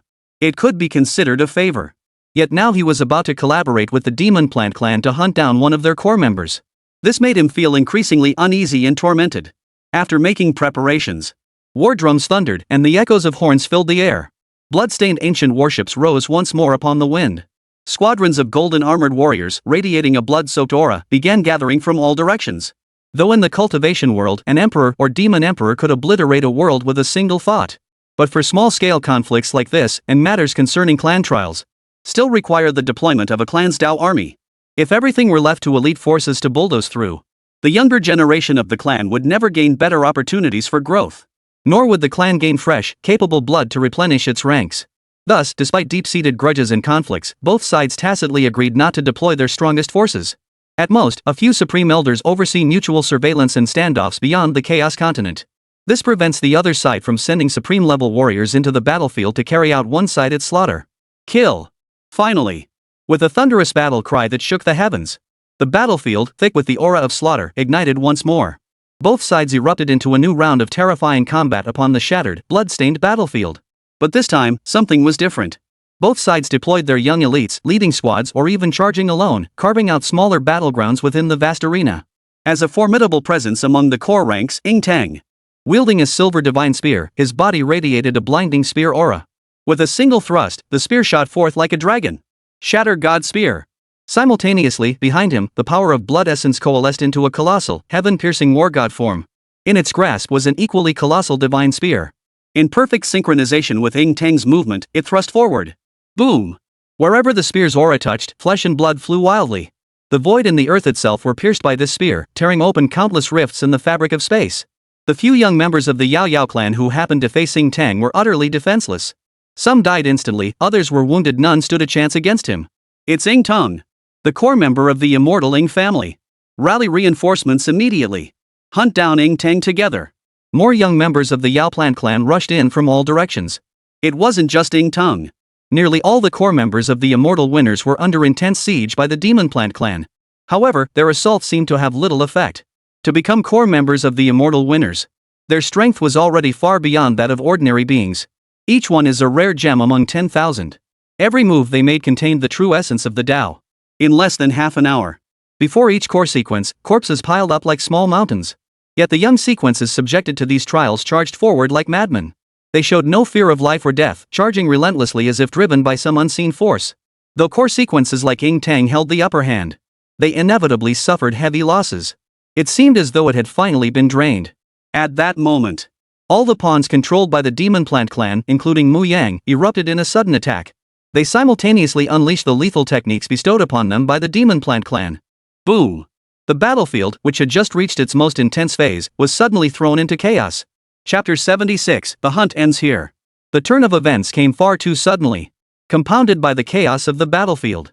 Though many core members of the immortal winners had been warned by their clans and were prepared, they were still caught off guard. Boom! Seeds radiating an eerie aura. Some burst forth directly from the bodies of humans. Or they fed directly on flesh and blood, surging and growing within them. Like tentacles from the ocean, thorned vines sprouted countless spikes, lashing wildly and instantly carving the battlefield apart. Trees bearing eerie, human-headed fruits began their assault one after another. Many more humans developed black patterns resembling plant roots on their skin, their eyes turning pitch black. Like demons stripped of reason, they suddenly erupted into frenzied attacks, launching near-suicidal assaults against the core ranks of the immortal winners. Divine Son. Shall we not intervene? Within the celestial vessel Imperial Palace, not only was Ying Changsheng present. As followers handpicked by the clan for him, 10 prodigies from the Supreme Winner sequence were also present. In truth, long before this autumn hunt commenced, they had already received warnings from the clan's high command. They had been warned that unexpected twists might unfold during this hunt. But they never imagined the upheaval would come so suddenly and on such a massive scale. The demonic race had quietly turned so many humans to their side. Using methods unknown, they had evaded detection and infiltrated the autumn hunt's ranks. Though as members of the Supreme Sequence, they held the core sequence in somewhat low regard. The core sequence were still their bloodkin. Now, they had been ambushed by the treacherous tactics of the demonic plant tribe. Their rage boiled over. They immediately sought to descend upon the Chaos Continent, intent on unleashing a bloody carnage. However, they were stopped by Ying Changsheng. It is not yet our time to act. This is also their trial. Ying Changsheng's voice remained calm, though the sudden turn of events had plunged his clan's core lineage into crisis. Before the autumn hunt commenced, the clan had already provided these core members with numerous means to ensure their survival. Combined with the advance warning he had provided, if they still got caught off guard in this surprise attack, panicked, and were beaten to a pulp, left mortally wounded, it could only be said that it was their fate. Even if they managed to survive through the family's trump cards, they would lose their status as core members. This is merely the opening act of the chaotic era. If they cannot endure even minor crises within this prologue, to continue down the grand path from here on out would be nothing but a death sentence. Better to live out a quiet life as ordinary kin to an immortal victor, enjoying peaceful old age. As for the other two reasons, first, naturally, to seize this opportunity to root out and crush more of the demon plant tribe's pawns hidden among the human race. Second, to await the arrival of the demon plant clan's forbidden child, then strike with thunderous force, hunting them all down and eliminating every last one. The air was thick with a peculiar, intoxicating scent. The thorn flower Mu Yang controlled had fully bloomed. A crimson mist, filled with eerie foreboding and capable of clouding minds and disrupting one's inner energy, continuously surged forth from the flower's core. Before long, the entire area seemed shrouded in a crimson veil. Enveloped within it, Ying Tung felt his own energy become utterly chaotic. He could only muster less than half his original strength, perhaps even less. Oomph. Is this the best you can do with your dirty tricks? Ying Tung snorted coldly, his figure blurring into a trail of afterimages as he vanished from his original spot in an instant. Simultaneously, he spun around and unleashed a sweeping shot. Boom! Almost simultaneously, a thorn-covered vine, bristling with countless spikes, smashed the ground where he had stood moments before, shattering it into a chaotic mess. The terrifying demonic energy it unleashed rippled out, warping and collapsing the very void itself. The gun beaming tang swept out mid-air, collided head-on with a piercing thorn vine, unleashing a terrifying wave of energy. Yet the thorn vine's fibers were incredibly resilient, surpassing even certain special immortal metals in toughness. Compounded by the suppression of his current power, he couldn't fully withstand the impact for a moment. With a thunderous crash, he was sent flying backward, stumbling several steps before barely managing to halt his momentum. Ying Tung narrowed his eyes slightly. Under his gaze, thorns and vines spread out from the crimson mist. A figure he knew all too well emerged amidst the surging thorns at that very moment. It was none other than Mu Yang, the very person he had once held in such high regard. It's you! You traitor! Traitor to the demon plant clan! Ying Tung erupted in curses. And I once held you in such high regard. Mu Yang clenched his fist slightly, his throat convulsing a few times. But he said nothing. Suddenly, flames erupted from his entire body. Centered around him, the surrounding world seemed enveloped in a fiery cloud. One after another, sun-like 9 young divine flames appeared, radiating a terrifying heat capable of melting all things. Heavenly fire divine embers. With Mu Yang's thunderous roar, red patterns like molten lava began to flow across his skin. His hair, moving without wind, transformed into a sea of burning flames. Boom! In an instant, a fiery tempest erupted around him, capable of scorching the heavens and boiling the seas, instantly engulfing everything in its path to ignite and melt. Simultaneously, the thorn flower, a secret weapon specially prepared for Mu Yang by the demon plant clan, emitted a crimson mist containing a peculiar, eerie power. This mist underwent a strange elemental reaction with the churning flamestorm. The already terrifying flames roared even more fiercely. In an instant, it transformed into a fiery inferno, a sea of flames where mere proximity could reduce cultivators and living beings to ashes. The plan has begun. The immortal winners must have been caught completely off guard. Strike while the iron is hot. It's our move now. Luo Qingxian rose from his throne and beckoned to the figures behind him. The other 3 forbidden children had already tacitly recognized him as their leader. Simultaneously, 15 powerful members of the demon plant clan, comparable to the immortal winner's supreme sequence, followed closely behind them. Transforming into dazzling streaks of light, they plunged into the chaotic battlefield, preparing to formally harvest the younger generation of immortal winners. On the other side, the Holy Realm Death Servants dispatched by Ying Changsheng had also commenced their prison break operation. Yet few demonic plant clan elites paid it much heed. After all, whether it was Mu Yang's family or the families of others they had coerced, in their eyes, these were merely disposable pawns to be discarded at will or even devoured as blood offerings. Only a madman among the immortal winners would expend effort to rescue such a bunch of worthless trash. Boom! The flaming inferno boiled. Vast swaths of earth caved inward and collapsed. Amidst the relentless roar of fiery explosions, countless fragments of rock and earth either surged skyward or melted directly into a boiling sea of magma. Cough, cough. Perhaps they had underestimated the terrifying power of Mu Yang's divine abilities. Or perhaps they had vastly underestimated the demon plant tribe's capabilities. Despite having made thorough preparations in advance, Ying Tung still suffered severe injuries, his body covered in wounds, a trickle of blood spilling from the corner of his mouth. This ends here. Mu Yang descended from the air. A long sword, its edge gleaming with sharpness, was already clenched in his hand, poised to claim Ying Tang's life. Chapter 77, a pawn, with no choice at all. At that moment, the protective seal between Ying Tang's eyebrows activated. A terrifying aura rose up. Just as it had been in the simulation. As a formidable entity within the core sequence, he bore the protection of the Emperor's seal. Ha! Let the young ones settle their own affairs. This old man shall accompany you in combat. The immortal winner's emperor had just projected a phantom form through the seal. Suddenly, the clouds churned deep within the azure sky. A colossal willow tree shadow descended from a rift in the void. Its canopy stretched like a vast green ocean, shrouding the sky and radiating an awe-inspiring aura of primordial terror. Rooting itself in the void, it stood defiantly against the heavens, locking eyes with the Emperor's phantom. Oof! Though I, Ying Tung, may not be considered a good man, I once roamed the heavens, slaying countless creatures of the demonic and plant races. Wounded and seething with rage, Ying Tang's eyes flashed with fury as his expression twisted into a savage grimace. I expected to die on the battlefield, perhaps even beyond the realms. But I never imagined I'd fall at the hands of a traitorous human like you. You cowardly scum. You don't even have the guts to face me in a fair fight. Every word from Ying Tang cut like a dagger. Each one pierced Mu Yang's heart like a steel needle. He clenched his fists. His eyes blazed with shame and fury. Shut up! Mu Yang erupted with fury, swinging his blade down in a sweeping strike. Yet it only sparked a shower of sparks beside Ying Tang. Don't you dare belittle me like I'm worthless. I did all this because I had no choice. I'm just a nobody who ascended from the lower realms. In the eyes of you big shots, I'm just an insignificant pawn. If I don't make a choice, my entire family will die. Fine. Since I'm destined to lose everything anyway, I'll stake my last shred of dignity on this bet with you. I won't kill you. I'll wait until you're healed, and then we'll fight fair and square. The loser dies. At this moment, Mu Yang was already teetering on the edge of madness. In the end, he couldn't abandon all his principles or discard every shred of human dignity. Especially when his master's enemy had pointed a finger at him and called him a despicable coward. He was consumed by rage. Yet, he suddenly grasped one thing with clarity. He was here to stand up for his master, to seek justice for him. But first and foremost, he was a human. Even if he killed Ying Tung today, it would be accomplished through the most despicable, the most vile means. It would mean abandoning all dignity and principles, becoming a traitor to the Demon Plant clan. More importantly, he had just witnessed some cultivators who had completed their hunting missions at the cost of their lives. Yet they still failed to fulfill their wishes. Instead, they were crushed like insignificant pawns by the Demon Plant clan's powerful beings. He finally understood completely. Whether among the immortal winners or the Demon Plant clan, he was nothing but a pawn. Pawns have no right to make demands. They certainly have no right to have their wishes granted. The ultimate fate of a pawn is to remain trapped on the chessboard for life, only to be crushed or crushed by another pawn.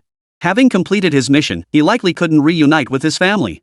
Then why abandon everything, only to earn the scorn of a demon plant traitor before dying? He felt he had failed his parents above all else. He had believed that once he became a cultivator, he could provide his parents with a life of comfort and prosperity. Yet because of him, his loved ones faced utter destruction. But he was merely a pawn of the great clans, he had no choice. Ying Tung was momentarily taken aback. He hadn't expected Mu Yang to say such things. Upon hearing these words, the demon emperor of Evil Willow flew into a rage. Mu Yang! What the hell are you doing? Kill Ying Tung at once. If you kill him, I promise you'll see your family again and enjoy endless wealth. The demon emperor of Evil Willow's voice had barely faded. Suddenly, a clear, confident male voice rang out. Indeed, your choice is wise. One might even call it straightforward and honest. The sudden voice caused the entire world to fall into silence. All eyes turned to the source. Ripples spread through the space like water waves. A phantom gateway solidified into existence. Soon, a youth clad in snow-white robes and jet-black hair stepped out slowly, walking upon a river of laws. The battlefield froze for an instant. Countless faces paled in shock, minds momentarily blank. The silence lingered for several breaths. Then, like a pot of boiling water suddenly brought to a rolling boil, the frozen battlefield erupted into chaos. The Immortal Sun! The Immortal Sun has arrived. Countless cultivators of the Immortal Winner faction erupted in cheers. Outsiders knew nothing of Ying Changsheng's true strength. But as members of the Immortal Winner clan, they knew just how terrifying Ying Changsheng truly was. A single man who overshadowed all young cultivators of his generation. His arrival signified the very rules had been rewritten. From this day forward, offense and defense shift form. Ying Changsheng. The divine son of the immortal Ying family has appeared. Ying Changsheng's descent also sparked gasps among the young sequence of the demon plant clan. Though they all felt Ying Changsheng fell short of the forbidden child selected by their demon plant clan, they dared not underestimate him in the slightest. If I could slay Ying Changsheng, the clan would surely bestow upon me countless heavenly treasures and rare herbs. Perhaps they'd even make me a forbidden child? Many young members of the demon plant clan gazed at him with eyes burning with greed and longing. The flames of greed burned fiercely, until it completely consumed their reason. They saw no need to engage Ying Changsheng in a one-on-one fight, even if they had to overwhelm him with sheer numbers. But by participating in this battle, the rewards they could reap would be beyond imagination. Kill Ying Changsheng. Someone let out a furious roar, its origin unknown. A single stone sent ripples across the pond. All the young members of the demon plant clan nearby surged toward this location like a dense, surging tide. You're asking for death. Before Ying Changsheng could act, the supreme-ranked fiends following him unleashed their full might. 10 figures soared through the sky, standing side by side. 10 individuals formed an absolute defensive line. Every strike, every move carried earth-shattering power. They crushed vast swaths of the young demon plant clan into a sea of blood mist. Since ancient times, kings never meet kings. Many matters did not require the king's personal intervention. Ying Changsheng was the king among the young generation of immortal victors. As the king's personal guards, they were more than sufficient to deal with a swarm of ants. Ying Changsheng descended from the heavens. He landed before Mu Yang. Even without uttering a word or making a move. Merely standing there. It was enough to weigh heavily on Mu Yang's mind. He sensed that if he were to truly engage in combat with this man, he might be killed in an instant. This immortal winner's divine son before him might be even more terrifying than the rumors suggested. You're quite impressive. To have cultivated to such heights from the wilds of the wasteland realm, and even forged a formidable reputation, you truly deserve the title of prodigy. Ying Changsheng gazed at Mu Yang with a calm expression. I can offer you an opportunity. If you choose to pledge your loyalty to me and henceforth serve the immortal winners, I will overlook past transgressions. Moreover, I can arrange for you to see your family. I am the divine son. My word is final, no turning back. Mu Yang's pupils contracted slightly, his entire being growing dazed. Ying Changsheng. The divine son of the immortal Ying Clan was unexpectedly showing mercy, offering him a chance to live and even recruiting him? Instinctively, he suspected a trap. Yet, recalling the sheer pressure Ying Changsheng radiated merely by standing there, he dismissed that absurd notion. In the face of absolute power, any scheme would prove utterly futile. Before Mu Yang could speak, Ying Changsheng flicked a finger. A ripple of spatial law rippled out from his fingertip, slowly coalescing into a scene. Within the vision, 2 women and 1 man were emaciated to the point of being skin and bones, their spirits utterly broken, though their lives were not in immediate danger. Father. Mother. Linger. Mu Yang felt as if struck by lightning. Hadn't his parents and sister been captured by the demon plant clan? How had Ying Changsheng managed to bring them out? How? Ying Changsheng repeated, swear allegiance to the immortal Ying Clan, and I'll give you a chance. Mu Yang clenched his fist slightly, his eyes already reflecting his decision. He spoke words that surprised Ying Changsheng, yet were entirely within reason. I refuse. Chapter 78, Broken Man, Broken Chess. It seemed to take every ounce of strength he had to finally utter those 3 words with unwavering resolve. After speaking them, his entire state of mind settled into profound stillness. How utterly ungrateful. Ying Tang, along with several young immortal winners who had rushed over, glared at Mu Yang in near unison. In their eyes, Mu Yang was nothing but an irredeemable fool. As the divine son of the immortal winners, Ying Changsheng would not only receive intensive cultivation in the future, but would also gain the favor of the ancestors, even the ancient ancestors. Even if he couldn't formally become their follower, merely serving under them would be enough. From this day forward, he would be on a path to meteoric success. In a sense, even the heirs of many major factions would have to curry favor with him. Yet this fool had outright refused. Does he even realize what an immense opportunity he squandered? What made them think Mu Yang had a screw loose was that Mu Yang seemed to be doing all this because his family had been captured by the demon plant clan. So it was essentially coercion. But now that the divine son has shown mercy and rescued his family, freeing him from all worries, shouldn't he recognize the situation, feel grateful, and accept the divine son's gift? Mu Yang paid no heed to the furious curses around him. Flaming divine patterns flared across his body. His long hair once again blazed crimson. Centered around him, countless fiery runes surged upward, causing the surrounding void to warp violently under the scorching air. Thank you for your kindness, divine son of eternal life. I am truly grateful for your generosity. But there are some things I simply cannot do, and there's no room for compromise. My master is an elder of the Nine Yang Divine Sect. And the Nine Yang Divine Sect was once annihilated by the immortal winner. Yes. He was deeply grateful to Ying Changsheng. But that's one thing. Family ties were one matter.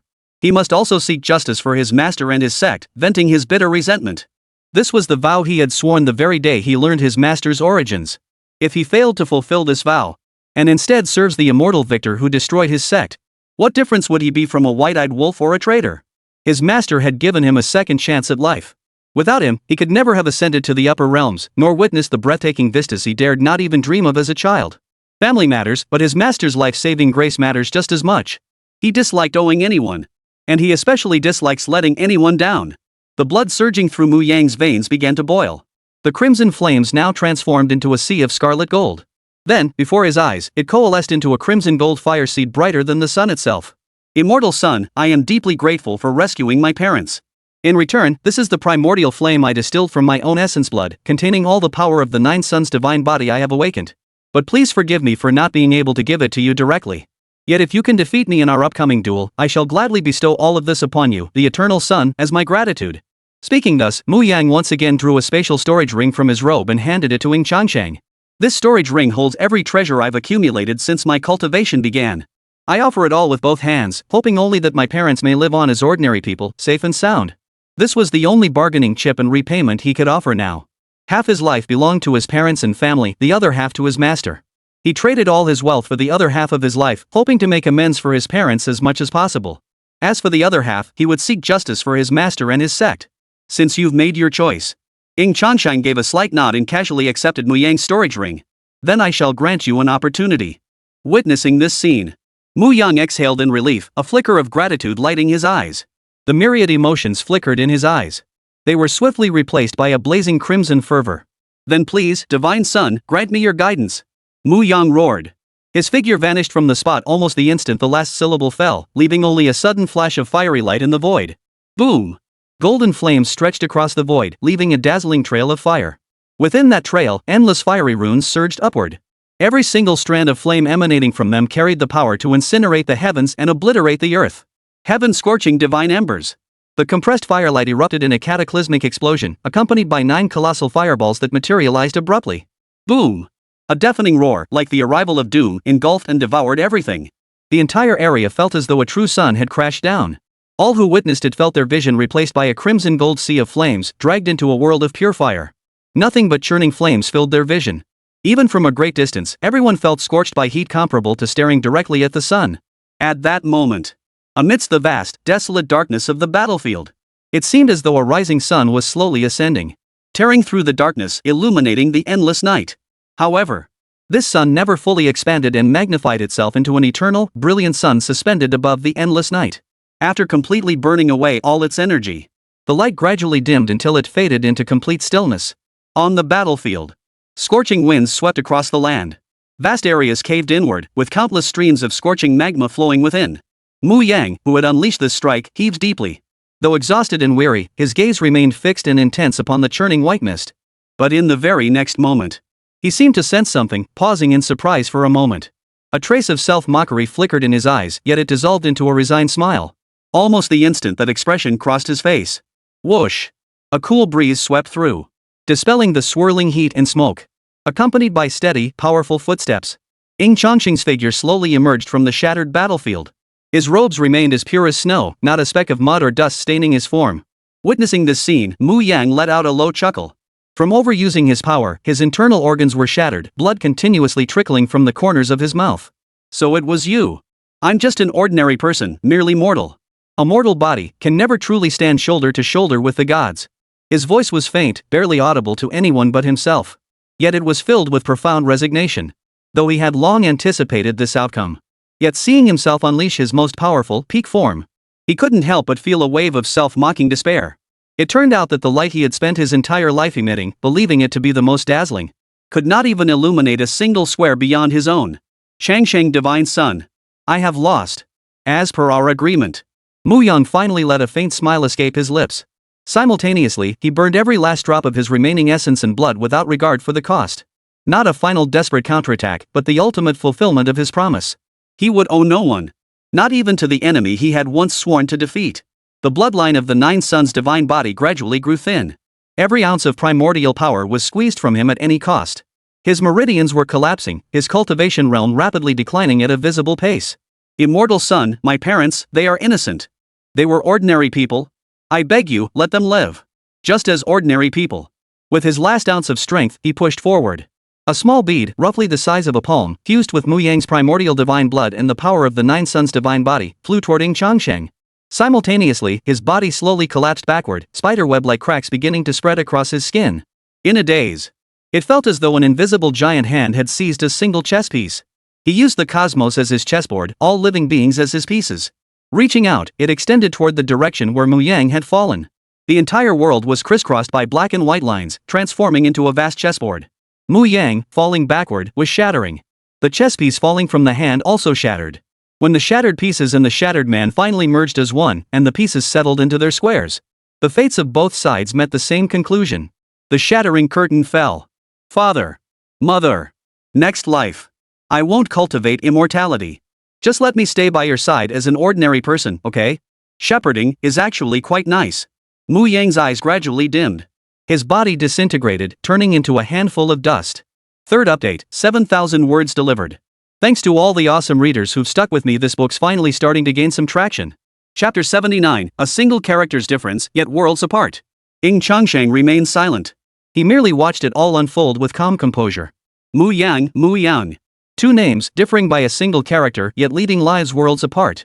Mu Yang, an ordinary shepherd boy, just an ordinary man. Yet he lived a stable life, marrying, having children, and enjoying a large family. Mu Yang, inheritor of the Nine Suns divine sex legacy, awakened to the Nine Suns divine body. Though he had the chance to ascend to the pinnacle of all realms, basking in universal acclaim. Yet the cultivation world never lacks protagonists. Perhaps you are the protagonist in your own plane.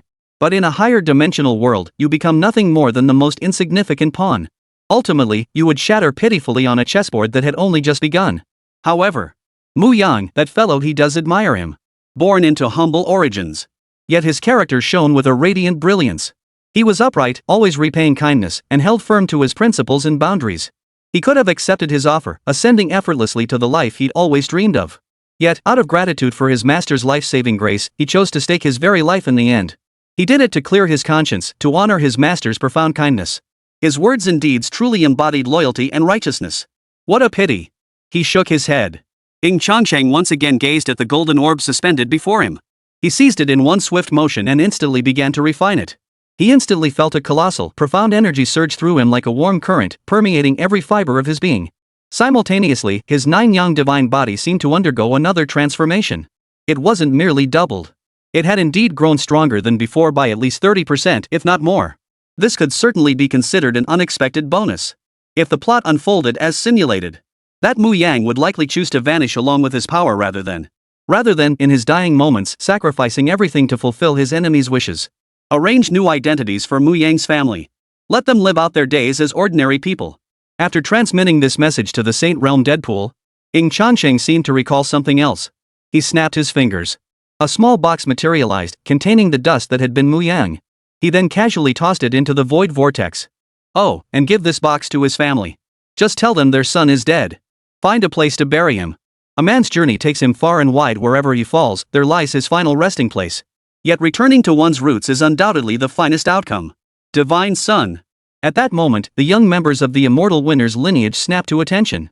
Their eyes brimmed with reverence bordering on fanaticism. They had only witnessed the terrifying power Mu Yang had unleashed moments ago. Yet he couldn't even scratch their divine son. Ying Changsheng gave a slight nod. With a slight shift of his intent, he retrieved healing pills from his storage space and distributed them before soaring into the air, streaking toward a distant direction. Several supreme tier cultivators attempted to follow. But they were stopped. You shall remain here for now. I'm off to slaughter a few big fish. As he spoke these words, a faint smile touched the corners of Ying Changsheng's lips. He had already sensed it. 4 powerful auras emerged from the Demon Plant Clan's side. It must be the Demon Plant Clan's forbidden child entering the fray. Damned ants. I knew these vermin couldn't be relied upon. The Demon Willow Demon Emperor cursed under his breath. Clearly, Mu Yang's failure to kill Ying Tan left him deeply dissatisfied. But it wasn't a major issue. The battlefield had descended into complete chaos anyway. Their clan's forbidden child had entered the fray. They would surely seize this opportunity to hunt down a large number of young immortal winners. At the same time, Luo Qingxian led the 3 forbidden children and elite prodigies, piercing through the battlefield like a dagger. They carved through the battlefield while advancing toward the front lines. Brother Wuxia, word from above says Ying Changsheng has appeared. At that moment, Lian Hanyue approached his side, her expression tinged with worry. Moreover, Ying Changsheng has demonstrated extraordinary combat prowess. He seems to be heading straight for us. Hearing this, a faint smile touched Luo Wuxie's lips. Isn't that perfect? Saves us the trouble of going to find him. So what if Ying Changsheng is powerful? He's no slouch either. Let's see who comes out on top.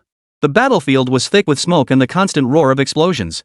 Yet both sides maintained an unspoken understanding, carving out a relatively open space in the midst of the chaos. So you are the divine son of the immortal Ying lineage, Ying Changsheng?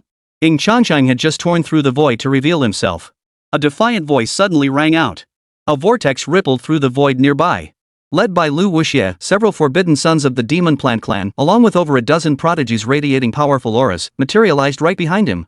Almost the instant they descended, countless eyes turned toward Ying Changsheng, filled with murderous intent. Ying Changsheng seemed oblivious. He continued walking toward Luo Wuxie and the others. Interesting. A burly demonic being, his skin rough and cracked like dry tree bark, a son of the forbidden, curled his lips into a mocking smile. He stepped forward first, his withered skin glowing with emerald light. Like divine patterns adorning his body, they radiated a vast and terrifying aura. It seems this Ying Changsheng has great confidence in himself. He dares to confront us alone, without even a single follower. He likely believes he can eliminate all of us single-handedly. The voice of the forbidden son of the Demon Plant clan carried endless mockery. But what fate awaits such a man? He's courting his own demise. A Demon Plant prodigy scoffed in agreement, ignorant of his own weakness, deluded into thinking he can sweep all before him. Truly nothing but a trashy, clownish upstart. The maniacal chuckle erupted into uproarious laughter. Some even clutched their stomachs, doubled over in laughter. I thought the immortal winner's divine son would be someone special, but turns out he's just a clueless little cutie. Ha ha ha ha. That's hilarious. Does he really think he can take on 10 of us? I'll see just what qualifies you to look down on us.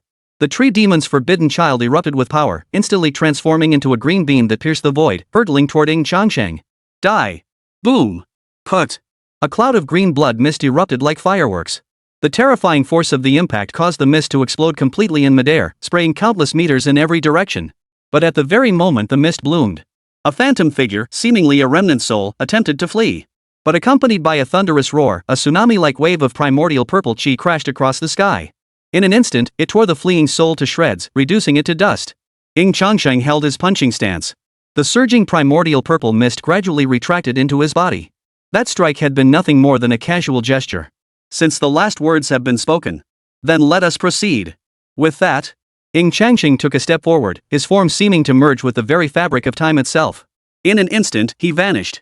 When he reappeared, he materialized before Luo Wuxie and the others. Clenching his fist, he unleashed a devastating punch. The slaughter begins. Chapter 80, simple enough, just run. Cloud seas churned. The primordial essence of plants and trees thickened, almost tangible. Within the most ancient and mysterious microcosm of the Demon Plant clan, several rainbow-like streaks shattered space as they descended from the heavens.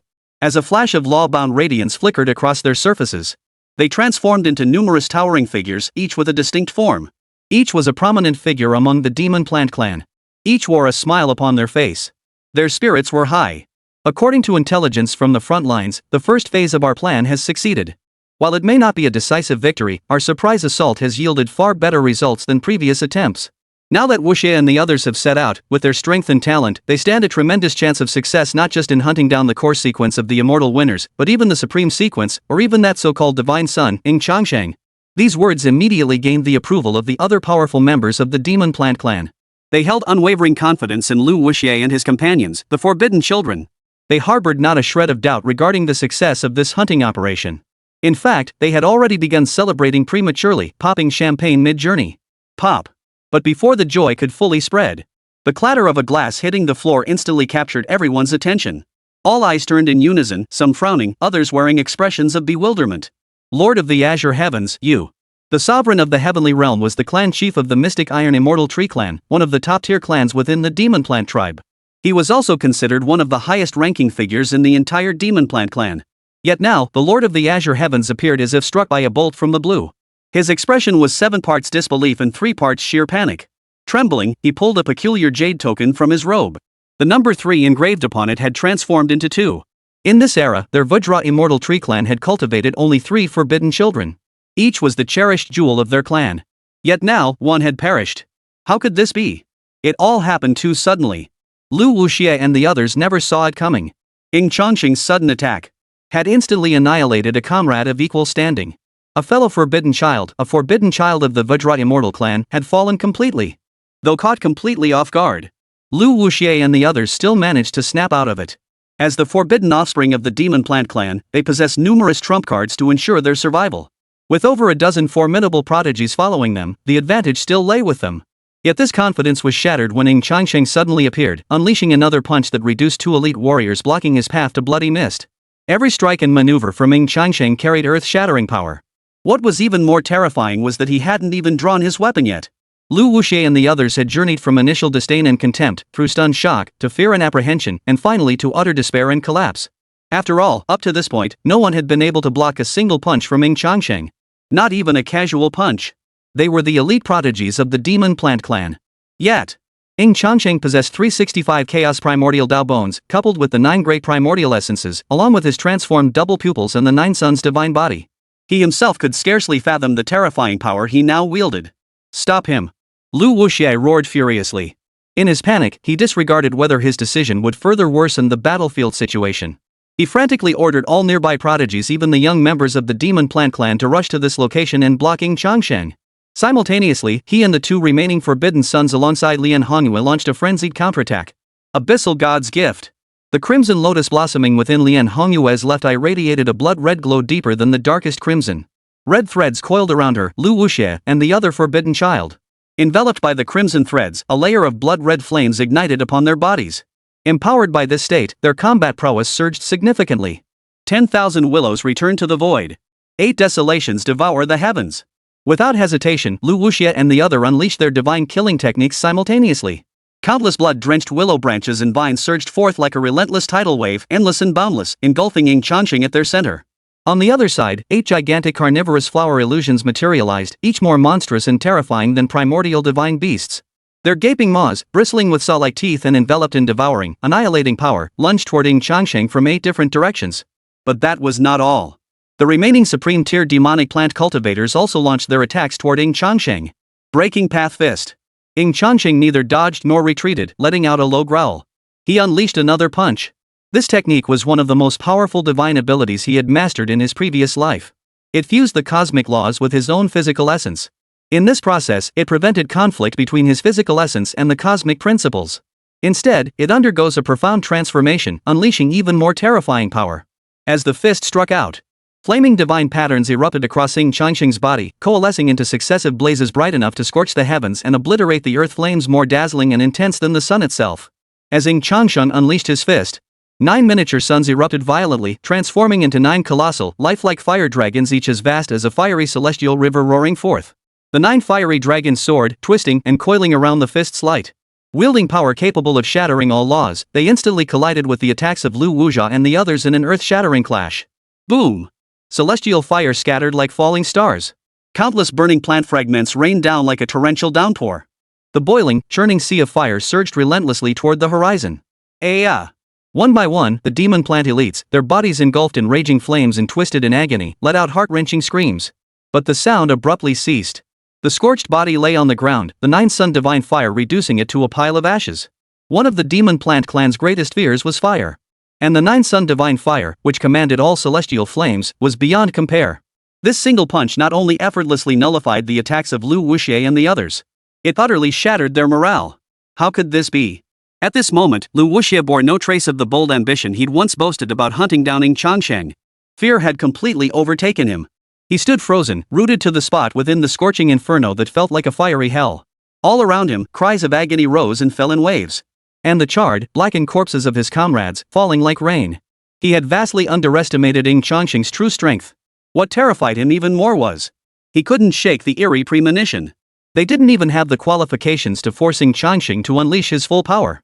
If Ying Changsheng truly unleashes his full power, how terrifying would he be? Wuxia, what should we do now?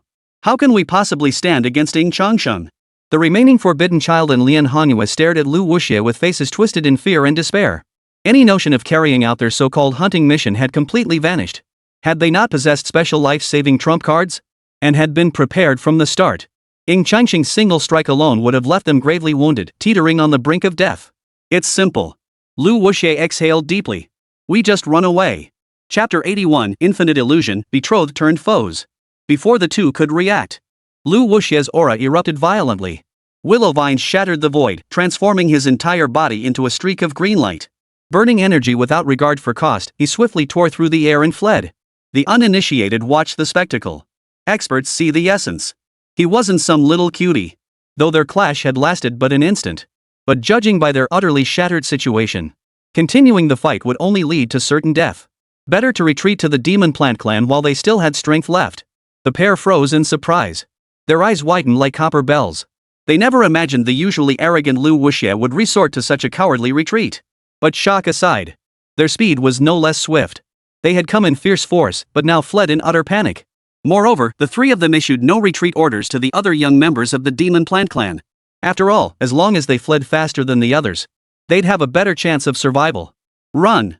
Run for your lives! But not all demon plant clan members were cuddly little creatures. When they saw the forbidden child they worshipped as their faith fleeing like a stray dog, they knew full well that the so-called hunting operation had utterly failed. Now they had to figure out how to survive the relentless pursuit of the immortal victors. Escape? Ying Changsheng scoffed. He made no haste to pursue them. Because these fools couldn't escape. His fully transformed double pupils ignited. Endless divine patterns swirled within his eyes. His vision stretched infinitely upward, as if he had become a deity overlooking the mortal world. Everything around him lay laid bare before his gaze. As the divine patterns within his eyes grew ever more brilliant, endless Dao runes surged forth from the depths of heaven and earth. Dual pupil divine ability infinite illusion. As long as the green mountains remain, we needn't fear a shortage of firewood. Ying Changsheng, even if you defeat me today, you cannot forever keep me down. Once I return to the demon plant clan, someday. His words trailed off. Luo Qingxian's body froze instantly. His vision suddenly twisted and blurred. A pair of eyes, timeless and undying, abruptly opened amidst the heavens and earth. These eyes obscured the sky and blocked out the sun, like the gaze of an ancient god. The shock was so profound it felt unreal. Yet when the divine patterns swirling within the depths of those eyes finally connected, merging into a single, unified whole, nothingness became reality. A crimson tide began to spread. Drops of heaven's blood fell from the depths of the 9 heavens. The moment they touched the mortal realm, they burst forth into a sinuous, crimson curtain. It wasn't just Luo Qingxian. Countless prodigies of the demon plant clan, including Lian Hongyue and another forbidden child, witnessed the same scene. It was as if they had been forcibly dragged into an ancient battlefield. The malevolent energies of heaven and earth rolled like surging oceans. The bearers of the double pupils throughout the ages had slain countless living beings. The battles they had endured were equally innumerable. The primordial war. The battle of creation. The wars that established clans. The war for supremacy among all tribes. Too many great wars to count. Memories and names have long faded in the crimson blood. Yet countless generations of dual pupil bearers. They were all witnesses to the blood-soaked history, participants in the turbulent era of the heavens. Their traces have long faded with time. Their tales have been buried beneath the dust of the ages. Yet the divine abilities passed down by countless double-pupiled ones will manifest everything they once witnessed, everything they once participated in. Presented to the world through this crimson infinite illusion. Golden divine patterns completely transformed into a sea of crimson. The ancient gods I transformed into 2 crimson moons suspended in the heavens. Luo Qingxian and all the young members of the demonic plant clan swept into this vortex, plummeted into the depths of purgatory at this very moment. Ying Changsheng formed his left hand into a sheath, his right hand poised to draw a blade. A crimson battle blade, pulsing with the aura of blood and slaughter, slowly emerged from its sheath as his right hand drew it. Gradually, it was drawn completely from his left hand. A 3-foot-long blood-red blade, its edge piercing the heavens. A crimson glint flashed in Ying Changsheng's eyes. His figure vanished like a bolt of lightning, his blade striking with the speed of a rainbow. Boom! A single strike. A crimson blade light spread across the heavens and earth, severing the balance of yin and yang. Dozens of young demon plant clan members were instantly reduced to ashes within the blade's glow. This was not a hunt, but a one-sided slaughter. As an unconventional witness, Li Wanqing, her shattered soul preserved within the jade pendant, witnessed this scene. She was utterly speechless with shock. She finally understood. What Ying Changsheng had said in the immortal vessel Imperial Palace wasn't arrogance or conceit. They were simply stating the truth. His departure signaled the end of the autumn hunt. The beginning of the slaughter. Damn it! The surrounding space is sealed off, we can't escape. Better to fight to the death than be killed while fleeing. Maybe Ying Changsheng is just bluffing. There are so many of us. I refuse to believe he can wipe us all out. The Blood Maple clan's forbidden child roared in fury. Fear pushed to its limit becomes rage. If he didn't channel this fear into rage and unleash it, his spirit would be utterly crushed by terror. But Luo Qingxian paid him no mind whatsoever. Especially when he sensed a crimson surge erupting behind him, he desperately wished to flee this place if only he could sprout a few more legs. Luo Qingxian! You coward! The Blood Maple Clan's forbidden child roared furiously in the direction of Luo Qingxian's retreat. A glint of madness flashed in his eyes as he ignited his primordial divine power. Behind him, crimson maple leaves, crystallized from the very fabric of the laws of the universe, began to materialize. One leaf shrouds the sky. Countless maple leaves swirled densely, converging like a raging torrent.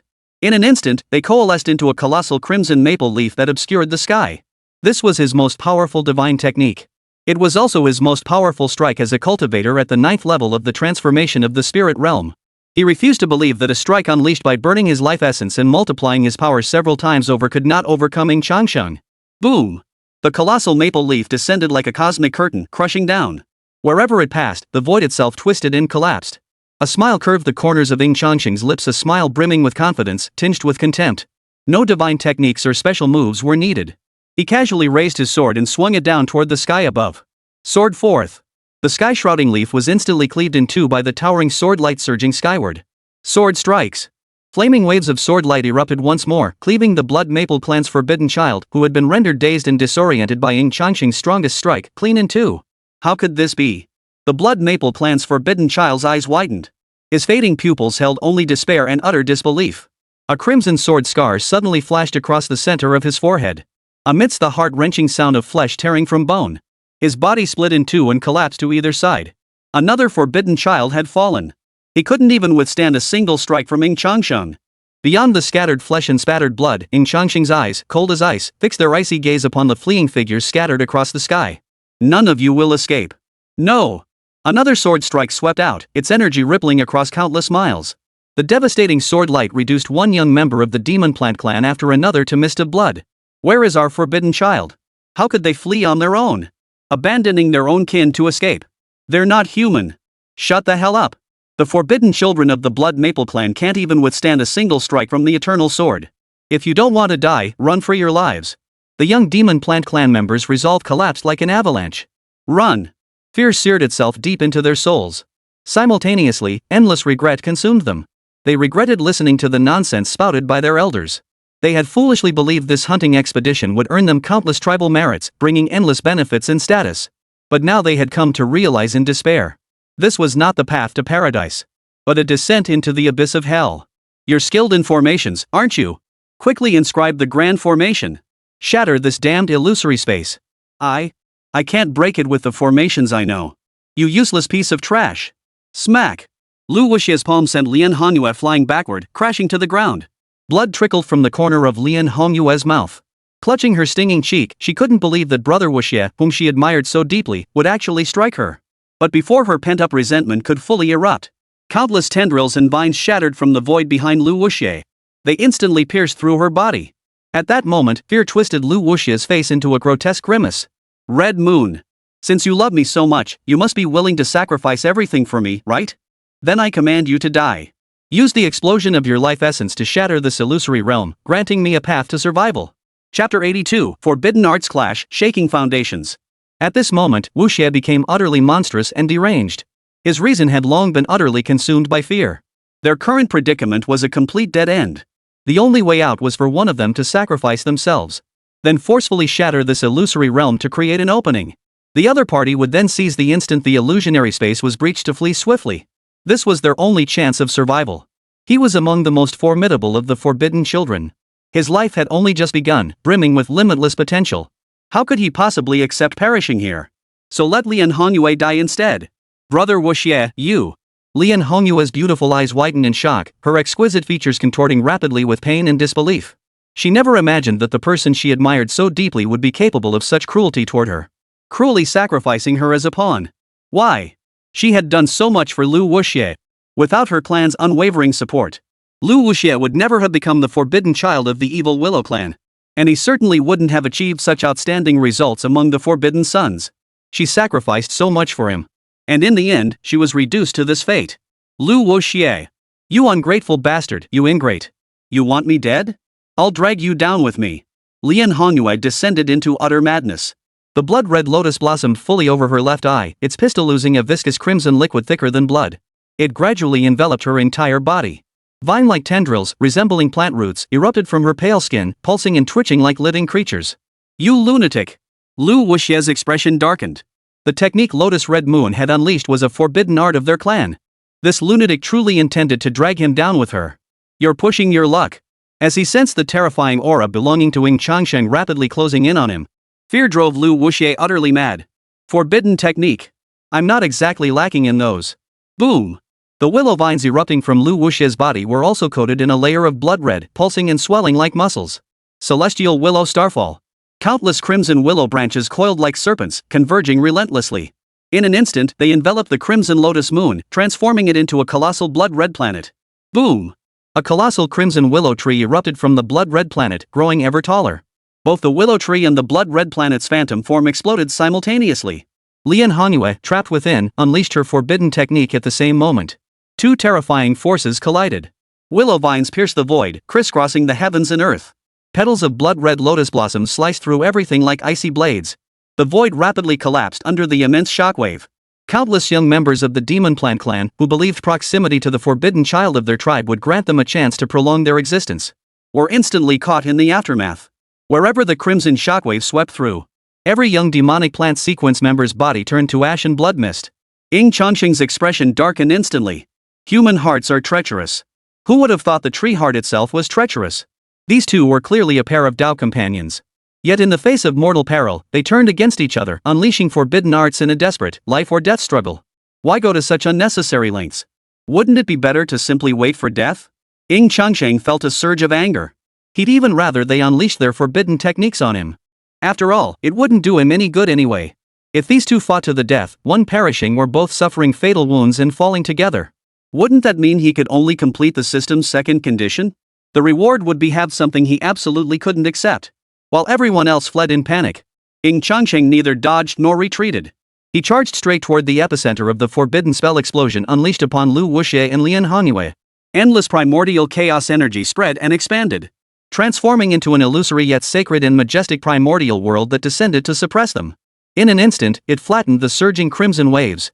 Wherever he passed, the raging waves have completely subsided, transforming into a vast expanse of calm.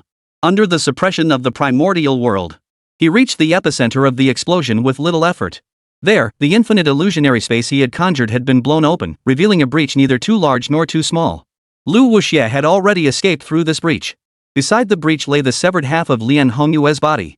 Ying Changsheng raised an eyebrow slightly. In his perception, Lian Honyue wasn't dead. She was clinging to life by a thread. Save me. Lian Honyue emitted a faint, pleading voice. Ying Changsheng, I've become sworn enemies with Lu Wuxie. Leave me behind. I can become your pawn and provide you with all core intelligence on the Demon Plant clan. From now on, I'll serve you, do anything for you, even help you deal with the other forbidden children of the Demon Plant clan. Lian Honyue did not want to die. She wanted to live. More than anything, she wanted to take that scumbag Lu Wuxie's life with her own hands. I must admit, your proposal is undeniably tempting. Lian Honyue was overjoyed and about to speak. Swish! A dazzling sword beam cleaved through the sky. It utterly shattered half her body, completely annihilating her soul. Before her consciousness plunged into utter darkness, she heard only a voice growing fainter, carried on the cold wind. But there's no need for such unnecessary action. Lu Wuxie will die anyway. I don't need your help either. Setting aside the crucial system quest he must complete, Lian Honyue's value, in his current estimation, simply couldn't compare to double system rewards. Secondly, Lian Honyue seemed to be Lu Wuxie's little fangirl. Even though they'd become sworn enemies, who knows if this guy might suddenly change his tune once back with the Demon Plant clan or even patch things up with Lu Wuxie again. Better to cut ties decisively than nurture a future threat. Meanwhile, the Demon Plant clan descended into utter chaos. Upon the altar, soul lamps flickered and died in rapid succession, whole clusters extinguishing at once. The lamp keepers of each demon clan stood frozen in shock. The soul lamps were extinguishing far too quickly. Ordinary young members of the sequence were falling like rain, while even the Supreme Sequence members were dying in droves. What shocked them most and was utterly unacceptable was this. Of the 4 forbidden children they had dispatched, only Lu Wuxie remained. The others were all dead. Even with the Demon Plant clan's profound foundations in vast numbers, the loss of so many young sequence members would inevitably weaken their future foundations. It could even create a generational gap in the emergence of future Demon Plant clan powerhouses. Damn it! What the hell happened on the battlefield? Why did our clan lose so many young sequencers? Xiao Lu was supposed to be guarding the path. Contact him immediately. He must know what happened. Deep within the 9 skies of the Chaos Continent, a willow tree with an ancient face growing from its massive trunk roared and bellowed in fury. The demon willow demon emperor was furious enough to tear the entire tree apart. He had witnessed countless young demonic lineages fall before his very eyes.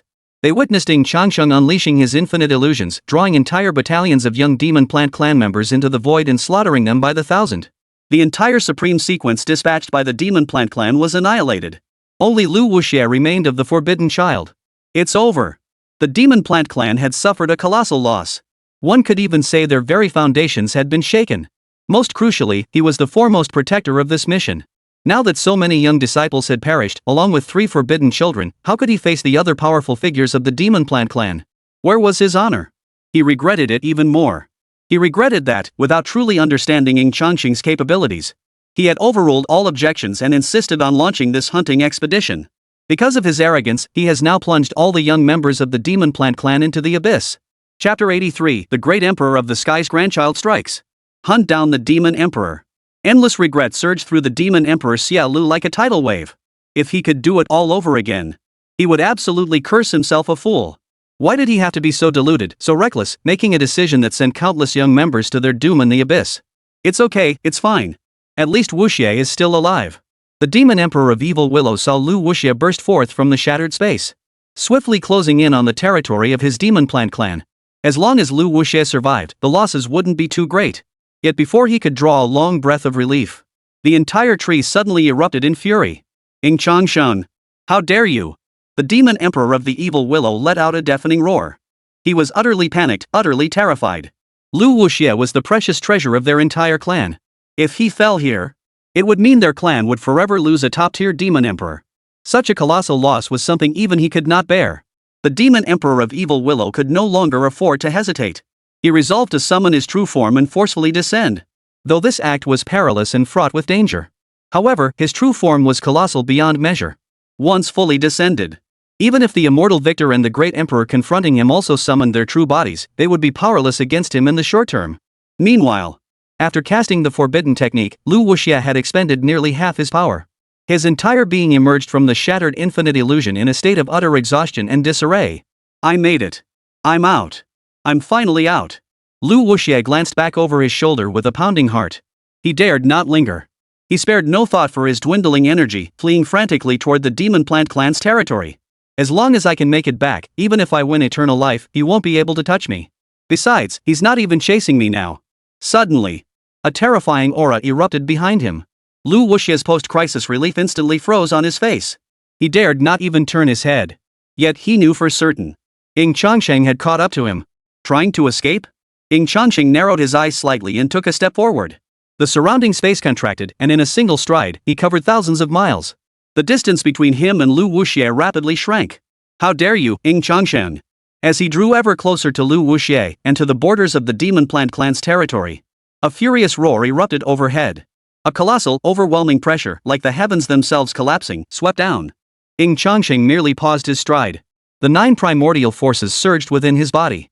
With effortless ease, he neutralized the demonic pressure emanating from the Evil Willow Demon Emperor. Far from feeling the slightest fear, a faint smile curved his lips. The most crucial step of the second phase had arrived. His mission was not merely to hunt down the demon plant clan's forbidden child. The Demon Emperor of Evil Willow was equally his target. Now, Luo Qingxian was plunged into a life or death crisis. The Evil Willow Demon Emperor had descended into utter madness. He finally intends to summon his true form to descend. This is bad. As Luo Qingxian fled frantically, he suddenly sensed a thunderous roar erupting behind him. The tremors rippling through the void left no doubt. A slash of sword light, powerful enough to cleave him in two, was sweeping toward him. Even with his lightning-fast reflexes, and immediately attempted to dodge, he was still struck by several successive sword lights unleashed by Ying Changsheng. Put! Green blood spurted forth. Luo Qingxian's right arm and left leg were severed clean off at the root by 2 of Ying Changsheng's sword beams. Even so, Luo Qingxian remained tenacious, scrambling away like a cockroach. He could already see the thorn hell forged by the demon plant clan. If he could just enter it, he could escape death entirely. But the more one craves something, the easier it is to lose it. Your legs are broken, yet you still try to run? Lian Hongyu longed to see you before her death. Perhaps I should send you lovebirds to reunite. Luo Qingxian's soul nearly left his body. Instinctively, he tried to muster every ounce of strength to resist. But he discovered with horror. His body, along with the surrounding space, was bound by a terrifying force, frozen midair like a painting. The next instant, his vision blurred. Ying Changsheng abruptly materialized before him. A palm interwoven with dazzling Dao runes lunged toward his face. Ying Changsheng, you're asking for death. The true form of the evil willow demon emperor descended completely. Boom! The heaven-piercing willow shattered the void. Roots surged skyward, layer upon layer spreading to seal off the entire starry expanse. The shattered heavens and earth spun completely round, transforming into a churning ocean of roots and willow branches. Trunk-like roots as thick as towering mountains twisted together, forming a palm that obscured the sky. It lunged toward Ying Changsheng. Evil willow, I've been waiting for you, old tree spirit, for a very long time. The evil willow demon emperor had barely made his move. Another deep, resonant voice boomed out. Boom! Simultaneously, a deafening, earth-shaking thunderclap split the heavens. Countless bolts of lightning crisscrossed the sky, coalescing into a thunderous blade that obscured the sun and clouds. Wherever its edge passed, willow branches and roots exploded into countless fragments, raining down like a storm. You are. The evil willow demon emperor's pupils contracted. Under his horrified gaze, the interwoven lightning bolts formed a phantom gateway. The towering figure of the celestial emperor slowly stepped forth from within the river of lightning. It seemed as though the celestial emperor had been there all along. Only when the evil willow demon emperor finally appeared to summon his true form did he descend. Fear took hold. The demon emperor of evil willow immediately sought to retreat. You cannot escape. However, the immortal victor, the heavenly array emperor, who had previously confronted him, had also descended. Countless runes had coalesced into an array that completely sealed off the space. As an emperor exceptionally skilled in array formations, the heavenly array emperor, upon his arrival, raised his hand to engrave formations, sealing off all escape routes for the evil willow demon emperor. Even if the evil willow demon emperor could forcibly shatter the void to escape this place, but the price paid could be death. At this moment, the demon emperor of evil willow finally understood completely. Not only did the immortal winners intend to slaughter every forbidden child of their kind, they intended to take him down with them. He, the so-called chess player, was also one of the immortal winners' prey. Do you truly believe you have me cornered? The demon emperor Luo's massive body swelled once more. With a mighty tremor of its thick, towering frame, countless willow leaves rustled into the air. Each leaf was as unbreakable as immortal divine metal. Empowered by the emperor's Dao laws and primordial demonic energy, they could effortlessly tear apart the heavens and pierce through space. And there were billions upon billions of such leaves. The torrent of overlapping willow leaves engulfed heaven and earth like a storm that consumed all. Trivial tricks. Heaven's sweeping thunderstorm. A dazzling flash of thunderlight erupted from the depths of Emperor Tianxing's eyes. Simultaneously, boundless lightning gathered behind him, coalescing into a colossal, three-headed, six-armed thunder god phantom that pierced the heavens and shook the earth. As an extreme path emperor renowned for his mastery of slaughter, this was one of the celestial Emperor Tianxing's signature divine abilities. Boom! In that instant, it felt as though two worlds collided above the chaos continent. As the thunder god's phantom unleashed a thunderous punch, countless cultivators and living beings within countless miles witnessed the dazzling lightning light exploding across the land. Following the lightning, a colossal formation resembling the Tai Chi yin-yang diagram plummeted like a grinding wheel of the Tao, once again unleashing a terrifying stellar storm. What's happening? An emperor has intervened?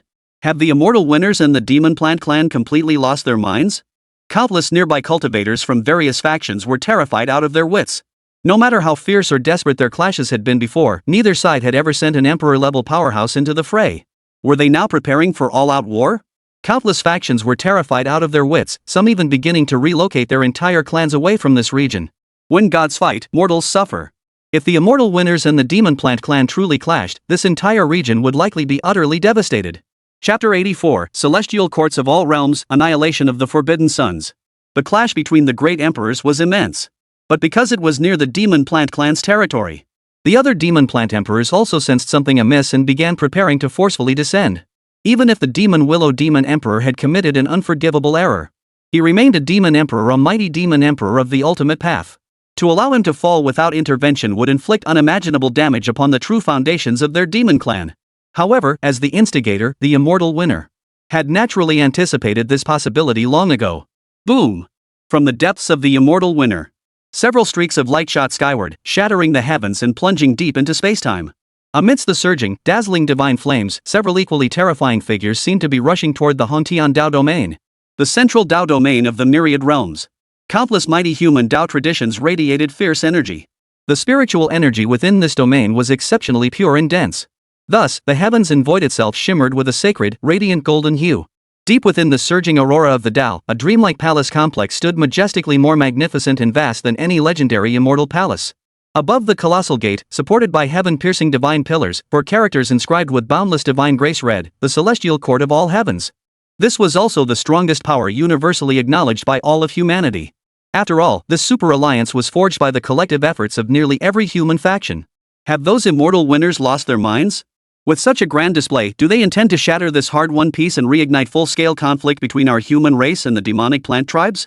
A voice of discontent suddenly echoed out from one of the core halls within the Celestial Court of All Heavens. The terrifying power of the Tao within the voice caused the entire heavens and earth to rumble and tremble. The gaze fell upon the magnificent palace.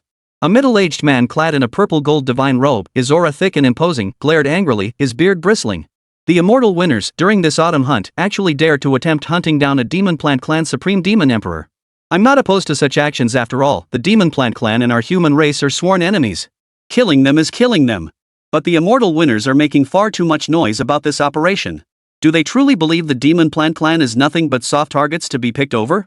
A cornered rabbit will bite, let alone the demon plant tribe. They're far from being mere rabbits. If the current peace and stability are disrupted, it will be detrimental to my entire human race as well.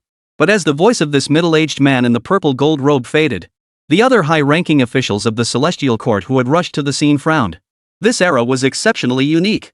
It was the golden age within the golden age. Every major clan and sect had seen the emergence of individuals blessed with either extraordinary innate talent or extraordinary destiny. The human race itself had entered a rare period of great advancement. In fact, over the past few millennia, the number of cultivators ascending to the immortal realm has far surpassed previous years. Yet such excessive prosperity carried an air of abnormality. Extremes inevitably reverse a timeless truth. After the pinnacle of glory, an extreme catastrophe is bound to follow. Rather than seizing this moment to bolster humanity's foundational strength before the impending catastrophe strikes, instead, to unwisely wage war against the demonic plant race is utterly contrary to their collective interests. Buzz. At that very moment, a dazzling divine light suddenly erupted within the grand hall.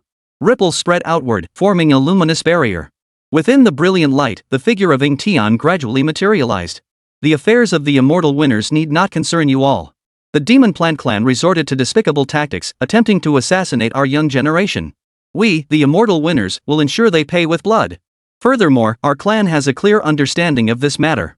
All consequences and costs arising from this incident shall be borne solely by our clan. The Taiyu Luo clan will likewise bear the consequences. There is no need for you all to meddle in our affairs. Following closely was Luo Mingyue's voice. Compared to her brother, Ying Tian, her tone was even more blunt. Yet no one dared to harbor the slightest resentment. Luo Mingyue was none other than the figure known as the Empress of the Boundless Sea. So many years had passed. Luo Mingyue was one of the few powerful beings who could freely explore the boundless sea of boundaries at will. Not only was her personal strength immense, she is also the matriarch of the present-day Primordial Luo clan. Her will also represents the will of the Primordial Luo clan. They could not possibly turn against two such pillar forces of the celestial courts over something that had not yet occurred. Otherwise, should these two great clans sever ties with the celestial court, the entire celestial court would suffer catastrophic losses beyond their capacity to bear. Ying Changsheng. I beg you, spare me. I can make amends for my past actions. You've already taken enough lives. If you kill me too, the demon plant clan will never let you off the hook. Let me return. I can plead for your mercy back home. I swear by the great Tao. Luo Qingxian was utterly hopeless, unable to muster even a shred of resistance.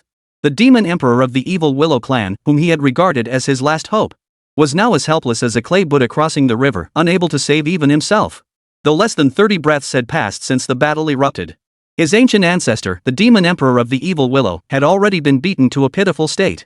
Countless thick tree trunks had been shattered beyond recognition. Countless roots and willow branches shattered in vast swaths. Facing the encircling assault of two immortal winners, he was now at the end of his rope. His only recourse now was to beg Ying Changsheng for mercy. Yet his pleas fell on deaf ears. Ying Changsheng's palm tightened relentlessly.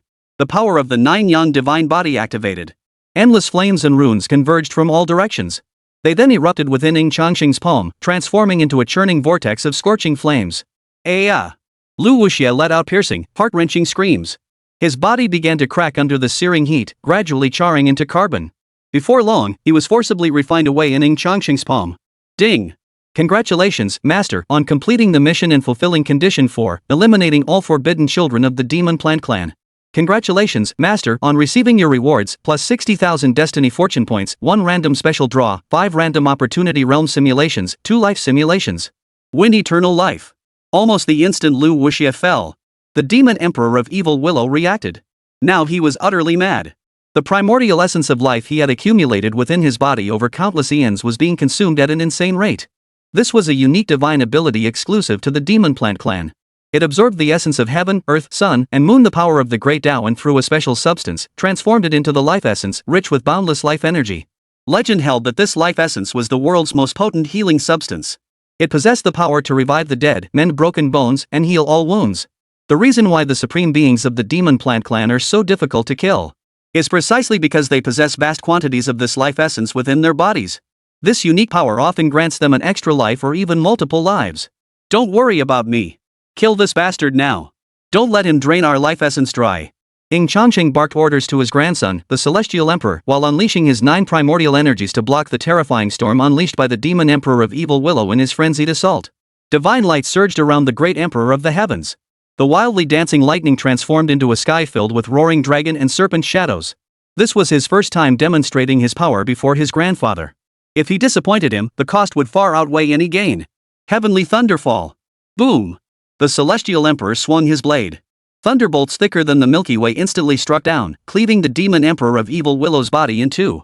Vast quantities of life essence accumulated within the Demon Emperor of Evil Willow gushed forth. The Heavenly Array Emperor coordinated with perfect precision. He struck at the very first moment, activating the star-sucking array to absorb the vast quantities of life essence. You bandits! F you all! The Demon Emperor of Evil Willow's composure shattered completely as he cursed viciously. The life essence was his most precious treasure, and losing such a vast quantity meant his injuries would be impossible to heal. Even though other top-tier Demon Plant Clan experts were already on their way to arrive, he likely wouldn't survive. You seek to hunt me down and claim my body? You're delusional. The Demon Emperor of Evil Willow seethed inwardly. With no escape left, he would shatter his own fleshly form. He would rather destroy it than let those immortal winners lay claim to it. The Demon Emperor Xia Lu's colossal form erupted in an overwhelmingly brilliant emerald glow. You intend to self-destruct? The Celestial Emperor sneered. He had anticipated all of this long ago. The Demon Plant Clan possessed a fiercely stubborn nature. Especially those possessing the life essence, they would rather detonate their physical forms in death, rather than let their enemies gain an advantage. But he had long prepared countermeasures. Chapter 85, The Emergence of the Clearwater Realm, the 9 Lives Heavenly Sovereign. Go! With a wave of the Heavenly Azure Emperor's hand, chains of order imbued with sealing power spread out from the void. In an instant, they enveloped half of the Evil Willow Demon Emperor's body. Greed leads to indigestion. One must learn to know when to stop. After all, securing even half of the Evil Willow Demon Emperor's body would be a tremendous gain for them. Clang! The Celestial Emperor gripped the chains of order and rules, yanking them back with all his might.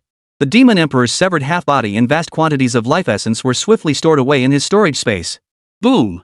At that moment, the other half of the Demon Emperor's body exploded violently. It spread out like a green star. Celestial shift.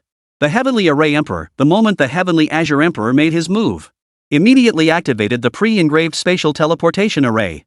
Behind him, brilliant ancient stars emerged one after another. Their radiance spread and filled the void. Instantly, it illuminated every human cultivator scattered across the chaotic continent. As the starlight flickered, all the human cultivators vanished completely, reappearing within the defensive barrier array outside the Chaos Continent. As for the remaining demonic plant cultivators, they were not so fortunate. The terrifying storm unleashed by the Demon Willow Emperor's self-detonation caused spiderweb-like cracks to spread across the entire Chaos Continent, which began to rapidly collapse and crumble. The demon plant cultivators didn't even have time to react before they were reduced to dust. After devastating most of the Chaos Continent, it began spreading outward in all directions. Upon encountering the defensive barrier array engraved by the Heavenly Array Emperor, it rebounded in all directions like light striking a mirror. Yet this rebound triggered a chain reaction. Crack! Crack! Crack! As if a star domain suddenly erupted with dense, spiderweb-like cracks. The cracks grew larger and larger. A void abruptly collapsed. As endless blue light spread throughout, a mysterious and unknown world gradually revealed itself within the spatial fissure. What is this? Countless survivors, along with numerous cultivators observing from afar, witnessed this scene. Even from great distances, they could sense the profound power of the Dao emanating from the spatial fissure. It seemed to be an unknown, lost world. Others might not recognize it. But Ying Changsheng recognized it immediately.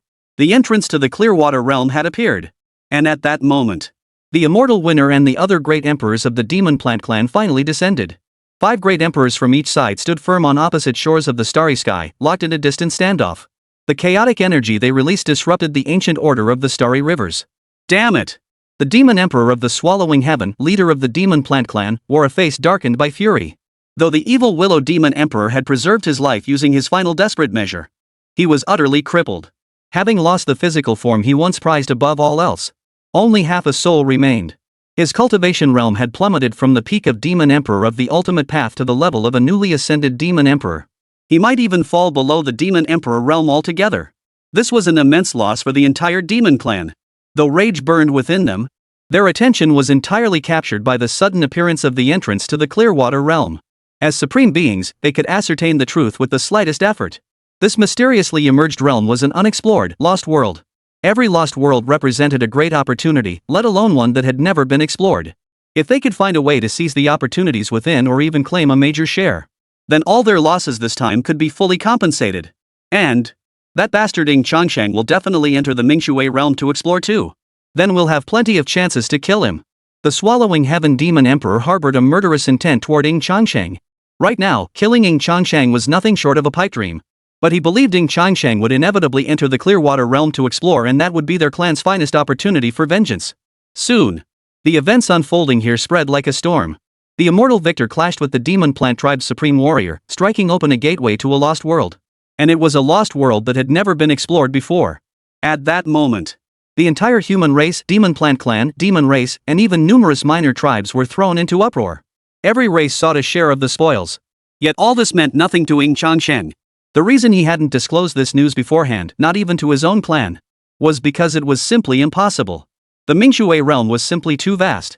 It was forged by the most ancient of great emperors. The great emperors of that distant era were entirely different from those of the present age, their power differing by an immeasurable chasm. A chasm as vast as that between dust and the moon existed between them. For in those days, the myriad realms of the heavens and the immortal realm were one unified whole. Thus, the great emperors of the primordial era bore another title, immortal emperors. The emperor among immortals. How could such an existence be easily sealed away by a single clan? Even if it were possible, the cost would far outweigh any potential gain. The slightest leak of information would send countless races across the myriad realms into a frenzy. Given this, it was better to let nature take its course. Moreover, he had already gained intelligence through simulations. The greatest opportunity would inevitably be his. Within the celestial vessel Imperial Palace, Ying Changsheng began organizing the gains from this expedition, including his previous accumulations. He now possessed 60,500 destiny fortune points, 7 random secret realm opportunity simulations, 1 special lottery draw, and 3 life choice simulations. After a moment's contemplation, Ying Changsheng decided to initiate a life simulation. Simulation initiated. Please select your birth location. The Eternal Dao Realm, Immortal Winner. The Realm of Eternal Life, Immortal Dao Sect. Immortal Dao Sect? Ying Changsheng raised an eyebrow. This sect had once been one of the supreme sects across myriad realms. It had risen to prominence during the era of fallen emperors. This was because it had produced a supreme being who crowned himself the 9 lives heavenly sovereign. A unique constitution, coupled with extraordinary, unknown encounters, granted him 9 unique opportunities for reincarnation. During his first 3 reincarnations, this young man caused quite a stir, even boldly announcing his existence. But perhaps due to his excessive arrogance and brazenness, he was hunted down several times by powerful figures who disliked him. After reincarnating a few times, he finally learned to keep a low profile. Now that the Immortal Dao sect has fallen into complete decline, this fellow must surely be dead, right? Of course, it's also possible he still lives. The emergence of a favored son connected to his immortal predecessor within this sect has piqued his interest. I choose option 2. Selection successful. Day 1. You were born in the Immortal Path domain, within the Immortal Path sect. Your father is the Grand Elder of the Immortal Dao sect, a position of considerable prestige. At birth, you exhibited an extraordinary affinity with the immortal divine art passed down by the sect. They placed great hopes in you, naming you Li Changqing, wishing you eternal existence and cultivation to immortality. You dismissed this notion with utter disdain. Even as a newborn, you possessed memories. There was no other reason. This was your 8th reincarnation. You are the 9 lives heavenly sovereign. You are inherently the strongest being in the history of the Immortal Dao sect. The immortal divine art was created by you, and your perfect alignment with this cultivation method is only natural. Chapter 86, Bitter Resolve or Heartless Betrayal. Who is the true cultivator? Ying Changsheng's mouth twitched. Truly, what you speak of comes to pass.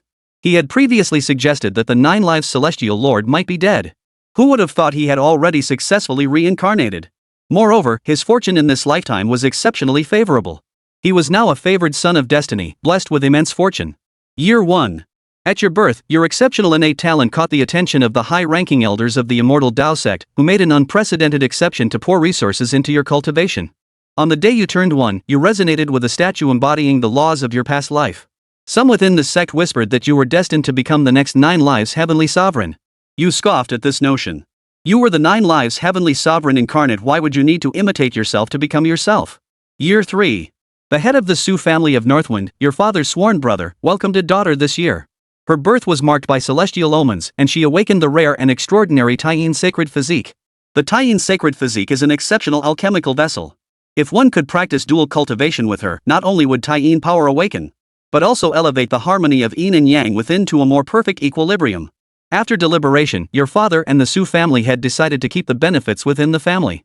They immediately arranged a marriage contract, and thus, in this year, you gained a fiancé. Year 6. You met your betrothed for the first time. Tiny and delicate, she resembled a porcelain doll. Yet even through her childish features, one could glimpse the makings of a future beauty capable of captivating an entire nation.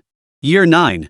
Drawing upon memories from your past life, your cultivation progressed at an astonishing pace.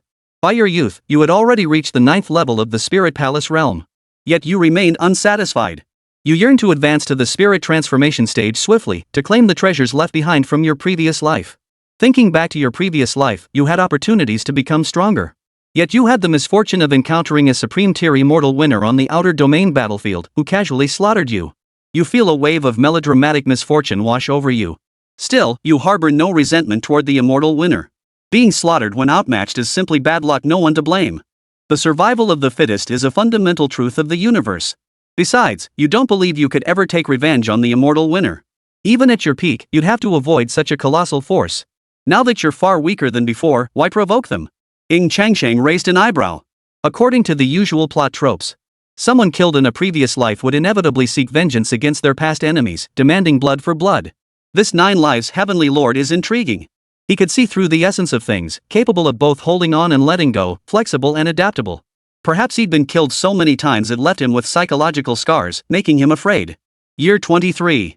On this day, you finally attained the spirit transformation realm, having perfected the immortal defying divine art. Using this power, you entered the special inheritance site you had reserved for the Immortal Dao sect, also your secret treasure vault. In your previous incarnations, your status made it difficult to approach the Immortal Dao sect, so you had delayed retrieving it. This lifetime, as the son of the Immortal Dao sect's Grand Elder, you finally claimed the greatest treasure left behind from your first incarnation. Empowered by the legacy of your past life, you became the undisputed prodigy of this entire Dao domain. Gazing up at the star-filled sky above, a faint smile touched your lips. Soon, all realms shall once again know my name. I, the 9 lives heavenly sovereign, have returned. Year 25. Your fiancé, Su Mengyue, has also broken through to the spirit transformation realm. You and she journeyed together through mountains and seas. You've created many beautiful memories together. When she turns 29 and her Taiyin sacred body reaches its pinnacle, that shall be the day of your grand wedding. Year 26. In pursuit of greater power and to swiftly regain your peak strength, you embarked on a journey of exploration. Year 29. You have now reached the 8th tier of the spirit transformation realm. This day was supposed to be your wedding day. Yet you received a message. Your fiancée, Su Mengyue, along with her family, the Su clan, sent you a letter of annulment. This filled you with unbearable rage. Setting aside the deep bond forged over more than 2 decades together. Moreover, Su Mengyue's Taiyin holy body held immense significance for you. How could you possibly accept this sudden annulment? After extensive inquiries, you finally learned that your fiancé has actually married a young scion of the immortal Ying family. His name is Ying Fugue. The immortal winners are a colossal force, terrifying across all realms and dimensions. The Su family, desperate to latch onto the immortal winners' coattails, threw their full support behind the match. Even your parents are urging you to let go. But you simply cannot accept this outcome. The agony of having your wife stolen, the bitter fruit of his actions, it's impossible to swallow. Immortal winner. Win wealth. Rage boiled within you. Yet you are utterly helpless. Facing an immovable giant like immortal winner.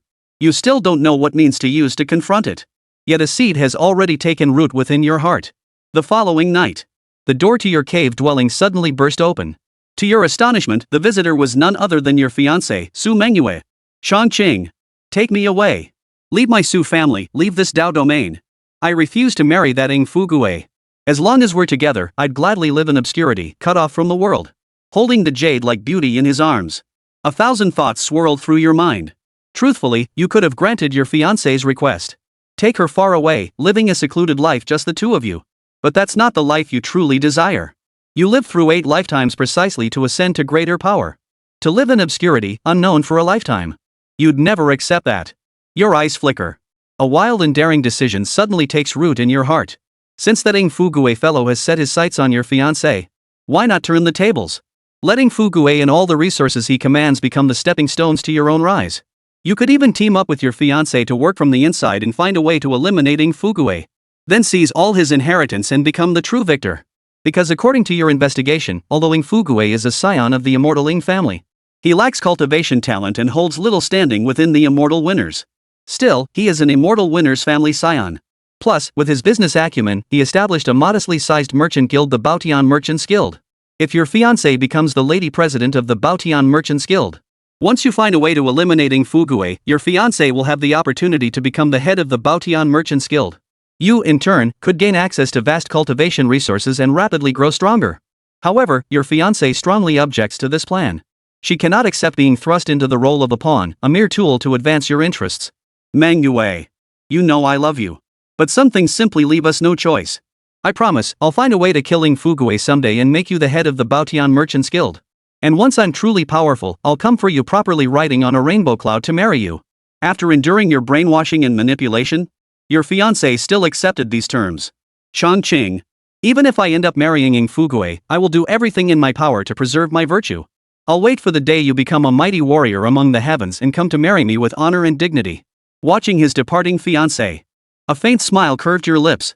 A flicker of madness passed deep within your eyes. You admit your actions carry immense risk. But the rewards to be gained afterward would be even greater. Ying Fugui, since you've set your sights on my fiancé, I'll grant her to you.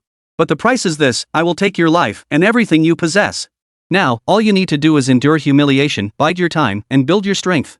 Wait for the day when you can utterly destroy Ying Fugui and turn the tables. Of course, you're not afraid your fiancé might betray you.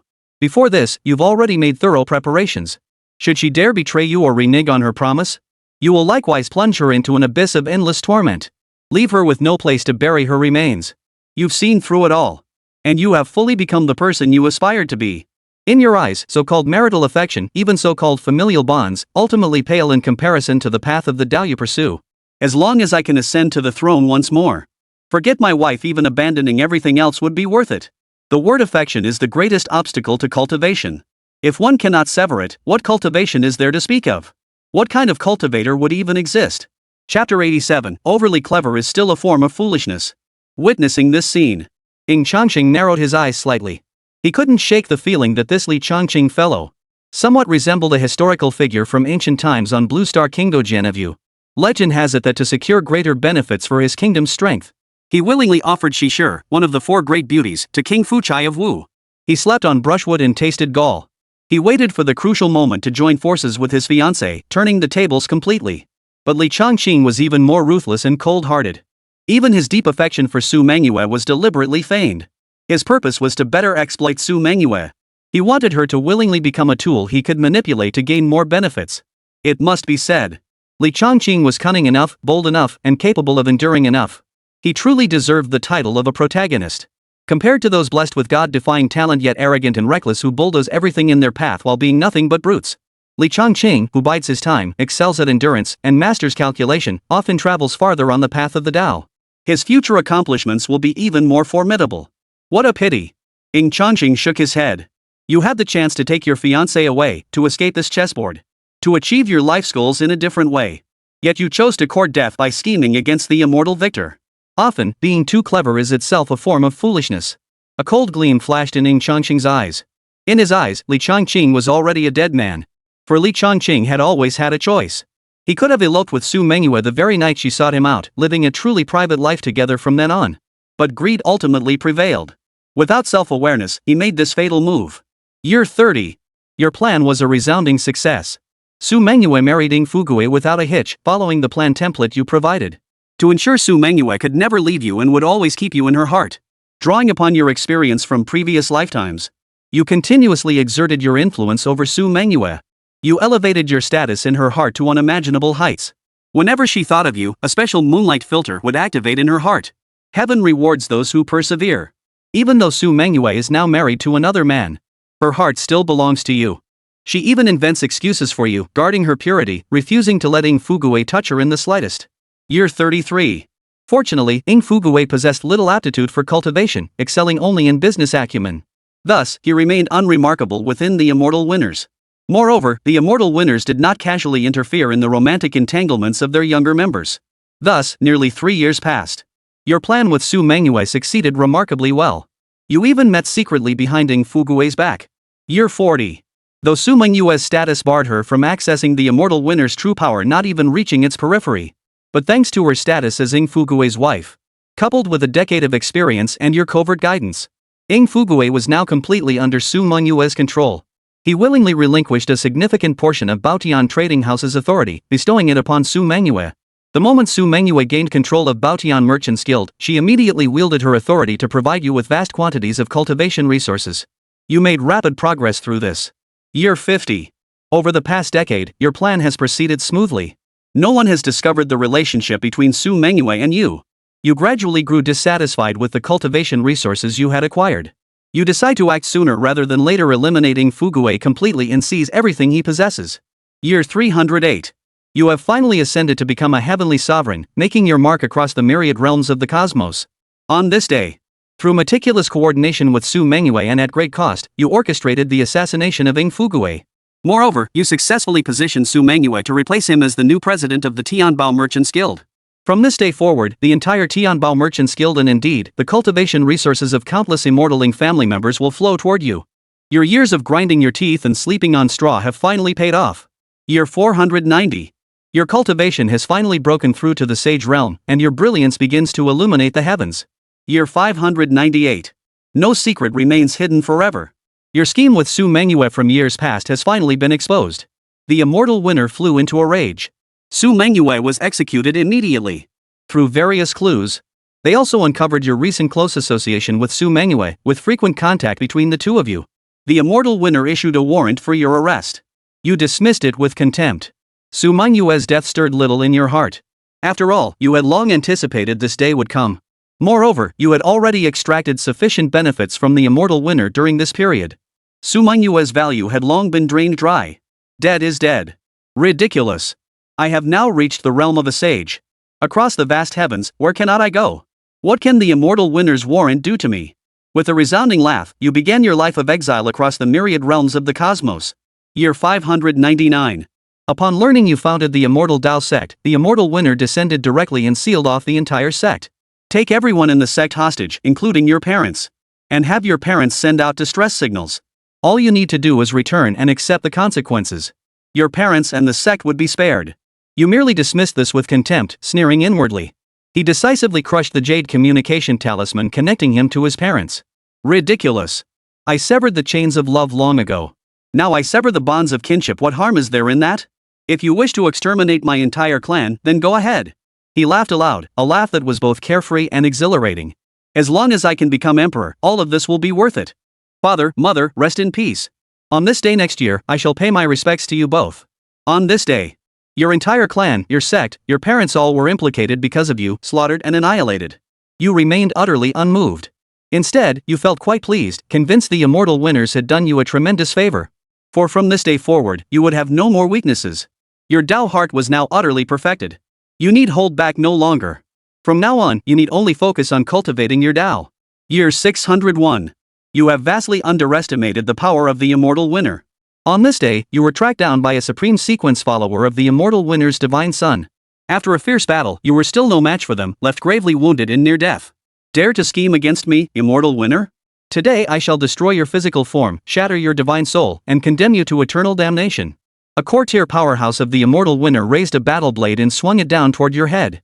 Yet within the blade's glow sufficient to obliterate time and space itself. You felt not a shred of fear.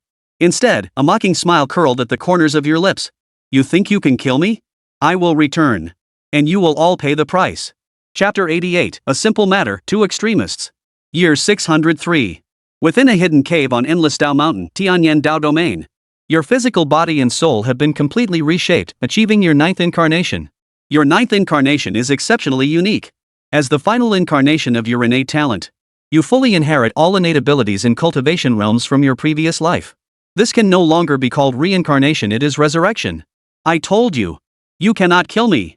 A confident smile, one of complete mastery, flickered across your eyes as you gazed toward the horizon. In truth, you had long anticipated the day your true nature would be exposed. So you prepared a contingency plan in advance. You chose this hidden realm as the place for your resurrection, to live out your 9th life. Yet in this rebirth, you plummeted directly from the divine realm back to the initial stage of heavenly sovereign, suffering immense loss. This pained you deeply and filled you with rage. More crucially, that final reincarnation opportunity was specifically reserved for a future great crisis. Unexpectedly, it was squandered on the hands of the immortal winner. A deep-seated hatred for the immortal winners now consumed your heart. Immortal winners, you destroyed my foundational cultivation, forcing me to expend my most precious resurrection opportunity from my final life. I swear, you shall pay with blood. Year 1099. After centuries of dedicated cultivation, you finally touched the threshold of the Emperor realm. Before that, you grasped the law of immortality, granting you vitality far surpassing your peers, making you nearly impossible to kill. Yet you felt it was still insufficient. Only after breaking through to the Emperor realm would the true hour of vengeance arrive. Year 1206. You have finally become a quasi-emperor. No longer hiding in obscurity, you emerge onto the scene. On the outer domain battlefields, you ambushed and slain several powerful immortal winners. The immortal winners, enraged, launched another manhunt for you. You fled in panic, ultimately escaping into the forbidden zone of the alien races, seeking their protection. Year 1206, first month. This month has been quite comfortable for you, and you've even shared considerable intelligence about your human race with the alien race in the Forbidden Zone. You plan to collaborate with them and seek vengeance against the immortal winners once more. But then, today, the sky above the alien Forbidden Zone suddenly shattered. A pair of ancient divine eyes abruptly opened. Within their pupils, cosmic runes swirled and boundless divine light illuminated the ages. This artifact, you possess it too? It seems the corruption of the immortal gate is connected to you rats in the sewers.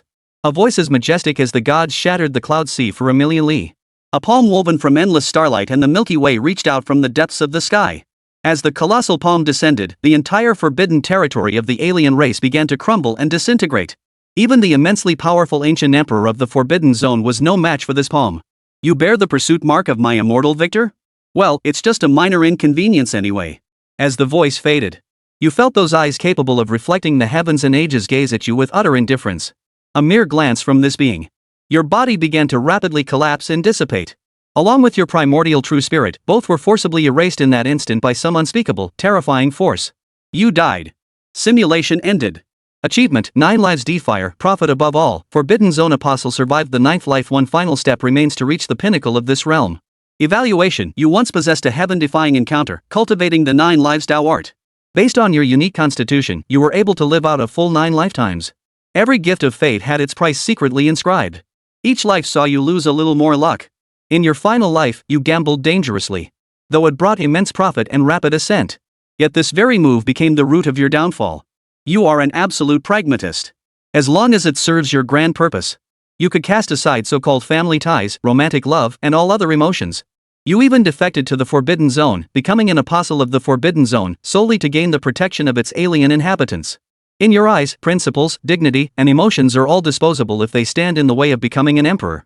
It must be said, your heart of stone and your ruthless pursuit of gain are perfectly suited to this cruel and unforgiving cultivation world. Alas, your greed proved your downfall. You miscalculated from the very start. Simulation rewards. Source of 9 lives. Fragment of the immortal divine art. One major realm of cultivation advancement. Ying Changsheng did not immediately choose his reward. Instead, he felt inexplicably moved. He always felt that Li Changqing and the former Mu Yang represented two distinct extremes. Mu Yang, a man of profound loyalty and unwavering principles. For his family and parents, he willingly became a pawn of the Demon Plant clan. But at the final moment, he chose the dignity and principles of humanity. He fears not being shattered to pieces, but vows to leave his integrity intact in this world. Li Changqing. Nor can one say he was selfish or cold-hearted. Everything he did was solely for the sake of cultivating the Tao and reaching the pinnacle. For this, he was willing to sacrifice everything. To him, so-called emotional principles were nothing but burdens. These burdens could all be cast aside. As long as it allowed him to become an emperor. He could allow his own wife to become another man's. He could abandon his own kin. Even when faced with pleas for help from his own parents and kin, he remains utterly indifferent, even viewing it as a positive outcome. Even his final reason for seeking vengeance against the immortal victor was not to avenge his parents, kin, or wife. It was solely because the immortal winner forced him into one final reincarnation, making the emperor's hopes grow ever more distant. He sought vengeance against the immortal winner solely for the hatred born of his severed path. It must be said, such a person is truly terrifying. In a way, he even admired him. A ruthless man, utterly ruthless. He could only be this cold-hearted toward his enemies. When it came to his kin and clan members, he could never remain indifferent if they were killed or threatened. But equally, such a person, if allowed to grow, will surely become a disaster. He must not be spared. After murmuring this, Ying Changsheng finally turned his gaze toward the system reward. Source of 9 lives, a unique substance energy born from 9 reincarnations and 9 deaths, containing the ultimate yin-yang cycle energy and an indescribable force of immortality and indestructibility, forming its own realm. Forcibly fusing it into one's body might induce unforeseen transformations. Alternatively, it may be infused into magical artifacts or puppets, yielding unexpected rewards. Fragment of the immortal divine art, a cultivation technique left behind by an ancient supreme being, created through a lifetime of profound understanding of the Tao. Reaching its pinnacle requires perfect alignment of heaven, earth, and humanity, enabling one to comprehend the 9 lives reincarnation technique. However, the probability is exceedingly slim. Even the ancient supreme being who created this technique failed to successfully condense the 9 lives. Thus, this technique is inherently incomplete. Perhaps only unimaginable power could ever complete it. Reading this, Ying Changsheng's eyes lit up once more. His system possessed the ability to simulate and deduce. It claimed to be able to simulate incomplete cultivation techniques into complete ones. Created by an ancient supreme being through a lifetime of insights, it remained inherently incomplete. How profoundly mystical it would become if made whole. After pondering for a moment, Ying Changsheng decided to exchange for the 9 lives source first. As for the fragment of the immortal divine art? Simple. He could just take it from Li Changqing when the time came. It would be as easy as taking candy from a baby. Chapter 89, Thoughts and Longings, Time Unending, Love Unending.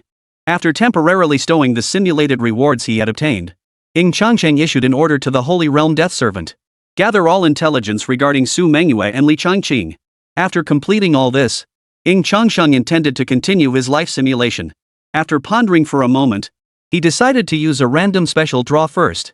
A special light screen compass instantly appeared within his field of vision. Countless engraved reward slots on the compass spun wildly. As they slowly came to a halt, the light screen compass suddenly released an incredibly dazzling light. Ding!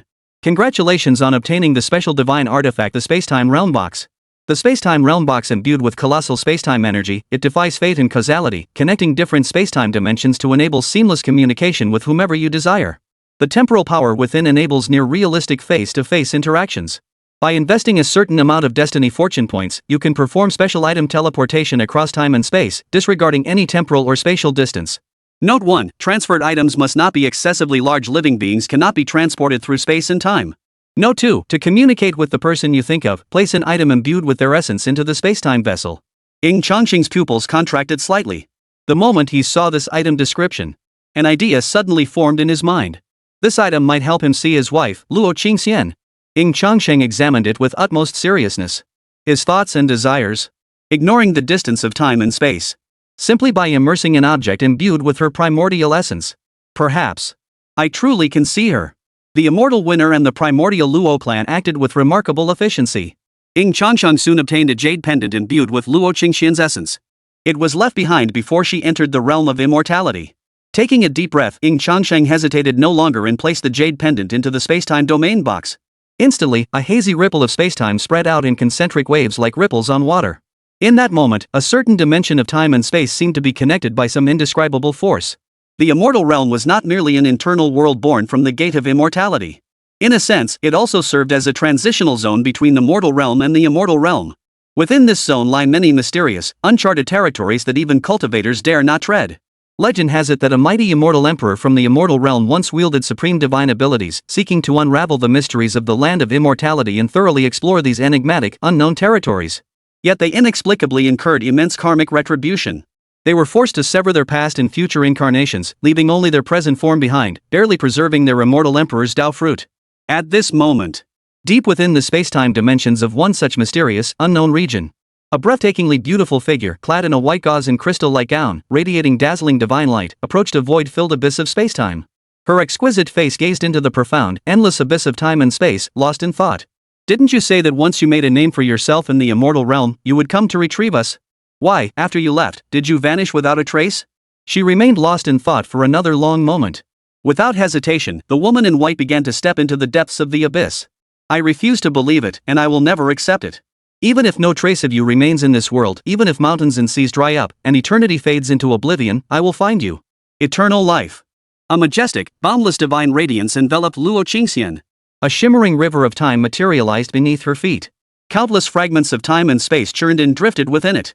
Those who dwelled here long enough inevitably succumbed to its peculiar laws. Memories blurred, emotions faded.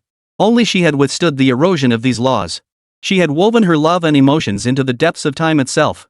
Even though the process of merging was excruciatingly painful, even though it meant bearing the eternal karmic consequences of time itself, she never feared it. She only wished for the river of time to flow ceaselessly, for time to endure, and for love to endure. She only wished that one day, this flood of longing would finally find an echo. To have returned from the previous temporal abyss is a blessing earned through 3 lifetimes of cultivation. Should you enter this temporal abyss again, you will die. What hope of life remains for one who vanished in the realm of immortals? Why would you sacrifice your boundless future for one who has already vanished? A pair of immense eyes of law suddenly opened above his head. Simultaneously, a phantom, ethereal voice suddenly echoed within Luo Qingxian's mind. The voice was utterly devoid of emotion, like that of a supreme deity who had transcended the chessboard entirely. Luo Qingxian paid no heed, her steps remaining steady and resolute. Only a resolute voice rolled forth amidst the boiling waters of time. I know you, my love, and our bond shall never fade. Not until mountains crumble, rivers run dry, winter thunders, summer snows, and heaven and earth part shall our love cease. Eyes that seemed to reflect the heavens throughout the ages gazed down from above, coldly surveying Luo Qingxian below. Ah! 10,000 years ago, I encountered a fool who dared to attempt unlocking the 9 primordial sources. Alas, the rules governing the sources were incomplete, and the poor soul met a tragic end, his path extinguished. Now, after so long, I finally encounter a young one worthy of inheriting my legacy only to find he's a hopeless romantic. Truly, the Tao is unkind, and fortune is against me. At that moment, the owner of those eyes of the Tao suddenly sensed something, uttering a soft exclamation of surprise. Luo Qingxian, who was stepping into the abyss of time and space, also halted her stride. She sensed a peculiar aura piercing through the ages of time, descending toward her. Luo Qingxian instinctively grew wary, ready to unleash her power to shatter this aura. Yet, upon sensing something unexpected, she froze in place as if struck by lightning. Her pupils had already contracted to pinpricks, and a faint glimmer of tears shimmered within her beautiful eyes. This aura was. There was no mistake. She had sensed it correctly. At the same moment, the owner of the Dao Eye, far more shocked than Luo Qingxian, belatedly snapped back to awareness. In an unknown space entirely transcending the Tao, existing independently beyond all heavens, realms, and even the immortal realm, a thunderous laugh suddenly echoed. This mysterious space, which had remained utterly uncracked even under the assault of myriad Tao forces, suddenly became covered in a dense, spiderweb-like pattern of abyssal fissures. Each laugh seemed to resonate with the myriad Tao of the heavens. Ha ha ha ha! How amusing! Truly amusing! I had assumed this little one would fail in reversing the taboo, perishing without a burial place. Yet, it seems he has already succeeded in resurrecting. He who defies the forbidden rules shall lose his heavenly mandate, his true spirit shall perish. Yet in this state, he has managed to live another life. Are you the anomaly beyond this chessboard? Chapter 90, Long time no see, I've found your mother. Endless currents of temporal energy converged. Threads of energy gradually wrapped around Luo Qingxian's pale arms. Luo Qingxian offered no resistance, allowing this force imbued with a familiar essence to envelop her. Sacred white light spread from all directions, gradually drowning and obscuring her vision. As countless fragments of memory were reconstructed and pulled into strands of thread. In the instant when myriad threads converged, a familiar figure had already materialized before her. Luo Qingxian covered her trembling lips with her hand, staring intently at the increasingly familiar outline of the figure. Her vision grew increasingly blurred, as if the entire world had been veiled in a faint mist. Through the hazy blur, a figure she knew all too well finally emerged from the dazzling halo. Even after over 100,000 years had passed, he remained exactly as she remembered him. His white robes were as pure as snow, his posture straight and tall, a confident yet gentle smile playing at the corners of his mouth, a smile as refreshing as spring breeze. Long time no see. For Luo Qingxian, time and space seemed to freeze into stillness at that very moment. Her facial expressions were frozen solid. Yet tears poured forth like a burst dam, flowing unstoppably from her eyes. They were tears of longing accumulated over countless days and nights. No one knew how she had endured these past 10,000 years. Day after day, she thought of him. Dreamed of night after night. In those countless, searingly vivid dreams, she had called out this name too many times. They say that persistent longing will surely find an echo. Yet all these years, she had uttered this name countless times yet never received any response. Over and over again. She endured countless seasons and years, traversed countless dimensions of time and space, all to find a trace of what once belonged to him. Now, she instinctively called out that name once more. Chang. Changsheng. Ying Changsheng smiled faintly, spreading his arms wide in the most direct response. Luo Qingxian could no longer contain the floodgates of longing bursting within her heart. With a startled cry, she threw herself toward Ying Changsheng. Though the figure of Ying Changsheng appearing here seemed illusory, like a mere projection, she could embrace him effortlessly, even feeling the familiar warmth against her skin and the recognizable scent wafting to her nostrils. This peerless empress of the myriad realms, once a legendary figure, regarded by the world as a cold beauty unskilled at expressing her emotions. Now she wept like an uncontrollable child, sobbing uncontrollably. Ying Changsheng gently stroked the beauty in his arms while offering the most tender words of comfort. The one he owed the most to was perhaps Luo Qingxian. As his wife, had rushed into the realm of immortals without hesitation the moment he vanished. She even abandoned the prime opportunity for ascension. In the realm of immortality, a place even the immortal emperor could never fully explore in a lifetime, she searched again and again. Was this not the most loyal and profound declaration of her devotion to him? Luo Qingxian was very understanding. Seeing that Ying Changsheng made no mention of how he had been revived, she wisely refrained from asking further questions. She trusted her husband had made other arrangements. She only silently confessed her years of longing and the experiences she had endured. Meanwhile, across the myriad realms of the cosmos, in the northern star domain, a colossal floating temple, intricately carved and painted, radiated the convergence of cosmic laws. One by one, the great emperors of the northern star domain gathered here, seated upon thrones prepared long ago for them. However, each bore a look of discontent. Especially when their gazes fell upon the three figures at the forefront. The discontent and apprehension in their eyes grew ever more pronounced. Finally, one powerful being could no longer contain himself. A thunderous growl erupted. What do you immortal winners of the primordial Luo clan think you're doing? Even if our northern star domain harbors some worthless trash, seduced by the alien forbidden zone into becoming their traders, that is our northern star domain's own affair. We shall resolve it ourselves. How dare you two great clans interfere with the future development of our northern star domain? We have relinquished some authority for the sake of peace and stability across the heavens, yet you continue to push your advantage. Have your appetites grown too large? Do you hold us in utter contempt? The other powerful figures remained silent. Yet their gazes spoke volumes. This warrior had voiced their collective sentiment. The betrayal of the Li family's remnant branch, now deemed a forbidden zone for alien races, had been exposed. The matter had spread throughout the northern star domain, known to every major power. More crucially, the immortal winners and the primordial Luo clan seized upon this incident to make a grand show, declaring the northern star domain useless. They announced plans to establish a spatial teleportation array, mobilizing their clan's full strength to fortify the northern star domain's defenses. This development sent shockwaves through the northern star domain's top powers. Compared to the other major star domains, the northern star domain's share of the pie was the smallest. Even dividing this limited pie among themselves has proven insufficient for these top powers, leading to annual conflicts and even open warfare. Now, two monstrous entities from the central sector, already stuffed to the gills and bloated like fat pigs, now dare to invade their resource-starved domain to snatch food. They truly treat us like clay, thinking they can mold us however they please. Oh? Is this your opinion, or the consensus of all your faction? Yet, faced with the united challenge from all major factions, Ying Tian, seated at the head of the table, remained utterly unruffled. He lowered his gaze, savoring the divine tea in his cup. His profoundly deep eyes held a hint of amusement as he gazed at the powerful figure speaking below. That figure was an emperor. The seven-star emperor, head of the seven-star divine sect, the foremost sect of the northern star domain. As Ying Tian's words fell silent, Ying Wushuang and Luo Mingyue beside him both shot him a glance. Three supreme emperors, each possessing terrifying status, simultaneously fixed him with gazes brimming with overwhelming pressure. Even the Seven Stars Emperor, a peerless powerhouse, felt a chill run down his spine. It felt like being targeted by a primordial beast, on the verge of being torn apart at any moment. The Seven-Star Emperor instinctively began to speak, then just as instinctively glanced behind him. However, he discovered to his dismay that no one joined his group. Some of them had already secretly agreed beforehand. He'd be the one to draw the fire, while the rest would rally behind him and confront the trio. But now he'd been played. He risked his own life, even staking the future of the seven-star divine sect on this raid. And then his useless teammates sold him out. Especially when he recalled how yesterday, each of them had been filled with righteous indignation, condemning the immortal winners and the primordial Luo clan. They had vowed to follow him into battle today, pledging to be his steadfast allies. Now they stood before him with solemn expressions, not even acknowledging his presence. They're giving him the cold shoulder, like they don't even know him. It shattered his resolve completely. You've got some nerve. So this is your own decision? Ying Tian narrowed his eyes slightly. Above his head, lotus flowers of the Dao blossomed, each containing the overwhelming power of the 3,000 realms. The Northern Star domain was, after all, nothing but a rabble. They couldn't hold a candle to those stubborn old monsters in the central region. Kill a few to make an example, and these fellows would fall into line. But before he could act, a voice suddenly echoed within his mind. Put the Northern Star domain matter on hold for now. Come see me at once. Your father has found your mother. Chapter 91, Reunited at Last, the Sovereign of Chaos. What?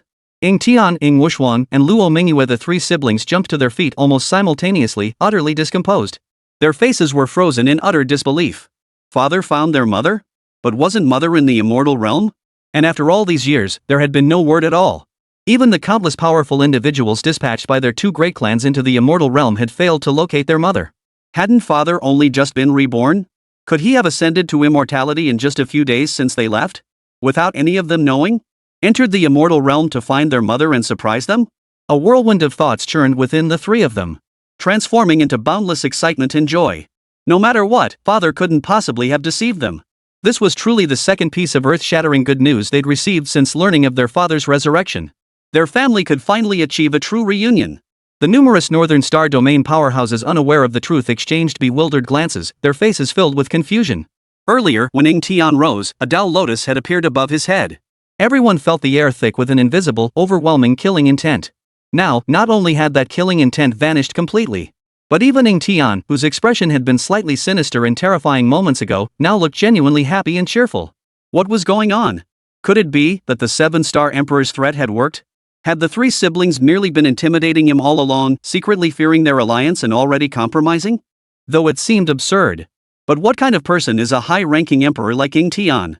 How could he change his stance so inexplicably? The Seven-Star Emperor had the same thought. This thought instantly banished all traces of fear from his mind. A confident smile touched his lips as his voice took on an air of commanding authority. Since you already know what's expected, why wait? Leave my Northern Star domain at once. We'll overlook this today, but if you refuse, death. Before he could finish, the three siblings of the Ying Tian clan attacked simultaneously. Though today marked a momentous occasion for them, bloodshed was unwelcome.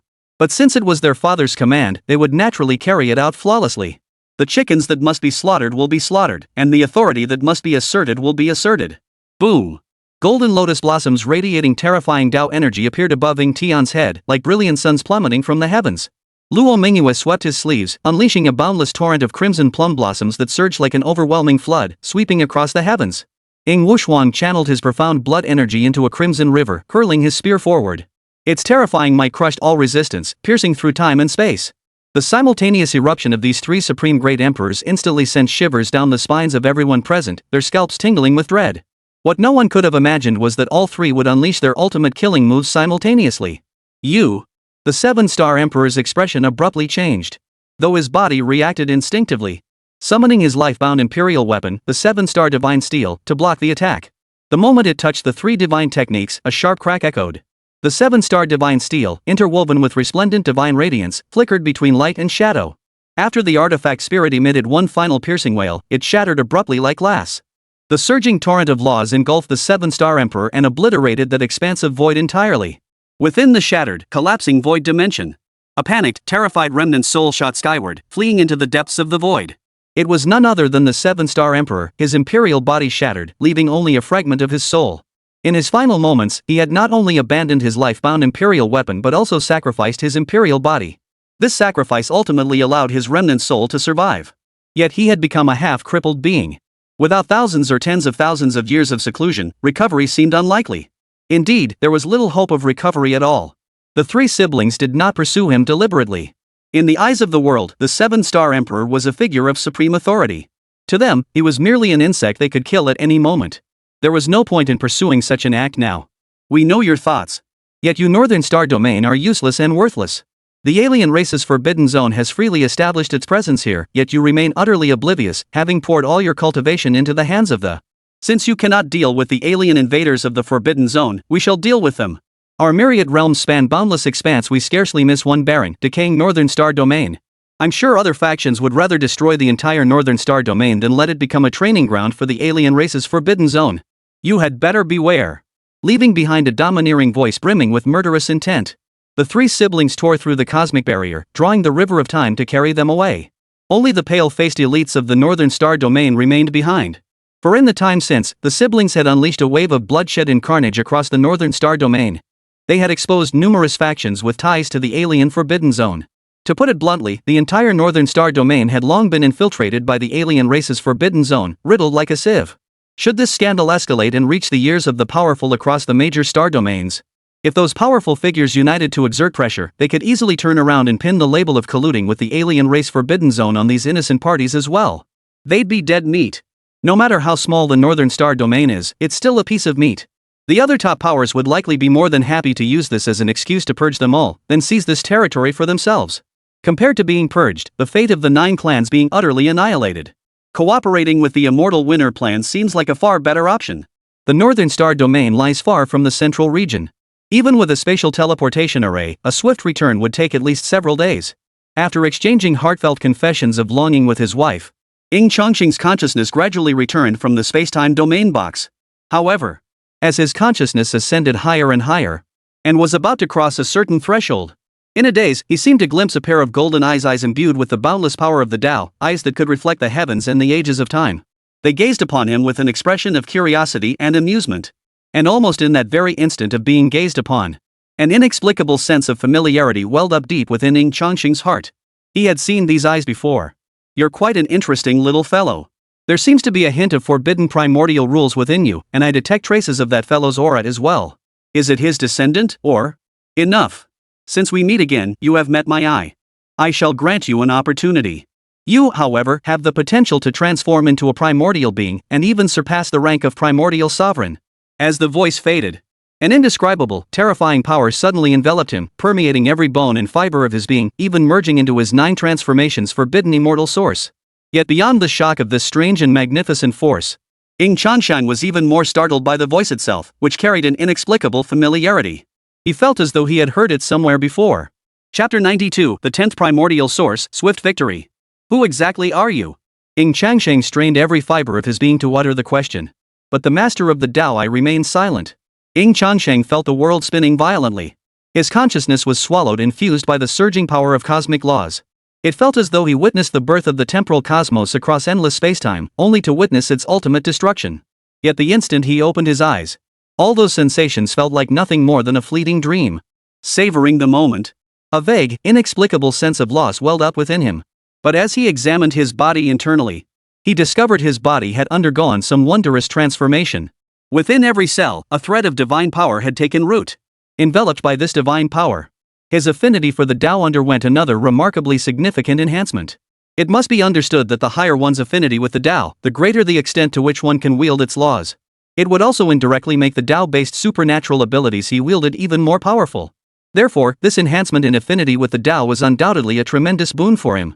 Yet as he delved deeper into his internal inspection, Ying Changsheng was struck as if by lightning, momentarily unable to recover. Another primordial embryo had unexpectedly formed within him.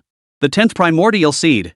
After successfully awakening the 9 transformations forbidden immortal source in this lifetime, he possessed 9 primordial sources within him. He had believed he had completely shattered some shackle-like limit.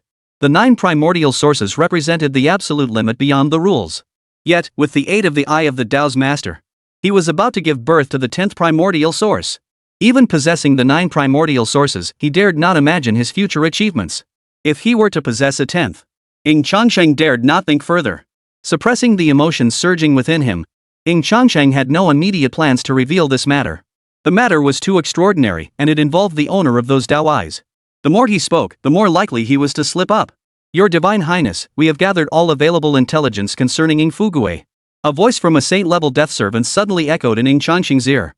As per your instructions, we have indeed discovered that Ying Fugui's wife, Su Mengyue, has been in contact with an unknown man named Li Changqing over the years. She has even used her authority to provide this stranger with substantial cultivation resources, indirectly harming our clan's interests. Shall we suppress her and imprison her in the celestial prison? Not yet. Bring them before me. Oh, and relay Li Changqing's exact coordinates to me. In a way, he did admire Li Changqing's ruthless cunning.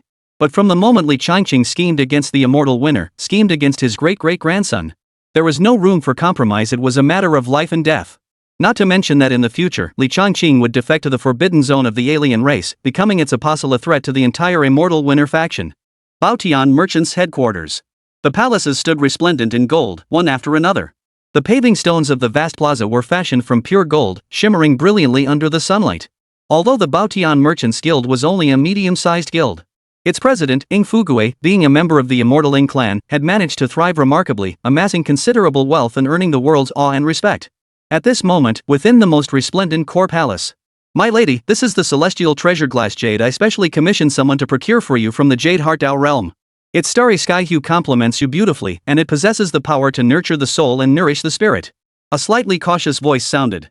Ying Fugue, a portly man with a round, flat face, grinned as he prepared to place a radiant glass jade pendant around his wife Su Mengyue's fair neck. But his beloved wife Su Mengyue, married to him for several years now, furrowed her delicate brows slightly. A hint of disgust flickered in her eyes as she instinctively flinched away. She seemed to detest Ying Fugue's touch. Put it away.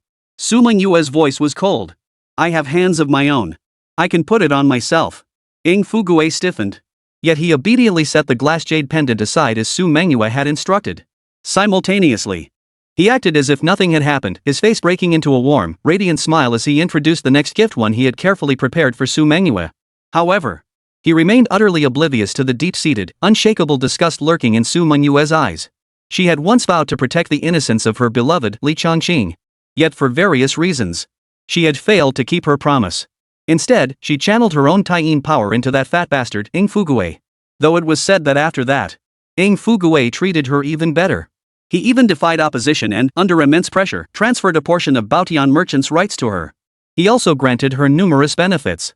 But she always felt that all of this was what Ying Fugue owed her. She had never demanded that Ying Fugue treat her so well. If not for him, she would have married the man she loved long ago. Boom! At that moment, the sky suddenly erupted with thunder and lightning. A terrifying aura poured down like a bursting river. Amidst the relentless, crisscrossing explosions of lightning, several figures emerged, their expressions stern and solemn, clad in the robes of the elders of the Immortal Winners' Punishment Hall. Greetings, elders. Members of the Baotian Merchants Guild prostrated themselves on the ground, their voices trembling with fear. Ying Fugue, drawn by the commotion, was equally stunned. He couldn't fathom why the elders of the family's punishment hall would suddenly descend upon his Baotian Merchants Guild. Deliver the Divine Sun's decree. Ying Fugue's wife, Su Mengyue, abused her authority to divert cultivation resources meant for our immortal winners to outsiders. This constitutes a grave violation of the immortal Yingjia's interests. Today, she is taken away for investigation. Resistance will be met with death. With that, the leading elder of the punishment hall raised his hand and waved. A vast expanse of bronze chains surged forth like writhing dragons, instantly coiling around and enveloping the pale-faced Su Mengyue. This was the standard weapon of the Immortal Winners' Punishment Hall, the Immortal Binding Chains. Once bound, even a saint-level being would be sealed, reduced to a powerless mortal. Honorable elders, could there be some misunderstanding? My wife Mengyue is not that kind of person. Ying Fugue's expression darkened as he tried to plead for his beloved wife. Shut up! The voice of the leading elder of the punishment hall boomed like thunder from the heavens, and the information erupting from his body instantly pinned Ying Fugue to the ground. This matter was personally spoken by the Divine Sun. How could it be wrong? Ying Fugue, as a member of our clan, you cannot distinguish right from wrong. Worse still, you allowed yourself to be deceived by villains, causing the resources of our immortal Ying family to leak out and nurture outsiders. You too are guilty. But considering the Divine Sun wishes to see both of you, we shall spare your lives for now. Take them away. The leading elder of the punishment hall waved his hand dismissively. The group once again escorted the two pale-faced individuals into the void, breaking through the air and vanishing. At the same moment, a colossal imperial palace ship traversed the boundless dimensions of void space. Soon, it descended beyond the borders of a Dao domain. As the imperial palace's radiance flickered, Ying Changsheng stepped forth. Following the rainbow bridge stretching deep into the Dao domain, he descended forcefully into the realm. Determined to resolve matters swiftly, he brought his siblings, Ying Tian and the others, to meet his wife. He intended to hunt down Li Changqing personally and eliminate this threat. Chapter 93, Sovereign of Eternity? A single punch crushes all. Blinding radiance tore through the sea of clouds and the azure sky. The immense commotion instantly drew the attention of countless cultivators and beings across this world. That is, under their stunned and awestruck gazes, a rainbow bridge of laws stretched out endlessly. A figure clad in white, resembling a fallen immortal, strode along the bridge of law. To end the battle swiftly, Ying Changsheng made no effort to conceal his aura. Layer upon layer of void shattered like fragile paper, collapsing instantly into a sky filled with spatial fragments. At the same time, amidst mist-shrouded, towering mountains stretching endlessly, a human ancient city stood majestically, built against the mountains. Today, the city lord's mansion was bustling with activity, filled with guests and the clinking of cups and chopsticks. The reason was simple. The city lord had exhausted every means to invite a powerful being known as the revered Changsheng as a guest. Rumor had it that this revered one of eternal life, though young, had already reached the threshold of revered one status, with boundless potential ahead. More importantly, this revered Changsheng was rumored to have connections to a certain influential figure within the immortal winners. Not long ago, he even produced a token of authority from the management of the Treasure Heaven Trading Company, which operates under the immortal winners. This revelation has prompted countless families within the city, including the city lord's household, to scramble to curry favor with the revered Changsheng. Brotherly, I raise this cup to you. May brotherly achieve great things in the future. Should fortune smile upon us, let us not forget each other. A rotund middle-aged man in luxurious robes laughed heartily, downing the fine wine in his golden goblet in one gulp. Li Changqing gave a slight nod. The city lord's shrewdness and praise left him feeling remarkably content. This, indeed, was the true meaning of cultivating the way. Cultivating the way to attain carefree freedom. To cultivate until the world reveres me as they would a deity. This is what it means to be a true cultivator. However, Li Changqing's lips curved upward slightly, revealing a confident smile. All of this is merely the beginning. My future holds boundless possibilities. My future shall ascend to the pinnacle of the heavens, reigning supreme throughout the ages. As he spoke, he raised the golden goblet in his hand. But it was not to toast the city lord. Instead, he raised it toward the heavens, declaring, "This cup is to the future me, the ruler who shall reign for all eternity." Boom! A deafening roar, like a sonic boom, suddenly erupted from the depths of the heavens. Simultaneously, the entire hall began to tremble violently with spatial disturbances. The once bustling hall instantly fell silent. Fragments of the rune formation scattered like snowflakes, drifting down across the sky. Who dares trespass into the residence of the Lord of Tianyang City? Dozens of Tianyang City's elite warriors roared in unison, their voices shaking the heavens. What has happened? The Lord of Tianyang City's expression darkened as he urgently commanded, "Quickly, go investigate immediately." Immediately, one of the city lord's confidants prepared to rush outside the main hall. Suddenly, the surrounding lights suddenly brightened.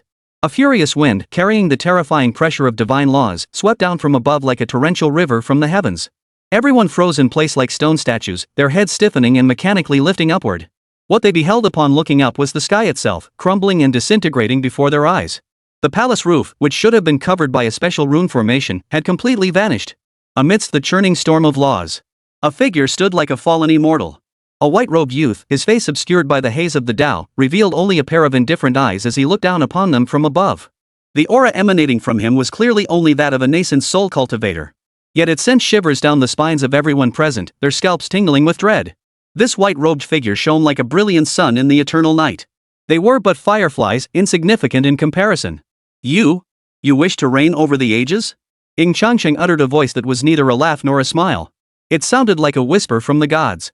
It echoed with unparalleled clarity within Li Changqing's mind, freezing his very soul. Just moments before, he had been brimming with heroic fervor, declaring his intent to rule the ages. Yet now he felt like an ant encountering a deity for the first time.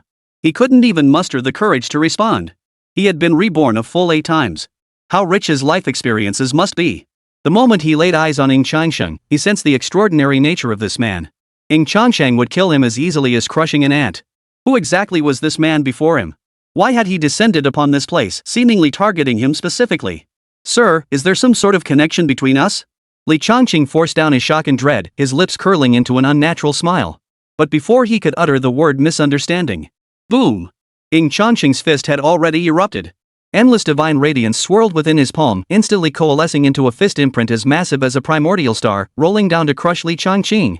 In his previous life, as the heavenly emperor who had experienced countless great battles, with his innate talent now undergoing another transformation, his mastery over his own Tao had long since reached a level of consummate skill. Though this fist shook heaven and earth, its entire might was concentrated into a single point of release. This terrified Li Changqing, who bore the full brunt of the strike, to the point of near death. The mastery of Tao and force displayed by this youth, who was far younger than him, was simply terrifying. Immortal seal. Knowing evasion was impossible, Li Changqing's eyes flashed with ferocity. His hands swiftly formed seals as his aura surged relentlessly. He countered Ying Changsheng's punch with a golden seal. Brilliant light erupted from the divine seal, swirling into a massive, ancient character for destruction. Having lived through 8 lifetimes, he possessed his own profound understanding of the Tao. The immortal seal was the mighty divine technique he had comprehended. He was confident that even if the white-robed youth who had suddenly appeared before him was powerful, but he was a half-step revered one. Combined with his supreme divine power, he was certain he could. Crack! A heart-stopping crackling sound echoed. The immortal seal he had unleashed shattered completely, along with every shred of confidence within him. The moment the immortal seal made contact with the fist struck by Ying Changsheng, like ice and snow scorched by the blazing sun, it instantly shattered and melted away. The residual force of Ying Changsheng's punch, unabated, slammed viciously toward him. But Li Changqing felt as though he'd been struck by an ancient mountain. Every bone in his body, every organ within him, threatened to shift out of place and shatter. Blood gushed from his mouth like a fountain. Boom! The immense impact instantly sent Li Changqing crashing through the white jade floor of the city lord's mansion. His entire body plunged into the earth like a spear driven into mud, sinking countless meters below the surface. The terrifying force shook the entire city lord's residence to its foundations, sending fragments of stone flying everywhere. From other angles, the scene was utterly breathtaking. All who witnessed it heard only a deafening, earth-shattering roar. Then, a stark, abyssal fissure suddenly appeared right through the center of the towering mountain where the city lord's residence stood. When they finally regained their senses, a streak of emerald green light shot from the fissure like a meteor, streaking toward the horizon. Can't even take a single punch from me, and you're already trying to run? Ying Changsheng chuckled lightly, shaking his head as he emerged from the swirling smoke. A faint smile played at the corners of his mouth as he stood with hands behind his back. With a single step forward, the surrounding space instantly contracted and reversed. A single stride spanned 1,000 miles. Even if he let Li Changqing flee first, he couldn't escape his grasp. Chapter 94, Crushing Execution. Are you that fearless of death? Damn it! What kind of monster is this? Li Changqing's face darkened to the extreme. With just a single punch without even resorting to divine arts or spells, had already left him gravely wounded. He could distinctly feel that large sections of his bones, even his internal organs, were shattered. Judging by the opponent's age, he must be one of the prodigies of the myriad realms in this age. But why would such a terrifying figure emerge in this era? And why had he targeted him? You won't escape. A cold voice suddenly rang out beside his ear. Simultaneously, a powerful sense of mortal peril surged through his entire body like a tidal wave. The surrounding void spun and shifted. When Li Changqing regained his senses, he realized he had somehow found himself in the midst of a vast, mysterious starry sky. And now, the area where he stood had transformed into the center of a colossal poem. Soul Domain. Li Changqing instantly recognized the origin of this technique. Using colossal, profound soul power as a catalyst, it condensed a realm governed by laws. Any soul weaker than the caster of the soul domain, one would be instantly enveloped by the soul domain and plunged into an endless soul illusion. Once a soul is extinguished within, it signifies the complete annihilation of life. No! Li Changqing let out a heart-wrenching roar. Though he still possessed one more chance at reincarnation. But this final reincarnation was of utmost importance to him. It even determined whether he could ascend to the pinnacle. Now, to be instantly defeated by Ying Changsheng in a face-to-face confrontation, how could he possibly accept this? However, the gap between him and Ying Changsheng was simply too vast. Any resistance was futile.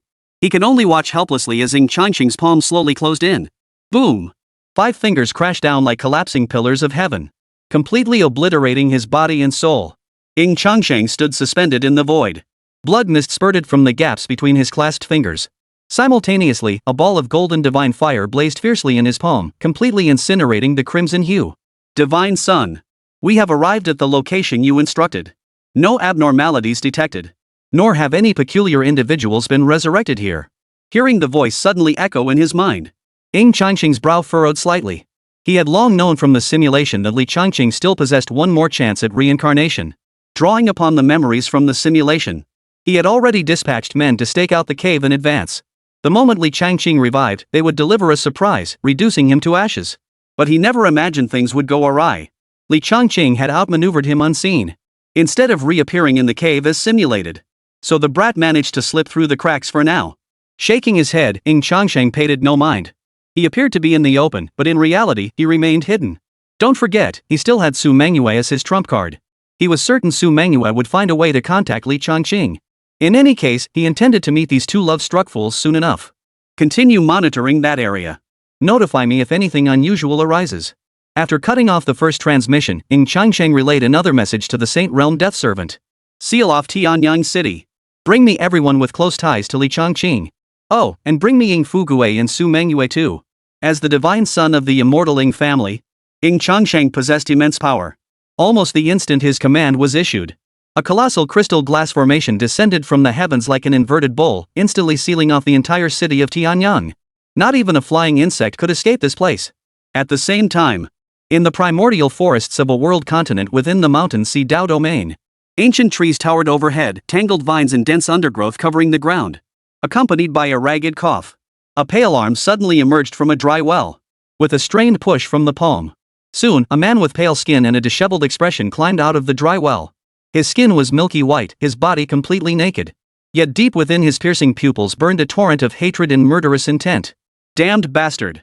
You destroyed my cultivation foundation, forcing me into this final reincarnation. This betrayal of my path is an unforgivable offense. I will kill you. Li Changqing, resurrected once more, let out a piercing howl to the heavens, his heart brimming with boundless murderous intent. Ying Changsheng was now firmly on his kill list. He wasn't exactly a pushover either. A vague suspicion began to take shape. Such godlike prowess, and so young. He had come down and immediately launched a killing move against him. Could it be that useless Su Manhwa exposed me? A shadow of gloom flashed in Li Changsheng's eyes. But it was quickly overshadowed by a surge of rage. I don't care if you're an immortal winner.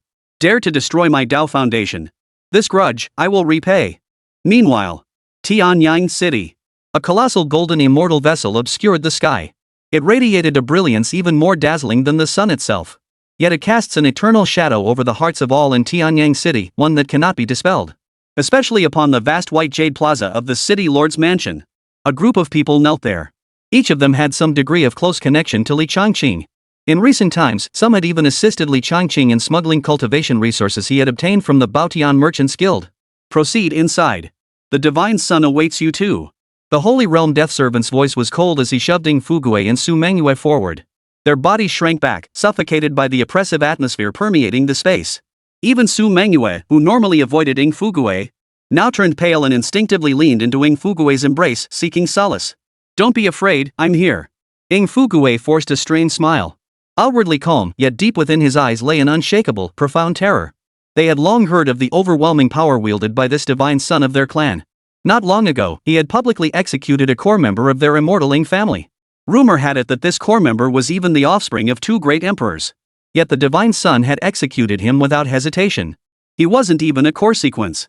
For the divine son, killing him was easier than slaughtering a chicken.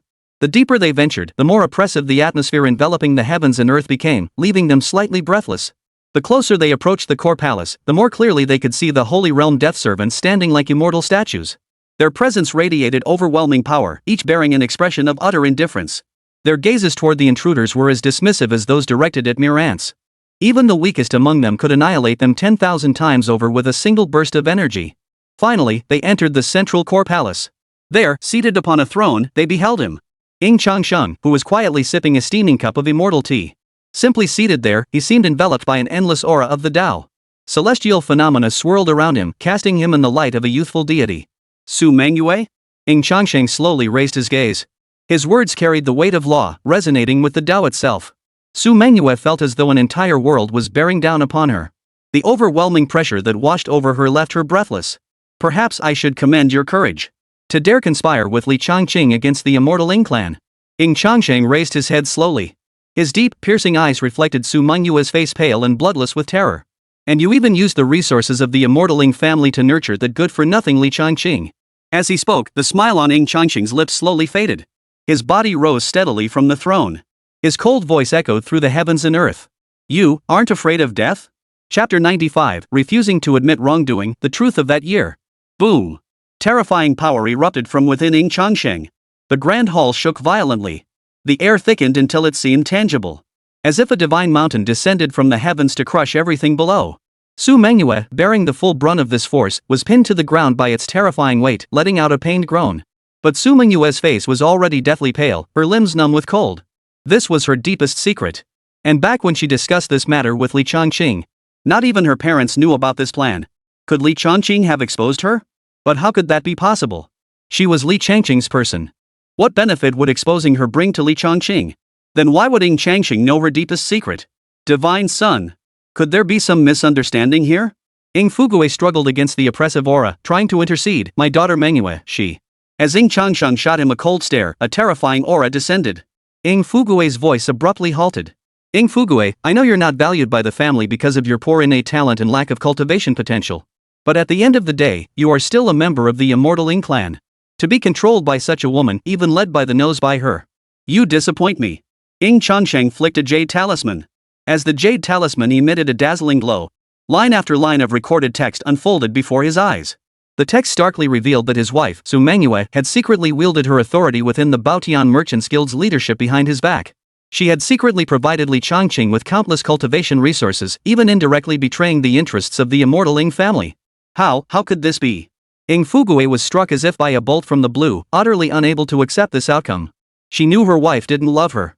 Physically, she despised and rejected him. Yet she used the wealth he had accumulated, even the interests of the entire immortal Winner family, to support a golden boy.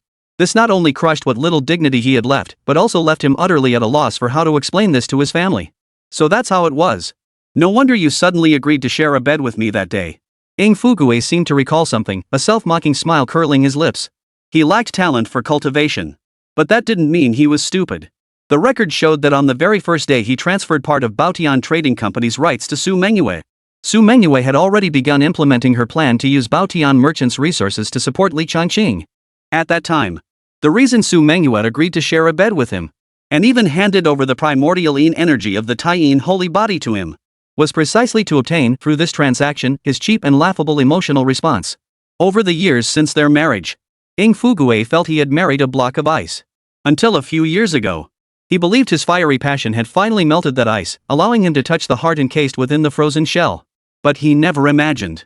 All of it had been nothing but his own delusion. It turned out that the wife he loved had always harbored another man in her heart. Ying Fugui, what gives you the right to look at me like I've done you some terrible wrong? What gives you the right? Fear, pushed to its extreme, became rage. The last shred of her sanity prevented Su Mengyue from venting her terror and rage at Ying Changsheng, the divine son. Instead, she unleashed a hysterical rage upon Ying Fugui, who had silently devoted himself to her for years. The one I've always loved was never you. If you hadn't married me, I was going to marry Li Changqing. We were childhood sweethearts. Our families have been sworn allies for generations. Our marriage was long betrothed. You stole everything from me. I should have married him and lived the life I always dreamed of. You used your status as an immortal to forcefully take me, even stealing my innocence. And now you dare look at me with that I'm sorry expression? Do you even deserve it? Everything you ever gave me was what you owed me. Su Mengyue screamed hysterically. She knew she might not escape her fate today.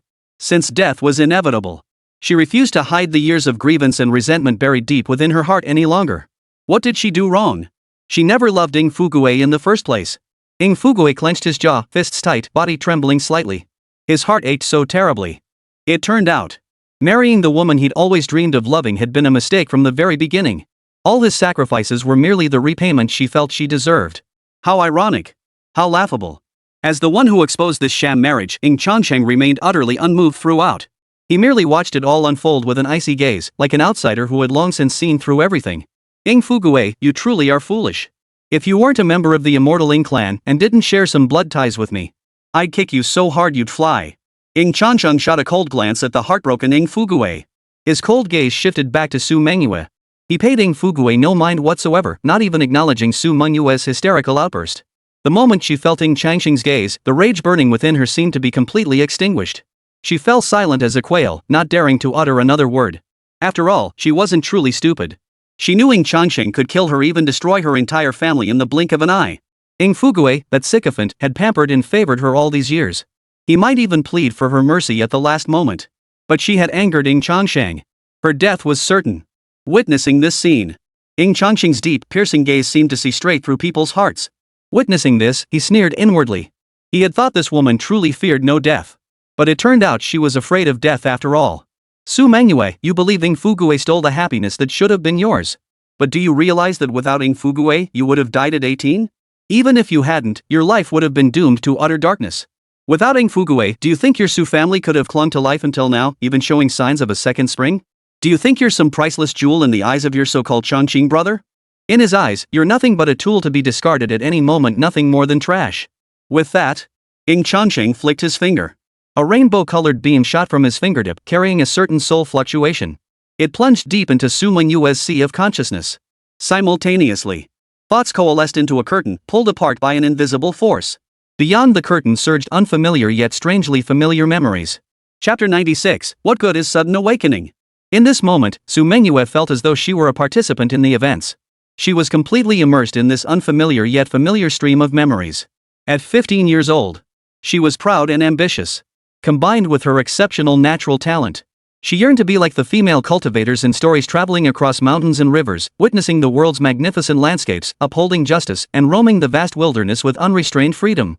Her first destination was a small town in a remote frontier domain. There, she unexpectedly encountered a caravan. The caravan leader turned out to be a chubby young man about her age. He had a simple, honest face, but years of constant travel under the sun and wind, combined with his relatively low cultivation level, had left him tanned and weathered. So he was tanned and weathered. She sensed the young man possessed good character. Plus, he seemed quite knowledgeable about this remote border region. She decided to travel with him for a while.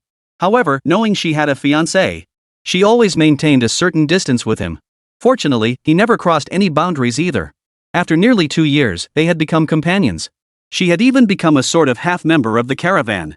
Whenever she obtained something valuable from the caravan, she would have someone bring them back to her parents and her fiancé, Li Changqing. Scene shift. This time, she adopted the perspective of the caravan leader, Little Fatty. Inside a grand hall. Master, the matter has been settled. We've personally warned the Black Dragon sect and anyone else who might have heard this news. Those who still harbored designs on Miss Su have all been eliminated. The plump young man, bent over his desk reviewing documents, gave a slight nod. But I still feel uneasy. The Taiyin holy body is exceedingly rare and absolutely perfect vessel for cultivation. If some heretical sect sets its sights on Miss Su and abducts her specifically to use as a cultivation vessel, that would be an absolute nightmare for Miss Su. Uncle Wang, I'll need you to temporarily shadow Miss Su and protect her safety in secret. But the powerful figure across from him, known as Uncle Wang, frowned slightly. His words were cut off mid-sentence. Uncle Wang, my mind is made up. Moreover, after nearly 3 years together, Miss Su has become practically part of our guild. She has stood by me in our guild through a difficult period. I refuse to let something like this happen. With that, the light screen shattered like a bubble and vanished. As an observer, Su Mengyue felt as if struck by lightning. Suddenly, she remembered. As the Taiyin sacred body within her matured with age, it inevitably drew the attention of many who harbored ill intentions toward her. Once, a young heir from a prominent clan attempted to abduct her on the spot, intending to make her his furnace vessel. Fortunately, a mysterious powerful figure intervened to help her avert the crisis. She has always carried this debt of gratitude in her heart. She had long desired to repay the favor. Yet after years of searching, she found no trace, not a single clue. Now, she finally understood the truth behind it all. So it was that person from back then. Su Mengyue froze in shock once more. She had always regarded that experience as a chapter in her life journey. That chubby boy, about her age, who had been quite considerate toward her, she had also regarded as a rather pleasant passerby in her life. But now, that memory had been reawakened. Suddenly, she felt that the chubby boy from back then seemed to bear a striking resemblance to Ying Fugue, even their silhouettes slowly overlapping. Impossible. This must be an illusion. Time passed. She too grew steadily. During this time, she encountered many troubles. More and more people coveted her. Yet, someone always came to her aid.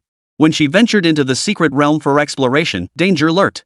Yet an invisible hand always guided her out of peril. Her family, which had been gradually declining and facing increasingly difficult times, recently began to receive frequent opportunities. They even established trade channels with an unknown major power, hitching a ride on their coattails and experiencing a second spring. Her life, which should have been filled with confusion, has become increasingly beautiful. She had always believed this was all due to her extraordinary luck, a blessing bestowed by the heavens. But it turned out, all the peaceful years, because someone has been silently bearing the weight for you all along. Those who coveted her. It was the chubby young man from back then who sent someone to take care of them for her. Trapped in the secret realm with no rescue in sight. Even her beloved fiancé, Li Changqing, failed to come to her rescue. It was the chubby youth who paid a tremendous price. He delayed the secret realm's closure and pleaded with a mighty powerhouse to rescue her. The irony was, she had always believed it was her outstanding performance within the secret realm that had caught the attention of that mighty being. Thus, an exception was made for her. As for her family's revival, that was even simpler. It was the plump youth who leveraged his authority and connections to help her Su family weather the storm. The scene continued to unfold. The plump youth appeared with increasing frequency. Until the final scene. The young man arrived bearing a generous dowry, seeking her hand and asking for a chance.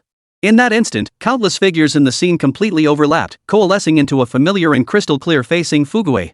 Why did it have to be like this? Su Mengyue collapsed to the ground, utterly unable to accept this outcome. She had always believed. Ying Fugui coveted her beauty. Coveting her Taiyin sacred body.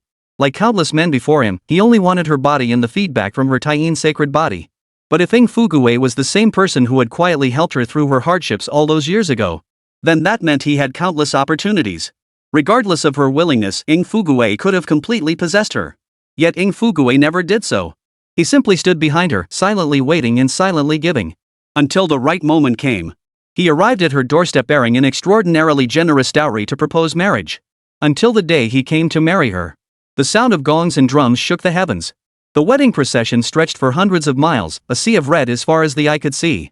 Countless citizens and noble ladies of the ancient city gazed upon her with eyes brimming with envy and longing. Ying Fugui cherished her dignity, ensuring she became the pearl of envy and desire for all on her wedding day.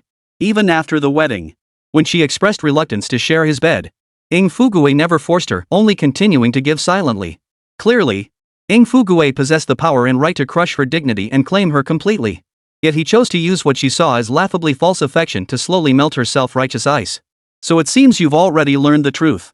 Then let's see what your white moonlight, Li Changqing, truly thinks of you. Ying Changsheng stared coldly at Su Manhwa, who lay collapsed on the ground, her expression vacant. Many people are like this. Perhaps. A mere insignificant passerby in your eyes. Yet they lift you to the pinnacle of their affection with the sincerest heart. Perhaps. That pearl in your eyes, as pure as the bright moon, untouched by dust. Yet treats you as a worthless mudball, cheaper than trash used and discarded. The greatest irony of all is not that love is hard to find, but to find love and fail to cherish it. Only after losing it do you suddenly realize.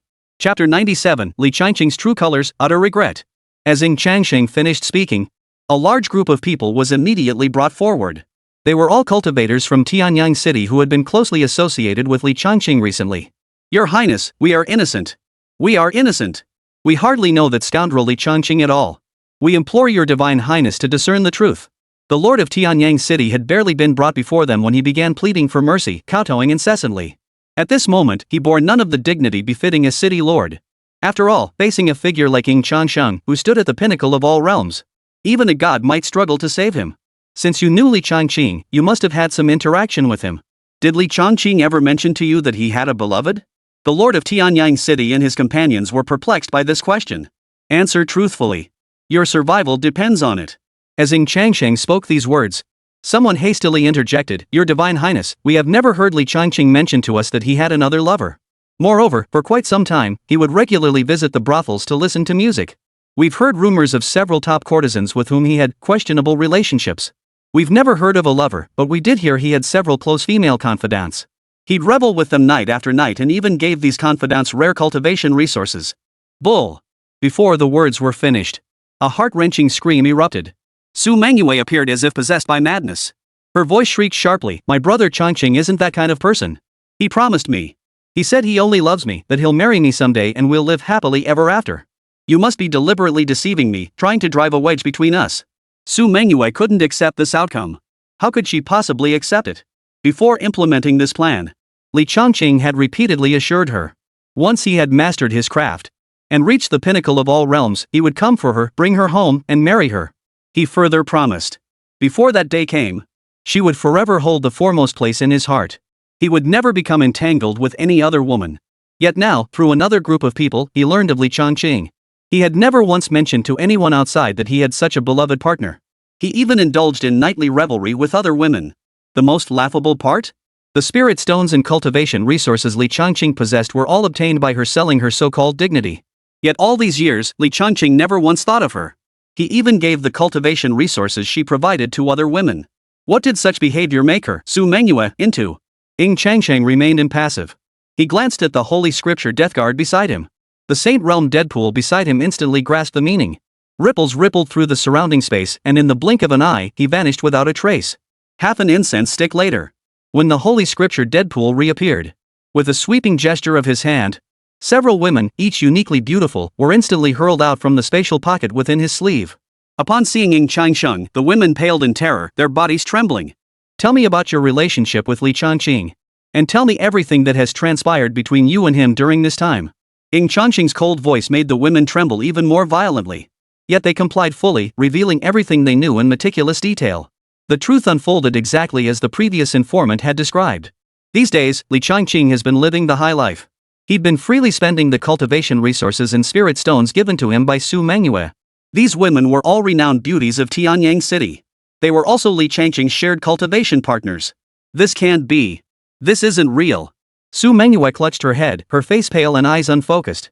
She shook her head repeatedly, refusing to accept this reality. Yet the tears streaming from the corners of her eyes spoke volumes. She had fully accepted this outcome. Every single one of them had sworn a solemn oath to the Tao. Cultivators in this state were incapable of lying. To do so would sever their own future, severing all ties with cultivation forever. Su Mengyue felt her entire worldview shatter completely in that instant. Tears streamed down her face, blurring her vision completely. Then, suddenly, Su Mengyue burst into laughter, a laugh mixed with tears. Her laughter was hysterical, her tears piercingly heartbreaking. How laughable. How ironic. The one she had always held as her ideal had long since betrayed his initial vows. It turned out, Li Changqing had never loved her. From start to finish, he'd merely treated her as a tool to be discarded at will, forgotten without a second thought, a pawn to secure greater gains. Ironically, it was Ying Fugui whom she had despised and even blamed for stealing her future happiness. From the very beginning, he had loved her wholeheartedly, silently guarding her. Yet Ying Fugui could have done what countless others coveting her had done. He could have subdued her outright, using her as a vessel for his own purposes. Force her into the most detestable deeds. Yet because Ying Fugui loved her, cared for her too deeply, he chose the most sincere and open approach. Yet she had always treated this sincere heart as rotten, filthy garbage. At this moment, she truly regretted it. It felt like she had missed the person who loved her most. She had missed the one worthy of her lifelong devotion. Fugui, would you be willing to start over? Perhaps it was the torment of regret and unwillingness in her heart. Or perhaps it was her grasping at the last shred of hope for survival. Su Mengyue gazed in the direction of Ying Fugui. But this time, the man who once saw only her, who had once watched her every moment, did not spare her even a single glance. Immortal son, this matter stems from my own foolishness. I failed to see the truth, foolishly believing that sincerity could be exchanged for sincerity. Little did I expect. At this point, Ying Fugui's lips curled into a bitterly self-mocking smile, yet he bowed deeply once more. For all the losses inflicted by the Baotian trading house, and the damage caused by the outflow of clan resources, I shall spend the rest of my life making amends. Moreover, following this incident, I shall resign from my position as head of the Baotian Merchants Guild. I am willing to serve as an ordinary member of the family's merchant caravans, starting anew from the lowest ranks. As for any further punishment, I humbly await the judgment of the Eternal Sun and the clan. Ying Fugui knelt prostrate on the ground, his head bowed low. Throughout this process, he did not spare a single glance toward Su Mengyue. Su Mengyue's lips trembled slightly. At that moment, her heart ached so deeply, as if countless knives had pierced her. As if a chunk had been brutally carved out of her heart. Yet she also came to fully understand certain truths. Some things in people, once missed, could never be retrieved. She had lost the one who loved her most forever. I'm sorry, Fugui. I'm truly sorry. Tears streamed down Su Mengyue's cheeks. Her tear-filled eyes turned to look at Ying Changsheng. Divine Son Changsheng, I know everything stems from my own lowly nature. I also understand why you chose to tell me all this. It was simply to reveal the truth, to expose the hypocritical nature of that deceitful man Li Changqing, to make me regret my actions, to make me ache with heartbreak. Divine Son Changsheng, you've achieved your goal. I regret it. But I know I am no longer worthy to remain by his side.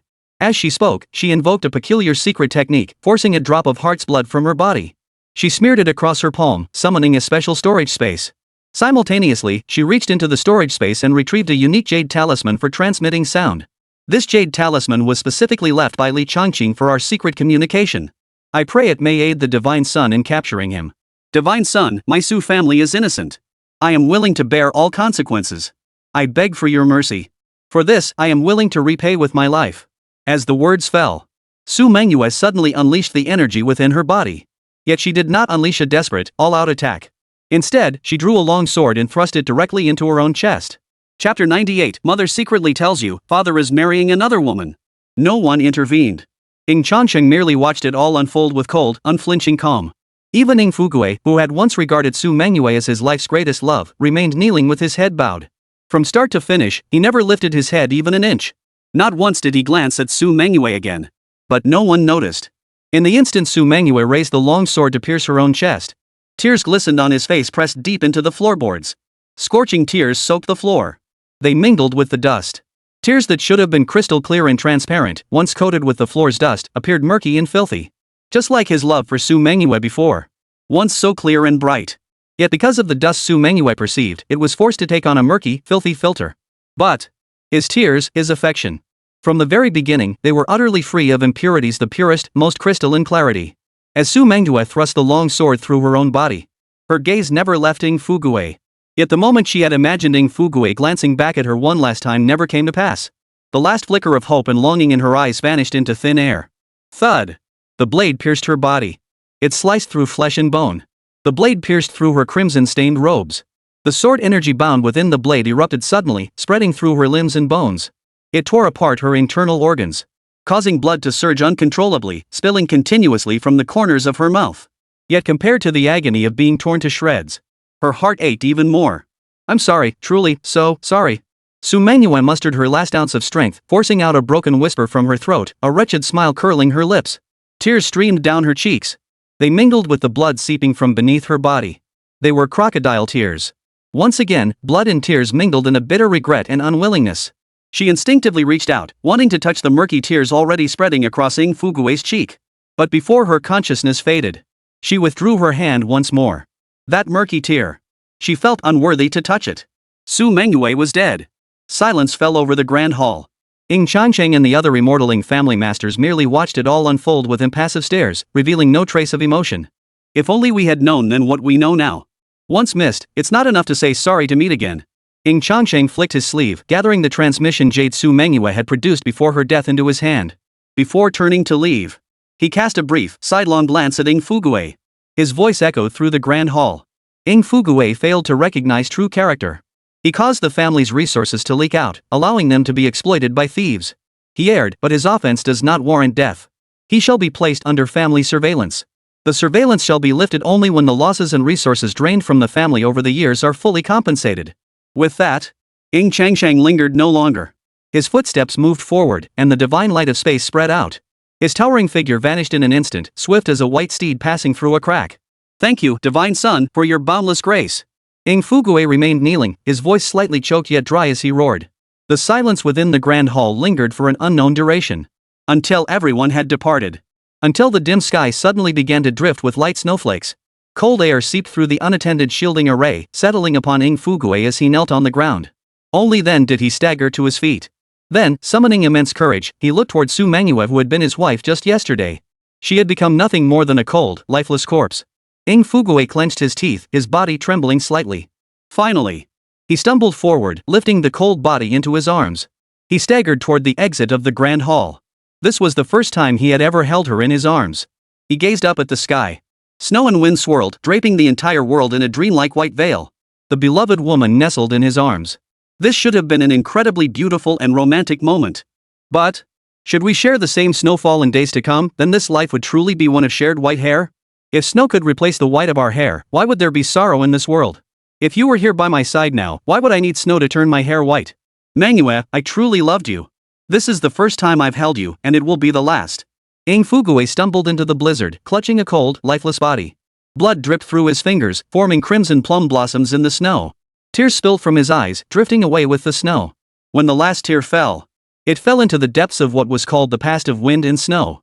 It signified that his once burning love had been buried beneath these very winds and snows.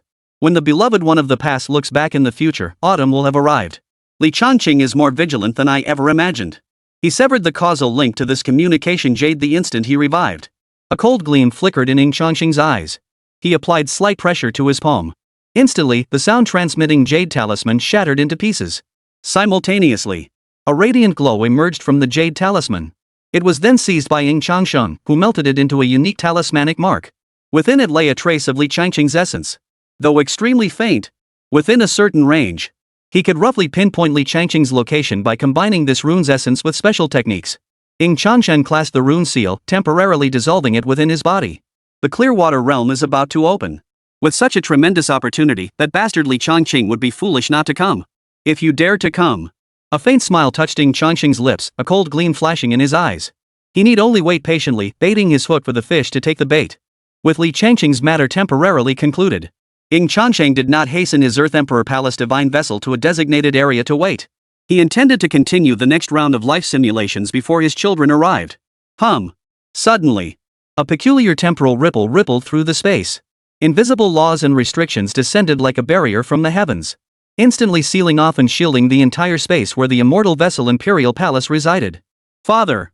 Where is mother? 3 excited and agitated voices rang out in succession.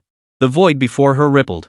The figures of the 3 Ying Tian siblings appeared one after another. As Supreme Dao Emperors, every movement they made radiated a terrifying aura. With their arrival, the entire immortal vessel Imperial Palace hummed and trembled, as if unable to bear their power, on the verge of collapse. Reign in your power.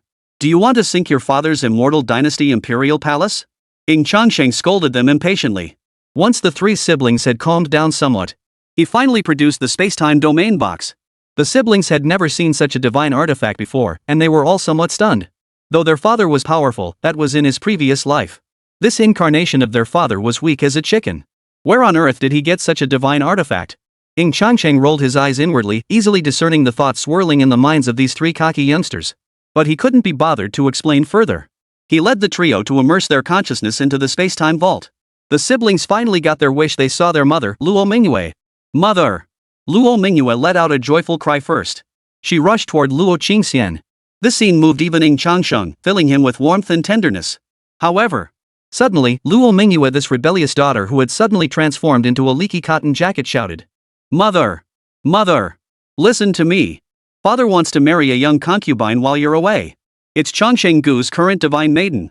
Chapter 99. Back then, there were 3 who were just as brilliantly gifted as mother?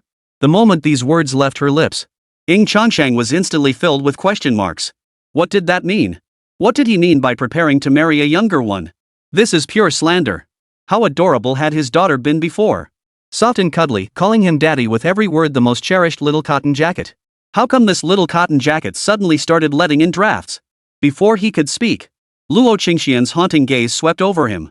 Those eyes were more beautiful than the stars in the cosmos, more intoxicating than any celestial wonder. Yet in that instant, as their gazes met, Ying Changsheng felt a chill run down his spine.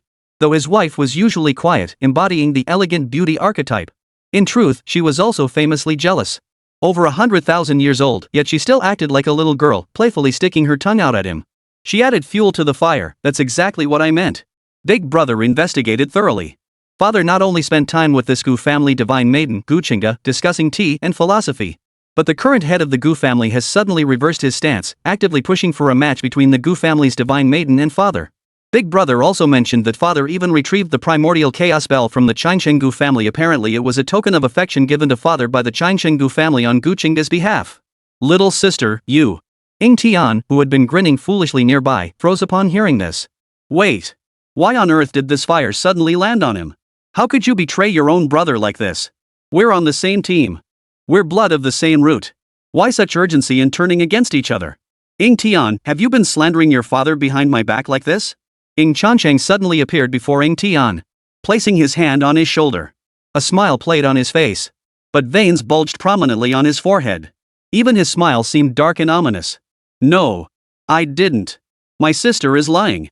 Ying Tian's expression changed abruptly. Though he was now a towering figure, a supreme emperor of the underworld, he still feared his old father. He felt a sudden wave of panic wash over him. Ying Changsheng wanted to give his unfilial son a thorough beating. The gap in cultivation between him and his leaky cotton jacket of a son was still considerable. Even in their current soul forms, the disparity in their essence was profound. Even if the 3 siblings stood there letting him strike, he couldn't harm them. They say fathers tend to overlook their children's faults out of love. He was no exception. So today's matter would be put on hold for now. When he attains the path of an emperor or becomes an immortal, he'll settle the score. He'd give these 3 a taste of his fatherly love in the form of a thorough beating. As for Ying Wuxuan, who had nothing to do with this, who cares about him? As brothers and sisters, we share both blessings and burdens. Beating 2 is the same as beating 3, no difference at all. Poof. Luo Qingxian let out a soft snort. Even if you've been reborn, you're still an ancient elder from over 100,000 years ago. Now you fancy yourself feasting on the tender grass of this era. Ying Changsheng, realizing the jealousy had been stirred, tried to speak up.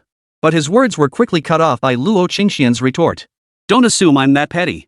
If you're looking for someone, this little girl isn't the one. In my opinion, those 3 would be far more suitable. At this point, Luo Qingxian sighed softly once more, her expression drifting into a distant recollection. Back then, I actually told all 3 of them. They could become my sisters, but I must be their elder sister. As Luo Qingxian spoke these words, Luo Qingxian's beautiful eyes sparkled as her curiosity burned fiercely. Ying Tian and Ying Wushuan pricked up their ears. They had long heard that their father, in his youth, had been so exceptionally brilliant and dazzling that he never lacked admirers. Though he had been betrothed to their mother since childhood, it did not deter. Back in that era, a large group of exceptionally talented and stunningly beautiful women vied for his attention, passionately expressing their affection. Of course, most of them were eliminated by their mother. How exactly she did it, their mother never discussed. Yet 3 remained. These 3 were exceptionally formidable. Their innate talents were no less than their mother's. In certain aspects, they even surpassed them. Plus, they had the backing of superpowers. Thus, they held no fear for the primordial Luo clan standing behind their mothers. Yet the ultimate outcome was clear. The mother, bound by a childhood betrothal and raised together as childhood sweethearts, emerged as the ultimate victor. The other 3 women withdrew from the competition. 2 ascended to the immortal realm early on, and rumors about them were scarce.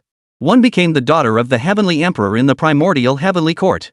Of noble birth, she was hailed as the heir to the primordial heavenly court from a young age, but also celebrated as the most dazzling prodigy the heavenly court had ever seen. It was even said that she once vowed she would relinquish the throne of heavenly emperor and would honor their father as the new heavenly emperor. She would then become the celestial empress, dedicating herself entirely to supporting their father. The other was equally formidable. He was descended from an ancient cave heaven. In origin, it was akin to the immortal winners. In that ancient era, it was known as the Ying Clan's hidden realm, one of the major foundational lineages of the human race. However, this young lady of the cave heaven was born with a silver spoon in her mouth, her status no less than their father's, and she too was the center of attention. She was also the fiercest rival to their mother back then. Ultimately, their mother reached some unknown agreement with her. The young lady of the Ying Clan's divine realm let the matter go and ascended to the immortal realm ahead of schedule. Whether she truly relinquished her claim, or if she had some undisclosed deal with their mother, they weren't entirely sure. The third one wasn't even human at all. She hailed from the primordial Starseed clan, one of the 4 primordial races of the earliest origin.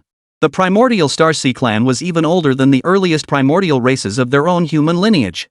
Legend has it, at the dawn of creation, when chaos gave birth to Yin and Yang, the very first star that emerged nurtured the primordial Starseed clan. They are the masters of all celestial bodies. They could freely harness the power of every star in the vast cosmos for their own purposes. Wherever the Starseed roams, it conquers all. As mother once told me, the reason this princess of the primordial Starseed clan fell in love with their father was because when their father entered the boundary ruined sea, and by a twist of fate, he rescued the primordial Starseed princess from a deadly crisis. Subsequent encounters completely captivated the primordial Starseed princess, compounded by the primordial Starseed clan's profoundly pure nature when it came to affection. She pursued their father with a frenzied passion. But it seemed she couldn't come to an agreement with her mother. Or perhaps driven by other motives. This princess of the primordial Starseed clan gradually faded from sight, as if she had fallen into slumber. Or perhaps ascended to the immortal realm. Her thoughts gradually returned. The 3 siblings, Ying Tian, stared at their mother with curiosity etched across their faces. Clearly, they wanted to hear more gossip. That's ancient history, Qingxian. Stop bringing it up to tease me. Besides, my ties with them were severed long ago. Ying Changsheng let out a helpless sigh, thinking his wife was still jealous. Not at all. Luo Mingyue's lips curved upward, yet her voice held an unusual earnestness. They still care deeply about you, Changsheng. Ever since you vanished, they've been searching for you too. I heard they nearly disregarded all consequences to force their way through the immortal gate into the mortal realm. Chapter 100, The Sleeping Woman, Divine Demon Realm. Upon hearing this, the 3 siblings' eyes grew even brighter.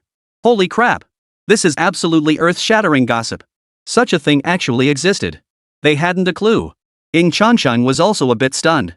After all, the family had never mentioned this to him, and he had no idea whatsoever. Of course you didn't know. Luo Mingyue instantly saw through what Ying Changsheng and the others were thinking. After all, only I possess the special means to contact them. Even with their power, I still couldn't find you. It was only when you, Changsheng, appeared on your own that I finally found you. But I suppose I owe them a favor. With those words spoken, Ying Changsheng couldn't help but sigh again. He had, in a sense, incurred another significant debt. But repaying this debt might not come for a very long time. After all, these individuals were no longer within the myriad realms of the cosmos. The multiverse was a mysterious realm. This cosmic expanse was entirely formed from shattered stars. Viewed from afar, it resembles a vast stellar graveyard. Life and decay cycle endlessly, birth and death revolve ceaselessly. Legend holds that all stars that have exhausted their power and lost their life force drift into this stellar graveyard. This is also the final resting place for countless stars. Yet some say This place is the origin of countless ancient stars across the myriad realms of the cosmos. In its deepest recesses, an ancient being slumbers. Rumor has it, it is a woman of unparalleled beauty. The gaze plunges deeper into the heart of the stellar graveyard. Countless stellar whirlpools swirled, starlight spreading like blossoms adorning the night sky. Eerie and beautiful. Strangely enough, at the very center where the starlight converged, a hazy crystal cube column floated faintly.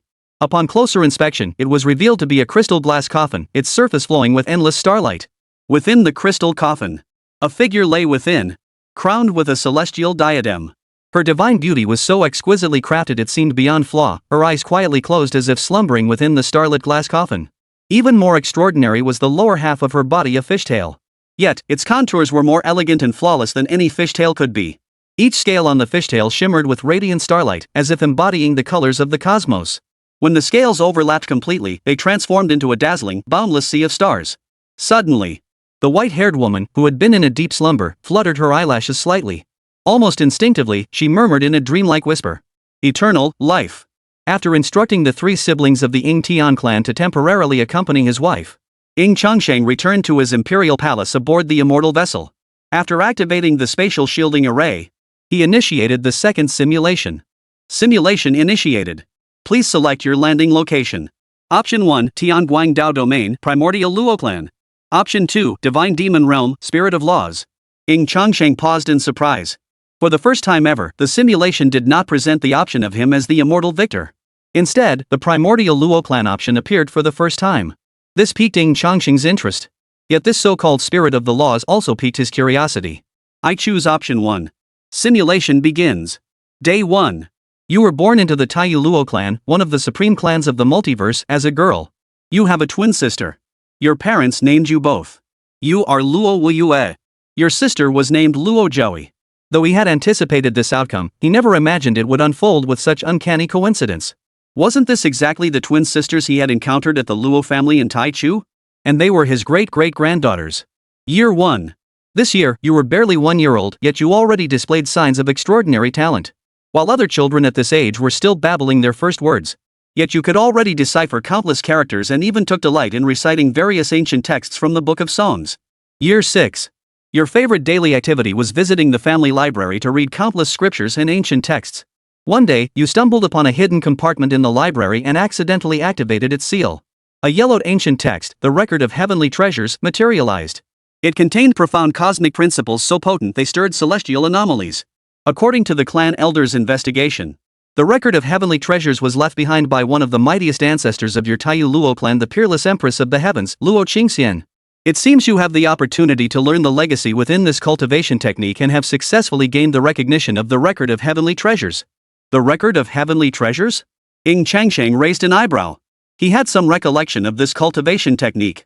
To be precise, this cultivation technique was not created by Luo Qingxian. It was obtained years ago, after he and Luo Qingxian ascended to emperorhood during their travels across the heavens. While entering the boundless sea, they had stumbled upon the ruins of an ancient sect. This cultivation technique was left behind by a primeval, top-tier sect from the era following the creation of heaven and earth. Cultivating this technique granted one an intangible blessing of fortune. One would invariably discover lost treasures in the unseen realms. One could even perceive and capture the celestial aura emanating from various rare treasures and lost artifacts. So that's how it is. No wonder I've heard some from the Taiyu Luo family mention that Luo Wuyue always returns with great gains from his travels, even bringing back treasures that make other top-tier factions green with envy. Ying Changsheng suddenly understood. So it turned out his great-great-granddaughter had cultivated a special technique, transforming her into a treasure-seeking rat. All his grandchildren in the immortal Ying family had become villains. How had his granddaughter become the protagonist archetype? Year 12. Your physique is exceptionally unique, ranking among the 3,000 sacred bodies as the superior 10,000 spirit sacred body. Having awakened this physique, you possess an innate sensitivity to the peculiar energies drifting through the cosmos.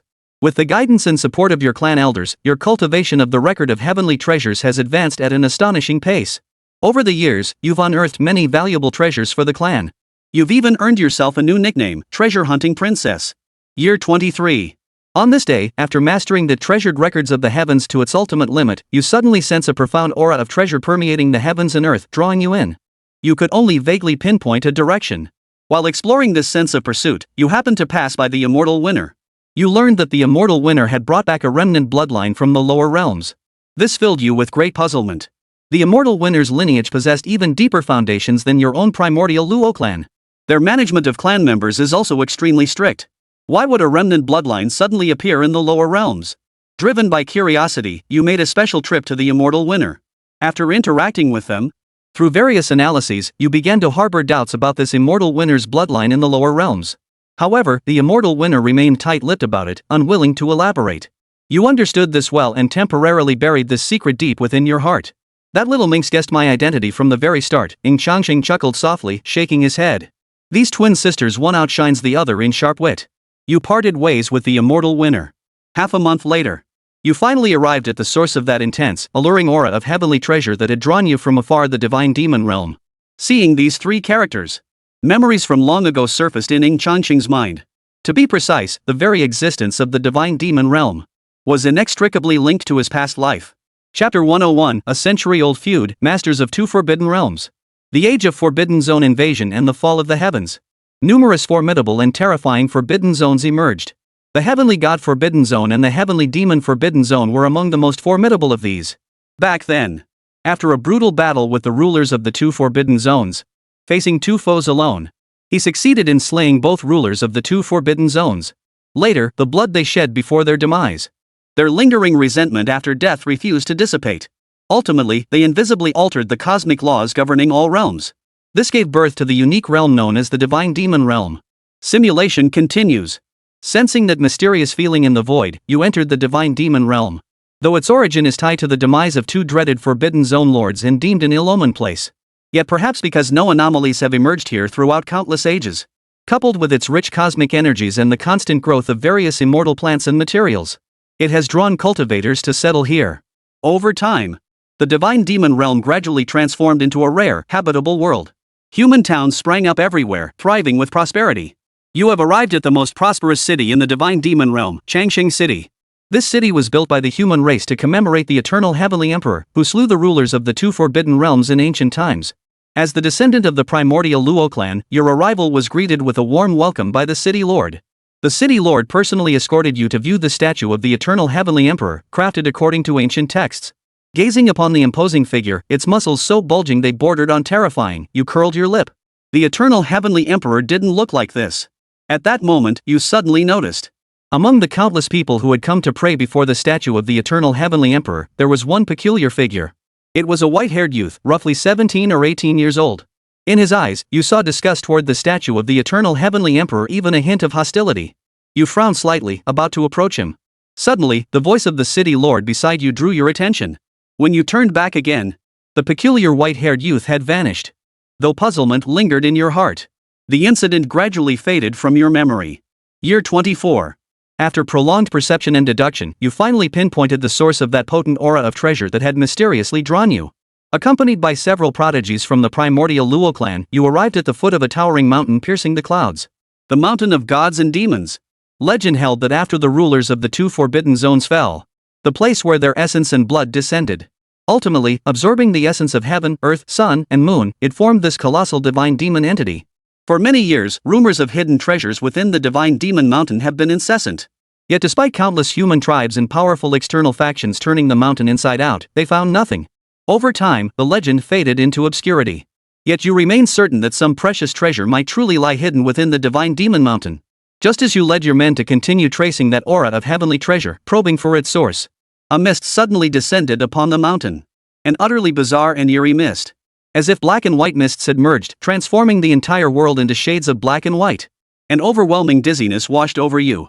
You inwardly cursed, trying to activate the mark left by your clan elders. Fool! Within the realm I have created, you are but an ant at my mercy. A derisive snort suddenly echoed in your ears. The mark failed to activate. You fell into unconsciousness. When you awoke again, you suddenly realized you were completely bound and suppressed within a bizarre altar. Your face darkened as you inwardly cursed your misfortune. Ha! I never expected such an unexpected windfall before finally refining the seed of gods and demons. A faint chuckle echoed through the passageway. The figure emerging from the shadows was someone you had seen before.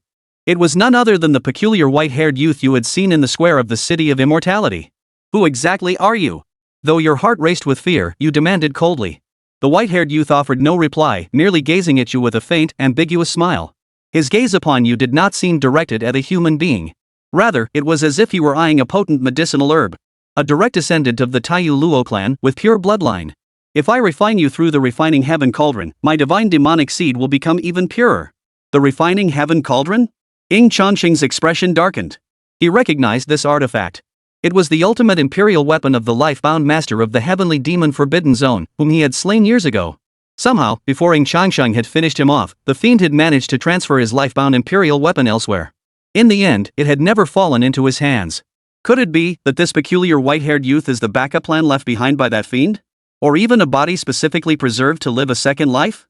Year 24, 4th month. The white-haired youth seems to have sensed the peculiarity of your cultivation technique and constitution. These past days, he has been manipulating you to serve his purposes. He's been urging you to seek out rare treasures and elixirs to aid his cultivation. You have refused to yield. He attempted to forcibly implant a soul mark upon you. But after nearly triggering the Luo family's primordial guardian seal this time, he abandoned that plan. You felt a sense of despair.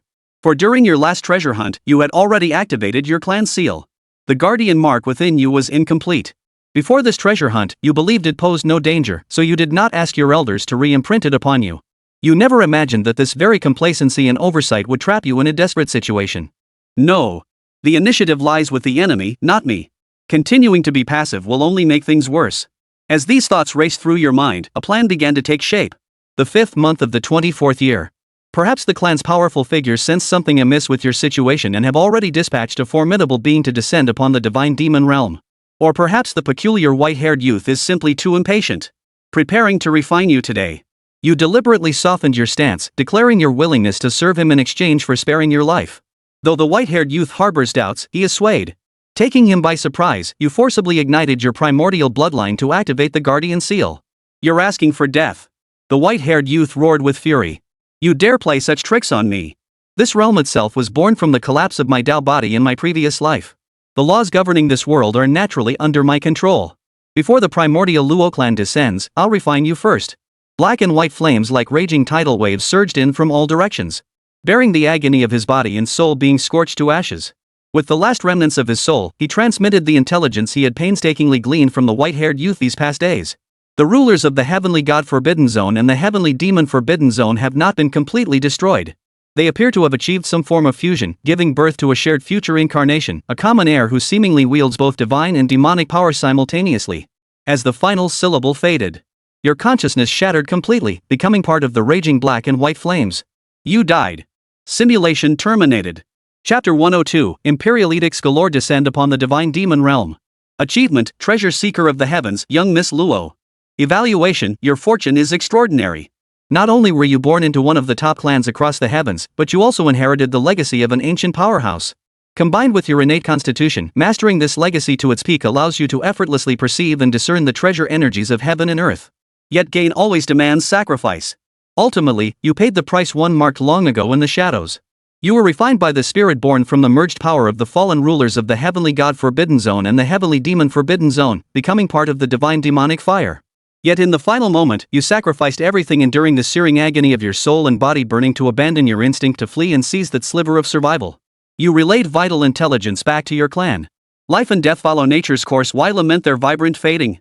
In your final moments, your words and deeds proved worthy of the name of a great clan's heir. You deserve praise. Please select from the following simulated rewards. Divine Body of All Souls. Treasured Records of the Heavens. Divine Demon Fire. The spirit born from the fusion of power after the fall of the rulers of the two forbidden realms. Ying Changsheng furrowed his brow. All things possess spirit. Even the laws themselves possess spirit. After breaking through to the Emperor realm, the body undergoes a certain kind of sublimation. Within the body, miniature worlds crystallized from internal laws would emerge. When the powerful beings who nurtured these inner worlds perish, these internal worlds will likewise collapse. The law energies that spill forth may also transform into spirits. In a past life, while traveling across the heavens with Luo Qingxian, he once stumbled upon an ancient, mysterious place. There, he had witnessed. After an ancient supreme being perished, the lingering aura of cosmic laws and its persistent will refuse to dissipate. Eventually, this gave birth to a peculiar spirit. Outwardly, the spirit appeared to have flesh and blood, indistinguishable from ordinary humans.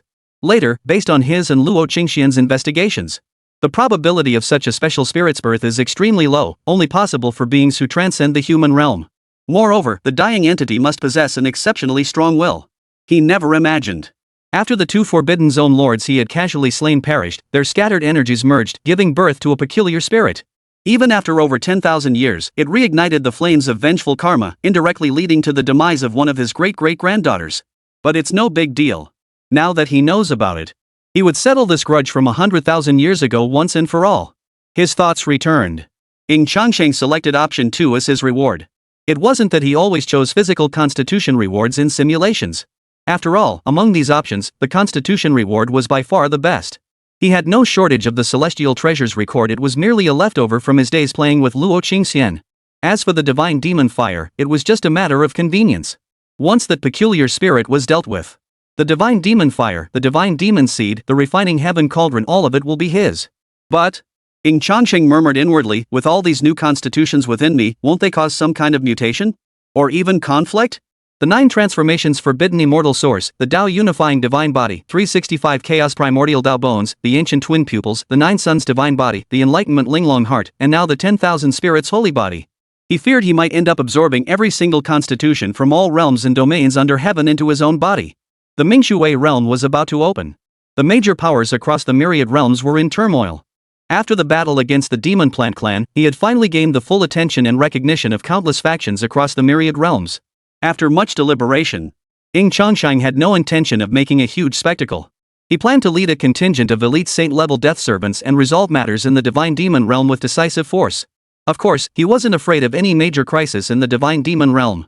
Not only did he bear the protective markings specifically placed upon him by the ancient ancestors. Moreover, the imperial decrees of the great emperor he carried were practically endless. The emperor's edict. Fused with the emperor's primordial power, each decree unleashed the full might of an emperor's strike. He didn't believe the spiritual energies born from the 2 defeated foes he had slain in his previous life could withstand the onslaught of an emperor's edict. After arranging everything, the celestial emperor's palace still floated silently amidst the starry sky, unnoticed by all. An inconspicuous celestial vessel tore open a passage through space-time, descending toward the divine demon realm. The divine demon realm lay hundreds of millions of miles north of the eternal Dao domain. Yet as the central star domain boasting the most formidable comprehensive strength and a multitude of Dao traditions, the celestial courts and major sects had long established spatial teleportation arrays across countless starfields. Thus, it took less than 4 days. Ying Changsheng had already arrived at the borders of the divine demon realm. There's no such thing as a wall that never lets the wind through. Even though Ying Changsheng had arranged this operation with utmost discretion, it still caught the attention of those with keen eyes, like the rustling of leaves underfoot. The ruler of the divine demon realm, a top-tier quasi-emperor, personally led all the officials of the ruler's mansion to await outside the realm's gates, paying respectful homage to Ying Changsheng's arrival. Crack! As the starry sky shattered like a mirror, a celestial vessel, forged entirely from immortal divine metal and engraved with countless runic arrays, tore through the starry void and descended upon the cosmos. We humbly welcome the arrival of the divine son of longevity. Led by the ruler, the assembled crowd hurriedly bowed with clasped hands. The gates of the celestial vessel swung open. Numerous Saint Realm death servants, appearing as ghostly specters from unknown origins, were already stationed around the vessel, vigilant and alert to any movement. Such a scene sent a chill down the spine of even the realm lord of the divine demon realm, though called Holy Realm Death Guards. But these elite commanders specially selected to guard Ying Changsheng? Each possessed the cultivation level of a quasi-emperor. Ying Changsheng's brow furrowed slightly as he scanned the surroundings. Where is Luo Wuyue? Before coming here, he had specifically instructed the Taiyu Luo family to contact Luo Wuyue, to have Luo Wuyue come meet him as well. Yet Luo Wuyue was nowhere to be found. Your Divine Highness, it's like this. The ruler of the divine demon realm was drenched in sweat, his voice trembling as he reported. Miss Wuyue stated that she may have uncovered a major secret within our realm. She took a contingent of elite warriors and elite forces from my residence and headed to the divine demon mountains for exploration. She said she'd be waiting for you there. Seeing this, Ying Changsheng's brows instantly furrowed. The ruler of the divine demon realm was startled. Before he could speak, boom! Suddenly, a strange rumbling sound erupted from the direction of the divine demon realm, or more precisely, divine demon mountain. The gaze pierced through the boundless void from the ninth heaven. The divine demon mountain shook violently, the earth collapsed, and one abyssal fissure after another appeared. A mist saturated with black and white surged forth like a gushing spring from the depths of the fissures. In the blink of an eye, it transformed into an eerie black and white domain, completely enveloping the entire divine demon mountain. Ying Changsheng's expression shifted slightly. He had thought he had arrived swiftly enough, yet unforeseen events still unfolded. Chapter 103, Sealing the Divine Demon Realm. Even special spirits are merely whetstones. Your Divine Highness, there is no need for concern. At that moment, the ruler of the Divine Demon realm cautiously spoke again. The Divine Demon Mountain is an exceptionally unique place within our realm. It periodically erupts with these peculiar celestial phenomena. Initially, we dispatched investigators who found nothing amiss. Though the black and white mist was eerie, it posed no danger. Moreover, my household guards accompanied Miss Wuyue. There should be no cause for concern. Ying Changsheng's deep, cold eyes swept over him. Instantly, even the sovereign of the Divine Demon realm, a top-tier quasi-emperor, felt a chill run through his heart. Though he was a quasi-emperor, a pinnacle existence revered by countless beings. Yet as the sole heir to the colossal immortal Ying Changsheng, killing him would be nothing more than a command. Do these anomalous celestial phenomena frequently erupt? When did this phenomenon first begin? As he spoke, Ying Changsheng's movements showed no sign of slackening. With a glance toward a Death Guard commander behind him, a dazzling, intricate array of runes materialized before the man. He reached out to grasp at it. The void bulged outward before abruptly collapsing. A bronze lotus, crafted from an unknown material and engraved with countless intricate inscriptions of laws, emerged. Countless halos instantly rose from the lotus's pistil. Streams of law-infused energy, each carrying terrifying power, surged through pre-engraved grooves into the different bronze petals. Finally, accompanied by the sound of mechanisms and restrictions activating, the bronze lotus flew directly to the very center of the Divine Demon realm, where its countless petals fully bloomed. Instantly, a colossal, star-like lotus shadow, vast enough to obscure the sky, blossomed above the Divine Demon realm. As the blooming azure lotus silhouette slowly rotated, one after another, streaks of light resembling the celestial canopy of the Milky Way poured forth from within the lotus. They sliced through spatial barriers and severed the flow of time. Instantly forming a spherical barrier, it enveloped the entire Divine Demon realm from both the material and law dimensions. The barrier flower.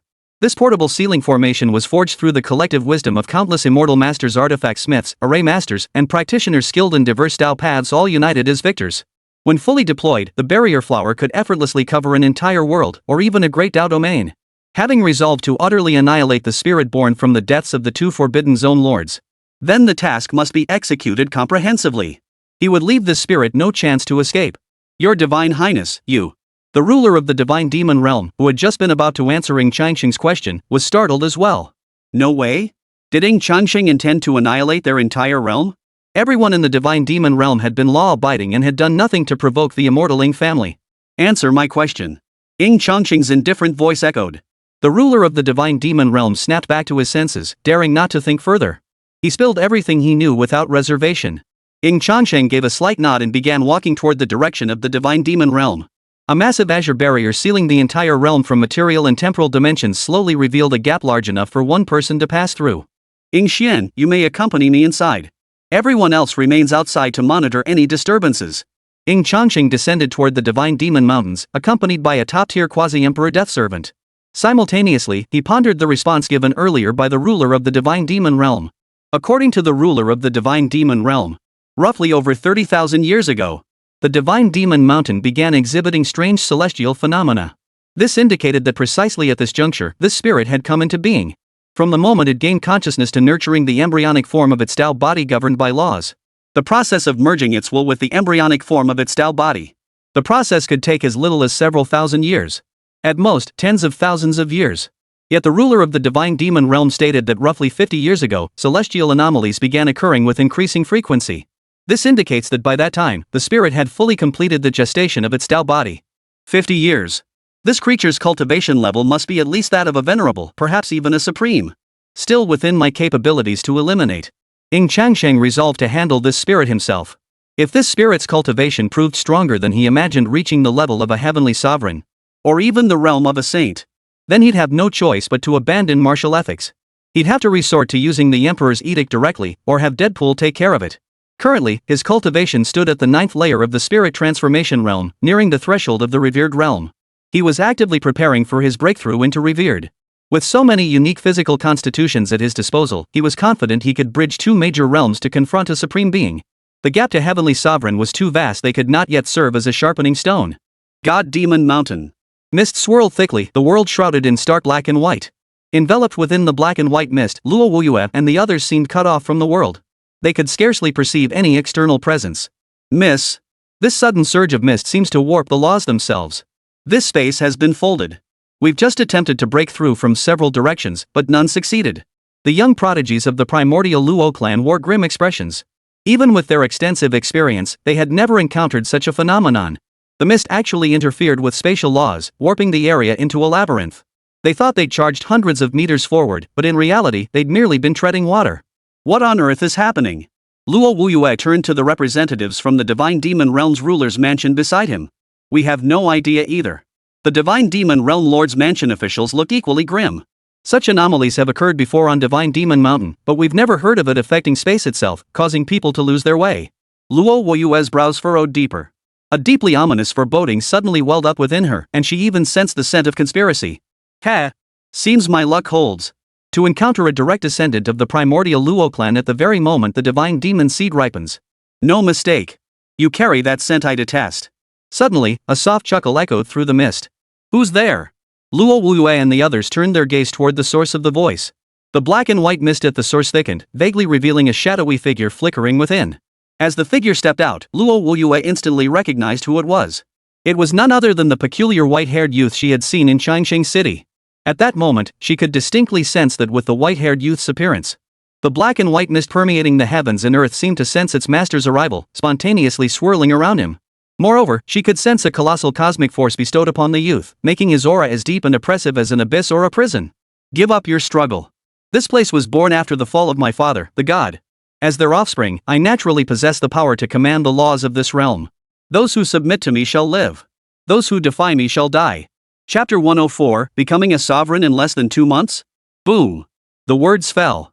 A surge of energy erupted from the white-haired youth's body, powerful enough to stir the very laws of this realm. The void trembled violently.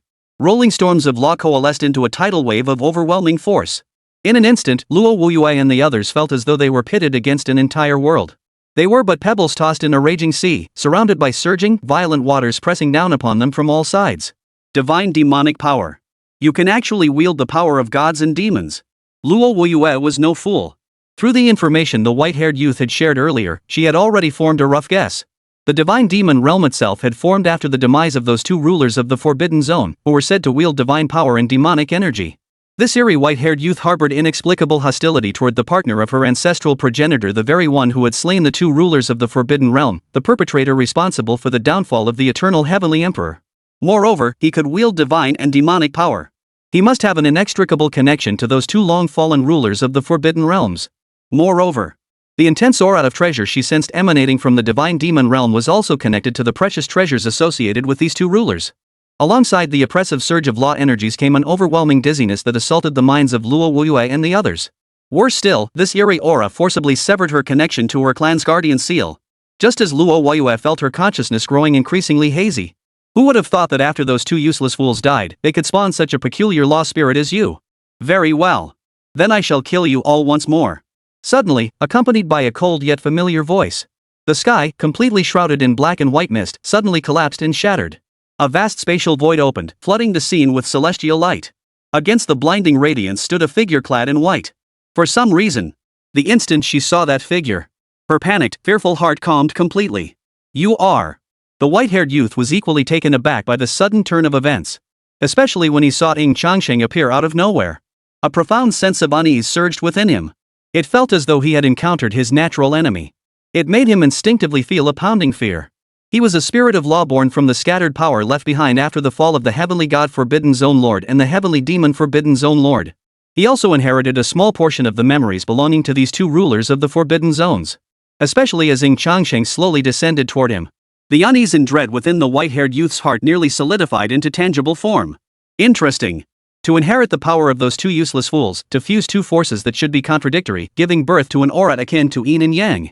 But you've only condensed the rudimentary form of this power, you haven't fully cultivated it. It's too weak. He offered a casual appraisal. Ying Changsheng extended his right hand. Boom! In an instant, endless forces of law swirled around his knuckled fingers. As his palm opened in a downward press, the laws of the void emitted a wail of unbearable strain. Golden laws instantly coalesced into a colossal, sky-obscuring palm like the hand of the heavens pressing down upon the white-haired youth below. Arrogant! The white-haired youth roared with fury. Though it had taken over 30,000 years for him to fully come into being, and had only fully refined his law body decades ago, yet his current cultivation level was infinitely close to that of a supreme being.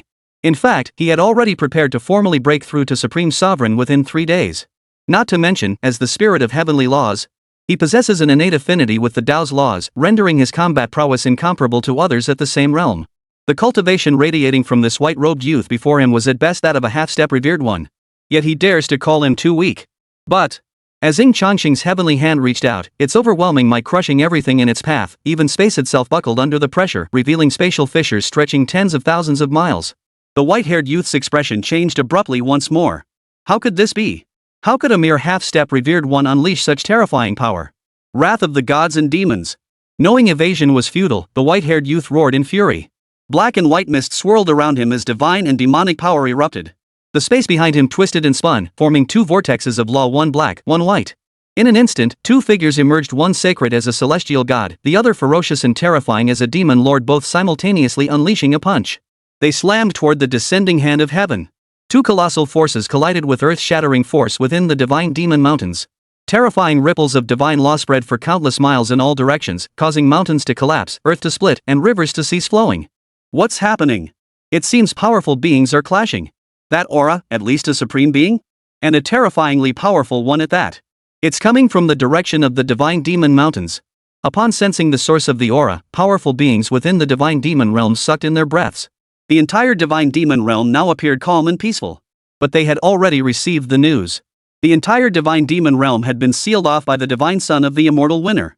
Even emperor-level powerhouses couldn't break through the barriers. Now, a terrifying battle erupted suddenly in the direction of the divine demon mountains, suspected to be the divine son of the immortal winner intervening. Could it be that something has gone awry within the divine demon realm? Of course, some were even more shocked by Ying Changsheng's power. Didn't intelligence reports state that the divine son of the immortal winner had reached his limit after consecutively breaking through 4 realms to attain the divine transformation stage? How long has it been? Not even 2 months, and he's already attained sovereignhood? After all, the lingering aftermath of the battle clearly revealed the unmistakable combat prowess of a top-tier sovereign. God-Demon Mountain. The gap in cultivation realms was starkly evident. Moreover, this move of his hadn't even required much effort. To the point that this casually extended palm was already showing signs of collapse. This caused the white-haired youth's lips to curve into a faint smile. So cocky. I thought you were something special. But if...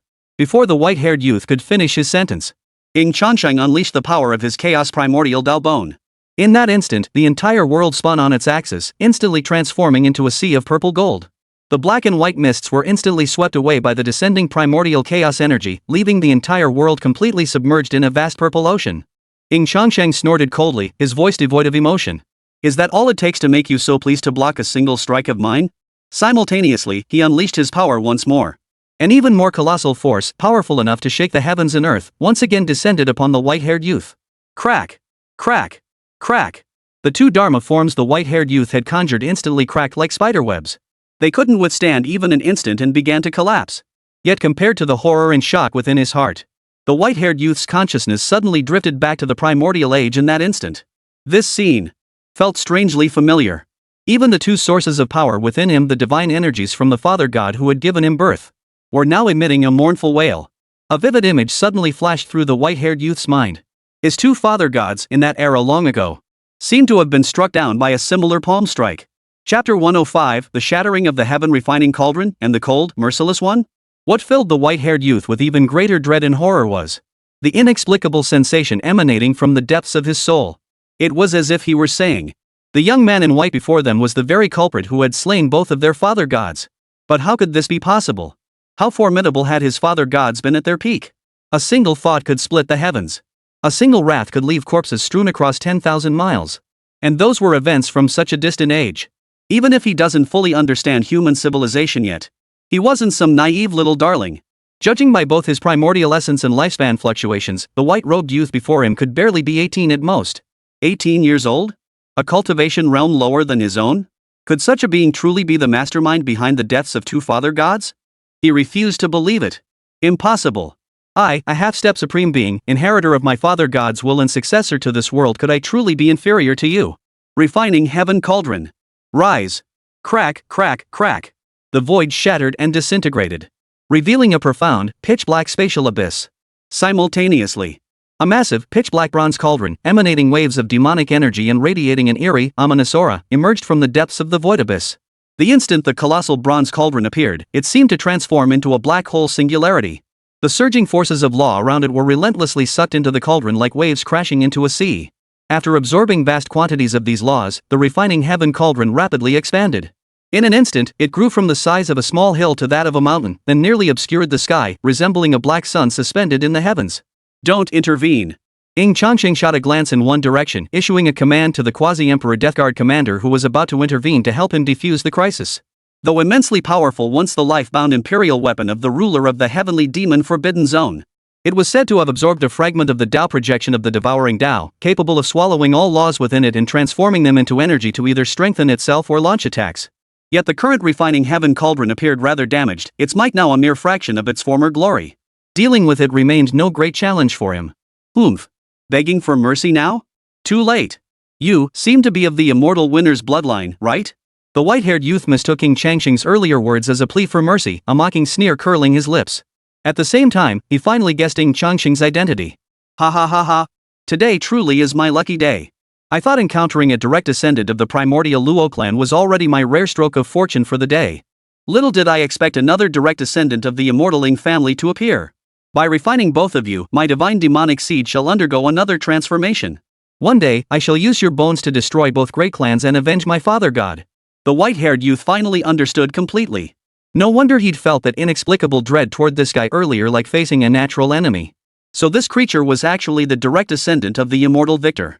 Everything made sense now. But so what? The refining heaven cauldron was the life-bound treasure of his father, the refining heaven demon sovereign. When this artifact emerged, the heavens trembled, refining humans, refining the heavens, refining all laws. Ying Changsheng did not strike immediately. He intended to test the primordial chaos spell he had recently acquired. The primordial chaos spell was also a damaged artifact, though it had undergone some repairs in recent days. But its true power remained unknown. Ying Changsheng tossed it with his hand. The palm-sized primordial chaos spell, suspended in his hand, spun and soared upward, growing larger and larger as it ascended, without needing to absorb the essence of the laws of heaven and earth. In the blink of an eye, it swelled to a size larger than the refining heaven cauldron, and it continued to expand. The primordial chaos spell was a treasured artifact left behind by a supreme sect from the era of creation itself. It was utterly incomparable to the already damaged refining heaven cauldron. One by one, laws radiating ancient Dao essence shone with brilliant runic light. Countless relief patterns, resembling suns, moons, mountains, rivers, and ancient worlds, came vividly to life, releasing an oppressive aura that seemed to suppress the entire world. Especially when those great rivers of chaotic energy flowed down from the bell's walls. The once sinister refining heaven cauldron now stood before it like a greenhorn recruit. The surging demonic energy, which should have devoured the laws of the universe, encountered its nemesis the moment it touched the primordial chaotic chi. It dissolved at a visible speed, vanishing before their eyes. How is this possible? This is the ultimate trump card my father left me. I refuse to believe it. Smash it to pieces. The white-haired youth roared in fury once more. He channeled a special force to propel the refining heaven cauldron toward the primordial chaos bell. But at that very moment, a shrill, almost ghostly wail echoed in the white-haired youth's mind from the spirit of the refining heaven cauldron. It conveyed a single, clear message. It did not want to collide with the primordial chaos bell. It would shatter. But the white-haired youth couldn't care less. In his eyes, the Father God was invincible. Likewise, the divine artifact wielded by the Father God was also invincible. Boom! The refining heaven cauldron slammed violently into the primordial chaos bell. The earth-shattering collision imagined the clanging of metal against metal never materialized. Crack! Crack! Crack! A sudden burst of sharp, metallic shattering echoed through the air. How could this be? The white-haired youth's eyes widened in fury. Under his gaze, the refining heaven cauldron shattered the instant it collided with the primordial chaos bell. Large chunks of metal fragments scattered like flowers scattered by celestial maidens, drifting down from the heavens. At the same time, the spirit of the refining heaven cauldron cursed viciously in the white-haired youth's ears. Damn it! I told you not to crash it. You forced my hand. Now you're happy, aren't you? You cold-hearted bastard. The white-haired youth offered no reply. He just stood there dumbstruck, staring blankly at everything unfolding. The refining heaven cauldron represented his near-mad faith in the Father God. Now, the shattering of the refining heaven cauldron also signified the collapse of his faith. It seems the innate power of the primordial chaos spell is even more terrifying than I imagined. Even Ying Changsheng, who had approached this with a testing mindset, felt a jolt of shock. With just that one touch, the refining heaven cauldron shattered. In his previous life, he had at least crossed swords with the refining heaven demon sovereign. He knew just how troublesome the refining heaven cauldron could be. Even if it was no longer at its peak or even damaged, it was no fragile object. Perhaps the primordial chaos spell still concealed some unknown secret. As he pondered this, Ying Changsheng's movements were anything but slow. With a mere flicker of intent, he activated the colossal primordial chaos spell, sending it crashing down to crush the white-haired youth below. Boom! The primordial chaos spell thundered down, crushing heaven and earth. The entire divine demon mountain collapsed completely under the impact of this terrifying wave of divine laws. Chapter 106, The Inner World, Refining the Divine Demon Realm. Dust swirled, the earth trembled. Countless powerhouses from the divine demon realm were drawn to the commotion. But they weren't pushovers either. They had long known that Ying Changsheng had descended upon the divine demon mountain. Certain matters, even though they had reached the emperor realm, were still unworthy to peer into, unworthy to know. Often, the less one knows, the longer one lives. For instance, the divine demon realm remains sealed to this day. But most people remain completely unaware. After an unknown span of time, the earth-shattering roar gradually subsided. The swirling dust and smoke slowly dissipated. The immense primordial chaos spell had returned to its original delicate form, resting back in Ying Changsheng's hand as it spun silently. Ying Changsheng held the primordial chaos spell aloft with one hand, his gaze sweeping down from the heights. The mountain of gods and demons had completely collapsed into dust, its spiderweb like cracks spreading for countless miles around. Before the battle began, he had already ordered the death servant commander to take Luo Qingxian and the others away. They were safe and sound. Only the white-haired youth had suffered severe injuries. Now, countless porcelain-like cracks covered his entire body, his aura utterly depleted. Even though a final glimmer of clarity remained in his consciousness, he was powerless to resist, forced to watch helplessly as Ying Changsheng descended slowly from the sky and landed before him. Who are you? The words squeezed from the white-haired youth's throat were laced with both defiance and terror. He was born from the primordial power left behind by the two father gods. A natural spirit of the laws, commanding both divine and demonic power. His cultivation level surpassed Ying Changsheng by one major realm, nearly 2 realms. Despite such a vast gap in cultivation, he still couldn't defeat him. Immortal winner, Ying Changsheng. Ying Changsheng's voice was cold and emotionless, devoid of joy or sorrow. Yet upon hearing these words, the white-haired youth was struck as if by a bolt from the blue. Ying Changsheng. Though this was the first time he had heard the name, yet he instantly sensed a familiarity in the name. Buried deep within his mind, memories passed down from some ancient era were awakened. The starry sky shattered. The Great Way collapsed. The storm of laws swept away all that was decayed, causing countless stars to vanish into oblivion. Deep within the slowly cracking cosmic expanse, a colossal hand, each finger like a pillar reaching to the heavens, weaving with nebulae of laws, emerged from the depths of the river of time. With an overwhelming aura that crushed all, it reached out toward 2 equally towering figures. But the 2 were utterly no match for the palm's master. Their bodies shattered, their souls cracked. In the final moment before their fall, their eyes bulged with fury as they roared in unison, their voices filled with both defiance and rage. Ying Changsheng. At that instant, the voice of the divine being in the white-haired youth's mind seemed to merge with Ying Changsheng's own. He seemed to have grasped something profound. You? Could you possibly be? Ying Changsheng offered no reply. His palm shot out, already reaching toward the white-haired youth. It seems you are not only a spirit of heaven and earth, but also somewhat akin to the legendary divine abomination. 2 contradictory forces have fused within you, forming a seed of law that simultaneously contains the power of both God and demon. Indeed. This object belongs to me now. The confusion within his heart had finally been resolved. The white-robed youth before him, younger than even he himself, was none other than Ying Changsheng, the very one who had slain his 2 father gods all those years ago. Why? Why was he here? Why did he know of his plans? He needed less than a year to fully refine the divine demon seed, thereby indirectly seizing dominion over the divine demon realm and controlling this world. From there, he would have a chance to forcibly break through to the saint realm. Then the sky would be limitless for him to soar. He would roam freely across all heavens and realms. Even an emperor-level powerhouse would be powerless against him. But life offers no room for such ifs. Ying Changsheng unleashed the eruption of his 9 primordial sources, combined with the power of a full 365 chaos primordial Dao Bones. Even as the white-haired youth fought desperately in his final moments, it was all in vain. Ying Changsheng's slowly closing palm, like a grinding wheel of the Tao, carried an unparalleled force of suppression and destruction. It crushed the white-haired youth within his palm, melting him away. When Ying Changsheng opened his palm once more, the white-haired youth had transformed into a cluster of energy, radiating a halo of black and white light like a spark, yet also like a pearl. This was the seed of gods and demons. However, the seed of gods and demons had previously been fused into the white-haired youth's body.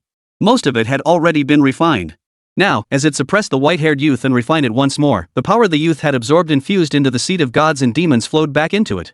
This reversal caused the original seed to undergo a new transformation, becoming even purer. Soul of divine demon law slain. Congratulations, Master, on gaining 10,000 destiny fortune points.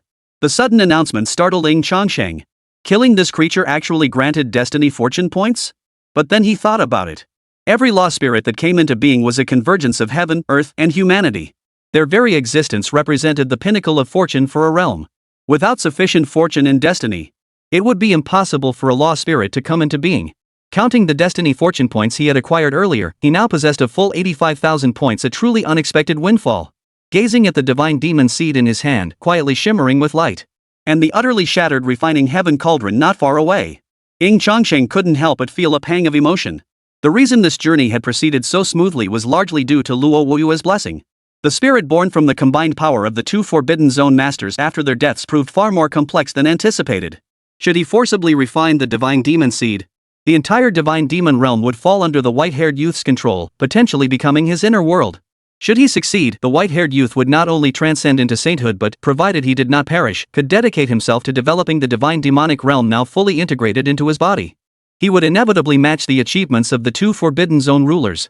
He might even surpass them. After all, the birth of a world's embryonic form within one's body signifies a cultivator's complete transcendence into sainthood, achieving the status of a sage. The transformation of this embryonic world into a true realm signifies the complete ascension to the emperor realm. The more worlds born within one's body, the higher their quality and energy density, the greater the strength of this emperor. Yet the arrangements made by the rulers of these two forbidden zones after 10,000 years of death were unexpectedly uncovered by Luo Qingxian, who then uncovered them through simulation and deduction. Otherwise, the immortal winner and the primordial Luo clan would indeed face a formidable adversary in the future. But now, transmit my command, grant all beings within the divine demon realm 1 month to evacuate completely. I, immortal winner, shall arrange new destinations for them and provide appropriate compensation. The divine demon realm possessed the potential to be refined into an internal world. Back then, he could easily slay the rulers of the two forbidden zones precisely because they were already gravely wounded after the AO War. Their inherent combat prowess was already terrifying. Not to mention when that power fused into an even more formidable divine demonic force. He admitted it, he coveted it too. Therefore, he must claim the divine demon realm as his own, to serve as a cornerstone for his future transcendence into the realm of the divine. He would thoroughly refine the divine demon realm into his own inner world, then fully master the power of gods and demons. He would turn the arrangements made by the rulers of the two forbidden realms after their deaths into his own wedding gown. Chapter 107, Reporting to the Celestial Courts? Our ancestor was one of the 5 celestial sovereigns of the divine court. Though the divine demon realm had grown immensely vast, with its cosmic laws relatively mature, and has given birth to numerous native beings. But with the support of his 9, soon-to-be 10 primordial sources, he possessed absolute confidence in fully refining it. Moreover, he could use this foundation to forge the embryonic form of his own true inner world. As for the divine demon realm, at most, it would merely be one territory within his own internal world. The myriad cultivators and beings within the divine demon realm remained unaware of what had transpired. But when they sensed the disappearance of that invisible barrier, one that had isolated them from the outside world and even shielded them from the cosmic laws beyond the starry heavens, the powerful beings of the divine demon realm breathed a collective sigh of relief. Yet soon, another sudden piece of news arrived. Countless powerful beings in the divine demon realm were once again shaken to their core. The immortal victor, Ying Changsheng, demanded they withdraw from the divine demon realm within a month. Though Ying Changsheng promised compensation, they had developed roots in the divine demon realm over tens of thousands of years, becoming deeply entrenched. Moreover, thanks to the realm's unique resources, they had achieved a life beyond their wildest dreams. Now someone demanded they abandon all their holdings and start anew elsewhere. How could they possibly agree? How could they ever accept this? But what good does resentment do? That was an immortal victor, after all. In the central star domain's monster chamber, that terrifying entity could devour its fill until grease dripped from its mouth, leaving countless surely gasping for breath. Truth be told, Ying Changsheng was actually giving them face. Given Ying Changsheng's status, he could have claimed the divine demon realm. Why would he need to pay respects to these natives? When the time came, he could summon 1 great emperor or even 2, or more. If they didn't leave, they'd all die. Would they leave or not? Yet Ying Changsheng not only refrained from such actions, but granted them a month's grace period. He would compensate them and assist in finding new territories to settle. Many factions in the divine demon realm were shrewd enough to seize the moment and fortunately accepted this proposal.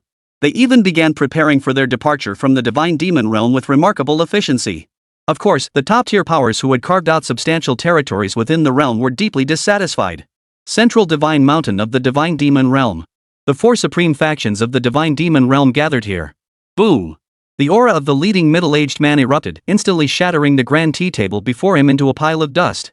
His voice carried overwhelming fury and resentment. The eternal life and immortal winners are pushing their luck far too far. When the divine demon realm was first born, they didn't dare seize control of it. Now that they see the divine demon realm is on the verge of becoming a true great world, and that we can gain some benefits here, they can't resist reaching out to seize it, driving us away. They claim they'll compensate us, but how could any compensation possibly match the long-term resource production of the divine demon realm? How are they any different from those despicable bandits and outlaws? And they dare call themselves top-tier clans? Absolutely. Cheng. Watch your words, someone nearby hurriedly cautioned. Fearing this fellow would only grow more heated. If spies or powerful figures from the immortal winners were to find out, every single one of them here would likely die. Though Tianqing, the quasi-emperor, remained furious, the warning had sparked fear in his eyes and a glimmer of clarity. Yet, above all, there was stubborn refusal to accept defeat. Rest assured, the situation hasn't deteriorated that badly yet. At that moment, a hoarse, aged voice sounded. The speaker was an old man dressed in a Taoist robe, seated upon a purple auspicious cloud, stroking his goatee. His name was Purple Gold Near Emperor, the ruler of the Purple Gold Cavern Heaven. Before this, I had already written a letter specifically to the Xianjin Emperor of the Celestial Court of the Heavens. I explained the entire matter from start to finish. I trust Emperor Xianjin will certainly stand up for us. At these words, the others' eyes brightened slightly, and their hearts settled considerably. Although the Celestial Court of the Multiverse had invited numerous powerful factions from across the multiverse to serve as officials within its court, its own foundations were no less formidable. Beyond the Supreme Celestial Emperor of the court, the 10 Directions Great Emperors stood as the ultimate pinnacles of the Celestial Court of the Multiverse. Each of them was an extreme Dao Emperor. The Great Emperor of Mystic Truth was appointed as the Southern Guardian, stationed in the south, and maintained relatively good relations with them. Over the years, they have consistently offered tribute to the Great Emperor of Mystic Truth, presenting many fine goods produced in the Divine Demon realm. The Great Emperor of Mystic Truth would not lightly permit the immortal winner to seize the Divine Demon realm. At that very moment, Purple Gold Quasi-Emperor suddenly sensed something, a faint smile appearing on his face. Lord Xianjin's reply has arrived. Purple Gold Quasi-Emperor chuckled softly. The others' eyes instantly gleamed with anticipation, eager for the answer they sought. The Purple Gold Near Emperor performed a hand seal and recited an ancient incantation, immediately drawing a golden envelope from the void.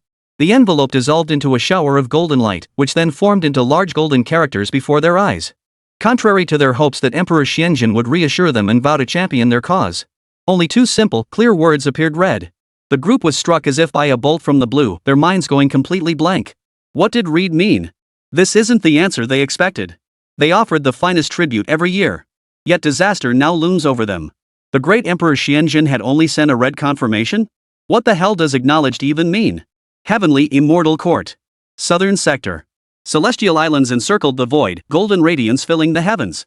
Within a vast and majestic expanse of celestial palaces. Lord Xianjin, are we truly not to intervene in this matter? The divine demon realm holds immense significance. Moreover, it has yielded abundant resources over the years, greatly benefiting our Xianjin Imperial Palace. To now allow the immortal winner to seize it so effortlessly. A cultivator dressed as an elderly steward carefully chose his words as he addressed the Xianjin Emperor seated cross-legged upon a cushion, his voice brimming with reluctance. Before he could finish, the Emperor slowly opened his eyes. A terrifying pressure crashed down like a tidal wave. Dismiss your petty schemes. The Emperor's voice thundered like rolling thunder, causing the surrounding laws of heaven and earth to resonate in harmony. You have no idea what kind of monsters those immortal winners truly are. Do not forget that one of the 5 sovereigns is none other than an immortal winner. Do you truly believe this emperor possesses the strength to challenge the 5 sovereigns? At these words, the old servant's face instantly drained of color, and he hastily bowed his head. The 5 sovereigns. The truest pinnacle of power within the celestial court of all realms. By law and even by name. They only govern 5 regions. Specifically, the Northern Star Domain, the Western Star Domain, the Southern Star Domain, the Eastern Star Domain, and the Central Star Domain. Though these 5 beings ascended to the immortal realm long ago, their influence and authority remain ever present. They are not merely the greatest foundation upon which the myriad heavens and immortal courts exist, they are the very pillars. Chapter 108, Sealing the Sovereign, the Divine Steel of the Great Dao Title. Rumors even suggest that among the 5 sovereigns, the immortal victor's power is the strongest. After all, the Central Star Domain falls under his jurisdiction. The Central Immortal Realm is a tangled web of competing factions. It also holds the greatest number of ancient ruins and lost worlds. To ensure effective oversight, the 5 sovereigns naturally entrusted this unique region to the most powerful among them. The 10 Directions Emperor, though his title sounds grand, is ultimately nothing more than a slightly larger tool. The Emperor of Mystic Truth reached out, snapping the runic seal that transmitted his voice to the leaders of the major superpowers in the divine demon realm. Never mind the adage about getting what you pay for. He wasn't some naive fool. He wasn't about to risk his life for some trivial benefit. This matter? He'd have nothing to do with it. With the great Emperor Xianzhen's clear stance that he would not involve himself in the affairs of the divine demon realm, nor assist the rulers of the divine demonic realm's superpowers against the immortal winners, the great migration of the divine demon realm was sealed once and for all. Of course, Ying Changsheng wasn't worried about anyone refusing to leave. After all, in 1 month's time, he would have the immortal winners conduct a massive purge of the divine demon realm, preparing to refine it into his inner world. As for the divine demon seed, he had temporarily placed it within the divine demon realm to continue its growth and slumber. When the time came for him to break through to the saint realm, he would refine the entire divine demon realm into his body. Immortal Changsheng, my great-great-grandfather. Could you please unseal the celestial treasures record I've been cultivating? This time it was my oversight. I won't make the same mistake again. Below. Luo Qingxian's voice, faint as a mosquito's buzz, snapped Ying Changsheng's thoughts back to reality. He lifted his gaze. Luo Qingxian shed her usual aloofness, radiating a pitiable vulnerability that even carried a hint of coquettishness. She had long known Ying Changsheng's true identity. Now, she stopped pretending altogether, addressing him as great-great-grandfather with every word. Yet, Ying Changsheng remained impassive toward the affectations of his great-great-granddaughter. Do you realize that if I hadn't happened to know about this and happened to arrive in time, you would have died without a doubt? Even if the clan possessed supreme techniques to resurrect you, a shattered jade, though mended, could never be whole again. Your cultivation path would be utterly severed. How could you possibly justify this to the Taiyu Luo family after all these years of nurturing you? An invisible pressure bore down upon her, suffocating the surrounding space. Below, Luo Qingxian's body trembled slightly. She pressed her red lips tightly together, silent and head bowed like a child who had done wrong. Upon your return to the Taiyu Luo clan, you will face punishment. Let this serve as a lesson. I will also propose to the Taiyu Luo clan that stronger guardians be assigned to you. Luo Qingxian, who had been bowing her head, suddenly looked up. After a moment of slight daze, a flicker of joy appeared deep within her beautiful eyes. She hastily bowed in respect. Qingxian will remember the teachings of my great-great-grandfather. Watching Luo Qingxian's departing figure, Ying Changsheng shook his head. Though this matter carried some peril, it must be said that it was largely thanks to Luo Qingxian. He had been able to nip this brewing storm in the bud before it fully formed, and it had also laid a solid foundation for his future breakthrough to the Saint Realm. The Clearwater Realm is about to open. I must break through to Revered Master as soon as possible, that would be safer. The system already came equipped with the auto-cultivation template, making realm breakthroughs as effortless as eating and drinking. Combined with his current innate talents and aptitudes, not only could he advance more swiftly, but his cultivation would also become far more stable. Perhaps, by breaking through to Revered in this lifetime, I might have a chance to obtain that legendary, one-of-a-kind Dao title. The Revered Realm stands as a monumental watershed among all cultivation tiers. Across all realms, cultivation levels are divided into Below Revered 1, then Sealed Revered, Sealed Saint, and Sealed Emperor. Only upon reaching the Revered Sage Realm does one gain the chance to receive the first decree of the Dao's origin. The Saint Realm receives the second decree. Breaking through to Emperor level signifies the third. Those who receive 3 consecrations from the primordial source of the human Dao gain greater opportunity to attain immortality. Of course, there is also a legend.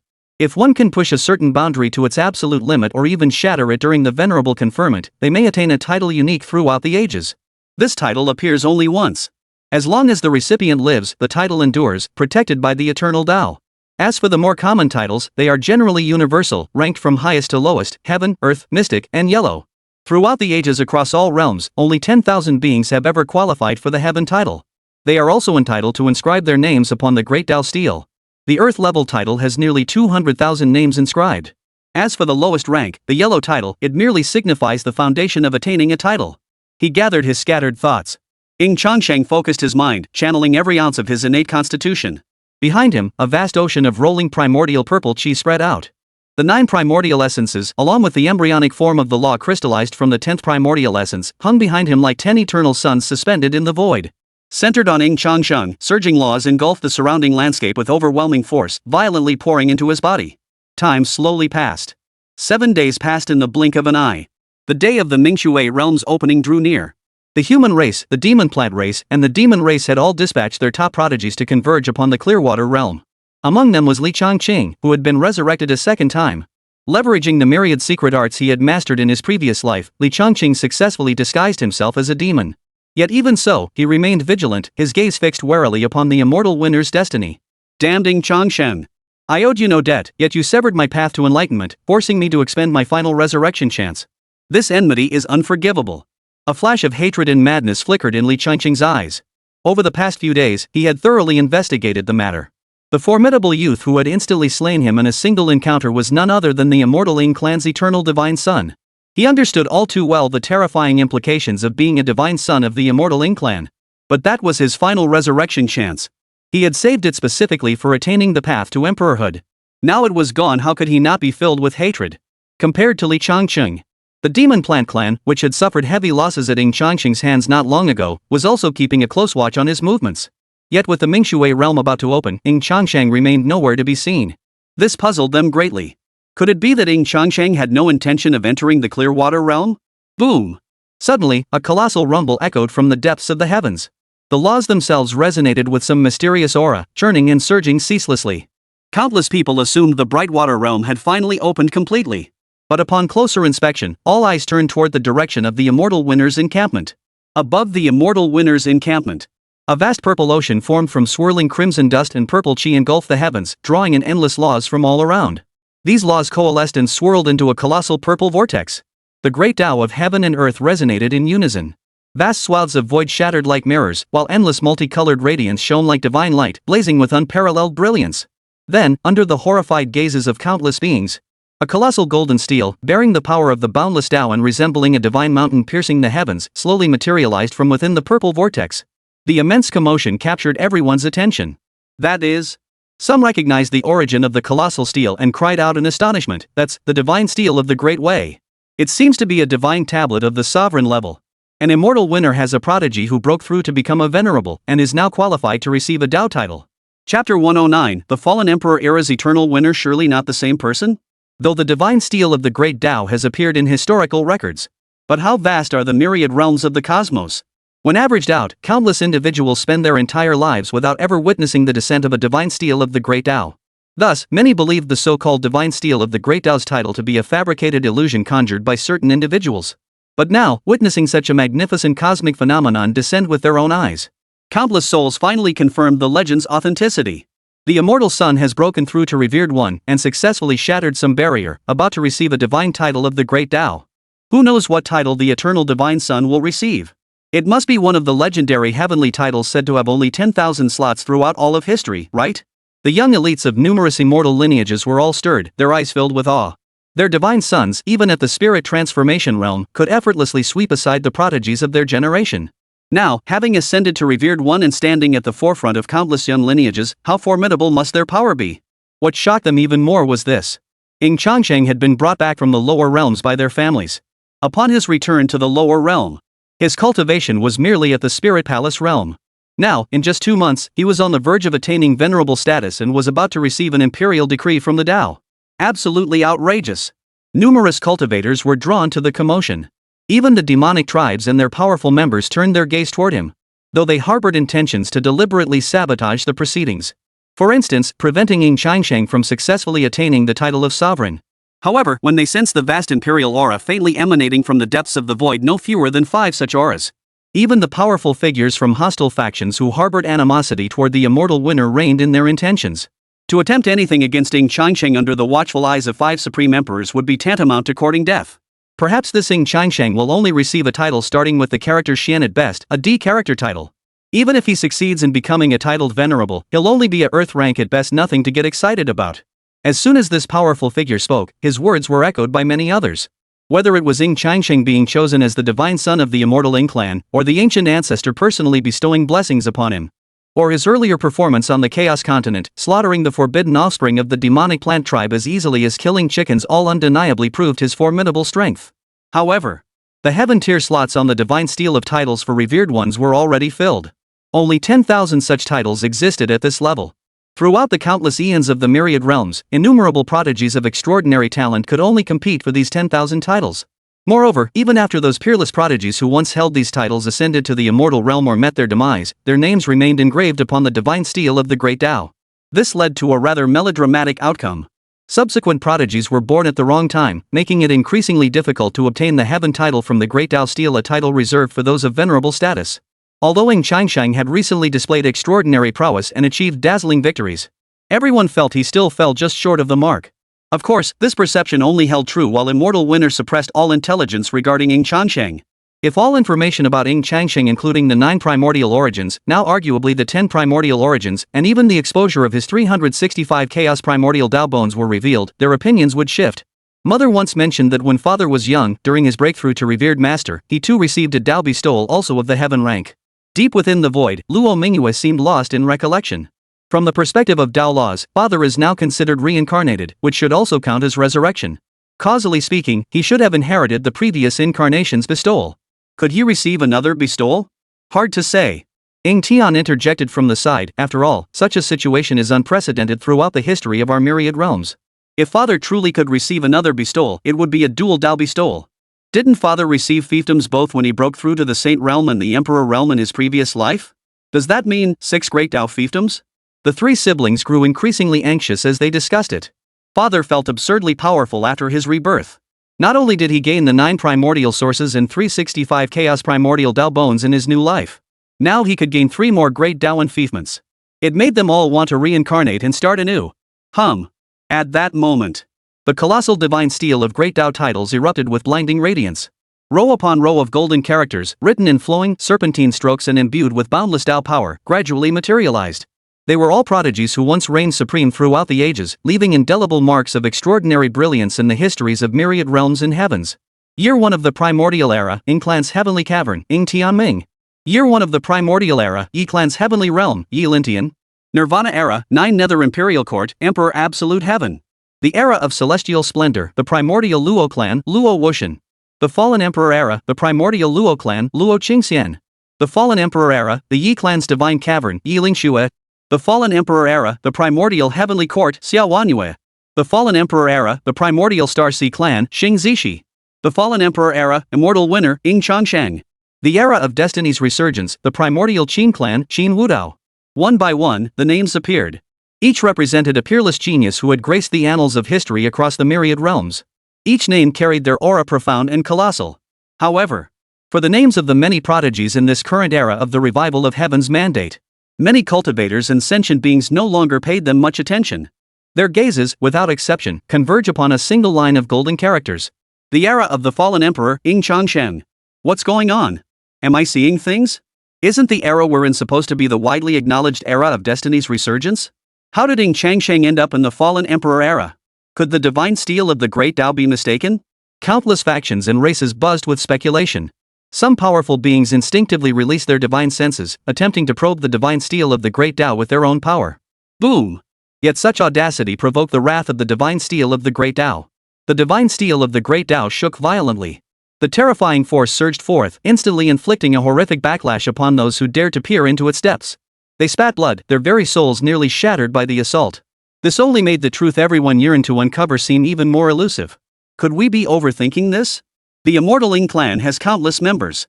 Among tens of millions of kin, it wouldn't be surprising to find someone with the same name, would it? But this is too much of a coincidence. Do you really think just any Tom, Dick, or Harry can ascend to the divine title monument? From the same clan, with identical names? That's too much of a coincidence. All major factions and races were caught off guard by this scene. This was simply too coincidental. Same name, same clan. Are you sure they're not the same person? Chapter 110, Rebuilding the Body, Rebirth. Ying Changsheng. Changsheng the Celestial Emperor. Changsheng the Divine Son. Among the myriad prodigies entering the Clearwater realm was also Guqingga of the Gu family of Changsheng. At this moment, her willow brows furrowed slightly as thoughts churned within her mind. After formally establishing an alliance with Ying Changsheng, she had been trying to understand him more deeply. Not long ago, however, she made an unexpected discovery. She unexpectedly learned that in the history of the immortal winners, there had once been another figure named Ying Changsheng. He was known as the Eternal Heavenly Emperor. The current head of the immortal Ying Clan, Ying Tian. The head of the primordial Luo Clan, Luo Qingxian. All are his children. He was born in the age of imperial decline, arriving just as the glorious era of the myriad heavens drew to a close.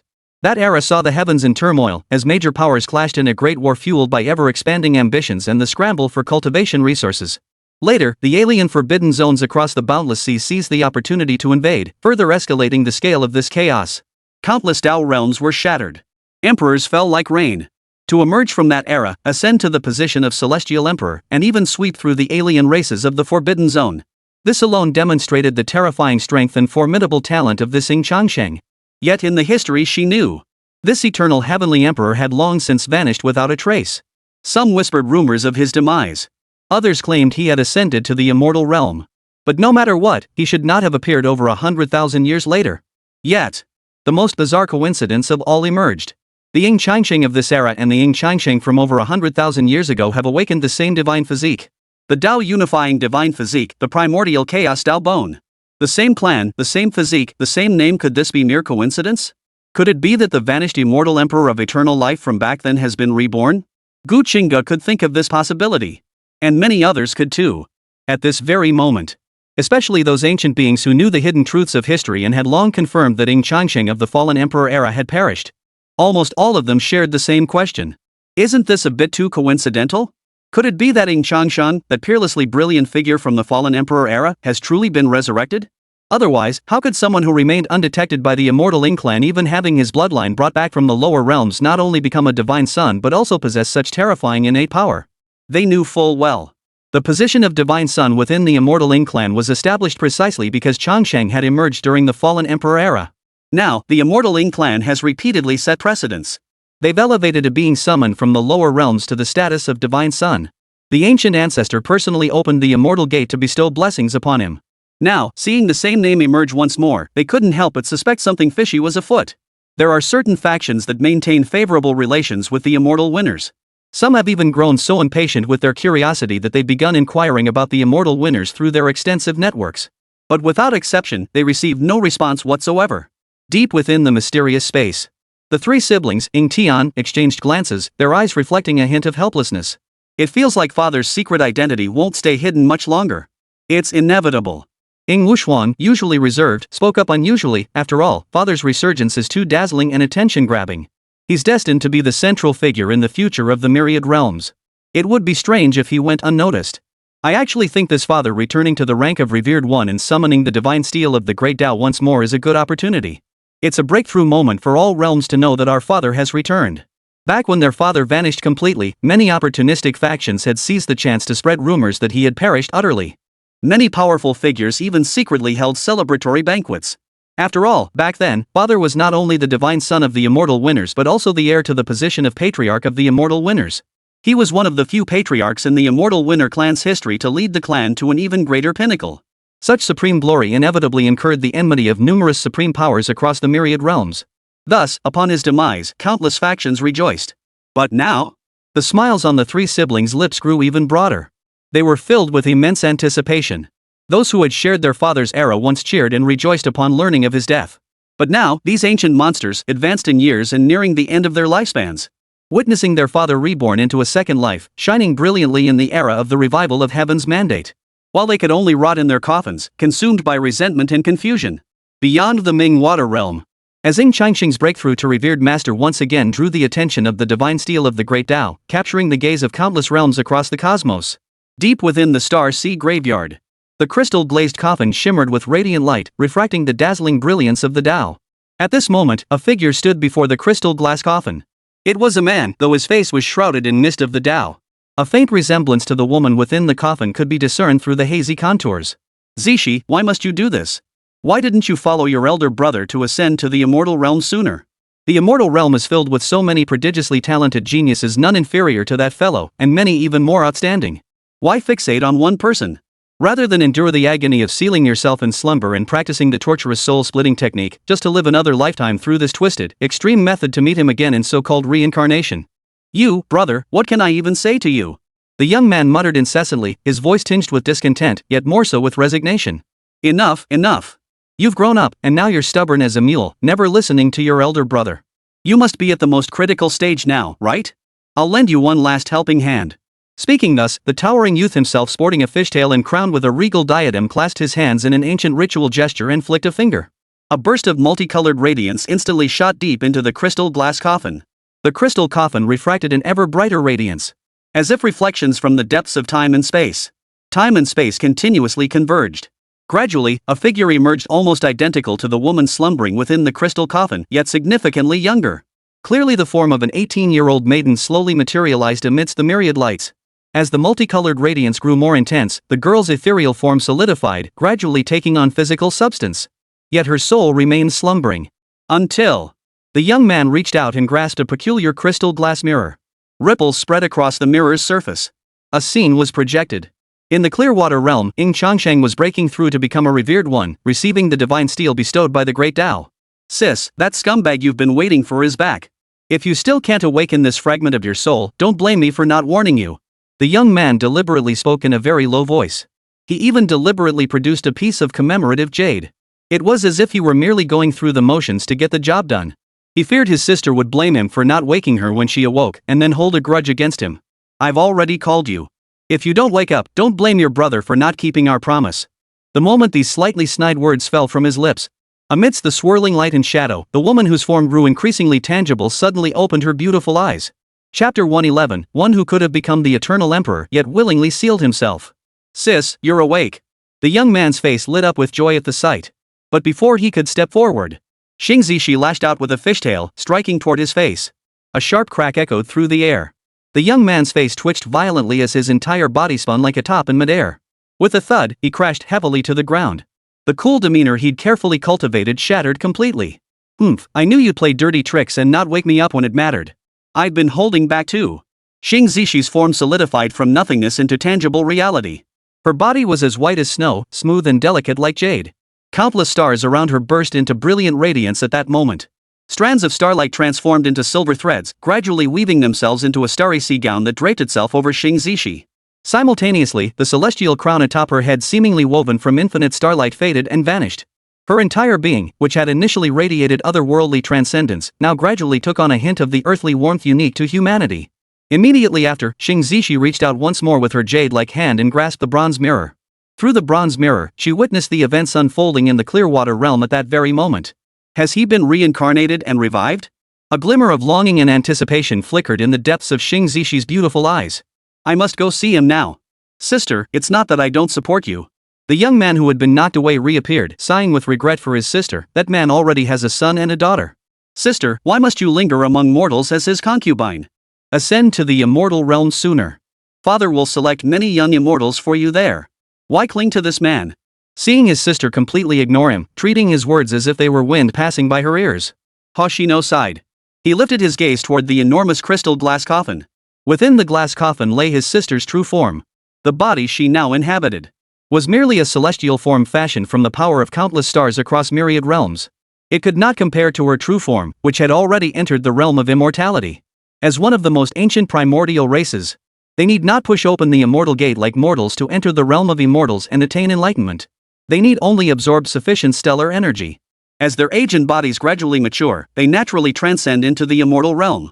Indeed, his sister, a member of the Primordial Dao Clan, stands as the most brilliant prodigy in recorded history.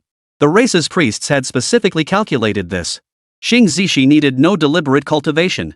She would simply grow over time, requiring nothing more than absorbing starlight energy each day. In the future, she would ascend to the immortal realm and might even qualify to be crowned an immortal king there.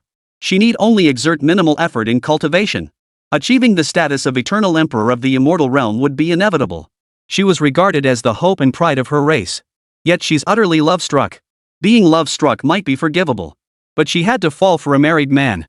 He genuinely wonders if his sister has awakened some peculiar fetish.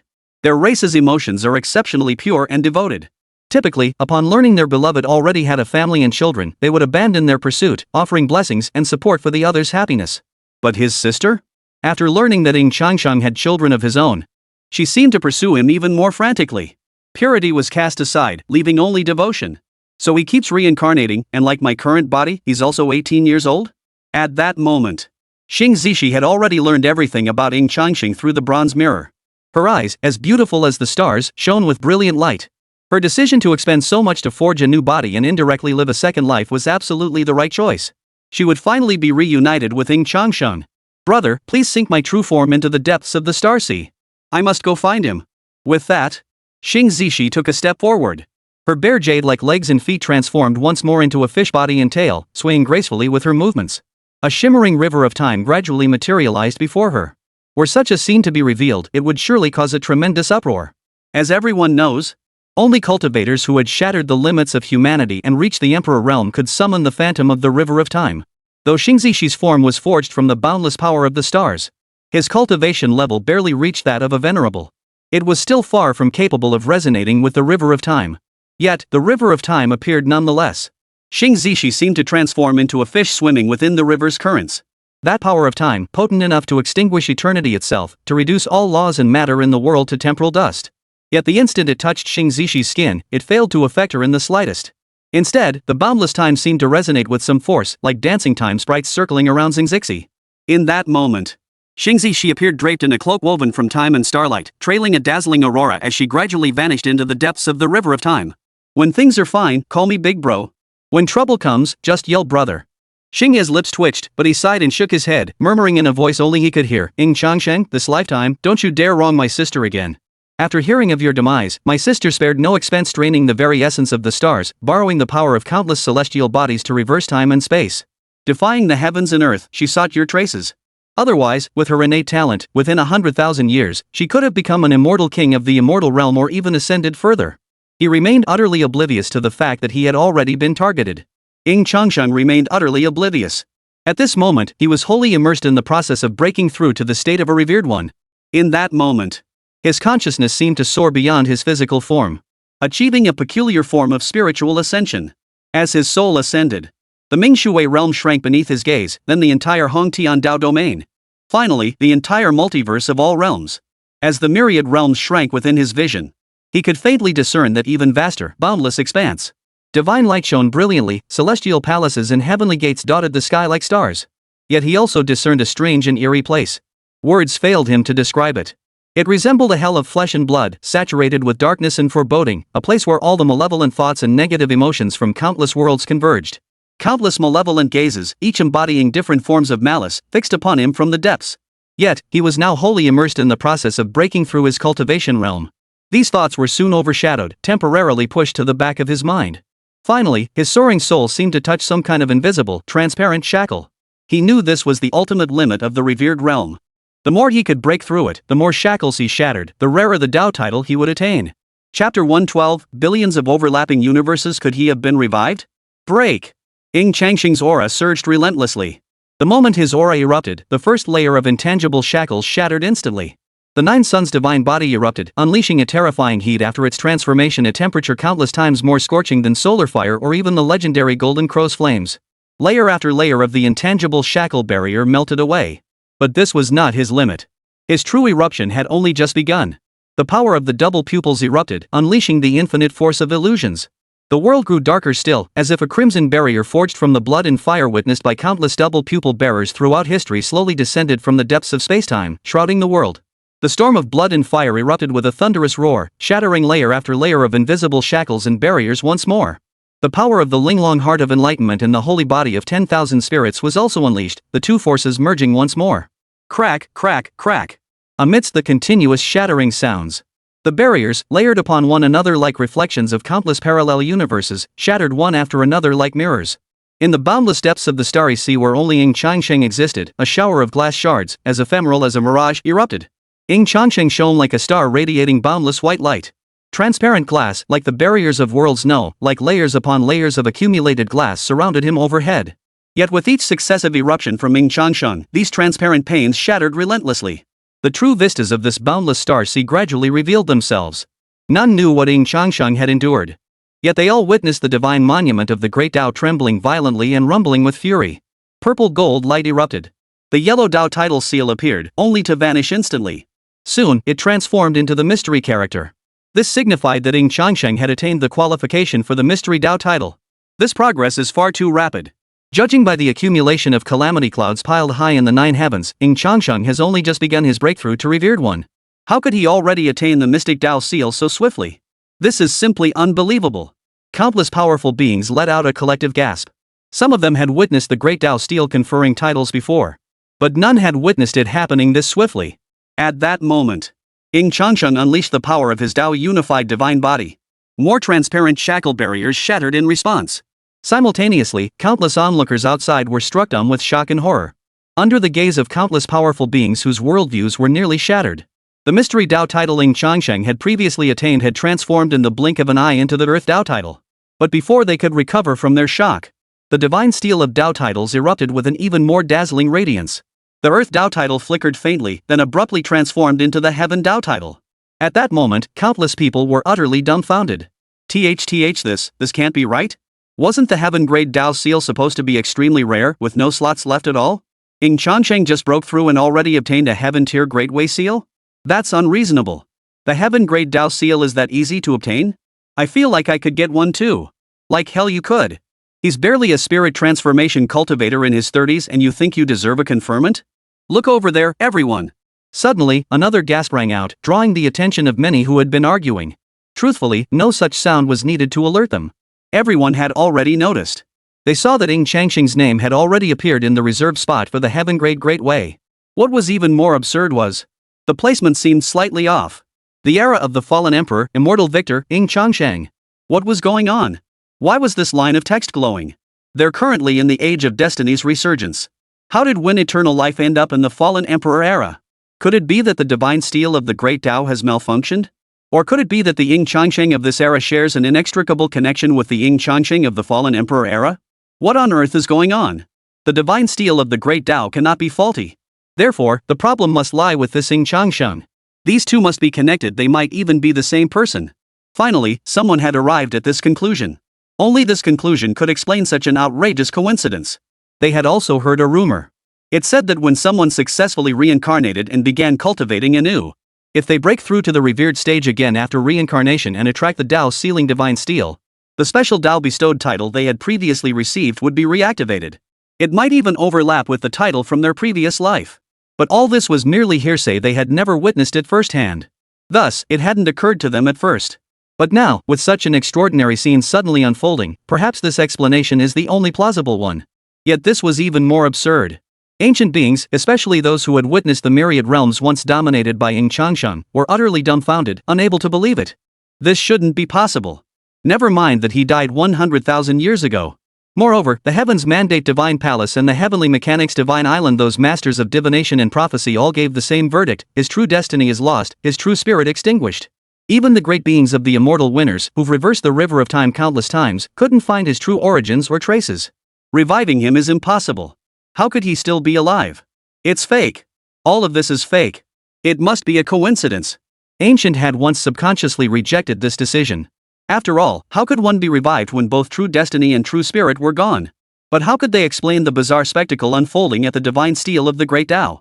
Countless ancient beings were instantly reduced to a state of utter bewilderment by the unfathomable spectacle before them. Ying Changsheng cared not a whit. He had unleashed his full power. He unleashed all 365 Chaos Primordial Dao Bones, the 9 great primordial sources, and even the embryonic form of the 10th primordial source that had already begun to take shape. A series of heart-stopping, shattering sounds echoed throughout this boundless void of the universe. In that instant, it felt as though the barriers of countless parallel universes shattered simultaneously. Countless parallel timelines were now interconnected through Ying Changsheng, this singular pivotal axis. Countless parallel Dao universes, which should have remained eternally parallel and never intersected, could now sense each other's existence. Simultaneously, the owner of those Dao eyes that only appeared in the realm of immortals. One sat cross-legged at the origin of the river of time, with a lazy and beautiful fox demon woman seemingly reclining behind him, the master of time. A figure clad in white, wielding the 5 primordial powers, capable of unfolding myriad paths and manifesting myriad heavens with a single thought. A great being who channels the primal power of spacetime, manifesting as a spacetime sanctuary. Almost simultaneously, each halted their respective actions. Toward the same direction. They cast their gaze toward Ying Changsheng. A flicker of surprise flickered in their eyes before their lips curved upward, forming a smile. Simultaneously, they uttered 2 words. Interesting. Folks, I just can't take it anymore. For half a month straight, views have hovered at a mere 1,000, plummeting lower and lower. Writing this has become utterly frustrating. I'm going straight to the book test now, hoping to defy fate and turn things around. If that doesn't work, then there's truly nothing else I can do.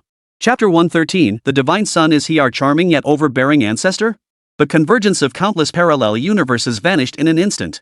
Ying Changsheng sensed a gaze fixed upon him. But this sensation vanished just as quickly. Just as he prepared to sense it more keenly. Those gazes vanished without a trace. Everything that had just occurred seemed like a figment of his imagination. At that very moment, as the layered barriers of shackles shattered completely, From the pitch-black depths of the cosmos, sparks of luminous light suddenly burst forth. Countless golden Dao patterns and principles of the Great Way piled layer upon layer, vaguely coalescing into a dazzling golden character. The Great Dao's seal was upon him. Under Ying Changsheng's gaze, the golden character grew ever more dazzling, its halo gradually contracting as each stroke sharpened into clarity. Huan represented countless universes, myriad realms, and innumerable worlds. This sealing was not merely the sealing of the Dao across myriad realms and heavens, but the sealing of the Dao across countless parallel universes and countless centuries. This name signifies the sole existence throughout the ages. The very essence it embodied also sealed the destiny of the one who bore this title. At the same time, under the gaze of countless mighty beings, the colossal divine monument of the path suddenly erupted with dazzling, blazing light. Purple mist filled the sky, purple chi sweeping eastward for 10,000 miles. Then, a character unprecedented to all the mighty slowly materialized upon the divine steel of the Great Dao's title. Huan. Every stroke contained the supreme essence of the Dao. Even those at the Emperor realm could not conceal their shock upon seeing this character. Those of lesser cultivation could not fathom the supreme mysteries it represented, like mortals attempting to decipher celestial scriptures. What's happening? A title of Huan? This title has never appeared in the ancient texts of our myriad realms. Some were so stunned they wore expressions of utter bewilderment. Could the divine steel of the Great Dao's sealed titles be malfunctioning? Many shared this suspicion. After all, throughout all known history across the myriad realms, the highest title recorded on the divine steel of Great Dao titles was the Heaven character. A Huan character title? Unheard of. But not everyone was utterly bewildered. The commotion stirred here was simply too immense. Many ancient beings turned their gaze toward this place. Especially upon seeing the character Huan, they were struck as if by a bolt from the blue, a thought both shocking and unbelievable rising in their minds. Huan represents myriad universes. To be sealed by the Dao of the cosmos itself, unique throughout the ages, destined by heaven. Could it be that this fellow, Ying Changsheng, has obtained the legendary, one-of-a-kind special title? The moment this thought surfaced, every ancient being was utterly stunned. It was utterly inconceivable. The divine steel of Dao titles was itself a relic of legend. An eternal, singular title was beyond comprehension. Yet no matter how much they refused to believe it, this unprecedented title now stood before them. Before anyone could recover from their shock and confusion, the divine tablet of the Great Dao's title trembled violently once more, radiating brilliant golden light. In the next instant, a line of characters radiating multicolored auroras more dazzling than any name below appeared at the very top of the divine steel of the Great Dao. It even overshadowed the names of the most prodigiously talented individuals in the history of the myriad realms below. The era of destiny's resurgence, immortal victor, win eternal life. The seven-colored, radiant characters shone through the ages. Look! The name of Ying Changsheng from the fallen emperor era is fading. The sudden cry echoed through the crowd. Everyone instinctively looked over. There, at the heaven position, the golden characters spelling out Ying Changsheng's name vanished at a speed visible to the naked eye. At that moment, everyone was even more bewildered. Wasn't it said that the conferment of the Heaven Great Dao Path was exceptionally unique? Once conferred, it was said to endure even if the recipient perished completely, fading into the mists of time. The title would remain forever. So why had it vanished so suddenly? This made no sense. Could it be? The more everyone pondered, the more absurd it seemed. With utter dread, they stared at the line of text now etched at the very top of the divine steel of Great Path titles. Everything was identical except for the era. I've heard a legend about an ancient being who once received the mystery character's Dao title from the divine steel of the Great Way. A powerful figure murmured, but he met an untimely demise. His clan later spent unimaginable resources to resurrect him. After reincarnating and rebuilding his cultivation, he was consecrated once more. This time, he received the Earth title. Consequently, his original name under the mystery title vanished. Could it be possible that Ying Changsheng from the fallen emperor era is the same Ying Changsheng of this age? He has returned. Many powerful figures arrived at this conclusion almost simultaneously. Even the young members of the immortal winners, who had been kept in the dark all along, belatedly grasped the truth. Especially those young immortal winners who had studied ancient texts and knew of Ying Changsheng's deeds, their suspicions now solidified. I've suspected it all along. The immortal son of Changsheng bears an uncanny resemblance to a certain heavenly emperor ancestor of our immortal Ying Clan. The same name, the same constitution, the same defiance of heaven. It feels like they were carved from the same template. But if I could guess this, the clan surely knew long ago. Yet they never released any information about it. I thought I was just overthinking things. A young member of the Immortal Winners series let out a piercing howl to the heavens. Only now do I realize how bitterly I've been deceived. No way? A young member of the Immortal Winners remained skeptical. Aren't you just letting your imagination run wild? You mean, our Immortal Winners' reborn divine son isn't just higher in status than us? He might even be senior to us, or could he be one of our charming yet domineering ancient ancestors? The young immortal winners were utterly dumbfounded. Was this even plausible? An ancestor reincarnated, stripped of their peak cultivation from a past life, yet capable of effortlessly sweeping aside all of them? And under the witness of other clan ancestors, they become their divine son. So should they address him as Ancestor Ying Changsheng or Divine Son from now on? This was utterly absurd. Chapter 114, the matchmaking candidate was the ancestor? Oh ho, father's disguise finally slipped. Luo Qingxian, who had been lurking in the shadows, flashed a sly and expectant smile. What do you think? From today onward, should the young prodigies of Immortal Winner call father the Divine Son, or should they call him the Ancestor? The sheer contrast of such different titles applied to the same person strikes me as rather amusing. Ying Tian rolled his eyes. Compared to the young members of the Immortal Winners clan. First, think about how awkward it'll be when we have to call him father in public. It was true that Ying Changsheng was their father.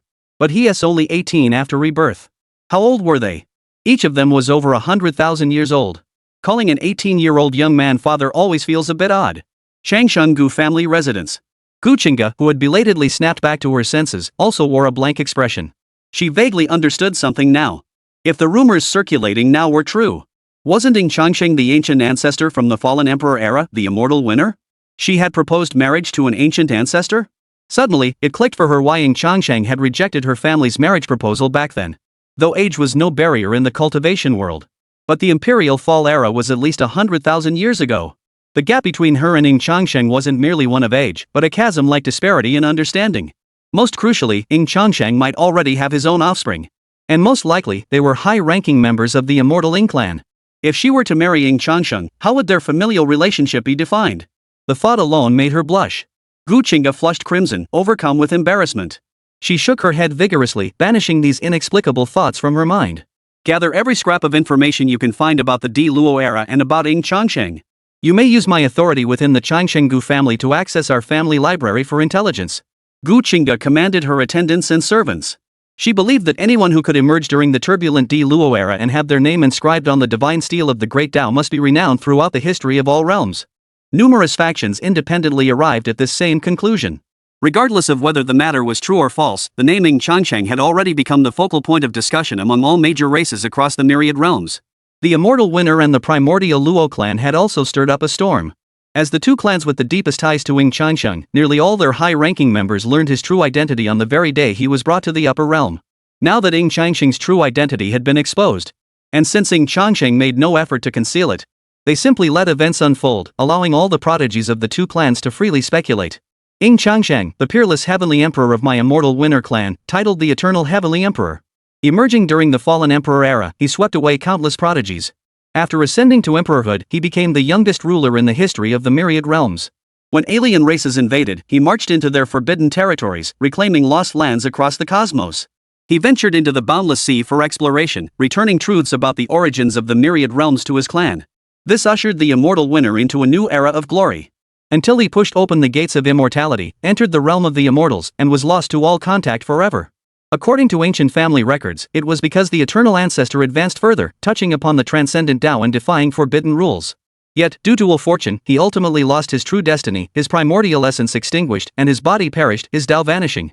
As some young members of the Immortal Winners delved into ancient texts to uncover the events of that era, the legendary exploits of Ying Changsheng resurfaced, sending shockwaves through both the Immortal Winners and the young lineages of the Primordial Luo clan.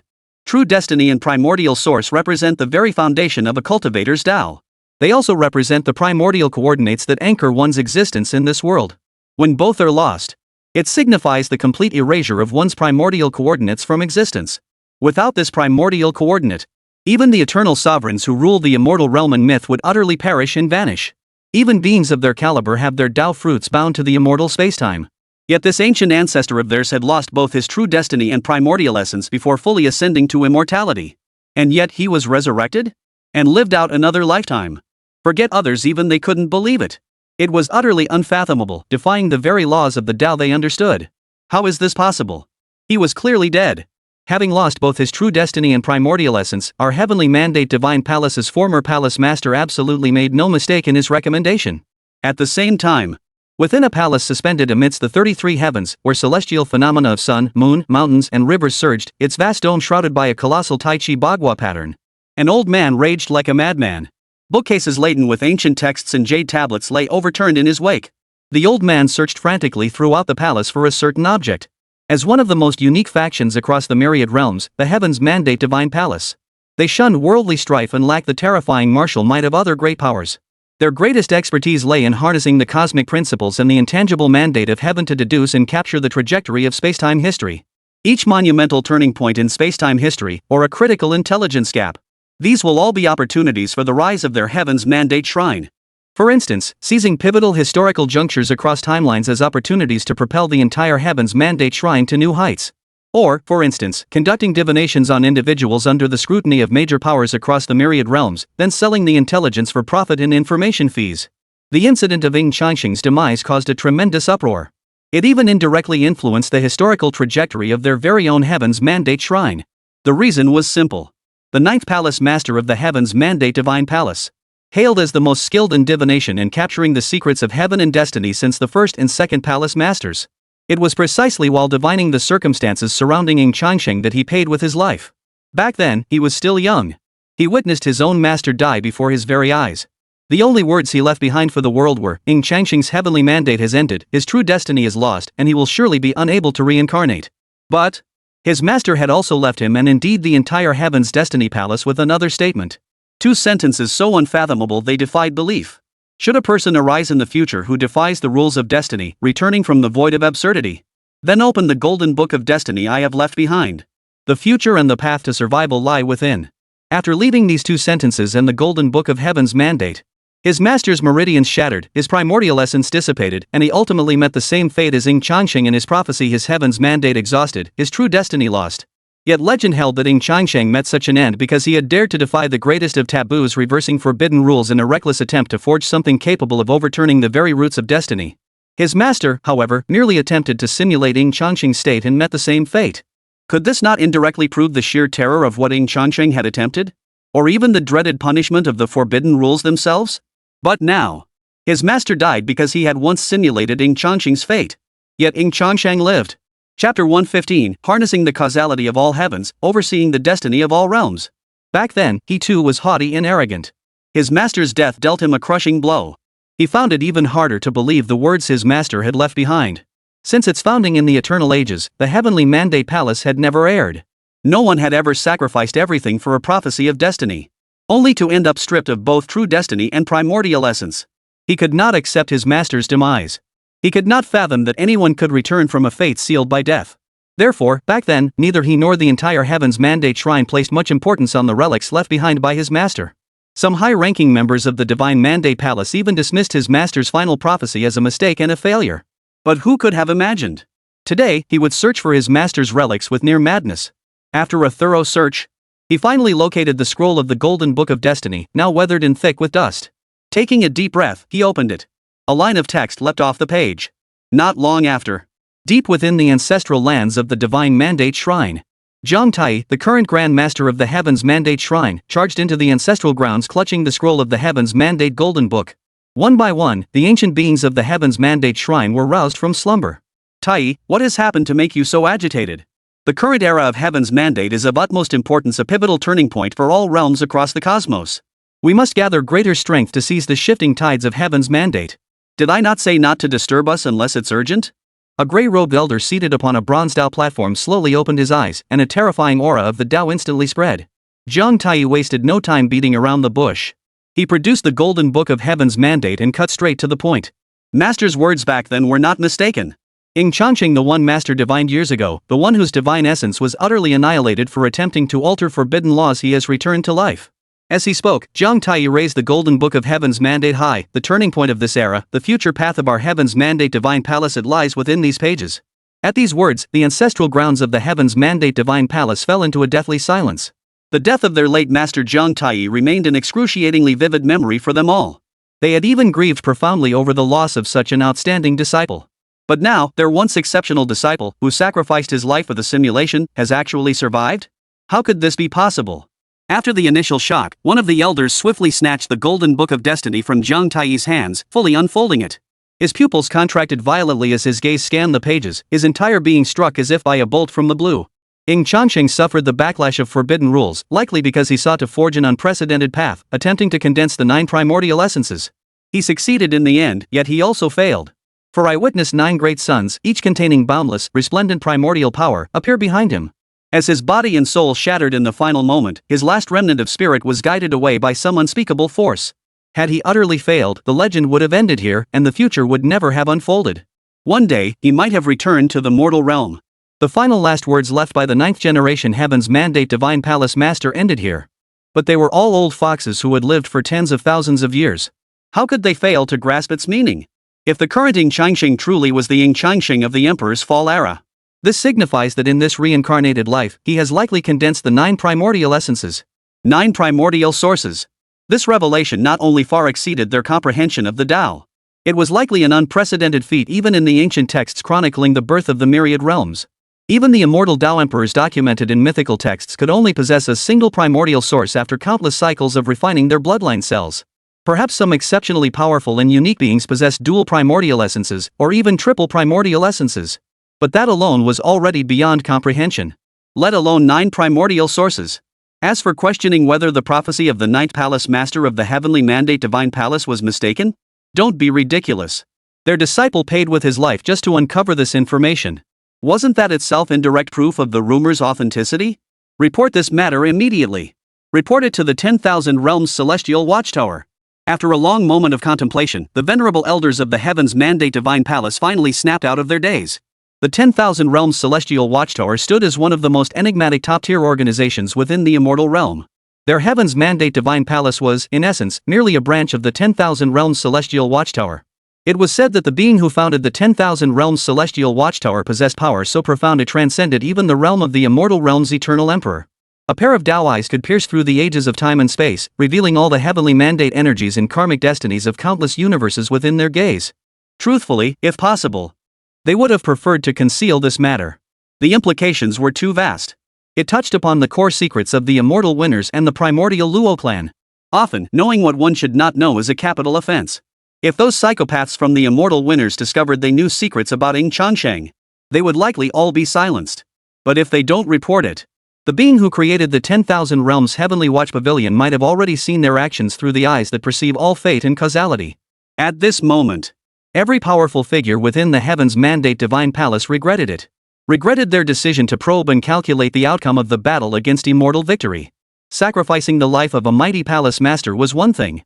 Little did they know that countless years later, they would sacrifice the very future of their Heaven's Will Divine Palace. Meanwhile, in the immortal realm, deep within an unknown, mysterious temporal rift, the aura of the great Tao churned violently here, and even within the void, faint traces of golden destiny chi drifted. These normally formless and intangible threads of destiny, influenced by some force, revealed their true paths. Like strands of silk, they extended and spread toward a single destination. At the convergence point of this boundless destiny energy stood a towering, 12-story golden pagoda, immense and imposing. Upon closer inspection, each tier bore a dazzlingly engraved character. The boundless destiny energy drawn to it merged within, its radiance illuminating the ages. From top to bottom, these 12 characters formed a single phrase absorbing the cause and effect of all heavens, overseeing the destiny of all realms. This was the 10,000 Realms Heavenly Watchtower. At this moment, at the very pinnacle of the 10,000 Realms Heavenly Watchtower, 2 figures sat facing each other, placing stones on a chessboard. Both were enveloped in a profound aura of the Tao, as if they had long since merged with the Tao itself. If one lacks sufficient power, even the immortal kings of the celestial realms would find their gaze obscured when looking upon them. They would perceive their vision shrouded by a hazy mist of Tao, obscuring the figures' features. Yet judging by their silhouettes and the voices emanating between them, they were a man and a woman and seemed to be father and daughter. Father, I just received news. In the 9 heavens and 10,000 realms, an extraordinary being has emerged. It seems they've condensed the 9 primordial essences. I heard you encountered a similar youngster in the 9 heavens and 10,000 realms. Could it be him? Chapter 116, Unworthy to be his master? No one else shall enter. The 9 heavens and 10,000 realms were, in fact, the human path universe where Ying Changsheng resided. She didn't know much about it either. She hadn't yet reached that level of understanding. Unable to breach the barriers of the eternal Tao. To journey to those other Tao universes that would never intersect. At any rate, she had heard from her father. Beyond their own Tao universe, countless others existed. Human path universes like the myriad realms of the heavens were commonplace, countless beyond measure. Her father was one of the most ancient beings in the immortal realm. Even before the immortal realm was fully formed, her father had already existed. It must be him. I never imagined that a random seed I planted out of boredom in the Zhenjiu Dao universe would yield such an interesting little creature. Pity his curiosity ran too deep, yet his power was insufficient. He resorted to divination techniques to probe the mandate of heaven, inadvertently touching upon the forbidden power of the rules. He was instantly obliterated by that very force. The ethereal figure shook its head. Those eyes of the Tao, seemingly capable of reflecting the heavens and ages past, with boundless divine power surging within them, showed no trace of emotion. They were identical to the eye of the Tao that had appeared in the realm of immortals. However, I have no intention of making him my successor at this time. The towering figure shifted its tone. His wife is more suitable. At these words, the woman poised to make her move paused, her exquisitely beautiful eyes narrowing slightly. What did he mean? Was father seriously trying to poach someone else's wife? To be precise, she didn't have a mother. She wasn't even truly human, merely an energy lifeform. Her current physical form was merely a human body she had casually transformed into after reaching a powerful realm in her cultivation. Her father, or more accurately, the father god akin to a creator deity. She is merely a child created by the father god. She was fortunate and gifted, earning her father god's affection. Over the years, her feelings toward him evolved beyond mere reverence into a profound respect akin to that for a father. Thud. Just as the woman was lost in her thoughts, she suddenly felt a force snap against her forehead. The chaotic thoughts in her mind instantly vanished. Don't get any silly ideas. I just feel like I'm not quite suited to be his master. That kid's talent is too stronger than mine. In fact, he's already on par with those terrifying beings from other Dao universes. I've observed him closely. When he broke through to revered master, he shattered all the eternal Dao shackles and barriers in an instant. In that instant, countless supreme beings from other Dao universes cast their gazes toward him. Particularly, for beings each far more powerful than me, perhaps even many times over, cast a look of interest toward this youngster. If I were to take this youngster as my disciple and successor, it would undoubtedly entangle me in immense karmic consequences. This karmic debt is too heavy for me to bear, yet I refuse to let this opportunity slip away. So I'll simply take his wife as my successor, a way to indirectly befriend him and achieve the best of both worlds. The woman had long since frozen in place. No. How magnificent was her father! One of the originators of the immortal realm, an eternal and immortal pioneer. He held the karmic threads of all heavens and oversaw the divine mandates of myriad realms. The sheer weight of that single phrase alone was enough to reveal her father's immense power. Yet now, her father actually declared himself unworthy to be his master. Just how extraordinary must this Ying Changsheng fellow be? A fierce curiosity about Ying Changsheng instantly flashed in the woman's eyes. You'd better not go near him. The towering figure warned in a low voice. This was another reason he had refused to take Ying Changsheng as a disciple. He had long intended to cultivate his most beloved daughter as his successor. But if he took Ying Changsheng as a disciple, heroes adore beauties, and beauties adore heroes. What if they took a liking to each other? Ying Changsheng would become his son-in-law. How would the family hierarchy be defined then? Wouldn't he become nothing more than a lowly employee? But if he took Ying Changsheng's wife, Luo Qingxian, as his disciple and successor, then there would be no such concerns whatsoever. Because Ying Changsheng's identity had been exposed. The entire multiverse was thrown into upheaval. Many powerful factions even confronted the immortal Ying family over this incident. Because, what an immortal winner! This is utterly outrageous. Ying Changsheng, that ancient monster from the fallen emperor era, now reincarnated and cultivating anew, what right does he have to be called one of the young generation of this era? When the Netherwater realm opened this time, we made it abundantly clear that only the current generation of young cultivators were qualified to enter and explore. What right does Ying Changsheng have? Even if he's 18 now, his battle experience and worldly wisdom speak for themselves. Letting him in would be an injustice to the young generation of our myriad realms. As similar voices echoed, more and more factions, more and more races, began to protest. All using the same pretext. They sought to force the immortal winner, to force Ying Changsheng, to willingly relinquish the title of the current generation's young elite. They even demanded that from now on, he would temper his brilliance and refrain from competing with the younger generation for any opportunities across the myriad realms. The current win eternal life was simply too terrifying. Possessing the profound insights and battle experience from his past life alone would be one thing. But his innate talent was absurdly strong. Not only has he already broken through to become a venerable, but he has also obtained an unprecedented, one-of-a-kind Dao title throughout the ages. If he were allowed into the Mingshui realm, what chance would anyone else have to seize opportunities? Ying Changsheng alone could slaughter his way through the entire realm. Yet in response to pressure from major racial factions, the immortal winner responded with just 4 words: too lazy to say, too lazy to listen. Truthfully, any discerning observer knew that using Ying Changsheng's resurrection and reincarnation as an excuse to dismiss him as merely an elder generation figure was utterly ridiculous and far-fetched. The myriad realms of the cosmos are vast. Anyone possessing life-preserving techniques or cultivating unique arts possesses near reincarnation capabilities. It wouldn't be surprising if some young prodigy with unparalleled power today were actually an ancient monster reincarnated. Likewise, those ancient prodigies sealed within divine sources long ago, waiting for the right moment such as this era of destiny's revival to re-emerge and vie for the heaven's favor, are they not also ancient monsters? Following their logic, eliminating all these individuals would deprive the myriad realms of countless prodigies. Just as numerous factions, unwilling to accept defeat, prepared to launch another assault. Boom! Suddenly, from the depths of the heavens, lightning flashed and thunder roared. A colossal, boundless force surged down like an overturned torrent. You worthless scum! Do you think we're fools? Do you really think you can push us around? Ying Tian's figure abruptly materialized, his terrifying aura crushing time and space. If my father could enter the Clearwater realm, that proves he was qualified. If you're not satisfied, go kill the old fools in your own clan or sect, then send them all off to be reincarnated. I'm putting this out there today. If you refuse my father entry into the Clearwater realm, then none of you shall enter it either. Chapter 117, Business Genius, Paying Homage to a Living Ancestor? As Ying Tian's words fell silent, Luo Qingxian and Ying Wuxuang's figures materialized one after another. The three stood suspended in the void. Centered around them, a colossal, overwhelming aura spread out, warping space and time. The imperial aura caused countless hearts to tremble. While the simultaneous appearance of the three siblings and the terrifying power they displayed were shocking enough, what truly stunned everyone was the word father spoken by Ying Tian. Ying Changsheng, the father of the Ying Tian siblings. This fact was no secret within the immortal Ying Clan and the primordial Luo Clan. But for the powerful figures of other major factions who weren't deeply familiar with the histories of these two great clans, it was earth-shattering news. Whether it was Ying Tian, Luo Qingxian, or even Ying Wuxuang, all three siblings were renowned figures throughout the myriad realms. Their very status alone meant that a single step from any of them could unleash a storm across the entire multiverse. Their wills also embodied the collective will of their two clans. Add to that the influence of Ying Changsheng himself.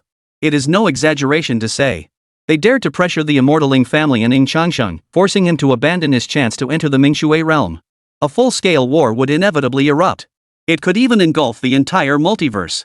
Back then, the alien forbidden zones invaded the myriad realms, ushering in the era of fallen emperors.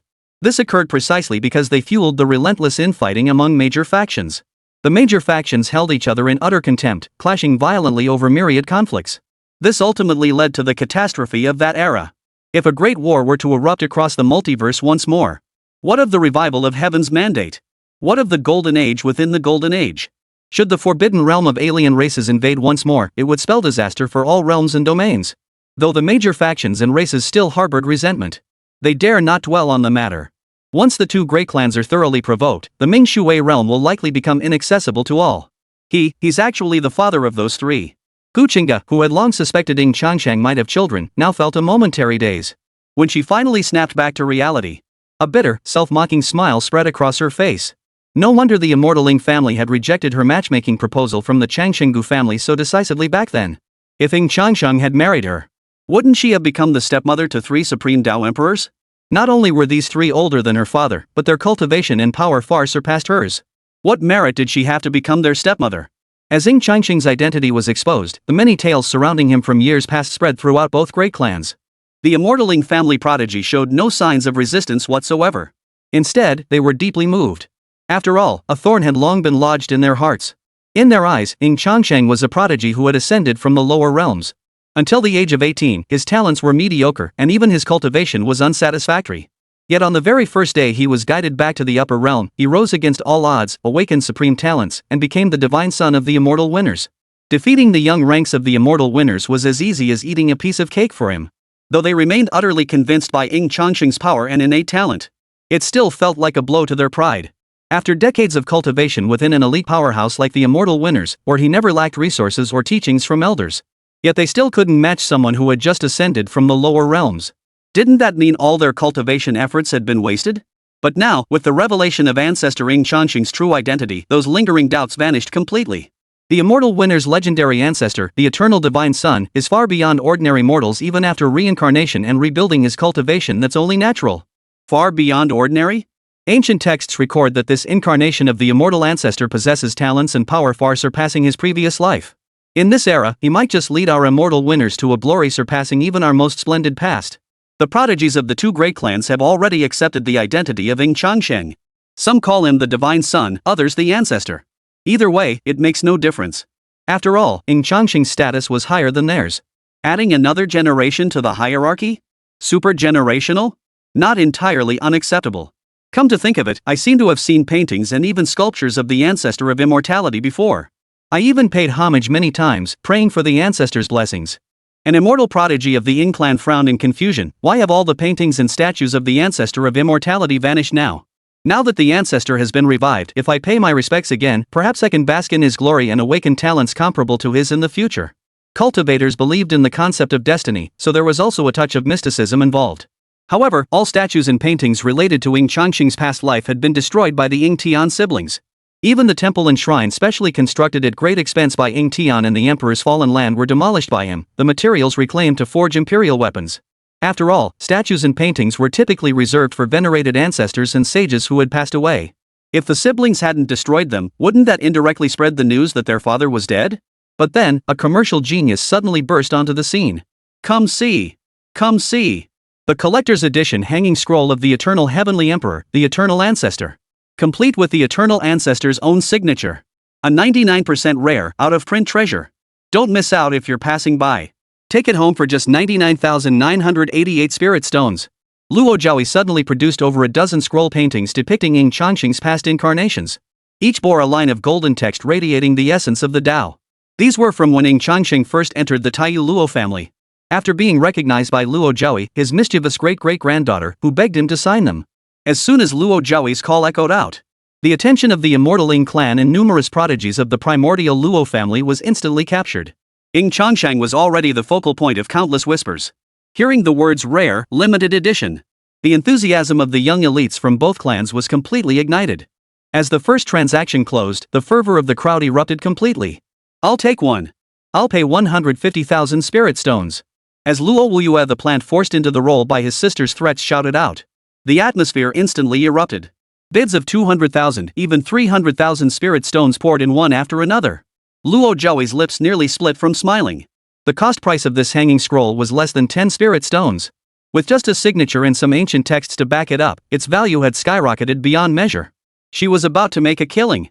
As for those questioning whether selling the Ancestor's painting indirectly cursed him to death, for that, Luo Jiaoyi, the business genius, had already prepared her own explanation. No.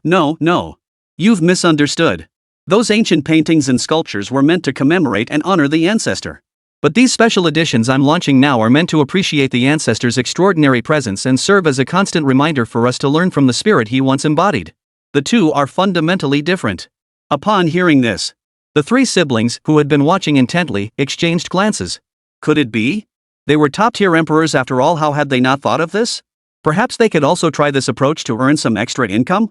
After all, family was family, and individuals were individuals. A personal stash of gold could never be lumped together with the family treasury. Therefore, they seized this business opportunity. As for whether father would agree, at worst, it's a 30-70 split. Father takes 3 parts, they take 7. Their father, who must have loved them dearly, would surely agree. Even if he refuses, it doesn't matter. After all, their father couldn't defeat them now anyway. Chapter 118, The Ancient Ying Clan, Twins of Evil. Ying Changsheng paid no heed to the events unfolding outside. He believed that with the current foundations of the immortal Ying Clan, they could handle most matters. There was no need for him to get personally involved. After consolidating his cultivation realm, considering it might be some time before the Mingshui realm emerged, after pondering, he decided to initiate another life simulation. Simulation initiated. Please select your birth location. Option 1, the Luo clan of the Primordial Era. Option 2, Ancient Ying Clan. I choose option 2, Ying Changsheng pondered before speaking. He knew only that the Ancient Ying Clan was also one of the top families across all realms and domains, though its lineage and heritage weren't as ancient as his immortal Ying Clan. But he'd heard they shared some connection to a certain human origin cave heaven from the Primordial Era. Day 1. You were born into the main branch of the Primordial Ying Clan, one of the supreme families across all realms. At your birth, celestial phenomena resonated across the heavens and earth. You emerged clutching a unique jade token engraved with the character Dao, your innate divine treasure. Your formidable innate talent, coupled with the presence of a companion treasure at birth. Your parents were overjoyed and placed great hopes upon you. Your father, the great emperor, named you Qin Wudao. Ying Changsheng paused in surprise. Qin Wudao?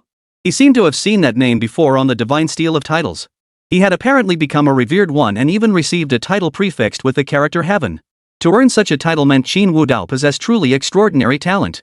Year 2. Over these past 2 years, your cultivation has advanced by leaps and bounds. At just 2 years old, you've already mastered the second layer of the cosmic contemplation technique, the core lineage of the ancient Ying Clan. You've even achieved resonance with the Dao universe, granting you insight into cosmic laws and patterns invisible to ordinary beings. On this day, you suddenly sensed a peculiar aura emanating from your companion artifact, the jade pendant you always wore around your neck. An aura that felt both profoundly familiar and yet strangely unfamiliar to you. Year 5. Your mother gave birth to a younger brother. At his birth, celestial omens of the Dao also appeared. He awakened the legendary supreme divine bloodline. Legend holds that one bearing this bloodline shall one day become the supreme ruler of all heavens, dominating the world. Your mother named your brother Qin Wuya. You lay at the edge of his jade-inlaid, gold-threaded cradle, gazing at your little brother. You found him utterly adorable, with his chubby cheeks. Yet deep within, a surge of craving and savagery constantly welled up. You yearned to draw your brother's blood, transforming his supreme divine essence into nourishment for yourself. Perhaps then you could become stronger. The resistance and fear within you forcefully suppress this desire, yet you increasingly sense something amiss within your own body. Year 7. You had already confided in your parents about these bodily changes during the 6th year. But despite exhausting every method, even enlisting the Ancestor to investigate, they detected no abnormalities in your body. In the end, they attributed it to the immense pressure of your cultivation. They urged you to stop obsessing over cultivation, suggesting you go out and enjoy yourself occasionally to relax. Year 10. On this day, you were meditating on the cosmic principles as usual, attempting to break through to a higher realm. Suddenly, a cold, unfamiliar voice echoed in your ear: your cultivation progress is far too slow. If you devour that supreme divine blood or even absorb other superior constitutions, I guarantee you'll attain sainthood within 30 years. Who's there? The sudden voice instantly put you on guard, leaving you even more stunned. You were in the very heartland of the ancient Qin Clan. Numerous clan elites guard this place with layers of defenses. What kind of malevolent entity could possibly slip past the Qin family's layers of powerful guards and appear near you? Simultaneously, you sense a cold, sinister aura invading your body. Your face drained of color in horror. For years now, every time you cultivated, you sensed a strange and sinister force attempting to invade your body. But since it was extremely subtle, had no effect on you whatsoever, and family elders found nothing amiss upon investigation. So you paid it no mind. Now, however, as that cold voice resounded, you distinctly felt the chilling aura that had accumulated within you over the years being stirred. It was now spreading rampantly throughout your body. Though this force had no effect on your physical form, you sensed your soul being eroded by it, as if infected by a strange drowsiness. Under the influence of this eerie drowsiness, you feel your control over your own body gradually slipping away. Year 12. Over the past 2 years, you repeatedly asked family elders to examine your body, yet to no avail. Some powerful elders even mistake the changes in your body for a sign of extraordinary talent, believing you've awakened some special power. However, due to your young age, you were unable to master this power. Moreover, this power has not adversely affected your body at all, it has even further enhanced your innate talent. Though uneasy, you have endured. Year 15. You felt as though half your soul had been eroded by this strange force. At times, you even lose control of your own body, drifting like a sleepwalker, helpless as another version of yourself takes command. In inexplicable dreams, you always see another version of yourself. He stood with his back to you, yet radiated an eerily ominous black aura. He repeats the same phrase over and over, as if bewitching you, yet also as if trying to persuade you. We are one and the same. Why guard against me so? Your body is my body, you are me, and I am you. Embrace my power, and you will grow stronger. Year 16. You feel your lucid moments growing ever scarcer. The other you is a master of disguise, possessing all your knowledge and experiences. He can perfectly impersonate you while you sleep. He can even fully harness every ounce of your physical strength. Thus, your parents and even those closest to you remain unaware that you often slip into deep slumber. Because while you sleep, the other you uses your body to continue living your life. He even interacts with everyone close to you with remarkable ease. You feel fear welling up inside you. The 17th year. When you are awake, you no longer practice cultivation. You know your family cannot resolve your situation. The other you has completely taken over your spirit and soul, controlling your body. Until one day, you will fall into a deep, permanent slumber and become that other you entirely. Unable to accept this sudden transformation into a stranger, you frantically collect ancient texts to study your condition. On this very day, you unexpectedly stumble upon an ancient legend. Ancestors of your Qin clan in the primordial era had slain a powerful, bizarre entity in the ancient past. They used it as a ticket to enter the human origin cavern for further cultivation. This formidable, monstrous entity bore the name the twin-born demon. Legend says that when slain by your ancient Qin ancestors, the twin-born demon let out a savage, unrestrained laugh. You think you can kill me? I swear by my primordial true spirit to sacrifice everything. I shall surely be reborn in the cycles of future reincarnations. Among your descendants, one shall be chosen by me to become my vessel, allowing me to rise again. Ha ha ha ha. Tremble in fear. One of your future descendants shall be replaced by me. You cannot detect it, you cannot foresee it. You shall live out your days in perpetual dread. Though this matter did indeed cause some disturbance within the ancient Ying Clan. Yet over countless years, the ancient Ying Clan had continuously investigated and never discovered any clan descendant possessed by the twin-born demon. Thus, they gradually abandoned this ancient ancestral ritual. Eventually, everyone came to believe it was simply a pretext. It was merely a ruse concocted by the twin demon after its death despite the ancient Qin family ancestors. Only now did they finally grasp the truth. The twin demon's possession and resurrection was no illusion. You have been chosen. The other you is the twin demon. Your body has become the vessel for his resurrection. Just then, an eerie voice echoed beside your ear.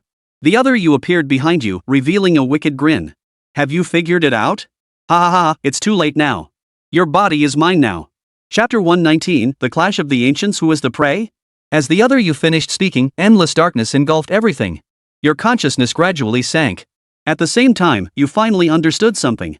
The source of this eerie aura lay within your companion spirit treasure. That very place was the primordial source of the twin-born demon. But it was already too late. Everything you were became the twin demon's sacrificial offering. You died on the day before you turned 18. Simulation ended. Achievement: the heir of the ancient Ying Clan, peerless genius.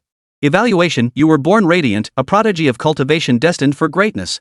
Born into a prestigious clan, your future held limitless promise. Alas, due to the karmic debt incurred by your ancestors in their youth, you were caught in the fallout, becoming the vessel for the twin demon's rebirth. Your life, destined for greatness, became the sacrificial offering for the twin demons. Select your reward from the following options. Yin Yang Twin Jade Pendant Fragment contains half the primordial demonic energy of the twin demons' innate treasure artifact. Eye of the Tao upon awakening, effortlessly perceives the hidden patterns of cosmic laws within the Tao, facilitating deeper comprehension of the Tao of heaven and earth. Return to origin contemplation technique. One of the ancient Qin family's secret arts cultivates the ability to perceive cosmic patterns through meditation and comprehend the inner celestial realm within oneself. After a moment's thought, Ying Changsheng chose the Yin Yang Twin Jade Pendant. He had heard the legends of the twin demons. It was said to be an utterly terrifying and bizarre entity from the primordial age, feeding on the blood and flesh of other living beings. Moreover, it could store the souls it devoured within its own primordial essence. It was the supreme being of the Chaos Demon Clan, an ancient race hostile to humanity. It was said that if one could decipher its primordial essence, it would be a tremendous discovery. Truly an era of destiny's revival. Ying Changsheng murmured with sudden emotion, all manner of monstrosities are reawakening. And now, a chaos demon from the primordial era has emerged. The primordial era held profound mysteries for him. He dared not underestimate the superpowered beings of that era. As for exposing the twin demons' true identities, such an act would be utterly futile. It might even alert the enemy, allowing the twin demons to exploit the situation and make matters even more chaotic. This twin demon possessed remarkable intelligence and was adept at patience, lying dormant within the ancient Qin clan with grand designs. The real Qin Wudao had died long before he even turned 18. The current Qin Wudao is a fake. Even the Qin Wudao who ascended the divine steel of the great Tao is not the real Qin Wudao, but the twin-born demon. This indirectly proves that the twin-born demon's control over Qin Wudao's body has reached a terrifying level. Otherwise, he would never have been able to attain the heaven title upon achieving the rank of revered one. However, this Yin Yang Twin Birth Jade Pendant might hold the key to breaking this stalemate. Ying Changsheng lowered his gaze to the object in his right hand. It was an ancient jade pendant, radiating a cold and eerie aura, its surface flowing with black and white divine light, presenting a dual-colored appearance. At its center lay a naturally formed pattern. It resembled a great demon wearing a bronze fang mask, its face twisted in a hideous grimace. Within its gaping, blood-red maw was carved the character Tao. The icy aura emanating from it was undoubtedly primordial demonic energy. Primordial demonic energy was an absolute elixir for the twin demons. He might use it to set a trap, luring the snake out of its hole. Of course, if all else failed, he could escalate the matter further, even provoking his clan to wage war against the ancient Qin family. Though the ancient Qin clan was powerful, it still paled in comparison to his immortal Winter clan. Although the major human factions across the myriad realms had signed a peace treaty, if he launched an offensive under the pretext that the ancient Qin clan had been infiltrated by the twin demons, no one would dare to object. As for whether it would be unethical or immoral, the fact that the twin-born demon could exploit the ancient Qin clan's vulnerabilities, even seizing control of their core heir, this alone was proof enough that the clan had begun its decline. Decline meant being swept away by the relentless tide of the times. Rather than aiding the twin demons, it would be better to empower fellow humans instead. Even in death, they could still contribute to the human race. Meanwhile, At the ancient Qin family compound. brother, didn't we agree on this? I'm leading this expedition. How could you? The atmosphere in the grand hall was oppressive. Qin Wuya, the second son of the Qin family patriarch, spoke with a hint of reluctance and an indescribable trace of fear. Ying Changsheng will also be entering the Mingshui realm this time. Are you confident you can handle it? If you, a good-for-nothing, fail to seize the greatest opportunity in the Mingshui realm, bringing shame upon the family and causing immense losses. Can you bear the responsibility? Above the grand hall, A figure stood tall and straight, face stern and cold, turned slightly away from Qin Wuya. A flicker of indifference and chill passed through their eyes. the instant that icy gaze fell upon him, Qin Wuya, who had always appeared arrogant and fearless to outsiders, defying heaven and earth, revealed a flicker of terror in his eyes. He hastily lowered his head, daring not to utter another word. Simultaneously, the question that had haunted him countless times over the years surged once more within his heart. why had his brother become like this? In his memories, Before turning 18, his brother had been very close to him. though gifted with extraordinary talent, he never acted superior. Because he was the younger brother, he always treated him with kindness and looked out for him. But, after his brother turned 18, he seemed like a completely different person. He grew cold and distant. He often called him a good-for-nothing. Many times, He could sense his brother's gaze upon him not as a blood-related younger brother, but rather as though he were looking at food. a meal he could devour at any moment to make himself stronger. Watching Qin Wuya's retreating figure leave the hall, Qin Wudao, half his face hidden in shadow, let a wicked smile curve his lips. Ha! This meat pig seems to be getting tastier and tastier. Let me calculate. In less than 2 years at most, his supreme divine blood will fully mature. Then I'll find a way to absorb his supreme divine blood. Oh, and his flesh and blood shouldn't go to waste either, it's quite the potent tonic. But before that, I intend to thoroughly savor this upcoming feast. A sinister gleam flickered deep within Qin Wudao's eyes as he gazed toward the direction of the Mingshui realm, his expression tinged with greed as he licked his lips. Those who had entered the Ming Water realm this time were all prodigies from the major factions and races. If he could assassinate and devour a few of them, his cultivation and innate talent would undoubtedly advance to new heights. Especially that immortal winner's divine son, Ying Changsheng. His true destiny lost, his fate exhausted, yet he still lives another life. He must hold a great secret, and he'll surely be delicious too. Chapter 120, The Map of the Netherworld Realm. Weakness is original sin. In truth, within his original plan, he held little interest in the Clearwater realm, even harboring some apprehension toward it. The reason was simple. Mingshui realm was the legacy domain left behind by a supreme empress from the ancient era of the human race. Those who lived in that primordial era knew his reputation, to varying degrees. If a fragment of that supreme empress's soul still lingered within the Mingshui realm, and it happened to recognize him, this would inevitably disrupt his subsequent plans. Yet upon hearing of Ying Changsheng's exploits, he changed his mind. Fortune favors the bold. Ying Changsheng was undoubtedly one of the most valuable targets he'd encountered since his resurrection. Add to that the formidable prodigies from other factions and races. This upcoming feast held even greater allure for him. As for Ying Changsheng being the reincarnation of some supreme heavenly emperor ancestor from the immortal winners, he was seasoned and possessed numerous hidden cards. So what? No matter how rich Ying Changsheng's experience may be, could it possibly match his own? No matter how ancient he may be, could he possibly be as ancient as him? Never mind that Ying Changsheng has already been reincarnated. Even if the peak era Ying Changsheng stood before him, he would be nothing more than an ant he could crush with a single finger. The bearing of a heavenly emperor? Ridiculous. How dare an ant of this era presume to crown itself emperor or even heavenly emperor? Qin Wudao stood with his hands behind his back, his eyes brimming with confidence and contempt. As long as I exist, I alone am the sole emperor of this age. The sole emperor across all heavens and realms. You are but souls lost beneath the emperor. The Clearwater realm should open tomorrow. Lately, I've been experiencing some truly unlucky circumstances. 3 consecutive random opportunity simulations, and each only projected minor, insignificant figures. Sighing, Ying Changsheng glanced at his remaining random opportunity simulations. Counting the 2 previous simulations, he had 4 remaining attempts. After a moment's thought, Ying Changsheng initiated another simulation. Random opportunity simulation initiated. Your name is Su Mengqing, born into a humble family in the Weak Water realm. Half a month ago, you heard news of the emergence of the Clear Water realm within the Hongtian Dao domain, an ancient treasure from bygone eras descending into the mortal world. Rumor had it that if one entered and gained the recognition of the ancient entities within, passing numerous trials, they could obtain supreme fortune, even ascending to the heavens in a single step. Therefore, you sold off much of your family's property to fund your journey across realms. After expending vast quantities of spirit stones to purchase a spot from an elder of the prestigious Qingyun sect, you finally fulfilled your wish and entered the Clearwater realm. Day 1. The Clearwater Realm stands as a world unto itself, boasting breathtaking scenery and teeming with countless powerful secret realm spirit beasts. Though Qingyun's sect was considered a first-rate sect, that title was merely self-proclaimed. Compared to those forces possessing truly immortal lineages, they were but slightly larger ants. Your luck was poor. You encountered a fierce beast tide immediately upon entering, suffering heavy casualties. You've been separated from the main group. To make matters worse, you've been singled out by a powerful beast. You fled for a day and night, yet failed to shake off the pursuing beast. Instead, it cornered you at the edge of a cliff. Despair filled your eyes. But rather than face the brutal devouring of the beast, you chose to leap to your death. Day 2. You slowly awoke, your entire body throbbing with pain.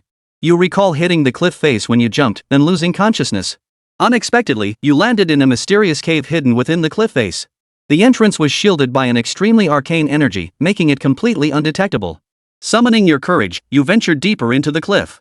In the cavern's depths, you unexpectedly discover a parchment glowing with a faint golden light. Unfolding it carefully, you realize it's a map. The map was meticulously detailed, with special annotations marking certain areas. Your heart pounded wildly as a vague notion began to form. Could it be? Could this be a map of the Clearwater Realm? Following the map, you hurried to search for a location marked with a special symbol nearby. True to your expectations, you actually discovered a hidden place of opportunity and inheritance. Seeing this, Ying Changsheng's mouth twitched. What the hell is this if not a woman blessed by fate? Too cliché. Falling off a cliff grants you a legacy inheritance and even a map to the Clearwater Realm. Day 4. You did not enter that inheritance site. Because you're too weak. You know well the saying, the common man bears no guilt, but the possessor of a precious jade does. Some things are so powerful, you don't even have the right to touch them. To even attempt to touch them could cost you your life. Therefore, even if you found the inheritance site, you wouldn't dare enter to claim its opportunity. You fear that if you die, the family's hope for revival will be utterly extinguished. Your clan has already sold off all its assets to support you. Your purpose in journeying to the Clearwater Realm is to obtain the inheritance, then emerge alive to lead your clan to revival. Finding the inheritance would be meaningless if you couldn't survive the journey back. I must survive this journey. My sister and parents are waiting for me. You steeled yourself once more. I cannot betray their trust. I will revive our family. Day 8. Over the past few days, you've been extremely cautious. Facing those special sites of opportunity and inheritance, you dare not even glance at them. You only dared to pick locations marked on the map as producing special spiritual herbs, sneaking in to gather a few. You avoided any areas where members of major clans or powerful factions were active. You believed your extreme caution would prevent any mishaps. But every gift had its price secretly marked. Your price has arrived. On this day, as you followed the map to a spring rich in pure spiritual energy, you were captured by a young heir from a prominent clan who happened to be passing by. This man was the supreme heir of the ancient Qin clan. One of the absolute titans in the Clearwater Realm. Qin Wudao. Qin Wudao possessed striking good looks, yet his smile sent shivers down your spine. He stared at you intently, as if he could see through every thought in your mind. Finally, the smile at the corners of his mouth grew wider and wider. It seems my luck is quite good. To encounter an insignificant insect blessed with defiant fortune. You were startled, but your survival instinct kicked in, making you react with lightning speed. You shouted, "Young Master Wudao, wait. I'm willing." Thud. Your heart was pierced clean through. Intense pain and icy coldness swept through your entire body. In the final moment before consciousness faded, you saw Qin Wudao's face contort into a sneer. Ridiculous. Who knows if you'd try to trick me? Kill you, and your possessions become mine. I can refine you into a human puppet, making even your last remnants of memory serve me. You are dead. Simulation ended. Select your reward from the following options. Ming Shui Realm Fortune Fragment 1. Ruo Shui Qi Refining Technique. Ying Changsheng's brow furrowed slightly, a hint of disappointment flickering in his eyes. The parchment he had most anticipated, the one containing the map of the Clearwater Realm, had not appeared. It seemed he would have to obtain it from Su Mengqing instead. Still, learning in advance that Su Mengqing possessed the map of the Clearwater Realm was already a major gain. Su Mengqing's map of the Clearwater Realm, he would have it. Of course, if Su Mengqing knew her place, he wouldn't mind offering ample compensation and would even grant her one reasonable wish. But if she proved ungrateful, he wouldn't show mercy either, and would have no choice but to crush her ruthlessly. In the cultivation world, there is no right or wrong. If blame must be placed, blame the innocent for possessing a treasure. Weakness is the original sin. Chapter 121, The Clearwater Realm opens, marking begins. The next day. Boom! Boom! Boom! A series of thunderous roars suddenly echoed through the void of heaven and earth. Layers of law rippled outward. Glowing hues rose at the horizon, suffused with purple mist. Simultaneously, the entrance to the Brightwater Realm grew increasingly distinct. Through the churning mist of laws, everyone could faintly glimpse a corner of the vast world of the Brightwater realm. The Mingshui realm was preparing to open. At the same moment, powerful auras swept across the depths of the sky. The great emperors of all major racial factions revealed their presence. Terrifying imperial-level energies disrupted the heavens. Though the demonic race and the demonic plant race had long since parted ways, they both fundamentally belonged to the demonic lineage. At this moment, the mighty beings of both great clans emerged, confronting the human race's great emperor-level powerhouses. Particularly the demon plant clan's demon emperors, their cold eyes fixed intently on Ying Changsheng at the front of the immortal winner's camp, their gazes filled with murderous intent. After all, 4 of their forbidden children had recently perished at Ying Changsheng's hands. Each forbidden child held the potential to become a pillar of strength for their clan in the future. Their untimely demise before reaching full strength represented a colossal loss for the entire clan. Regarding the opportunity presented by the Mingshui realm, the major clans of the demon plant clan had long reached a consensus. The opportunity itself was secondary. Their primary objective was to eliminate Ying Changsheng. Rest assured, when you enter the Clearwater realm to hunt down Ying Changsheng, my clan will lend our full support. Should the immortal winners grow enraged, you must stand with our clan through thick and thin. The celestial dragon demon emperor of the true dragon realm transmitted his voice to the assembled demon plant demon emperors. They, too, harbored deep hatred toward the immortal winners. After all, the immortal Ying clan had a custom of capturing their kin, extracting their vital blood to forge their bodies. Especially Ying Changsheng. The decline of their true dragon kingdom was inextricably linked to him. The reason was simple. It was because that bastard Ying Changsheng, upon ascending to the throne of Heavenly Emperor, they had already made incisions into the true dragon kingdom. They captured several demon emperors from the true dragon kingdom, drained their blood, and poured it into the true dragon blood pool to purify the essence and refine the marrow of the immortal victor's descendants. Back then, the true dragon kingdom rose in rebellion but couldn't prevail. They were forced to seal off their territories for tens of thousands of years. Upon hearing that Ying Changsheng had finally perished, their ancestors rejoiced for a very, very long time. But then, Ying Changsheng inexplicably came back to life. Their ancestors, who had suffered terribly at his hands, were so enraged upon hearing this news that they spat blood and nearly fainted. Simultaneously, all clans of the true dragon realm received an order. Hunt down Ying Changsheng in the Clearwater realm at all costs and wash away the shame of that year. As for whether they would face retaliation from the immortal Ying family again? Now, the true dragon realm had forged alliances with the ancestral Phoenix Mountain, the Azure Serpent clan, and other demonic emperor races. The true dragon kingdom alone could not stand against the immortal Ying family. But what about the combined might of those major demonic clans? Besides, those human scum are nothing but hypocrites. They're cowards, plain and simple. They're always waving the banner of peace and peaceful development. In this unique era of destiny's revival, it's unlikely they'd tolerate an immortal victor casually igniting war. Compared to the major top-tier factions already waiting at the entrance, the successors of lesser established factions all flashed envious glances. Based on strength tiers, these top-tier factions naturally gained entry first. The Clearwater realm was an unknown, unexplored lost world. Gaining entry first undoubtedly offered a greater chance of securing more benefits. So that's the immortal winner? Every heir is incredibly powerful. I heard our Qingyun sect nominates candidates annually for the Immortal Winner trials. If selected, one might become a guard for the Immortal Winner or gain eligibility to join their affiliated faction. If I can achieve great success in the Clearwater realm this time, perhaps we might even become peripheral members of a top-tier power like the Immortal Winners. On Qingyun sect's flying vessel, countless disciples buzzed with discussion. Among them, a woman in a green skirt, with a beautiful face and ample bosom, drew the attention of many. Yet now, she too gazed longingly at the immortal winner and other prodigies standing at the entrance to the Clearwater realm, awaiting its opening. Her beautiful eyes brimmed with yearning. If I gain a favorable inheritance opportunity upon entering the Clearwater realm or even secure a recommendation from our sect to participate in the immortal winner's trials, my family could surely rise again. As she murmured, a flicker of resolve passed through the depths of Su Munqing's pupils, silently encouraging herself. She had nowhere else to turn. She had sold off much of her family's wealth just to secure an outer disciple status in the Qingyun sect and a single entry into the Clearwater realm. Ironically, even then, she still owed a substantial debt of spirit stones to the elder who had granted her the spot.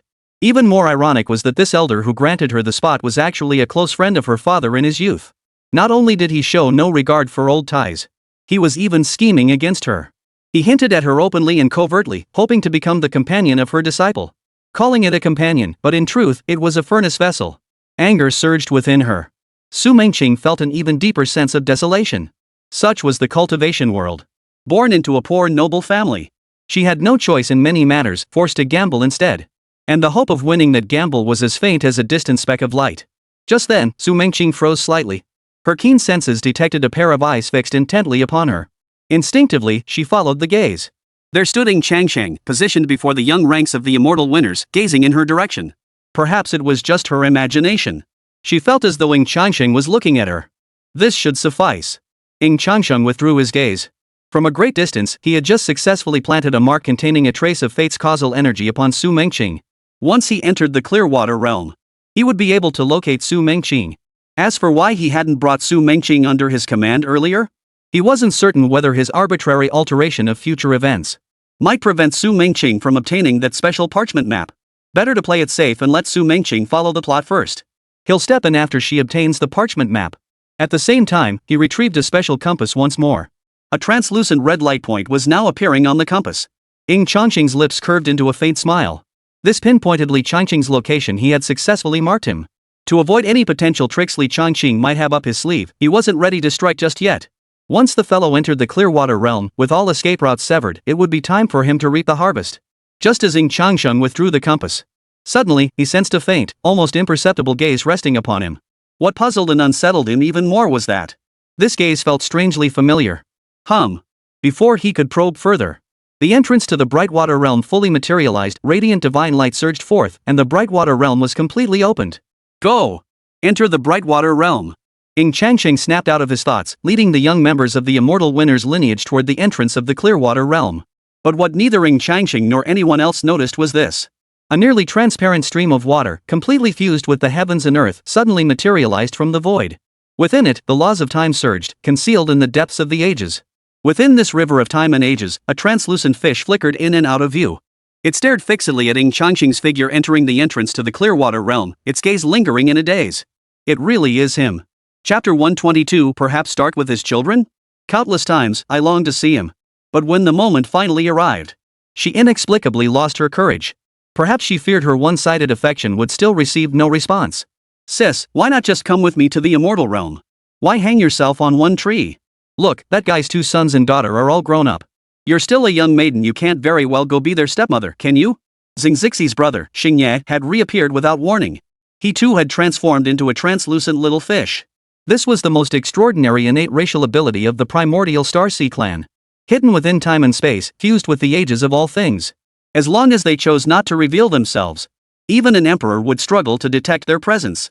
It could be said that aside from powerful forces like the immortal winners, who possessed mysterious foundations and even inherited ancient origin caverns, they can come and go as they please within the ancestral lands of certain so-called top-tier powers, as long as they choose to remain hidden. Even the venerable ancestors of these mighty factions remain oblivious to their presence. They were like fish truly detached from the flow of time, swimming beyond the world, observing all things within it. Mind your own business. I'll do as I please. Xingxixi flicked her fishtail, sending Xingye flying once more. After a moment's thought, she charged straight toward a figure. She intended to temporarily attach herself to this figure and follow her into the Clearwater realm. The figure Xingxixi chose was none other than Gu Qingge of the Changsheng family. Sis, even though you and this immortal son, the immortal ancestor, never mind, age really isn't an issue. Are there any fewer couples in the cultivation world with age gaps of thousands or tens of thousands of years? Sis, you recently shared tea and discussed the Dao with the immortal son of Changsheng. He seemed quite pleased when he left. You two clearly have a solid foundation. Even if you don't marry him, becoming his companion would be a tremendous honor. The entire Gu family of Changsheng would reap immense benefits from this. Gu Ming, Gu Qingge's younger brother, continued his incessant chatter even as they entered the Mingshui realm. Gu Qingge's lips twitched, her fair face flushing crimson. Shut up. No matter what he says, he's still the father of 3 supreme emperors. My sister here isn't even an emperor yet, and you want me to be the stepmother to 3 supreme emperors? You really think highly of me. While the siblings whispered to each other, they were completely unaware.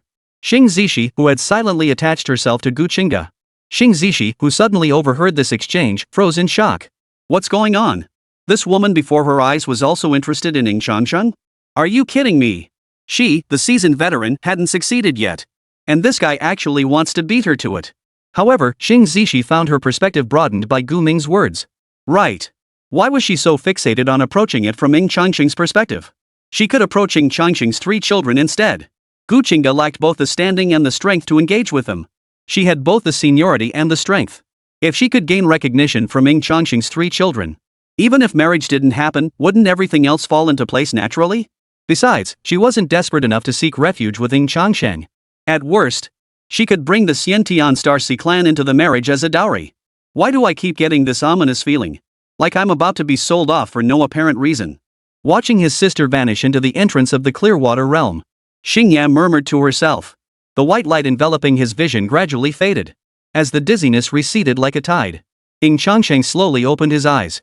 Before him lay a world of unparalleled beauty. The sky stretched out in a deep azure, occasionally rippling like an endless expanse of sapphire ocean. Even the so-called land beneath his feet was a mirror-like expanse of water, calm and seemingly frozen. The sky and the earth were both a deep, azure blue. Looking up, azure clouds filled the sky, autumn waters blending seamlessly with the vast heavens. Due to the peculiar spatial teleportation, he and most of the immortal winner's prodigies had been scattered. Only a handful remained by his side. And then there was Ying Changsheng. What are you doing here? A startled exclamation echoed from nearby. Ying Changsheng instinctively looked up. It was none other than Long Badian.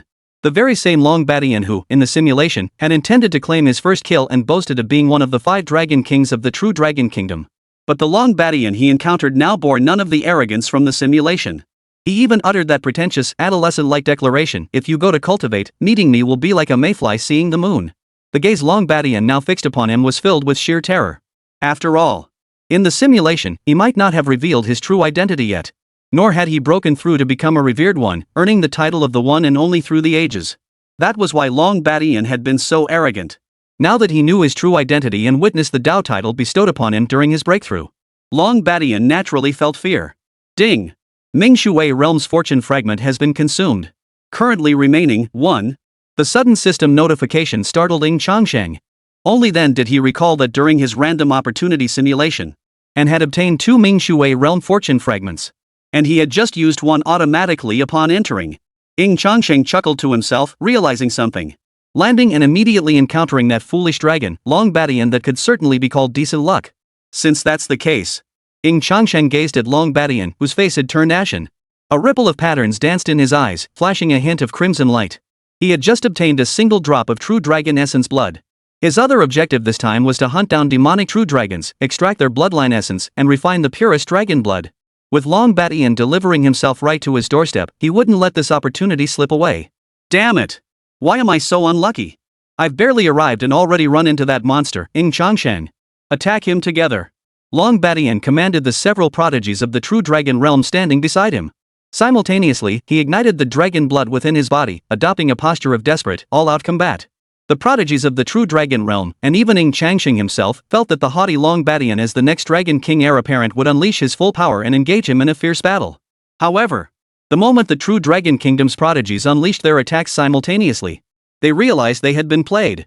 Taking advantage of the instant they attacked, he instantly unleashed his full power, tearing through the void, and turned to flee into the distance. He was confident in his own strength, but Ying Changsheng had already broken through to the revered realm.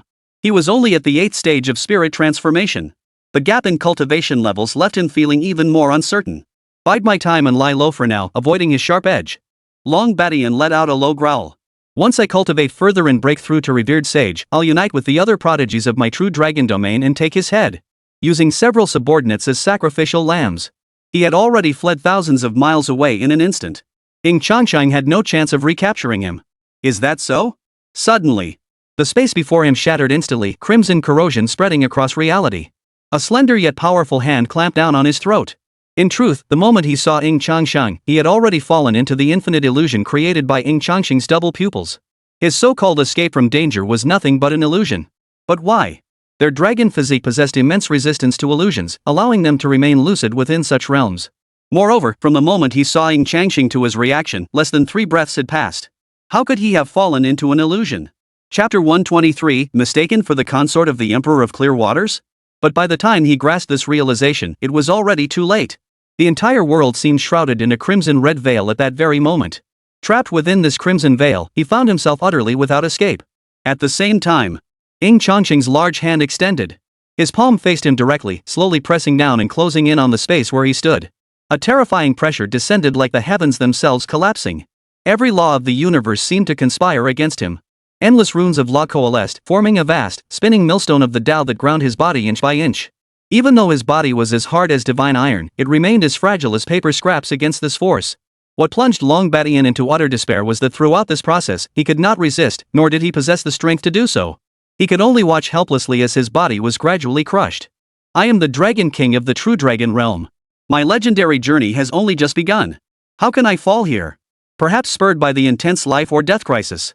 In the final moment, Long Badian achieved a breakthrough against all odds, his cultivation suddenly surging to the Dao body realm. And that immense energy showed no signs of stopping, continuing to erupt and propel his surroundings ever closer to the revered realm. But the physical body is the foundation that sustains everything. His shattered body could not withstand the force of this breakthrough. Long Badian had no choice but to channel this immense force into his divine soul. Then, he ignited his divine soul to unleash its full fury. Roar! A thunderous dragon's roar shook the heavens. A colossal golden dragon's phantom shot skyward. It was none other than Long Badian manifesting his true form. The collapse of his Dao body mattered little, as long as his divine soul could escape. With the foundation of the true dragon realm, there would still be a chance to resurrect him in the future. Useless. Yet as a cold voice echoed through the void, he felt only the world spinning around him. When he regained his senses, he found himself trapped within an immense palm, the palm of Ying Changsheng. At that moment, an earth-shattering roar echoed from the surrounding heavens and earth. Ying Changsheng's colossal hand slowly closed. No! Long Badian let out a final, unwilling roar, but it was futile. His body and soul were completely crushed beneath Ying Changsheng's might. Simultaneously, Ying Changsheng activated the Nine Suns Divine Body within him. The Nine Suns Divine Fire, golden and blazing brighter than the sun itself, erupted suddenly from his palm. It completely consumed and incinerated Long Badian's flesh and blood. The pure life energy contained within then transformed this blood into the purest essence of dragon blood. What Ying Changsheng did not know, however, as he channeled the power of the Nine Yang Divine Body, deep within the Ming Shui realm, within a mysterious, unknown cavernous realm, countless Dao runes engraved upon the cliff walls suddenly seemed to sense something, igniting one after another like flickering fireflies. The radiant light in the sky continuously gathered and restructured. Within the refracted light and shadow, a hazy, graceful silhouette slowly took shape. It was a woman. She wore a flowing azure gown, her form enveloped by winding rivers of emerald water. Though she appeared only as a phantom, the emerald rivers swirling around her reflected the great Dao of the heavens. Each droplet seemed to represent a nascent microcosm in the process of birth. This aura is. Her voice flowed like a clear spring, echoing through the valley. It's him. Jiu Yan? Impossible. He clearly died, because of me, right before my eyes. Could it be a cultivator practicing his techniques? Impossible. Even if someone in later generations awakens the Nine Yang Divine Body, the Dao is incomplete and the laws obscure, they could never cultivate it to such purity. Not to mention, his departure was sudden and unexpected, leaving behind only limited teachings. The azure-clad woman's spectral form kept speculating, only to dismiss each possibility. Her voice clearly brimmed with the joy of a possible reunion. Yet upon closer listening, it also held the sorrow and regret of an unfulfilled wish. Could it truly be him? He was so powerful back then. Perhaps he foresaw the upheaval back then and prepared a reincarnation contingency in advance? It must be. He's definitely come to find me. The woman speaking was none other than the founder of the Mingshui realm, the Empress of Mingshui. In the ancient era, she was the supreme power of the water cavern heaven and an empress of the immortal path. Her physical form had perished countless years ago. Her primordial essence and true spirit now teetered on the brink of final dissipation. Before her physical form perished, the last lingering wish of this fragmentary soul consciousness was to reunite with her former companion, the Emperor of Nine Suns. Perhaps her endless vigil through the ages was not entirely without meaning. Her wish might finally be fulfilled. Though it was to be expected. But the true dragon blood diluted by that bastard Long Badian is even weaker than I imagined. As he spoke, Ying Changsheng fused the true dragon's blood extracted from Long Badian's body with the true dragon's blood previously obtained through simulation. The original true dragon blood, which had been approximately 85% in concentration, rose to about 88% after merging with the diluted blood from Long Badian. It still fell short of the 100% purity he aimed for. But it wasn't a major issue. Numerous prodigies from the true dragon realm had entered the Clearwater realm this time. The old dragons he had beaten into submission back then would surely be seething with resentment. They would likely send the true dragon kingdom's prodigies to cause him trouble. They might even conspire with the demonic plant tribe to plot against him. When that time comes, he won't need to lift a finger, he'll simply wait for the delivery to arrive. Just as Ying Changsheng prepared to take out his compass to locate Li Changqing and Su Mengcheng, the long-dormant system voice suddenly echoed in his mind. Ding! You have triggered a new quest, the last wish of the Emperor of Clear Waters. Mission briefing, you have awakened the same physical constitution as the Nine Suns Emperor, the consort of the Emperor of Clear Waters. Due to your diligent cultivation, you have refined this constitution to an exceptionally pure state. Therefore, the Emperor of Clear Waters suspects you are the reincarnation of the Nine Suns Emperor. She waited for the Emperor of Nine Suns for countless years, and even with only a sliver of her soul remaining, she continued to wait. The Ming Shui realm is a realm of memories she created with her last ounce of strength. This world was fashioned from the region where she first encountered the Emperor of Nine Suns in her memories. You can go with the flow and pretend to be the reincarnation of the Emperor of Nine Suns. You could effortlessly inherit the entire legacy of the Ming Shui realm. Or you could deny your identity and employ other means to reunite her with the Emperor of Nine Suns. Mission objective: fulfill the final wish of the Emperor of Clear Waters and successfully inherit the authority of the Clear Waters realm. Mission reward: simulation attempts +2, 20,000 destiny fortune points. Chapter 124, The Nine Yang Emperor's Final Blessing. Ying Changsheng paused in surprise. But suddenly, something clicked into place. No wonder, back in the simulation, when he had taken on Qin Wuyo's perspective, the final call from the Ming Shui Emperor seemed to recognize him. It turned out he had been mistaken for his past life's companion, the Emperor of Nine Suns. That explained the Emperor of Clear Waters' inexplicable favoritism toward him in the simulation. As his thoughts gradually returned, Ying Changsheng pondered once more the choice presented in the system prompt. Play along, go with the flow, admit he was the reincarnation of the Nine Suns Emperor, the consort of the Emperor of Clear Water, live off the Emperor's generosity, and smoothly inherit the entire Clear Water realm? Though this would be a virtually risk-free, no-lose situation, getting something for nothing. But first, it was unethical. Moreover, there was a significant risk of exposure. If exposed, he would inevitably become utterly estranged from the Emperor of Ming Shui, perhaps even forced into open conflict. Most crucially, if word of this reached the ears of that jealous vixen back home, he'd be in for a world of trouble. Thus, he was left with only one option. That was to find a way to arrange another meeting between the Emperor of Clear Water and the Emperor of Nine Suns. But this too was no simple task. The Emperor of Nine Suns, a supreme powerhouse from the blazing fire cavern heaven, one of the major origin caverns of the human race. He fell during the Primordial War era. In the end, he sacrificed everything he had, transforming his primordial essence into the cosmic laws, merging it into the Tao of heaven and earth, thus forging a new sacred physique for the human race, the Nine Suns Divine Body. When these first-generation physique awakened ones sacrificed their primordial essence to merge with the Tao of heaven and earth. It signified the opportunity for all reincarnated beings to be revived. Even if the immortal forefathers of the victors intervened, it would be impossible for the Nine Yang Emperor to reappear in this world, not even as a fragment of his soul. Just as Ying Changsheng was feeling troubled, a sudden flash of insight struck his mind. The laws of the cosmic order. That's it. I might be able to harness the cosmic laws to resurrect the Emperor of Nine Suns, allowing his divine will to reunite with the Emperor of Clear Waters. According to ancient texts, when a constitution is cultivated to an extremely pure state and reaches perfection, one gains the opportunity to behold the legendary first-generation physique awakener. This primordial physical essence awakener is a projection born from the purest cosmic laws. It seems to involve the eternal laws of time. The eternal time laws project the primordial physique awakener into the present spacetime through a special projection method, allowing them to meet with the cultivator. At this moment, cultivators will have the chance to receive the first-generation physique awakener's blessing. They may even converse directly with them for a limited time, seeking insights into this physique and future paths of development. This is also known as the final blessing. However, refining one's physique to an extremely pure state and then cultivating it to perfection is inherently an extremely difficult task. Even he would likely require considerable time. But then again, the Nine Yang Divine Blood bestowed upon him by Mu Yang before his demise had already driven the Nine Yang Divine Physique to undergo a transformation nearing the pinnacle of primal reversion. Moreover, he still had the system. He now possessed over 85,000 destiny fortune points. By channeling all of them into simulating the Nine Sun Divine Body, combined with his innate talent and cultivation, he was highly confident he could perfect the Nine Sun Divine Body within half a month.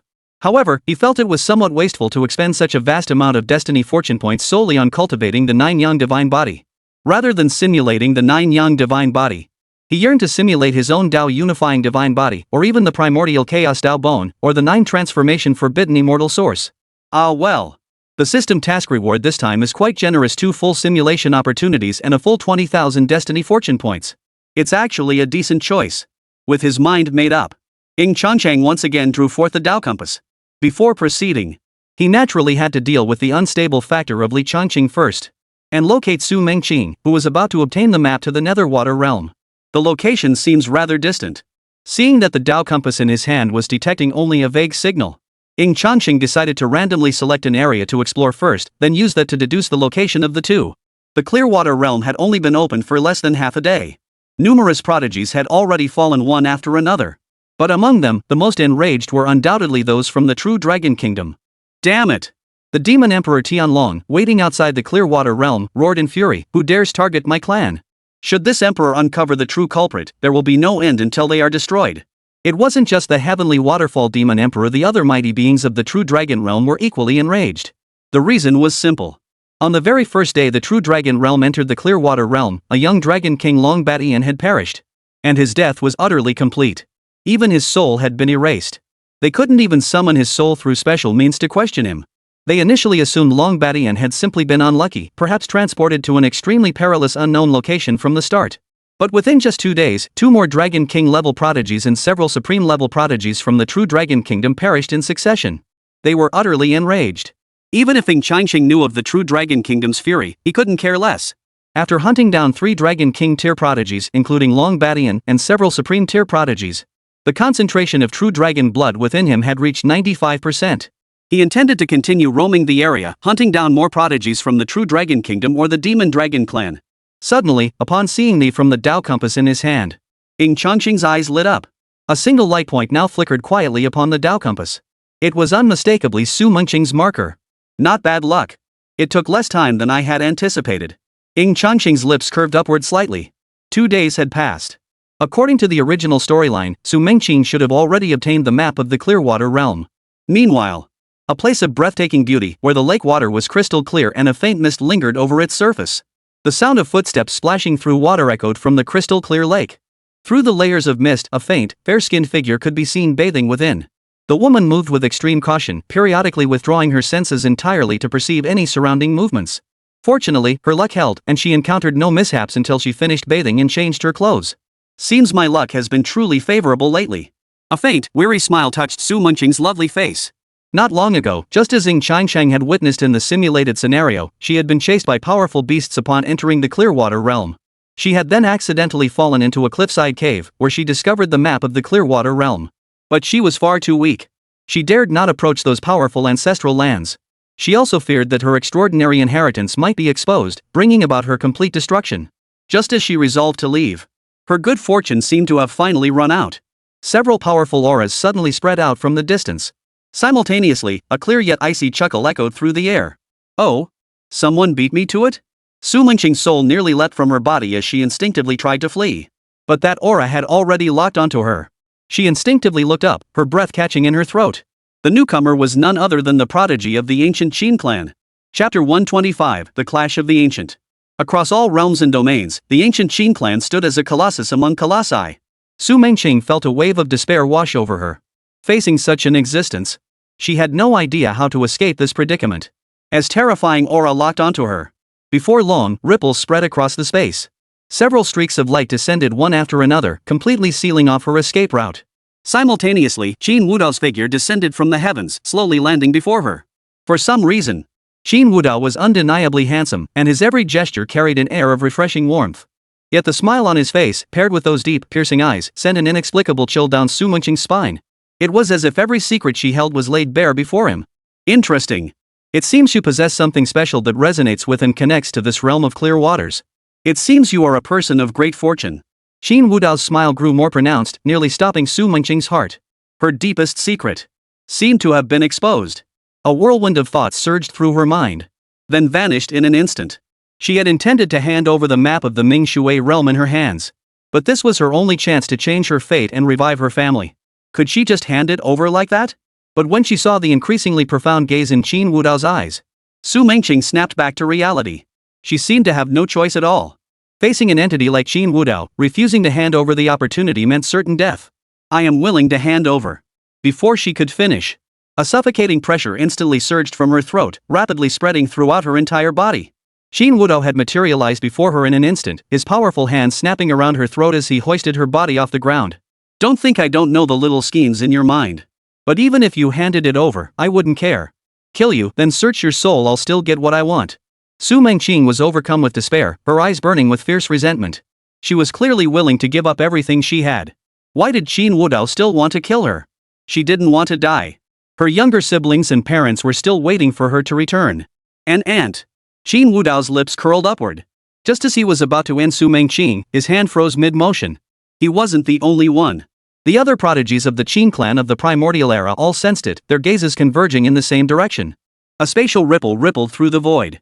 A blinding flash of white light filled everyone's vision. Then, abruptly, a figure clad in white materialized within that void. That is... As the mist of laws swirling around Ying Changsheng gradually dissipated, revealing his true form and features. Everyone, including Qin Wudao, froze in shock. Ying Changsheng. Several prodigies of the ancient Qin clan instantly wore expressions of shock, their eyes even betraying deep apprehension and even fear. Ying Changsheng was the reincarnation of one of the immortal winner's most powerful ancient ancestors, a figure the clan had warned them to be wary of, even urging them to avoid him if possible. Compared to the apprehension of the other young prodigies of the ancient Qin clan, Qin Wudao's eyes lit up the instant he saw Ying Changsheng. It was as if he had searched high and low in vain, only to find it effortlessly. On his very first day in the Mingshui realm, he had encountered Ying Changsheng, the very being he most desired to devour. Ying Changsheng likewise noticed Qin Wudao and his group, his brow furrowing slightly. If one were to name the most troublesome presence within the Clearwater realm, it would likely be Qin Wudao, who had been replaced by the twin-born demon. After all, in a certain sense, the other was far more ancient than he himself. Who knows what special divine techniques or moves he might possess to save his own skin? You're interested in her? Seeing Ying Changsheng's gaze fixed on his hand, Qin Wudao's lips curled slightly as he lifted Su Mengqing, whose throat was being choked in his grasp.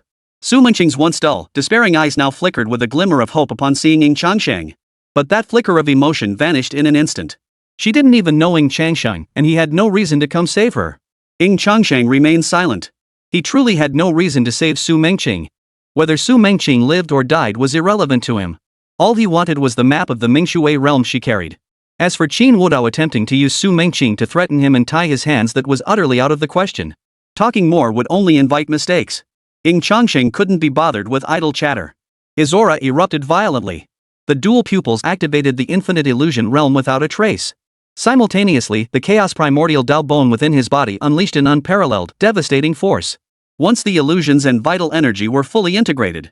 Not to mention the prodigies of the ancient Qin clan. Even Qin Wudao's mind was suddenly thrown into confusion.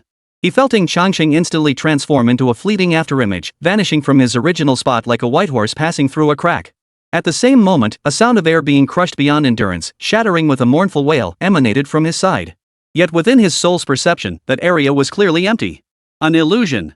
As an ancient supreme being, even if his power was now but a fraction of what it once was, a mere 10 millionth of his former self, his combat experience remained intact. His mind and body reacted almost simultaneously. Endless golden divine radiance swirled within his palm. As he unleashed a devastating punch, the heavens and earth paled, and space shattered violently. Two terrifying energies collided like two colossal suns. The surging energy waves spread outward like a white sphere, suddenly expanding and radiating. The white light engulfed the area, causing the earth to collapse and the void to shatter. The mere aftermath of the storm's aftermath alone was enough to uproot countless trees in the forest, tearing them from their roots and hurling them into the void. What's happening? It seems powerful beings are clashing. Such terrifying strength. An aura far surpassing that of a transcendent god. Could it be two reverends clashing?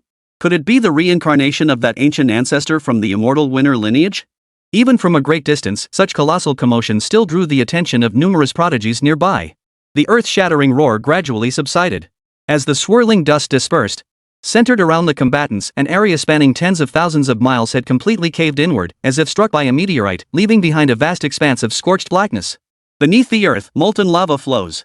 With a single strike, the once lush forest was reduced to ruins. Su Mengqing was fortunate. Not long ago, she had obtained a special defensive artifact at a place of inheritance. Additionally, several lucky members of the ancient Qin family had indirectly shielded her from the residual waves of the law with their bodies. Though severely wounded, she managed to survive. Cough, cough, cough. Su Mengqing coughed up a mouthful of crimson blood, clutching her burning chest as she stared in shock toward the direction of the standoff. A single punch unleashed such devastating power. Could this truly be the strength of the current young generation? After the initial shock, she tried to escape while they were locked in combat. But both pairs of eyes turned toward her simultaneously. Chapter 126, The Immortal Emperor's Legacy, Utter Madness. At that very moment, Su Mengqing felt an invisible, transparent membrane envelop the surrounding world. Like a prisoner, she found herself trapped within this invisible cage. This was undoubtedly Qin Wudao's doing. He instinctively sensed that Ying Changsheng's appearance here must be part of some scheme. He must have come to rescue Su Mengqing. Could it be that Su Mengqing was Ying Changsheng's old flame? He temporarily intervened to trap her. Perhaps at a critical moment, he could use Su Mengqing to turn the tide and completely suppress Ying Changsheng. Ying Changsheng made no deliberate effort to stop him. Su Mengqing had been completely drawn into their conflict. Given her feeble strength, any ulterior motives or attempts to escape while he was locked in confrontation with Qin Wudao would only lead to a more miserable death. If she remained obediently within the spatial prison Qin Wudao had created, and waited for him to deal with Qin Wudao, Su Mengqing might still survive. The immense commotion here had also drawn the attention of prodigies from major factions and races exploring nearby. From their perspective, the scene before them carried a distinct air of gossip. Qin Wudao and Ying Changsheng, two top prodigies from the myriad realms of the cosmos, were now inexplicably locked in confrontation here. Not far from them, a beautiful young woman seemingly treated as a prize was trapped within an invisible spatial cage. This couldn't help but spark wild speculation among the clueless prodigies present. Could it be? Were they competing for Su Mengqing's affections through a so-called one-on-one duel? But such a notion was utterly preposterous. It was swiftly dismissed by the majority of the prodigies. Both were heirs to top-tier clans. If they wished, a mere hint would draw countless heavenly maidens flocking to them, all vying to be their partners. Not to mention that before this, the divine maiden from the Changsheng family had even made a grand proposal to Ying Changsheng. Yet he had rejected her. The woman before him was certainly attractive, but she paled in comparison to Gu Qingda, the divine maiden of the Gu family. This woman might be hiding secrets. Perhaps even secrets concerning the entire Mingshui realm. Those who rise to become prodigies among the major racial factions are no ordinary sweethearts. A brief analysis yielded a hypothesis. For these two powerful figures to clash so fiercely over her, and even during their standoff, to keep her confined nearby as some sort of prize. It absolutely involves some extraordinary opportunity. Though both are terrifying. But many ants can devour an elephant.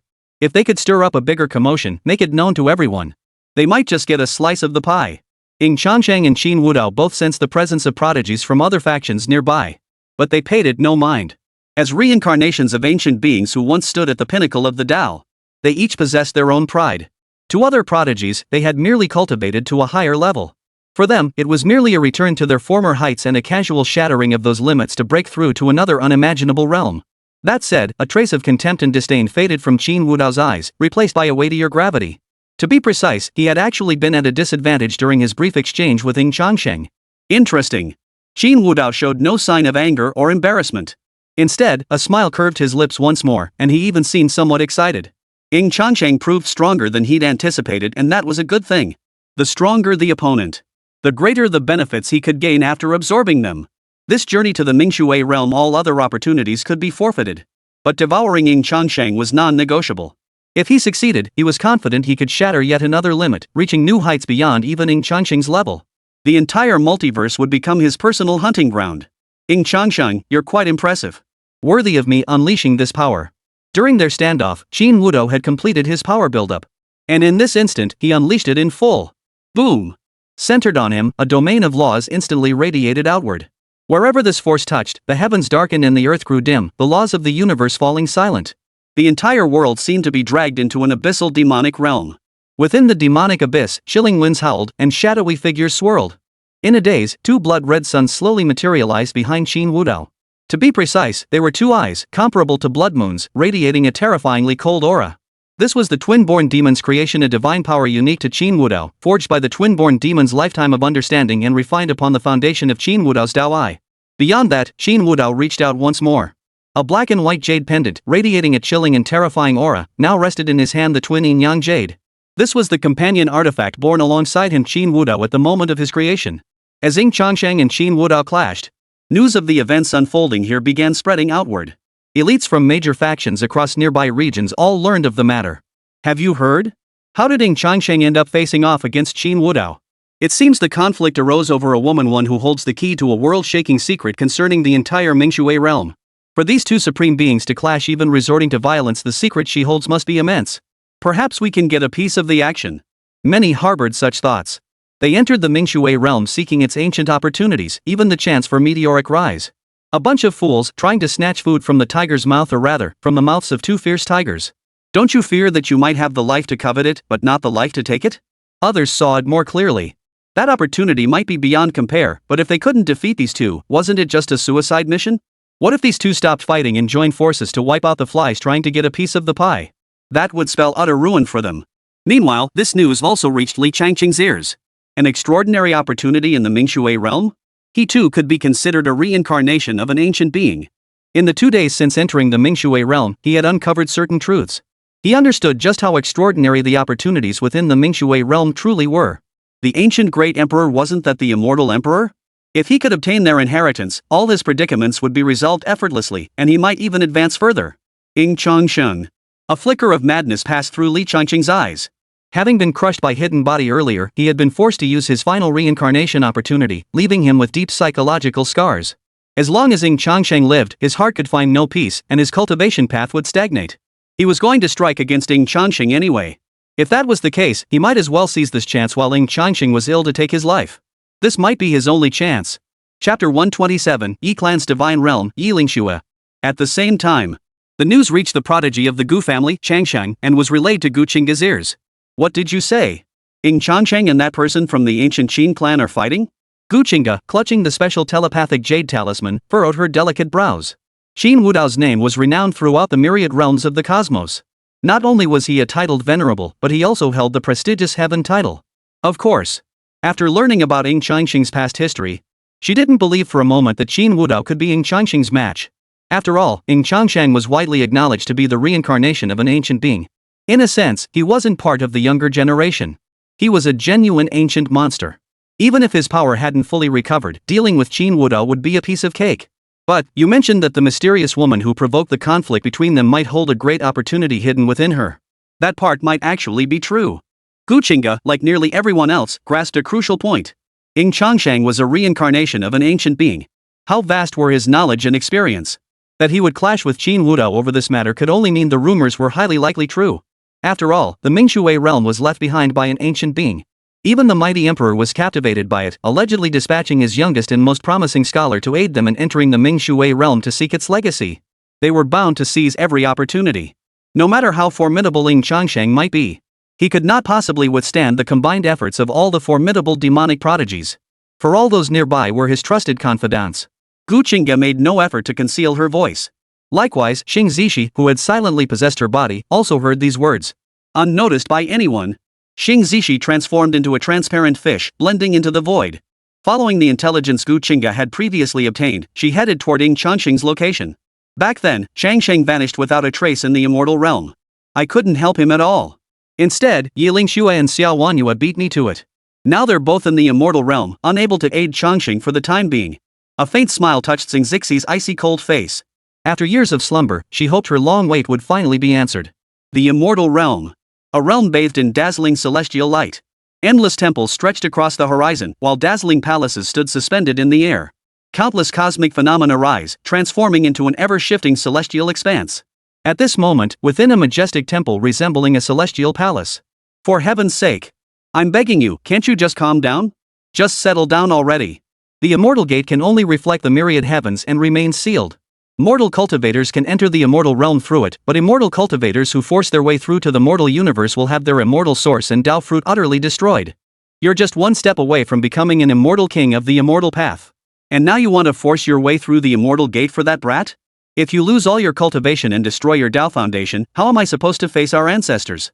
A man clad in a platinum white Dao robe, radiating a profound aura with celestial light swirling around him, wore a crown of Dao power condensed from boundless cosmic energy atop his head. His voice brimmed with helplessness and bitter sorrow. He was none other than the current ruler of the Yi Clan's divine realm, the Azure Crane Emperor. As an eternal emperor of the immortal realm, he was the sovereign of an endless universe. A single thought or utterance from him could send shockwaves through a starry universe, stirring chaos that would reverberate for eons. Yet now, this eternal emperor, the supreme being revered by countless immortal realm cultivators, the ruler of an origin cavern heaven, the leader guiding the human race and myriad primordial races in their struggles for supremacy. At this moment, he seemed driven to madness, his expression utterly unhinged. The reason was simple.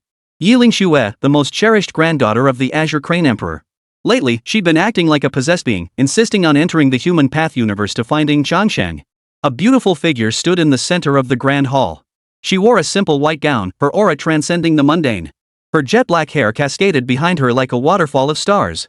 Her features were exquisitely crafted, yet her slightly upturned phoenix eyes held a confidence and individuality unique to those born into great families. Yet paired with the formidable aura radiating from her every movement, she resembled nothing less than the peerlessly noble and sacred heavenly maiden of the nine heavens. At that moment, Yi Lingshue's voice was filled with stubbornness and resolve. Grandfather, I've waited for him for over 100,000 years. Back then, I made a promise with Luo Qingxian too. I'll establish our foundation in the immortal realm first. Once they ascend, it will be my turn to marry him there. If you, grandfather, refuse to let me enter the human realm universe, then you can bring Ying Changsheng to the immortal realm instead. Hearing these words, the Azure Dragon Emperor was momentarily stunned, nearly choking on his own rage. Well. He had suspected that after Yi Lingshui ascended, it was only a period of longing for Ying Changsheng before. She had thrown herself wholeheartedly into cultivation. Her cultivation had advanced at an astonishing pace. He had thought his granddaughter had finally come to terms with reality, realizing one shouldn't put all their eggs in one basket. Turns out, she'd been duped. All that hard cultivation was actually to build a kingdom for Ying Changsheng. He even suspected that his granddaughter's relentless competition for the title of Cave Heaven heir even becoming a candidate. Most likely, she intended to use the Yi clan's heavenly realm as dowry for Ying Changsheng. This was a complete disaster. The granddaughter he had always cherished and valued above all else, her loyalties had been elsewhere all along. Emperor Qinghong employed a special calming technique to suppress the turmoil within his heart. He pleaded earnestly once more, Lingshui, this immortal gate holds the origins of all creation. Until the appointed time, it will not open. Even within the immortal realm, an eternal emperor like myself would suffer severe backlash if I forced entry. You are but a single step away from attaining the title of immortal king. To trespass through the immortal gate is certain death. The Azure Crane Emperor believed this would finally convince Yi Lingshui to enter the human path universe. However, who said I must go through the immortal gate? Grandfather, doesn't our cave heaven have a celestial mineral vein connected to the human path universe? I'll seal my cultivation, then enter the human realm universe through that immortal vein. In truth, the so-called immortal vein was a special ascension passage connecting certain regions of the human path universe to the immortal realm. Long ages ago, certain terrifying beings exploited loopholes in the Dao to artificially carve out these alternative ascension pathways. Rather than ascension pathways, they were more accurately their harvesting grounds. For these pathways, forged through the Dao's vulnerabilities, harbor chaotic and distorted laws. The collision of spiritual energies from the human realm and immortal realm here crystallized into strands of void immortal veins, rich in immortal ore. Human cultivators who sought shortcuts or were simply unlucky enough to ascend through such pathways into the immortal realm. What awaited them was immediate suppression and being dragged to the immortal veins to mine celestial ore. Commonly known as laborer miners. While countless ascenders dream of embracing breathtakingly beautiful immortals and carving legendary feats in the immortal realm, in reality, they are handed a shovel the moment they arrive. Then they mine in the immortal veins until they drop dead. Indeed, such inhumane practices have long formed a complete industrial chain within the immortal realm. The weak have no right to walk the immortal realm. They could only mine for a lifetime in the immortal realm. Stuck on this chapter. Combined with this book's lackluster performance, my writing state is truly in a slump. I'll just have to keep updating as best I can. Chapter 128, Beyond the Cage, The White Moonlight of Two Women and a Fish. Back to the main story. This special ascension channel meant only for human ants if Yi Lingshui, as the Yi clan's heavenly realm, were to use it to descend to the mortal realm. It would be like an emperor of the mortal world crawling through a doghole. Not only would it be beneath her station, but it would also be extremely perilous, carrying the risk of falling. After all, only human realm cultivators have ever used this special ascension channel to enter the immortal realm. Yet no one has ever heard of a cultivator from the immortal realm returning to the human realm universe through this passage. Especially seeing his granddaughter's earnest expression utterly unshakable, no one could dissuade her. Emperor Qinghong felt his temples throbbing violently. What kind of mind-altering potion had Ying Changsheng fed his granddaughter? After exhausting every possible effort. After Emperor Qinghong pledged he would also spare no effort to bring Ying Changsheng back to the immortal realm as soon as possible. Only then did Yi Lingshui finally calm down, reluctantly leaving the grand hall. Ah! If only my granddaughter devoted more of her energy to cultivation. She would have become an eternal emperor long ago. Qinghong the divine sovereign sighed. At the same time, a sudden curiosity arose within him. He knew about the matter involving Ying Changsheng back then. Especially when he heard that the Ying clan's divine realm had been shaken. Even a powerful eternal emperor had intervened, attempting to rescue Ying Changsheng only to fail. He was utterly shocked. His fortune had run its course, his heavenly mandate utterly lost. In the eyes of human cultivators, it was certain death. Even employing special resurrection techniques could not facilitate his reincarnation. Yet for one who had transcended the limits of a certain Dao, breaking free from half the confines of the cage. For an eternal emperor who was but a step away from transcending the world, even capable of creating a Dao universe. Reviving one whose vital energy has exhausted and heavenly mandate is lost requires only a slightly costly price. There were no other obstacles. Yet, according to the intelligence he possessed, the eternal emperor of the Ying clan's plan had failed. He had nearly suffered backlash himself. When news of this reached his ears, he was utterly stunned and disoriented. A fate and karmic retribution powerful enough to render an eternal emperor powerless and inflict backlash upon him was truly terrifying. In a certain sense, the matters Ying Changsheng had become entangled in back then might have already touched upon events beyond the confines of the cage. Beyond the cage, they knew little. They only knew that beyond what they perceived as prosperity, there existed countless other cosmic realms. Numerous great existences far surpassing the level of the Eternal Emperor existed. They could effortlessly alter the rules and roam freely across other Dao universes. Yet such beings were often beyond naming or description. Any being or event entangled with them in even the slightest karmic connection. Once entangled with them, even an Eternal Emperor would suffer immense backlash. Back then, it wasn't just him. Many eternal sovereigns speculated that Ying Changsheng's demise might have involved such an existence. In the end, the Ying Clan's heavenly realm could only abandon the matter. This indirectly declared Ying Changsheng's complete demise. But no one could have foreseen. Ying Changsheng, whom even the most powerful eternal emperors could not resurrect, had somehow survived. How did that kid manage it? Could it be he was chosen by some being beyond the confines of the cage? That can't be. Even if chosen, it must be that ancient monster from the Ying Clan's divine realm, the one with 1 foot already outside the cage. Compared to that wet behind the ears brat Ying Changsheng, investing in that ancient monster clearly offers better value and greater returns. How peculiar indeed. The more Qinghong the emperor analyzed it, the more perplexed he became. Gradually, his curiosity about Ying Changsheng grew. He had indeed harbored some dissatisfaction toward Ying Changsheng before. After all, since Ying Changsheng had fallen, he was a failure. Yet his granddaughter, who held the potential to become a formidable being among the eternal emperors, remained fixated on this loser. This had left him feeling somewhat uneasy. But now, Ying Changsheng's successful resurrection might even involve matters beyond the cage. This could present a rare opportunity for the Yi clan's divine realm to enter the fray. The Azure Crane Emperor's divine gaze was profound and boundless, as if the entire immortal realm lay within his sight. The so-called immortal realm, no matter how vast or glorious, ultimately remains confined within the cage. The Eternal Emperor sounds like quite the title. But he's merely a slightly larger fish within the cage. True enlightenment lies beyond the cage. Meanwhile, having departed the Yi clan's cave heaven, Yilingxue did not return to her own dwelling place. Instead, she concealed her aura and headed to a secret location known only to herself. As she chanted ancient incantations, the surrounding immortal energies and spatial runes stirred. Before long, a smooth, mirror-like light screen appeared, radiating a profound aura of the Dao. Xiao Wanyue, how prepared are you? As a figure materialized within the light screen, Yilingxue hurriedly spoke. If you can't handle your end, we'll stick to the original plan and enter the human realm universe through the immortal vein mine. The one speaking to her was none other than Xiao Wanyue, daughter of the heavenly emperor of the primordial heavenly court. Xiao Wanyue could be said to have been born with a silver spoon in her mouth, just like her. Her father was not only the heavenly emperor. Her grandfather was none other than the third-generation ancient heavenly emperor, once the most brilliant figure in the primordial heavenly court. Of course, he was also her romantic rival. If this matter weren't so difficult, she wouldn't have sought out Xiao Wanyue. After all, that woman also wanted to beat her to the punch and remarry Ying Changsheng in the immortal realm. As for who would be the senior and who the junior, that was hardly a concern. They had agreed to abandon their competition with Luo Qingxian and ascend to the immortal realm early. It had all been planned long ago. Back then, the three of them plus a fish each had their own strengths. Their overall capabilities were such that none could truly outmatch the others. The only advantage Luo Qingxian held was her childhood betrothal to Ying Changsheng. This naturally made them even more resentful. Back then, they too had shared countless moments with Ying Changsheng. Ying Changsheng was, in a sense, their shared ideal. Combined with their confidence in their own talents, abilities, and even their families, they refused to yield to one another. Later, after Luo Qingxian and the others reached an agreement, they finally chose to temporarily support each other's paths. Oh, right. Suddenly recalling those long-forgotten events, Yilingxue's mind flashed with insight. That guy Xing Zishi never ascended to the immortal realm, did he?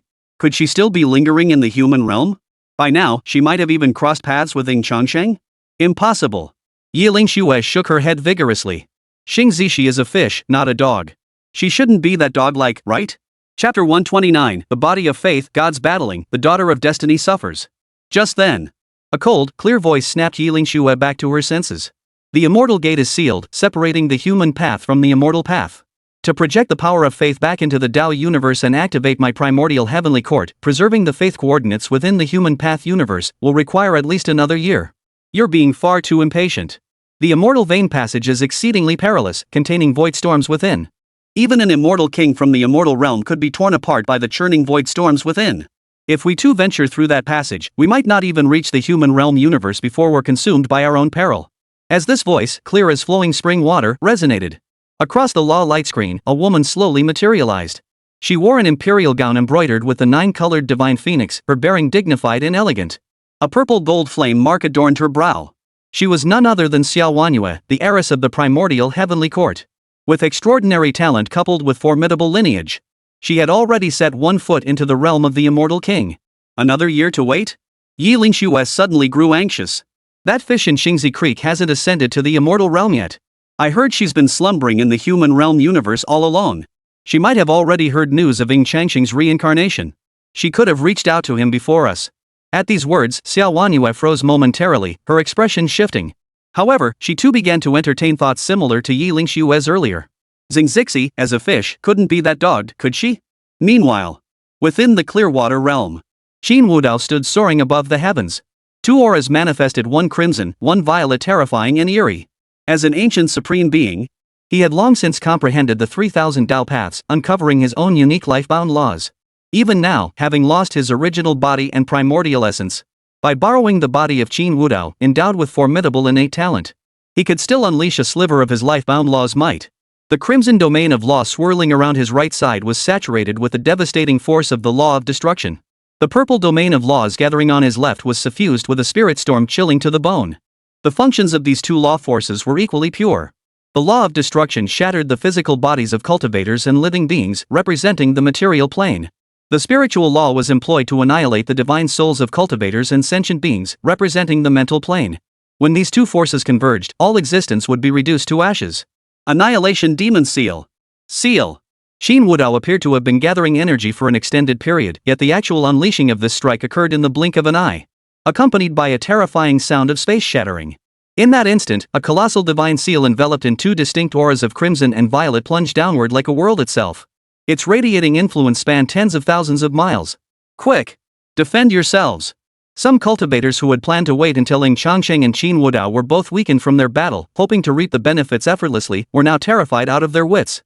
Qin Wudao proved far stronger than they had imagined. A single divine technique encompassed nearly 200,000 kilometers. Such power far surpassed that of an ordinary revered one. Even a titled revered master might not possess such might. Scorching heavenly ashes. But they had only just begun to form a barrier of special laws to resist. Ying Changsheng's voice already echoed. In that instant, fiery crimson flames seemed to surge and explode within Ying Changsheng's eyes. Centered on him, a violent crimson inferno swept outward, warping the void and melting even the Dao runes. The world, already bathed in an eerie glow of crimson and violet, now transformed into a searing, scorching red. It was as if a sun had plummeted from the heavens.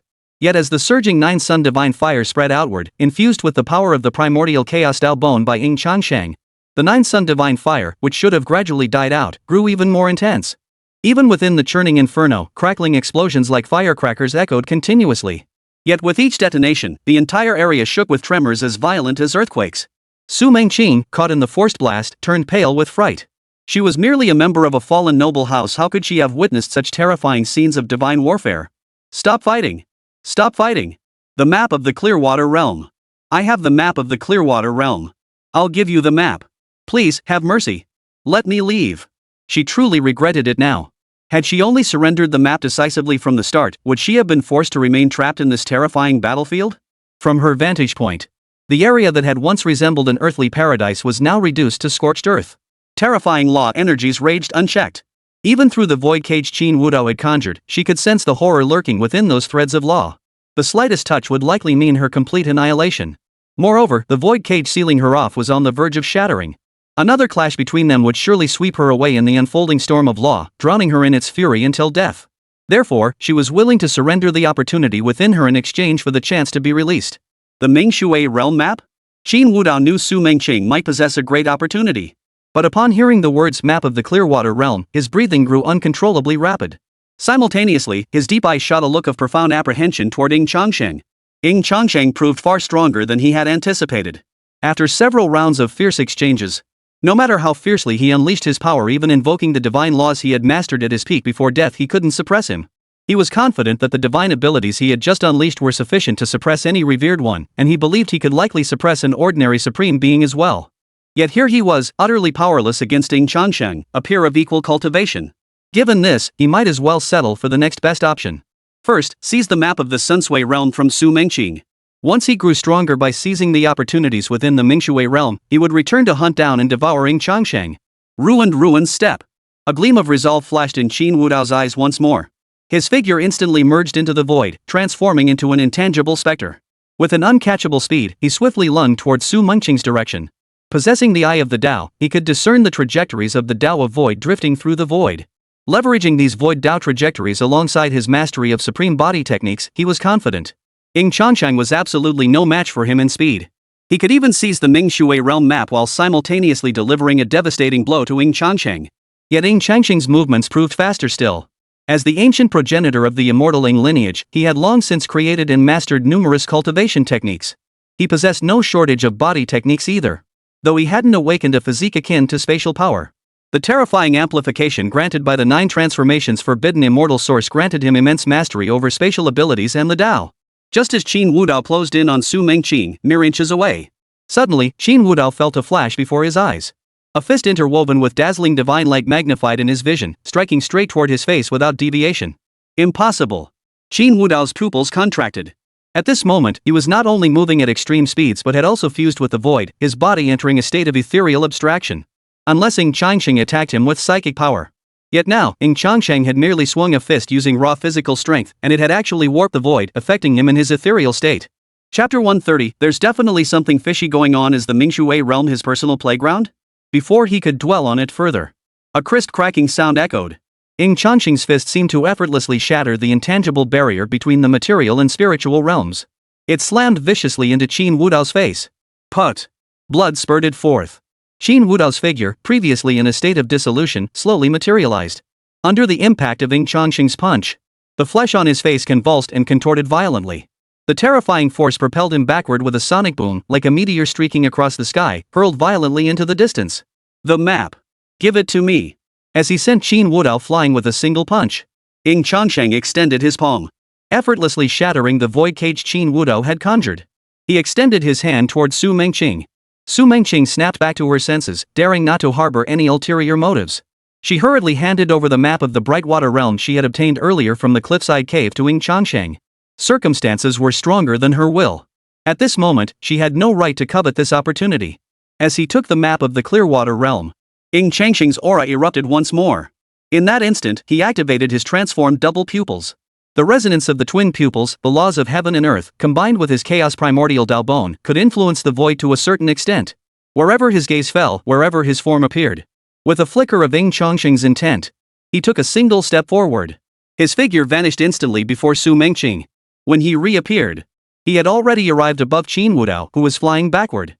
Heaven-splitting fist. Ying Changsheng's arm stretched backward, the primordial chaos energy coiling around his limb. As he unleashed a punch, Qin Wudao, who was flying backward, happened to land precisely where the punch had been aimed. Boom!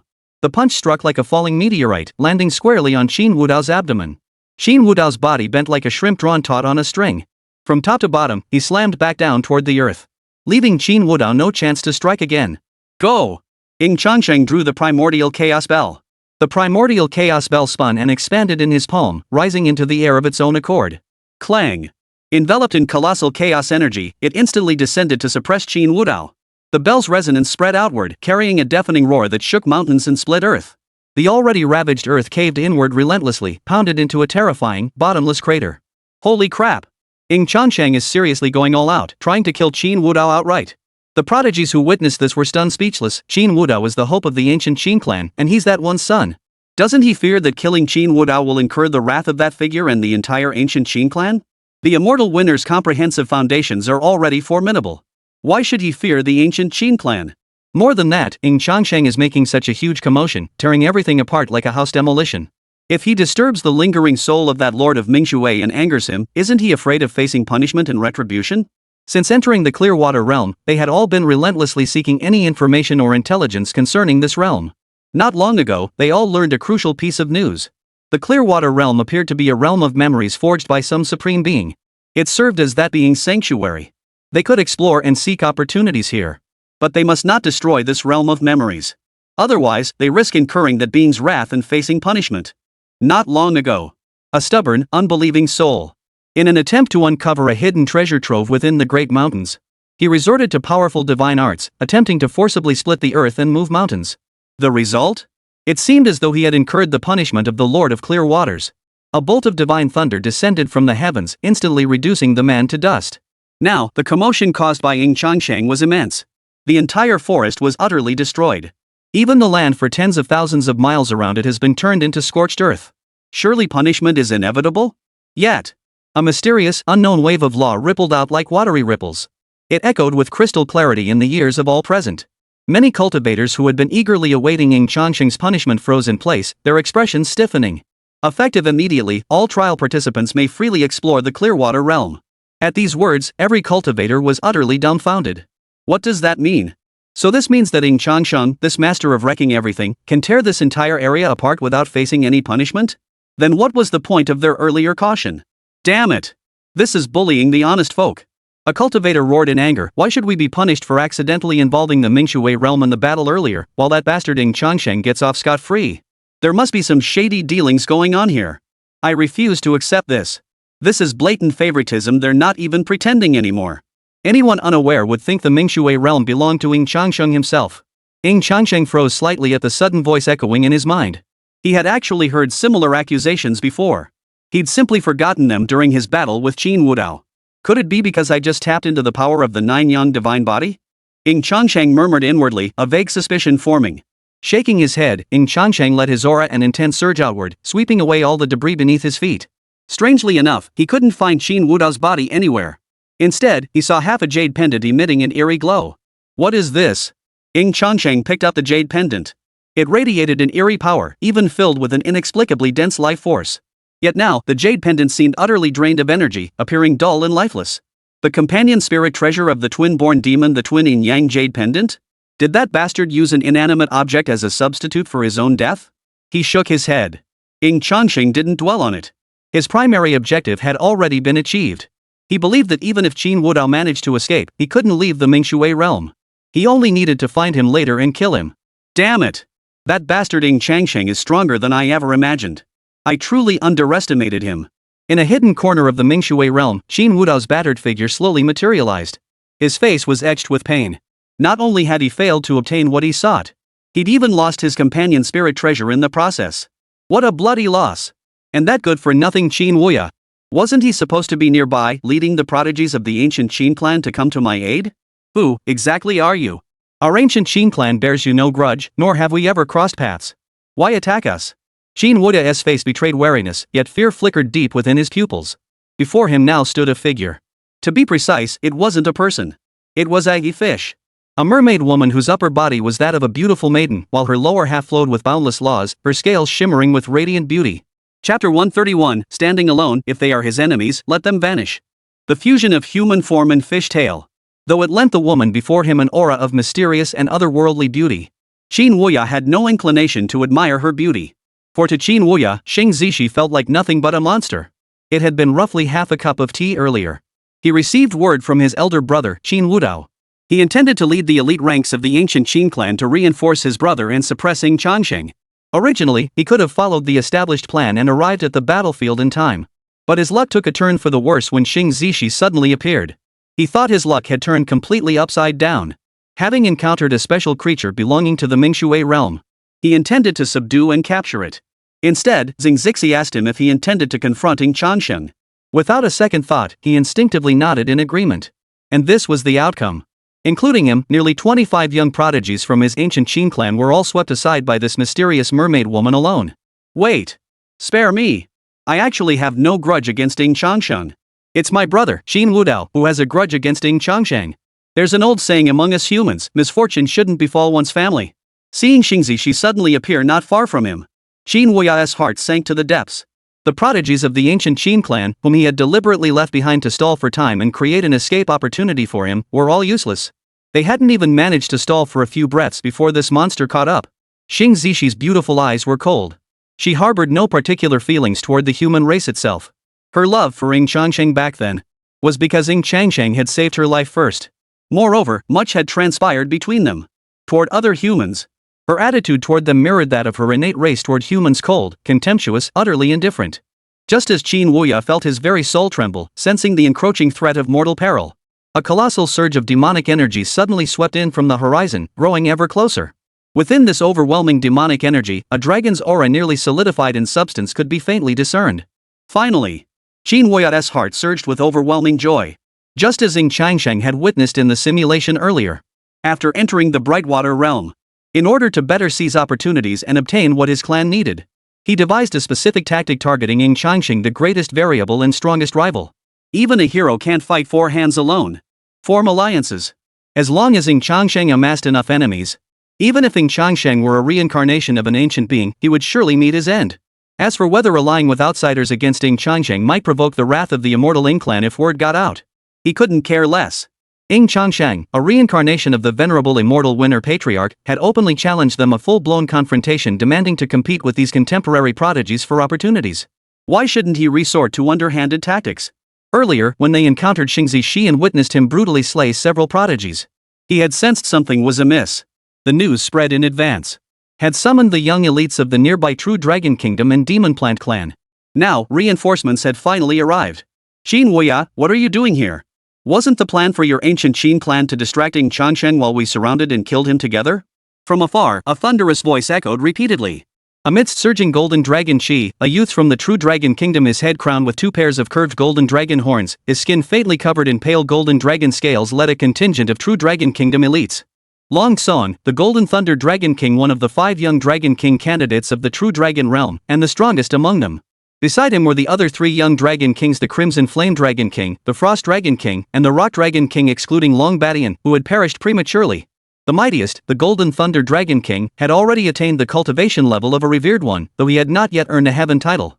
He had at least attained the earth title, and his cultivation had reached the 4th level of revered one. Besides him, the Crimson Flame Dragon King was also a revered one who had attained the Mystic Dao title, his cultivation having reached the 2nd tier of revered one. The Frost Dragon King and the Rock Dragon King could be considered half-step reverends. Combined with dozens of other top-tier young talents from the True Dragon realm. Such a lineup was truly formidable, even terrifying. Even in the outside world, they could likely hunt down supreme sovereigns with ease.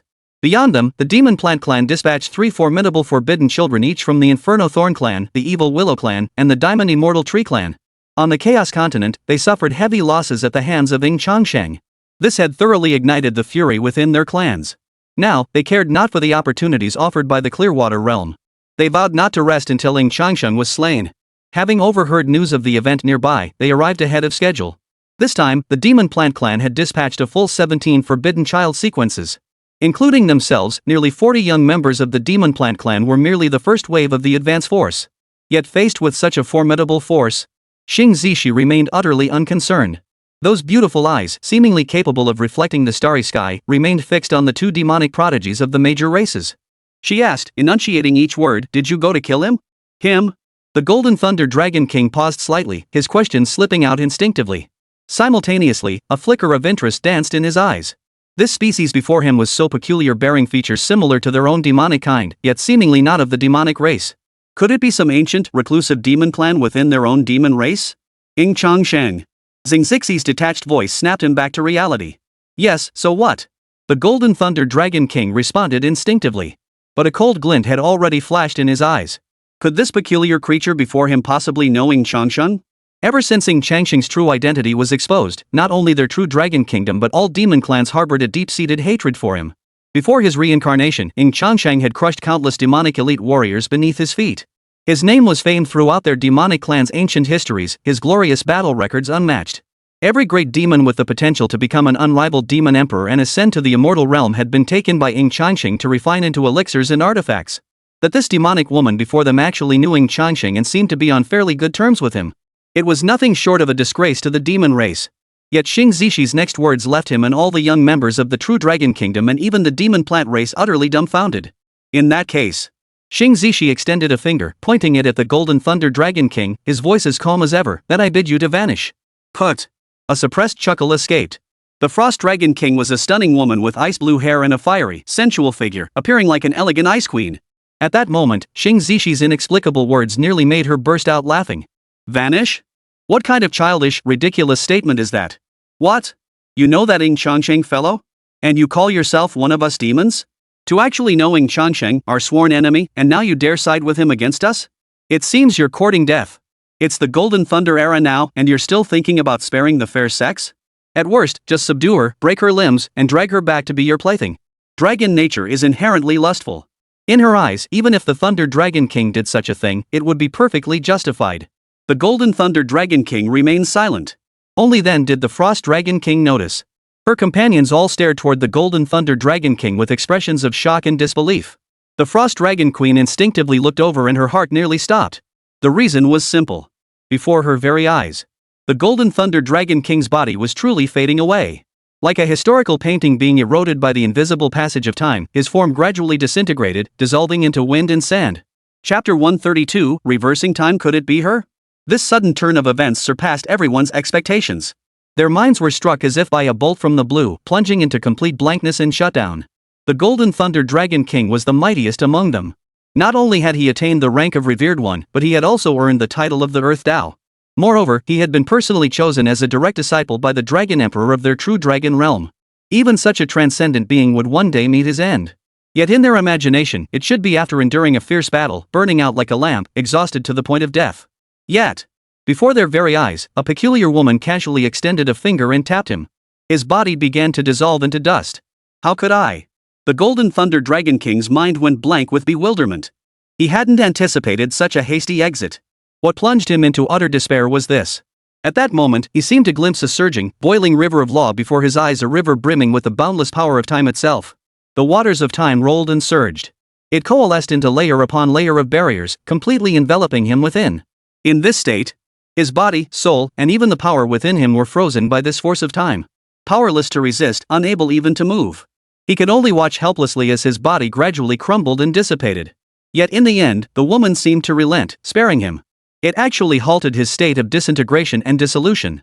Yet, upon hearing Xing Zishi's subsequent words of dragon slaying and heart-piercing condemnation, the Golden Thunder Dragon King declared that he could die honorably on the battlefield or be executed on the spot, but this humiliating death? He absolutely could not accept it. Xing Zishi murmured, "Oh, right. My awakening was rather abrupt. I didn't even prepare any gifts for him. This fellow's bloodline seems quite pure, and he's actually a dragon." Back in the day, Changsheng loved capturing dragons, imprisoning them, and then tossing them straight into the true dragon blood pool of the immortal winners. True dragon blood, he should appreciate that, right? Under the horrified, frozen stares of the remaining dragon kings and even the demon plant clan, the Golden Thunder Dragon King, already halfway disintegrated, continued to crumble. But this time, it did not disintegrate into dust-like particles. Instead, it transformed into droplets of blood mist. Under some force's refinement, the mist coalesced, then transformed into droplets of crystal clear, true dragon blood radiating colossal dragon energy. The prodigies of the true dragon kingdom who witnessed this scene were so terrified their eyes nearly popped out of their sockets. The strongest among them, the Golden Thunder Dragon King, had his face literally melted away. Golden Thunder! The other three dragon kings, snapping back to their senses, let out heart-wrenching roars. But you couldn't blame them for their slow reaction. For what seemed like an extended sequence. From the moment Xing Zixi struck to the Golden Thunder Dragon King's body disintegrating and being refined, less than 3 breaths had passed. "You're asking for death." The fiery-tempered Crimson Flame Dragon King roared in rage. Boom! His limbs rapidly swelled, and his bulging, knotted muscles instantly ripped through every piece of clothing on his body. In an instant, his entire form transformed, sprouting a long tail and becoming covered in fiery red scales, resembling a bipedal red lizard. Flaming Dragon incinerates the heavens. The Crimson Fire Dragon King roared, unleashing his most devastating attack without hesitation. Accompanied by an earth-shaking dragon's roar, endless flames swirled around his thick, massive arms. As the Crimson Flame Dragon King unleashed his fist, several surging dragons of flame opened their gaping maws, lunging toward Xing Zishi from all directions.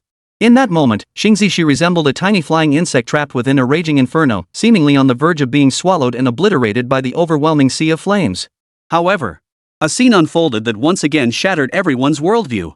The same formula, the same technique. Xing Zishi didn't even consider dodging. She extended her jade-like finger once more. Vanish. Under the stunned gazes of the others, the raging inferno that should have consumed everything, engulfed everything, with a single flick of Xing Zishi's finger, was gradually erased like red ink being wiped away. Simultaneously, the Crimson Fire Dragon King's body began to disintegrate and vanish. "What are you all standing around for? Hurry and save Crimson Flame. We must act together." The Stone Dragon King roared in fury. All remaining prodigies of the true dragon realm snapped back to their senses. The Golden Thunder Dragon King was already dead. If the Crimson Flame Dragon King were to die before their eyes as well, once word got out, they too would face punishment. Absolute zero. The voluptuous, blue-haired Ice Dragon King unleashed a blinding frost storm that froze everything in its path. Under the influence of this power, the heavens and earth were briefly transformed into a vast expanse of icy blue.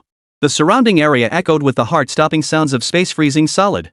The Rock Dragon King could purify certain special substances from the void, transforming them into indestructible golden crystal energy capable of effortlessly blocking divine spells and magical arts. Now, he sought to use this absolute defensive technique to aid the Crimson Flame Dragon King in fending off the unknown force emanating from Qingxian. But time permeates all things. Even if something exists within an absolute state of sealing defense. But the time within it would still gradually slip away. Thus, his defensive spells proved utterly useless.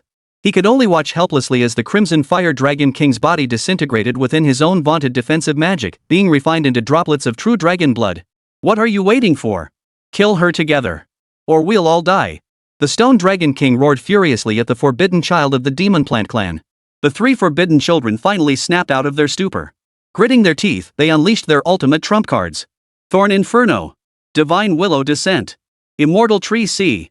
The three forbidden children of the Thorns of Purgatory, the Evil Willow Clan, and the Diamond Immortal Tree Clan erupted simultaneously. A blood-red sea of thorns erupted, each writhing spine resembling a serpent crawling from the depths of hell.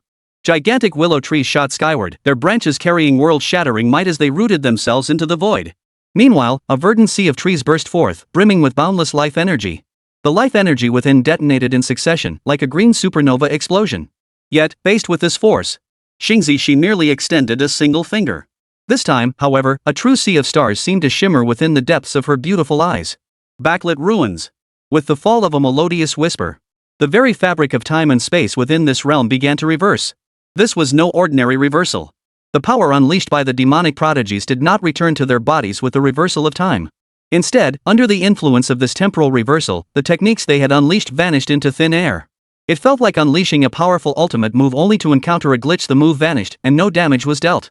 The morale of the demonic tribes shattered instantly. This is just too unfair to us demons. Who exactly is this woman? Could she be the reincarnation of some ancient being? At the same time, Ying Changsheng, who had been in a state of consolidation, suddenly opened his eyes. He gazed into the distant void. The spacetime in that region seemed to be flowing unsteadily, as if it were reversing. A vague sense of unease rose within him. This aura is. Why does it feel so familiar?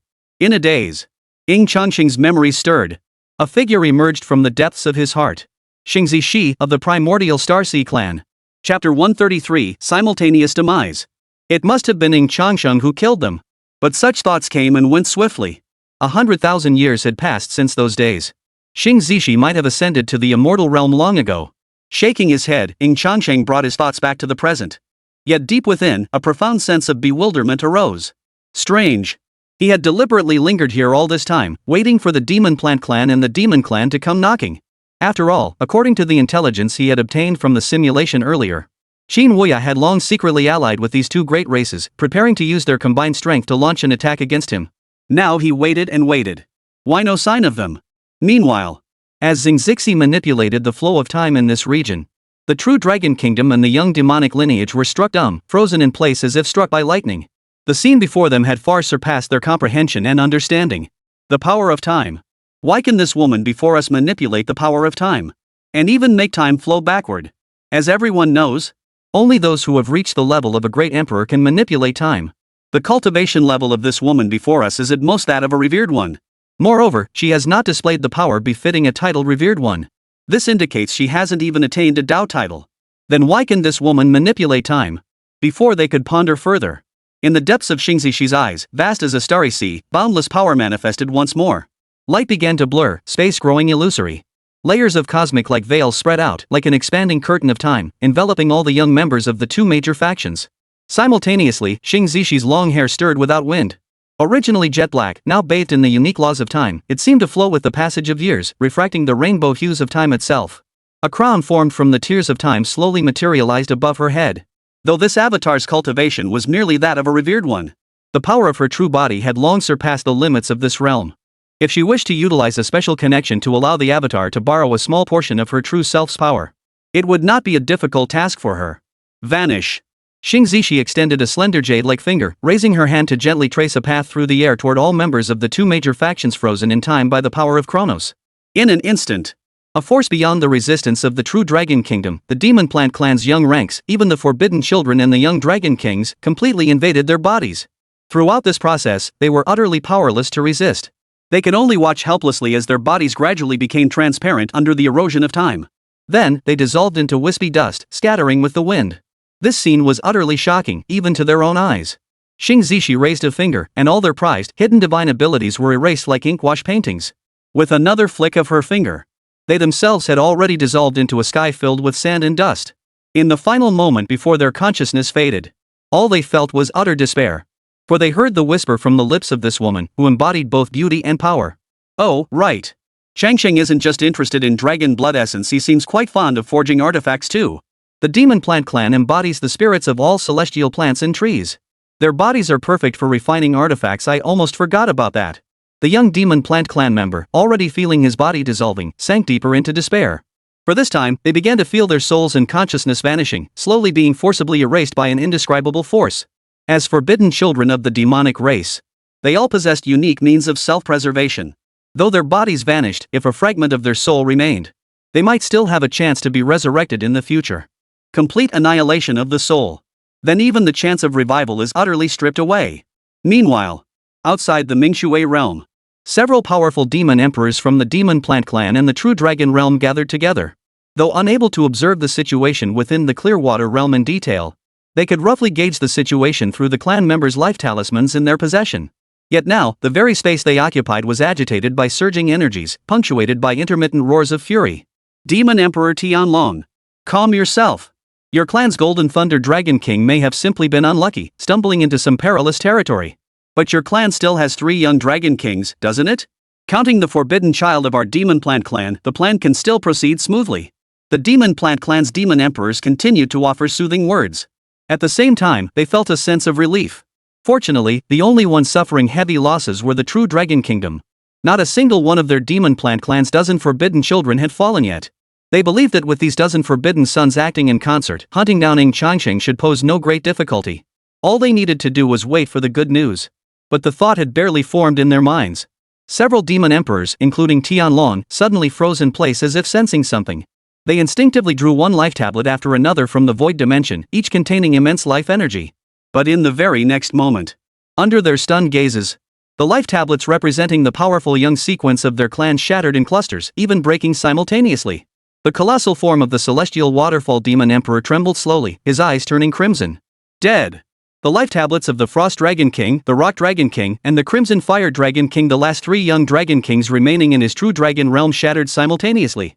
These 5 young Dragon Kings were the chosen successors of several demon emperors within the true dragon realm. They were even hailed as possessing the potential to become demon emperors themselves. They were destined to succeed them, leading the true dragon realm to ever greater strength. Yet, all 5 dragons perished here. No! The demon emperor of the heavenly waterfall roared to the heavens, his heart bleeding. These were the young Dragon Kings their clan held as their greatest pride. They had poured countless efforts and heart into them, only for all to perish here. On the other side, the demon emperor of the demon race stood frozen in place, struck dumb as if by lightning. The life tablets of their demon plant clan's 3 forbidden sons shattered simultaneously. Beyond that, over 100 powerful young sequence life tablets had shattered as well. What sent chills down their spines and filled them with dread and horror was this. Their demon plant clan's forbidden sons and young sequence members had perished almost simultaneously with the 3 young Dragon Kings of the true Dragon Kingdom. Even the slowest among them could now grasp the implications. This was no mere accident of wandering into a perilous place. Both their demon clan's forbidden child and the true Dragon Kingdom's young Dragon Kings had been killed. And it was undoubtedly Ying Changsheng who had done it. After all, aside from Ying Changsheng, they knew of no one else with such formidable strength. Chapter 134, Origin Race. The reincarnations of 4 ancient beings gather? Did that bastard escape? After eliminating all the young members of the true Dragon Kingdom and the Demon Plant clan, Xing Zishi only then realized Qin Woya had vanished at some point. As someone who had managed to escape from Ying Changsheng's grasp 3 times in succession within the simulation using special means, his survival skills were naturally formidable. Upon sensing Xing Zishi's monstrous and terrifying power, he had naturally fled at the first opportunity, leaving behind only the corpses of his clan members. But Xing Zishi paid it no mind. He was merely a minor player. Anyway, this so-called world wouldn't reopen for quite some time. If she encountered him again, she would simply eliminate him then. Her top priority now was to find Ying Changsheng, to see if he was all right. Xingzi's fishtail flickered, sending ripples of time undulating before her. Her entire body plunged into the depths of the temporal waters, vanishing in an instant. Within the Clearwater realm, a strange feeling welled up inexplicably within Ying Changsheng's heart. It felt as though he had been unfairly blamed for something he had nothing to do with. Shaking his head, he dismissed the matter from his mind. Instead, his gaze shifted to Su Mengqing beside him, her movement stiff and cautious, her complexion faintly pale. Senior Changsheng. Divine Son Changsheng. Ancestor Changsheng. Su Mengqing was visibly tense. A single ordinary glance from Ying Changsheng instantly sent her into a flustered state, her words becoming incoherent. She truly didn't know how to address Ying Changsheng.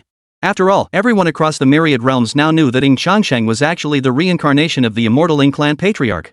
On top of that, he was also the divine son of the contemporary immortal Ying Clan. It seemed any title would suffice. Ying Changsheng's expression remained utterly still, his voice cold and detached. Your map of the Mingshui realm is of great use to me.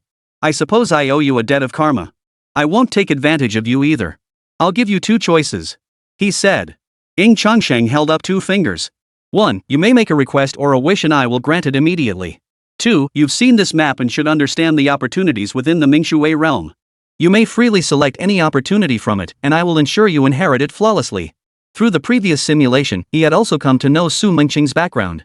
She was a pitiable soul, born into a declining noble family, bearing the hopes of restoring his family's glory. The family sold off a great deal of property to barely secure her entry into the Mingshui realm.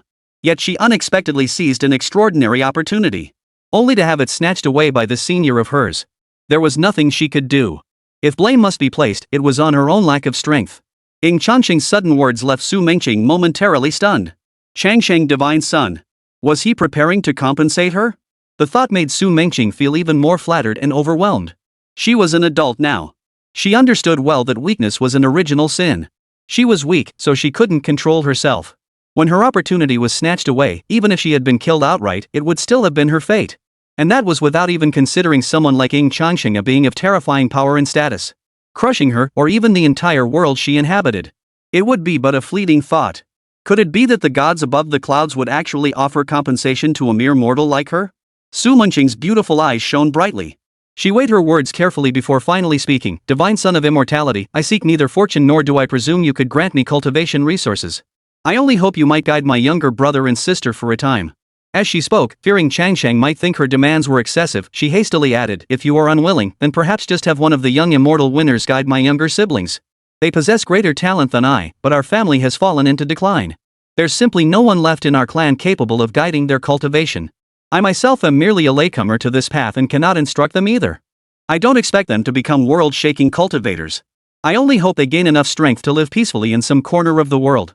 Ying Changsheng was taken aback. He hadn't expected Su Mengqing to make such a request. Only now did he notice Su Mengqing's cultivation level. It was pitifully weak. Her cultivation was merely at the most basic spirit palace stage. And that had been achieved by force-feeding her inferior pills. From his observation, cracks had even appeared in Su Mengqing's dantian due to the potent, chaotic properties of those inferior pills. This meant Su Mengqing's cultivation would plateau here. Further advancement was virtually impossible. Unless she severed her cultivation foundation and started anew. But she was merely a minor figure from a fallen family. Severing her cultivation foundation would mean utter ruin, and she would never be able to walk the path of cultivation again. This is the truest, cruelest reflection of the cultivation world. The weak have no right to choose. Merely becoming a cultivator was already a stroke of immense luck. For cultivators like Su Mengqing, the greatest aspiration was not achieving the Tao. They merely wished to survive as ordinary beings in this brutal realm, at least not to be casually dismissed as insignificant ants that can be crushed at will. Fine. I agree. What did you say? A being of terrifying power has emerged? Not only did it slaughter a large number of prodigies from my ancient Ying Clan, but it also killed all the young prodigies from the True Dragon Kingdom and the Demon Plant Clan? What nonsense are you spouting? Bro. I'm telling the truth. Xin Wuya's voice on the other end of the communication jade was nearly choked with tears. If it weren't for my special means of survival, I'd have been dead long ago. That woman looked like a demonic being, with a fishtail covered in colorful scales. But the most terrifying part was she could manipulate the power of time. Xin Wuya rattled off a rapid-fire recount of everything he had witnessed. Xin Wudao's expression darkened with each word. A fishtail covered in colorful scales? Able to command the power of time before even reaching the Emperor realm? Could it be that legendary race? But how could that be? As one of the origin races among the innate races, they were inherently proud. Their relationship with the human race was far from amicable. Why would they intervene to secure immortality? Xin Wudao's expression grew increasingly grim. Though he was a peerless powerhouse of the primordial era, the peerless demon emperor of the demon clan, there were still beings that filled him with dread and caution. Coincidentally, The primordial Starsea clan was one such force. The primordial Starsea clan was hailed as the Lords of the Stars, the origin of the cosmic sea, and the children of time. This race itself was a defiance of the heavens. In the past, the sovereign of the primordial Starsea clan directly slew an origin demon god more powerful than himself. He then sealed its corpse and cast it into the depths of the river of time. The origin demon god, who had once held the chance of revival, was thus stripped of that opportunity forever. Damn it! How could Ying Changsheng have such a terrifying ally? This doesn't make sense. Qin Wudao's thoughts grew increasingly chaotic. He was already backing down from hunting Su Hanxiao. He was even preparing to conceal his aura, lie low, and make a clean getaway once the Mingshui realm opened. Who's there? At that moment, Qin Wudao suddenly sensed a presence outside the cave. A rustling sound drifted in from beyond the cave entrance. Want to team up? Let's kill Su Hanxiao together. More friends, more strength. A figure stepped into the cave against the light, revealing the face of a young man with an extraordinary aura. This man was none other than the 9 Lives Heavenly Lord, Li Changqing. Qin Wudao paused in surprise. As an ancient being like the twin-born demon, his experiences were vast beyond measure. He instantly sensed Li Changqing's uniqueness. Interesting. Truly interesting. Qin Wudao's lips curved upward. The fellow before him was also a reincarnation of a powerful being. Counting Ying Changsheng, that made 3 in total. If that formidable woman from the innate Starsea race was also a reincarnation of an ancient being. An ancient being whose reincarnation was once a rarity even in an entire era. In the tiny realm of Mingshui alone, where such beings had gathered. Chapter 135, The Source Waters of the Realm Sea, Beyond the Cage. Meanwhile, after successfully obtaining the map of the Clearwater Realm, Ying Changsheng no longer needed to expend effort searching. Following the map's guidance, he located several treasure sites within the Clearwater Realm, even reaching the inheritance sites. Though the news had long since spread, many knew Ying Changsheng possessed a map detailing the treasures of the Clearwater Realm. Not a single soul dared to scheme against him. Damn it! The Clearwater Realm holds ancient legacies. Are we just going to stand by and watch Ying Changsheng scoop up every opportunity, becoming the ultimate winner? Witnessing Ying Changsheng discover yet another hidden treasure trove and effortlessly claim its opportunities for himself, heirs of major factions wore expressions of bitter resentment. In less than 2 days, the cultivation resources Ying Changsheng had amassed already rivaled or even surpassed the annual expenditure of a top-tier power.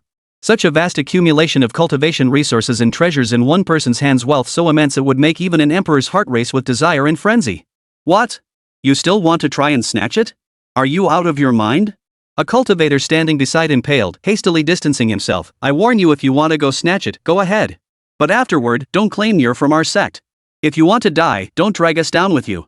Beyond Ying Changsheng's formidable strength, the most crucial factor was a recent piece of gossip they'd picked up. The ruler of the Mingshui realm seemed to hold Ying Changsheng in exceptionally high regard. So much so that he'd secretly been giving Ying Changsheng preferential treatment. This rumor had already become common knowledge. After all, it all seemed too coincidental. Ying Changsheng had only been in the Clearwater realm for 2 days when he obtained a special map. Even when Ying Changsheng violated the rules by causing widespread environmental destruction in the Mingshui realm, he faced no punishment. What else could this be but favoritism? You can't compete by relying on connections. They couldn't beat him through strength. What could they do? Ying Changsheng intended to continue following the map of the Clearwater realm to locate the next treasure site. But just then, a peculiar mental fluctuation echoed from the depths of the Clearwater realm, crystallizing into a cool, melodious female voice. 10 days hence, the Mingshui cave heaven shall open. Enter and see me. The Empress of Mingshui had been observing Ying Changsheng through her will's lingering remnants all this time. Her initial hope and anticipation gradually turned to disappointment and desolation. She had come to a certainty. Ying Changsheng was not the lover she had waited for across countless eons, the reincarnation of the Nine Suns Emperor. He was merely a stranger who had accidentally awakened the Nine Suns Divine Body. A stranger who, through some extraordinary circumstance, had managed to partially revert the bloodline of the Nine Suns Divine Body to its ancestral state. Though she felt some disappointment. However, the time left for her was running out. The Clearwater realm was a special world she had specifically created. For countless eons, it had remained concealed within the rift of spacetime, utterly detached from the rules and realms of the world. Now, as the power of her remnant soul was about to dissipate, the force sustaining Mingshui realm's concealment within the rift grew unstable. Thus, the Clearwater realm re-emerged into the world. This also signaled that her last shred of soul would soon vanish completely. In my final moments, seeing the heir to his legacy seems rather fitting. However, as the heir to the Nine Sons lineage, the one who has tempered the Nine Sons divine body to its peak potential, this youngster who stands the greatest chance of becoming him still falls far short of possessing the strength required to inherit my Ming Shui realm. Soon. No matter where they were, no matter what they were doing. Even Qingzi she heard the voice of the Empress of Clear Water at this very moment. 10 days hence, the abyss of clear water shall open, revealing the clear water cavern heaven. He who enters the clear water cavern heaven shall inherit my legacy and seize the worldly authority over the clear water realm. Incidentally, the Ming Shui realm I created was forged from a single drop of primordial water from the Sea of Realms at its core. Upon these words, the entire bright water realm first froze in place, then erupted into a colossal uproar. That voice, is it, the sovereign of Ming Shui? The Clearwater Cavern realm has opened, and those who enter it can obtain the legacy and even the authority over this world? At that moment, regardless of race, even the forbidden sons of the demon plant clan whose foremost objective was hunting down Ying Changsheng breathed heavily, their eyes burning with fervor and greed. As heirs of factions with extraordinary backgrounds, they had long understood the true nature of the Clearwater realm. It was a world created by the eternal emperor of the water cave heaven, one of the great origin cave heavens of the human race. The eternal emperor bore another title, immortal emperor, the divine sovereign. To obtain the inheritance of such an existence during the human path era, not only could one surpass the Ming Shui emperor and become an emperor, no, even stepping onto the immortal path in the future would be no surprise. Not to mention gaining dominion over the Ming Shui realm itself. The divine demon realm can be absorbed into Ying Changsheng's body as an internal world when he achieves the realm of immortality in the future. The Clearwater realm could be absorbed in the same manner. Of course, what truly sent countless powerful factions into ecstatic frenzy was the Sea of Realms source water. What is the origin water of the boundless sea? The primordial water from which the boundless sea originated. Legend holds that before the boundless sea's very birth, it was not the limitless expanse it is today. It had even transformed into a surging, boundless ocean that blocked off the myriad realms and forbidden zones of alien races. At first, it seemed to be nothing more than a tiny spring. Later, for reasons unknown, more and more water surged forth from it, devouring world after world, even parallel universes. When countless parallel universes were swallowed by the boundless sea, it finally took shape. Some say that if one could venture to the deepest, most central core of the boundless sea, one might encounter the primordial waters of the boundless sea. Even a single drop, imbued with its divine essence and profound mysteries, would bestow boundless benefits upon cultivators and sentient beings. For instance, it could enable cultivators to perceive the entire process of the universe's birth and destruction, grasping the profound mysteries of all Tao. Rumors even suggest that one who fully comprehends the source water of the boundless sea could traverse it at will. One might even depart the boundless sea through some unconventional means, venturing beyond its confines. The boundless sea has devoured countless worlds, containing innumerable ancient legacies and relics. Exploring the boundless sea it will incurs no backlash. In a sense, it is like obtaining a key that unlocks countless treasures. Not to mention the opportunity to explore the unknown mysteries beyond the boundless sea realms scarcely touched by any being. Is not the path of cultivation itself the pursuit of the unknown Tao and its boundless mysteries? This boundary sea source water actually grants cultivators a chance to step beyond the boundary sea itself. I must obtain this treasure. Xin Wudao, who had originally planned to lie low and wait for the Mingshui realm to reopen, was now utterly consumed by envy. The Sea of Boundaries source water represented an unparalleled opportunity not just for him now, but even for his peak self. It was something that could only be encountered by chance, never sought. Unless one possessed extraordinary destiny and divine favor, one wouldn't even qualify to obtain it. If he could successfully obtain it, not only could he restore his peak strength, but he would have the opportunity to advance further. He might even shatter his former limits, stepping beyond the realm of Immortal Emperor to enter another domain.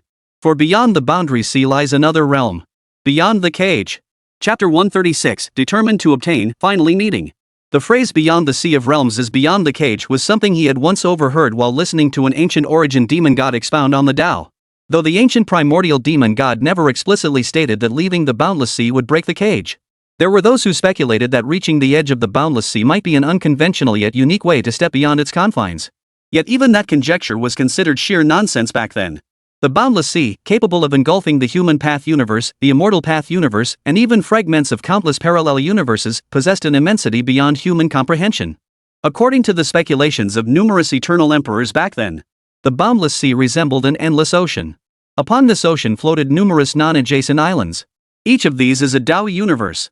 These Tao universes, like the one they inhabit, are likewise divided into immortal Tao universes and human Tao universes. If they were to journey across the boundless sea, regardless of whether they could successfully traverse it to reach the other side, they might very well traverse the boundless sea into other Tao universes, encountering unknown, terrifyingly powerful beings. Such unknown risks demand formidable strength. The other primary reason lies in the boundless sea's waters, saturated with a terrifying, decaying corrosive force. This force grows stronger the deeper one ventures. Even at the speed of an eternal emperor, completely traversing the boundless sea would take at least hundreds of millions of years. Such an immense span of time would be more than sufficient for the eternal emperor to be consumed by the boundless sea's corrosion. Unless someone were to obtain the source water of the boundless sea through luck beyond belief. But that possibility is even more improbable. The source water of the boundless sea lies at the very heart of the boundless sea. Reaching that place demands power at least half a step beyond the confines of the cage. Even with such power, obtaining the source water still depended on luck. Should misfortune strike, one might be swallowed by the boundless tidal waves unleashed by the boundless sea during the extraction process, meeting their end in its depths. In the ancient records of the immortal realm's history, only one individual, the founder of the water cavern heaven, its first sovereign, and among the first to reach the threshold of transcending the cage, successfully penetrated the core of the boundless sea, retrieving several drops of its primordial waters. And this was achieved under the most favorable conditions of time, place, and fortune. Later, several powerful beings attempted to follow in his footsteps. Without exception, every attempt ended in failure. Only a tiny fraction, the luckier ones, managed to return safely at the cost of severe injuries. The rest all perished in the heart of the boundless sea. Yet now, a single drop of the origin sees water, a substance that even the origin demon god covets and covets, resides here. He must possess it. Those who stand in my way, all shall die. A crimson glint flashed in Qin Wudao's eyes. His gaze turned cold and stern as he fixed it on Li Changsheng nearby. We can cooperate to deal with Ying Changsheng. After we kill Ying Changsheng, I won't take a single thing from him. But you must ensure I smoothly obtain the inheritance of the Lord of Mingxue and the worldly authority of the Mingxue realm. Li Changsheng frowned slightly. He too coveted this opportunity for inheritance. Yet now, sensing the immense aura emanating from Qin Wudao, he forcibly suppressed the greed within his heart. As one who had undergone 8 reincarnations, he had long cultivated a keen sense of danger. He even suspected that Qin Wudao before him might be, like himself, the reincarnation of some powerful ancient being. Yet, recalling how Ying Changsheng had caused him to squander his final reincarnation opportunity, a sharp gleam flashed in his eyes as he nodded in agreement. Very well. Qin Wudao's lips curved upward, but his tone shifted abruptly. You two seem to be the reincarnation of some powerful being, don't you? Your innate talent and experience meet the standards, but your power is still too weak. But it doesn't matter. I'll grant you even greater power. Boom! Under Li Changsheng's stunned and horrified gaze, a terrifying demonic aura erupted from Qin Wudao's body, deep and oppressive like an abyss. A colossal demonic shadow, towering from heaven to earth, seemingly possessing 2 heads, slowly materialized behind Qin Wudao as if crawling out of the abyss. Standing before this colossal demonic shadow, Li Changsheng felt utterly insignificant. Meanwhile, Ying Changsheng also received this news. He too was startled. The Clearwater realm was actually created from a single drop of the Sea of Realms source water? Back in his prime, he had ventured deep into the boundless sea alongside his wife, Luo Qingxian. But the depths he knew were, in truth, merely the outermost fringes compared to the boundless expanse of the boundless sea. After all, the boundless sea was too vast and too perilous. The laws of heaven and earth had long since formed a peculiar barrier. Much like how the immortal gates separated the mortal universe from the immortal universe. The depths of the boundless sea also harbored an invisible barrier, sealing off all pathways into its innermost realms. Of course, the forbidden zones of alien races, separated from the myriad realms of the heavens by only a single sea, remained largely unaffected. Whether cultivators from the myriad realms or beings from the alien forbidden zone, they could successfully cross the boundless sea to reach each other's worlds by paying a certain price. If I could inherit the legacy of the Emperor of Clear Waters, and then, when breaking through to the Saint realm, forge and temper the clear water realm created from the primordial waters of the boundless sea into my own inner world. The thought barely flickered through his mind. Ying Changsheng could only sense boundless benefits. He must enter the Clearwater Cave heaven and successfully inherit all this. Of course, he would also fulfill the Emperor of Clearwater's final wish and complete the system quest. Well then, I'll make arrangements later. Let the other prodigies of the immortal Ying Clan take this map to explore their own opportunities. He temporarily dismissed the idea of continuing the treasure hunt. Ying Changsheng resolved to spend the next 10 days in seclusion, meditating and simulating the Nine Yang Divine Body using Heaven's mandate fortune points. He aimed to perfect the Nine Yang Divine Body as much as possible, attracting the remnant soul of the Nine Yang Emperor to bestow blessings upon him. Then, using this as a bridge, he would facilitate communication between the Nine Yang Emperor and the Mingxue Emperor, thereby fulfilling the latter's wish. Simulate the Nine Yang Divine Body? This simulation will consume 15,000 destiny fortune points. The system's announcement echoed in his ears. Simulate. With that command, the surging force of the law engulfed him from all directions. Ying Changsheng felt his consciousness steadily ascend, once again inhabiting the perspective of the young Emperor of Nine Suns. Yet before his consciousness could fully immerse in the simulation, Ying Changsheng instinctively glanced toward a certain direction. this aura is. Could it be a mistake? After Ying Changsheng resolved to enter seclusion for meditation, all the immortal Ying family's supreme-tier prodigies who had entered the Mingshui realm for exploration rushed to the scene upon hearing the news to protect Ying Changsheng's path. Numerous supreme-tier prodigies from the immortal winners' ranks vigilantly guarded their surroundings, having already formed a special grand formation. Yet, being among the most elite prodigies of their generation, they remained utterly unaware. Not far from them, a small, transparent fish gazed curiously in the direction behind them. Changsheng seems to be right there. Chapter 136, The Bridal Robe Demon Art. Your brother has actually been dead for a long time. Xing Zishi pursed her lips. Though she yearned to see Ying Changsheng immediately, but her senses told her he was in the midst of a cultivation breakthrough. Disturbing him at this moment would be most inappropriate. Moreover, they had finally reunited after so long. Yet an inexplicable tension gripped her heart. Time slowly passed. Competition within the Clearwater realm intensified. Young members from various factions and races formed wave after wave of joint exploration teams, conducting large-scale searches to gather all kinds of cultivation resources. These resources were intended to support the strongest members of their respective factions and races. This was to aid their power transformation, enabling them to gain more inheritance after the Mingshui cave heaven opened. Similarly, many others followed Ying Changsheng's example, planning to seclude themselves for intensive cultivation in a short period to push their cultivation to the next level. Over the past few days, celestial phenomena marking cultivators' breakthroughs to the revered realm had intermittently appeared throughout the entire Brightwater realm. At this moment, within a hidden cave, demonic energy raged and laws surged. A cry of agony mixed with excitement erupted. The churning demonic energy seemed drawn by some force, rapidly converging toward a single focal point. I feel as though I've been reborn, possessing inexhaustible power. Li Changqing's expression was filled with excitement. His cultivation had now broken through to the revered realm. Though this breakthrough differed from the conventional sense, he had utilized a peculiar devouring technique, yet as he felt the boundless power surging within him, he was confident his current cultivation strength could absolutely match that of a third-tier revered master, or even surpass it. This is just the beginning. Next, practice the swallowing heaven demon art as I taught you and continue devouring nutrients. I guarantee that by the 10th day, your cultivation will break through to the 5th level of the revered realm or beyond. A faint chuckle echoed from the shadows. Qin Wudao slowly emerged from the shadows, stepping over a pile of white bones. Among the bones beneath his feet were many bearing the insignia of cultivators, even heirs of great clans. Clearly, they had all been hunted down by Qin Wudao and Li Changqing, transformed into nourishment for their breakthroughs and advancement. Excellent. I'll go hunt for more prey right now. A flicker of fervor and greed flickered in Li Changqing's eyes. The swallowing heaven demon art was the most profound technique he had ever encountered. It could devour the primordial essence of other cultivators and living beings, completely transforming their power into cultivation realm. Such a cultivation method completely spared him the need for seclusion and meditation to comprehend the Tao. The only drawback was that the essence of the cultivators he killed and devoured was saturated with their intense emotions and resentment in their final moments. Consuming too much risked his own emotions being corrupted by this negative energy, making him susceptible to cultivating inner demons. However, this was not a significant problem.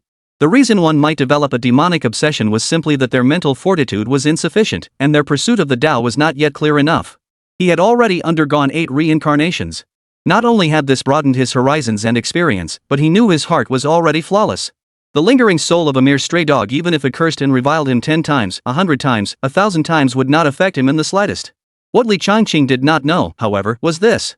Within the cave, Qin Wudao watched him depart, a faint, sinister smile curling his lips. Heh, what a foolish insect. But just because you got lucky enough to master a secret technique and earn a chance at reincarnation, you actually think you're the favored child of heaven and earth? Utterly foolish and weak, yet utterly unaware. During this time, he also uncovered Li Changqing's secret.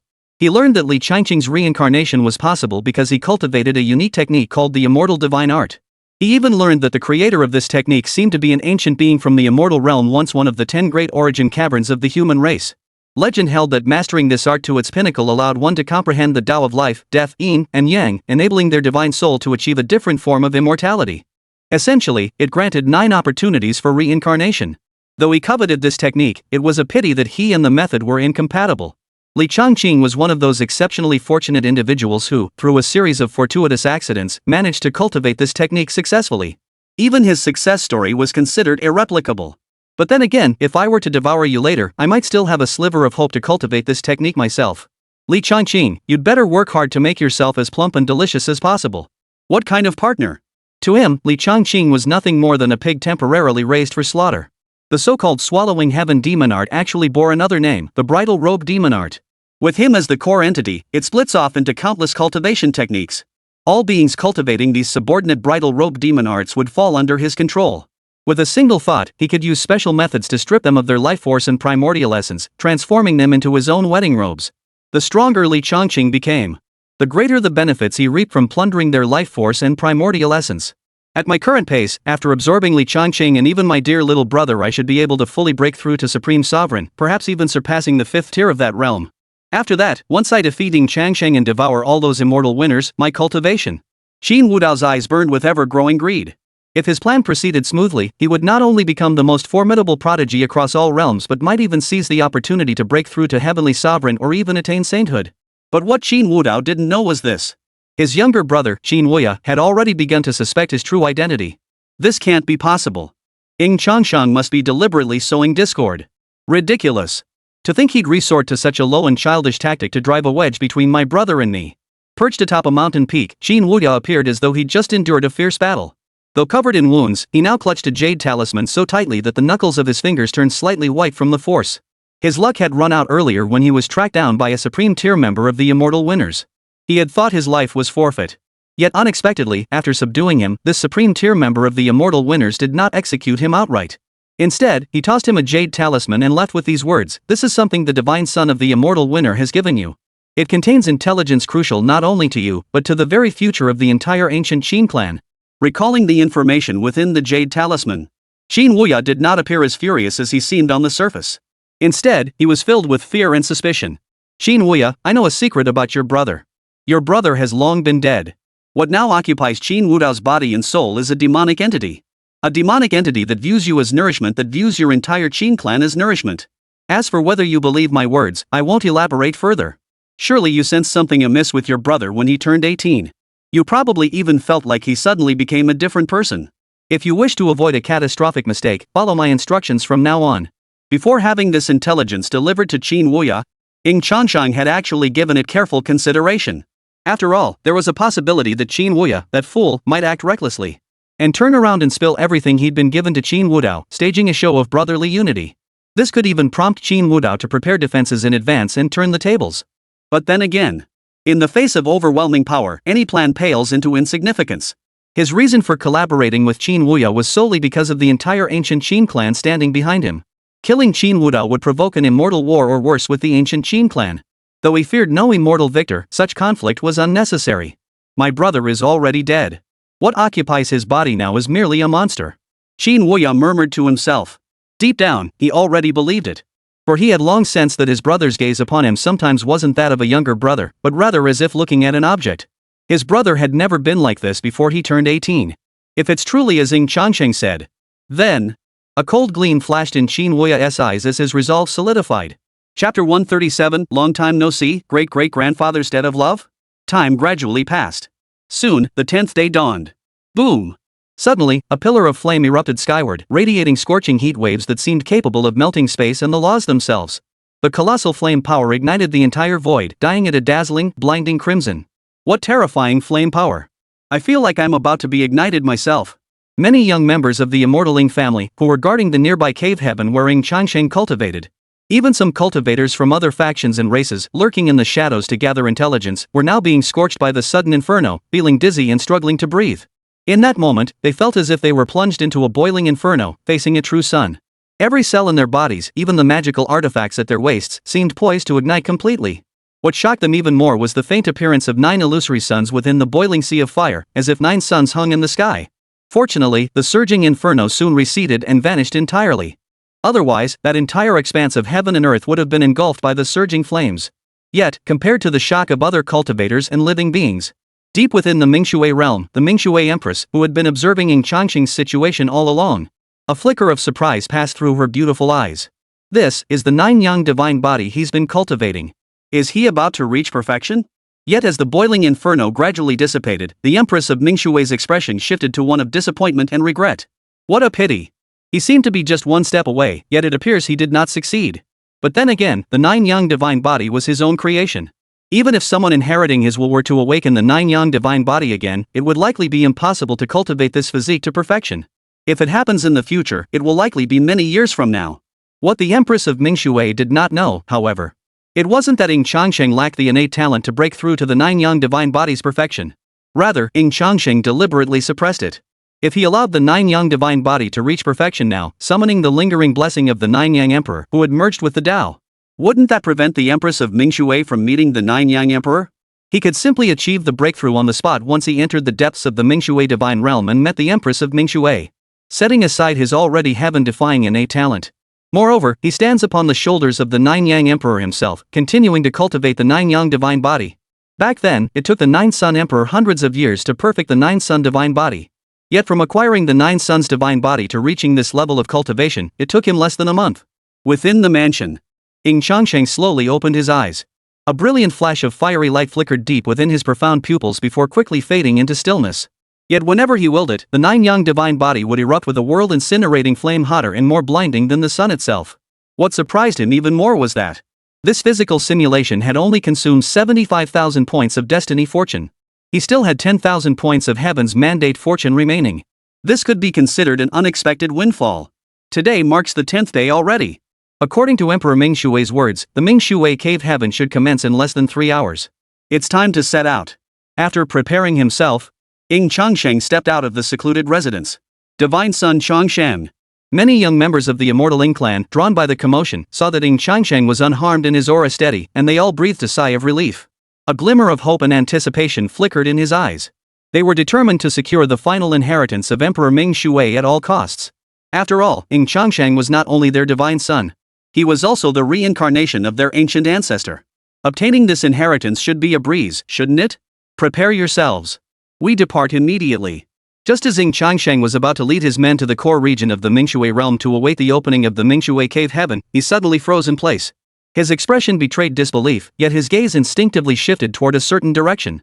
The other young immortal winners in the sequence all wore puzzled expressions.